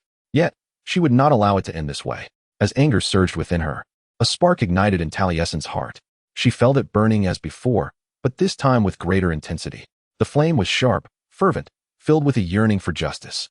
However, the pain accompanying this power grew ever more pronounced, as if her entire being were ablaze. She needed to unleash this force before it consumed her entirely. Chapter 48. Battle on the ice. Do not let them discover you. Amarantha's warning echoed in Taliesin's ears. You are not yet prepared. They must not know. Otherwise, you will be hunted. Taliesin closed her eyes, desperately suppressing the tumultuous emotions surging within her, a sensation akin to swallowing bitter bile. But before she could fully regain her composure, the ice beneath her feet suddenly trembled, followed by the sound of shattering frost crystals beneath heavy armor. A sharp pain pierced the back of her neck, and she felt acutely aware that someone was intently fixated on the emblem of the Sedovian alliance, a phoenix, symbolizing hope, that adorned the back of her coat, identical to the insignia on the legion's sails. Lost your way, little bird? The familiar oily voice echoed, accompanied by the steady footfalls and the ominous static crackle of the shadow gate opening, drawing ever closer. This voice acted like a fuse, igniting the long-suppressed rage within Taliesin, flames surging forth like a torrent breaching its dam. Scanning her surroundings, she realized there was nowhere left to flee. Yet, deep within her, she roared defiantly, I will not die. Not here. Not now. Taliesin spun around abruptly, her gaze fierce as she confronted her assailant. The legion soldier before her towered at least 7 feet tall, encased in obsidian armor that radiated a chilling and malevolent aura. Clad in armored sleeves, he gripped a colossal greatsword, forged from pure darkness, its blade flickering with silver ethereal light, resembling the lethal fangs hidden in the shadows. As he raised the sword above her head, the edge crackled ominously, as if threatening her with death. This scene was reminiscent of the nightmare following the destruction of Hornbill City. Fear and the instinct for survival intertwined violently within her, compelling her body to fight desperately. In that critical moment, a mysterious magical force unfurled within her like a pair of wings. Without hesitation, Taliesin unleashed a beam of light towards the shadow-forged greatsword. In an instant, the ethereal tapestry, connecting all dimensions and commanding every element, vividly materialized in her mind. It was as if she had grasped the reins of fate, yanking the threads with fervor, successfully opening a passage to the power of light weaving. Radiance surged forth from her outstretched fingertips like a fountain, raw and unrestrained, propelled by panic and fury, instantly transforming the surrounding area into a blinding gold, akin to dawn's sunlight piercing through endless darkness. Memories surged like a tidal wave. The last time such an event transpired was after the storm ship had razed Hornbill City. The Caesar soldiers scoured the ruins for survivors, attempting to instill fear through brutality. When one soldier aimed a crossbow at the 14-year-old Taliesin, in that life-or-death moment, the power of light weaving erupted, and the soldier was instantly slain, his flesh mercilessly consumed by the radiant force. The towering legion soldier before her, however, proved to be even more formidable. In a critical instant, he reacted, transforming his great sword into a black oval shield. The brilliance collided with the shield, erupting into a searing flash of light, blinding in its intensity. Yet, Taliesin was all in, and her opponent was caught unawares. The light surged like a relentless tide, ultimately engulfing the shadows. A scream erupted from the soldier as he was thrown to the ground, his armor scorched in multiple places, emitting acrid smoke. Once, after the devastation of Hornbill City, the Sedovian army had arrived, though they could not save the city. They rescued those like Taliesin who had survived the onslaught of the storm ship. The helmsman Darius witnessed her slay that Caesar soldier and subsequently brought her directly to meet Amulet. However, this night, upon the cold surface of the Highland Lake, no one would come to her aid. Before reuniting with the Legion in Frostplum Town, she could only rely on her own strength to confront everything alone. Moreover, she would not permit anyone to obstruct her path. Focus your attention. This phrase, which Amaranth had always emphasized during training, echoed in her mind at this moment. It was a saying that demanded contemplation. The ether is the most fundamental element, binding all others together and connecting various dimensions with one another. Periodically, an ether mage descends into the world, capable of traversing the ethereal pathways in a unique manner. Raincallers, firebearers, shadowforgers, wind whisperers, thunderbringers. Sorcerers. And you. The power of light weaving is akin to threads, and you are the spinner. It will heed your command. Thus, tell it what you desire. The tall Legion soldier struggled painfully on the ice, resembling a turtle that had flipped over but found it difficult to right itself. His cumbersome armor bore several cracks, and blood seeped through the fissures, appearing particularly glaring against the pristine ice. Taliesin narrowed her eyes, a resolute and cold determination gleaming within them. She extended her arm to the side, her outstretched fingers once again parting the veil between this world and the others, preparing to unleash the power of light weaving once more. This time, the weapon that materialized in her palm was summoned from one of the many realms of magical energy within the ether. It resembled the broad-bladed longsword that had saved the lives of countless Sidorvian infantry in close combat. Yet this blade was entirely composed of golden radiance and silver ether.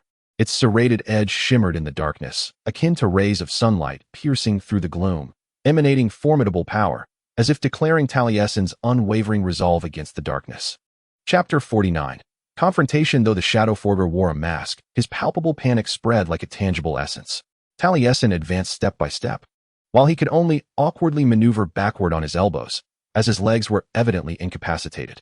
In the past, faced with such a clearly defenseless and immobile individual, Taliesin might have felt a pang of mercy, hesitating to deliver the final blow. Yet now, as a member of the Legion, the long and brutal Hurricane War had rendered her merciless. Time and again, loss had worn down the once innocent and kind-hearted child, leaving only a heart filled with fury and the flames of vengeance. And there was that mysterious and potent power of light weaving. Without hesitation, Taliesin plunged the dagger towards the Shadowforger's chest, just as the tip was about to meet the opponent's chainmail in a critical moment. Suddenly, someone, emerged from the darkness like a specter. Her dagger slid effortlessly against the crescent blade of a scythe summoned from the Shadow Gate. This unforeseen turn of events interrupted her assault, and the light-woven dagger vanished in an instant, leaving Taliesin grasping at empty air. Instinctively, she leaped backward, narrowly evading the next sweep from the new assailant. 7 satellites cast down rays of light, as bright as coins, outlining the figure of another Legion soldier. Though he was not as towering as the giant recently vanquished by Taliesin, he nonetheless possessed a robust and imposing stature, exuding an aura that instilled dread. Clad in long-sleeved chainmail and a waist-bound outer garment, he wore a black and crimson leather breastplate adorned with spiked shoulder guards and scaled red arm guards, connected to black gauntlets with tips resembling sharp claws. A midnight-hued winter cloak, complemented by a fur-lined hood, framed his pale visage, the lower half of which was obscured by an obsidian half-mask etched with 2 rows of wolf-like, menacing teeth, forever preserving a fearsome snarl. The sight before her was nightmarish. Although Taliesin had never encountered this shadow-forged being, she instantly recognized his identity. She understood the significance of the silver chimera emblem on the brooch at his collarbone, a roaring lion's head connected to a sinuous body reminiscent of an eel. Supported by the hooves of a spindle-horned antelope, it was the royal seal of Caesar. Fear gripped her like the harsh winter upon a mountain, instantly robbing her lungs of air. Tales often spoke of Alaric of the Asanas family, the commander of the Shadow-Forged Legion, the sole son and heir of Garrus, possessing a pair of extraordinarily sharp gray eyes. Under the illumination of 7 moons, his eyes gleamed with a bright, cold silver light, the radiance of his magic. Now fixed intently upon Taliesin, she had long heard of his exploits and knew that one day she would confront him directly. However, she had not anticipated that this day would arrive so swiftly. In the next moment, Alaric brandished his scythe, shimmering with smoke and ink, lunging at her like a famished wolf. Fear was etched on Taliesin's face and trembling lips. Yet the instinct for survival compelled her to summon the power of light weaving once more, instantly coalescing into 2 daggers, which she clutched in her quaking hands. The scythe collided heavily with her right-hand dagger. As she raised it above her head to defend, the force of the impact reverberated through her arm, leaving it numb. Summoning all her strength, she attempted to push Alaric away, but he was quick to react, swiftly resuming his assault. The battle had commenced, Taliesin mused. As part of her training, she frequently sparred with the sword masters of the Sidorvia Legion, yet the attacks from those metal blades paled in comparison to the pure, pulsating magic surging forth from the shadowy portal. Facing a person intent on her demise was akin to contrasting a gentle breeze with a raging tempest. Moreover, Alaric was nearly twice her size and had reportedly begun enduring the brutal training of the Shadowforged from the moment he learned to walk. Alaric relentlessly pursued her, driving Taliesin to flee across the floating ice, where she could only desperately maneuver her body, evading and parrying his onslaught, disregarding her injured subordinates left behind. With each passage through a dark barrier, it dissipated as if Alaric were deliberately dispersing them. But what could his purpose be? Perhaps he delighted in prolonging the battle, toying with her like a cat with a mouse. Taliesin would never know, nor did she wish to inquire. The crown prince of Kaiser was relentless. Each of his actions was as powerful and omnipresent as a tempest. Shadows and light collided endlessly in the fiery ether, once, twice, countless times. Amidst the fierce battle, cracks formed in the thinner areas of ice beneath Taliesin's snow boots, and frigid lake water splashed upon her woolen riding trousers, chilling her to the bone in an instant. Alaric's weapon was far larger than her twin daggers, and on several occasions, Taliesin attempted to channel her desperate will into a shield. Striving for a feat she had yet to accomplish since she first wielded ether magic, but each attempt ended in failure. More than once, her inability to summon the shield left her fully exposed to Alaric's onslaught, his side slicing through her hastily assembled, fragile defenses, leaving sharp shadowy wounds along her arms. Just as Taliesin teetered precariously on the edge of the floating ice, Alaric swung his scythe from the side. She barely had time to pivot and block. And in that dire moment, devoid of knowledge on how to conjure a shield, she swiftly brought her hands together, transforming her daggers into a pair of flails. And with a fierce motion, she swept the hammer's handle toward Alaric. The golden chains accurately ensnared the blade of his scythe, locking it in place. And with all her strength, she endeavored to pull Alaric toward her. Alaric reacted swiftly, adjusting his weight, driving his boots deep into the ice, easily thwarting Taliesin's attempt to unbalance him. At that moment, they stood merely inches apart. A single misstep could plunge them both into the icy depths of the lake, their weapons entwined beside them. Alaric's hood had slipped away at some point, revealing a tangle of dark, curly hair. Above his half-mask, which roared with fangs, Taliesin could see his eyes, sharp and unsettlingly focused. Alaric was tall, necessitating Taliesin to tilt her chin upward to meet his gaze. Breathless from exertion, Taliesin panted heavily, while Alaric appeared slightly winded as well, his broad chest rising and falling unevenly. Yet when he spoke, his voice was steady and deep, resonating as if the surrounding night had thickened in darkness. I did not expect Sedovia to have a new light weaver. Taliesin clenched her teeth, her anger reignited. 19 years prior, during the event now known as the Great Catastrophe, two neighboring nations within the Sedovian alliance erupted into war, Sinstad, the homeland of all light weavers on this continent, and the shadow-dominated kingdom of Kaiser. Following the death of Ozilus Asanas at the hands of the light weavers, his son Garrus ascended to the throne, leading Kaiser to victory and forcibly annexing Sinstad. Simultaneously, Kaiser severed ties with the Sedovian alliance, proclaiming itself the Empire of Night. Garrus donned the crown of the Night Emperor, unleashing his shadow-forged legion to carry out a brutal massacre, exterminating all light weavers, demolishing their temples, and attempting to erase every trace of the light weavers from this continent. Only your murderous father overlooked one. Taliesin spat at Alaric and, rising onto her toes, forcefully collided her forehead against his. In an instant, searing pain erupted before her eyes like shattered glass. Amidst the agony, she observed Prince Caesar recoil, the dark battle scythe vanishing from his grasp as he pressed his armored hand to his head. Taliesin fervently wished for the fracture of his skull. Yet she did not linger to verify. Swiftly, she transformed the flail back into a dagger, plunging it cleanly into his shoulder, eliciting a muffled groan from Alaric. Without hesitation, she turned, the radiant dagger disappearing as she fled, disregarding the throbbing pain in her head, racing over the ice floes and through the moonlight towards the woods. Not once did she glance back, her heart brimming with terror, fearful of the sight behind her. Chapter 50. The death of Sol. As Taliesin plunged into a thicket of long-leaf pines and thorns, a mournful horn echoed throughout the mountains. This was the signal for retreat. She altered her course, eschewing the city center for the docks. Her face was marred with bruises, stained with blood, her arms bearing multiple lacerations, her cotton garments soaked with sweat, and her ears buzzing from the dual surges of adrenaline and pain. She burst through the edge of the woods. The blazing embers of Frostplum Town set the evening sky ablaze in a crimson hue reminiscent of arteries. The colossal wooden sailing ship of the Sedovia Alliance unfurled its sails in the misty breeze before her, its hull already lifted several feet above the ground. With long ropes dangling from both sides of the deck, soldiers and civilians, akin to ants, scrambled up the ladders. Taliesin quickened her pace towards the grandest vessel. The summer breeze, grasping the first rope ladder she encountered, climbing aboard with a mixture of solace and foreboding. Her comrades had not abandoned her, yet they were retreating, effectively ceding more territory to the Empire of the Night, territory they could not afford to lose. Taliesin fell onto the deck, hands and knees pressed against the surface. Chaos reigned around her. People scurried about, healers tending to horrific wounds. Taliesin could barely discern the soldiers amidst the smoke, grime, and blood, identifying them only by fragments of uniforms. As the grand ship sailed upon the snowy highlands, buoyed by the verdant winds of magic, the rope ladders were retracted. Taliesin gazed back at Frostplum Town, its burning rooftops and crumbling walls diminishing with distance. Turning away, unable to bear the sight of the place where they had once found fleeting moments of peace and happiness, her gaze fell upon a pair of figures mere feet away. Her steps freezing in place. Cade huddled against the wall, cradling Sol's lifeless body in his arms, his head resting upon her lap. Both were splattered with blood gushing from a gaping wound in his chest. A blood-soaked crossbow bolt lay across the wooden planks. Before Taliesin could steady her trembling legs to approach, she knew Sol was gone. His blue-black eyes stared vacantly at the sky, utterly motionless. Cade tenderly brushed his dark hair, tears cascading down his cheeks.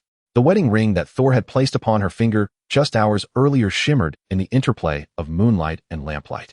He had nearly succeeded. Cade realized as Taliesin seated herself beside her, whispering, "Our Hornet made a crash landing. We fought our way to the dock." They ascended the ladder, and he urged her to go first. When she turned to assist him onto the deck, she saw it. She had hurriedly nodded towards the crossbow bolt that had pierced through his chest. Everything transpired in an instant. I didn't even witness how it unfolded. Cade inhaled deeply, her body trembling. She fell silent. Though tears continued to flow, she did not sob. Her hand rested upon Thor's chest. Pausing beside the spot where the Caesar archer's arrow had struck, her fingers stained crimson by his fatal wound. Taliesin was at a loss. She understood that Cade detested what she perceived as pity, resolutely rejecting any gestures of comfort. Taliesin could not even weep for Thor, for her early life on the Great Plains had long since numbed the part of her that could cry. She once believed this to be a blessing. If she wept for every fallen soldier, she would be forever engulfed in sorrow.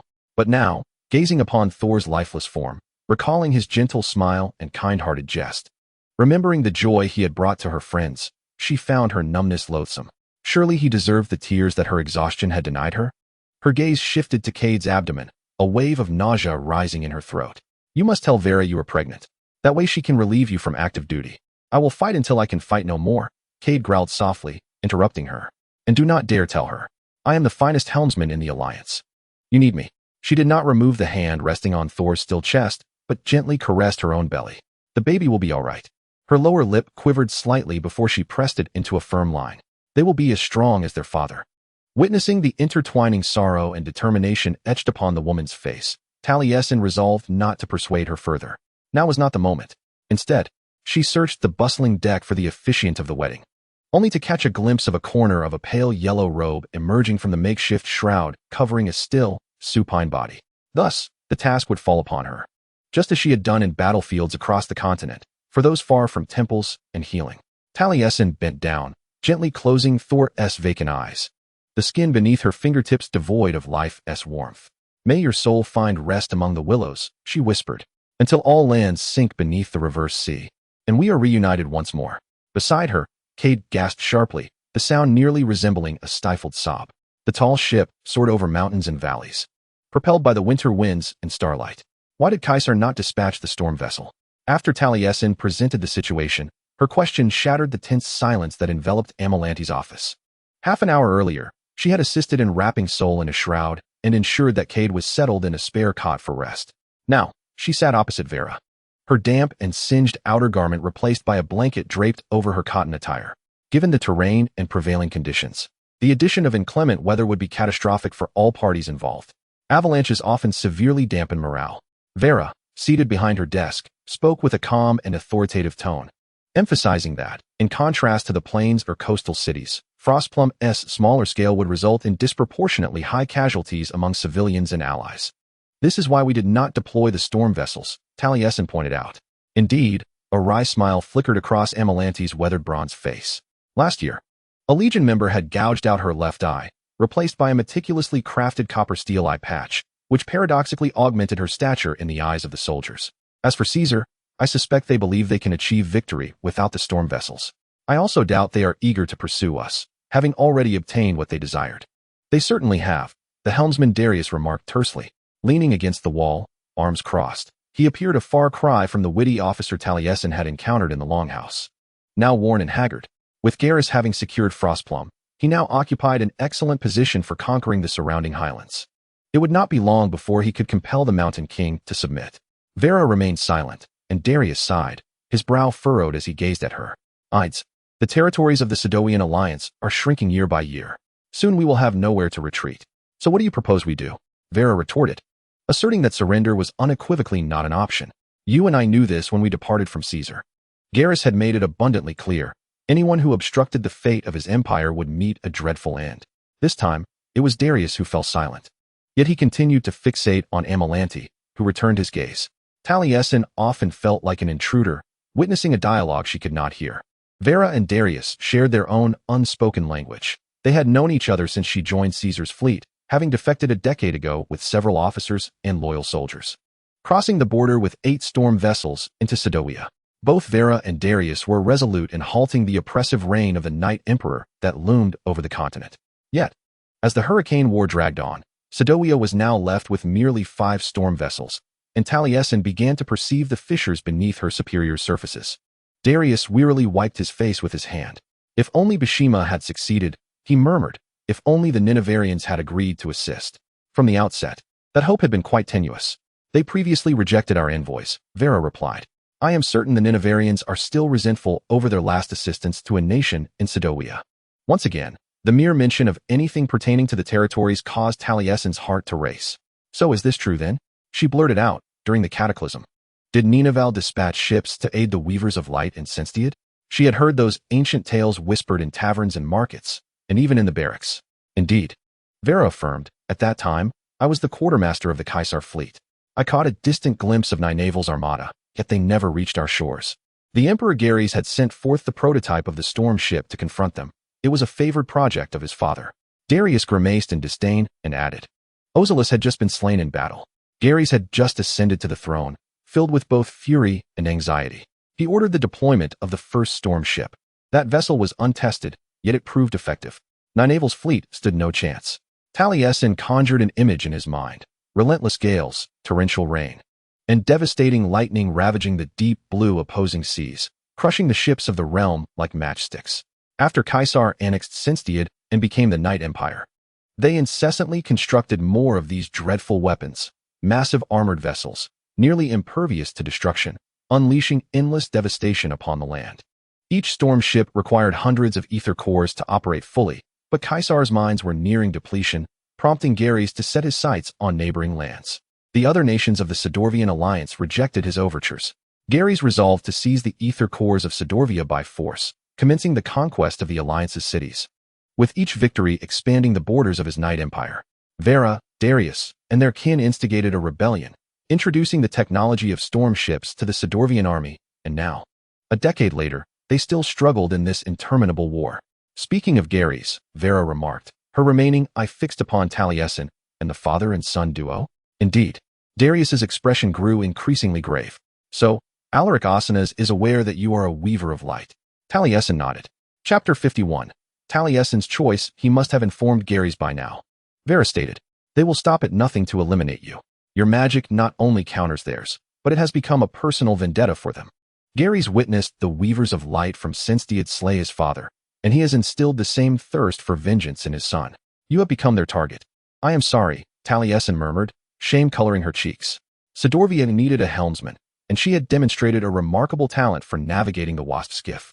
Yet she had been repeatedly warned to conceal her ability to channel ether magic, that she could traverse different dimensions and command one of them to heed her will.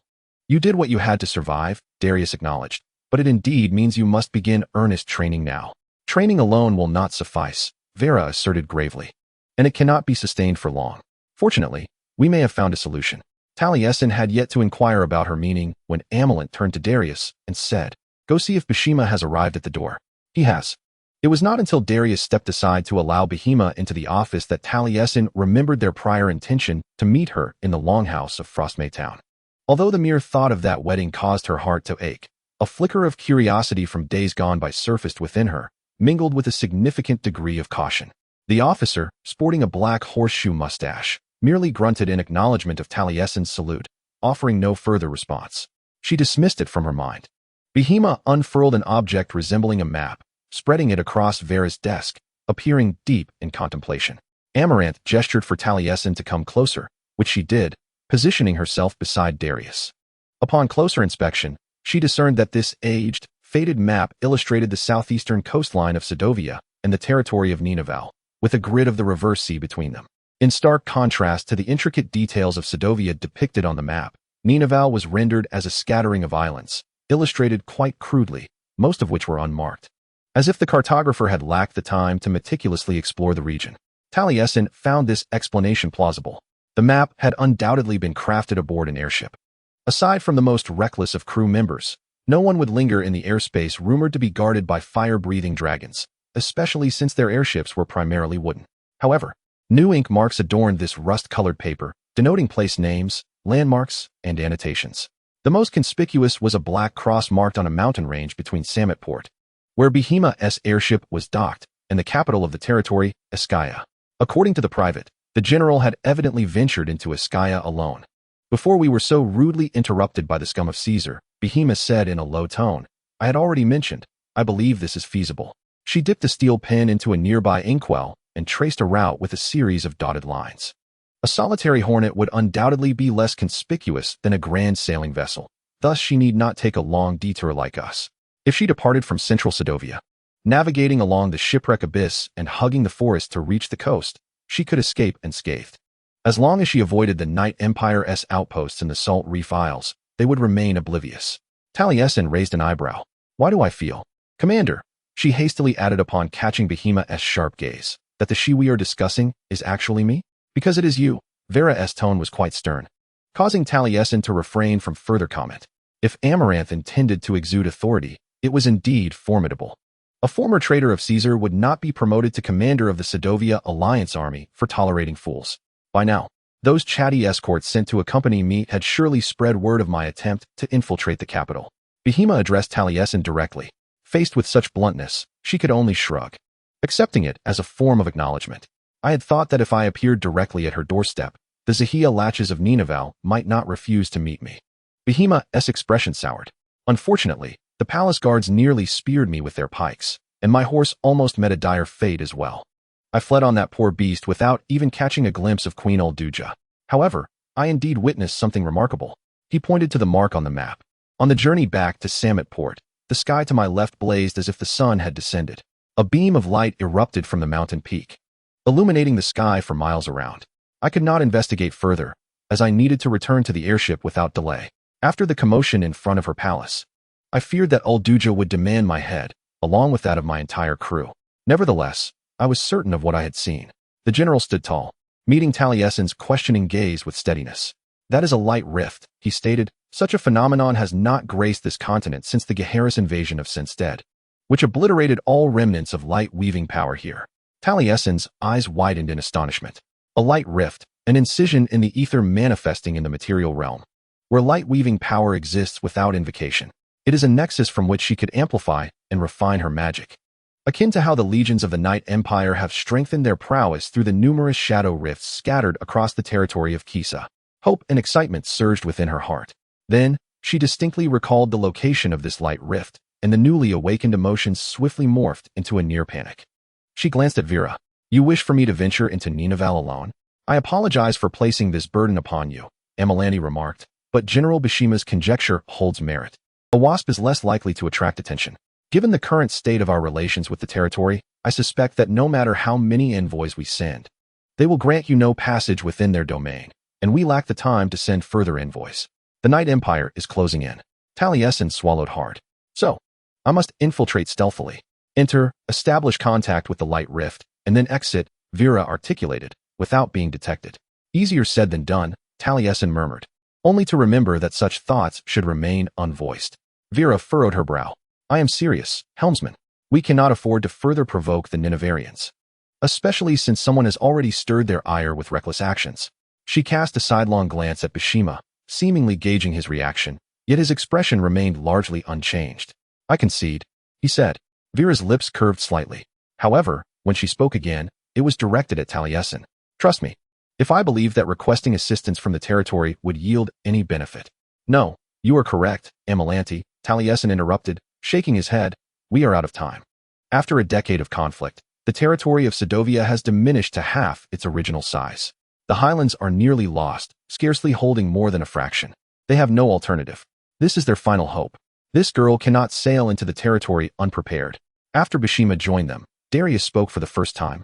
If she is captured and cannot escape, that makes sense. Vera reflected for a moment, her gaze fixed on the map, contemplating the long distance to traverse before reaching the light rift.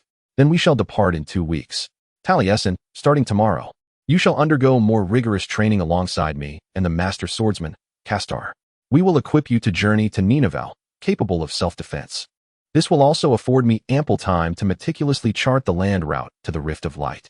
Bashima mentioned that I would reference the scant historical documents and intelligence reports at our disposal. I shall do my utmost. He rolled up the map, tucked it under his arm, saluted Vera, and departed from the office. Only Taliesin, Vera, and Darius remained. She sensed that Amelin's concern was unusual for such a resolute and composed woman. 2 weeks is a mere whisper of time, yet it is all we can muster. Vera murmured, Alaric will not forget that you bested him in battle, Taliesin. He was an arrogant and stubborn child, maturing into a prideful and vengeful young man. I shudder to imagine what he might do upon your next encounter. Perhaps I shall slay him, Taliesin replied with a hint of optimism. You know? Just as I pierced his shoulder. Darius let out a humorless chuckle.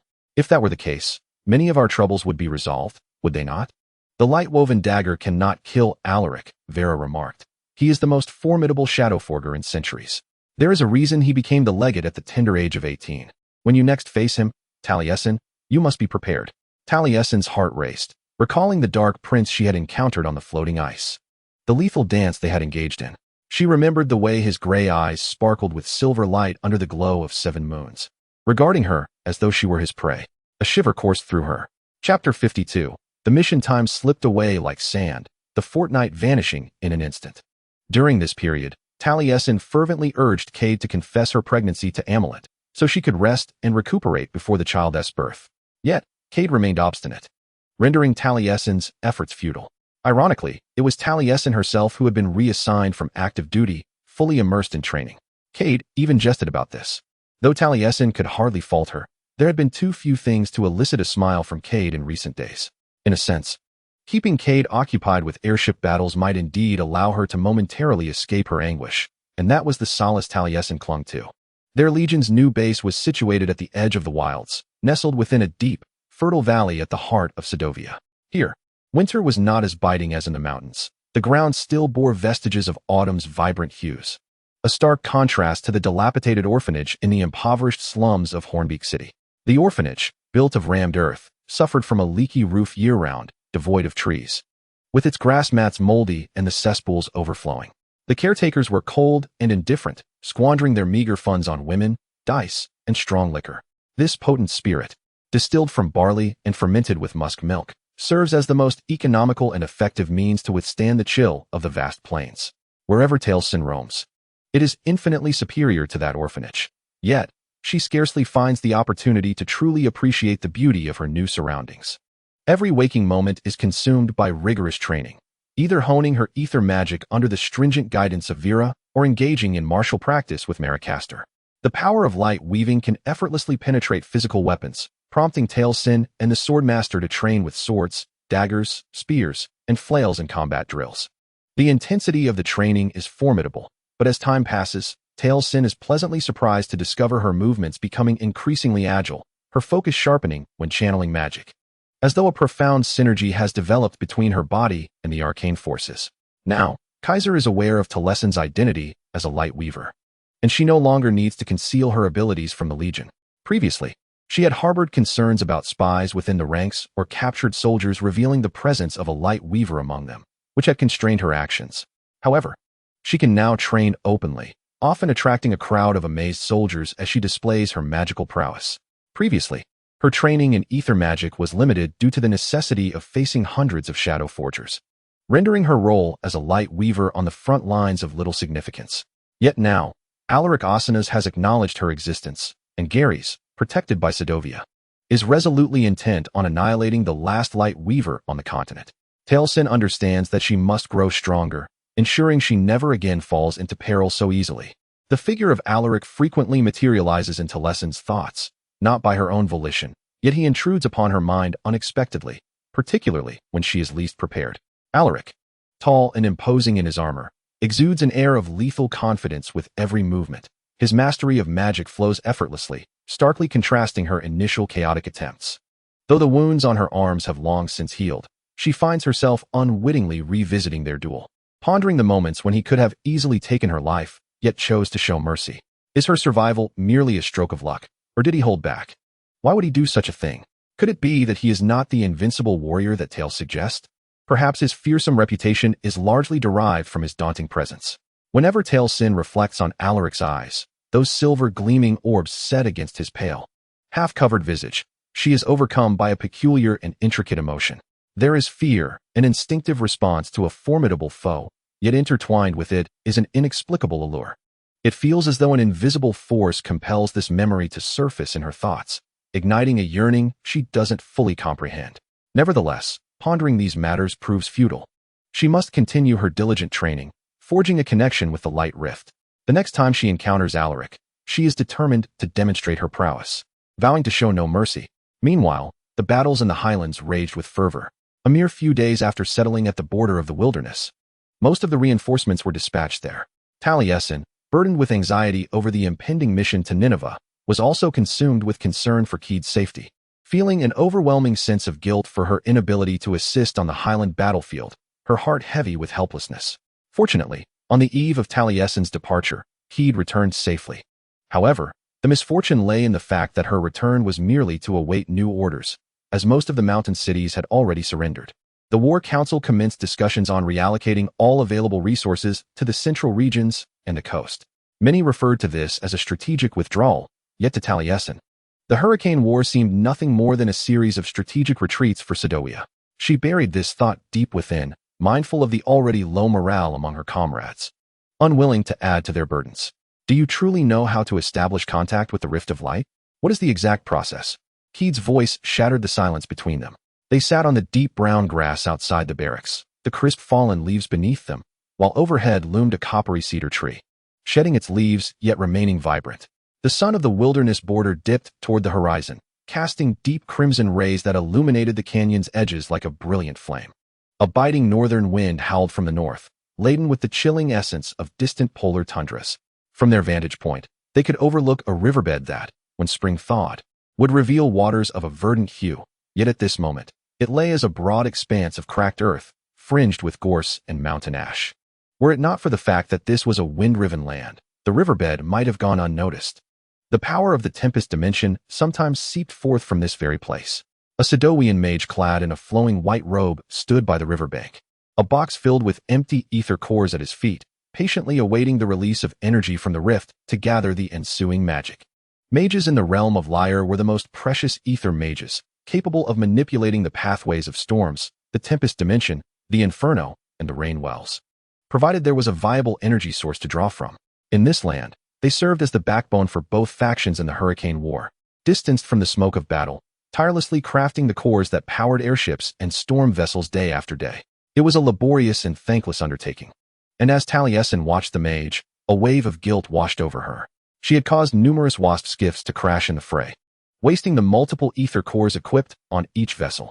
Talasin's gaze lingered on the mage as she began to respond to Keed's query. I am not entirely certain, but I had a discussion with Amaranth previously about what might transpire if I encountered the Rift of Light. She believed it would not differ greatly from the Shadowforgers meditating through nodes. At that moment, my intuition would guide me on what to do. So, you intend to infiltrate a nation renowned for its hostility toward outsiders, potentially harboring dragons, armed merely with a rudimentary map. In search of the light-weaving force situated atop the mountains, and upon arrival, you remain uncertain of what to do next? Cade covered his eyes with his hand, his voice laden with concern. The war was destined for defeat. Such a notion, of course, seems utterly implausible, Talasin countered, yet her gaze revealed an unwavering determination. I shall devise a solution. I must prevail. A heavy silence enveloped them, stretching across the sound of the northern wind rustling through the cypress leaves.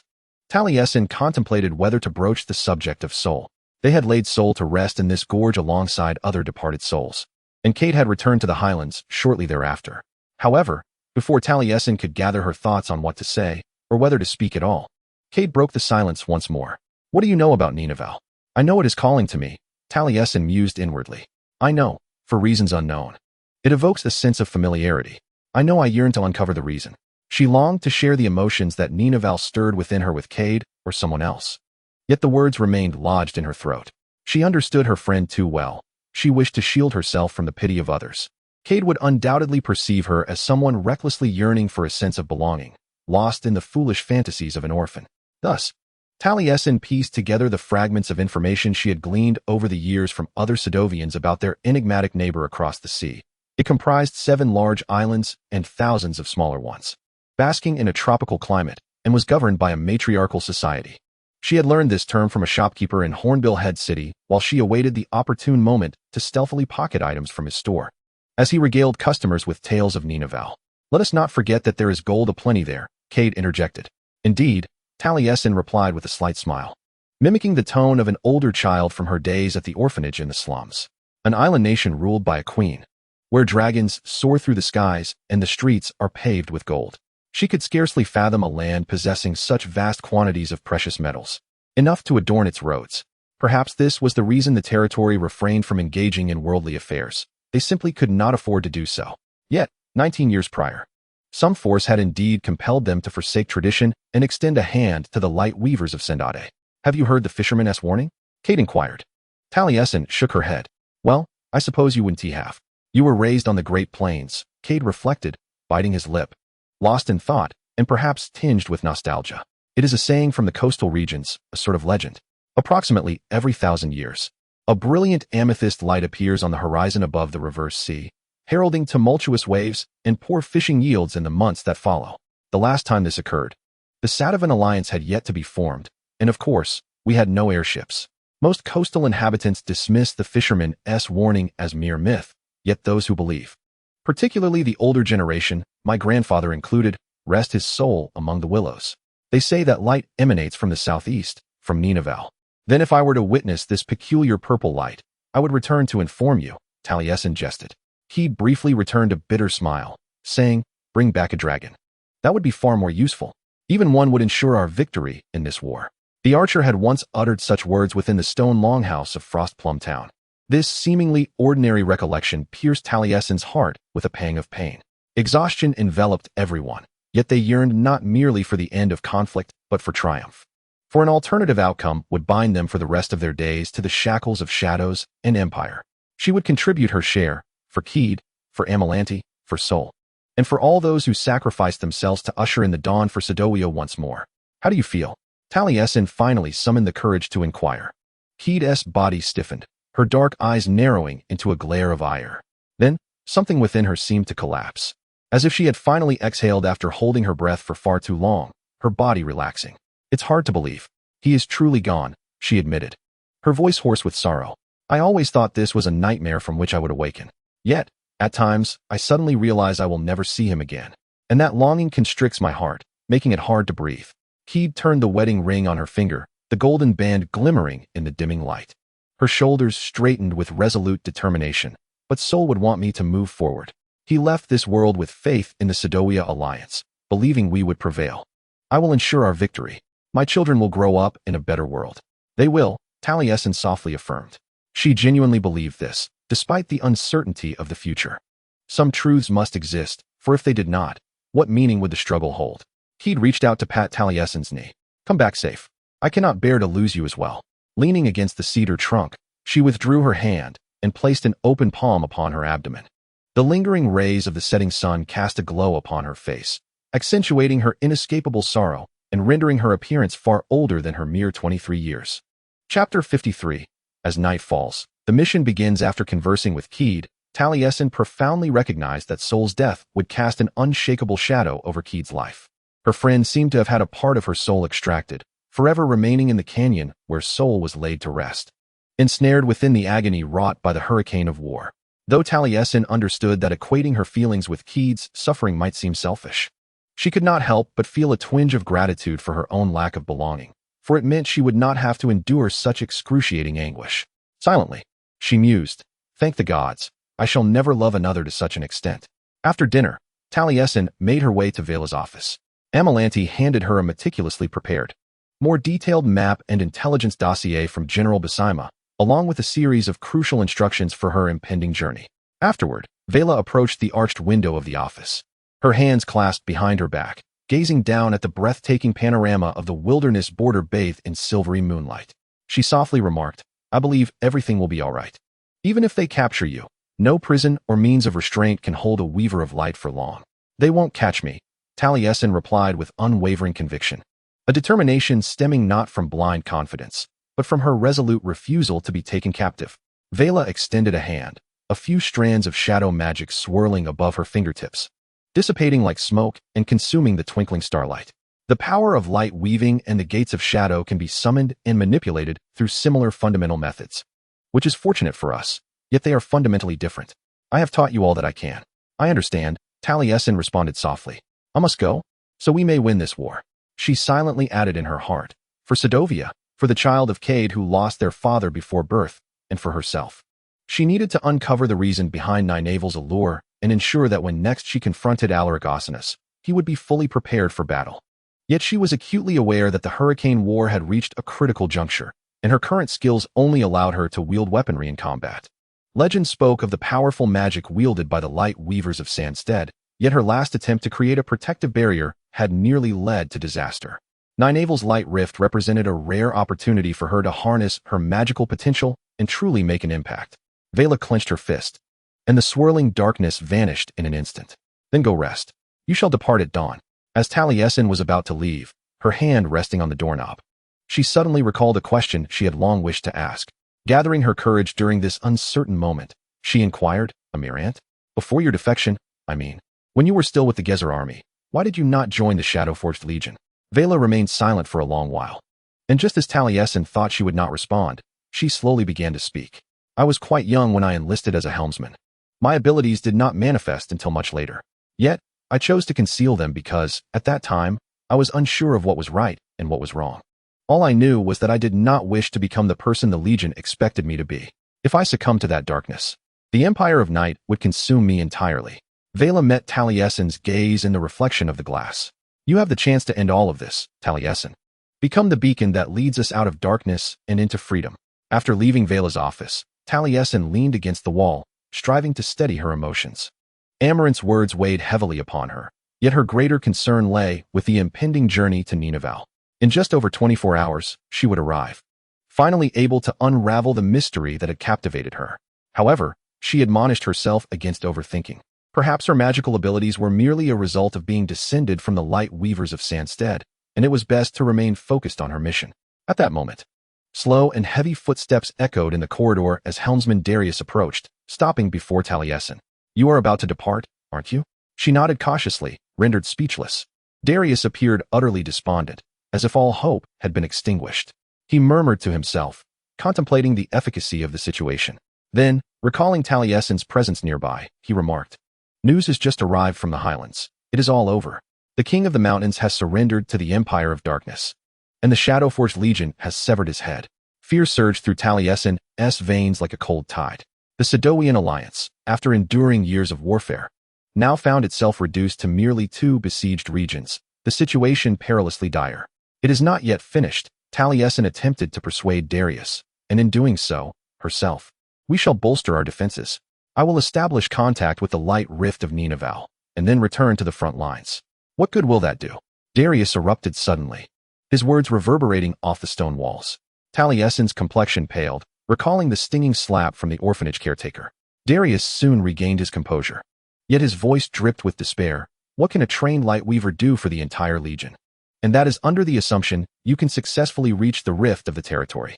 Amirant, this is a desperate gamble, Taliesin," he choked out. "We are all doomed. Darkness would engulf the entire continent. Darius would show us no mercy." Taliesin stared at him in shock, having never witnessed Darius so utterly broken. Once, it had been Darius who saved her amidst the ruins of Hornbill City, yet now he stood before her in such despair. "I must report the surrender of the Highlands to IDs," Darius declared before pushing open the door to Vera's office, leaving Taliesin alone in the corridor, acutely aware that the success of this mission was more critical than ever before. The following morning, before the sun had risen, Taliesin quietly slipped her wasp-shaped skiff out of the dock, swiftly gliding through the misty dawn across the wilderness fringes. She had bid farewell to everyone the previous night, leaving Keed with a heart full of guilt and worry, yet she understood that without embarking on this journey, they would lose everything. 45 minutes later, she lowered the sail emblazoned with the Sidovian insignia and exchanged it for a standard sail, gently pulling down the control lever to infuse the swift-wind dimensional ether core, reducing speed as she entered the abyss of shipwrecks. The terrain here was treacherous, demanding exceptional skill from the helmsman, and given the covert nature of the mission, the firelight magic lamp at the bow was dimmed. Despite the myriad challenges, Taliesin navigated the Wasp with remarkable skill through the canyon. As she reached the end of the gorge, where a grove of Paulownia trees appeared, she let out a slight sigh of relief. She lowered her altitude, skimming the treetops, the ether core casting a soft green glow. Gazing upon the scenery, she was transported back to her childhood in the orphanage, sitting on the front steps, listening to the sounds of the swift-wind dimension, watching small skiffs glide through the night sky, never imagining she would one day pilot such a vessel. As the sky brightened, Taliesin extinguished the flame lamp and unfurled her map, aligning it with her compass to ascertain her course. At that moment, a shadow fissure abruptly released its energy, and a colossal column of dark magic surged skyward, blooming not far from the southern border of Sidovia, with inky tendrils reaching towards the heavens. The elders of Sidovia often referred to the shadow fissure as the Wrath of Xana, and at this moment, Taliesin gazed upon this terrifying spectacle. Almost inclined to believe such a notion, she averted her gaze, acutely aware that there lay a 10-kilometer forest ahead to traverse. If she quickened her pace, she could reach the reverse sea before dawn, thereby diminishing the risk of detection by the Kaiser patrols. Though anxiety coursed through her, she understood retreat was not an option. She must press on, for this was the sole hope for Sidovia's survival in the Hurricane War. Thus, Taliesin hastened her steps, the Wasp racing silently towards the horizon. Chapter 54. The hunt for the Light Weaver. Alaric was acutely aware that the Light Weaver of Sidovia must perish. In his understanding, only by entirely obliterating the presence of light could shadows descend unimpeded. As long as she remained alive, she would serve as a beacon of hope within the hearts of the Sidovians, galvanizing their resistance. And as long as Sidovia stood resilient, the Kaiser could not confidently stride towards his so-called destined greatness, realizing his ambitious designs for dominion.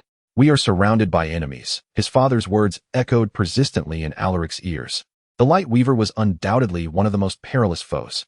From the icy expanse outside Frostbloom Town, he first heard the resonant hum of her magic and beheld her bathing in moonlight, plunging a golden dagger into the fallen legionnaire. It was then he resolved that she must not be allowed to survive. However, following the Battle of Frostbloom, she seemed to have vanished without a trace, eluding him in the subsequent conflicts atop the highlands. This left Alaric at a loss, his frustration vented upon the shadow fissure before him.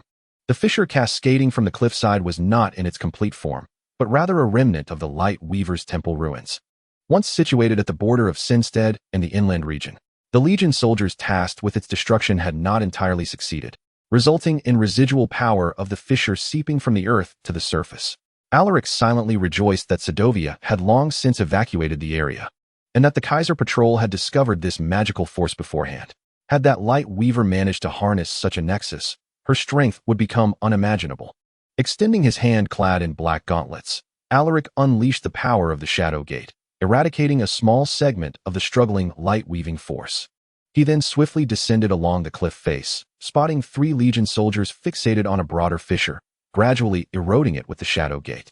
"Move faster," Alaric commanded upon joining them. "The Night Emperor demands our presence at the castle." At that moment, the Kaiser was orchestrating a multi-pronged assault on several cities in Sidovia, and their legions would partake in the initial wave of the attack. "Easy to say, hard to do, Your Highness," Nysen replied hoarsely, a hint of defiance in her tone. "This thing is quite stubborn. It feels as though for every inch we clear, it grows back a foot. Perhaps we should simply blow this section to pieces." Nassine's twin sister, Elise, suggested with a kick at a nearby boulder to emphasize her point, exposing the entire vein so that we might dismantle it from the roots. "I have some explosives in my backpack." Alaric shook his head, rejecting this proposal, as it could potentially trigger a landslide, or even cause the entire cliff to collapse. "We do not know how deep this fissure runs. What if the whole cliff were to fall?" Nassine inquired slowly. "There is a village at the foot of the mountain," Alaric pointed out. "I do not believe it wise to destroy their homes merely to save time. If your father were to make the decision, he would not care about the villagers of Sidovia, Elise retorted. They are no longer Sedovians. They are Kaisans, just like us. Alaric furrowed his brow behind his half-mask. And I am not my father. The decision rests with me, not him. I am leading this mission. The twins turned to him in a strange and synchronized manner. Their eyes, shimmering with magical silver light, peering through the interwoven obsidian vortex of their helmets, casting a cunning and inquisitive gaze. Alaric gritted his teeth, attempting to stave off the impending migraine. Elise and Ninavarr always managed to push him to the brink of exasperation. Prince Alaric speaks wisely, ladies, called out Severum from a distance, suspended on a fixed rope, channeling shadowy power into the light. He removed his helmet, his brow glistening with sweat from the concentration required to unravel the fissure. How many times must we tell you both that not all problems can be solved with explosions? Oh, go to hell, Ninavarr retorted indifferently. Alaric frowned in disapproval at such crude language. Severum merely grinned, his smile slightly crooked and laced with mockery, his teeth strikingly white against his ruddy skin. Elise tilted her head in curiosity, and Alaric found himself wishing, not for the first time, that his subordinates could focus on the task at hand without being swayed by such base impulses. Yet, he was acutely aware that he could only work with these three. He had grown up alongside Severum, training together since childhood. After becoming Legion soldiers, encountering Elise and Ninavarr, Severum had immediately drawn them into pranks that left Alaric both exasperated and amused. Years of fighting side by side had forged an irreplaceable trust among them. Within the Legion, their combat coordination was unparalleled, and privately, Alaric could tolerate them to some extent. At that moment, a gentle flapping sound caught their attention, and the four shadowcasters looked up. Alaric initially thought it was a messenger bird commonly used by the Kaisan army, or perhaps a raven belonging to the Asana's family, but to his astonishment, a dove with grayish-white feathers descended rapidly, landing on his shoulder and cooing softly, extending a slender leg bound with a scroll of parchment. It patiently awaited his response, while Alaric's legionnaires looked on in confusion. Is it lost? Elise asked. Impossible, Severum murmured. All messenger birds have been touched by the ether. They always find their way to the intended recipient with unfailing accuracy. Thus, someone in the Sidorvian Legion has finally come to their senses and decided to align with the victors. Ninavarr remarked. I suppose that being late is better than not arriving at all. The audacity to directly contact the Crown Prince left Elise gasping. Such boldness was truly remarkable. Alaric thought it might be prudent to compile a list of qualities his subordinates should possess, adding do not speak unless asked to the list. He untied the slender string binding the bird's leg and unfolded the note. The pigeon flapped its dusky wings and soared away, quickly vanishing behind the clouds. The note consisted of 2 sheets of parchment rolled together. Alaric hastily scanned one, noting the hurriedly scribbled information, before folding the other and tucking it into his pocket. I must take my leave, he announced, subsequently tearing the note into fragments with a shadowy portal, until it transformed into ashes carried away by the wind. Where to? Ninavarr inquired skeptically. It is confidential. Ah, a secret mission. Alaric began to ascend the cliff when Severum eagerly stated, Your Highness, do you require a companion? Alaric rolled his eyes at Severum's attempt to shirk responsibility. No, you 3 remain here to dismantle the light rift, and then proceed to the castle to meet Emperor Garrus. Without you? Elise pressed. How shall we explain your absence to His Majesty? On what basis do you assume I am not executing his orders? Alaric retorted, climbing to another ledge without looking back. You are not, Ninavarr shouted. Alaric suppressed a scoff and continued his ascent, instructing them to inform him of his pressing matters. Upon reaching the summit, Alaric made his way to the docking area of the wolf-shaped airship. It was a vast platform, partially collapsed, surrounded by the ruins of a temple.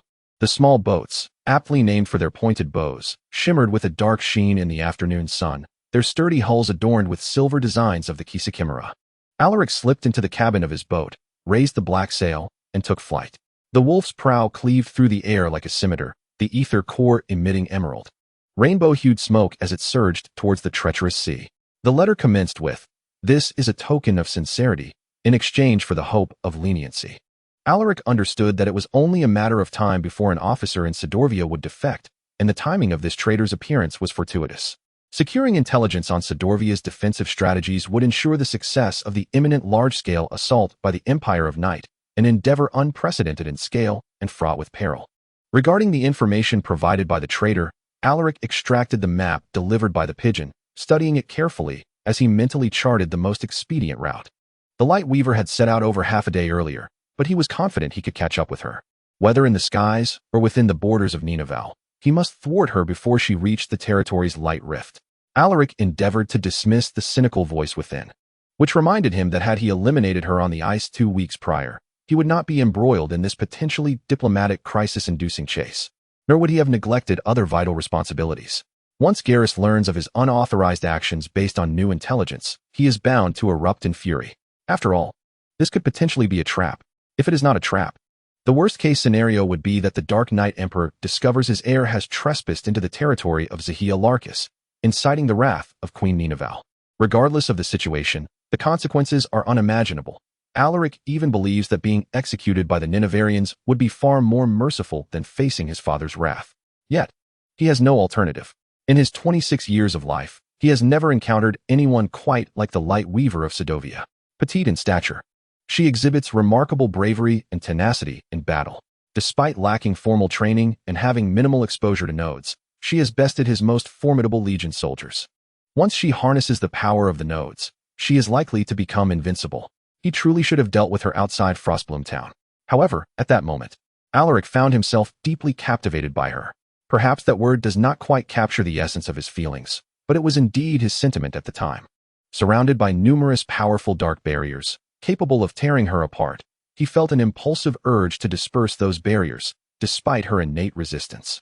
Initially, she resembled a startled rabbit as he, under the illumination of 7 satellites, tested her abilities upon the icy surface, observing her every move, the fierce glare in her eyes, and the transformation of her expression from fear to ferocity, as the ether gilded her olive skin with a golden sheen, her eyes shimmering with a magical golden light reflecting the distant flames of battle. Then she charged at him, head-butting him and inflicting a wound on his shoulder that left him in a state of concussion for several days, rendering his right arm nearly useless. By the time he was nearly recovered, he faced severe punishment from his father for releasing the Light Weaver, making it difficult for him to even stand during those days. He had let his guard down, freeing that girl, and now everything that Caesar had painstakingly achieved was on the brink of collapse. The Hurricane War was nearing its end, and Sedovia was cornered. They were most dangerous when fighting for survival. At this critical juncture, granting them any advantage could spell disaster for the Dark Knight Empire. Alaric could not help but reflect on the past when Sindade learned of his grandfather King Ozilus's mages constructing prototypes for the storm ships and launched an attack. The Light Weavers attempted to steal the technology, massacring thousands of Caesarians, including his grandfather. Meanwhile, the other members of the Sedovia alliance turned a blind eye. Were it not for the Light Weavers, Ozilus might still be alive. Garrus would not have been forced into power in a state of unprepared grief, and Caesar would not be embroiled in war. Had it not been for the Light Weavers, Garrus would not have become the man he is today, and Alaric's mother would not have fled the continent. Clenching his teeth, Alaric endeavored to refocus his thoughts on the present. He piloted the airship over desolate canyons and languid waterfalls, constantly reminding himself to concentrate on his mission, infiltrate Ninavarr, and eliminate the Light Weaver known as Talasin. Chapter 55. Dreams amidst the deluge. Upon her initial approach, the realm of Ninavarr appeared as depicted on the map, an expanse of endless, undulating islands. Yet, the map failed to convey their lushness. These islands were nestled within the azure waters, akin to emerald beads carelessly strewn across a sapphire satin. Bathed in the fiery glow of the rising sun, they sparkled with an allure that beckoned Talasin closer. The sheer beauty before her rendered her breathless. Having been raised on the vast inland plains, Talasin had often dreamt of the sea and yearned to hear tales of such boundless waters. Her battles for Sedorvia seemed to have taken her to every corner of the continent, except the coastline. When the cerulean waves unfurled beneath her small airship for the first time, it was a delightful thrill. However, after approximately 10 hours of flight, she began to ponder whether an excess of water might not be entirely favorable. Yet, merely gazing down from the sky, Ninavarr was sufficient to redeem this exhausting journey. The beaches themselves were a wonder beyond Talasin's imagination.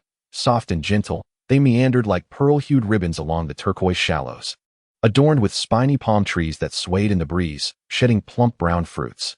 The crystalline waters revealed schools of fish darting amidst the moss-laden ochre seagrass, while vibrant corals danced with the currents. This land filled a void within her soul, having been captivated and inexplicably unsettled by the tales of this archipelago throughout her life. She had finally arrived, soaring along these peculiar coastlines that shimmered with the light of hope, as if they had been awaiting her arrival. Suddenly, the world transformed into a hue of violet, and Talasin, in her astonishment, nearly plunged her airship, the Wasp, into the sea. It all commenced with a tremor at the edge, as if a colossal hand were tugging at the curtain of reality to reveal the skeletal framework of the ethereal space below. The air warped around her. Brilliant lilac-hued magic erupted from some point within the heart of the archipelago, unfurling above the verdant jungles, white sands, and blue waters, igniting the sky within miles of translucent mist that spread over the islands like flickering flames. Approximately every millennium, a radiant beam akin to amethyst would illuminate the horizon. Kate had once remarked. Thus, this was the fisherman's warning spoken of in the coastal regions of Sidorvia, a rift. Yet, to which dimension of the ethereal realm did it belong? Talasin was utterly perplexed. She had never even heard of lilac magic, when distilled to the core of the ether. The dimensions of the tempest were green, the rain spring was blue, the inferno was red, and the storm path was white. Their rifts were ubiquitous across the continent. Yet unlike the shadow weavers and light weavers, there had never been evidence of a corresponding multitude of etheric magicians. Perhaps there had been in some bygone era. Between the recorded ages lay many gaps, and from those times, only the most fragmented texts or artifacts had been unearthed. Perhaps this is merely a case of being forgotten by history, or perhaps it signifies a grand migration of the wind whisperers, rain singers, fire dancers, and thunder strikers, a consequence of the power struggles that plagued the ancient continent prior to the formation of the alliance. Ultimately, this alliance only brought forth a fleeting dream of peace. Nonetheless, it is widely believed that aside from the sorcerers, the continent is predominantly inhabited by shadow weavers, whose rifts are as dark as midnight, and light weavers, whose rifts are said to resemble pillars of blazing sunlight. The rift located in Ninavarr is attributed to a form of magic energy known only to the Talasins, a home unknown to many. Does this imply that within the Ninavarrians, there exists a unique breed of etheric sorcerers? As dawn broke, she sat in her small airship, observing the magical display, her curiosity intensifying. The amethyst-like radiance was insufficiently visible from Sidovia, yet there might be several rifts here, perhaps releasing energy simultaneously at times, which could be the origin of the fisherman's warnings regarding this legend. She pondered the effects of this new dimension. Unlike specific elemental forms such as wind, water, fire, or storms, it appeared to be pure energy, akin to the powers of light weaving and shadow gates. Could etheric sorcerers also forge weapons? After a while, Talasin finally diverted her gaze from the peculiar magic, allowing her airship, the Wasp, to descend gradually. Just as she leveled the airship a few inches above the sea's surface, the unusual rift calmed, and the violet glow began to fade. Talasin chose a circuitous route to avoid the heavily guarded port cities and main inland roads. She steered clear of the central archipelago, heading toward a cluster of outer islands, where the encroaching fog enveloped her Wasp completely. For the next few minutes, she flew at low altitude above the water, every nerve in her body taut with tension. The roar of the ether core echoed loudly in the silence. She was constantly wary of being caught by a Ninavarrian patrol or of a dragon swooping down upon her. Yet, the surrounding islands remained eerily still. At least, through the thickening mist, she discerned nothing. Furthermore, Bishima and his crew had found no trace of the colossal fire-breathing dragon rumored to roam within the territory. Perhaps the dragon was merely a myth, a tale spun to frighten away outsiders. Upon reaching the coast of the island said to harbor a light rift, Talasin ascended higher, her sails catching the gentle breeze, steering clear of the scattered rooftops that indicated villages and the shimmering metallic towers that clearly signified a city, all nestled within verdant greenery. As if part of the jungle itself, she anchored the Wasp in a large cave halfway up a rugged mountain, the space somewhat cramped. She estimated it would take several hours on foot to reach her destination, but at least this would mitigate the risk of being discovered by the Ninavarrians. She crawled out of the cabin, using a reliable compass to meticulously mark the cave's location on the map provided by Bishima. Even if she could reach the light rift and successfully establish contact, that was a significant if. If she were to lose her way in search of the sole means of escape, her troubles would multiply. She stuffed a sizable chunk of hard biscuit into her mouth, chewing it casually before taking a sip from her water pouch to swallow it down. After a brief replenishment of energy, she embarked on her arduous trek. The journey from the cave to the node was cloaked in a lush, deep green jungle, and her first challenge was the oppressive humidity. Oh, the humidity. Although much of Sidovia remains perpetually cold, Talasin had spent 15 years in the vast plains, a region characterized by extreme weather. She was accustomed to the dry heat of northern summers, rather than the stifling dampness of Ninavarr. The moisture weighed heavily upon her skin, creating a sensation akin to her lungs being filled, even amidst the dense foliage where sunlight struggled to penetrate. She had stripped down to a flimsy white cover-up and brown riding pants, yet still felt as though she were ensnared in the unwashed armpit of the world. Drenched in sweat, after 5 hours of trudging beneath a canopy of trees whose names eluded her, she found herself gasping for breath. The branches were laden with thick vines, requiring her to wield a curved machete to carve a path. The undergrowth was teeming with unfamiliar flora, featuring ferns that curled up upon contact, creeping shrubs that recoiled at her touch, and plants with drooping red sacs filled with transparent liquid, where various small creatures met their demise. Black flowers shaped like bat wings, yellow petals resembling frothy trumpets, and enormous velvet blooms adorned with white spots emitted a stench of decay that threatened to induce her nausea. The jungle resonated with the sounds of insects and the melodic calls of birds. Among the branches overhead were scaly, jewel-like reptiles, and furry brown creatures that scurried away as she approached, leaving her uncertain whether they were rodents or primates. For miles around, it appeared she was utterly alone. In every conceivable way, this place was a stark contrast to Sedovia. Talasin had not strongly opposed being dispatched on this perilous mission, for she harbored another goal, one she concealed even from her superiors in Cade. No one knew the unsettling sensation that gripped her at the mere mention of Ninavarr.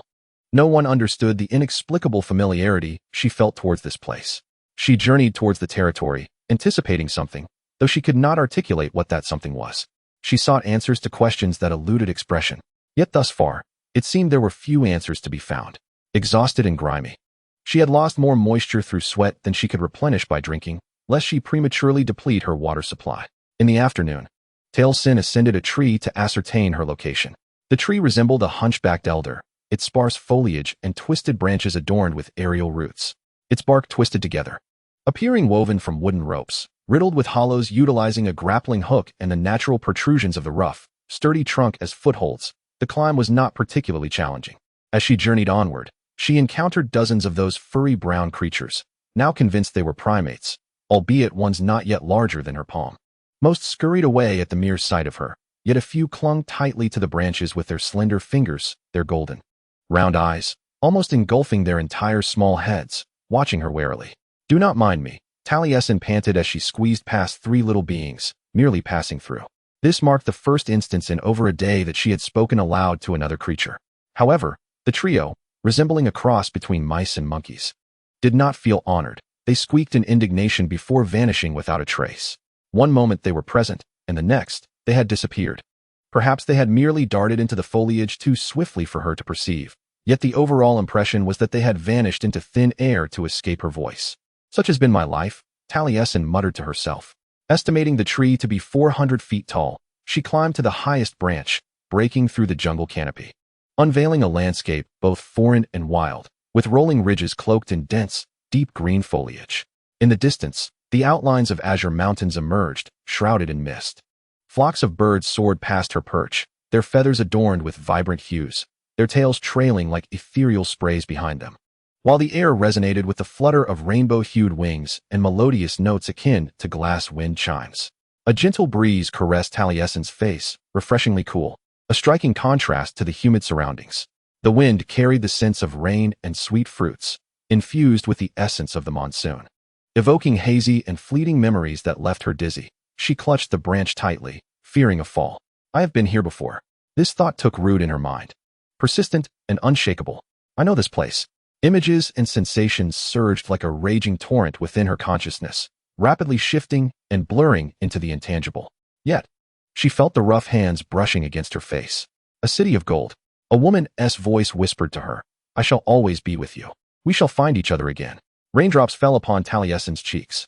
Initially, she believed it was raining, but as the liquid trickled from the corner of her mouth, she tasted the saltiness of tears. For the first time in years, she wept. She wept for something ineffable, for a person she could not remember. The wind rustled through the swaying treetops, drying her tears. "I sit in a tree within the jungle, weeping," she thought sorrowfully.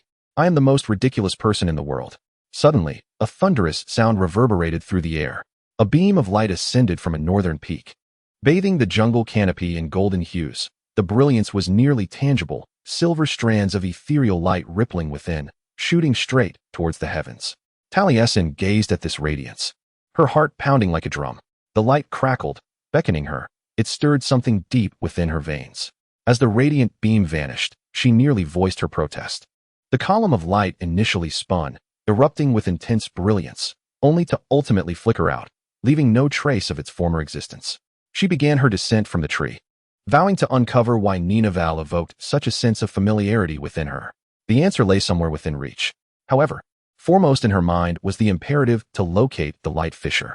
As dusk descended, rain began to pour, transforming the ground into a quagmire. Talasin sought refuge in another ancient tree, curling up within one of its hollows, her legs drawn tightly to her chest. In this posture, she dozed, awaiting the cessation of the torrential downpour. It was unavoidable. Since leaving the wilderness border, she had not closed her eyes. Once more, she dreamt of the city of the horned heads and the tempestuous ship that had claimed everything from her, despite having nothing of significance to lose from the outset. This time, at the dream's conclusion, as the hurricane obliterated all wooden bridges and the prairie reclaimed the city, dust enveloped the ruins, and a woman emerged, holding her tightly, tenderly stroking the back of her head, assuring her that all would be well and that she must remain strong. Chapter 56. The darkness descends. The woman in her dream addressed Talasin by another name. It was not her name. Upon waking, that name, along with the woman's visage, evaporated from her memory. Talasin's eyes shot open. The rain had ceased, and the jungle appeared damp and serene in the twilight. She cautiously emerged from the hollow, resuming her journey, fully aware of the time she had squandered. With each step, a sense of anxiety accompanied her as she endeavored to recall more details from the dream. Was the woman the same as the owner of the voice that had surfaced in her mind amidst the winds of Ninavarr? The one who had caressed her face with rough hands? And what of the Golden City? She had never visited a place resembling that which she glimpsed in the wild monsoon currents. Why had this image only now surfaced in her mind? Was it a city within the territory? The moment this thought arose, a part of her instinctively recoiled. It filled her with dread. For she should not disclose anything to anyone. Disclose what? If they discovered it, she would be hunted down. No. That was what Vela had told her regarding her identity as a light weaver, right? I must be going mad in this sweltering heat, Talasin muttered, as she evidently had developed the habit of conversing with herself, succumbing to the brink of madness. The jungle gradually succumbed to darkness. The trees here grew so densely that even the light of 7 moons could not penetrate the canopy formed by the leaves. Talasin's light-weaving curved blade now served not only to sever the obstructing vines, but also to illuminate her path. She had hoped that the onset of night would alleviate the oppressive heat, but fortune was not in her favor. The night remained equally stifling, the humid air enveloping her like damp sheets. Yet she pressed on, delving deeper into the moist jungle. She could sense the light fissure. It was tantalizingly close. As the ground gradually inclined, the blade in her hand blazed ever brighter, as if the magic she had concentrated within the weapon had been amplified tenfold. A peculiar flavor unfurled upon her tongue, heavy and metallic, reminiscent of ozone and the taste of blood. As she quickened her pace, thorny bushes grazed her arms. Yet she paid no heed to these superficial wounds. A formidable power enveloped her, ancient and vast, overwhelming her senses and rendering her almost intoxicated, her skin prickling with goosebumps, her heart racing within her chest. Finally, as the jungle opened up, revealing a temple, she found herself momentarily at a loss. It bore a resemblance to the temples constructed by the light weavers throughout Senstead. Like those sanctuaries, this one had succumbed to ruin, apparently abandoned for centuries. Moss-covered sandstone slabs jutted out haphazardly from the lush vegetation, their rough edges glinting in the moonlight. There were no signs of life. Had the light weavers of Ninavarr met the same fate as those on the continent? Were they all eradicated? Talasin cautiously navigated beneath a half-collapsed archway entwined with vines, proceeding along a fissured passage flanked by intricately carved columns. Under ordinary circumstances, she would have paused to admire the craftsmanship, but at this moment, her focus was solely directed towards a nearby nexus. Its allure beckoned to her soul like a magnet, summoning her akin to the monsoon. The temple was vast, resembling not merely a structure but rather a complex, winding corridors and rooms choked with rubble, with doorways long since fallen. She trudged through the ruins and arrived at a courtyard as expansive as a storm ship's hangar. Though open to the elements, it had succumbed to the wilderness, with dozens of towering elder trees firmly rooted within the remnants of stone walls, their thick roots and numerous twisting branches claiming the cobblestone ground and encroaching upon the surrounding walls and ceilings. 7 moons circled above, casting a brightness akin to daylight. She ventured further inside. In the heart of the courtyard, where bushes, tree roots, and rampant grasses intermingled, stood a magnificent fountain. the sole structure seemingly untouched by the ravages of time and the decay afflicting the complex. Carved from sandstone, it was constructed around a depression on the ground wide enough to embrace several trees, with the fountain's spout shaped like a serpent, though upon closer inspection, it might have resembled a dragon. Undoubtedly, this was the site of the Light Rift. Every instinct within Talasin urged her to recognize this place. Magic sang to her veins from behind the veil of the ether. She merely had to await its reemergence. "You are here." A familiar voice rasped behind her. The shriek of the shadow gate activating shattered the stillness of the air. Talasin did not falter, despite the hairs on the back of her neck standing on end. She remained silent, wasting not a moment as she transformed her curved dagger into a battle axe, pivoting sharply to lunge at the tall figure clad in black and red garb just a few steps away. Her wide blade clashed against the sharp prongs of a shadowy trident. Light and dark collided, and the sparks that erupted illuminated Alaric Osinis's narrowed silver eyes and the obsidian mask carved to resemble a howling wolf. 2 weeks prior, they encountered each other upon the drifting ice. He exuded menace and determination, while she was paralyzed with fear. Yet this time was different. She was no longer afraid. This time, she was filled with rage. Talasin unleashed a flurry of swift and incisive strikes aimed at the Prince of Kisa, and despite his adept and rapid defenses, he found himself retreating step by step. She had hoped to corner him next to a pillar, but he adeptly sidestepped, thrusting his trident towards her shoulder. She raised her weapon at a defensive angle, his assault causing her teeth to clatter. "You have been practicing," he remarked. She gazed at him through the intertwining beams of magical light. "What I mean is, your combat skills have improved somewhat," he elaborated. "I know what you mean," she retorted sharply. "Do you offer such praise to everyone who wishes to kill you?" "Not everyone." A glimmer of amusement flickered in his eyes. "Only you. And this hardly counts as praise.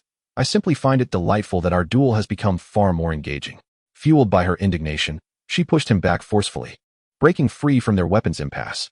They resumed their dance under the moonlit warmth of the night, amidst the flickering of golden and midnight hues, maneuvering over stones and tree roots. Talasin was reluctant to admit that he was almost enjoying this battle. In this wild and ancient place, where magic flowed freely, there was indeed a unique thrill. Engaging in a contest with someone like Alaric, fighting for survival while also making him break a sweat, had its own merits. However, she should not have felt even a hint of enjoyment. He obstructed her path and wasted her time. Their weapons clashed once more in a stalemate. "What brings you here?" she inquired, disliking the sharpness of her own voice, provoked as she was by his proximity. "How did you find me?" "A traitor has emerged within your ranks," he replied flatly. For some reason, this calm demeanor infuriated her more than his smugness. "Your people are turning against you because they know the war is lost." "Do not be alarmed. It is just one person," she countered, though concern crept into her mind. Who could this traitor be? Undoubtedly someone close to Bashima or Amulet, who would know of her mission and obtain a copy of the map, but she would address that matter later. First, she needed to resolve the current predicament. Alaric's revelation indicated he did not intend to allow her to return to the mainland to inform her superiors. She was determined to thwart his plans decisively. Seizing a moment of distraction from Alaric, Talasin drove her knee into his abdomen, creating distance between them. With both hands gripping her blade, she positioned the edge against her right side, adopting a defensive stance. "I must admit, by the lake, I was too lenient with you." Alaric mirrored her stance, his tridents half-angled towards the ground, his feet positioned closely together.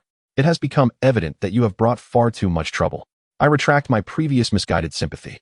"Our definitions of sympathy differ greatly," she replied.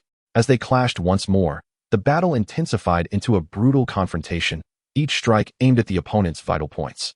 The ancient stone foundations of the temple trembled, resonating with the cacophony of the jungle, filled with fury and sound.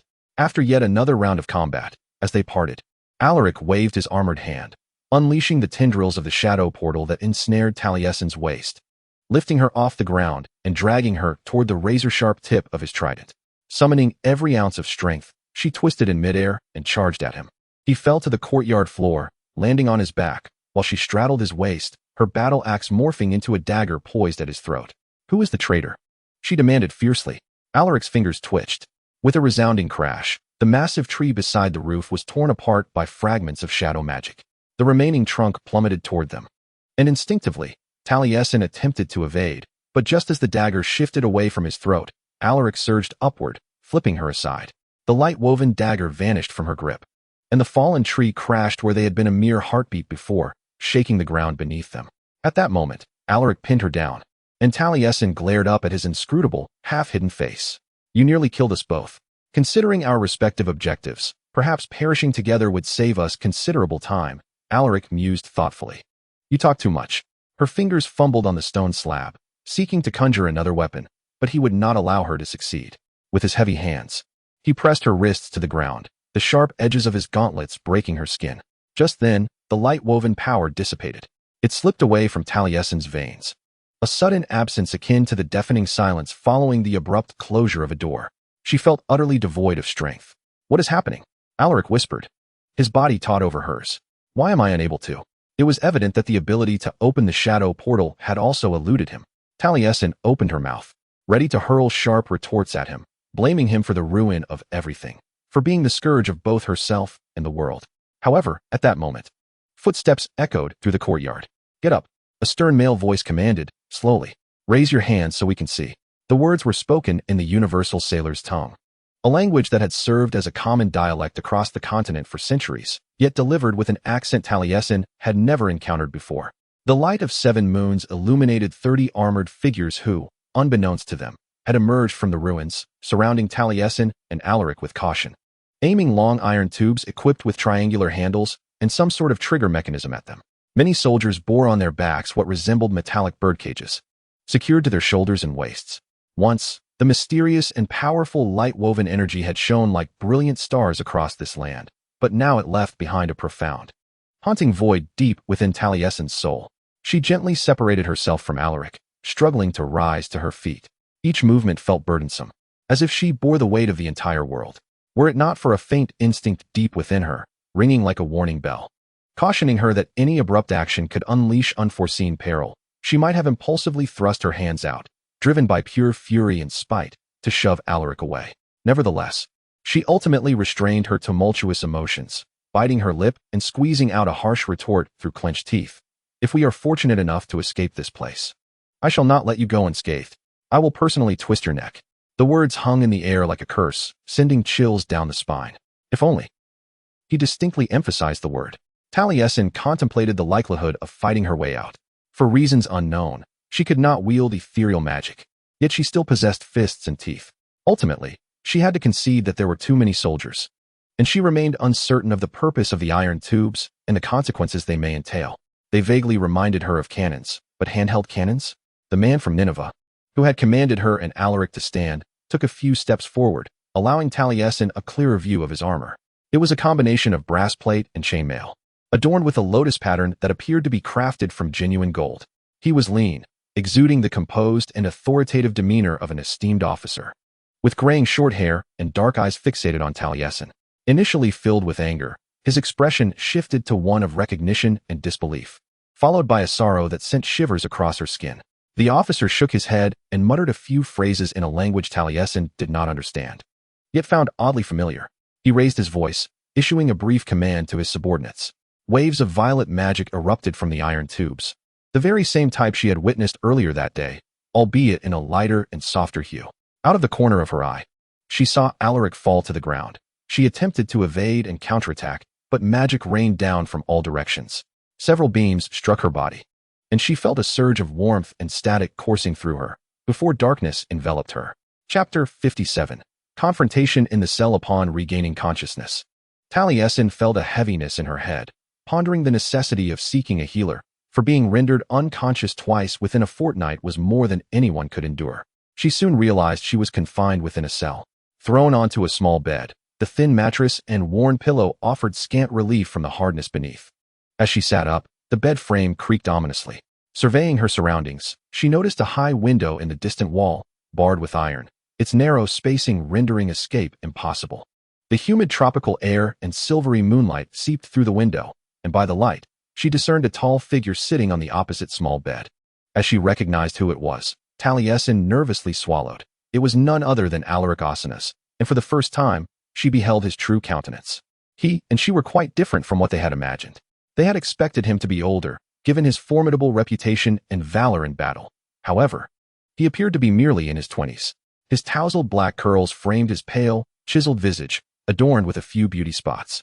A prominent nose, sharp jawline, and full, soft lips tempered his overall austere demeanor. Taliesin's gaze inadvertently lingered on his lips, contemplating that they could almost be deemed petulant. And it was surprising to her that she would use such a term to describe the heir of the Empire of the Night. However, she quickly diverted her gaze to meet his. His gray eyes, as hard as flint, bore a harsh disdain as they regarded her. "How long was I unconscious?" Taliesin inquired, attempting to glare back at Alaric. "I awakened a bit before you," he replied, his voice deep and resonant, with a hint of raspiness that unexpectedly reminded Taliesin of coarse silk and honeyed mead in an oak barrel. Yet, his acerbic words shattered any peculiar sentiments she harbored. "In any case, keeping track of time is the least of our concerns." "Our concerns?" Taliesin retorted, incensed. "Are you implying that you are responsible for the mess we find ourselves in?" "There were two individuals engaged in a fierce altercation in that courtyard," Alaric remarked, "one of whom should never have been present." Taliesin shot back. Alaric scoffed. "I didn't see you receive an engraved invitation from Zahia Latches to attend her light fracturing." Taliesin, incensed, leapt up and crossed the distance between them, standing before Alaric as she shouted. "You were the one who pursued me all the way to Ninavarr to instigate a conflict. That temple had long been abandoned. I could have traversed the territory unnoticed. Yet you interfered." "I had to do so," Alaric replied coldly. "I couldn't allow you to approach that nexus, or it would place me at a significant tactical disadvantage." "Oh, so your brilliant strategy involves being captured in a foreign land by a group of outsiders who, in some inexplicable manner, stripped us of our abilities and wielded magic we have never encountered?" Taliesin mocked, punctuating her words by jabbing her finger into his broad, firm chest. Before she could retract her hand, Alaric seized her wrist and spoke slowly. "I quite enjoy it when you fear me." "Humph, I preferred you while you were unconscious, and I certainly have no reason to fear you," Taliesin retorted, her face flushing at the recollection of their first encounter. "You are merely your father's pawn. I wager you have never had an original thought." Alaric rose, advancing in the confined space, while Taliesin stood her ground, though he pressed closer. She attempted to free herself from his grip, but he held her tighter, almost to the point of bruising. At this moment, Alaric stood in close proximity, allowing Taliesin to detect the mingled sense of battle, sweat, and smoke clinging to him, interspersed with the lingering aroma of sandalwood perfume. This intoxicating fragrance made her somewhat lightheaded, compounded by the fierce anger that blazed in his star-like, piercing eyes, making her feel as though she might be ensnared within it. Nevertheless, she steadfastly maintained her position, lifting her chin defiantly and revealing her teeth. "You will pay for this, Lightweaver." Alaric's voice was hoarse, laced with suppressed fury, as he slowly uttered these words from his tongue, resembling a fierce promise. Taliesin clenched her other hand into a fist and aimed a punch at his jaw. Alaric stumbled back a few steps, and Taliesin seized the opportunity to advance, demanding, "Tell me who the traitor is." She contemplated that if he refused to cooperate, she would strike him until he divulged the information, for they were trapped in the cell, and he had nowhere to flee. Perhaps it was time to accomplish something worthwhile in this life. However, Alaric moved too swiftly, leaving Taliesin no chance to react. Before she could comprehend the situation, he had pushed her down onto the mattress, pinning her beneath him, the small bed groaning under the weight of their bodies. As she struggled beneath him, Alaric gently grasped her shoulder, his gloved fingertip tracing along her neck, leaving a trail of heat and static upon her skin. "Knowing the identity of a nameless informant will benefit you not at all," he stated, his eyes glimmering with a blade-like silver light in the moonlight. "The Sidorvian alliance is on the verge of annihilation. There is nothing you can do to thwart it, especially now that you are so far from home." The corners of his full lips twitched slightly, revealing a sardonic half-smile. It was all too late. Taliesin raised her gaze to him, realizing he seemed to imply an imminent assault. A sense of urgency surged within her. She had to return. She had to warn everyone. Just then, the cell door creaked open, and the officer who had captured them in the ruins entered. Upon witnessing Alaric hovering above Taliesin, he halted, raising an eyebrow and teasing, "It seems this is a custom for you too." Subsequently, the two prisoners were to be separated for interrogation, with Taliesin unfortunately becoming the first. Her hands were restrained behind her with steel handcuffs, escorted by at least 5 Ninavarr soldiers, 2 of whom gripped her arms, while another pressed a metallic object against her back. The remaining 2 flanked her sides, tightly enclosing her within their ranks, their shoulders bound with a contraption reminiscent of a birdcage. The officer led the way down a narrow corridor constructed of split bamboo bound with vines. As Taliesin walked, she discreetly surveyed her surroundings. She noticed that outside Alaric's cell hung another birdcage, suspecting that whatever was contained within was the culprit inhibiting their abilities to enter the ether. She had never imagined such a thing existed in the world, and was eager to discover what lay within, yet the cage was obscured by an opaque metallic glass panel, rendering its contents invisible. Eventually, she was brought into a sparsely furnished room illuminated by lamps and was instructed to sit at a table. The backpack she had brought from the small boat lay empty, its supplies and navigational instruments meticulously arranged in neat rows upon the table. A tin cup filled with water sat alongside a wooden straw. The soldiers placed 2 bird cages in opposite corners of the room before filing out, leaving Talasin alone with the officer. The officer took a seat across from her and nudged the tin cup toward her. At that moment, Talasin thought to herself that at least the Ninavarr people were somewhat merciful. Or perhaps they simply did not wish for her to perish of thirst before they had finished their inquiries. Regardless, her thirst was indeed overwhelming, and she would certainly not refuse the offered water. Chapter 58. The enigma. With her hands securely bound behind her, Talasin leaned forward, her lips tightly wrapped around the straw as she greedily drank the water, as if it were a long-awaited blessing. In that instant, she cast aside any notions of elegance and decorum, emptying the cup in mere seconds, only pausing when the sound of air escaping echoed loudly. The officer observed her actions, a flicker of amusement crossing his face. However, once she sat upright, that hint of mirth quickly dissipated. His dark eyes scrutinized every inch of Talasin's face, a gaze that made her feel profoundly uncomfortable. Finally, he cleared his throat, his demeanor suggesting a semblance of apology for his earlier scrutiny. Talasin mused that since she was already bound and seated in an interrogation room, she might as well inquire about matters that piqued her interest. "Those tubes your men carry. What do you call them?" "We refer to them as firearms," the officer replied. "Very well, firearms," Talasin responded somewhat flippantly, striving to avoid stumbling over the unfamiliar term.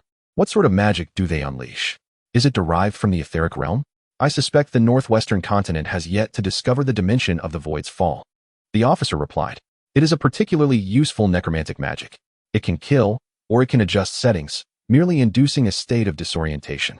His tone was casual, yet the underlying threat was unmistakable. Should Talasin dare to move again, the next encounter with the firearm would not merely render her dazed. "Firearms," Talasin furrowed her brow. "The crystals used by Kaisa and Sedovia to store dimensional energy are as large as dinner plates. The containers are far too small for etheric magic to be stable, let alone to fit within those slender iron tubes. What kind of ether core is involved?" The officer, seemingly having indulged her long enough, interrupted her. "I am Unilapat, the captain of the patrol unit, appointed by His Majesty, Starlight, from the family of Erdugisilum, tasked with safeguarding our borders. She has suspended the earth upon the waters, and the remnants of the Temple of the Weavers of Light on Mount Belian fall under my jurisdiction.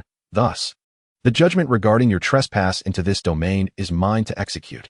Foreigners are prohibited from entering the interior without the permission of Zahia Rakis. But I am here now, am I not?" Talasin murmured softly, then inquired, "Where exactly is this place?" "The Hukatla garrison of the Belian Mountains," he replied, from her knowledge gleaned from Bishima's records. Talasin understood that Hukatla was the collective term for the Ninavarr armed forces. Learning that she was not far from the relics of the temple brought a sense of relief to her heart.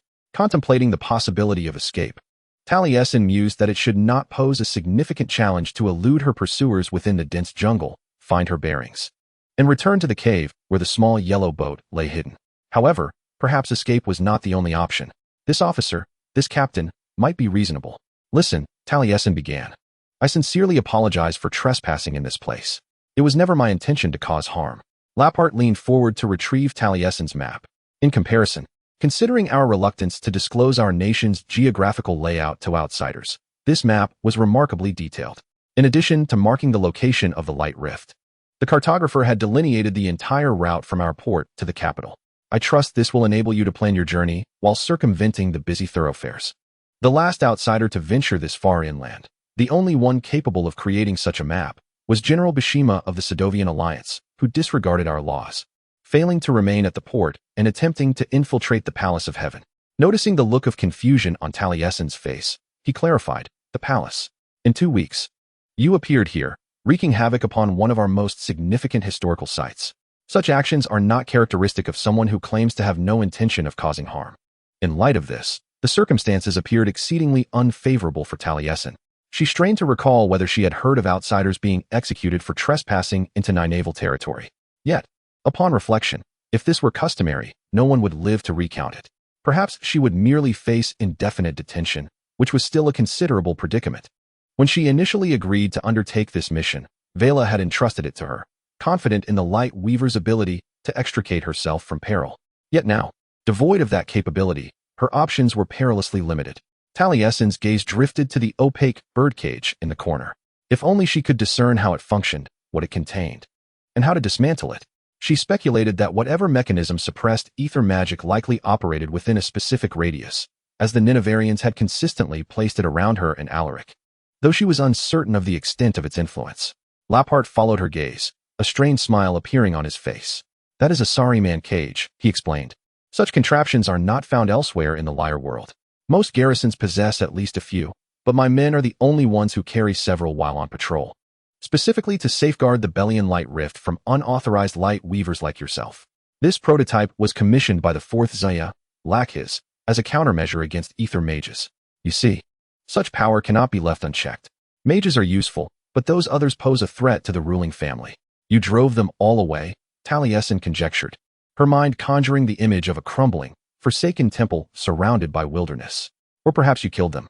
The light weavers, shadow forgers, rain singers, fire dancers, wind speakers, and thunder strikers voluntarily departed from Ninavarr many generations ago, Laphart recounted.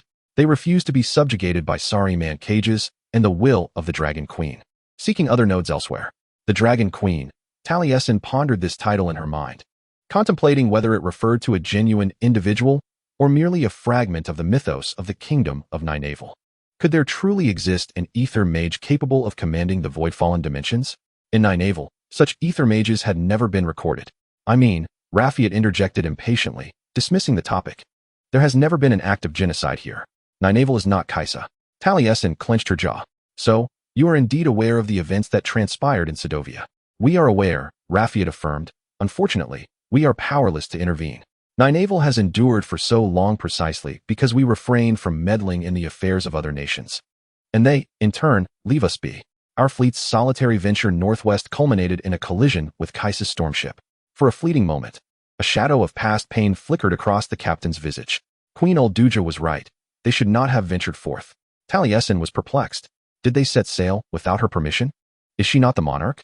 It is not I who is on trial. Rafiat suddenly seemed to realize he had spoken too much, hastily interrupting her. If you cooperate, perhaps we shall exercise a degree of leniency.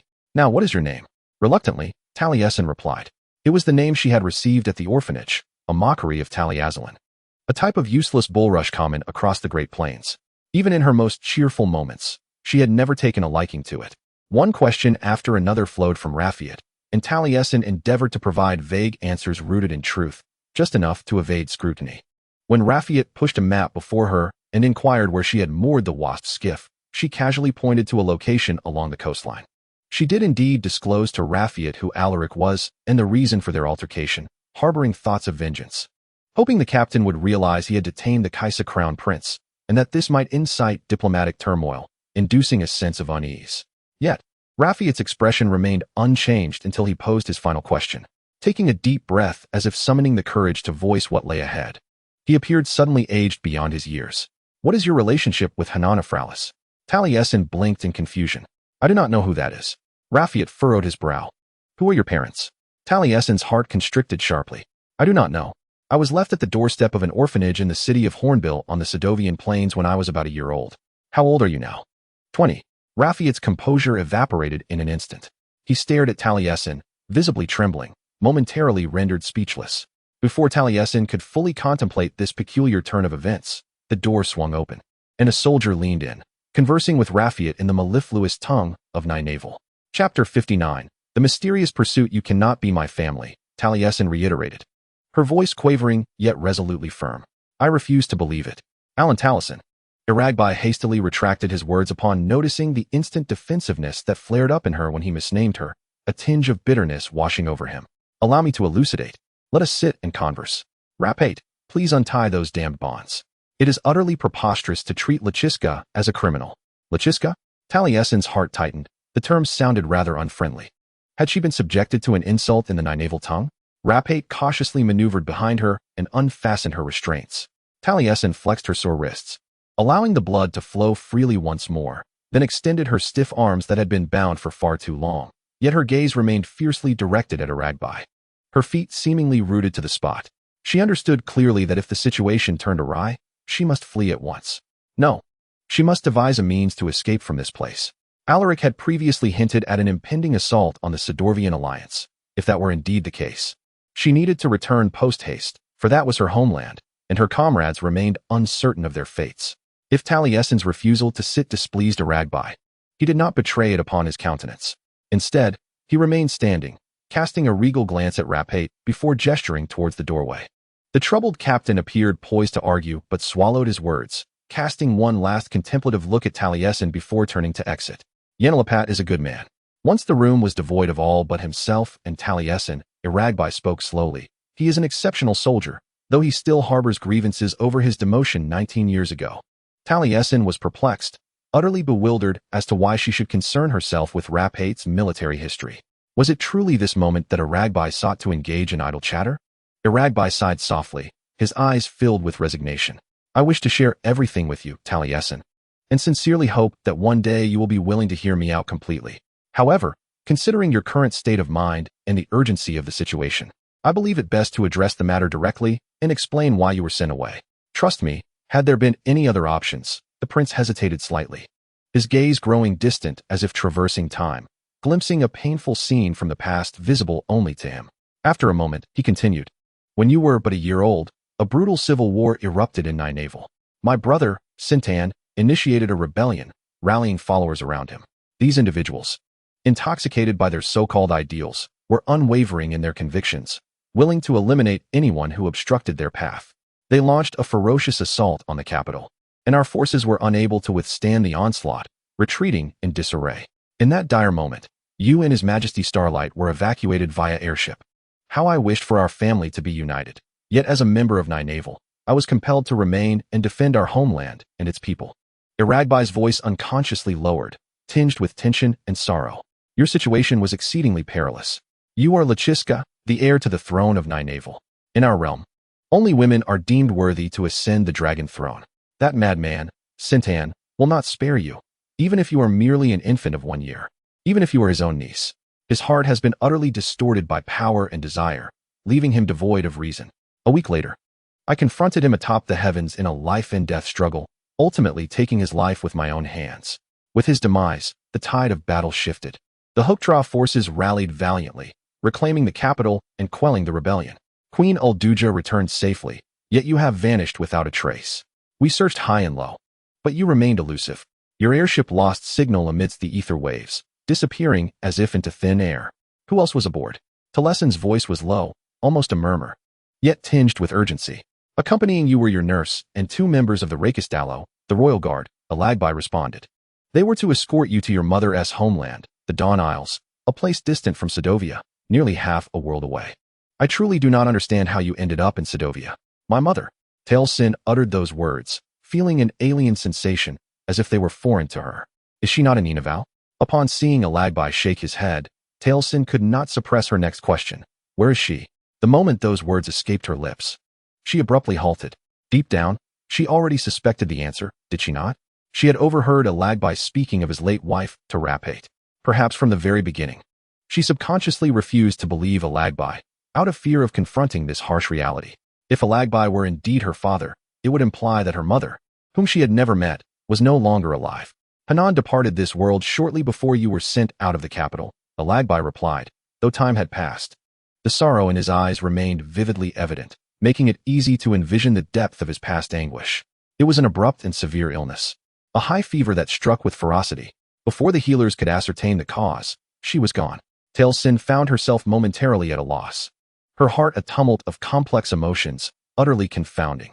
She endeavored to comprehend her feelings towards this mother she had never known. Was it sorrow? Yet she sensed a curious absence of any profound sentiment. At least for now, amidst the inundation of events, she lacked the energy to ponder such matters. Thus, she suppressed the tumult within and shifted her inquiry. How did the civil war erupt? Why did Sintan rebel against Ulduja? Talasin was aware that the timeline of the Ninavarr civil war coincided closely with the cataclysm between Kesa and Sinstad. Could there be a connection between the two? Was the Ninavarr civil war also linked to Zahira Rakis's reluctance to send airship aid to Sinstad's Lightweaver? Just as Alagbai was about to respond, chaos suddenly erupted in the interrogation room. 5 tall women burst into the chamber. Talasin surmised they were the Rakis Dallo Alagbai had previously mentioned, clad in heavy plate armor. They skillfully formed a protective circle around Alagbai, their voices urgently uttering words in the melodious Ninavarr tongue. Alaric Asanas had fled. Alagbai hastily translated for Talasin, who had freed himself from the constraints of the Saariman cage. We must find a safe haven. Hearing this, Talasin, consumed by urgency, seized a map and compass from the table and dashed out the door like a bolt from a crossbow, stuffing the items into his pockets as he ran. His mind was singularly focused on one thought. He must subdue Alaric. If that proved impossible, he needed to return to the mainland with all due haste. Sataravia was perilously endangered due to the unknown traitor and the machinations of the Night Empire. Other matters could wait. Ignoring the shouts behind him, he squeezed past the guards and sprinted down the bamboo corridor, echoing with alarm bells. Surrounding him were soldiers wielding firearms. Yet he understood that these weapons were futile against Alaric, who had regained the powers of the Shadow Gate. As he approached within 7 meters of the ominous Saariman cage, an astonishing scene unfolded. The radiant force of light that had been continuously streaming outward suddenly surged back into Taliesin's body with astonishing speed, akin to a tumultuous tide. This sudden influx of power enveloped him in an unbearable burning sensation, as if countless flames raged within him. Simultaneously, soldiers who had rushed out of the barracks in a panic, attempting to obstruct Taliesin's path, were swept aside effortlessly by an overwhelming and unshaped surge of searing magic before they could even draw near. A series of dull thuds echoed through the night sky as their bodies collided violently with the hard walls, akin to kites severed from their strings. With the resounding crash of their bodies against the walls, their tightly gripped weapons clattered to the cold ground, stirring up a cloud of dust. Yet, Taliesin did not relent in his frenzied dash. Gritting his teeth against the searing pain coursing through him, he surged forward with all his might. After a heart-pounding chase, he successfully left all soldiers who sought to impede him far behind. Then, like a flash of lightning, he burst through the doors of the garrison's main building and plunged into the warm night, suffused with a sense of comfort and tranquility. Before him lay a chaotic airstrip, overgrown with weeds, strewn with many grievously injured. A scythe forged from shadows and ether glimmered ominously against the backdrop of the silver constellations, striking at the last standing soldier. He fell onto the dewy grass, bearing a shadowy wound across his chest, yet clung to life, much like his wounded comrades. Taliesin felt a twinge of astonishment. Alaric exhibited a restraint she had never anticipated from the Shadow Legion. Upon reflection, it seemed he too wished to avoid further deteriorating the relationship between the Night Empire and the Ninaval territories. At a certain distance, Taliesin locked eyes with Alaric, whose silver gaze exuded an air of chilling confidence. The wrinkles at the corners of his eyes hinted at a sardonic smirk concealed behind his obsidian half-mask. A surge of rage welled up within Taliesin as she twirled her 2 daggers and charged towards Alaric. Yet, Alaric stood his ground, displaying no intention of retreat. The war scythe in his grasp glimmered with a deadly light, seemingly taunting her. Just as Taliesin was about to close the distance and enter striking range, she heard hurried footsteps behind her, abruptly halting. Then came the deep, resonant boom of voidfall magic, followed by a brilliant flash of amethyst light, accompanied by the call of Prince Iragbai. Instinctively, both Alaric and Taliesin turned to regard the violet magic beam hurtling toward them. Only a single beam was launched. The other Ninavarr soldiers appeared to heed the orders of Iragbai and Rapate, relinquishing their firearms. Yet, this particular magic beam was wide and potent, an unstoppable force. Time seemed to freeze in that moment, leaving no room for evasion or contemplation. In this critical juncture, instinct was their only guide. Alaric swiftly transformed his scythe into a shield, raising it before him. Meanwhile, Taliesin, lacking the skill to conjure a shield, could only summon magical weapons for assassination or striking foes. In her desperation, she hurled a dagger towards the oncoming violet mist, hoping to intercept it. However, her plan did not unfold as she envisioned. As her light-woven dagger merely grazed the edge of Alaric's shadow-forged shield, an extraordinary event transpired. The 2 weapons fused together. Taliesin's mind raced, struggling to articulate the phenomenon before her. The shield and dagger melded, and at their point of contact, the ether erupted into vibrant whirlpools, reminiscent of ripples in a pond stirred by a stone. These ripples expanded with lightning speed, enveloping both Alaric and Taliesin within a translucent sphere. This sphere, a product of the convergence of shadow gates and light-woven power, shimmered in a mesmerizing interplay of black and gold hues. The energy of the voidfall magic collided with the sphere, only to be repelled harmlessly, dissipating into wisps of violet smoke that drifted to the ground. Each blade of grass touched by the voidfall magic instantaneously withered to a brown hue, creating patches of desolation upon the once verdant carpet, as if mercilessly harvested by the scythe of death. Necromantic, the word flashed through Taliesin's mind, a recollection of Rapate's description of this new dimension. Just as she grasped this term, the protective sphere surrounding her and Alaric suddenly vanished. Without hesitation, Alaric sprinted towards the nearest small vessel on the landing field, swiftly climbing into the cabin. "Oh no, you shall not escape," Taliesin cried, even though, amid the roar of the wind-infused ether core igniting, she understood that Alaric could not hear her plea. She was in a state of anxious urgency, hastily seizing a small boat that belonged to her. Strangely, the people of Ninavarr made no attempt to impede her. In fact, as she cast a hurried glance at the soldiers, as well as at Aragbai and Rapart, she discovered that they stood frozen in place, their faces etched with shock, as if they had just witnessed an utterly implausible event. Yet at that moment, Talasin had no mind to concern herself with any of the Ninavarrians. In her eyes, the entire world of Leal seemed to shrink to the solitary airship stolen by Alaric. Soaring above the treetops, before long, Talasin, too, piloted her vessel in pursuit, her hands gripping the steering wheel tightly, her knuckles paling from the effort. The ground swiftly receded beneath her feet, the ether core howled, and the lush jungle soon transformed into an endless expanse of sky and air.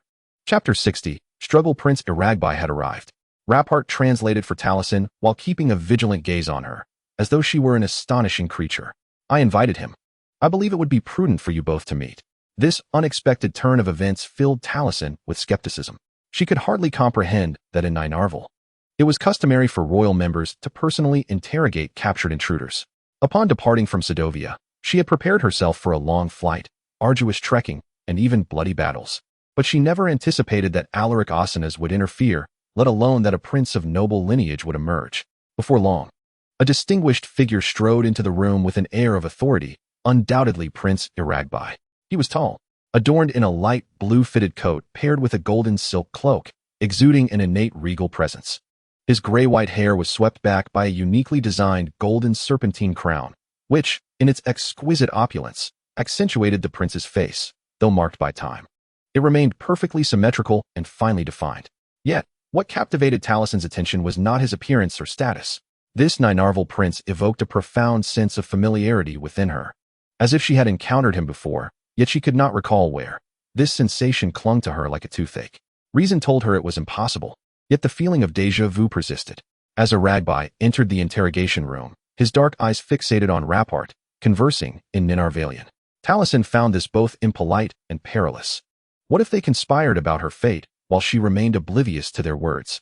"Excuse me," she interjected loudly. "I do not comprehend what you are saying." Aragbai immediately switched to the universal sailor's tongue. "I was informing this esteemed captain that he better have a good reason for summoning me from the capital during such a heated debate on the succession to the throne." Mid-sentence, Aragbai abruptly halted, his gaze shifting to Talasin, and he seemed to be rendered immobile, unable to look away. Talasin was no stranger to expressions of anguish. She had witnessed such pain on the faces of comrades discussing the losses of war. Yet this was different. The sorrow in Aragbai's eyes ran deeper, filled with shock and disbelief, as if he had encountered a specter. "Hanan," he uttered softly. Once again this name. Before Taliesin could inquire, Rafiat interjected, "Your Highness. While patrolling with my subordinates, we discovered her engaged in combat with another intruder at the temple. They hail from the northwestern continent. The other is Alaric Asanas, the heir to the Dark Knight Emperor. She claims to have been abandoned as an infant, with no recollection of her parents, and at the age of 20. She is still a light weaver." "Of course she is," murmured Alagbai, entirely disregarding the news of Alaric's detention, his gaze fixed intently on Taliesin, who appeared utterly bewildered, overwhelmed by this sudden turn of events. "This is a matter of bloodline inheritance, is it not?" "We cannot be certain yet," Rafiat hastily replied. "Are you blind?" Alagbai suddenly exclaimed, his voice sharp. "Did you not see how much she resembles my late wife? She can weave light magic, just like Hanan." "Without a doubt, Rafiat." Then, his next words left Taliesin feeling as though the entire world had come to a standstill. "She is my daughter." For the past 19 years, Taliesin had envisioned countless scenarios of reuniting with her family. During her arduous survival on the Great Plains, while scraping by in the slums of Hornbill Head City, huddling in orphanages and street corners for warmth, and evading the assaults of storm ships alongside her comrades during the war, imagination had been her refuge. Weaving different pictures each time, she often pondered what her family would say upon finding her, whether they would embrace her tightly or weep tears of joy. Yet, even in the most absurd of fantasies, she had never felt constrained. Nor had she anticipated that her first words to this man who claimed to be her father would be, "What do you mean I am?" "My daughter," Alagbai reiterated, his bronze visage softening as he stepped closer to her. "Alaricina." She abruptly stood, a surge of panic compelling her to retreat deeper into the room, shaking her head. "My name is Talasin." For a fleeting moment, it appeared Alagbai might contest her statement. However, upon seeing Taliesin's pallor, her widening eyes, and her expression of sheer terror, he seemed to realize a gentler approach was necessary. "Indeed, you are Taliesin," he said slowly, "the Taliesin of Sedovia, traversing between the realm of the living and the ether. But you are also Alaricina Ivralis, the sole daughter of Alagbai of the Ninavarr territory and Hanan of the Dawn. You are Alaricina Ivralis, granddaughter of Erdagia, who holds the earth suspended over water, and you are the rightful heir to the dragon throne." "Your Highness, I must advise against such a hasty declaration," Rafiat interjected, a troubled expression crossing his features. "Though she bears a striking resemblance to Lady Hanan, His Majesty the Starlight King will never accept." Alagbai waved his hand impatiently. "Of course, a thorough investigation will be conducted for formality's sake, but it will only confirm the truth that I already know." His full attention returned to Taliesin, who uneasily noticed the tears glistening in his eyes. "You see, I recognize you. You were quite the mischievous child. Every time I held you, you would always reach for this." He pointed to the crown upon his head, "Yet I could never remain angry for long. For your mother's eyes would gaze upon me, revealing her smile that I would recognize anywhere. Even if we were to reunite after 19 years, my heart would still whisper that you are my daughter. Do you not remember your Amia, even a little?" "No," Taliesin replied silently, "I do not recall." However, certain things began to sharpen into clarity. She had always felt a peculiar connection to Ninavarr, those dreams and visions now appearing as perhaps forgotten memories. She had come to Ninavarr in search of answers, and the truth lay before her. Yet, she had never anticipated that, upon reuniting with her family, she would not immediately feel a sense of closeness. This prince of Ninavarr indeed felt familiar, but at that moment, her hands were bound, her powers obstructed, and she was disoriented by the bizarre circumstances, overwhelmed with helplessness. This was a far cry from the joyous reunions of her childhood fantasies. She felt deceived, a surge of anger rising within her. "You cannot be my family," she shouted at Alaric, her chest stinging, for it implied that, indeed, people abandon children often due to their inability to nurture or protect them. "Yet you are of royal blood." She nearly ground her teeth as she uttered the word, "Thus, either you cast me aside in Sedovia, or you deliberately sent me there because you did not wish for me." This was a possibility she had secretly feared yet was reluctant to acknowledge. While struggling for scraps with the impoverished, the hope that her family loved her had sustained her, a firm belief that there must be someone in this world who cared for her. Chapter 61. Escaping the predicament. The girl was utterly infuriated with him. Initially, Alaric found it amusing, but soon he had to concede that he might indeed be in trouble. The skiff of the Ninavarr territory was ivory in hue, crafted from a milky, lightweight material, and maneuvered with remarkable ease. It was roughly cylindrical, tapering at both ends, with its blue and gold sails unfurled like wings along the sides, and a set of fan-shaped sails at the stern. After fiddling with the control apparatus for a few moments, Alaric discovered the joystick for operating the skiff's weaponry. However, there were no crossbows or repeating crossbows. Instead, a row of slender, rotatable bronze cannons awaited. Moreover, it did not fire iron projectiles, but rather those peculiar, shimmering arrows of violet light, illuminating the night sky, their radiance surpassing that of the tube weapons wielded by the soldiers. This skiff was a marvel of engineering, elegant yet lethal. The dilemma was that this weaver of light was also commanding a similarly crafted skiff at that moment. She was hot on his heels above the treetops. The energy from the ethereal realm surged forth from the cannons of her skiff, waves of amethyst-hued magic assailing him, compelling him to exert every effort and employ various techniques to evade her onslaught. She was intent on his demise, and he could not resist provoking her further. After adjusting the control device once more, he activated the ethereal wave communicator. Now was neither the time nor the place to settle grievances. He spoke into the communicator. "Shut up, you bastard." The voice of Taliesin reverberated from the cabin, laced with a furious static roar. She set the cannon to rapid-fire mode, striking Alaric's sail. To him, she was merely a shadow against the myriad phases of the night sky, weaving between the crescent of the second moon briefly vanishing into the eclipse of the sixth moon, only to surge forth from the shadow of the waxing third moon. "Are you not the least bit curious about the barrier we have created?" he inquired. "I am curious," she replied softly. "Put away your cannon and cease your evasions. Let us converse about this matter." A light laugh involuntarily rose in his throat, yet he hastily swallowed it down. "Dream on." He allowed her to unleash her fury upon him for a while, then abruptly ascended, spiraling in the air before diving behind her.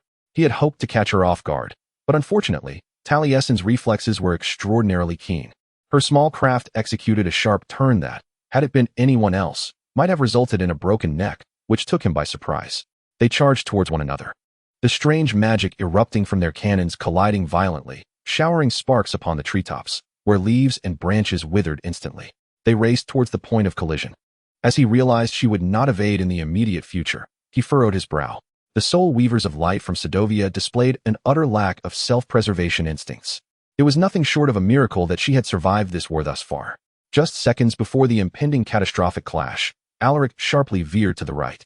The sudden maneuver made him dizzy, yet he managed to reactivate the communicator. "Until we meet again," he said languidly, purely to provoke her, before darting into the star-studded sky. Taliesin did not pursue, a rare display of rationality on her part, Alaric mused. After all, they were still ensnared in this territory that had undeniably become hostile. Unless he was mistaken, the Ninavarrians would not easily overlook their destruction of historical relics, wounding of soldiers, theft of an airship, and the release of something from a birdcage. The thought of that bird made Alaric shake his head, bemused by the oddities of this land. Shortly after Taliesin was taken for interrogation, he began to pound on the cell door, demanding access to the restroom. Outside the cell stood a young guard, freckled and overly confident in the prisoner's inability to wield shadow gates. Seizing the moment, Alaric subdued him, snatched his weapon, and fired at the cage hanging outside the cell, all with remarkable ease. Initially, he had feared that the etheric energy weapon would prove ineffective, but it became evident that the suppression device only affected ether mages. The cage exploded from the uncontrolled magical torrent, dislodging from its hinges and tumbling to the ground. He was wholly unprepared for the emergence of a twisted golden beak and feathers of red and yellow, as the enraged bird took flight with an indignant cry. Yet by then, the shadow gate had reopened for him. He incapacitated the guard and stealthily navigated through the garrison camp in search of an exit until the alarm sounded, forcing him to carve a bloody path to freedom. Alaric's mission had been utterly disastrous, and he had failed to bring back even a deceased light weaver. Upon his return to Kaiser, he would undoubtedly pay a heavy price for this failure. Yet at this moment, he was far removed from the encampment and its hostile forces, affording him the opportunity to contemplate the implications of the unique weaponry of the Ninavarr territory for the Night Empire. In addition to their lightweight yet lethal skiffs, their mastery of etheric magic was remarkably advanced. This was evident, as they had developed a form of death magic dimension that he had never encountered before. Somehow, they had even managed to equip small arms with this formidable magic, whereas in Kaiser, only the storm ships bore lightning cannons large enough to accommodate the requisite quantity of core crystals to wield similar power. As if that were not enough, the Ninavarrians possessed creatures capable of suppressing both light weaving and shadow gates. Even if Zaya Latches were willing to overlook this incident, Ninavarr could still pose a significant threat in the future. At least dragons seemed to be mere legends. Since he had set foot on the territory's shores, he had cast his gaze skyward for the 100th time, yet found nothing. He anchored his wolf-call skiff in a clearing near the coast. Just as he contemplated retrieving it, his thoughts shifted to the airship he was currently piloting. Its speed was astonishing, its movements graceful. The dazzling control apparatus could unleash magical beams 1,000 times more potent than iron projectiles, causing any living beings they touched to wither away. Such technology was invaluable. Allowing it to go to waste would be sheer folly. Moreover, he needed to hasten back to inform his father about the fusion of his magic with that of the Light Weavers, a concept he had never before encountered. Setting his course towards the Night Empire, Talasin landed the pilfered Ninavarr airship along a riverbank. Once the craft's power was shut down, she struck the control panel in frustration. Yet this did little to alleviate her sense of defeat, prompting her to let out a scream that echoed deafeningly within the dark confines of the skiff. She abandoned the vessel and made her way through the moonlit jungle, steadily retracing her steps to locate her hornet. Occasionally, she would hear the buzzing of an ether core overhead and quickly take refuge beneath the treetops, wary of being discovered by what was surely a patrol. A part of her longed desperately to return to the encampment and demand more answers from the prince of the territory, yet another part was gripped by fear. After stumbling through the underbrush for several minutes, she realized it was fear that consumed her. What if, after a thorough investigation, it was revealed that she was not the biological daughter of Alagbai, and her resemblance to that woman, Ninavarr, was merely a coincidence? After all, the entire situation was so bizarre, it was hard to believe. She was just a commoner, a soldier, nothing more. She was certainly not some long-lost princess. Did the title of princess even suit her? Alagbai had referred to her by another name. He called her Lacheska, the heir to the throne. Talasin shivered in the damp breeze. If she truly is Alancina Afralis, an inexplicable sense of foreboding envelopes the atmosphere. Should they discover her identity, she would be relentlessly pursued. Chapter 62, The Crisis of Sedovia. Who divulged this information to her? Has she conflated Vera's warnings regarding the Lightweavers with this astonishing revelation? Or was it the Ninavarrian who escorted her to Sedovia? Why were they drawn to this land, specifically to the city of Horned Beak, rather than her mother's homeland? An abundance of questions looms, yet not a single answer emerges. Talasin first encountered Alaric's wolf-call skiff, moored at the jungle's edge, its dark hull gleaming strikingly against the backdrop of moss and foliage.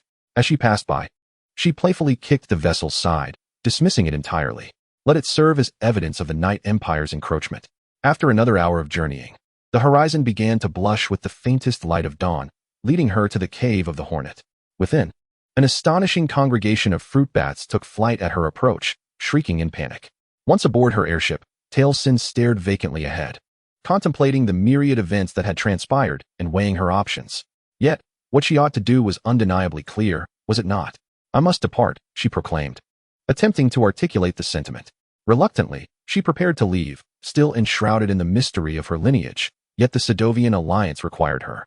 She needed to inform them of the traitor within their ranks and the sinister plots of the Night Empire. On one side, the family she had longed to find. On the other, the kin she had stumbled upon along her journey. In this moment, she knew where her path lay. Fearful of confessing her inability to communicate with the Light-Tier to Vera, she recognized the futility of returning to the temple, as the Ninavarrians were on high alert. As the Hornet emerged from the cave into the dawnlit sky, Talasin recalled Alagbai and their rather informal reunion, if it could even be termed such, concluding so abruptly. She pondered whether he could see her now, if she appeared as a comet trailing emerald smoke, drifting away from the Belian Mountains where he resided. She silently vowed that one day, when the tempest of war subsided and she was no longer shackled by its constraints, she would return. She promised herself. Day transformed into night, and yet another dawn approached as Talasin soared northwest across the eternal sea, landing in Sedovia. Having just emerged from the oppressive tropical climate of Ninavarr, the frigid air of Sedovia was a stark adjustment. The wilderness encampment buzzed with unusual activity at such an early hour. Shipwrights inspected grand sailing vessels while laborers tended to siege weaponry, oiling and replenishing ammunition. In the distance, a horizon shimmering with a kaleidoscope of colors indicated that the mages were examining the core crystals of the storm ships. The air was alive with the rustle of messenger pigeons ferrying crucial missives. Just as Talasin approached the building housing the Sedovian War Council, Cade strode towards her with purpose. You are alive. There is no need for such astonishment, is there? You know, it is rather effortless to elicit a reaction from you. Cade teased with a playful smirk. Observing her spirited demeanor, even when she poked fun at herself, Talasin found it rather delightful. How was your little journey? Did you encounter the Light Rift? I did not. Then, did you meet anyone else? Cade pressed on. Talasin averted her gaze. What is with that expression? What happened? If you were unable to communicate with the Light Rift, it is of no consequence. To be honest, I have always deemed that task rather foolish. The crucial part is that you returned safely. Now you can undertake more foolish tasks. It is not merely that. Talasin halted, and Cade followed suit. I truly could not communicate with the Light Rift, but that is only part of the reason. Well then, speak up. Tell me everything, Cade commanded. But cut to the chase. The entire base has descended into chaos. Shortly after your departure, we received reports of large-scale military movements from Kaisa, with ironclads gathering at the borders. To make matters worse, the helmsman Darius has vanished. He is nowhere to be found in this damned canyon. Talasin's countenance drained of color as realization struck her. It is him, she blurted out, her mind conjuring the image of Darius's weathered, bearded face, filled with despair. She recalled how his voice trembled when he spoke of their impending demise. He is the traitor.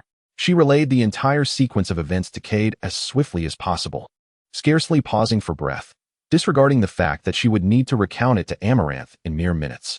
She wished for her friend to be the first to know everything. At first, Cade listened with a stoic expression, nodding at the appropriate moments, but as Taliesin's narrative unfolded, her jaw dropped further, culminating in a state of utter disbelief as she gazed at Taliesin. "You are a princess? Keep your voice down," Taliesin admonished in a hushed tone. She scanned the vicinity, ensuring no one was eavesdropping. Fortunately, the few individuals outside the officers' quarters appeared engrossed in their own affairs, oblivious to the conversation between the two helmsmen. "We cannot be certain yet. Moreover, this is highly sensitive information. Do not broadcast it indiscriminately." Can you blame me? To receive such a plethora of unexpected news in such a short span of time," Cade murmured. She strode briskly through the entrance, traversing the narrow, cobbled corridor, with Taliesin trailing beside her. "By the way, I wish for Darius to suffer a slow and painful demise. May the griffins of Inral feast upon his liver until the end of days. I suspected he was up to no good." Taliesin felt a pang of pain in her chest as she murmured, "Before my departure. It seems you are more astute than Vela." Cade rapped forcefully on Amarantha's office door, barging in without waiting for a response. "Darius has betrayed us again, and Taliesin is a princess," she proclaimed as she strode into the room. "Cade." Taliesin hurriedly crossed the threshold, as Vela stared at her in astonishment. "I told you to keep it down." "Oh, my sincerest apologies, Your Majesty. Do not address me as such. I hardly dare to inquire about the situation, but unfortunately, I must." Vera interjected. "Both of you, please take a seat." Taliesin. Elaborate on the matter. Upon listening to Taliesin's detailed report, Vera maintained a composure that far surpassed Cade's. When she heard of Darius's betrayal, she exhibited no outward reaction. It was not that she was indifferent, but rather that Amaranth instantly donned a mask, elusive like the obsidian metal visages worn by the Shadow Legion. After Taliesin finished, the silence in the office thickened to a degree that it felt as though one could slice through it with a knife. In a moment of disarray, she thought it akin to the silence of summer, a tense, oppressive stillness at noon, when the sweltering heat envelopes the vast plains, casting everything into a state of slumber. Yet this time, she found herself in the canyon of a wilderness camp. The hour was morning, and faint sunlight streamed through the window, illuminating the furniture, the maps, and Vera's face, which was fixed intently on her as she fidgeted in her seat. Cade resumed his usual bored and acerbic demeanor, languidly reclining in his chair with arms crossed. "I cannot even begin to fathom how your magic intertwines with Alaric S." Vera finally spoke. "I shall inquire with our sorcerers if they have ever encountered such a phenomenon. Perhaps you and I might replicate this effect, so we shall investigate further. What I am certain of is that the ether encompasses all dimensions, including time. Perhaps this explains why, as you approach the nodes, you begin to recall memories that a 1-year-old ought to have forgotten." Perhaps, Taliesin mused uncertainly. All of this was mere conjecture. The specific knowledge amassed by the Sedovians regarding light weaving had been lost during the Kaiser's invasion of Sindistad, but surely Ninavarr must now assist us. "Right?" Cade queried. "At the very least, Erlag Bib will be inclined to help since her daughter was raised here, and the tower fights for us. Unfortunately, the decision rests not with the princely territories, but with Zahia Lakiz," Vera replied, pursing her lips. "Sedovians have caused such chaos on her lands. I am uncertain if Erduja would be willing to aid us, even if we have taken her granddaughter in. I wish to officially state, for the record, that all of this is Alaric Osanaz's fault," Taliesin asserted, striving to maintain his dignity. Amaranth chuckled briefly. "I suppose that is indeed the case. Perhaps once the situation stabilizes somewhat, we can attempt to send envoys again. But for now, we must consolidate all resources to thwart any plans from the Dark Empire." She hesitated for a moment, regarding Taliesin with a measure of sympathy. Yet ultimately, her expression hardened into one of resolute pragmatism. This very trait had seen the Sedovians endure thus far. Darius's collapse during your conversation, coinciding with his disappearance as the Kaiser's forces began to assemble at the Alliance's borders, is no mere coincidence. Not to mention the evidence of espionage you acquired in Ninavarr and the impending large-scale assault, Vera informed Taliesin. Alaric Osanaz had no reason to deceive. At that moment, he believed you to be at his mercy. We should prioritize addressing this issue and defer the rest for later. Taliesin understood. The resources of Sedovia were already stretched thin, leaving no energy to assist her with personal matters. As their light weaver, it was her duty to fight alongside them, and thus she must cast aside thoughts of Ninavarr. She had already failed in her task of communicating with the luminaire of Ninavarr, and she could not afford another misstep. Nevertheless, there were other light weavers, other nodes. She heard herself uttering that Prince Aragbai had informed her that his late wife Hanan, the woman he believed to be her mother, hailed from a place called the Dawn Isles, too distant. Vela pointed out that even aboard the Wasp, The journey would take at least a month. Kesa was in motion, and time was a luxury they could not afford. They could only rely on themselves. Taliesin hesitated, a pang of anguish coursing through her. She longed to converse with Vela about what it would mean if Iragbai's beliefs were ultimately validated. Yet, a mere glance at the older woman's tense demeanor quashed that thought. Amaranth was evidently exhausted. Though she might never admit it, Darius's betrayal had undoubtedly struck her deeply. He had been her friend for many years, and now, vast intelligence of the Sedovian Legion had been compromised because of him. ID's Vela bore the weight of the hurricane war more heavily than anyone else. Taliesin could not add to her burdens. So she nodded and refrained from uttering another word as she and Kate awaited new orders. Chapter 63. The Battle of Annihilation. Despite Taliesin and Amaranth's numerous attempts, they could not recreate the barrier of light and darkness that had once surrounded Ninavarr. They could no longer establish contact with Ninavarr, as conflict erupted swiftly and violently from all directions. In the end, merely a month passed, and everything came to a conclusion. A month to end a decade-long war. A month that obliterated the remnants of a once mighty force spanning the entire continent. A month that dismantled the very concept of a nation and its various states. This was not reality. Time pulsed like a heartbeat, shimmering in a crimson glow akin to arterial blood. A Sedovian storm ship plummeted from the sky. Shards of metal and glass raining down like a tempest, creating craters upon the streets of Rasthaven. Rasthaven, the vast capital of the Alliance, stood as their final stronghold in the heart of the land. The Kesa storm ship, delivering a fatal blow, soared high, victory within reach, parallel to the city's skyline, unleashing another barrage of ammunition. The massive cannons embedded in the ship's belly discharged bolts of lightning, searing vast rooftops to white heat before igniting into fierce flames. Ashes and thick smoke fell from the evening sky, obscuring the pale silhouettes of all moons save for the seventh moon, which was in a state of eclipse, burning with a golden red light above a war-torn earth. On the other side of Rasthaven, it truly began to rain. Another storm vessel, its midnight black hull proudly adorned with the silver chimera emblem of the Asana's family, unleashed magic from the dimensions of rain and tempest, transforming into a deluge as dense as hail and winds so fierce they uprooted trees and homes, scattering them like leaves in a tempest. The soldiers and citizens of Sedovia frantically sought refuge amidst the chaos of storm and darkness. This cannot be real. The thought flickered in Taliesin's mind, as if uttering it for the 100th time might conjure a miracle, awakening her from this nightmare and returning her to reality. Where Kaiser had not besieged the coastal regions in a mere fortnight and then swept through the heartland, enclosing Rasthaven completely. No one had anticipated that Garys would unleash all his storm vessels and entire army in such a cataclysmic onslaught. The wealth and power Kaiser amassed stemmed from his strategy of extracting resources from the conquered nation of Sedovia. Yet the Dark Emperor evidently believed that eradicating all resistance was paramount. Most of the central region lay utterly razed, countless lives extinguished. The base of their wilderness encampment had vanished, and the last stand in the capital was on the verge of complete annihilation.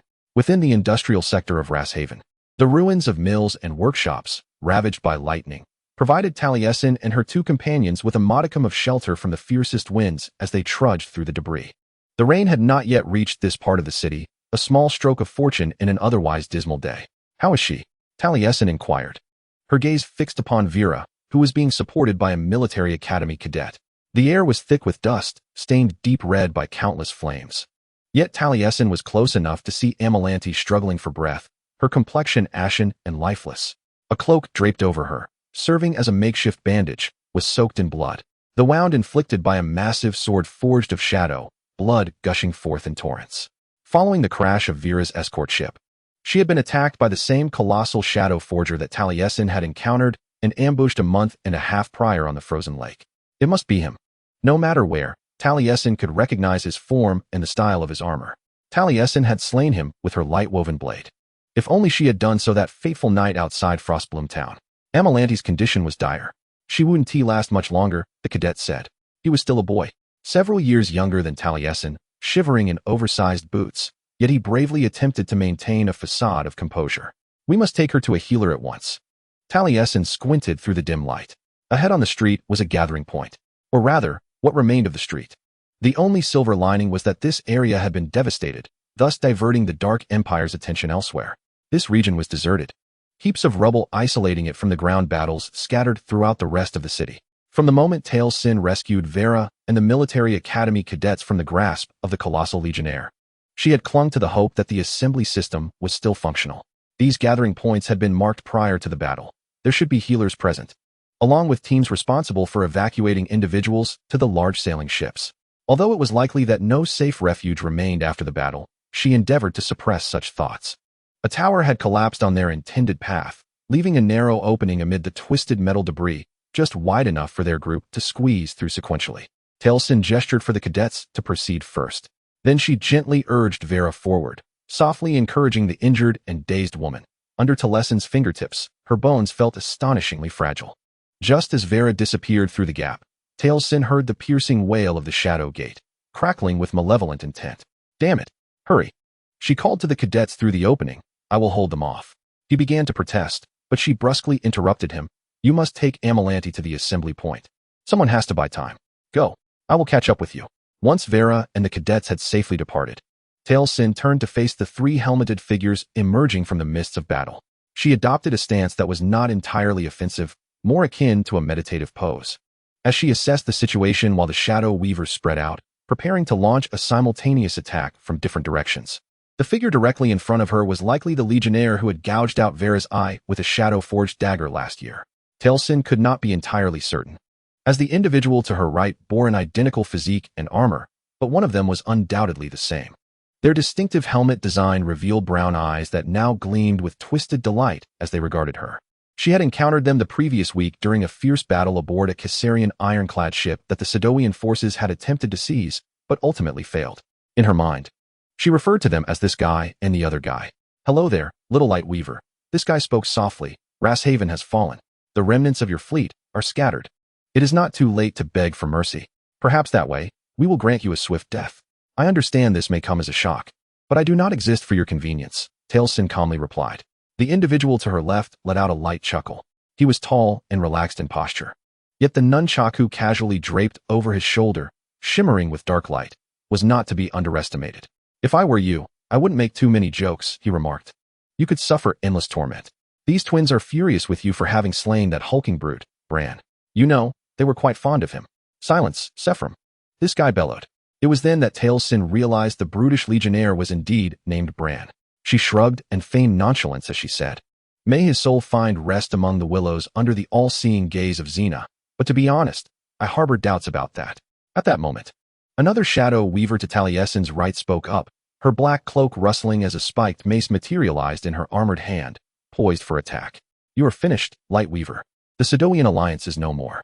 Taliesin twirled two curved blades, one slightly shorter than the other, their forms shimmering like molten radiance, filling the air with a golden warmth. "In that case, we have no choice but to drag you down to hell." 3 Legion soldiers surged forward, and she responded swiftly, her light blades clashing against their nunchaku, daggers, and mace.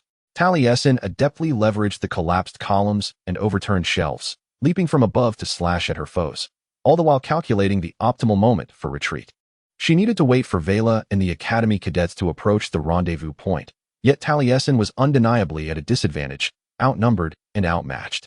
However, if she could strike faster and harder, there remained a glimmer of hope. Suddenly, a new burst of shadow magic erupted from another direction, conjured by another individual.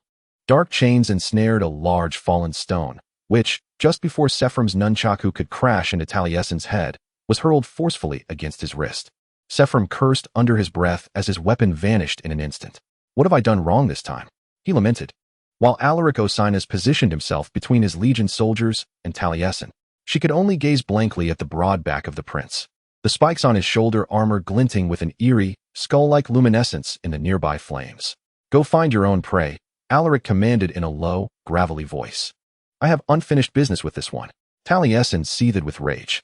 Once the other shadow weavers reluctantly retreated into the smoke and ruins, she fused her 2 swords into a single sharp spear, hurling it at him with a fierce cry. Alaric raised an armored arm to shield his chest. The spear collided with a shadow shield, and both vanished in an instant. His left side lay exposed, and she did not afford him the luxury of repositioning. In a heartbeat, she lunged at him, her blades reverting to their original form, each hand brandishing a gleaming scimitar. Chapter 64. The lightning duel. Alaric swiftly summoned a whip from the shadow gate, ensnaring Taliesin's ankle. With a violent tug, she was thrown to the ground, the impact rendering her breathless. As she sprang back to her feet, He transformed the whip into a broadsword, striking down at her fallen form. Just in time, she crossed her twin swords before her, perfectly intercepting his blade and locking it in place. Thus, after parting from Ninavarr, she gazed up for the first time at Prince Caesar's half-veiled face. They strained against each other, locked in a vigorous stalemate. For Talasin, the surrounding world began to blur, overshadowed by Alaric's menacing aura. His hawk-like gray eyes burned down upon her from above the obsidian half-mask. "It is a pleasure to see you again." His sarcasm sliced through the air with the precision of a keen blade, the deadly edge of the shadowy sword almost grazing her neck. "What, do you miss me?" she retorted, straining to adjust the angle of one of her swords in an attempt to thrust it towards his throat. Alaric scoffed and then pushed her away.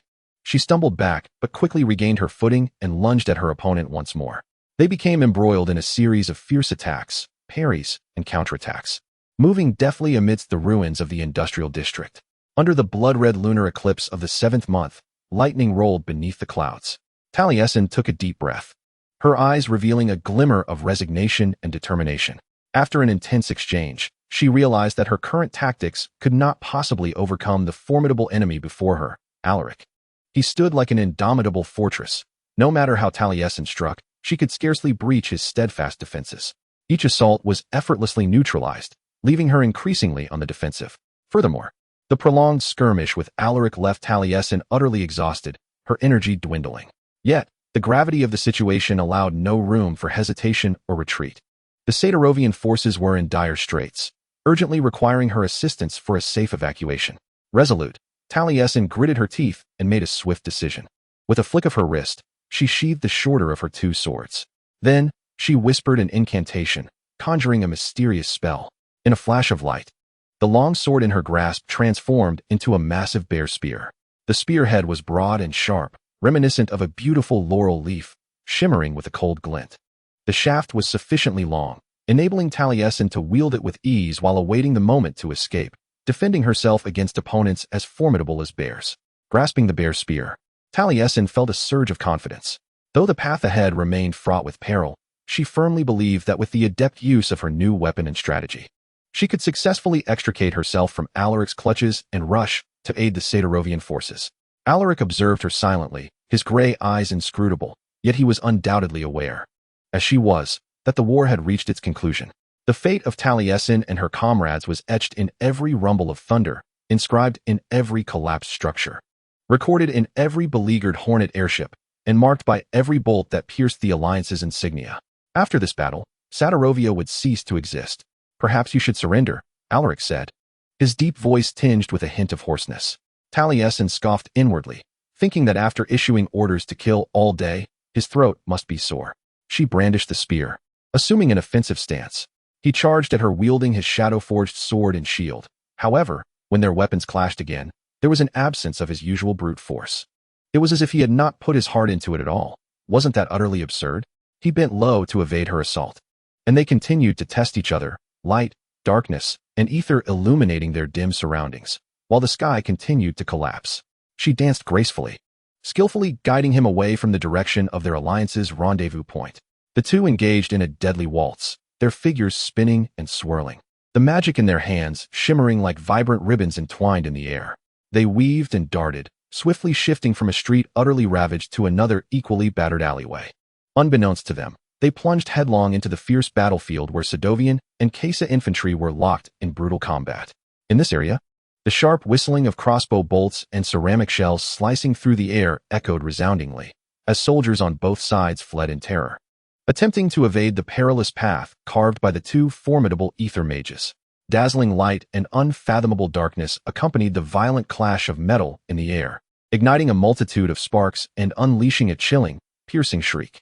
Those unfortunate enough to be near were felled like leaves caught in a tempest.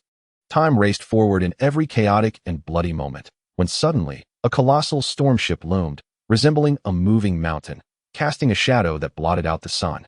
As Talasin was compelled to maneuver around the wreckage of a recently downed wasp skiff, Alaric leaped high, launching an overhead attack. She braced with the shaft of her spear, her body nearly folding in half, as intersecting beams of magic screamed at her throat.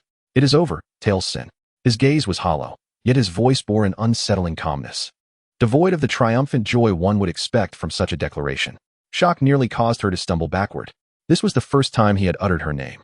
He carefully tasted the name on his tongue, as if weighing its significance, while his tone clashed with the grim expression of the wolf-toothed mask he wore, and the fierce flickering of their weapons mere inches from each other's skin. "It is over," he repeated, seemingly attempting to soothe her, or perhaps persuade himself to accept some truth. "And then what?" she retorted sharply. "Let me guess. If I surrender, you will spare my life?" Alaric's pale brows furrowed. "I cannot." "Of course you cannot," she scoffed, a bitter tide rising within her. "So you will kill me swiftly? Grant me a merciful end? The Shadow Legion loves to assure me of such." He simply stared at her. She felt an unsettling clarity. He seemed at a loss for words. Transforming her spear back into twin daggers, she kicked toward his legs and lunged as he stumbled. Yet, in that critical moment, a blinding light streaked across the sky, followed by a magnificent ceramic missile plummeting to the ground nearby like a falling star.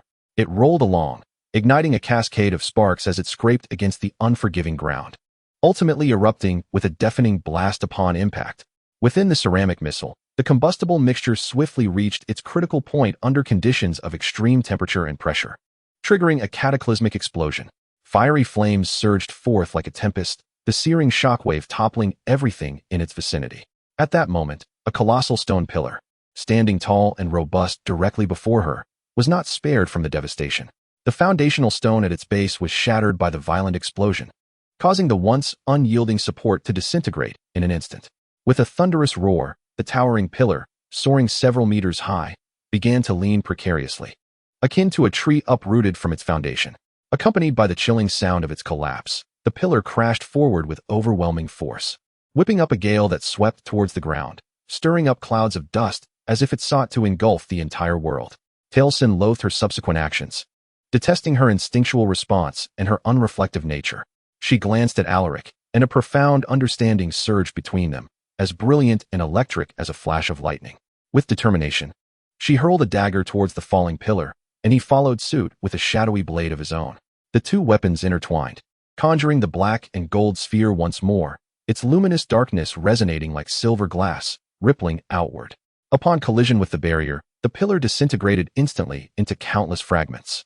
The sounds of battle became muffled, as though Talasin were listening through water.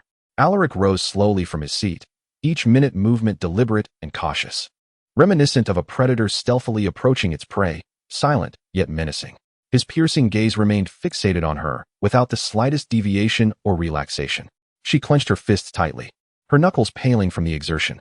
Simultaneously, a magical net began to shimmer around them, its light flickering like the traces left by lightning across the night sky. This enchanted web enveloped them in a charged veil, saturating the air with an atmosphere of tension and mystery. At that moment, the blood-red lunar eclipse hanging high in the sky gradually revealed its full visage. The distinctive seventh moon continued to shine through the electrified veil, casting a heart-stopping glow upon them. That light resembled a curse from ancient times, descending directly to envelop the two of them. He stood far enough away that the pillar would not touch him, yet he still aided her. This realization brought forth a multitude of confusions, leaving Talasin's mind nearly blank. Once again, she recalled their initial chase upon the icy surface, how he had deftly separated each ribbon of shadowed portals, allowing her to pass through unscathed. What game was he playing? She was the Weaver of Light from Sedovia. If he were to take her life, he could avenge his family, rendering Caesar's victory all the more complete. Perhaps he was merely reveling in this moment. Alaric's thick black brows furrowed deeply. In a daze, Talasin perceived that behind the mask, he appeared quite tormented. "You can come with me," he blurted out, his words escaping too swiftly, evidently unconsidered. "This phenomenon, the fusion of our abilities, is something we could explore together." Talasin was taken aback, nearly dropping her jaw. This man was utterly mad. She herself felt slightly unhinged, for it was now her turn to speak without forethought. She had not disclosed to Alaric that she would rather eat dirt than accompany him anywhere. Instead, she retorted, "Your father would never allow it." His gaze flickered momentarily.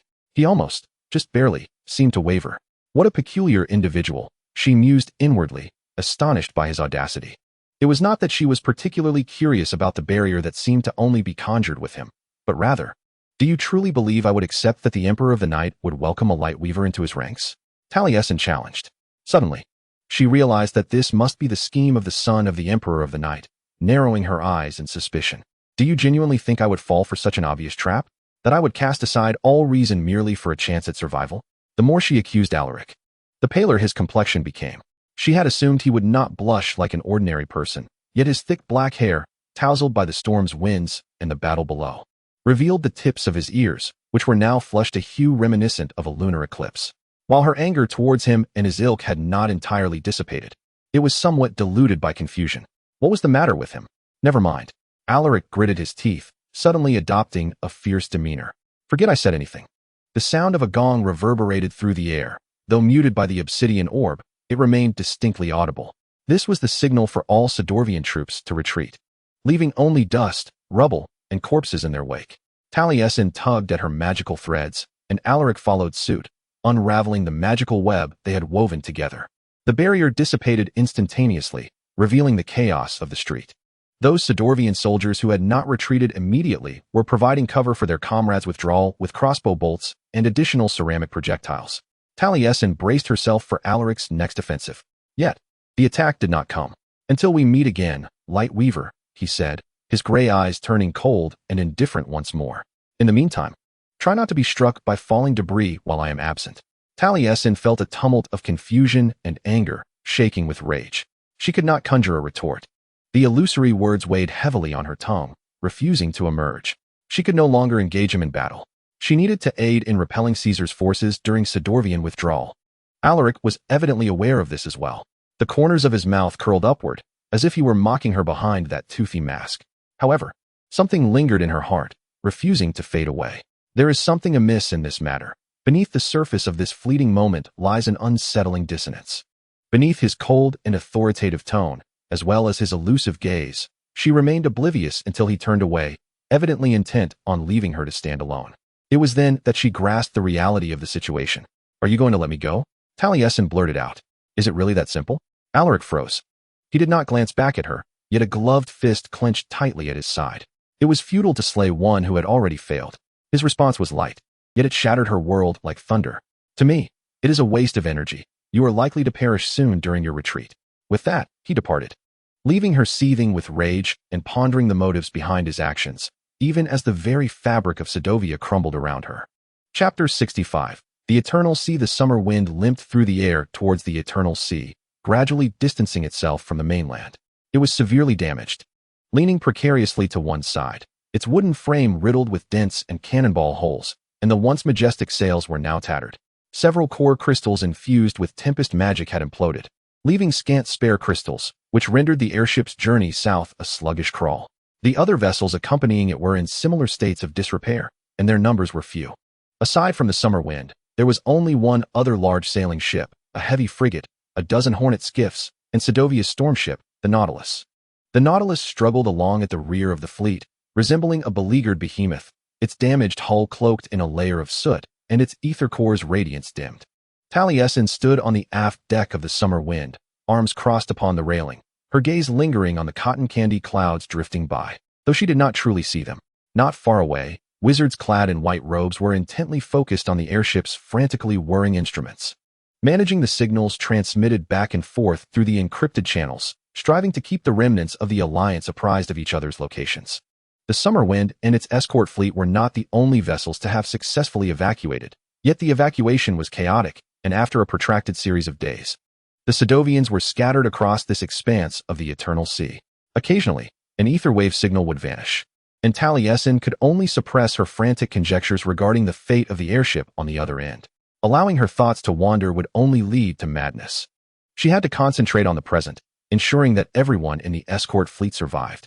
Yet, her worries for Keed weighed heavily on her mind. A week prior, Keed had been compelled to reveal her pregnancy due to severe morning sickness, leading to her recall from the front lines. Just before the Battle of Rasshaven commenced, Taliesin had caught a glimpse of her amidst the crowd, as she was directing the evacuation routes for the citizens. Since then, she had not seen her again. In such circumstances, the simplest explanation is often the correct one, yet Taliesin refused to accept it. At any moment, Keed's voice might ripple through the ethereal waves, echoing from her desperate escape aboard the airship from Lasha Haven. Bishima approached Taliesin, resting his uninjured arm on the railing of the aft deck. Since the evacuation commenced, he appeared to have aged a decade. During Vera's convalescence, he had assumed command, prompting Taliesin to gently inquire, "What shall we do now, General?" Now, Bishima gazed at the shimmering ocean miles below, as if seeking answers within the azure currents. We require a refuge, a place to assess our situation and regroup with the others. But where shall we go? Taliesin asked, already aware that, like her, Bashima had no answers. The entire continent had been wrested from beneath their feet. The world, vast as it was, teemed with kingdoms that had long ignored Sadarovia's cries for help, either indifferent or unwilling to provoke the wrath of the Night Empire. There was nowhere left to flee, yet they could not drift eternally upon the eternal sea. The mounting pressure left her dizzy, a surreal sensation piercing through the moment like shards of glass. Just hours ago, she had been recounting to Keed the mission of Ninavarr, his revelation about her lineage both shocking and intriguing him. Now, Keed was missing, and a thought began to take shape in Taliesin's mind, causing her to pause abruptly. There existed a place they could venture to. Once an impractical option, the circumstances had now shifted. Perhaps, just perhaps, it might work. The escort fleet surged forth like a colossal steel dragon, cleaving through the tumultuous waters, resolutely heading southeast. The massive hull sliced through the waves, sending forth white spray. As if scripting an unknown adventure, time slowly ebbed away, and 2 lengthy days passed. For every soul aboard the fleet, these days dragged laboriously, the vessels bobbing amidst the vast ocean, seemingly forever distant from their destination. Yet, even in such dire straits, everyone remained steadfast, fulfilling their duties. During this period, Taliesin exhibited no signs of complacency. She willingly undertook the responsibility of caring for the injured, traversing between cabins to deliver warmth and compassion to the wounded. Each time she encountered the pained expressions of those battling injuries, her heart twisted in anguish, yet she resolutely stifled her tears, striving to offer them solace and encouragement. Moreover, Taliesin frequently conferred with General Bashima and the veteran Vera to deliberate on their next course of action.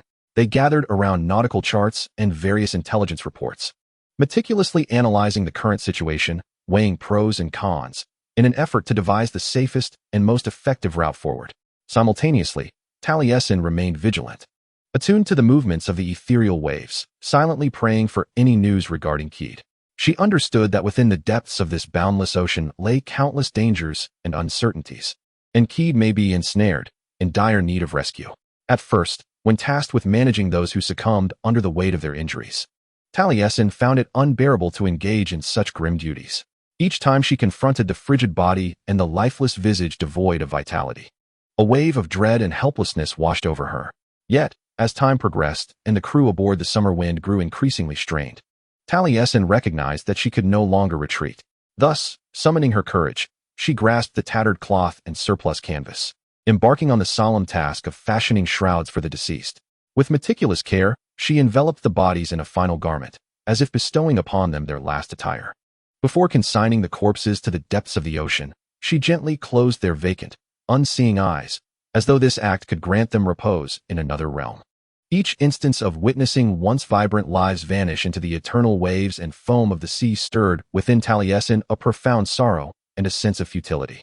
Yet she understood all too well the brutal nature of war. Only by confronting it with bravery could she continue to advance, safeguarding the lives and hopes of many. So many had perished.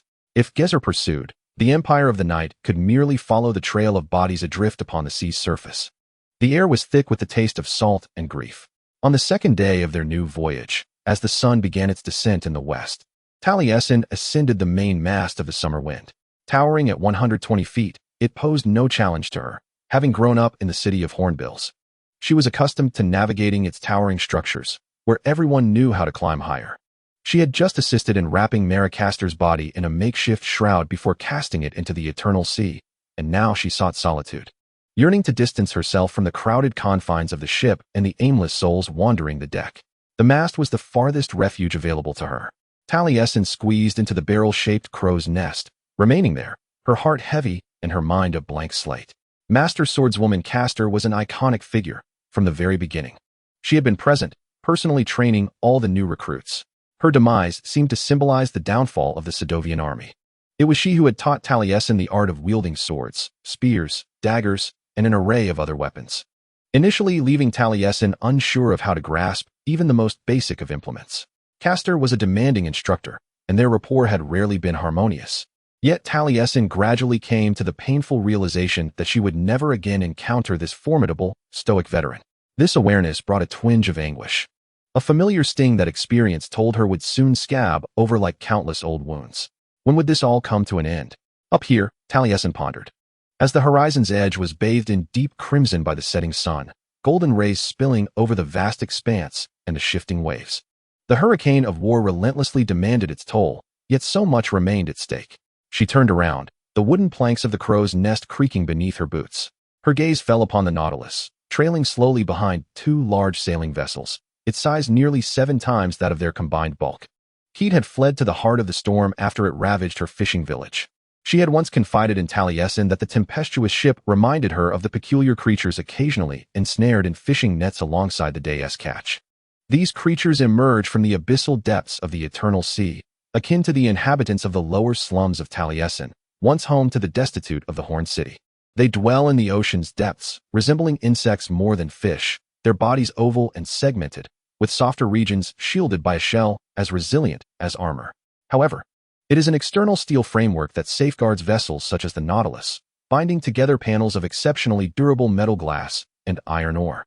Due to its immense size, even to sink a storm ship requires the might of an entire fleet, and often, before such efforts can commence, it has already wreaked considerable havoc. When Caesar's first vessel of this kind ascended, it irrevocably altered the nature of warfare. Now, 19 years later, an entire fleet of storm ships has empowered Gaheris in his ambition for dominion over the continent. Taliesin harbors a deep-seated loathing for storm ships. Were it not for their existence, many lives might still be spared. Even the few vessels stolen by Vela during her defection have proved negligible in the grand scheme. The Sidorvian forces seldom deploy them in areas likely to incur mass civilian casualties, and in any case, what can 8 storm ships achieve against the 50 of the Night Empire? Now, only 3 remain, she bitterly reminds herself, perhaps even fewer. The situation is dire. Taliesin's scheme has merely granted a flicker of hope to the remnants of the Sidorvian alliance. The odds of success are decidedly against them. As the sun transforms into a molten orb peeking over the horizon, the pale outlines of 7 moons hover in the sky, and a flurry of activity sweeps across the deck as the passengers aboard the Summer Breeze erupt in exclamations. Land! Land ahead! Taliesin shifts her gaze from the colossal hull of the Nautilus and turns toward the bow of the sailboat. In the distance, the myriad green islands of the Ninavarr territory rise from the dimming sea, towers of rainforest and land ascending into view. Witnessing this scene causes a subtle tremor within her chest. A sense of foreboding envelopes her, as if she is on the brink of embarking on an irrevocable journey. The escort fleet halts, hovering above the water's surface, while a wasp boat glides into the hangar of the Nautilus. Taliesin ascends back to the aft deck of the Summer Breeze. The mages have detected several nearby frequencies within the ether waves. Yet their attempts to establish contact have been met with refusal, furrowing General Bishima's brow. A group of airships, evidently in distress, appears at their doorstep. Yet they disdain communication with us, the general mutters under his breath. The Ninavarr are aware of this war, Taliesin points out. Perhaps they wish to avoid entangling themselves in further troubles. Let us hope that revealing to them we possess their long-lost princess will alter the situation. Taliesin bites her lip, refraining from intervening with a superior officer while surreptitiously glancing at the bustling crew around her. To others, it seems they have flown to Ninavarr merely because it is the nearest kingdom, hoping to garner the Dragon Queen's favor. Ultimately, they resolve to dispatch one of the few remaining carrier pigeons to Sametport. Bishima hastily inscribed a message in the universal maritime tongue, fastening the parchment scroll to the leg of a cooing dove before releasing it towards the shimmering harbor. Do you think they will respond? She inquired of Taliesin as they watched the bird take flight. To be honest, I would be astonished if they did not simply shoot the dove down, Taliesin replied. Do not jest, helmsman, she cautioned. This is our sole opportunity. Cade would undoubtedly interject. General, you ought to address me as my lord. Once again, Taliesin felt that familiar pang of loss, a wave of anxiety rising in her throat. Their little messenger dove soon returned, bearing neither the original message nor a reply. They waited and waited. Hours passed, and the night descended like a velvet curtain studded with stars, slowly enveloping the eternal sea. During dinner, Taliesin could scarcely taste the boiled corned beef, her mind preoccupied with the fear that the Ninavarr would indeed disregard them. Perhaps they had concluded that she was no daughter of Alagbai and had no business with them. Perhaps her previous actions here had been an unforgivable affront. Perhaps they were preparing to attack the escort fleet with their elegantly lethal winged skiffs. In truth, even on her best days, this dinner would have been tasteless, and the provisions were woefully scant. After a week of aerial travel, supplies had dwindled significantly. The Summerwind was ill-equipped to sustain such a number of passengers on a long voyage. Rations were strictly allocated, yet they would soon exhaust even those. Perhaps they could last another month, though it was more likely they would not endure that long. Chapter 66. The first glimpse of the Vita Taliesin slept on the aft deck, unwilling to miss any news from Ninavarr or Cade. As the night crew bustled around her, she dozed on the wooden floor beneath a sky adorned with stars. She dreamed of her golden city. A gust of wind brushed against her face, jolting her awake, her mind screaming of an impending storm. Yet, it was merely a false alarm. The sailboat's deck lay silent under the moonlight, the breeze stirring the edges of the furled sails, carrying with it the scent of seaweed and dried fish, mingled with a subtle hint of sweet fruit. Is there news? She called to the figure in white stationed by the etherwave transmitter. The mage wearily shook his head, and Taliesin felt a lump in her throat. Still no word from Cade or the port of Samet. In her anxious state, she could not find rest. Her gaze hazily swept across the Summerwind, finally settling on its Vila, who stood alone at the bow, her posture straight as if she were holding up the very sky. A small cadre of experienced, adept healers clustered together, working diligently with needle and thread, carefully stitching the ghastly wounds on Amalanti's body. The injuries were deep enough to expose bone, a distressing sight, yet thankfully, the innate shadow magic within Amalanti had proven potent, successfully warding off the most grievous damage inflicted by the soldiers' blades. Nonetheless, the considerable loss of blood and some minor organ damage had a significant impact on Amalanti's physical condition. At that moment, as Taliesin approached her with hurried steps, he noticed that the only remaining eye of Vela appeared clouded by overwhelming pain, as if shrouded in a thick mist. Her once rosy lips had lost all color, rendering them as pale as the snowflakes of winter. You ought to rest, Amalanti. I have been confined to the cabin for a week. Moreover, fresh air is quite beneficial. Vela remarked with her characteristic nonchalance. It seems you will ultimately reunite with your family. Taliesin's complexion turned ashen. I do not wish for that. Vela's expression softened. I know you do not desire it. I merely jest with a touch of dark humor. Yet, I am genuinely curious about what awaits you should the territory respond. What do you mean? Vela did not answer, but instead countered Taliesin with another question. You mentioned that a Ragbi referred to you as the heir apparent. I presume old Jazalim has no daughters? I do not. Taliesin abruptly halted as a vivid memory from that fateful night surged to the forefront of his mind. Ragbi had mentioned that during the debate over succession, Lapat had summoned him away from the capital. No man can rule the Ninavarr territory, Vela stated. It is generally acknowledged, despite the sparse records over the millennia, that the title of Lacheska has always been passed to the eldest daughter. If the queen has only sons, then the throne should be inherited by the wife of the eldest son. I suspect the Ninavarr people may be somewhat perplexed, especially given Hanan's demise. And if another son? Taliesin felt a chill as he suddenly recalled the connection. Her uncle, the one who sought to see her perish. If another son were to marry a survivor from the Civil War, then she would be the wife of a traitor, would she not? Indeed, Vela mused thoughtfully. This situation is quite precarious. Perhaps we are just the ones to provide them with a solution. However, I believe it prudent to address this matter once the storm is past. I concur, Taliesin agreed.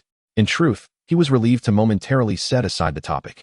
She sighed, weary to the bone, clutching tightly to the last vestige of hope that she had led the Sedovians to sanctuary rather than to doom, yet still feeling utterly defeated. Then, Vela's unexpected query caught her off guard. I presume we have yet to receive news from Cade, correct? None, Amalanti.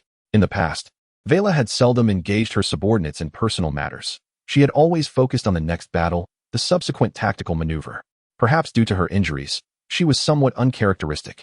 Or perhaps it was because they were now awaiting a response from the Ninavarr people, affording them a measure of leisure. Regardless, she sighed, casting a furtive glance at Taliesin before directing her gaze toward the moonlit sea. The last I told her was that she could not fly due to her pregnancy, and I commanded her to assist in relocating the citizens to safety. She resisted less than I had anticipated. Thus, we became aware of her grave illness, murmured Taliesin. Vela managed to force a faint smile, which soon vanished. I never revealed to her the depth of my remorse regarding Sol. I never found the opportunity to express it, and always felt there was no appropriate moment. I wished for her to pause suddenly, as if seizing a chance to regain her composure. I hope for the safety of both her and the child. They shall be safe, Taliesin asserted, striving to convince herself of this truth. Cade was swift, intelligent, and strong. If anyone could survive this calamity, it would surely be her. Vela nodded slightly, as the conversation ebbed like a receding tide, leaving a heavy silence that enveloped the bow of the vessel, where no one else was present at that moment. To Taliesin, It felt as though the world had come to an end, leaving only her and Amaranth in solitary companionship. Just before dawn, a crew member roused Taliesin from her reverie. The light on the etherwave transceiver flickered with a yellow glow. She and several crew members gathered around, while a messenger was dispatched to the officers' quarters. A woman's voice resonated from the other end of the line, speaking in a clearly accented universal maritime language. You are permitted to meet with her on the flagship of Zahiarakis. To reach there, you may only embark on an unescorted large sailing ship. The remaining vessels of your escort fleet must remain in place, especially your storm ship. Only a small party of unarmed individuals is allowed aboard the Weda. Should you fail to adhere to these instructions in the presence of Zahiarakis, the territory will open fire on you.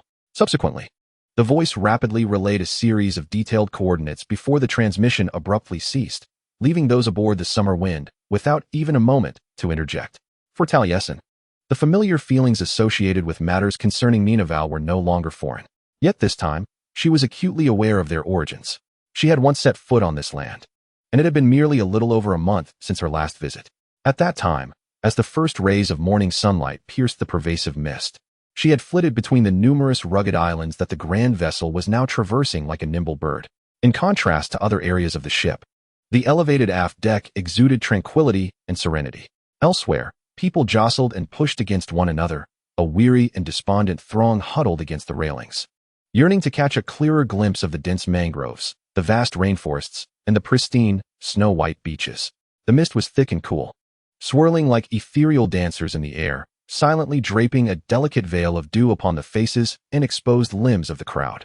The summer wind struggled forward through the heavy fog, its meticulously adorned lanterns at the stern and mast shimmering like brilliant stars in the night sky, casting forth a radiant glow. As time passed, Vela and the other officers gradually ascended to the aft deck. The coordinates they received guided them further south along the fragmented coastline of Ninavarr, beyond the territories previously traversed by Taliesin. The outer islands became increasingly slender, taller, and steeper, ultimately transforming into bare stone pillars, with occasional splashes of green scattered here and there. As the summer wind vessel reached its destination, the sun had nearly fully risen, carefully navigating through a cluster of closely arranged stone spires. A hushed murmur of awe arose among the unfortunate refugees. A mile away, amidst the swirling mists above the cerulean waves and endless islands, rested the unmistakable Vita ship. It bore no resemblance to any airship Taliesin had encountered before. In fact, it took her a considerable time to realize she was gazing upon an airship at all. The structure sat serenely atop an almost perfectly circular base of smooth, midnight black volcanic rock, akin to a magnificent work of art. This base was immensely broad, its expanse rivaling that of a formidable storm vessel. Surrounding it were hundreds of ethereal cores, radiating a mysterious emerald glow, akin to brilliant stars scattered across the night sky, illuminating the entire area in a dreamlike manner. The main body of the structure comprised towering steel spires and exquisitely crafted copper battlements, forming a vast architectural ensemble. The steel towers stood erect, seemingly striving to pierce the heavens, while the copper battlements wound gracefully between the towers, creating a unique panorama. Moreover, this architectural marvel was adorned with numerous colossal metal glass windows that, when kissed by the tender roseate light of dawn, shimmered with a captivating pink radiance, imbuing the entire edifice with an air of solemnity intertwined with romance. Within the complex, massive, humming clockwork gears turned rhythmically, working in perfect harmony to provide an unceasing flow of power to the building. At the pinnacle of the structure rose several golden spires, dazzling under the sunlight, resembling the most resplendent jewels adorning a crown. This was the flagship of Queen Ninavarr. It was a castle, General Bachima muttered in awe, a floating castle. They seemed to be living rather well, Taliesin remarked with a hint of discontent. Suddenly, a deafening roar shattered the morning tranquility. This sound could only emanate from some colossal beast, reverberating from all directions, echoing through the spired islands, rising from the eternal sea. Instinctively, the soldiers of Sedovius seized their weapons, taking defensive positions across the deck. Taliesin spread her fingers, prepared to weave light and ether into whatever was needed. Yet, it soon became apparent that neither crossbows nor blades, nor even the magic of light weaving would suffice. In the distant north, a thick fog enveloped the heavens and earth, as if a mysterious veil concealed all truth and secrets. Amidst this chaos, a serpentine figure emerged, elusive and indistinct, reminiscent of a primordial behemoth. The figure before them was immensely colossal, effortlessly surpassing the so-called maritime behemoth, the Xiaofeng. Its length was astonishing, rendering even the legendary Nautilus somewhat insignificant by comparison. Upon closer inspection, it revealed itself to be an extraordinary, serpentine creature. Its body was adorned with a layer of sapphire-hued scales, encrusted with barnacles, each scale glimmering with a profound and enchanting radiance, as if imbued with boundless strength and enigmatic energy. Its two forelimbs were remarkably robust, equipped with claws that curved like steel, sharp and formidable. A mere flick of these appendages could cleave the air and sever mountains and rivers alike. As it propelled itself through the water with remarkable speed, its massive dorsal ridge surged upward, resembling majestic peaks rising from the earth, yet in the blink of an eye. These mountains would collapse into tumultuous waves, sweeping outward in a grand deluge. Subsequently, its form shifted yet again, at times embodying the image of a dragon surging forth from the sea, and at other times resembling a sinuous serpent dancing gracefully, captivating all who beheld it. Even more astonishing was the presence of an enormous pair of leathery wings. When fully unfurled, these wings cast a vast and dense shadow across the world, as if to obscure the very heavens. With this pair of wings, it raced forward with an unimaginable speed, drawing near in the blink of an eye. At that moment, the radiant sunlight pierced through layers of mist, cascading upon its form, causing it to emit a dazzling brilliance. It gracefully navigated through the fog, elegantly spiraling above the awestruck observers, reminiscent of a sovereign descending upon the earth to survey its subjects. The head of this colossal beast bore resemblance to that of a crocodile, with elongated, whisker-like appendages quivering as if to sense the currents of air. It squinted its eyes, flecked with rust-colored spots, fixating on the astonished Sedovians, before opening its massive jaw to reveal two rows of extraordinarily sharp teeth, unleashing a thunderous roar.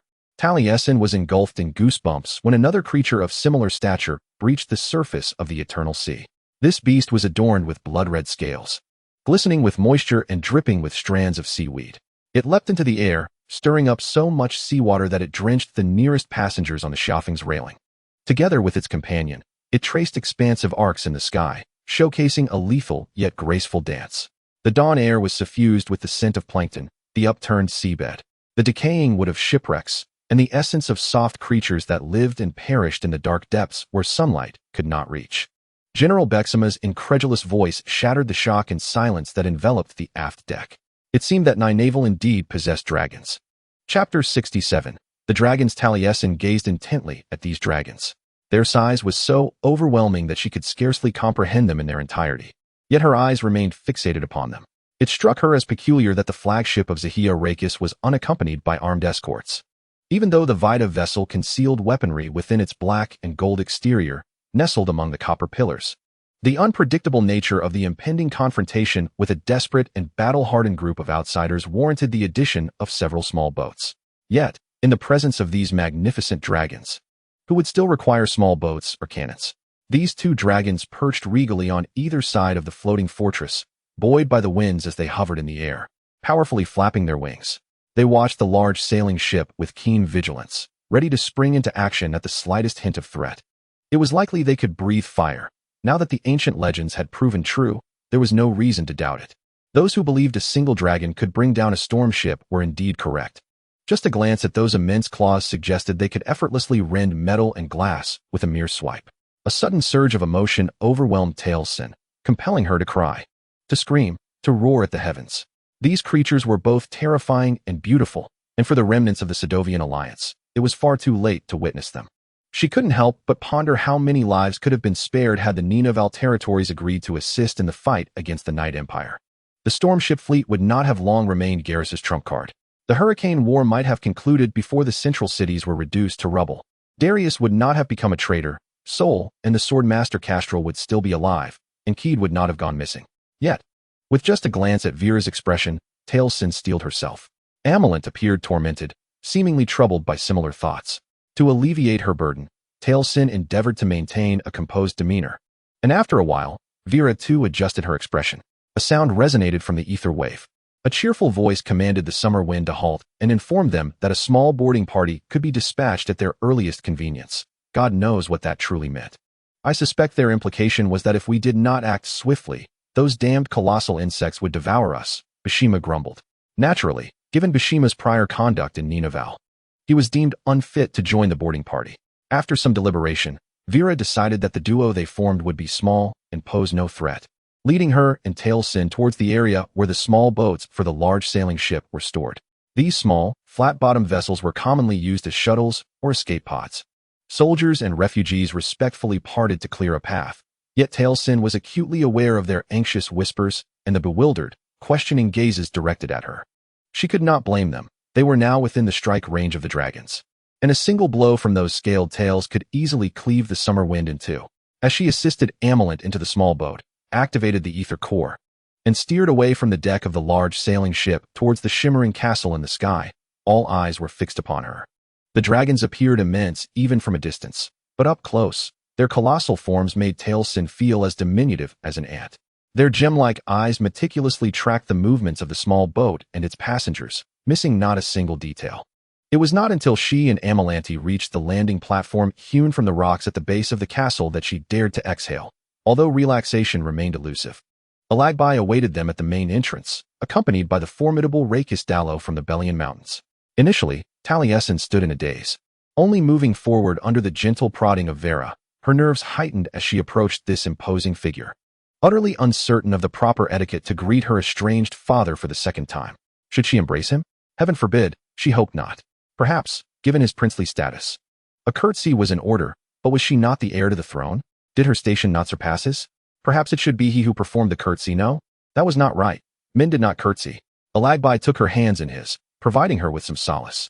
Taliesin, he said warmly, the tenderness in his deep-set eyes subtly contrasting with his noble bearing. It is a joy to see you once more. Everything else pales in comparison. It is unfortunate that our reunion is under such sorrowful circumstances.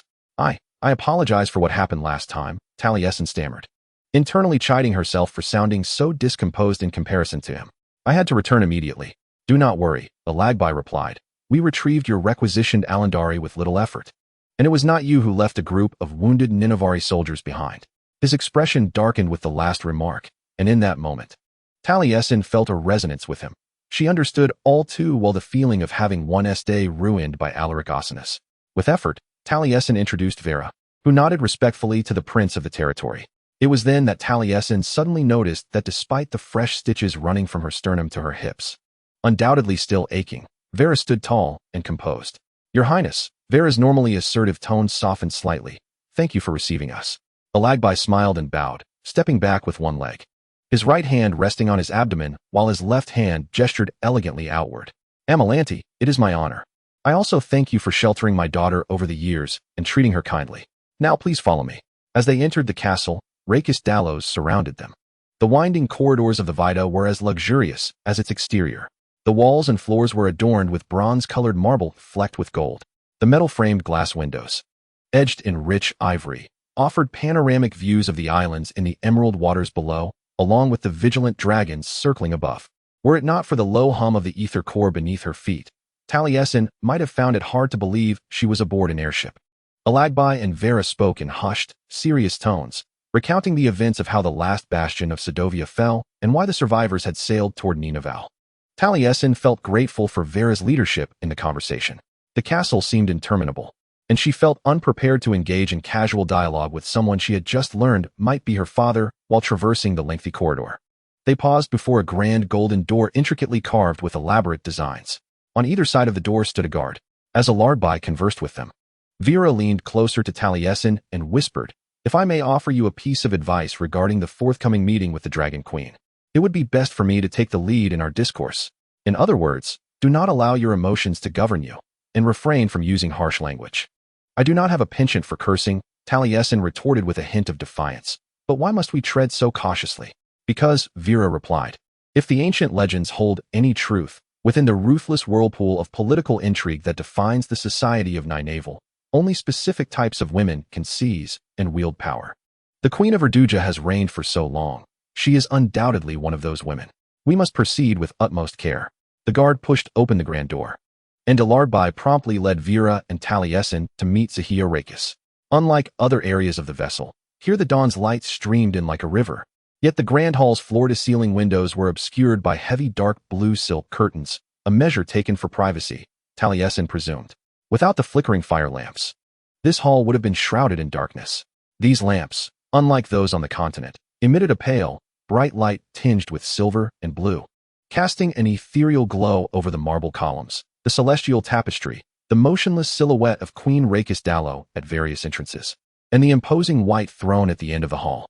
Seated upon the throne, the woman was too distant for Talasin to discern her features, yet her posture evoked the image of a venomous viper coiled upon the vast plains. When intruders trespass into their domain, they observe with their gleaming bodies, languidly deciding whether the intruder is worthy of their wrath. The hall was typically filled with courtiers.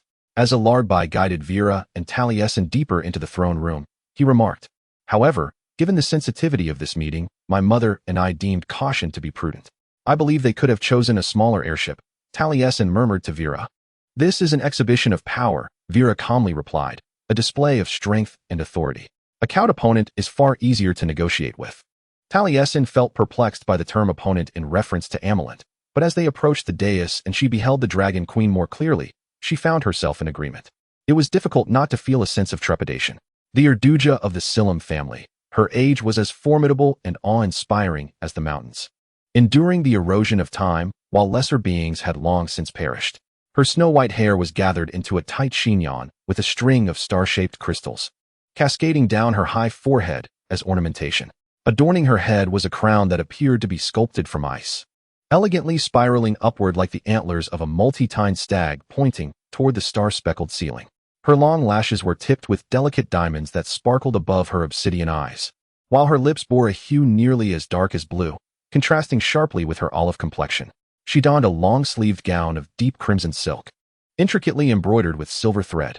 The broad shoulders and the hourglass hem were adorned with numerous iridescent dragon scales and fiery red agate beads. Her neck was encircled by layers of delicate silver rings, encrusted with rubies, while one hand bore a dagger-like nail set with gemstones, tapping idly on the armrest of the throne as the silence beckoned to be shattered. Alaric cleared his throat. "Most esteemed Zahia, let us dispense with the formalities. My sycophants are not present to indulge in this display." Erduja spoke in flawless universal nautical language, her voice as frigid as her crown. "Vila Amelanti, you have repeatedly endeavored to coax the territories into your fold, yet your attempts have met with failure. I had assumed you would grasp my intent, but unexpectedly, you have brought the hurricane of war to my borders. This is a conflict we can still win, Your Majesty," Vila asserted, "if you extend your hand to assist us." At first glance, she appeared as confident as Erduja, holding her head high, yet Talasin, positioned nearby, noticed Amelanti's pale complexion and tightly clenched fists, undoubtedly a facade of strength against her evident injuries. Zahia Latches raised an elegant eyebrow.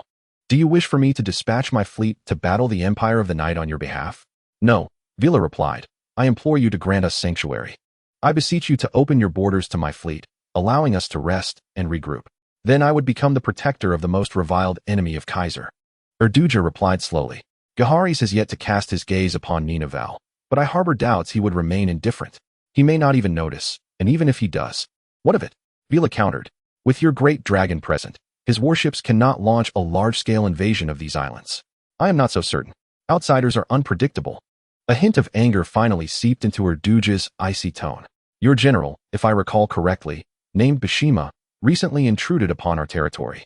"I also intruded," Talasin interjected impulsively. All eyes turned towards her, yet she focused solely on Erduja, who regarded her with a deliberately neutral expression from her elevated position. Talasin's reason screamed for her to silence herself, to allow Vila to manage the discourse, yet her anxiety over recent events compelled her to act. Desperate to assist her scattered comrades hiding from the Kaiser's relentless pursuit, she had to do something. "I too intruded," she continued, striving to maintain steadiness in her voice. "Your son is how I was found." Had she spoken too loudly? Her ears were filled with the rush of adrenaline, rendering her volume indeterminate. If Alaric was correct, it would imply she was your granddaughter. It would mean I could request you to at least allow us to finish our words. Erduja regarded her for a lengthy moment. There was something in the Dragon Queen's gaze that unsettled Talasin, a shrewdness, a glimmer of triumph that made her feel as if she had stepped into a trap. Vera reached out and grasped her arm, a gesture imbued with a protective instinct that caused a tightening in Talasin's throat, despite her inability to comprehend the underlying reasons. "You are correct. She does bear a striking resemblance to your late wife." After a moment, Erduja remarked to Aragbai, "Moreover, I have perceived her tenacity. Perhaps it is Hanan's, or even my own." I am convinced she is Alensina of Flaris. However, tell me, why should I heed the words of the daughter of the woman who incited the Ninavarr civil war? Chapter 68. Entanglement. Taliesin's blood ran cold, and a sense of emptiness enveloped her stomach. Initially, she believed she had misheard, yet as seconds turned into an eternity, Zahia Lakis remained expectantly awaiting her response, silent and lethal, akin to a serpent poised to strike. Taliesin recalled her previous inquiry to Aragbai regarding the outbreak of the civil war. She had not awaited his response before the alarm of Alaric's flight had sounded. She glanced at her father, whose complexion had drained of color, then at Vera, who had withdrawn her hand from Taliesin's arm, now clenched into a fist, her expression inscrutable despite the shocking revelation. Oh. Erduja's frigid tone was initially directed at Aragbai. It appears you have divulged nothing to her. She turned to Taliesin, stating, your mother Hanan, after my son brought her here and wed her, refused to be declared my Lachiska, thereby igniting chaos. Furthermore, she clandestinely dispatched a fleet to the northwest continent to assist Sinstead against Kaiser. The sole reason being that Sinstead's kin, like her, are light weavers. Thanks to Kaiser's storm ships, not a single vessel from that fleet returned home.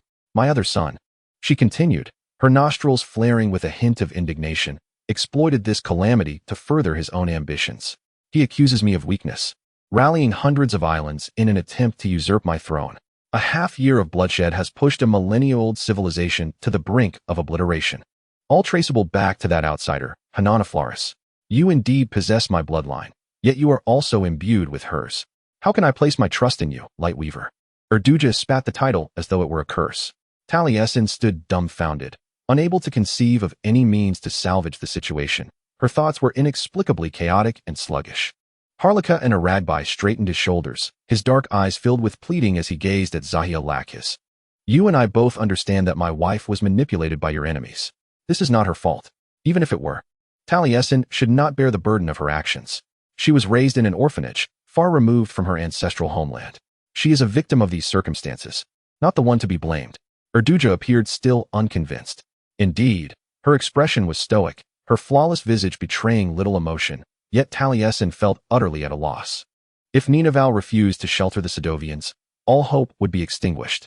They lacked the resources to continue traversing the eternal sea towards nations that might not even welcome them. Furthermore, every passing minute in the open waters heightens their risk of detection by the Caesar patrol.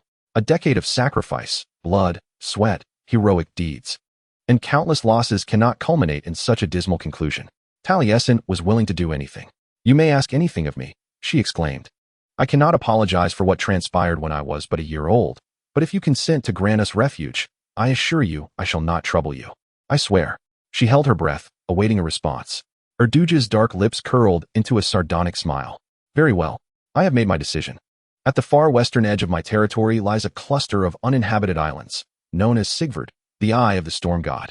It is situated in the midst of a narrow strait, and no one may enter without my permission, for the waters there are tumultuous, and storms frequently erupt in the storm chasm of Ninavarr. I believe these islands will provide ample sanctuary for the Sedovian fleet. For a fleeting moment, she appeared amused by the astonished silence of those present following her proclamation. She then addressed Vela. It is important to note that the storm routes will circumvent those islands, yet envelop the remainder of the strait. The passage to the Eye of the Storm God is indeed perilous, but it remains remote and still within my jurisdiction, where no one will disturb you. This is the optimal choice for your purpose. Thus, the borders of Ninavarr will be open to Sedovia for 2 weeks, during which time you may withdraw your forces to the strait. I shall instruct my patrols to turn a blind eye, but should you provide them with any reason for complaint, I cannot guarantee protection. Any airships or storm vessels, she smirked at the mention of the latter, attempting to breach the territory after the designated time will be shot down without hesitation. However, the Alliance may seek refuge here until they are ready to reclaim the northwestern continent. Taliesin could not yet find solace. Not yet.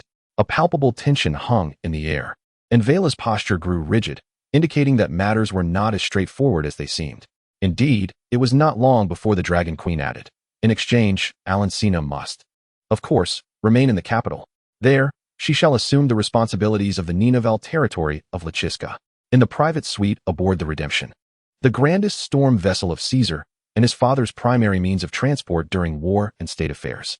Alaric removed the obsidian wolf mask that obscured the lower half of his face and placed it upon the nearby table. He had just returned from reconnaissance west of the Eternal Sea, finding no trace of the Sedovian remnants, not even wreckage.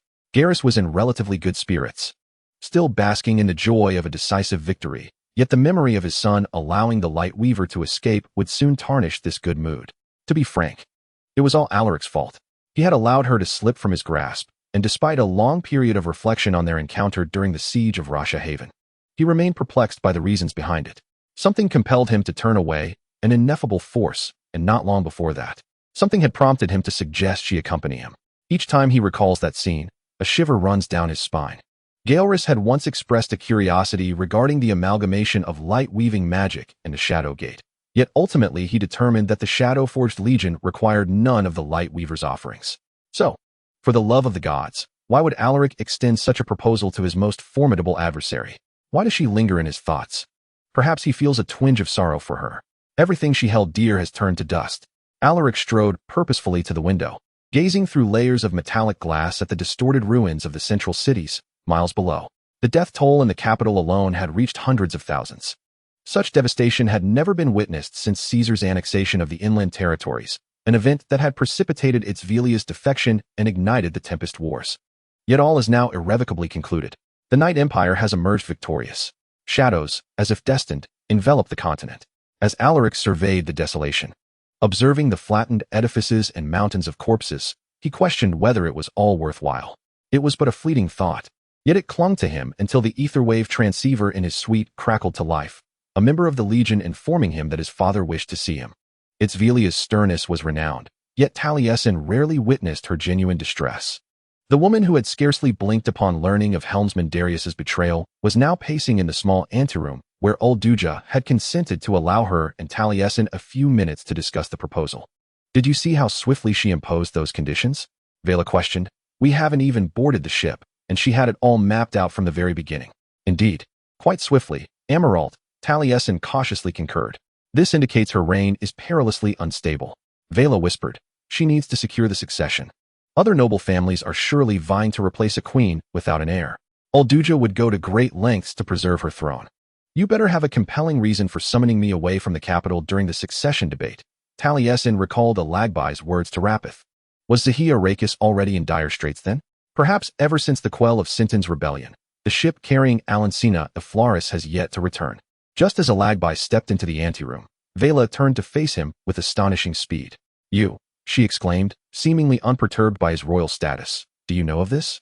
Are you aware of what the Dragon Queen has prepared for us?" Alagbai raised his hands in a gesture of pleading and assurance, his gaze fixed upon Taliesin. "I swear to you, I do not know."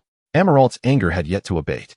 "We come with goodwill," she retorted, "not to have your daughter coerced into your den of vipers. No one is coercing her." Aragbai's pallor conveyed a pain reminiscent of that which a prince might exhibit. Zahia Lakis had assured them that if they chose to reject this proposition, they were free to depart. "And then, your highness?" Vela questioned sharply. "Allowing the Night Empire to extinguish them like vermin as time wore on? Must Talasin bear the burden of knowledge that could have averted all this? No matter how beautifully you embellish it with words, this is nothing but coercion." The thought of parting ways with her comrades and being thrust into an unfamiliar and bizarre new world instilled a slow, anxious dread within Talasin. She yearned to unleash her fury upon the injustices of it all and the uncertainties of the future, possibly even shedding tears at Vela's fervent defiance on her behalf.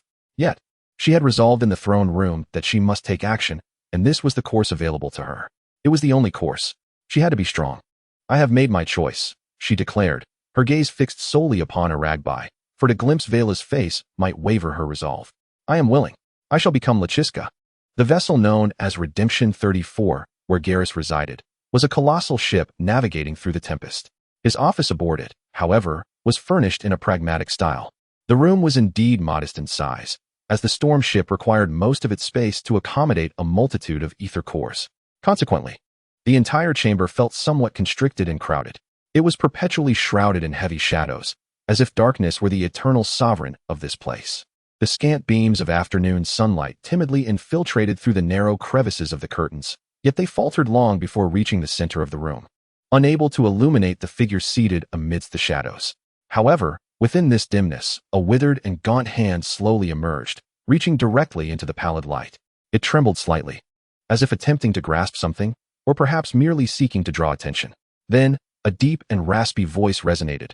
Alaric, come here. The voice seemed to emanate from the depths of the abyss, imbued with a chilling eeriness. Alaric had long suspected that the light would harm his father's eyes, and his perpetual immersion in darkness served to conceal his current state. Although Garrus was only 50, he appeared at least twice that age. During the cataclysm, he had accomplished great feats of shadow magic, and in the years that followed, he spent most of his time conducting experiments in the ether space, pushing his body to its limits. This had taken a toll on his physical form, though his magical prowess was now beyond measure. When Alaric was 8, war erupted between Kaisa and Sinstade. He witnessed his father's gradual decline and often pondered whether this was a foretelling of his own future. Despite Garrus's assurance that knowledge was worth the price paid, he had yet to impart the more complex secrets to Alaric. As the commander of the Shadowforge Legion needed to engage at the front lines, you have yet to locate the remnants of Sedovia. This was a statement, not a question. A hoarse voice emerged from a parched throat, coldly rumbling forth.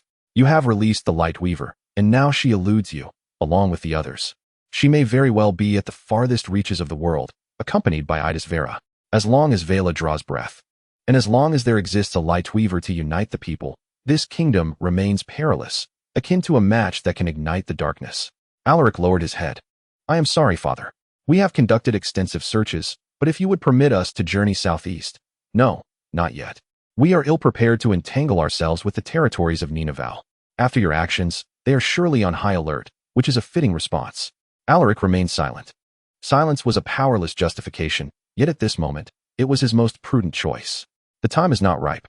I have plans for the southeastern region, Garrus continued, though I am reluctant to entrust these plans to one so unreliable as yourself. But who knows, perhaps greater responsibility will serve you well. Alaric was taken aback. Now the true work begins. I pray you shall not disappoint me, his father intoned. Are you prepared, Emperor? Alaric nodded, strangely feeling a hollow void within. Ready.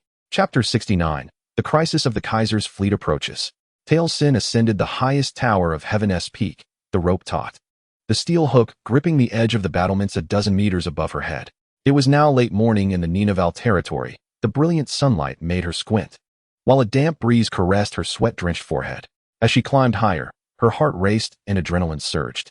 The urban landscape of Iskaya shrank beneath her until the rooftops appeared as a vibrant tapestry upon the verdant earth. Gritting her teeth, she steadied herself with her knees, straightening her spine, nearly traversing the building's plaster exterior as she leaned into the horizon and the azure sky. In the months of making climbing her daily routine, Talasin had gradually come to cherish these moments, accompanied solely by herself, the tower, and gravity. It was a dynamic form of meditation, sharpening her reflexes and etching the precarious vertical slums of Hornbuild City forever into her memory. It is wise to remember one's roots, for ensuring that the improvement of living conditions does not lead to forgetting one's origins. With great effort, she scaled the battlements, arriving at a balcony, her feet at last finding solid ground. The palace perched atop a steep limestone cliff, overlooking the resplendent city she had glimpsed in her visions. From this tower, she could clearly see the lush gardens, the shimmering waterways, and the bustling streets adorned with landing platforms, where a constant stream of airships, small boats, cargo vessels, yachts, and consular barges docked. The skyline was dominated by curvilinear structures crafted from stone, gold, and metallic glass, though none soared as high as Heaven's Peak itself. Amidst these edifices lie several residential areas, where houses supported by wooden pillars boast vibrantly colored facades and exquisite plaster columns. Their roofs feature elegantly upturned eaves and multifaceted designs, adorned with bronze weather vanes depicting roosters, pigs, dragons, and goats, which pirouette with each gust of wind. Surrounding the city's expanses, just near its borders, stretches a rainforest that extends for miles in every direction, intermittently interrupted by peculiar small towns. The horizon is embraced by the silhouettes of distant blue-gray mountains. Beyond the countless reef islands, atolls, coral reefs, sea stacks, and smaller inhabited isles that rise from the emerald waters, the territory of Ninavarr encompasses 7 principal islands, corresponding, as chroniclers delight in noting, to the 7 moons of Riel. Iskaya also hosts the port of Samet and the Belian Mountains, located on Seedek Way Island, the largest of the 7 islands and the nucleus of Ninavarr's governance and commerce. Under vigilant scrutiny, Talasin spends most of her time here, absorbing knowledge of her father and grandmother, rather than enduring the incessant lessons from a succession of tutors on the language, history, culture, and social etiquette of Ninavarr. Merely 2 months prior, she had been formally introduced to the public, yet Zahia Rakis remained steadfast in ensuring her heiress competence. It is a formidable task to persuade both nobility and commoners to accept an outsider as their future ruler. Talasin must embody the essence of a Ninavarrian in appearance, speech, and demeanor at all times. Alancina Iflaris. She pronounced the name aloud, savoring its articulation upon her tongue. The passage of time had not rendered the name any more fluid. She inwardly grimaced. It was somewhat cumbersome. From somewhere behind her, a melodious laughter broke forth. You shall become accustomed to it, my lady. Talasin turned to find her handmaiden. Jay, leaning playfully against the doorframe leading to the balcony, her slender shoulders adorned with shell beads and silk, arms crossed, and ankles intertwined. This was yet another facet of Talasin's unfamiliar new life, having a handmaiden. Jay hailed from a noble family and would one day inherit her title. Her family had sent her to court to gain political experience and forge promising alliances. It was Jay who lent Talasin a semblance of dignity, accompanying her during meals and breaks. You need not keep a constant watch over me, you know? Talasin remarked to Jay in Ninavarrian, her words flowing effortlessly from her lips due to her diligent studies and an innate talent she could only attribute to magic. Since arriving here, near the Rift of Light, the ether within her thrived as if basking in sunlight. The pinnacle of heaven is a fortress. I doubt that casual abductors or assassins could easily infiltrate. Most dangers emanate from within the palace walls. Rakis, Jay replied. Moreover, in fact, his radiance has summoned you. Talasin stifled a groan. She soon realized that even the slightest hint of disrespect towards Ulduja would discomfort most people and could potentially alienate them entirely. Lead the way, then. In fact, Jay chuckled softly, tucking a strand of wind-tousled brown curls behind her ear, her coffee-colored eyes sweeping over Taliesin's sweat-stained corset and worn breeches.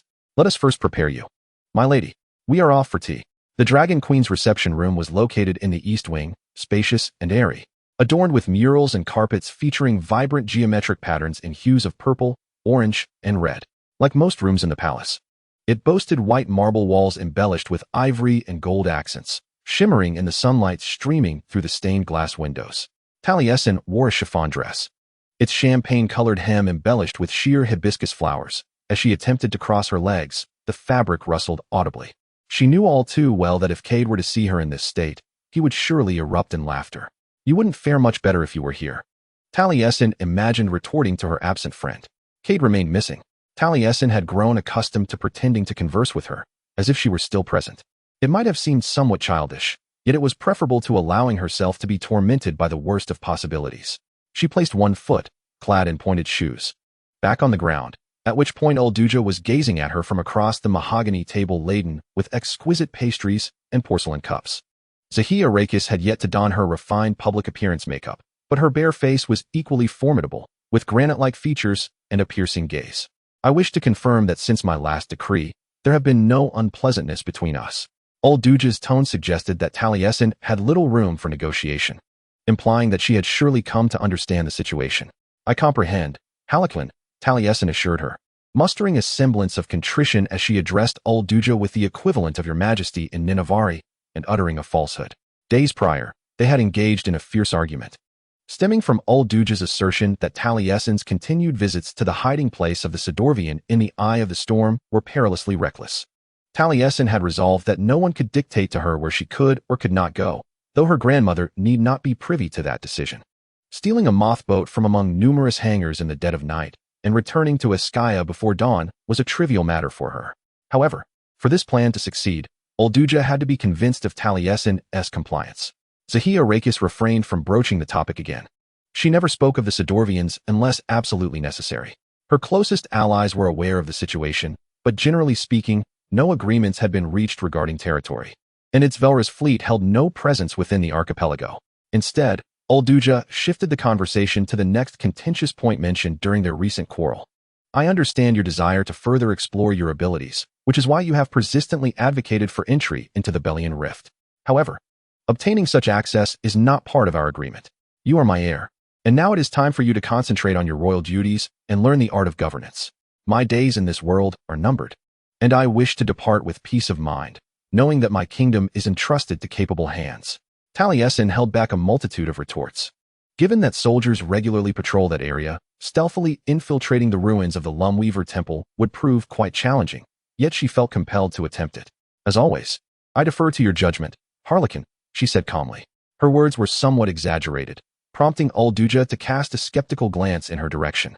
Taliesin blinked innocently, though her demeanor towards the elder woman softened considerably out of surprise. This was the first time Ulduja had mentioned her limited time before her granddaughter. And although 4 months was still a brief span, Taliesin had yet to forge any deep emotional bonds. Nevertheless, the thought of this formidable, seemingly indestructible woman facing mortality caused her stomach to churn uneasily. My courtiers are already vying for your favor, Ulduja warned. You must learn to discern whom to trust and whom to shun. Most of them fall into the latter category, but as long as you conduct yourself with propriety, none shall dare question your reign. Zahia Rakis is akin to the one who suspends the earth above the waters, almost as if she were a goddess. From that point onward, the summons continued in a brisk and purposeful manner, as Ulduja engaged Taliesin with discussions on various topics pertinent to their territory while they savored pastries and sipped tea. Occasionally, Ulduja would pose a question, to which Taliesin would strive to respond to the best of her ability, drawing upon previous lessons and her own observations. Although the exchanges were routine, over time, the nature of their discussions grew increasingly specialized and were conducted in a language she had only recently begun to master.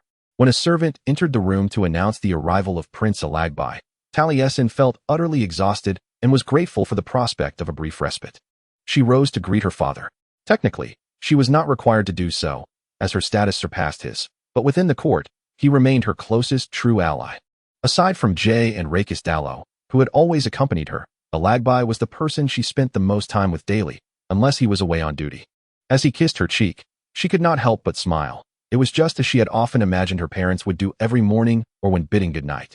Once Alagbai and Taliesin were seated, Ulduja chided her son, "Had I known you would join us, I would have instructed the servants to prepare orange-scented loose-leaf tea instead of cardamom green tea. The only tea I found tolerable in my youth was orange-scented loose-leaf tea." Alagbai explained to Taliesin, "Overall, I have never been particularly fond of tea." "You both share that sentiment," Ulduja remarked. "Damn it," Taliesin cursed inwardly. She had thought she had mastered the art of maintaining an impassive expression while swallowing the bitter concoction that was essentially herbal brew. Yet it was evident that she required further practice.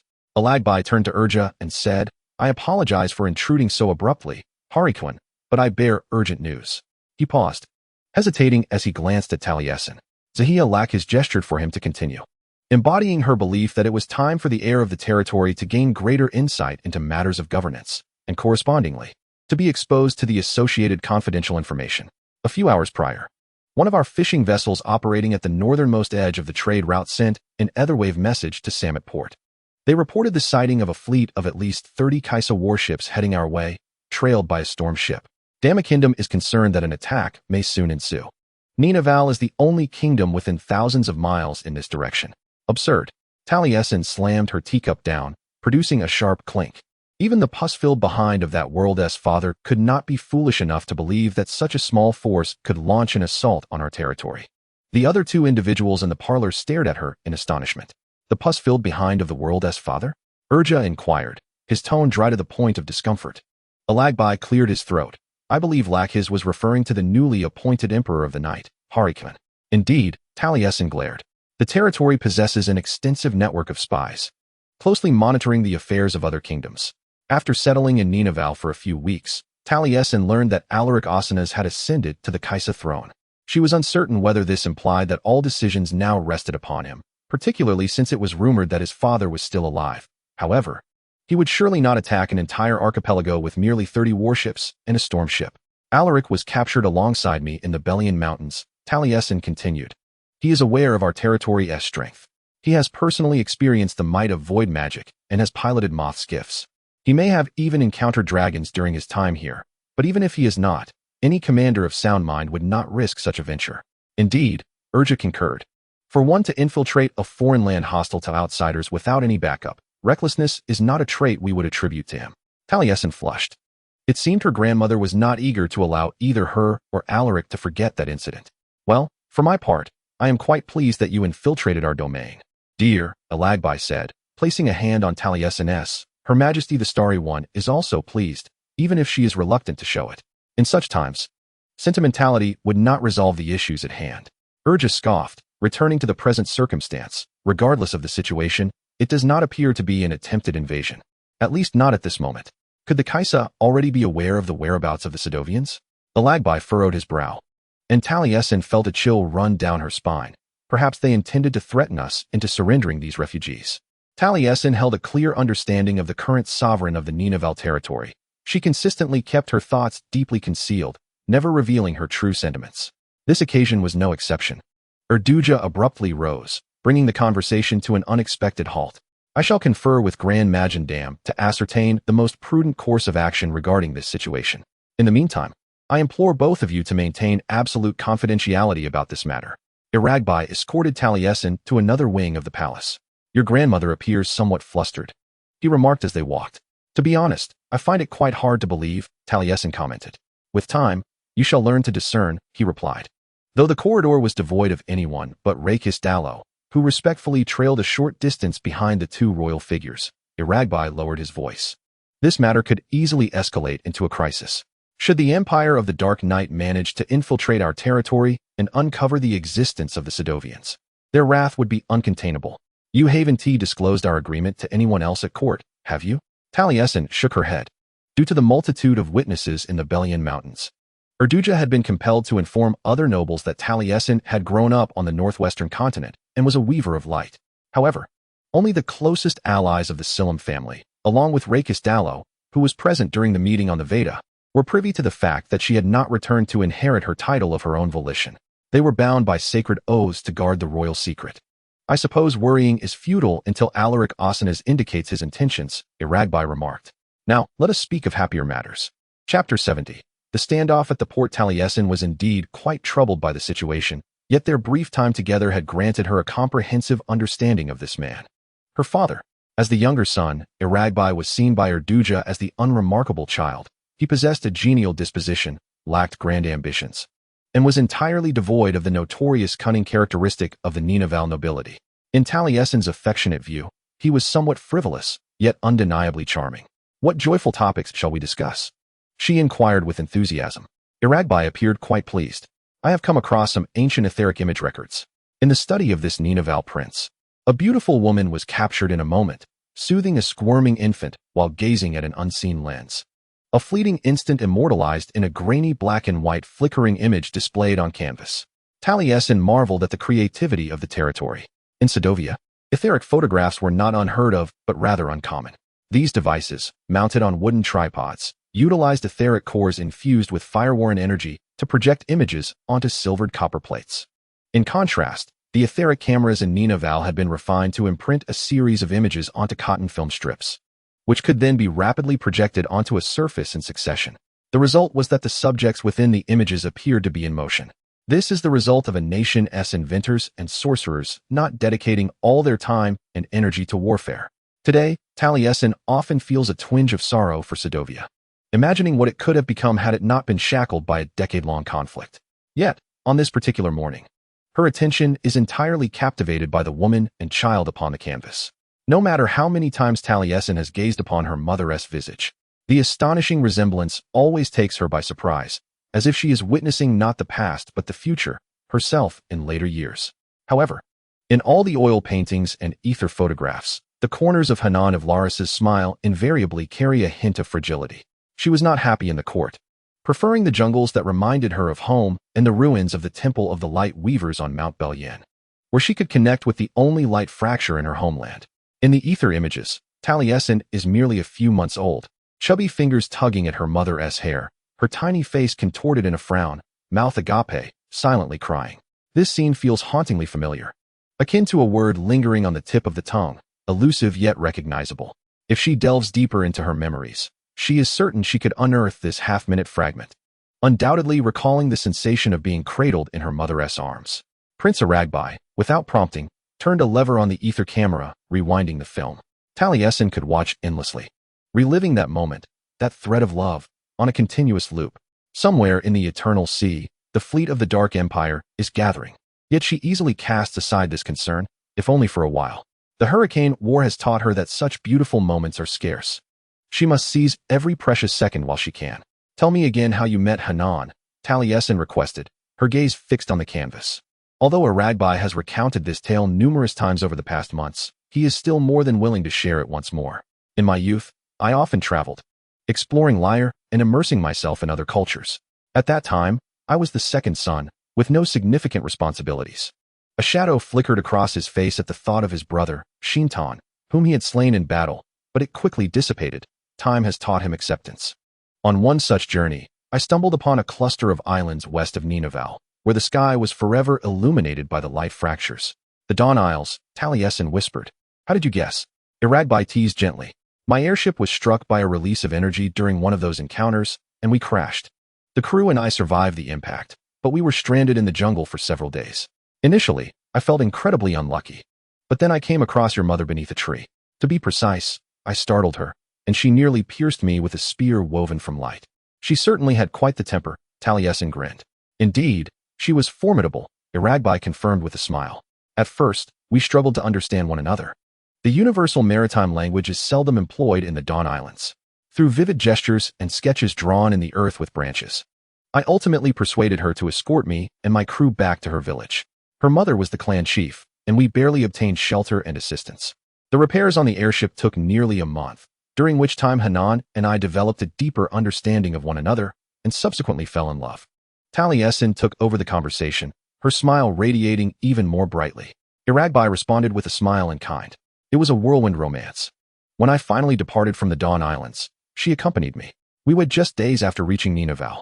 Zahia Lakhis and the entire court were not particularly welcoming of an outsider joining the royal family, especially since Hanan refused to be declared a Lachiska, which jeopardized the line of succession, as Sintan had yet to take a wife.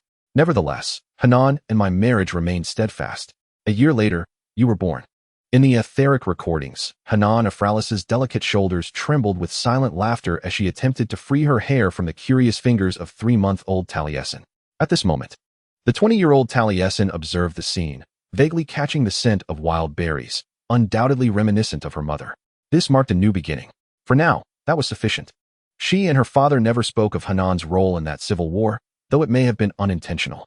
To Urduja, Hanan might forever be viewed as that naive, easily manipulated woman who nearly brought ruin to the entire territory. Conversely, Iragbai cherished memories of his wife, and despite the hardships Taliesin endured during the Ninavarr civil war, she chose to believe in those recollections born of love. You know, I too hope you will experience such love. Iragbai's subtle remark caused Taliesin to turn and regard him, perplexed by his meaning. He cradled her face in his hands, whether it be a lightning strike romance or a gentle, flowing affection. I hope one day you will possess what your mother and I once shared. I feel there is little time to ponder such things, Taliesin replied dismissively. Romance was an alien concept to her. Moreover, as far as she knew, most of Ninavarr's noblemen and women seemed to place little value on romance, prioritizing power struggles and economic interests instead. Urduja's marriage to Taliesin's grandfather was purely strategic, a territorial amalgamation between two noble families aimed at resolving a boundary dispute that had persisted for centuries, and her grandfather had passed away long before Iragbai was born. Iragbai was an exception, perhaps the best testament to the fact that Taliesin was indeed his daughter, as she harbored a small, curious part within her that yearned for romance. A curiosity about what it felt like to love someone so deeply as to disregard tradition or abandon all that was familiar. Then she recalled the events between Cade and Sol, the sorrow that Cade bore regardless of his whereabouts, a grief that would accompany her until the end of her days. She thought once more of her father's bittersweet expression when he spoke of his late wife. Taliesin had altered her perspective. Undoubtedly, no romance is worth enduring such pain. One day, my dearest child, Iragbai reiterated, regardless of who that individual may be, they must first pass through my scrutiny, and I shall not hesitate to inform them of their unworthiness. The following noon, beneath the eternal sun suspended high in the sky, Taliesin seized her climbing gear and stealthily slipped out of the palace to test her recently devised escape route. She ascended from her bedroom balcony, descending along the white marble wall before navigating down the limestone cliff. She had meticulously timed her descent to coincide perfectly with the brief changeover of the patrolling guards and the blind spot she had only recently observed after weeks of diligence. Upon reaching the base of the cliff, she pulled up a nondescript gray hood to conceal her face, which had frequently graced the territory's newspapers over the past months. She then pressed onward, stepping into the bustling city. She could not help but admire the Ninavarrians residing in Eskaya. Despite the alarm having been raised and civilians on the islands advised to be ever ready to evade the approaching warships of Caesar, Life in the capital largely continued as usual. Taverns and wet markets thrived. The azure sky was dotted with trading vessels, handcarts drawn by docile water buffalo, laden with milk cans and sacks of rice, rumbled gently down the streets. The only distinction of today from any other was that the impending arrival of Caesar's fleet had become the topic of conversation among almost everyone. Taliesin reminded herself as she weaved past two children playing clapping games on the sidewalk, their deep brown faces devoid of any worry. The west wind sighs, the moons fade. They sang, their palms rhythmically slapping in time with the melody as Botsuin rose to engulf the world above, dreaming of his lost love. Navigating through the throng, Taliesin treaded carefully along the shadowy alleys of Ischia and the relatively tranquil residential streets, maintaining a low profile until she reached the dock. There, she rented an airship from a seemingly indifferent shipowner. Her venture proved successful, as she handed him a handful of silver coins. He merely cast a fleeting glance in her direction before pocketing the money, pointing to the vessel that would now be at her disposal for the day. The craft, Taliesin mused, could indeed be deemed an airship given its possession of an ether core, an ether wave transceiver, and sails. However, unlike the formidable warships with their external mounts, the elegant moth boats, or the opulent yachts, this unique Ninavarr design was known as a canoe-style airship. It was merely a hollowed-out tree trunk adorned with a visibly worn yellow sail. Taliesin understood that this canoe-style airship was sturdier than it appeared.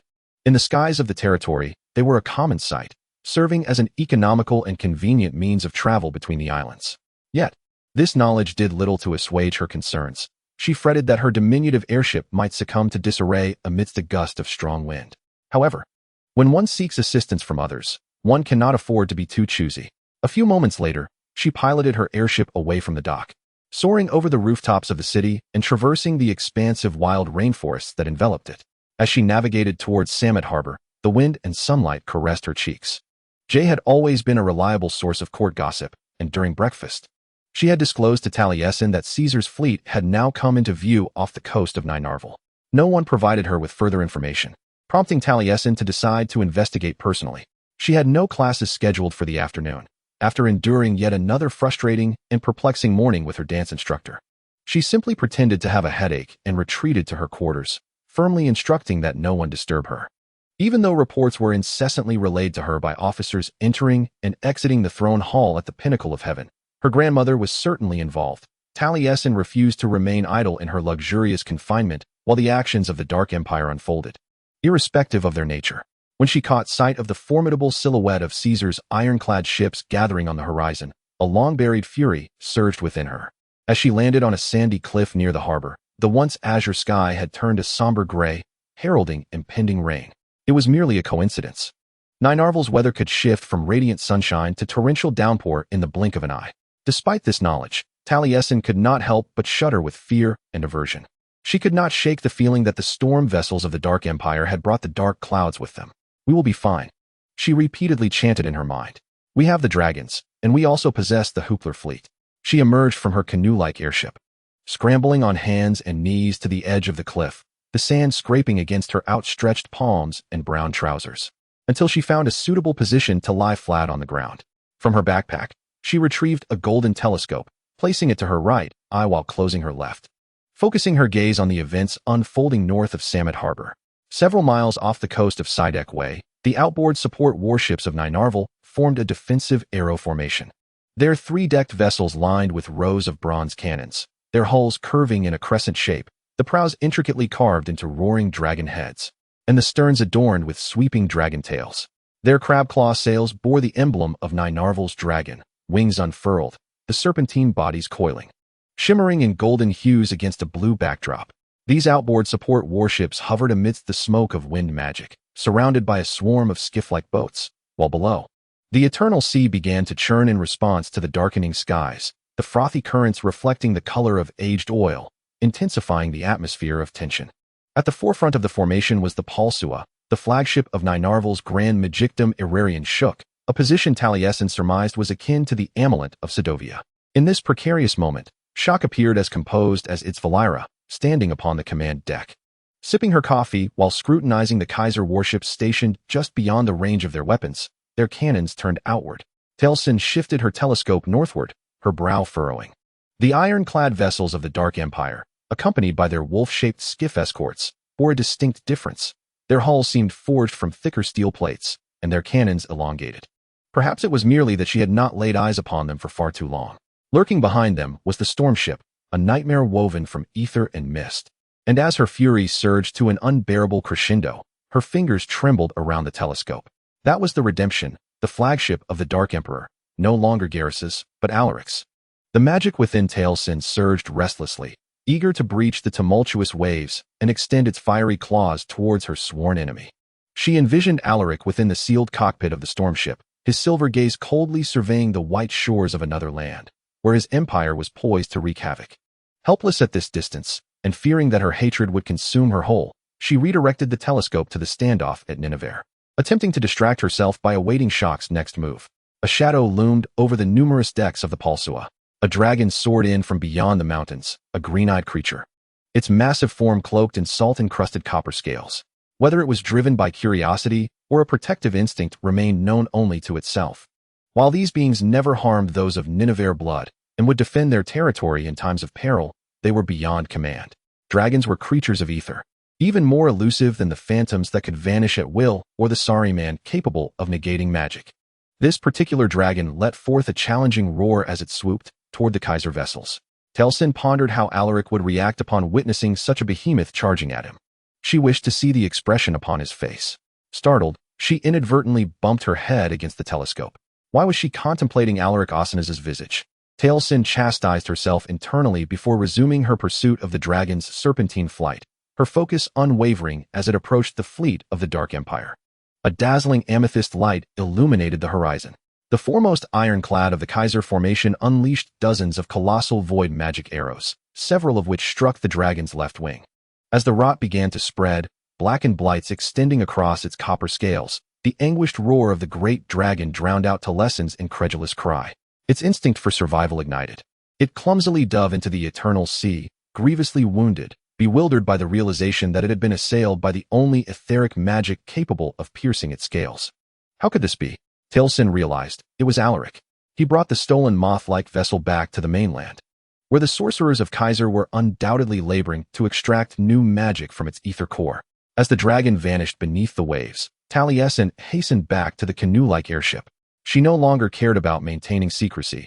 She had to warn the pinnacle of heaven that the Night Empire had developed their own void cannon.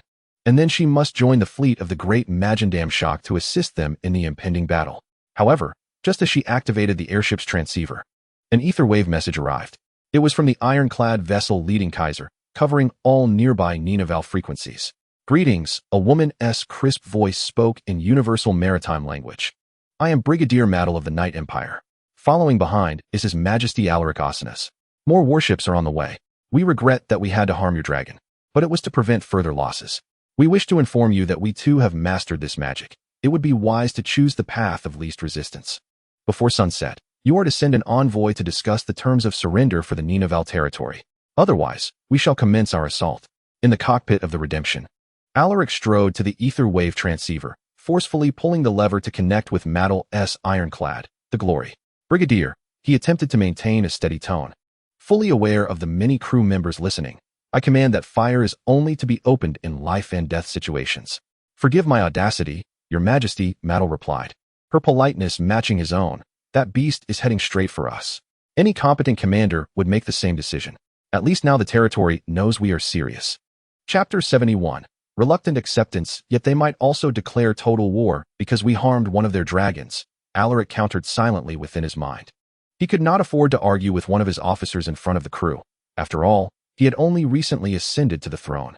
And Maddle was a veteran from the old guard, a hero of the cataclysm. It would not bode well to quarrel with the retired veterans of the High Command and their supporters at this juncture. Alaric merely urged Maddle to remain vigilant before ending the communication. He would have to wait for Ninavarr's response while contemplating the dragon. That dragon was indeed colossal. A terrifying serpent-like beast that obscured the sky. Many of Alaric's crew, upon witnessing this mythical creature emerge in the distance, winding through the air with its elusive intentions approaching their formation, could not help but scream in awe. The claws and fangs of this legendary being made their fearsome storm ships appear as fragile creations crafted by mere mortal hands. Alaric had to admit, seeing the newly developed cannon prove effective against such a creature brought him a sense of relief in many respects. Gyres was instantly captivated by the magic of Ninavarr, compelling his sorcerers to toil day and night to master this arcane art, generating sufficient magical energy to arm a considerable number of ironclad vessels and wolf-shaped skiffs. However, the supply of this magic was finite, and the individual now referred to as the Regent, the former Emperor of the Night, was eager to access the nexus of the Amethyst dimension. Thus, as soon as the cannons were prepared, he promptly launched this expedition to the southeast. Yet, the motives extended beyond mere military ambition. With their technology and vast wealth, the territory of Ninavarr would serve as an exceptional complement to any empire. Even if that were not the case, this nation had attempted to aid the Weavers of Light in Senade 19 years prior. Alaric understood that if left unchecked, they would never become a trustworthy neighbor. We are surrounded by adversaries. Remember this, my son. The response from Ninavarr arrived far more swiftly than anticipated. In fact, within the span of an hour, they had replied, as though they had foreseen Caesar's maneuvers and had accordingly prepared. When the envoy from Ninavarr strutted into the conference room of the Redemption, as if it were her own domain, Alaric eyed her with utmost vigilance. As indicated by the succinct missive delivered to the stormship aboard a canoe-sized, emblazoned eagle, this envoy was Dia Nyamarantsu of Katandu. With each step she took, her pink and apricot-hued robe, adorned with celestial patterns embroidered in copper thread, swayed gently, accentuating the bronze hue of her smooth skin. A jewel-encrusted headscarf coiled around her raven-black hair like a halo, while the meticulously crafted makeup adorned her elegant visage. Alaric made a concerted effort to avert his gaze, nodding in acknowledgement of her flawless curtsy, and gestured for her to take a seat across from him at the long table. This was a private meeting, with both parties' guards stationed firmly outside the closed door. Ransundaya, Alaric began, I hope your journey was pleasant. Departing from Samet Port, her Reef Island airship had reached the flotilla of the Night Empire in a mere 15 minutes, yet he deemed it prudent to extend a measure of courtesy. In the shadow of impending war, one must relish whatever joy can be found. Nyamar's voice was as clear and melodious as glass bells. Indeed, she appeared too youthful to be entrusted with such delicate negotiations. Alaric estimated her age to be akin to that of Talasin, and he resolutely banished any treacherous thoughts regarding the missing weaver from his mind. It need not necessarily culminate in warfare, he assured Ninavarr. Should Zahia lack his deign to pledge allegiance to the Night Empire, not a drop of Ninarvalian blood need be shed. I am not so certain, your majesty, she replied, leaning forward as if to divulge a significant secret. We shall not be ruled by outsiders. If Queen Erduja capitulates, our islands shall resist. Yet, what significance do your islands hold when compared to Caesar's arsenal? Alaric spoke slowly, asserting his advantage. I command the storm ships, along with your magic. With merely half the strength of the Imperial fleet, I could obliterate the armies of the Ninavarr territories within a fortnight. You may be capable of such a feat, but it would render you the king of ashes, Nyama countered. Before we allow anything to fall into the hands of the Night Empire, we would sooner salt the fields, poison the waters, raise the castles, bury the mines, and even slay the last dragon. Though such actions would undoubtedly be tragic, they are preferable to Caesar having to share this corner of the eternal sea with an independent and uncooperative monarchy, one that attempted to annihilate us 19 years ago. He rebutted. We are wasting time, Lansuindea. I assumed we would either discuss surrender or declare hostilities, rather than engage in posturing and wordplay. I did not come here to surrender. Your Majesty, only a fool would declare hostilities while amidst the enemy's ranks. Nyama's dark eyes sparkled. Like you, Queen Erduja wishes to avoid bloodshed. Fortunately for us all, Ninavarr possesses a long-standing tradition of resolving disputes between rival factions in a most effective manner. Alaric gritted his teeth. What manner is that? I bring you a proposal from one who causes the earth to float upon the waters, the envoy stated. She suggests a union between her heir and yourself. Initially, Alaric was utterly convinced he had misheard her. After Nyama patiently regarded him for a considerable time, he regained his voice, brow furrowed.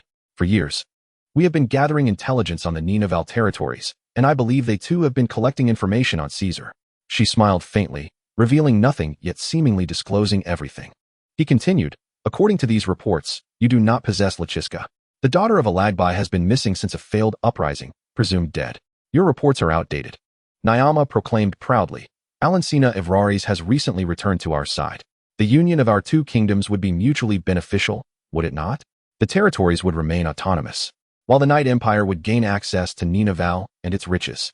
She stood. I do not wish to overstay my welcome, your majesty. We shall await your response. either to commence marriage negotiations or to engage in battle. Rest assured, we are prepared for either eventuality. Take your time to deliberate. After all, you hold the advantage.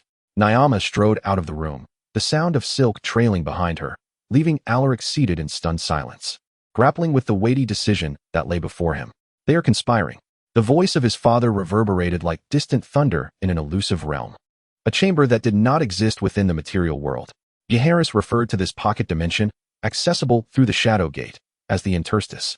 As he began to delve deeper, transcending the known boundaries of magic, he stumbled upon this extraordinary place. It was a space capable of accommodating multiple etheric mages, enabling instantaneous communication even across vast distances. Maintaining the interstice demanded immense concentration and energy. Thus far, Alaric was the sole individual in the Legion who had mastered this art. In his youth, he harbored a fantasy, believing that the interstice was something special, belonging solely to him and his father. Perhaps even now, a small part of him still clung to that belief. Amidst the flickering shadow energy and the walls of the etheric realm, Jaehaerys fell into contemplation, bowing his head, his long fingers cradling his chin, utterly still. In contrast, Alaric stood respectfully, yet he was restless, his gloved fists slowly and tentatively clenching and unclenching at his sides. The territory seeks something from us, Jaehaerys reiterated, observing their responses. It was evident they had prepared this proposal long before they reached out to them. I must admit, I am quite curious. He lifted his gaze, his gray eyes intensely fixed on Alaric, but regardless, Ronsendea was correct. The union between the Night Emperor and the territory of Ninavarr would indeed be a pragmatic choice. Father. Before he could restrain himself, protest erupted from Alaric's throat. I cannot marry a woman I do not know. He had no desire for marriage. A wife had never featured in his plans, and he was reluctant to be shackled by arrangements that had ensnared his parents. For our cause, we must all make sacrifices. We cannot waver now. Jaehaerys' tone carried a subtle persuasion, piercing Alaric's soul like a thorn. Rulership is your destiny. With the wealth of Ninavarr at your disposal, and the Hoopler fleet as your support, you shall forge an empire grander than I could ever conceive. That wealth will not be mine, nor will that fleet, Alaric murmured. They will still belong to your bride. One day, she will become Zahia Lakis. If pursued correctly, she would be more than willing to share her worldly possessions with her husband. Alaric furrowed his brow. His pride prevented him from voicing his true feelings. Yet Jaehaerys seemed overly confident in his son's ability to pursue a woman. I am uncertain whether it is wise to stake the future on a woman's heart. He rephrased his thoughts. What of her responsibilities to her people? What of a woman's instinct for self-preservation? Jaehaerys inquired, abruptly altering his strategy, as was his custom. This sharpness always stung. Once we establish our foothold on their islands, the territory will no longer dare to test us. After your marriage, we will possess the authority to command them. How utterly romantic. The moment these words escaped Alaric's lips, he instinctively recoiled, feeling the sharpness of his own remark. As the realization of his folly dawned upon him, a wave of nausea washed over him, prompting him to tremble and kneel at the feet of the regent. Forgive me, father. It seems the power I bestowed upon you has gone to your head, my little lord, Jaehaerys replied coldly. While you may be the face of this new empire, I am its true architect. Your words may constitute law, yet in reality, they are merely the echo of my voice. Have you forgotten? No, Alaric said, closing his eyes. It shall not happen again. I hope so, for your own sake. Jaehaerys intoned from his throne, his voice resonating across the vast distance, inescapable. If you persist in behaving like a petulant child, I shall command you as one. You are to wed this Alancina of Fauris, forming an alliance to usher in a new era, or you shall face the consequences. Alaric lifted his head and nodded. Jaehaerys' subsequent words softened somewhat, a sardonic smile twisting at the corners of his mouth. Do not fret, my son. You spoke of romance, and I must be the first to inform you that such sentiments have no place in this matter. However, I have heard that the women of Ninavarr are the most beautiful and cultured in the world. It may not be as dreadful as you fear. I will not do it. Talasin trembled with rage, glaring fiercely at Zahia Lakis, who sat in her private parlor, expressionless, perched on her swirling winged chair. I will not consent to this. A beast seemed to claw its way from Talasin's chest, a malevolent and grotesque manifestation born of anger and disbelief, yet like the ocean. It crashed desperately against her grandmother's resolute will, unable to budge it in the slightest. She turned to Alagbai, who stood up upon hearing old Duge's announcement, yet said nothing further. You cannot force me to do this. Talasin shouted at him. You once wished for my happiness, for me to possess what you and Hanan once had. I will not find happiness with that monster. Her voice faltered, I beg you. After Maddle sent the Etherwave message, Talasin returned the canoe-like airship to its owner and hurried back to the palace on foot. When Jay knocked and informed her that Zahia Rakis summoned her, her reason compelled her to feign illness. As she sat in her grandmother's parlor, listening to news about the Kaiser fleet and its armaments, she lacked confidence in her ability to feign surprise. But when the proposal of marriage was brought forth, she found no need to pretend shock or terror any longer. Talasin was indeed right, Halakan.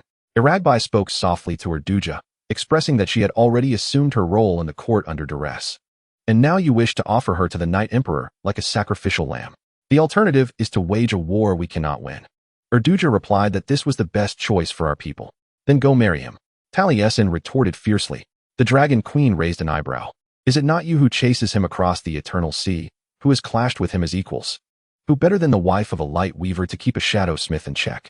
What training have I received? Taliesin emitted a harsh, humorless laugh, stating she had not fought in months and could not even communicate with the Bellion Rift. Your conditions ensured that. But you accepted those terms, did you not? To save your friends. Tell me, if the Night Empire were to attack us and discovered them here, how do you think your friends would fare? Erduja sharply inquired. With Alaric Asanas as your spouse, you could better control his army's movements. We would maintain sovereignty over the archipelago, keeping the Night Empire away from Sigvard, where your comrades are concealed. If you will not do this for Ninavarr, then do it for Sedovia. You have answers for everything, do you not? Taliesin squinted at the woman she found impossible to like, despite being forced to begrudgingly respect her power and political acumen. It was disheartening to realize that the family she had long sought was far from perfect, even more so that one of them could truly infuriate her to the point of darkness before her eyes. Did you foresee this happening? Have you been plotting to use me as a pawn from the beginning? Did you anticipate the Night Empire would come knocking? I suspected such a possibility. Erduja said with unusual calmness. New empires are always eager to leave their mark. Who could resist the allure of Nynaeval's territory? It is a strategic nexus between Kaisa and the southern and eastern hemispheres, abundant with precious metals, fertile lands, and advanced technology. Yes, I surmised as much. And I made corresponding plans, for that is what a leader ought to do. Leaders should fight for their people. Taliesin exclaimed. They will not open their gates and welcome the enemy with open arms. You foolish child, Erduja murmured. Do you not understand? This is how we fight. We grant them the foothold they desire, but we dictate their movements.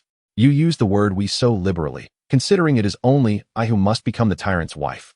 Taliesin's gaze shifted once more to Iragbai, yet he remained silent, his expression rife with conflict. Her shoulders slumped. Her father might profess to love her, but ultimately, he would never defy his own mother, his queen. Zahira Lakiz is like a goddess. Her word is law. You promised, Alancina, Erduja softly reminded her. You vowed that if I agreed to shelter you and your comrades, you would not bring me any trouble. I now implore you to uphold this commitment. Despite her profound reluctance, Taliesin knew she had once again run out of choices. This time, the peril was not solely the continued existence of the remnants of Sedovia, but rather the fate of the entire Ninavarr. Even if she and her comrades miraculously escaped the territory unscathed, she would still place an entire nation under the control of a regime that would unhesitatingly erase a city from the map. She truly felt utterly ensnared. Pull yourself together. Dear, Erduja must have sensed Taliesin's reluctant acceptance of reality, for her tone now bore a hint of sympathy. Since the ascension of the first Zahia Rakis to the throne, many empires had risen and fallen. Ninavarr had witnessed their ascendance and their decline. It would endure this empire as well. The empire of the night would not obliterate us, nor would it extinguish you, for you possess our bloodline. Now save us all. Chapter 72. The Summit of Heaven the following day. Caesar's single-masted vessel emerged from the depths of the Redemption, slowly gliding through the port of Ninavarr. The slanted sails on the double mast billowed in the gentle breeze. A tapestry of black and silver, though this warmth felt too oppressive for Alaric, he did not favor it. The small boat was encircled by a fleet of spectral Ninavarr skiffs, helmsmen not only guiding these outsiders toward the capital, but also vigilantly monitoring their every move like hawks. Alaric pondered the possibility of a trap. Upon landing at the summit of heaven, he and his retinue might be slaughtered. While the likelihood was slim, he found himself almost hoping for such an outcome. Compared to marrying a stranger, a coldly beautiful woman of Ninavarr with a heart as treacherous as a serpent's, a swift and brutal death seemed preferable. As the vessel sailed further inland, he stood at the bow, beneath his feet unfurled a verdant paradise. A labyrinth of winding roads and rivers nestled within the vast green jungle. Yet, he scarcely had time to appreciate this beauty, for inexplicably, his thoughts drifted to Taliesin. As time wore on, months passed without any news of her, and he began to entertain the disquieting notion that she might be dead. He was reluctant to admit it. But they might never meet again. He might never again witness her clenched jaw and fierce expression, nor see the taut muscles of her arms flex with each pulse of light emanating from her fingertips. Such thoughts troubled him. Indeed, if she were alive, it would merely be a delay of the inevitable. However, the last glimpse he had of Talasin was amidst smoke and ruins. As he turned to leave, he saw her disheveled braid fluttering in the wind. For reasons unknown, it felt profoundly wrong, too hasty, and far too abrupt. He could not help but wonder how she would react upon hearing of his impending marriage. As he pondered, an indistinct and dull pain washed over him, leaving him perplexed as to its origin. Talasin lifted his gaze upon hearing the door creak open, only to find Aragbai entering, not the expected Jay, who was supposed to assist her in preparing for the inaugural meeting with the Caesar delegation.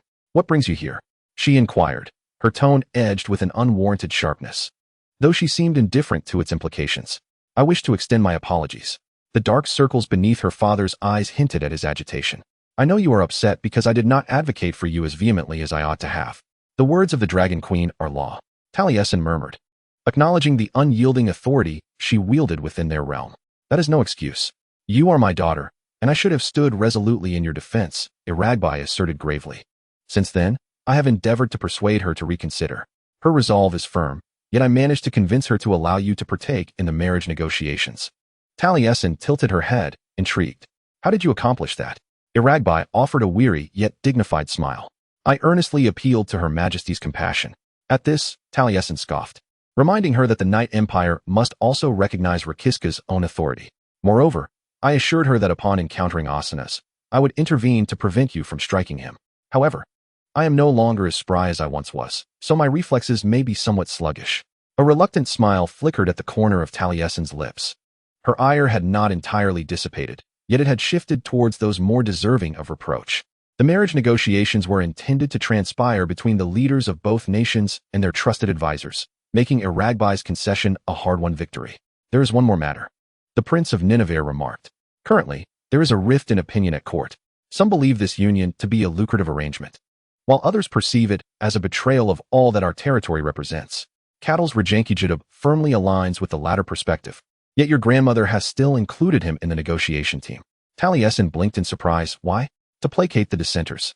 Queen Erduja deemed it prudent to ensure that all interests are represented, especially since she has appointed Luvrisme of Sendavas as the chief negotiator. Lamidea is one of Erduja's closest allies, thus the inclusion of Gitab balances the factions. He is renowned for his integrity and allegiance to his ideals. With him on the negotiation team, no one could accuse Ziorakis of betraying Ninavarr. Furthermore, if you can temper your disdain for this situation, more individuals at court may align with your stance."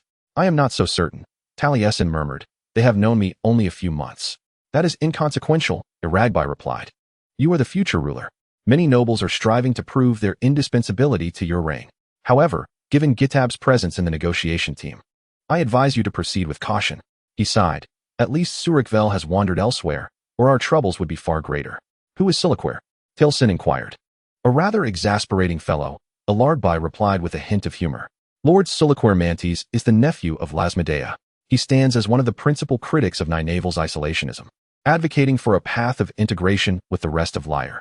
Approximately 3 years ago, he, along with several other nobles, began to lobby for an alliance between the territory and Sidowia to combat the Dark Knight Empire. If anyone would vehemently oppose this marriage contract, even more so than Gitab, it would be Siliquer. I am beginning to take a liking to him," Talasin remarked. "What do you mean by wandering off? Where is he?" "No one knows. The lad has a penchant for roaming about. He spends most of his time away from Ninavarr, filled with foolish foreign ideas." "You too enjoyed wandering in your youth, Amia," Talasin reproached, "and you married a foreigner." Whenever she referred to him as father in Ninavarrese, her father would blush with delight, a joy stemming from the rediscovery of lost time. "Indeed, I did, and I did marry a foreigner." Just then, Jay arrived, having cautiously cradled the Lachiska crown placed upon a velvet cushion. Talasin gazed at the crown, sensing Jay's anxious glances directed her way. She never concealed her disdain for being overly adorned, always requiring gentle persuasion to comply. However, today was different. For months prior, aboard Queen Uldudra's flagship, Vera had remarked, "A cowed opponent is much easier to negotiate with." Though Alaric possessed superior weaponry, Talasin had the advantage of surprise. He was unaware that she was Alancina of Flaris. Furthermore, Alaric was correct. Lachiska herself held power. She could accept this absurd union on her own terms. Yet, she needed to play the role well. Talasin took a deep breath, loosening the worn headband that held back her favored simple braid, allowing her chestnut hair to cascade like a waterfall over her shoulders. Very well, she said to Jay. Do as you will with the attire. A congregation of Ninavarrese nobles awaited Alaric at the front steps of the pinnacle of heaven. Leading them was a tall man with bronze skin, scrutinizing Alaric with piercing black eyes. Emperor Alaric. This seemed to be a signal. As the other nobles uniformly performed the briefest and most perfunctory of kneeling bows and stiff nods, Alaric acknowledged them with a nod, deducing the identity of the man by the dragon-shaped ornament atop his head. Prince Alaric. A pleasure. How kind of you to think so, Alaric replied, laced with sarcasm. Alaric refrained from retorting, I would not wish to marry your daughter either. Should he engage in a conflict with this Ninavarrese prince, diplomatic measures would be of no consequence. Iragbai led the way, his guards swiftly encircling them, with military precision sealing off all escape routes. They were all women. Their towering figures and the intimidating weight of their armor made Alaric regret not bringing more of his own soldiers. He had his legionary Saffron and the crew of a single-masted vessel to protect him, the latter of whom would not even accompany him into the palace. The supreme command of Caesar had strongly urged a display of strength, but Alaric pointed out that in this ostensibly peaceful proposal, an excess of warriors would only heighten the adversary's wariness. Moreover, Ninavarr was well aware that the wolf at the entrance possessed fangs, or more accurately, dragon-slaying magic. Alaric had also brought Maddle with him. She was not the most politically adept among his officers. Yet he hoped that a woman of high standing would endear them to the matriarchal Ninavarr territory. Of course, that was before Maddle commanded her ship to fire upon the dragon. He fervently wished the beast had survived. Nonetheless, this small retinue was a gesture of goodwill, akin to Alaric's agreement to negotiate on Ninavarr's soil, as well as his decision not to don the mask he typically wore in situations where conflict was likely to erupt before entering the palace. Undoubtedly, it was a magnificent palace, bathed in the morning light. Its immaculate white marble facade gave the illusion that the limestone cliff upon which it stood was cloaked in fresh snow amidst the verdant rainforest. The palace boasted a row of stained glass windows, slender spires, and golden domes.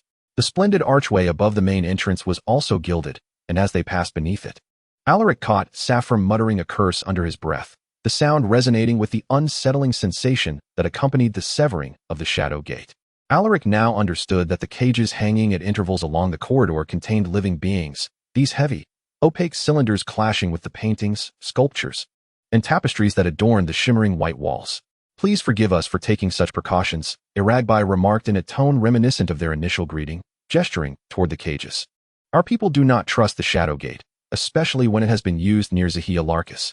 I am not at all perturbed, Prince Iragbai, Alaric replied nonchalantly, feigning indifference. I merely lament that these cages do not harmonize with your exquisite decor. I pray you do not attempt to break open any of them to release the sorry man to remedy this situation. Alaric realized he might be unable to escape this topic for some time, but at least he now knew that the birds possessing countermagic abilities, with feathers and jewel tones, were called sorry man. As long as you do not withdraw your hospitality, I have no need to stir up trouble, he succinctly conveyed to Iragbai. Brigadier Maddle walked quietly beside him, casting an unabashed smile at Alaric. She had known him since Alaric's youth, and he had always felt that she found him quite amusing, which irked him somewhat. After all, he was the emperor of the night, not some foolish child. The throne hall of the Dragon Queen was the epitome of opulence. Alaric was accustomed to the clean lines of Caesar's architectural style, as well as the functional yet unadorned interiors of the storm ships. As he crossed the threshold into the spacious hall, he nearly halted in his tracks. The walls of the hall were adorned with gold leaf and draped with deep crimson silk curtains. The smooth marble floor was covered with cream and burgundy carpets, intricately decorated with constellations crafted from pearl seeds and sapphires. The lofty, arched ceiling was embellished with shallow reliefs depicting birds, lilies, and dragons chasing one another amidst tumultuous waves.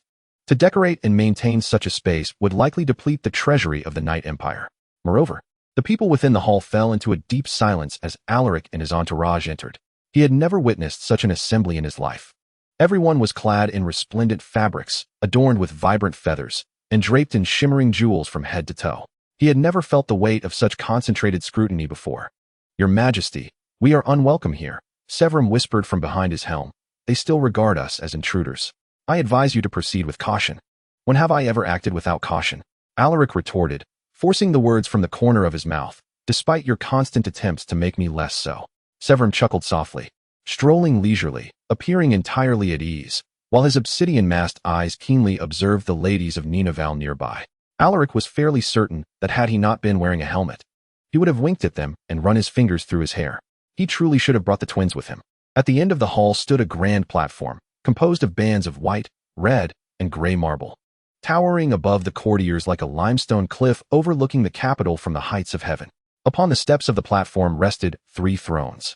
The one on the left was conspicuously empty, evidently belonging to a lagby, while the one on the right was occupied by a woman in blue and gold attire, obscured by a semi-transparent wooden screen held by 2 attendants. Alaric was not yet prepared to scrutinize his future bride, so he directed all his attention to the woman seated in the center. Erduja Silam, Zahia Rakis of the Ninavarr territory, wore a twisted crown, her face painted white, and her ebony gaze cold as winter steel. Her throne surpassed the other 2 in both luxury and width. It was a chair of pure gold, with claw-shaped legs, the back adorned with stylized wings extending upwards from either side, reaching halfway to the ceiling, resembling the wings of a dragon in flight, embellished with emeralds, opals, rubies, diamonds, and some gems that even Alaric could not name. That single chair could finance a fleet of ironclad ships. As they approached the platform, Alaric heard Severin speaking to Maddle, noting that there were sorry man cages at both ends of the platform. The lagby ascended the steps and stood beside his mother, while the rest of the welcoming party blended into the crowd of watchful onlookers. Alaric straightened his back, consciously avoiding the instinct to hunch his shoulders, while Maddle brought her feet together and bowed to Queen Ulduja. As Ulduja's royal guards parted to encircle the Gezer delegation and seal off the platform, Alaric felt Severin suddenly halt beside him. Emperor Alaric, Ulduja's imperious voice echoed through the hall. I welcome you to my court. Before we commence our negotiations, allow me to formally declare my hope that we may listen to each other's perspectives with open hearts and strive for collaboration to ensure a prosperous future for both our kingdoms. It is my sincerest wish that, whether through your own endeavors or other means, your journey here will not be in vain. This elegant rhetoric concluded with a firm tone, as if it had always served as a warning. This admonition seemed particularly directed at their noble audience, who gazed at the scene before them as if collectively stepping on something foul. Alaric could only imagine the uproar that would ensue when Ulduja announced her granddaughter's engagement to him. Out of the corner of his eye, he caught a glimpse of a strand of reddish-brown hair streaked with white. Maddle broke her rigid stance and cast him an urgent glance. Right. It was now his turn to speak. Thank you for your hospitality, Queen Ulduja, and for your wisdom in facilitating a mutually beneficial resolution to this territorial dispute, Alaric said. He needed the Ninavarrians to remember that this arrangement was their monarch's idea. My people are weary of war, and your people do not wish to provoke it. Thus, we share a common goal, and I firmly believe we can achieve a lasting and fruitful peace. These words were not mere platitudes, at least not for him. Since the age of 16, he had been on the front lines. This alliance also presented him with an opportunity to experience what life devoid of war might be like. Ulduja nodded gracefully. Then, if your majesty is willing, you may approach the throne and meet our Lachiska. Alaric felt as though his legs were leaden as he ascended the seemingly endless marble steps, all eyes in the hall fixated on his every movement. Upon reaching the top of the platform, he noticed a glint of mischievousness in the Dragon Queen's eyes that unsettled him, stirring a sense of foreboding within. However, before he could ponder further, a figure rose from the throne on the far right, emerging from behind a screen and gracefully approaching him. His thoughts came to an abrupt halt. Garius had once said, "The women of Ninavarr are the most beautiful in the world." Yet, the term beautiful scarcely sufficed to describe Alancina Iflaris. She donned a resplendent gown of deep azure, its fitted bodice adorned with shimmering golden sequins that gracefully cascaded from her bare left shoulder, while her right shoulder was embellished with a shoulder piece resembling the wings of an eagle, crafted entirely of gold, leading into a sleeve that appeared akin to golden chainmail, enveloping her slender arm. The voluminous skirt was lavishly embellished with crystal beads, and the silk hem was artfully fashioned into a swirling rose shape, revealing beneath it a more delicate golden fabric, each inch meticulously embroidered with sinuous dragons, the emblem of the Ninavarr royal lineage. Her crown, a splendid creation of stars and the St. Andrew's cross, was forged from gold and set with sapphires, while her eyes were accentuated with a precise line of black eyeliner, dusted at the corners with a hint of gold. Within the depths of her hazel eyes lay an enigmatic familiarity that struck Alaric, though he could not immediately comprehend it. Indeed, there was something about her that captivated him. His body reacted with such disarray that he struggled to discern the source of his turmoil. But when clarity finally dawned upon him, his breath caught in his throat. She reminded him of Talasin. Her figure, the hue of her swept-back hair. Even her demeanor echoed that of the girl who often lingered in his thoughts. Fate had played a cruel jest upon him, compelling him to wed a woman so strikingly similar to the one that haunted his mind. Rakiska. Alaric bowed his head, mechanically adopting a combat stance as he entered the prescribed formalities, wishing for this to signify the commencement of amicable relations between their two kingdoms. Yet, his words faltered midway as he lifted his gaze once more to her visage. His mind began to process the reality that beneath the opulent silk and lavish jewels, beneath the makeup that concealed her freckles, accentuated her cheekbones, and softened the angularity of her jawline, there lay something more profound. Friendship? Talasin whispered, narrowing her eyes, baring fierce teeth, causing Alaric's heart to nearly cease its rhythm. It was simply impossible. Chapter 73. The finery. Talasin held little regard for the extravagant attire of her father's kin. It was not that she despised witnessing the nobility of Ninavarr clad in splendid garments. Rather, the notion of donning such apparel herself was an entirely different matter. Perhaps Queen Alduja believed that granting her granddaughter a modicum of freedom would render her a more docile hostage, for when there were no meetings necessitating Talasin's presence, the queen typically permitted her to roam in simple bodices and breeches.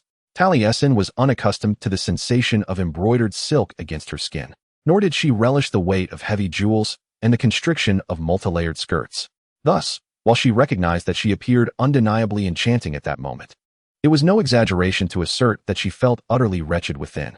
The corset, tightened excessively to enhance her previously flat silhouette, constricted her form, while the pins securing Talasin's crown dug into her scalp like talons. Her face was layered with thick powder and metallic pigments, her lips coated in a sticky peach lacquer, meant to complement her bold eye makeup. She felt both rigid and overheated, and a sense of deceit weighed heavily upon her conscience. Yet she willingly endured this discomfort, for the expression on Alaric Osinez's face rendered all of it worthwhile. Almost from the moment he and his companions stepped into the throne hall, her vigilance heightened. She recognized one of his companions as the legionnaire wielding a staff during the Battle of Rastavon. Severum, one of the twins, had called him that. Talasin had initially expected Alaric to don his customary armor or perhaps the resplendent robes befitting his new station, but instead, he wore a sharply tailored black waistcoat cinched at the waist, paired with black trousers, and substituted the clawed gauntlets of his battle attire with ordinary leather gloves. The sole adornment was a silver brooch in the shape of his family's chimera emblem, pinned to a cloak that billowed like a raven's wings with each of his strides. Even if a knife were held to her throat, she would never concede, but this simple attire suited his lean physique exceptionally well, accentuating his broad shoulders and towering stature. As he strode towards the platform, his thick black hair framed his pale face, seemingly indifferent to the gazes and whispers within the court. He presented himself entirely like a prince. However, not the charming and valiant prince of Ilragbai, but rather an ominous prince heralding bloodshed, war, and ill omens. Thus, when he realized she was Alancina Ivralis, his jaw dropped in astonishment, and Talasin felt an immense sense of satisfaction. Talasin stood before him, fortunate enough to witness the elegant facade of politeness vanish from his face, replaced by sheer astonishment. His gray eyes widened, his complexion drained to a pallor reminiscent of a blank canvas, even as she softly uttered a hostile declaration, ensuring the courtiers would not overhear. He remained silent for several seconds, staring at her like a fish pulled from water. A small thrill of victory surged within Talasin's chest, but as a fleeting look of relief crossed Alaric's face, this feeling swiftly morphed into confusion. The expression lasted but a second, just enough for her to recognize its resemblance to the looks of many soldiers when they hear the alarm lifted. "We can survive, we shall fight another day." Then, that expression vanished. "You've set a fine trap," he remarked coldly, surveying the hall as if anticipating Sedovian soldiers to emerge from the shadows at any moment. Below the platform, a commotion arose as Severum recognized Talasin, attempting to surge up the steps, only to be thwarted by Lakisdalo and his kin, who closed in, the rasp of drawn swords shattering the silence. "This is not a trap, Your Majesty," Erduja declared, asserting that the commander of the Belian garrison had noted the striking resemblance between Alancina and her late mother, subsequently notifying the prince. "After Kisa triumphed in your hurricane war, Alancina returned to seek sanctuary with us, demanding her rightful inheritance. Had the patrol not apprehended us at the temple, I would never have reunited with my family. Talasin, with a venomous sweetness, addressed Alaric. So, truly, I must extend my gratitude to you. Who else has sought refuge alongside you? He retorted. Might I find its Velra among your retinue? Is Behema also a long-lost member of the royal lineage? I know not where the others are. She lied effortlessly. A performance she had rehearsed countless times. I became separated from them during the retreat. If you suspect this is a ruse, you are welcome to search the territory personally. However, demanding a search of the archipelago would be an unforgivable overreach, tantamount to declaring the head of state of Ninavarr a deceiver. Such an assertion would hardly endear the already wary populace to the empire of the night. Alaric was acutely aware of his precarious situation, and from the intensity of his glare, it was evident he recognized that Talasin was cognizant of his plight. As he continued to furrow his brow at her, she defiantly raised an eyebrow, nearly perceiving the veins throbbing on his forehead. Oh, she relished this moment far too much. Have you two finished your little quarrel? The question emerged coldly from her darja, shattering the fragile world between Alaric and Talasin. Talasin contemplated arguing that they were not truly shouting at one another, but reconsidered, realizing their tense standoff had already sparked the curiosity and whispers of the gathered nobles, not to mention the burgeoning chaos below the platform. Whenever I encounter you, my vision seems so limited. Talasin glared at the brooding emperor before her. Alaric possessed a tendency to overshadow everything else, compelling her to engage him in a battle of wits on the very battlefield where they had once clashed. This grand hall was, indeed, a battlefield of its own. She needed to be more astute, to begin employing the tactics that Queen Darjo wielded with such finesse. I believe your majesty and I have reacquainted ourselves. Talasin attempted to convey this in a tone both worldly and haughty, yet it rang with sharp irony. Oh, very well. Practice makes perfect, she hoped so. Shall we commence negotiations? What is the matter? As Alaric strode down the platform, Severum inquired. The usual nonchalance of the Legion soldier was conspicuously absent. Why is the Light Weaver masquerading as the Ninavarr Lachiska? Has the territory colluded with Sidoia? Silence, Severum, Alaric muttered, aware of the eyes upon them. He quietly explained the situation to his astonished companions, while the assembled Ninavarr nobility regarded them with varying degrees of amusement and ire. I personally do not believe Vera is uninvolved in this matter, Maddle murmured after listening. It is far too coincidental. They cannot expect us to simply acquiesce. We can either depart immediately, preparing for another war, or we can play along with their game, Alaric stated. Brigadier, I require you to perform at your utmost during the discussion of terms. They have caught us off guard with this revelation. Let us not allow such a situation to arise again. The meeting was relocated to the conference room adjacent to the throne hall. Alaric sat across from Talasin at a mahogany table, struggling to reconcile the figure before him, clad in Ninavarr's blue and gold attire, with the ragged soldier he once knew. In truth, despite their mutual jibes just moments ago, he could almost convince himself that this was a mere misunderstanding. She was entirely transformed. Yet, she now regarded him as if he were an especially stubborn stain on her shoe, a look all too familiar to Talasin.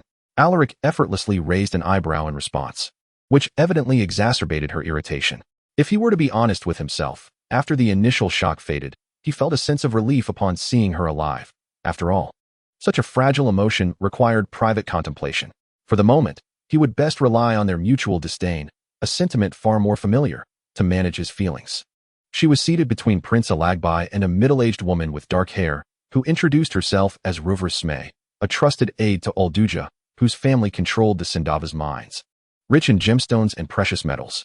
To Alagbai's left sat Niamaransu, who offered Alaric a sweet smile, one he found utterly untrustworthy. Further down the table was a tall, scholarly-looking individual named Kaijatab, the Rajan of K2. As a representative of the nobility, Alaric was accompanied by Brigadier Martil, while Severum stood guard behind him, positioned between him and the expansive window that showcased a breathtaking view of the rainforest. Queen Olduja was similarly protected by her royal guard, presiding over the meeting from the head of the table, her cold crown shimmering in the sunlight. Before delving into other matters, let us first address this evident issue. Olduja stated that 19 years prior, a warship from Ninavarr had inexplicably sailed to the northwest continent, intending to provide aid in the conflict between the Weavers of Light and the Shapers of Shadows in Sensteed. This fleet departed the shores of my territory without my knowledge or consent. When I was advised to intervene in the affairs of these outsiders, I vehemently opposed it. The individuals responsible, the rebels in my court who acted against my explicit prohibition of assistance to Sensteed, are no longer a concern, I assure your majesty. Alaric's gaze shifted back to Taliesin, whose complexion had paled as she bit her lip and glanced towards Alagbai, who suddenly found the surface of the table exceptionally intriguing. The territories, Ulduja concluded, will approach these negotiations with the utmost sincerity, and we shall abide by any agreements reached. Alaric was taken aback by Zahia Rakis's candidness. Yet he nodded gracefully. She may merely be seeking to absolve herself, but in the grand scheme, her words posed no immediate threat and could be set aside for the time being. This union has unmistakably indicated that when the first storm vessel utterly decimated the fleet of Ninavarr, valuable lessons had been learned. Let us regard that as a relic of the past, Queen Ulduja. Alaric remarked that if the shadows of the past continue to loom over us, we shall be unable to progress. Despite his words, he cast a glance at Taliesin and Ilragbai, puzzled by their strange reactions to Ulduja's mention of the rebels. There was certainly something amiss. Ulduja nodded at Ruflasmir, who began to speak in a melodious tone that seemed somewhat discordant with the ambience of the room. As the chief negotiator for the Ninavarr territory and representative of His Majesty Ulduja Silim, the one who suspends the earth above the waters, I hereby formally declare this meeting to commence.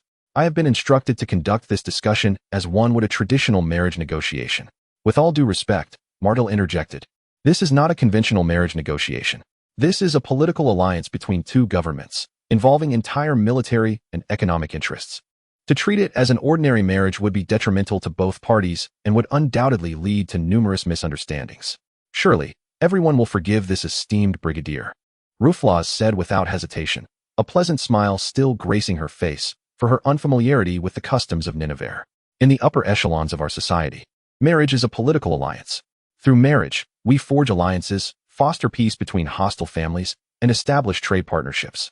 This is our stance regarding this union. The direction of the conversation made Alaric acutely aware of a significant truth he had been reluctant to confront, but was now beginning to accept. Taliesin. His future bride was Taliesin. He was to marry Taliesin. It was both surreal and absurd. Opposite him, the girl of great interest began to show signs of distress, as though she too was gradually realizing that the future they shared was the very subject of discussion in this room. Alaric was suddenly seized by an icy certainty. If Taliesin were to become utterly panicked, he would follow suit. Seizing the opportunity, he sought to expedite the proceedings and shift the focus toward tangible matters, rather than his impending disarray.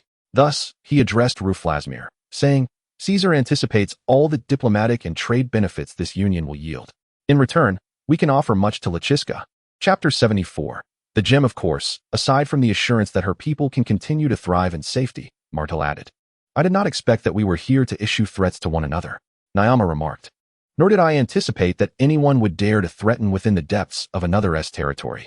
Alaric fought the impulse to press his fingers against his nose to alleviate the impending headache. Lachiska would gain the title of the Night Queen, along with all the accompanying power and prestige. Certainly, as we endeavor to uphold the prosperity and stability of this corner known as the Eternal Sea, we anticipate the full cooperation of Ninavarr. As long as our sovereignty remains unviolated, we shall be more than willing to extend our collaboration. Prince Aragbai stated that this is one of our two non-negotiable conditions. The laws governing the territory must hold sway within its bounds. Alaric nodded. What is the other non-negotiable condition? My daughter must receive the utmost care and respect. Aragbai's dark eyes were as resolute as flint, locking onto Alaric's gaze. No one must ever raise a hand to her in anger, nor allow her to feel inferior. Taliesin turned to Aragbai, her expression a blend of gratitude and disbelief, prompting Alaric to pause momentarily. Her visage evoked a longing from his childhood, a yearning for someone to care for his well-being, a desire for a parent or any figure to champion him. No, such thoughts were mere vestiges of a child's insecurities, the remnants of a foolish boy's heart. These notions had no place in the mind of an emperor. Her Highness Arancina Aflaris shall be treated according to her own conduct, Alaric stated tersely, dismissing the peculiar sensation of referring to Taliesin by another name. So, am I to become your obedient wife? Taliesin spoke for the first time since taking her seat, each word piercing him like a spear. Am I to stand idly by and smile while millions suffer under your tyranny? Heaven help him. A headache was truly on the horizon. Provided the territory adheres to the stipulations of this accord, the events that transpired in Sedovia shall not be repeated in Ninavarr. I am but a pawn in this agreement. Deep within, Alaric harbored a rebellious voice that found the Weaver of Light's defiance extraordinary, her golden adornments accentuating her brilliance, making her shine like a goddess of vengeance. Her eyes sparkled like ancient agate ablaze with the light of dawn. You arrive here, haughty and demanding my hand, accompanied by that brigadier who flattened the plains, and that soldier who participated in the siege of Rasthaven, not to mention the countless comrades you have slain. So, if I do not express overwhelming enthusiasm for all of this, forgive me, you cruel, arrogant wretch. Alaric clenched his jaw, striving to suppress the tempest of irritation threatening to erupt within him. He felt distinctly the restless throb of a vein beneath his left eye, akin to a beast long confined, yearning to break free. Each pulse signified the brink of his patience's collapse. However, as an experienced individual adept at self-control, Alaric was determined not to reveal his discomposure. He inhaled deeply, exhaling slowly in an attempt to quell the turmoil within. Then, adopting a demeanor that appeared calm and composed, he continued, "Your comrades?" These words escaped his lips laced with a subtle hint of skepticism and mockery. Immediately following this, he deliberately intensified his tone and reiterated, "If you still consider yourself a Sidorvian, madam, I must regrettably inform you that the negotiations we are currently engaged in are nothing but a futile expenditure of our precious time and efforts." As he reached the conclusion of his statement, his voice involuntarily escalated in pitch, yet soon reverted to its previous, unremarkable state. His gaze was firmly fixed upon her tightly pressed lips, which were sealed together like a straight line. At that moment, she radiated an unmistakable aura of anger, as if she might erupt like a volcano at any moment. If she were to suddenly float ethereally as a specter, he would not be the least bit surprised or astonished. However, she remained silent, standing there as still as a statue. Observing this scene, he inhaled deeply and then spoke slowly. "Even if I were indeed cowardly enough to sincerely apologize for all the military actions taken during that war, I absolutely cannot bow my proud head merely in response to the unreasonable demands of a reckless, ignorant child. The reason we have labored to come here today is to seek a mutually acceptable agreement through amicable discussions and negotiations, thereby effectively avoiding the resurgence of a brutal conflict that could lead to rivers of blood. Yet, if this notion of peacefully resolving issues is so repugnant to you that it is intolerable, then, Lady Lachiska, simply utter a single word, and we shall part ways immediately, destined to meet once more amidst the smoke of battle and the clamor of war." In the ensuing silence, Queen Ulduja leaned forward in her seat, immediately captivating everyone's attention. "I believe the current atmosphere is too charged to facilitate any agreement. I propose we adjourn this meeting, shall we?" Her demeanor suggested that this was more of an edict than a suggestion. "We can resume our negotiations tomorrow when we will all be better suited to one another. In light of this, we warmly welcome the Casa delegation to remain in the palace, where we shall treat you as esteemed guests." Amidst the verbal sparring between Alaric and Talasin, Rufe's previously composed demeanor wavered. In fact, when Talasin referred to the Knight Emperor as a scoundrel, she appeared as though she might suffer a cardiac episode. However, with her sovereign intervening, the chief negotiator quickly regained her composure. "Yes, Harlequin, I believe this is an ideal course of action," she stated smoothly. "We shall recess for now." Kejatab had remained silent throughout the entire meeting. Based on Taliesin's experience, this Rajan was astute and exceptionally calculating, speaking as sparingly as a miser parting with coins. However, once the Casa delegation exited the room, he turned to Ulduja. "I beg your pardon, Harlequin, but I am uncertain whether it is prudent to allow the Night Empire to roam freely atop the heavens before a formal treaty has been drafted. I am quite certain that asanas will not annihilate us while we slumber," Urdu Jugan Baba remarked. "Yet it appears that certain individuals are quite eager to persuade him to do so." Grandmother Taliesin sat there, her already piercing gaze now akin to two bolts of lightning cleaving through the night sky, directed unwaveringly at Taliesin. The reproach and dissatisfaction embedded in that gaze were heavier than 1,000 burdens, suffocating Taliesin nearly to the point of breathlessness. In that fleeting moment, Taliesin felt as though an invisible hand had tightly grasped her heart, an indescribable agony swiftly coursing through her entire being.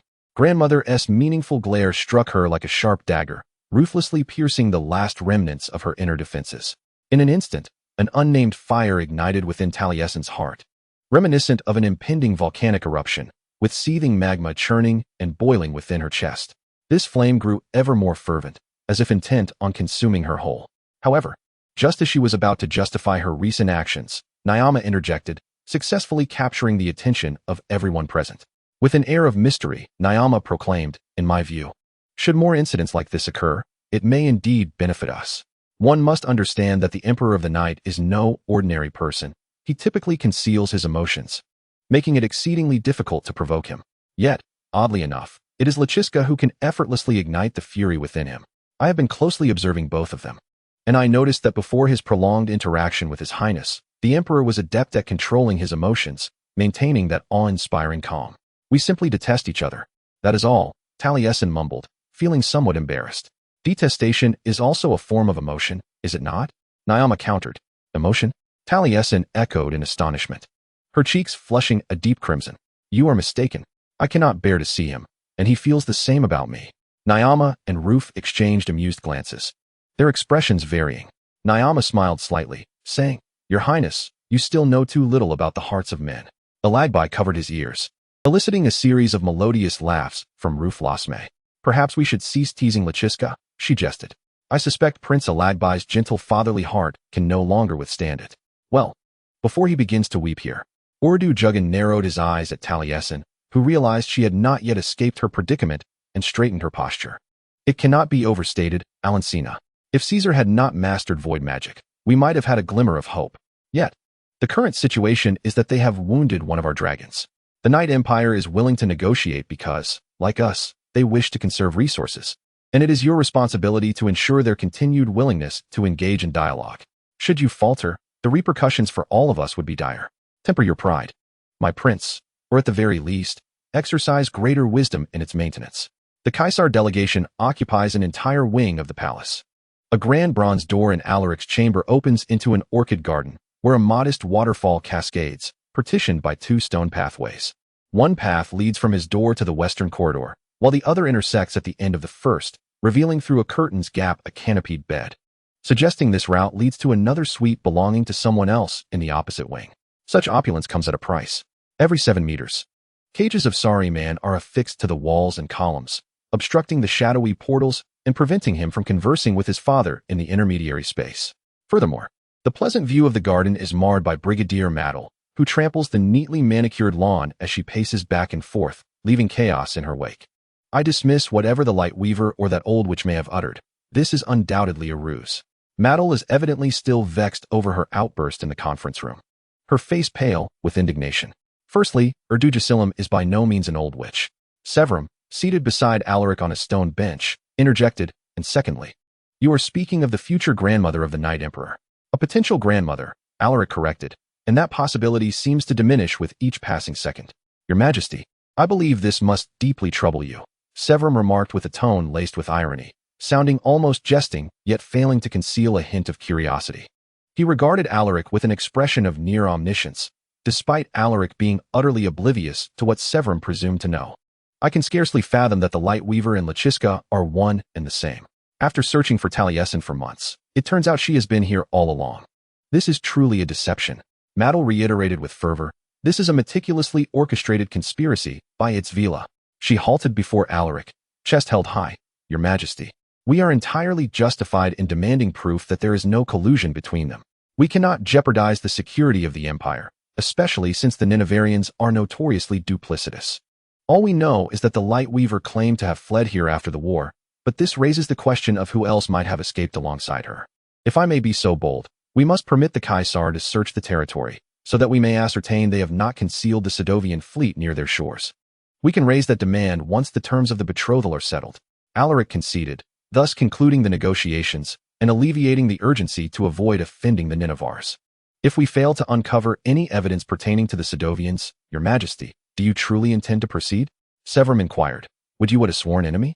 Alaric would rather consume shards of glass than engage in such actions, yet his father's words lingered relentlessly in his mind. Undoubtedly, once Garrus uncovers Lachiska's true identity, his demeanor may shift. However, for the time being, in service to the Empire of Night, I shall fulfill my obligations, Alaric responded with an impassive countenance. Chapter 75. Void Magic. Talasin's spirits were profoundly dampened. She endeavored to stealthily escape the palace, only to be vexed by the realization that, due to the arrival of the Caesar, security measures had been intensified. Among the increased guards, one had noticed Lachiska's furtive movements before she had quietly returned to her chamber, subsequently stepping into the garden outside, where frustration surged within her. It was imperative to inform the Sedowians of this new development promptly. She sought Vela's counsel to ascertain the best course of action moving forward. The garden at the peak of paradise was partially open air, bathed in an abundance of moonlight that cascaded over the grass, the orchids, and the artificial waterfall spilling into the inky rippling pond below. The luminescence of the stars intertwined with the glow of 7 moons, creating a scene reminiscent of a gentle, ethereal twilight. Talasin stood at the heart of the garden, tilting her face upward to gaze upon the twinkling labyrinth of stars, inhaling deeply.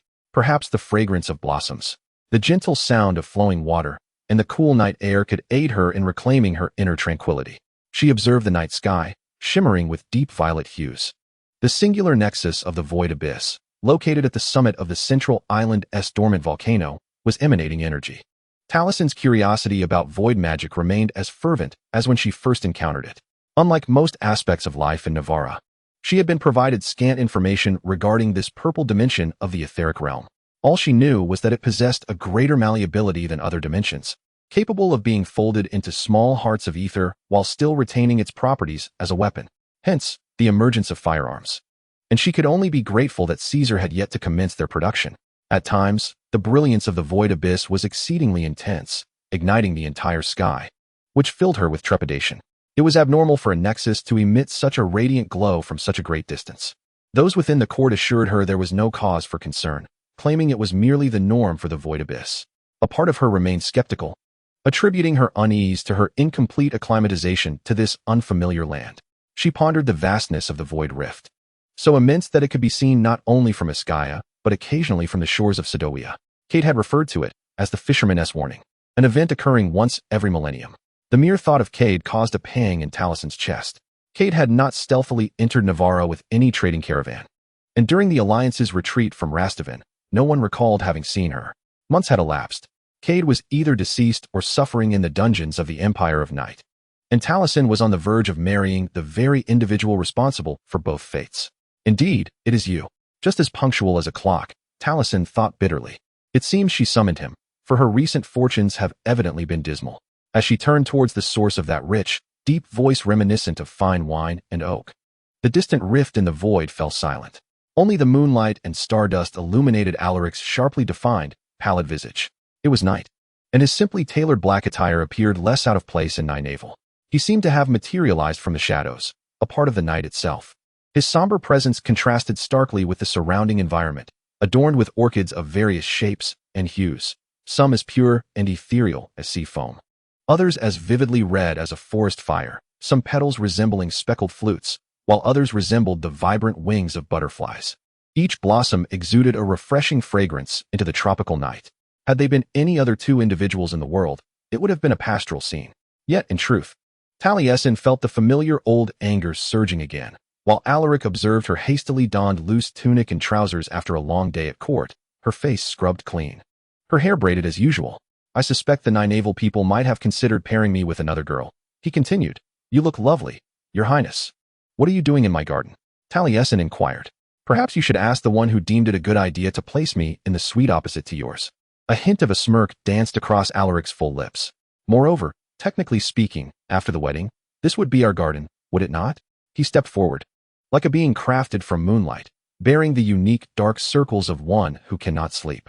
She had been this close to him before, even closer, but always amidst fierce battles, with no space to notice such things. He was not wearing his usual leather gloves, and for some reason, this thought suddenly crossed her mind. This was the first time she had seen his hands. They were well-kept and significantly larger than hers. Tell me, he said, how did the Lecheska of Ninavarr become the helmsman of the Sidovian Legion? Surely you're curious. Talasin scoffed. A flicker of barely perceptible irritation crossed his face. Perhaps you are unaware that it is best for spouses not to conceal secrets from one another. Many marriages have crumbled due to such matters. She almost fell for it, nearly shouting at him, I do not wish to marry you, you utter fool. However, she recalled the words of her mentors and the lessons her grandmother had always exemplified, that losing one's composure equates to losing an argument. The betrothal had not even been finalized yet. Calmly, she pointed out, but hearing you speak of spouses and our garden, I am pleased to see that at least one of us is looking forward to it. I cannot say I am eager, but I do indeed anticipate the peaceful incorporation of the Ninavarr territory into the dominion of the Night Empire. What would the commander of the Shadow-Forged Legion know of peace? Talasin provocatively retorted. Certainly far more knowledgeable than a girl who might delight in throttling me for posing a simple inquiry, Alaric retorted. I do not, she paused, inhaling deeply to compose herself. If this continued, they would inevitably come to blows, rendering their treaty utterly void. She resolved to shift the topic by responding to his question. I was but a year old when the Civil War erupted. A chill was unmistakable in her tone. I was supposed to be evacuated to my mother's hometown. She is a light weaver, but something went awry. I cannot recall the details. As a result, I found myself in Sedovia. She raised her chin, believing it was her turn to pose a question. How did the heir of the Dark Empire ascend to the throne while his father still lived? Alaric did not hesitate, his answer evidently rehearsed. The regent, Gyres, is of advanced age. He opted for a less hands-on approach while still able to relish the fruits of his labor. Talasin held skepticism, or rather, she doubted that matters were so straightforward. Yet before she could press further, Alaric suddenly turned to her, his penetrating gaze locking onto her. His expression was elusive as he lowered his chin. His wavy black hair shimmered in the moonlight, silver edges delineating shadows. I was 7 when the Ninavarr Civil War broke out, he finally spoke. His tone is flat, as if he were commenting on the weather. What does that have to do with anything? She demanded sharply. You are quite young. The corners of his mouth lifted slightly, as though he were sharing a private jest known only to him. Perhaps that is why I always manage to best you in combat. She scoffed, because you are old and slow. In the blink of an eye, she was pressed against the edge of the pool. A careless move could send her tumbling into the water, with Alaric dominating her view, his broad shoulders, his pupils wide in the bright night, and the beauty marks scattered across his pale skin. One of his large hands encircled her back, pressing against her waist in a mocking embrace that compelled her to remain upright, while her fingers instinctively grasped the front of his shirt. She was uncertain whether this was for self-preservation or retribution. If she were destined to swim at midnight, she would ensure he was pulled into the depths with her. Have you not yet learned to respect your elders, my lady? It was evidently a sharp quip, yet his voice was too hushed. He spoke too close to her ear for comfort. So, are you intending to shove me into the water? She inquired, struggling to maintain her dignity while gripping his shirt tightly. Who said anything about pushing you? I merely need to let go. His bare fingers danced gently at the base of her spine. The pressure transmitted through her thin blouse, igniting a wave of heat and tingling across her skin. Talasin found herself unable to think, unable to breathe. It was not due to a fear of drowning. She suspected the pool would scarcely reach her neck. No. This is the exhilarating surge of adrenaline, that delicate tension between standing upright and plunging into icy waters, the intense warmth of Alaric's body pressed against hers. It is the predatory glint in his silver eyes, his gravelly tone, and the 7 moons along with countless stars that she glimpses above him as she defiantly tilts her chin, disregarding her precarious situation. I respect my elders, she gritted out, when they behaved like elders. Yet, as he suddenly clasped her waist tightly, lifting her off the ground and spinning her around, her words morphed into a venomous curse. Upon returning to solid ground, she instinctively distanced herself from him, her heart racing at how effortlessly he had lifted her, as if she were no heavier than a feather. What are we doing? Talasin questioned, incredulous at the absurdity of it all.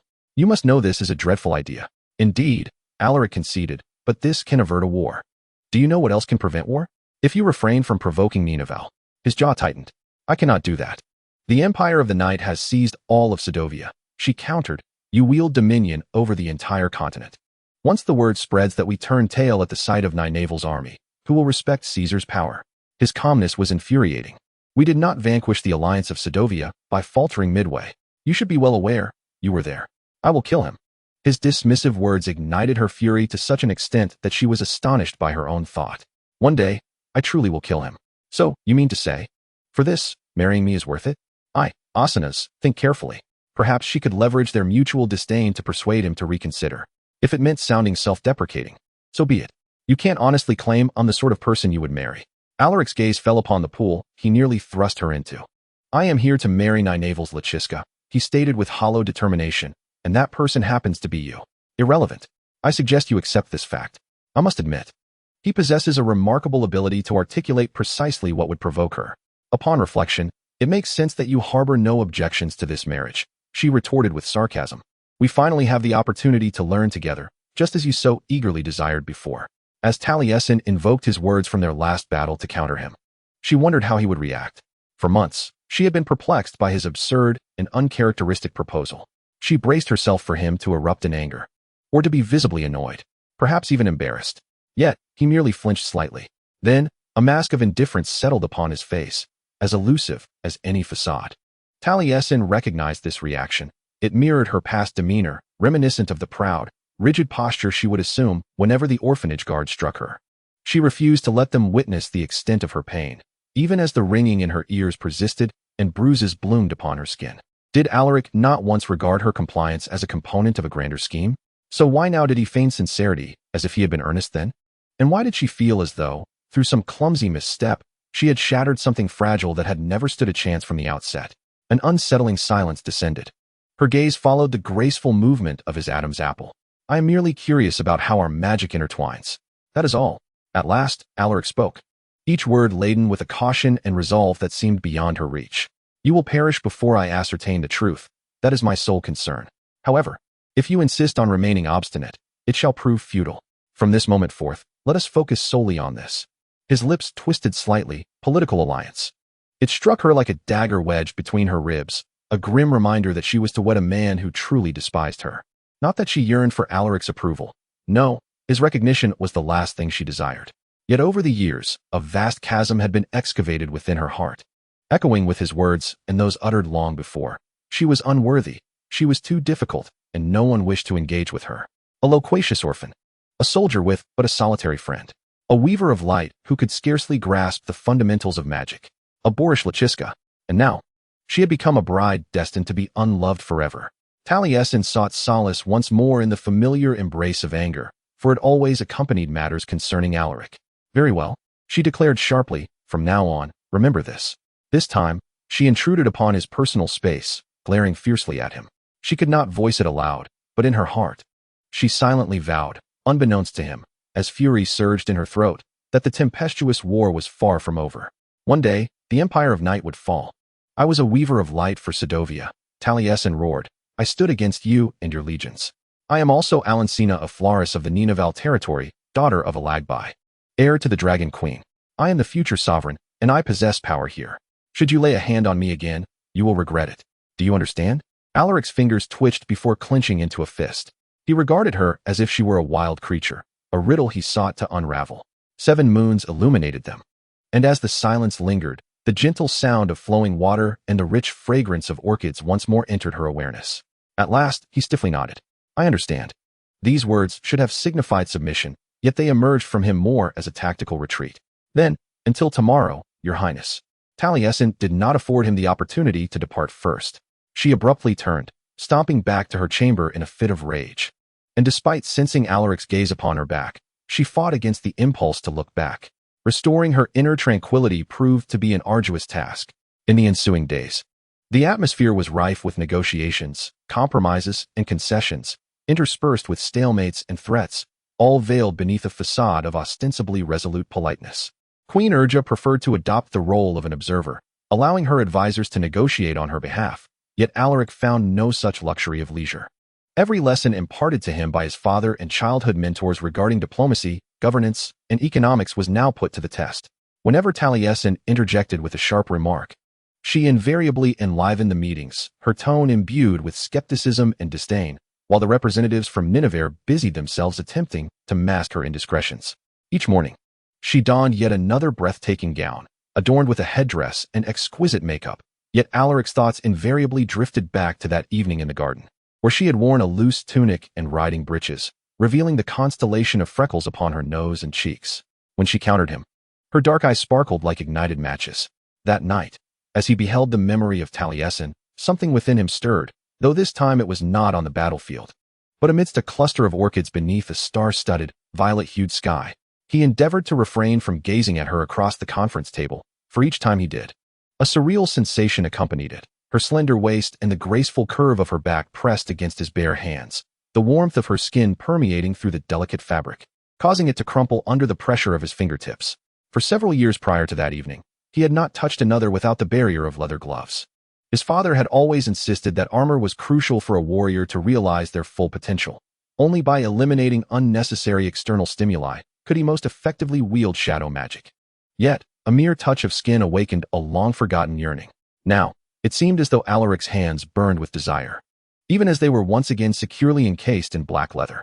When this sensation became nearly unbearable, and he began to worry that this peculiar longing might compel him to act, Alaric fortuitously recalled another memory to divert his attention. It was of Taliesin mocking him for his imprudent gaffe as the hurricane war neared its conclusion. Her derision struck him like a sharp blade to his ribs, swift and precise. He did not wish to delve into why it hurt him so, nor did he blame her words, for his own performance had indeed been lacking.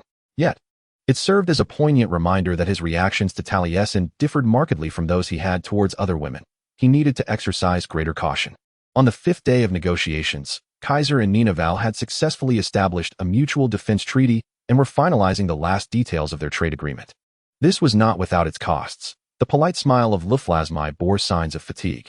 While Brigadier Madel and Niamarangsuin seemed on the verge of engaging in a physical altercation at the slightest provocation, even the composed Urja began to exhibit impatience with her advisors. Meanwhile, Prince Alaric of Alagbai believed his role here was primarily to offer moral support, appearing utterly bored, a sentiment echoed by Severem, who was present in the capacity of protecting Alaric and thus was not expected to contribute to the negotiation process. Alaric remained uncertain about what the territories truly desired.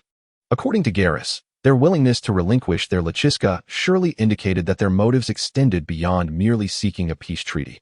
Yet, he could no longer procrastinate. It was imperative to ascertain what his people truly sought. After both parties reluctantly reached an agreement on the pricing of Kaiser's long-grain rice and pepper, an ensuing tense silence prompted him to clear his throat. In addition to all that had been discussed, we are also interested in purchasing ether hearts from Nynaeval's mines. Talasin stifled a quiet laugh, but Alaric noticed, and against his better judgment, his full attention was drawn to her. When she realized he was looking at her, he masked his untimely interest with a sardonic remark. "Does your highness have any comments?" She regarded him with disdain. "I find it rather amusing that Kaiser launched terror campaigns across the continent for ether hearts, and now you come pleading for more, that is all. The ambitions of an empire are never-ending," Alaric replied succinctly, "especially when a defeated enemy destroys their own mines in retreat. By the way, I sincerely hope that was not your idea. I would hate to see you feel guilty for further prompting Kaiser to sail southeast." This was a petty remark. And considering that Kaiser would need to balance the territories regardless of the ether hearts, it was not entirely accurate, yet Alaric felt no remorse. Talasin appeared ready to leap across the table and strike him within seconds. This was the most delightful moment he had experienced in the conference room. In any case, he continued, "Kaiser is not begging. If your Majesty of Starshine permits, we would be happy to purchase Nynaeval's crystals at a fair price." All eyes turned towards Urja, who elegantly lowered her head adorned with a silver crown. "As with all other commodities, we shall discuss pricing, Emperor Alaric. Is this all your trade interests encompass?" This provided an excellent transition, albeit delivered rather casually. A vague suspicion resurfaced in Alaric's mind, but he pressed on. "There would be no more opportune moment. There is one more thing, Halakun. We formally request permission for the mages of Kisa to enter the void rift you mentioned, in order to expand our knowledge of ether magic. Of course, in exchange, we would be delighted to offer trade concessions." "Absolutely not." Talasin interrupted him once again. However, this time, one of the advisors of the territory, Rajanjatab, concurred with her opinion, nodding vigorously to the point that her glasses nearly slipped from her nose. "We cannot allow the Night Empire to approach the connection point of the Void Abyss." Talasin continued, "They have created storm ships using the Storm Road. Who knows what new calamities they might unleash if we were to grant them a treasury of death magic? What if we willingly handed it over to them?" Alaric anticipated such a reaction, but before he could speak, Mathilde entered the fray. "We built the storm ships to protect our realm. We only employed them when the fleet of Ninavarr unjustly attacked us," she pointed out. The nobles of the territory collectively tensed. Yet, Emperor Alaric has promised that as long as no terms are violated, Ninavarr will not face the fate of Sedovia. You have nothing to fear unless you choose to engage in such unwise actions again. "Well, forgive me, Colonel," Talasin retorted sharply to Mathilde, as Alaric could only sit there in awe of his future bride, always prepared to argue with anyone. "If I didn't have my doubts about the aggressors." Erduja raised a hand, adorned with long, jewel-encrusted nail covers and numerous rings, glimmering in the light. Talasin fell silent, her entire demeanor shifting into a state of disgruntled silence, reminiscent of a cat ordered to leave. While it is an honor to contribute to the advancement of ether magic across the entire northwestern continent, Erduja's tone held a hint of sarcasm, lacking any semblance of irony. However, the Void Abyss is currently highly unstable. Last month, we ceased our own extraction efforts. Therefore, we cannot, in good conscience, allow Kisa to further jeopardize the stability of the connection point. What do you mean by unstable? Just as Alaric was about to pose the same question, Talasin interjected. Erduja exchanged glances with the other nobles of the territory. These looks were meaningful, clearly indicating that Talasin was excluded from the circle regarding this critical information. We did not inform you, Alancina, because this is a matter of national security, Zahia Lacus stated. However, we are revealing it to you now, so please listen closely. Then she turned to the Kisa delegation, stating that the Void Abyss is indispensable to Ninavarr. It is said to be the first connection point to breach the etheric veil along our coast. For centuries, it has provided us with a means of self-defense.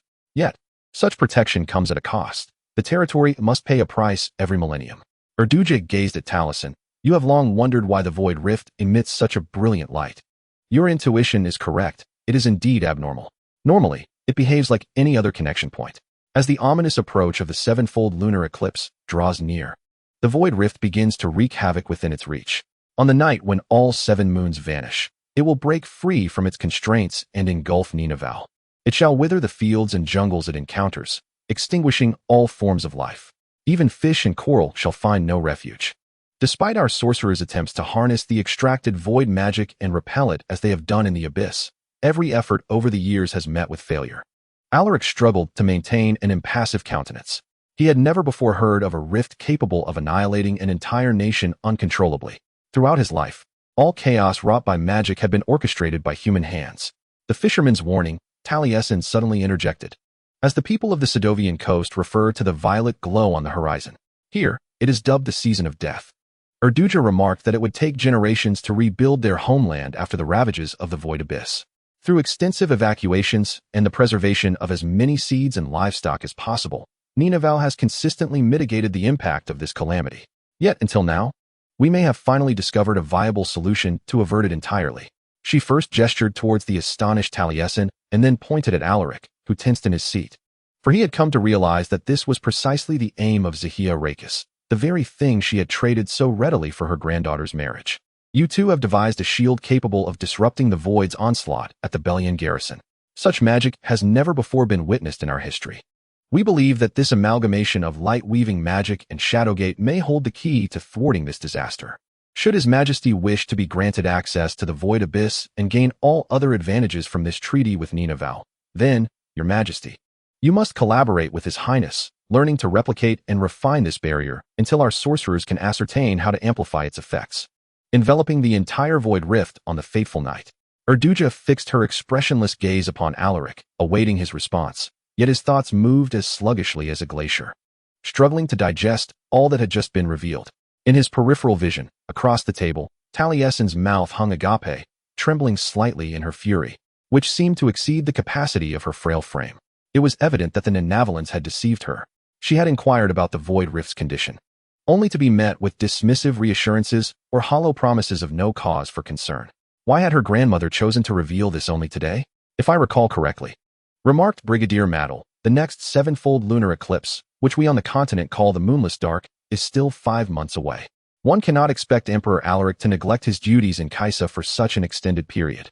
What if we refuse? Then we shall have squandered our time in these negotiations. Alaric responded proactively, as he wished to thwart Erduja's intention of uttering that particular phrase. Moreover, in 5 months, we would lose all the resources that this alliance had just begun to grant us. He pondered upon the dire necessity of those resources, crops, livestock, the heart of ether, and other raw materials, essential to mend the infrastructural devastation and agricultural losses inflicted upon the continent by the Decade War. The Dragon Queen smiled, as though she could decipher his thoughts. The trap had been set. Well played, Your Majesty. There are other nations, Mathilde countered, some more amicable and equally affluent, with whom we could forge alliances. The presumed heirs of those nations are not the former enemies of Caesar. As she delved deeper into the topic, her voice rose in intensity. If Ninavarr is destined to vanish from this predicament in 5 months, why should Your Majesty exert effort to assist? The esteemed emperor silently cursed a string of expletives in his mind. Alaric was aware that Mathilde was an aggressive negotiator, much like all of his father's former subordinates. Yet he had never anticipated her audacity. Given that he and Severum were unable to utilize the Shadow Gates, they could very well be slaughtered within this conference room. However, Erduja did not immediately order the execution of the Caesarians. She leaned back, her gem-adorned fingers interlaced thoughtfully. You may let us fend for ourselves, she mused. But I fear that, in the long run, any treaties you sign with other nations will prove futile. We possess meticulous records of every past season of death. A pattern has emerged. Each time the night of the sevenfold lunar eclipse brings forth the void rift, its impact expands ever more extensively. The last occurrence saw magic traverse the eternal sea, reaching the distant shores of the northwestern continent. Thus, the inhabitants of the Sedovia coast dubbed that purple glow a warning. Talasin's voice was laden with a harrowing realization. It heralded turbulent waves and months of meager catches. The abyss of the void had decimated the majority of marine life within the fishing holds. Indeed, Erduja remarked, this year appears to be the worst yet. We have calculated that the eruption of the void abyss will engulf the northwestern continent. Mathilde gasped in shock. At the periphery of Alaric's vision, Severum fidgeted restlessly. In stark contrast, Alaric remained utterly still, his body taut with tension. Of course, I may also be lying, Erduja said, fixing Alaric with an elusive gaze. Would you care to verify for yourself? Ninavarr knows how to survive such calamities, as we have done so for an extended period. Caesar, however, may not be so fortunate. We cannot endure this disaster. This realization etched itself deeply into Alaric's mind, rendering him cold all over. There was no alternative. If the Night Empire did not cooperate with the territories, its doom was inevitable. Everything he had fought for throughout his life could be obliterated, swept away into the forgotten abyss by a tide of purple decay. Wait. Beneath Talisin's golden crown, a frown creased her brow. That nursery rhyme about Bakun speaks precisely to this, does it not? All the moons have vanished, and Bakun rises to engulf the world above. It alludes to the darkness of the moonless night and the abyss of emptiness. Erduja pressed her lips, painted with dark lipstick, together and nodded. Yet she refrained from further comment. It was Prince Alagbai who elaborated, leaning toward Talasin and speaking in a gentle tone. The myth concerning Bakun is commonly regarded as the ancient Ninavarrians' interpretation of the sevenfold lunar eclipse and the tempest of the void. Indeed, the darkness of the moonless night, as referred to by the northwest continent, we call his moment, the night that devours the world. Alaric attempted to interject, seeking details of the Bakun myth from Talasin. However, when the father and daughter exchanged glances, he suddenly felt like an intruder. Talasin appeared both bewildered and betrayed, while Alagbai's expression was one of regret. Why did you not inform me? She inquired, her voice now considerably softer, clearly indicating that this had been the plan all along. This was the true reason for the alliance of their union. How could you keep this from me? Alagbai's face betrayed a distinct sense of shame for having disappointed her. Erduja sighed. Do not place too much blame on your father, Lachiska. It was I who instructed him not to disclose this to you. Regarding this betrothal, you have persistently opposed it. I feared that if you learned too soon of my desire for you to train with the Emperor of Night, your resistance would only intensify. But now, you must surely comprehend the gravity of the situation, and I hope you will cooperate, for time is of the essence. Talisin's gaze shifted from one solemn Ninavarr noble to another, as if challenging them to speak. One by one, they averted their eyes. Once she had finished, Alaric observed her shoulders slump in dismay, all her resolve seemingly evaporating. The Talasin he knew would never yield, would never allow herself to be defeated in such a manner. Suddenly, he loathed the scene before him. To his left, Mathilde struggled to suppress a smug smile at the discomfiture of the light weaver, and Alaric felt a wave of revulsion. He shot a glare at his officer, who hastily restored her expression to neutrality. Chapter 77.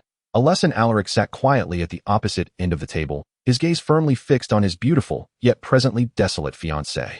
He squinted slightly, attempting to decipher the tumultuous emotions swirling within her lowered visage. Talasin sat there, silently bowing her head, as if the entire world had become irrelevant to her. Alaric endeavored to discern her features, but her cascading black hair artfully concealed everything, leaving only a faint outline.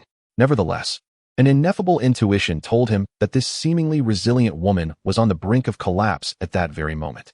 He could not help but delve into the river of memories, searching for a similar moment that would allow him to empathize. The answers seemed to gradually surface.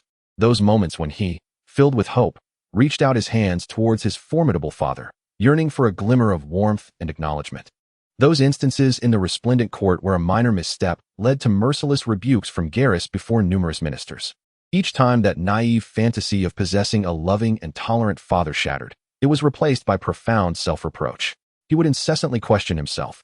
Why could I not perform better? Why am I forever unable to become the perfect son who would make my father proud? This self-doubt weighed upon him like a heavy shackle, binding his once fiery heart. The only way to avoid becoming a victim of such anguish was to become stronger than the pain itself.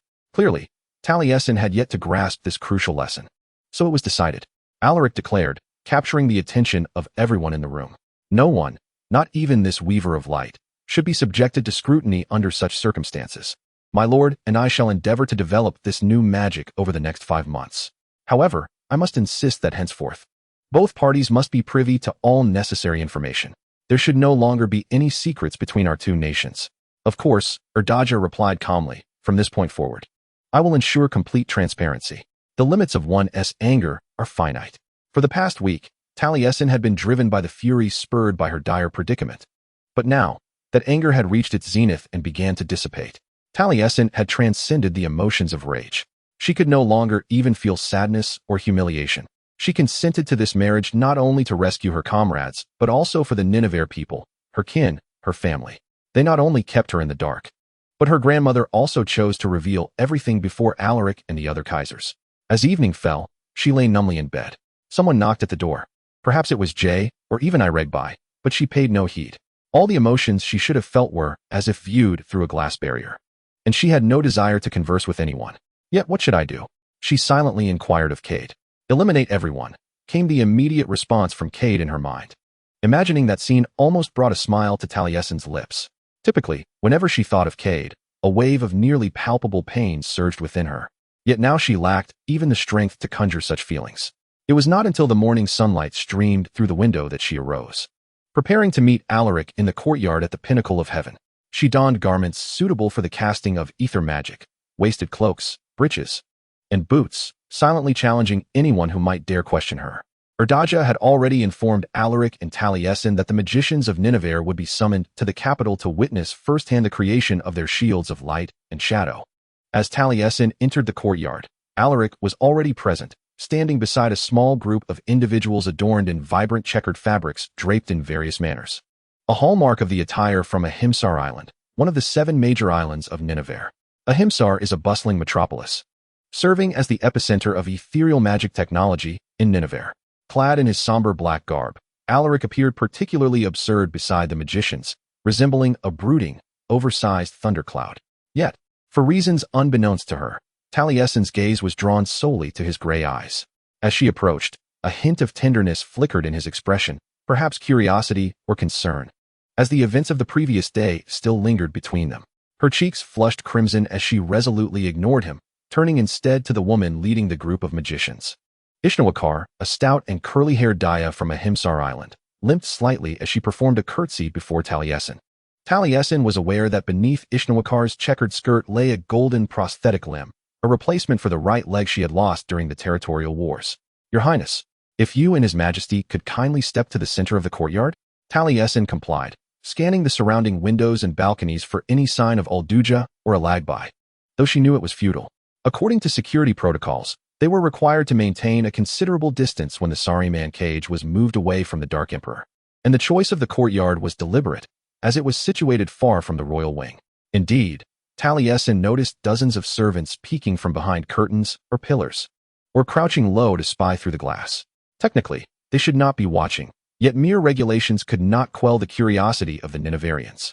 Alaric also observed those onlookers. Is it always like this? He inquired. This time, she was too weary to command him to cease his chatter. She was fatigued, and yesterday in the meeting room, he had not visibly relished her undeniable anguish. Rather, he had insisted that the territories should be more forthright moving forward. Admittedly, that last sentiment was likely more self-serving. Yet still, when he uttered those words, Taliesin felt a touch less isolated. Here we go again, clutching at straws, she mused inwardly, her gaze sweeping across his shadowed profile in the morning sunlight. In this realm, gossip was a way of life. You will grow accustomed to it, she advised him. Alaric's lips curled into a slight smile. At that moment, a peculiar thought flitted through her mind. What would he look like when he smiled? Just as this question crossed her thoughts, a wave of embarrassment washed over her. Why would she contemplate the image of Alaric Asana smiling? Clearly, her emotions were far more tumultuous than she had anticipated. A few meters away, Ishnawakar took a step forward. This was a signal. The palace guards at the edge of the courtyard began to detach the Sariman cage from the wall, relocating it to a more distant spot. As Ishan raised the slender barrel of the void firearm, the luminous weave of magic surged once more. The model of this gun was identical to the one Taliesin had first encountered at the Bellion shooting range.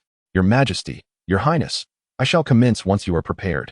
Daya proclaimed with an exuberance that seemed excessively cheerful for one wielding a lethal weapon. Taliesin swallowed nervously, casting a glance at Alaric, who returned her gaze, seemingly seeking affirmation. They both nodded in unison.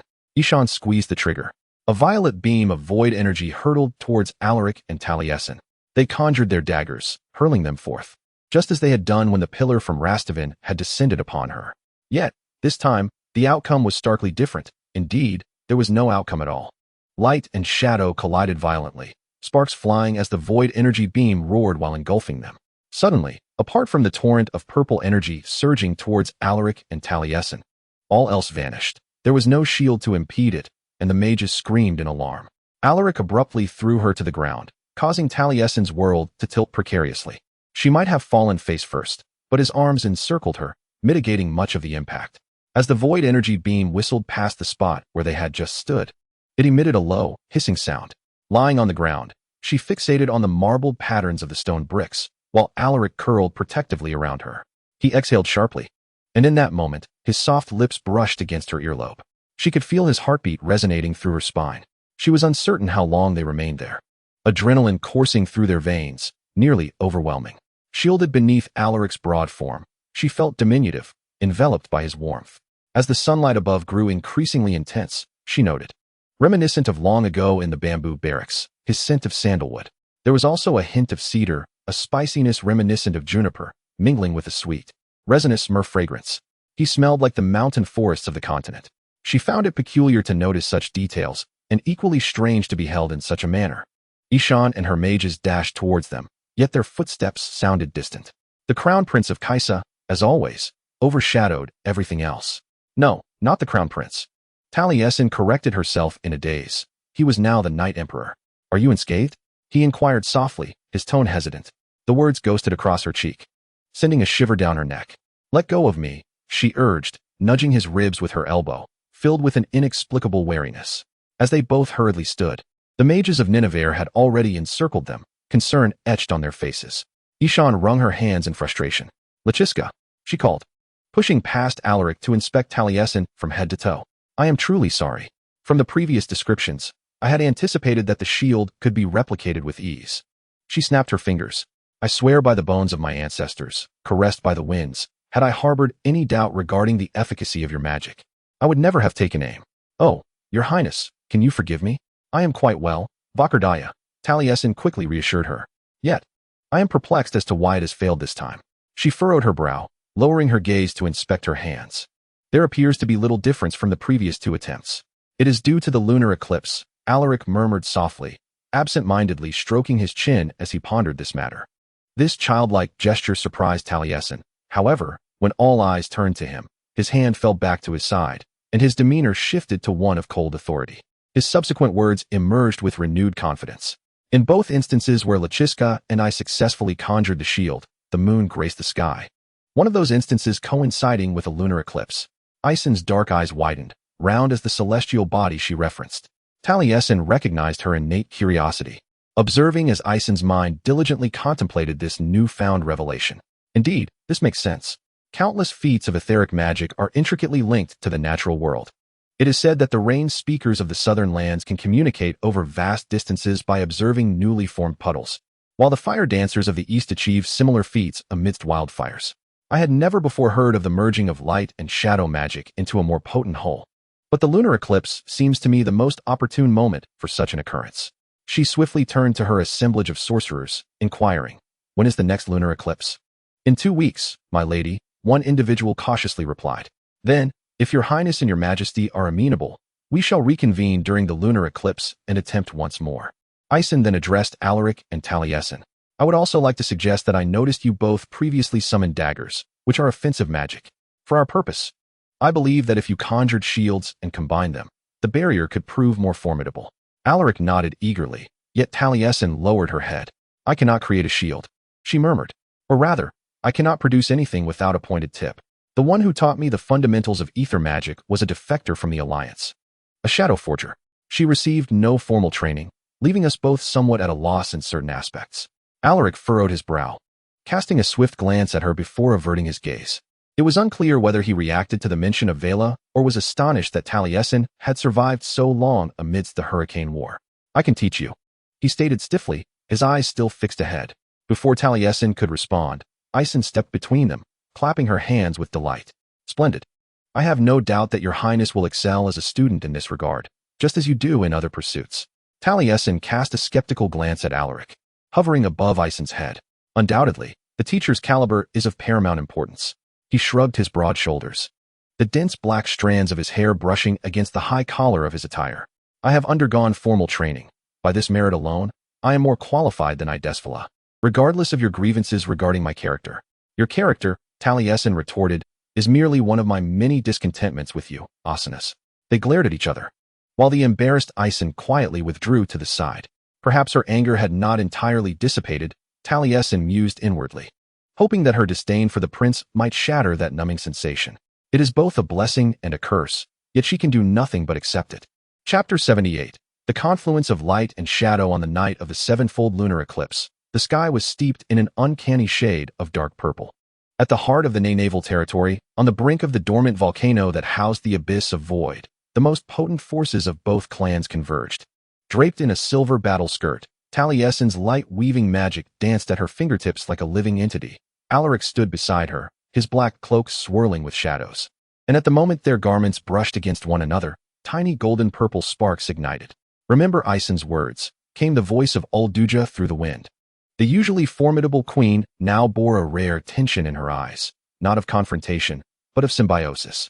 Alaric stood a short distance away, tightly clutching the light-weaving amulet left by Hanan, a solemn gift he had presented to her when Taliesin first encountered her mother's heirloom. The fleet of Kaisa hovered in the low sky, the flagship of Maddle turning its cannon outward, no longer aimed at the shores of Ninavarr, but forming a circular defensive line with Ninavarr's warships, safeguarding the volcano at its center. At the zenith of the eclipse, the roar of the abyss of void rent the night sky asunder. Deep purple waves of energy surged like a living creature, reducing rocks to dust in their wake. Taliesin and Alaric raised their hands in unison, light and shadow bursting forth like two streams, yet trembling violently upon contact, nearly unraveling. Think of Rastavin. Taliesin suddenly cried out, recalling the fallen stone column under which their magic had instinctively intertwined to form a shield. In that moment, we had not contemplated hatred. A flicker of Rastavin's fire ignited in Alaric's gray eyes. He remembered her dust-laden face and the moment her light-weaving dagger pressed against his throat, not solely filled with animosity, but with a resolute determination to perish together. The shadow magic abruptly slowed, ceasing its attempt to engulf the light, instead entwining around it like a stream of water. Taliesin stood there, quietly attuned to the subtle changes in the surrounding environment. His gaze fell upon that weaving of light, which, once sharp as a blade, now softened into a gentle barrier, cradling the encroaching shadows. The two forces intertwined and touched, emitting a low, resonant hum, akin to two long-lost friends engaged in a quiet conversation. This sound reverberated through the air, instilling an inexplicable sense of tranquility and harmony. Just then, the first wave of the abyss of void's energy crashed against the shield like a surging tide. Unexpectedly, the shield did not shatter as anticipated. Instead, it rippled gently, akin to the surface of a tranquil lake disturbed by a single stone. These ripples swiftly spread outward, enveloping the destructive energy within and gradually guiding it back to the depths of the volcano, as if this energy was destined to return to its origin. It absorbed the astonished exclamations of Ishan with an overwhelming euphoria. The tidal waves of energy surged stronger with each pulse, yet the shield remained ever more steadfast. Taliesin felt Alaric's hand cover hers, warmth radiating through her skin, accompanied by a slight tremor. She did not withdraw her hand. Rather, she tightened her grip. Beneath them, the earth ceased its trembling, the roars of the abyss subsiding into a reluctant whimper, retreating once more into the volcanic depths. The seven moons, akin to long-imprisoned spirits, finally broke free from the shackles of shadow, joyfully leaping into the night sky. Their silvery luminescence cascaded like gossamer, delicately enveloping the rainforests of Ninavarr. Under the moonlight, the rainforest appeared to be imbued with new life. The once vibrant green leaves shimmered with a subtle silver glow, radiating vitality. On the warship of Kaisa, the previously tense atmosphere shattered in that moment. Sparse cheers emerged from individual crew members, swiftly spreading like a clear spring flowing through the crowd. Though quiet, these cheers were filled with joy and relief. Soon, the sounds of celebration intertwined with the jubilant cries echoing from Ninavarr, creating a splendid symphony that resonated through the night sky. It is over. Alaric's voice was somewhat hoarse as he gazed at Taliesin, the frost in his eyes melting significantly. The season of death would not return. Taliesin looked up at him, the magic of light weaving through her hair, casting a warm hue upon his pale cheeks. Temporarily, she corrected, unable to suppress a smile. But at least we have time to learn coexistence. 3 months later, the formal alliance between Ninavarr and Kaisa was signed atop the Celestial Summit. Taliesin, in the guise of Alancina Ivlaris, stood alongside Alaric by the side of Ulduja. The covenant contained no subjugation, only mutual equality. Ninavarr shared its ethereal heart extraction technology, while Kaisa provided the continent's agricultural resources, collaboratively mending the wounds left by war. After the signing ceremony, Alagbur held his daughter's hand, pride evident in his eyes. Your mother would surely smile upon witnessing this day. Taliesin recalled her mother's smile captured in the ethereal recordings and nodded vigorously. Jay approached, discreetly handing her a jade pendant adorned with a double moon motif. Ishan says this will stabilize your magical resonance. She winked, and, of course, it is a blessing. Alaric stood not far away, engaged in a quiet conversation with Maddle. Upon sensing Taliesin's gaze, he turned, a subtle smile gracing his lips, not one of mockery or indifference, but a genuine, warm expression. Taliesin reminisced about that fateful night in the garden, when he had leapt to protect her, his heart racing in the process. He suddenly felt that this union, which had commenced under duress, might indeed blossom into something extraordinary. Beneath the setting sun, the golden dome atop paradise harmoniously contrasted with the distant rainforests. Light and shadow ceased to be opposing forces. Instead, they intertwined on this land, weaving a new dawn. End of text.